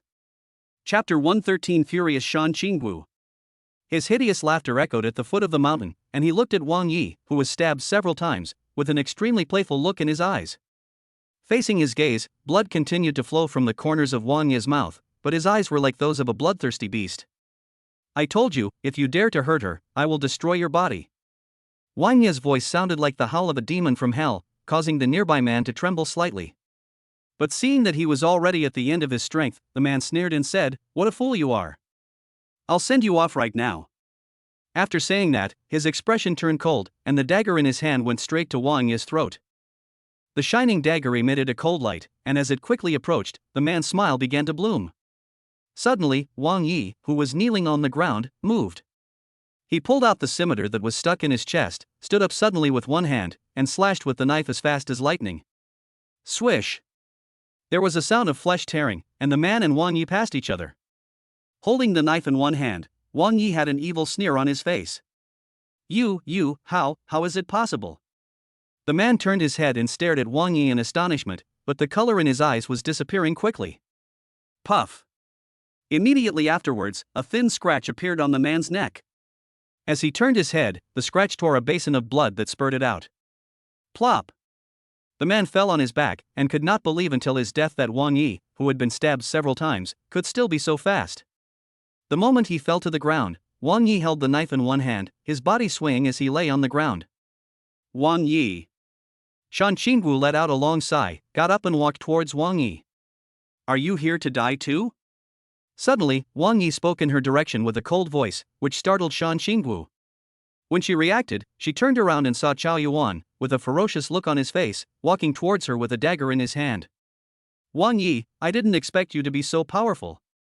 But now your life is hanging by a thread and you have no power to protect yourself, yet you still dare to threaten me. Chao Yuan had a ferocious look on his face. He grabbed Shan Qingwu's wrist and pointed the dagger at Wang Yi. If it weren't for you, Shan Qingwu would have thrown herself into my arms long ago.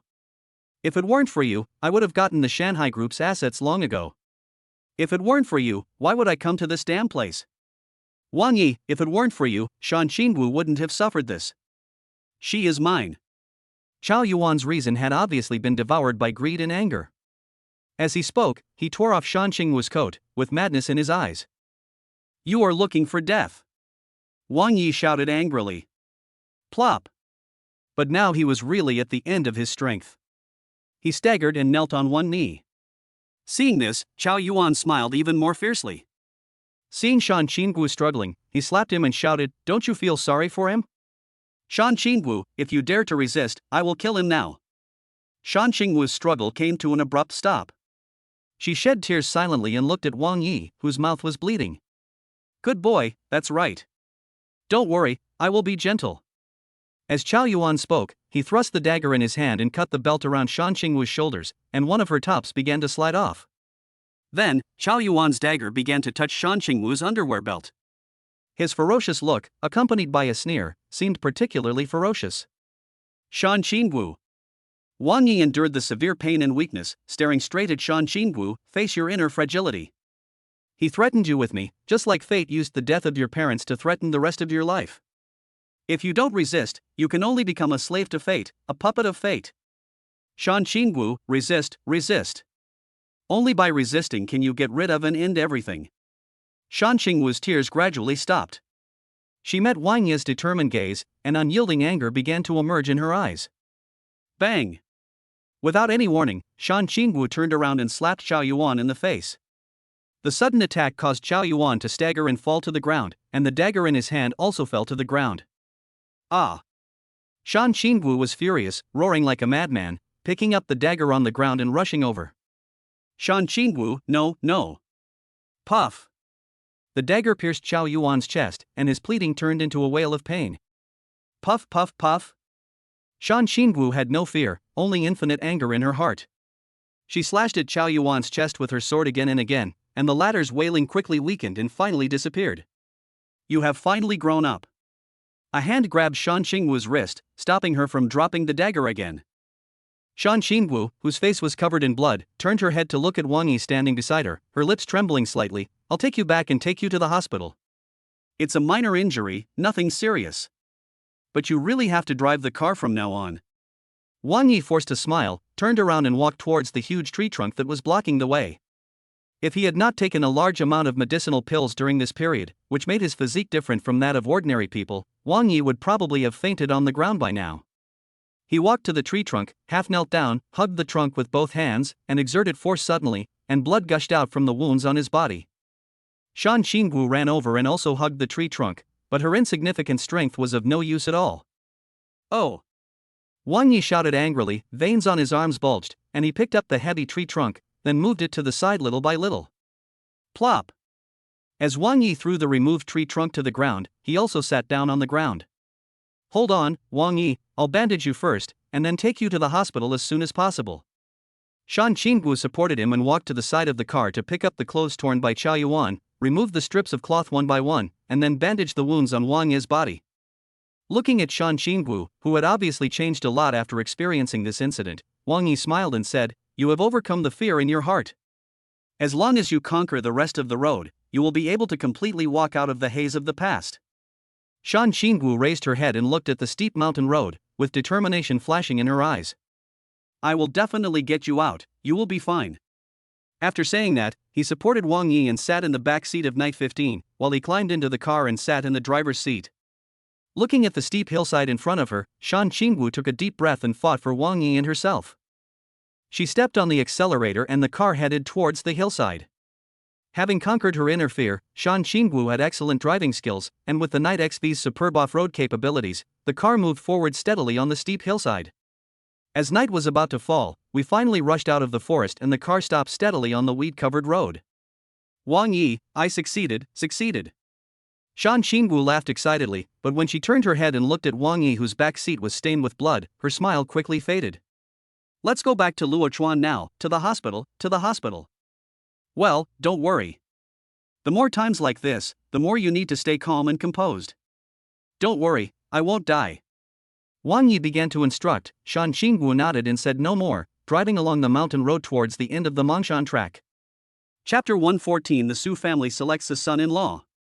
As night fell, Shan Qingwu drove forward and the lights at the foot of the mountain in the distance were already faintly visible. In the back seat of the car, Wang Yi quietly called out his cell phone and looked through the warehouse of the clock-in system, looking for a suitable elixir to save himself. There are surprises every day, and Wang Yi has survived a lot during this period. "It's you!" His eyes fell on the bone-rotting and flesh-growing pill. It was introduced that this elixir had the powerful effect of promoting muscle growth and blood circulation, so Wang Yi hurriedly chose to extract it. This was the key to his confidence, otherwise with such serious injuries, he would not have been able to speed hundreds of kilometers back to Luochuan. However, he has been able to hold on until now thanks to his extraordinary physique. Looking at the pill in his hand, Wang Yi swallowed it in one gulp. A warm current flowed down his throat and spread throughout his body. In a moment, Wang Yi clearly felt as if countless ants were climbing on his body. It was itchy and a little painful. He opened his shirt, looked at the bandage that was stained with blood, and gently untied it. Hiss. When he saw what was happening, he took a deep breath. It turned out that the feeling of being crawled by ants came from the wound. At this moment, the wound with skin and flesh turned inside out was healing at an astonishing speed. Not only that, it could be clearly seen that the growing flesh was intertwined with each other. It's worthy of being a magic medicine rewarded by the system. The effect is amazing. Wang Yi grinned. At this rate, his injuries would probably be healed in less than half an hour. DD. At the foot of the mountain, off-road vehicles were parked on the side of the road, honking their horns as they watched the approaching Night 15. It's Night 15, Wang Yi's car. He actually completed the entire journey, and it only took 1 day and 1 night. Who knows who was in the car? Maybe Wang Yi gave in halfway. Don't forget that if he loses, the fighter jet in this luxury car will belong to Chao Yuan. Now that you put it, it's true. In the Luochuan off-road world, I'm afraid no one who wants to rival Chao Yuan has been born yet. It's a pity for that newbie Wang Yi. No, it's a pity for this luxury car. These people are from the Chao Yuan team. They took the highway a long time ago and waited at the end of the Mongshan track. However, when Night 15 drove up and stopped beside the convoy, everyone was stunned. The person sitting in the cab was not Wang Yi nor Chao Yuan, but Shan Qingwu. You drove the car. Gulp. Someone swallowed hard and stared at Shan Qingwu in astonishment. Shan Qingwu rolled down the car window and said indifferently, Chao Yuan's car fell down the hillside. He is seriously injured and may not live long. You should call for help as soon as possible. After saying that, she stepped on the accelerator and drove away. This is the rhetoric that Wang Yi taught her. Although Zhou Guangxing sent people to set up an attack in the mountains, Chao Yuan was also vicious and cruel, and was eventually killed by Shan Qingwu. But after all, killing is not a trivial matter, and Chao Yuan's identity is somewhat special. He is a well-known rich second generation in Luochuan. However, if they call for help now, Chao Yuan and others would probably be dead by the time they arrive. The roads in Mongshan are deserted and the natural environment in the mountain is very good. How could Mongshan, where wild beasts are rampant, leave Chao Yuan and others with intact bodies? When the group of people were stunned and dazed for a long time and picked up the phone to call for help, Shan Qingwu had already driven away.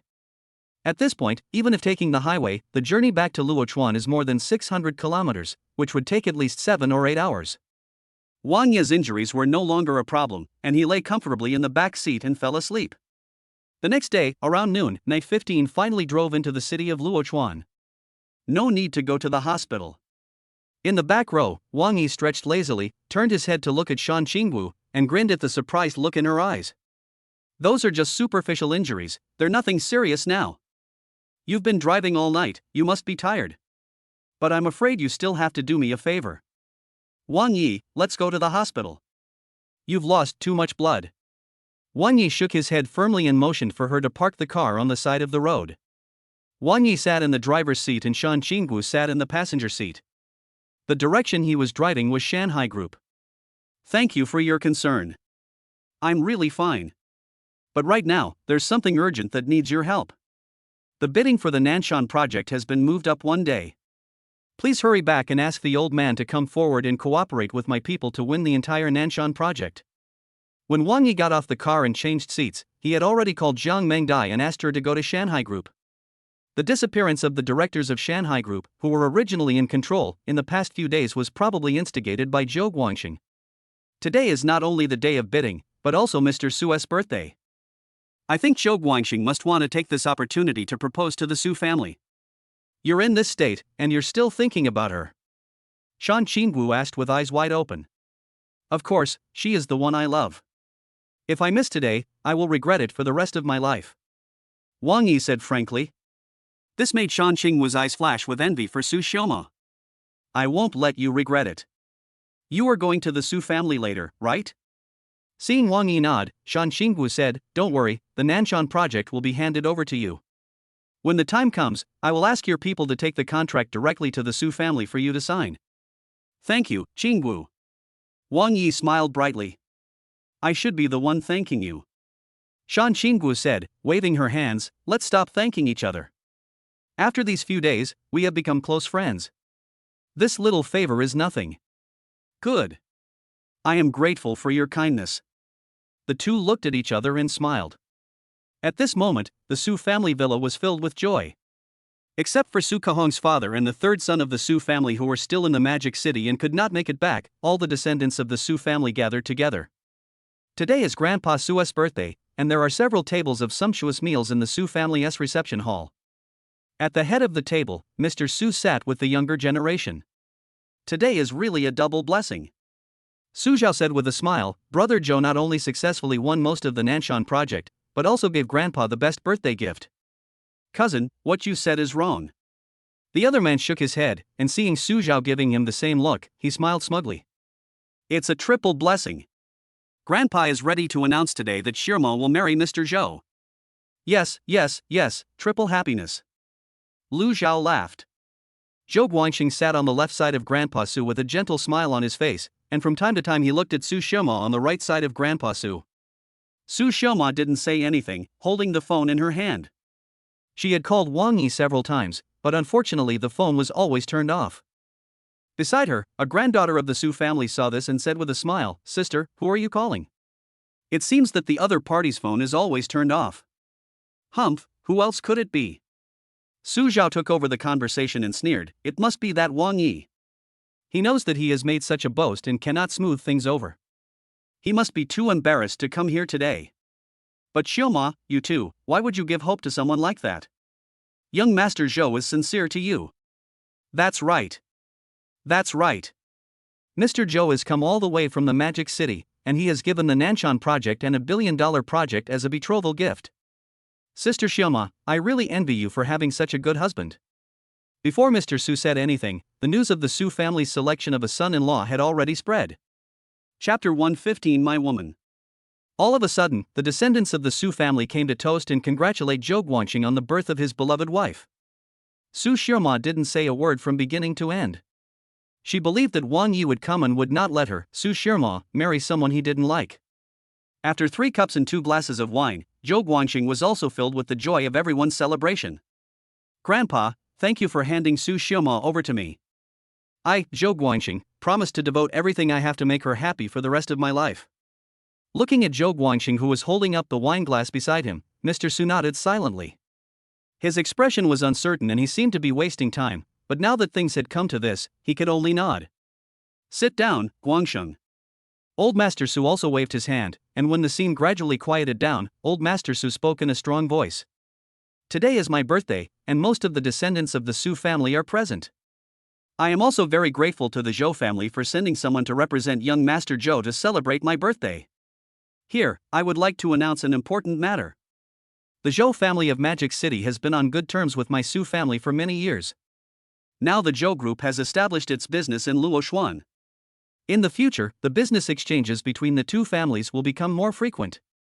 At this moment, Master Zhou is interested in my Su family's Su Shirma, and Su Shirma is also sincere to him. Everyone listened with great interest to Mr. Su's polite words, while Zhou Guangxing was filled with anxiety and anticipation, waiting for him to announce that Su Shirma would be betrothed to him. Finally, this moment is coming. So today, I declare that Su Shirma will be betrothed to the young master of the Zhou family, Zhou Tai. At the last moment, Su Shirma stood up suddenly, all eyes fell on her, and Grandpa Su's words stopped abruptly. Grandpa, Su Shirma bit her lip. But before she could finish her next words, she was interrupted by a loud laugh. Ha, wife, why are you still shy? At this moment, a man covered in blood walked out from behind the screen with an evil smile on his face. Wang Yi. Su Shirma smiled when she saw him for the first time, but when she saw the blood on his body, her brows furrowed. Wang Yi? Is he the Wang Yi who only knows how to brag? He actually dared to publicly call Su Shirma his wife. Is this kid crazy? The living room was suddenly noisy, and Zhou Guangxing's face was gloomy. He didn't expect that Wang Yi was still alive, and he didn't expect that he could come back on time. And a smile of appreciation seemed to appear on Mr. Su's face. Wang Yi strode over and shook his head at the woman next to Su Xiaoma. Seeing that she was stunned and speechless, he reached out and grabbed her collar and pulled her aside. Wang Yi took the opportunity to sit next to Su Xiaoma, picked up a glass of wine and took a sip. "Old man, I'm not too late. I came here specially to wish you a happy birthday. I'll have another drink to toast you." After Wang Yi finished speaking, no one paid any attention. Su Xiaoma picked up the bottle of wine and poured a glass for Wang Yi in full view of everyone. Nodding and smiling, Wang Yi picked up the wine glass, stood up, and bowed to Mr. Su. "This glass of wine is for you. I wish you good fortune and a long life." After saying this, he drank the wine in the glass without caring about Mr. Su's reaction. "Wife, pour it up." Wang Yi pointed at the wine glass and looked at Su Xiaoma lovingly. The guests in the room were all descendants of the Su family. Su Xiaoma not only did not refute, but also took the bottle and filled Wang Yi's glass with another one. Bang! Seeing this, Su Zhao couldn't help it. He slammed the table and stood up suddenly. "Wang Yi, you are so outrageous." "Oh?" Wang Yi looked at him playfully. Su Zhao's face was gloomy. "Today is Grandpa's birthday, and you came here wearing blood-stained clothes. This is very disrespectful to Grandpa. Moreover, your words are frivolous, which shows that you don't take the Su family seriously. Don't be impatient. Take it one thing at a time."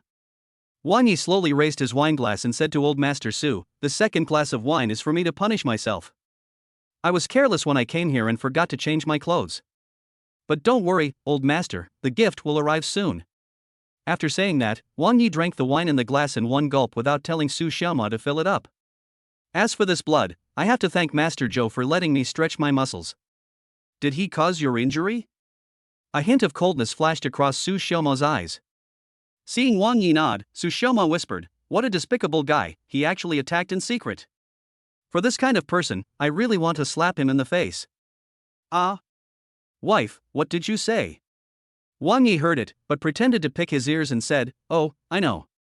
He stood up and walked to Zhou Guangxing, who had a gloomy face. "This glass of wine, you are not qualified to drink it." Wang Yi suddenly grinned, poured a glass of wine on Zhou Guangxing's face, and then covered his collar with his hands. Bang! Without hesitation, she slapped him in the face. The applause was loud and everyone in the room was dumbfounded. Is Wang Yi crazy? He actually slapped the young master of the Zhou family in public? But what Wang Yi said next was shocking. "This slap is given to you because my woman is not happy with you." Bang! After he finished speaking, he slapped Zhou Guangxing in the face again. "You are so despicable and shameless that I am covered in blood. I came to celebrate Mr. Su's birthday but disrespected him. I'm punishing you." After 2 slaps, Zhou Guangxing finally reacted and roared, "You dare to hit me, I am." Bang! Before he could finish his threatening words, Wang Yi slapped him again. "I don't care who you are, but you must know who I am." Wang Yi said arrogantly, "Remember, I am Su Xiaoma's man." There was complete silence in the field. Looking at Wang Yi's raised hand, they all felt their cheeks burning. Su Zhao, who was arrogant at first, is now silent. Old Master Su's face looked grim. If he didn't speak up, the young master of the Zhou family would lose face and be beaten up, and the Su family would be implicated. "Wang Yi, don't be so presumptuous. I haven't even agreed to Xiaomo's matter yet. Grandpa is right." Wang Yi changed his address directly. His rascally look made Su Xiaoma snicker. "So Zhou Guangxing deserves to be beaten. You haven't even nodded yet, but he actually dared to think of my woman, Wang Yi, as his fiancée in his heart. Fuck.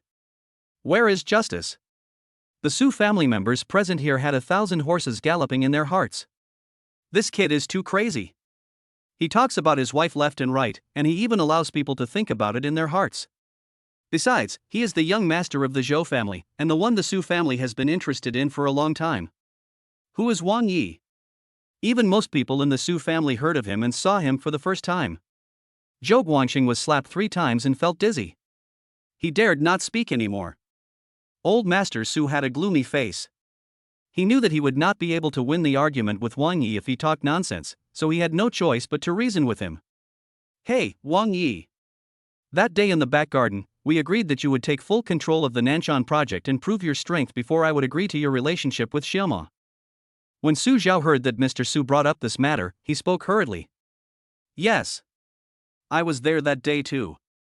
Wang Yi, you made a lot of big promises but ended up breaking them. My Su family won't bother with you. If you dare to touch young Master Zhou again, I'll call the security guards. Wang Yi, ha ha ha. You want to take over the entire Nanshan project? Dream on. Zhou Guangxing looked ferocious. Everyone was also looking down on it. The Nanshan project was a 30 billion yuan project, and it was not something that the major groups in Luochuan could take over in one go. Shanghai Group specially came to celebrate your birthday. Just as everyone was sneering, the voice of a servant from the Su family reporting something came from outside the living room. Chapter 116. I'm not pretending anymore. I'm telling you. When they heard that the visitor was from Shanghai Group, everyone in the hall stood up suddenly. Zhou Guangxing seemed to be energized and broke free from Wang Yi's hand. He smiled sinisterly. Wang Yi, didn't you boast that you would use the entire Nanshan project as a betrothal gift to marry Xiaoma? If you are a man, you must keep your word. He was extremely confident. During the days when Wang Yi went to Mongshan, he had used his connections to win over many directors of Shanghai Group. Although Zhou Guangxing cannot take over the entire Nanshan project with his strength, he is confident that he can take over part of it. As long as Wang Yi fails to take over all the Nanshan projects, he can make a big fuss about it. Everyone present also looked at Wang Yi with contempt. That kid is too talkative. It's over now. Young Master Zhou said that as a birthday gift today, he would ask the salesperson of Shanghai Group to bring the contract directly here. Even if it's just a project worth a few $100 million, it's still a slap in Wang Yi's face. It's a pity indeed. Although Wang Yi is a bit crazy, he is also very unique.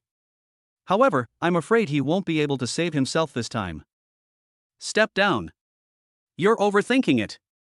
If it wasn't for Grandpa's birthday today, he would have been bleeding. A group of people were talking in low voices, and soon two women walked in. Zhou Guangxing, who was about to greet the person, suddenly changed his expression when he saw the person coming and stood there in a daze. Wow, this is Shan Qingwu, the granddaughter of Shan Yueming of Shanghai Group. She actually came in person to sign the contract with Mr. Zhou. This is so impressive. Especially in the Su family, several unmarried girls were staring at Zhou Guangxing like crazy.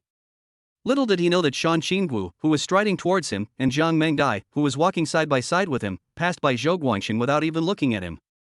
I am Shan Qingwu, the current chairman of Shanghai Group, and I have come here specially to wish Mr. Su a happy birthday. Shan Qingwu said with a smile. Zhang Mengdai, deputy director of Amano Group, has come to wish Mr. Su a happy birthday. Zhang Mengdai bowed politely. Old Master Su hurriedly offered his seat to her. Ms. Qingwu was really successful at a young age.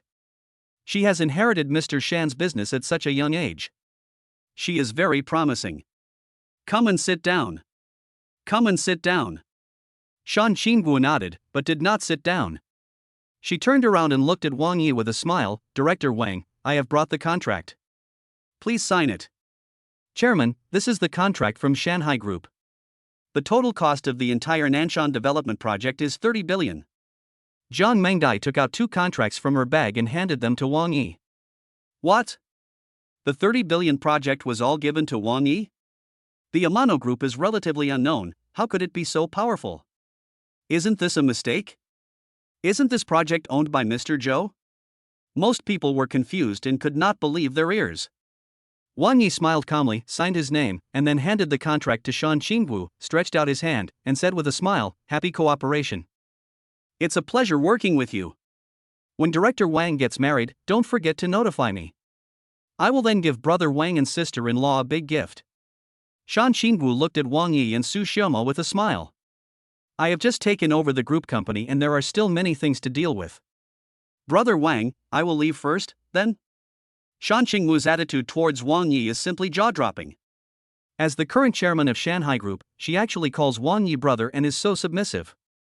Seeing Wang Yi nod, Shan Qingwu walked over to Su Xiaoma, took her hand, and said, Sister-in-law, I really envy you for meeting such a good partner like brother Wang.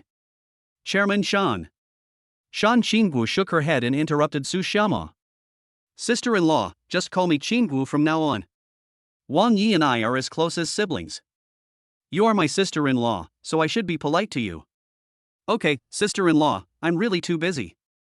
I'll treat you and brother Wang to dinner another day. After Shan Qingwu finished speaking, she nodded at old man Su and turned to walk out of the Su family. From the beginning to the end, Shan Qingwu, the chairman of Shanghai Group, only had two people in his eyes, Wang Yi and Su Xiaoma. Even Mr. Su never said a few words to him. At this moment, the eyes of the group of people looking at Wang Yi changed. But the shock doesn't end there. Wang Yi asked, Mengdai, did you bring the contract? I've brought Mr. Wang. Zhang Mengdai nodded and took out another contract from her bag. This is the project cooperation contract. The partner is Su Group. I've prepared it. Wang Yi took the contract and immediately turned to look at Mr. Su. Old man, do you still remember the saying that once a word is spoken, it cannot be taken back? This is the entire Nanshan project, as my betrothal gift to the Su family. Please, marry Su Xiaoma to me. Since I'm about to become your son-in-law, I won't pretend. I, Wang Yi, am the chairman of Tana Group, Luochuan Hospital, and Yushanlu. I also own several mansions and commercial buildings. We should be considered a good match. Wang Yi laid his cards on the table. The assets under his name were staggering. Even though he spoke like a nouveau riche, it did not change the fact that he was rich. Besides, the betrothal gift is a 30 billion project. Even if the Su family only gets a piece of it, the net profit will be at least 50 to 60 billion. That would be a considerable income for the Su family. As the saying goes, when one person succeeds, the whole family will benefit. The Su family has changed their opinion of Wang Yi in an instant. Upon hearing this, Mr. Su took a long breath and looked at Zhou Guangxing, whose face turned pale. Xiaoma, what do you mean? Old Master Su turned around and looked at Su Xiaoma. I'll listen to Grandpa in everything. Su Xiaoma was actually a little shy at this time. However, everyone in the Su family has changed their previous style and started to match this matter. Xiaomo, Director Wang has nothing to say about you. Marry him, marry him. A talented man and a beautiful woman, a match made in heaven. Amid a group of voices of agreement, Mr. Su nodded heavily. Okay. Wang Yi, I will betroth my granddaughter Su Xiaoma to you. The wedding will be held in a month. I hope you two can live in harmony with each other in the future. Old Master Su agreed immediately. Wang Yi looked at Su Xiaoma excitedly, and the latter was also very happy. Suddenly, the whole place cheered except for Su Zhao and Zhou Guangxing. Just like before, when everyone congratulated Zhou Guangxing, at this moment, these descendants of the Su family, who were influenced by the situation, all ran over one after another, raised their glasses to toast, and kept on offering flattering words. In the Su family, there was a festive mood, and Su Zhao slumped in his chair. Zhou Guangxing, who had supported Wang Yi strongly, was humiliated so mercilessly. Wang Yi actually had such a rich background and became the son-in-law of the Su family. I am afraid that his future in the Su family will be difficult. Mr. Su. As the whole family celebrated, Zhou Guangxing said in a deep voice, your decision will cause the Su family and the Zhou family to break up. Have you thought it through? The corner of Mr. Su's mouth twitched, but facing Zhou Guangxing's threatening eyes, he slowly stood up and said, to choose a good son-in-law, he must have good character and good conduct. I'm afraid he knows what young Master Zhou has done. If the Zhou family wants to be an enemy of our Su family, then our Su family can only fight back. Okay. I want to see how this wedding is held.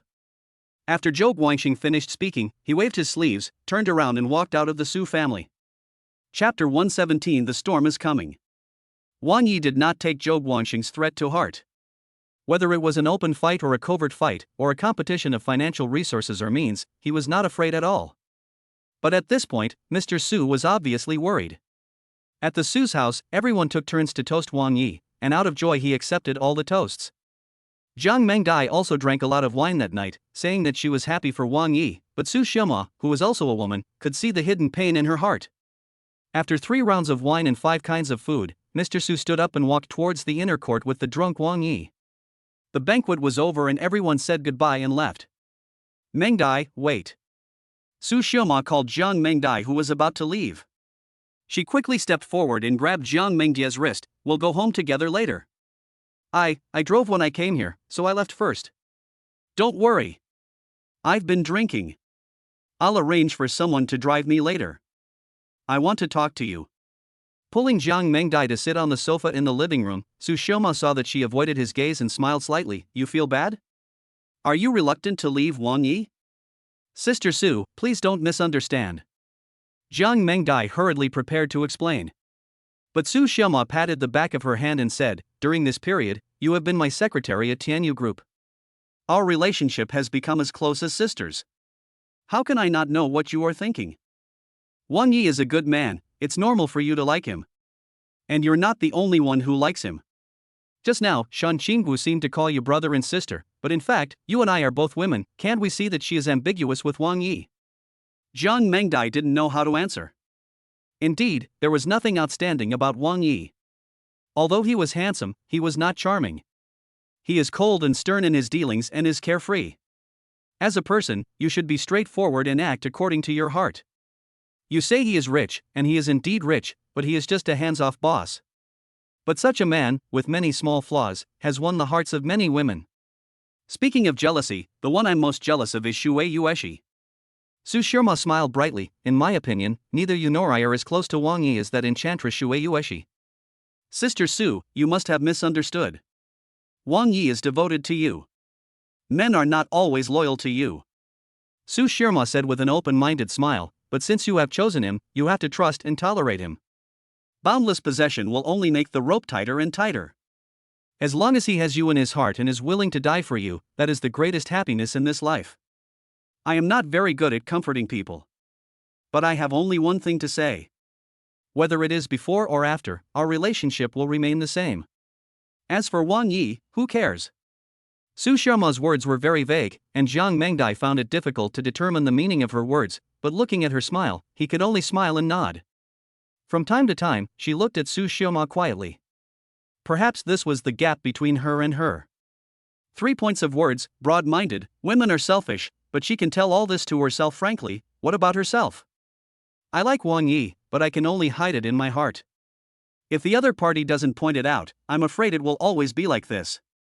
Jiang Mengdai pondered for a while, then she grabbed Su Xiaoma's wrist with her backhand and said with a knowing smile, Su family, I sincerely congratulate you. Thank you. Su Xiaoma nodded with a smile. The conversation was unclear and the words were ambiguous, but the barrier between the two women's hearts seemed to be lifted. But at this time, Wang Yi in the inner court was no longer drunk and sat aside with a frown. Xiaoma's father is not my son, you know this. Grandpa Su sighed. Xiaoma's grandfather is an extremely mysterious man. He occasionally comes to the Su family in recent years, but for some reason, he always asks me not to reveal Xiaoma's life experience. Alas, I am also helpless. Old Master Su has told Wang Yi everything. Su Tianyu is not his offspring, and Su Xiaoma's biological grandfather was not only in awe but also in fear when Old Man Su mentioned him. The Su family's rapid development in Luochuan over the past 20 years was said to have been secretly assisted by Su Xiaoma's grandfather. Then what about the Zhou family you mentioned? Wang Yi asked puzzledly. This is the most difficult part for me. Old Master Su felt a little restless. He stood up and paced back and forth. Don't you think I don't know what kind of person Zhou Guangqing is? He looks like a gentleman on the surface, but he is actually evil and licentious. He has done everything with the support of the Zhou family. Xiaoma and him have been talking about marriage for more than 2 years. At first, I kept using the excuse that Xiaoma couldn't get over her father's sudden death, but this time we have broken up. The key point is that this marriage was personally instructed by Xiaoma's grandfather, so there was negotiation between the Su family and the Zhou family of Magic City. Wang Yi nodded and touched his chin with one hand. Since Su Xiaoma's grandfather is so mysterious, there must be a reason why he chose a spouse for him. The Zhou family in Magic City should not be underestimated. However, Wang Yi smacked his lips and said, Humph, if he doesn't care about her, he is not qualified to be Xiaoma's grandfather. He is not qualified to make decisions for her. So, don't worry about this matter. Zhou family, I, Wang Yi, will deal with it. Even if Su Xiaoma's so-called grandfather shows up at that time, he will not push Xiaoma into the fire pit if he has a conscience. That's all I can hope for. I hope everything goes well with your wedding in a month. In his heart, Mr. Su still believes in Wang Yi, otherwise he would not be so open with him. Although he remained calm on the surface, Wang Yi knew that a storm was about to come. After chatting for a while, Wang Yi got up and left. Su Xiaoma and Jiang Mengdai were waiting in the living room. Wang Yi, what did Grandpa talk to you about? You two have been talking for so long. Su Xiaoma stood up and asked. Wang Yi spread his hands and grinned. I'm just worried that you'll be wronged after marrying me, and I'll tell you some family matters. Although Grandpa is overbearing, he is not the kind of person who talks too much. Well, since you are unwilling to tell me, it is useless for me to ask again. I have asked the servants of the Su family to drive, and we will go back to Shuiwei Garden. After Su Xiaoma finished speaking, she took Zhang Mingdia's hand and stood up. Wang Yi nodded. The three of them had all been drinking, so finding a servant to drive was the best option. When I walked out of the Su family's living room, two servants of the Su family were already waiting outside the car. The back seat of the Night 15 was covered in blood, so Wang Yi and Su Xiaoma sat in the Mercedes-Benz that Zhang Mengdai drove when she came. Uncle Chen, take us back to Shuiwei Garden. In the back seat, Su Xiaoma held Zhang Mengdia's hand and said to the driver, Uncle Chen. Okay, Mississippi Uncle Chen was in his 50s and was a servant of the Su family. He had been in the Su family for many years. He was a very rigorous person. He signaled Wang Yi, who was sitting in the passenger seat, to fasten his seatbelt, and then drove towards Shuiwei Garden. Behind this Mercedes was another servant of the Su family, driving a Night 15. In the back seat, Su Xiaoma and Zhang Mengdai were chatting, while the co-pilot Wang Yi had his eyes slightly closed, thoughts flashing through his mind. Who is that mysterious old man who was related to Su Xiaoma by blood? The Su family is a large family with a history of hundreds of years in Luochuan. However, in just 20 years, with the support of that mysterious old man, the Su family has reached a new level. And what did he like about the Zhou family? The fact that he can support the Su family shows that he is never short of money, but what else does the Zhou family have besides money? Wang Yi was a little unpredictable. Suddenly, the Mercedes-Benz was hit hard by something, and Wang Yi, who had his eyes closed, suddenly opened his eyes. Chapter 118 You Don't Deserve It. Uncle Chen, what's going on? Su Xiaoma asked first. Zhang Mengdai was very nervous. She held Su Xiaoma's hand tightly. The Mercedes-Benz was hit by something and almost lost its balance. Someone has crashed a car. I'll stop and take a look. Uncle Chen said, and prepared to stop the car. Don't stop, speed up and rush through the viaduct section. Co-pilot, Wang Yi shouted in a deep voice. Uncle Chen was startled and quickly put his foot on the accelerator. Looking in the rearview mirror, the car that had hit the rear end was the Night 15 driven by the Su family's servant. This was obviously not an accident, because the vehicle behind showed no signs of slowing down, but was accelerating instead, and it looked like it was preparing to hit again. Uncle Chen, don't panic, drive off the viaduct first. Wang Yi comforted the nervous Uncle Chen, then turned to look at Su Xiaoma. The man driving my car is a servant of the Su family? His name is Chen Bin. He's in his 40s. He's usually quiet and steady in his work. He's been in the Su family for more than 10 years. Su Xiaoma told all of Chen Bin's information in one go. The old servant of the Su family, why would he suddenly want to kill them? Judging from the speed of the car, there was no hesitation at all. Wang Yi thought to himself, this Chen Bin must be coming for him. But who is behind this man? The car was going at a high speed on the overpass, and the previous collision almost caused it to overturn. If it happened again, it would definitely be knocked off the overpass, and the lives of everyone in the car would be in danger. But the car behind was chasing closely, and the huge body of the Night 15 had a very strong impact force. Moreover, after going down the viaduct, there was soon a traffic jam on the road, and there was no way to avoid the collision there. Uncle Chen, do you see the roadblock ahead? Wang Yi pointed to the roadblock set up under the viaduct. Seeing Uncle Chen nod, he instructed, when I tell you to turn the steering wheel, turn it as far as it will go. Remember to hold the steering wheel tightly and step on the accelerator. What are you going to do? Uncle Chen asked in fear. Such an operation would cause the car to roll over. You don't have to worry about so much. Wang Yi said sternly. Following his eye signal, Su Xiaoma and Zhang Mengdai in the back seat had already fastened their seatbelts, with their hands resting tightly against the back of the front seats. The hum of cars rang out on the viaduct, and cars could be seen passing by on the intersection under the bridge. More than 10 meters behind him, Night 15 was chasing him at an extremely high speed. Seeing that they were about to get off the viaduct, Wang Yi shouted, turn the direction. Uncle Chen didn't dare to delay. He stepped on the accelerator to the bottom and quickly turned the steering wheel to the left. At the same time, Wang Yi pulled the handbrake. Bang! The Mercedes-Benz car has an electronic handbrake, which is not as flexible as a mechanical handbrake. The car made a loud noise after it suddenly drifted out of place. Bang! At the same time, the huge front end of the Knight 15 hit the front end of the Mercedes-Benz. The impact and recoil caused the front end of the Mercedes-Benz to deform and all the airbags in the car popped out. Fortunately, both cars stopped when they collided with each other due to the powerful impact. Uncle Chen's head was already bleeding. Wang Yi turned his head and saw that Su Xiaoma and Jiang Mengdai in the back row were not injured. Bang! He kicked open the deformed car door and walked towards Knight 15. In the car, the middle-aged man named Chen Bin was restarting the car, but when he saw Wang Yi approaching, he stopped. "It's coming for me." Wang Yi had a blank expression on his face. He just stood outside the cab, staring at Chen Bin in the car. The Knight 15 was intact, and this impact had no effect at all on the bulletproof and explosion-proof Knight 15. Chen Bin opened the door and got out of the car, holding a dagger in his hand. His bloodthirsty eyes did not look like that of an ordinary servant at all. "Before you do this, aren't you going to tell me the purpose of your doing this?" Wang Yi asked coldly. Before Chen Bin finished speaking, he rushed forward with a dagger held upside down, and the dagger went straight for Wang Yi's neck.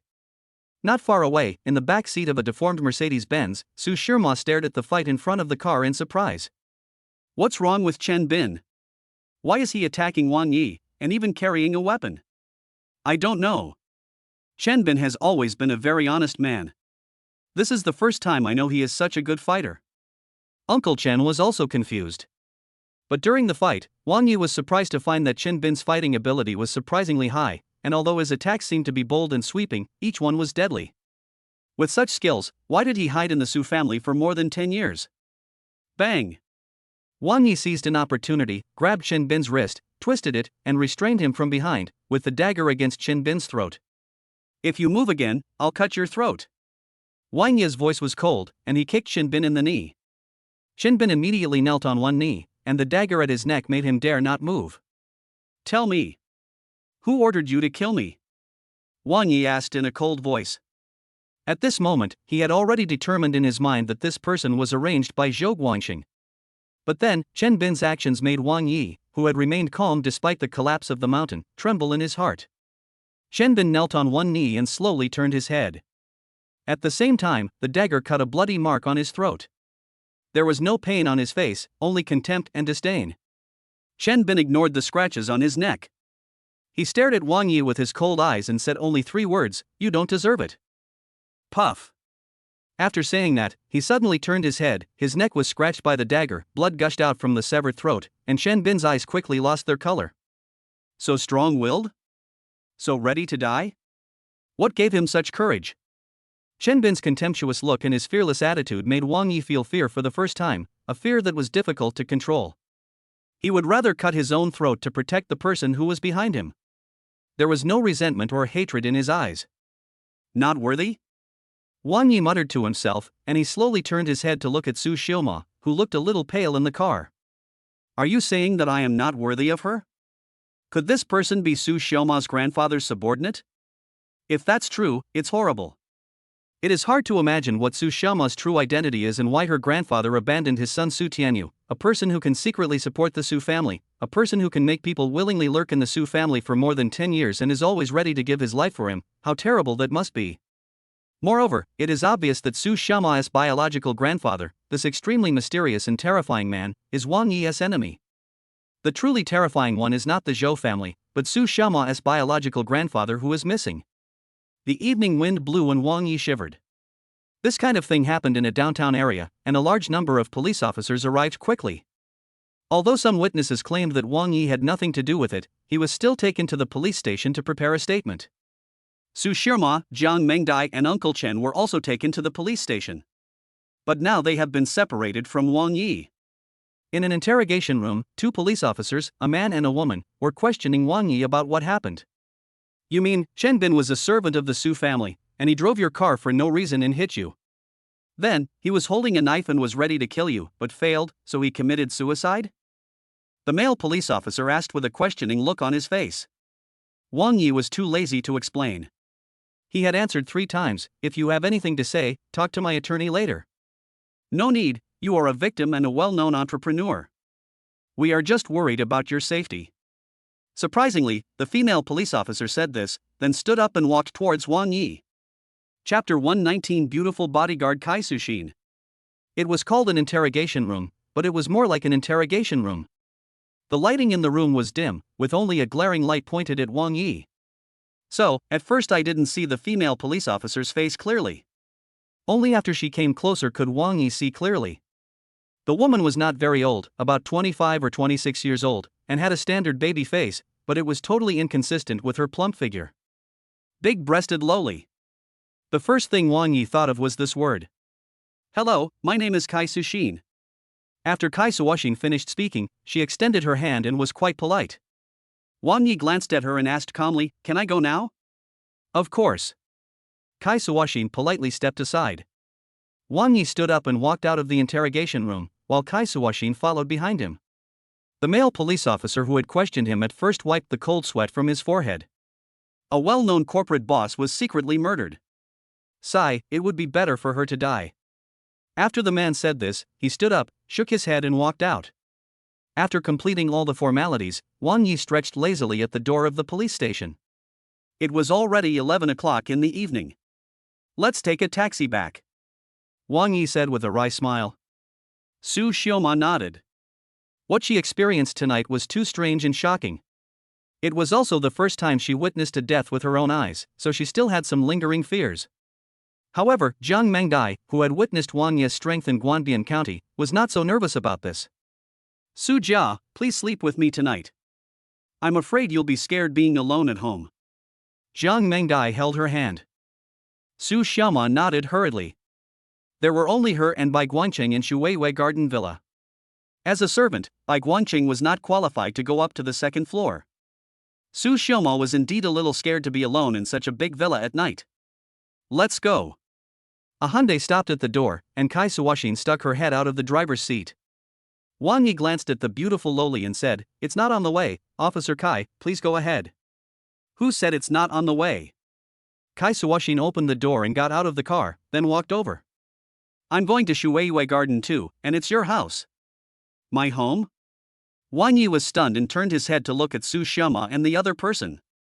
"Oh, I forgot to explain the situation before." Kai Suwashin slapped her forehead and said, "Although the bureau has blocked the news about what happened tonight, you should be aware of the seriousness of the matter. One is the chairman of Tana Group, and the other two are directors of Tana Group. They are all well-known entrepreneurs in Luochuan, so the higher-ups decided to provide 24-hour personal protection until the matter is fully investigated." After hearing her explanation, Su Xiaoma and Jiang Mengdai breathed a sigh of relief, but Wang Yi frowned. "This isn't protection, it's surveillance, right? You have the right to understand what happened, but I am only stating the facts. If you don't want to lose your personal freedom and don't want to stay here until the matter is investigated, I suggest you obey the arrangements."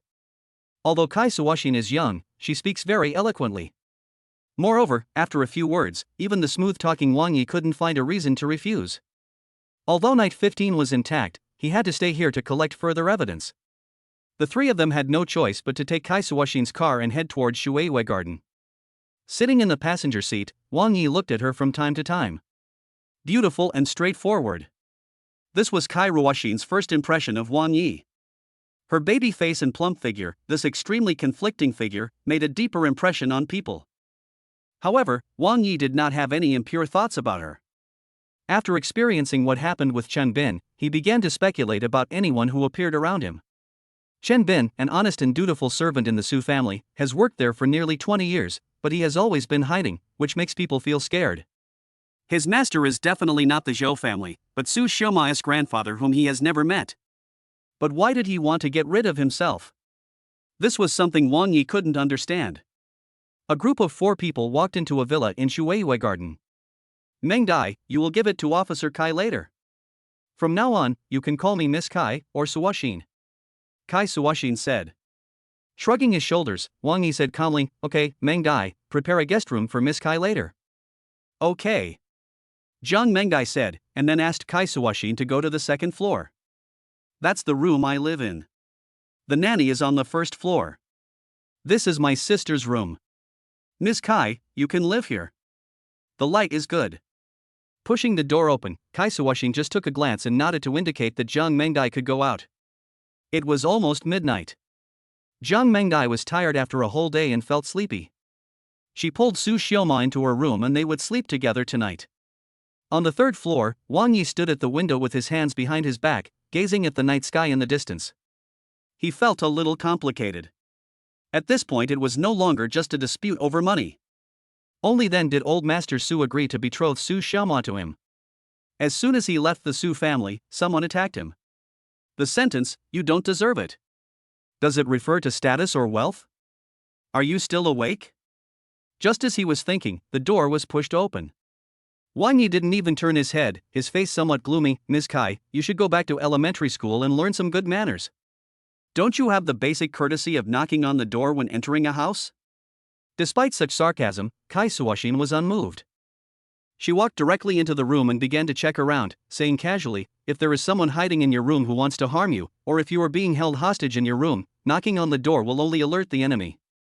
I am someone sent to protect you 24 hours a day, not a servant in your palace, and I don't have the habit of knocking on the door. Have you finished the examination?" Wang Yi turned around and stared at her. He tried to find even the slightest clue from Kai Suoshin. But there is nothing wrong with the latter, except that it is unreasonable. I've checked it out. But I'm not satisfied with the room Miss Jiang arranged for me. Kai Suoshin pointed to the next door. "In order to better protect you, I decided to live in the room next to yours." Wang Yi sneered when he heard this, staring at her intently.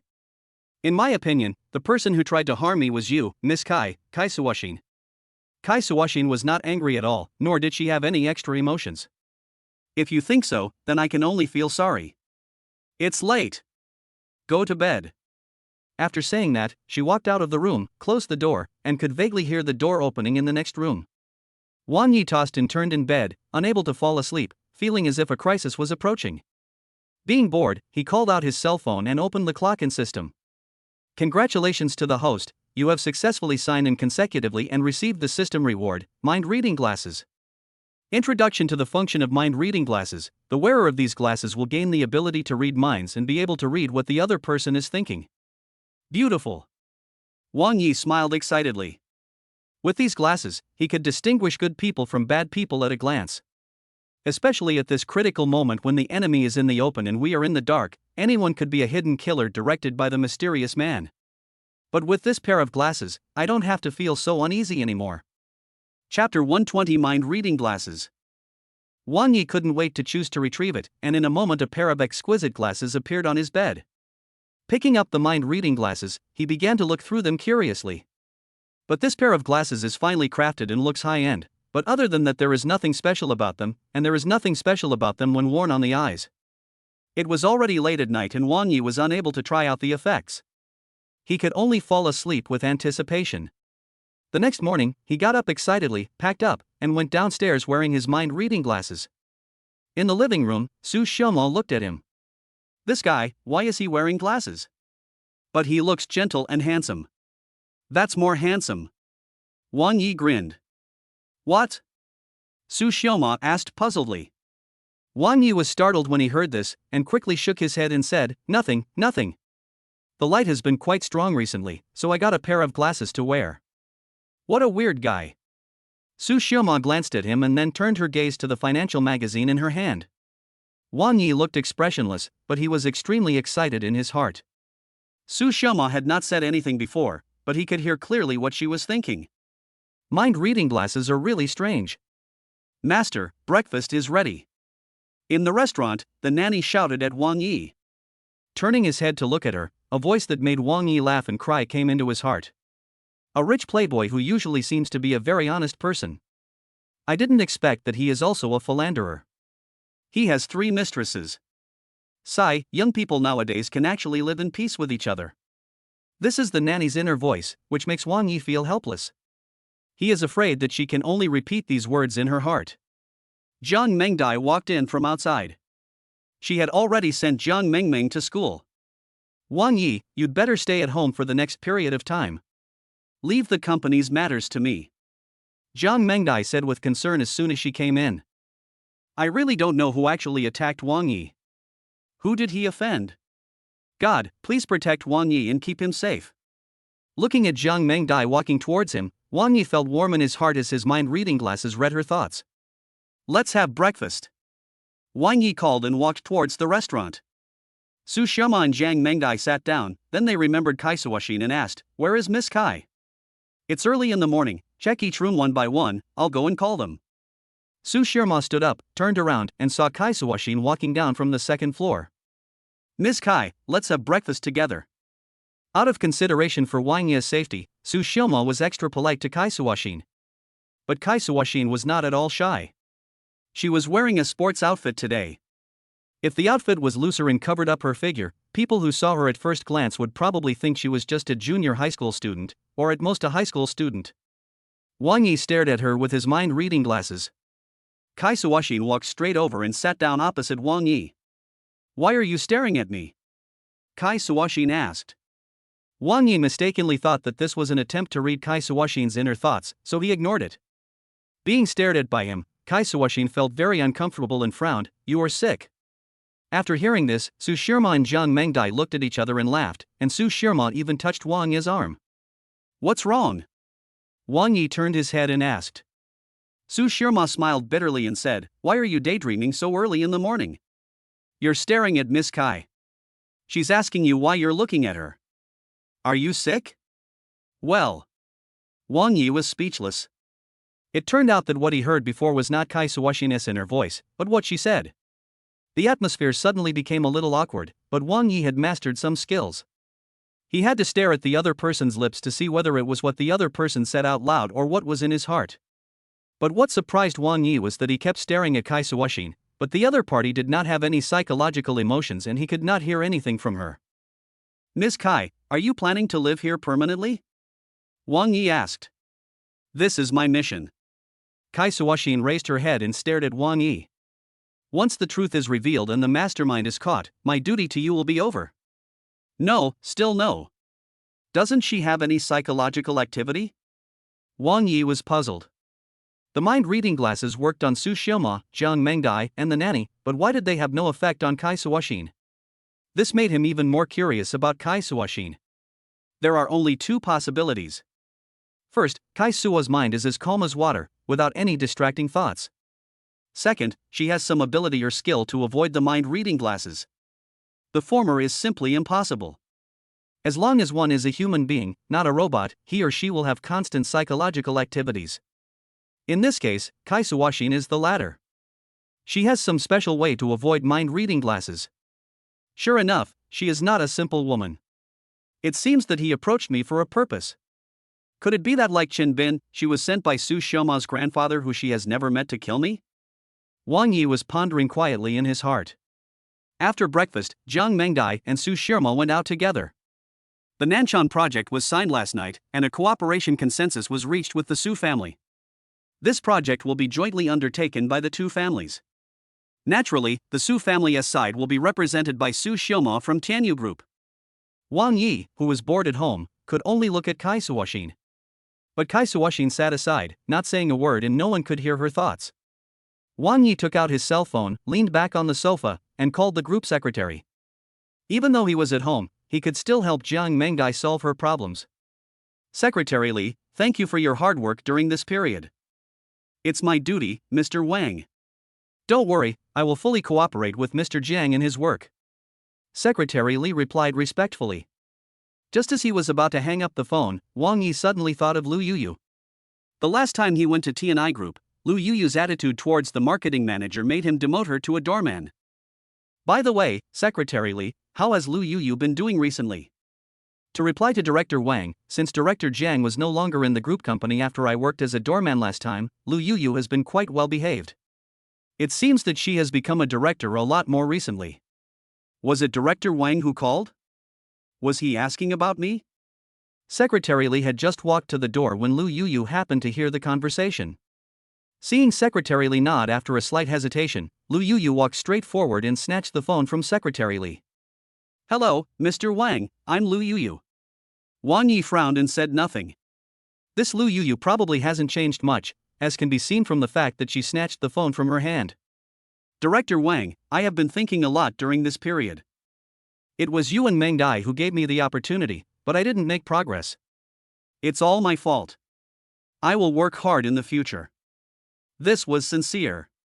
Wang Yi said calmly, "Since you have realized your mistake, it's good. I'll hang up first. Thank you for your forgiveness, Mr. Wang. I will come to thank you for your teaching. After saying that, Lu Yuyu hung up the phone first. Wang Yi didn't think much about it. He glanced at Kai Suoshin's expressionless face and continued to work on the phone. But what troubled him was that just an hour later the doorbell rang, and the nanny who opened the door and walked in was none other than Lu Yuyu.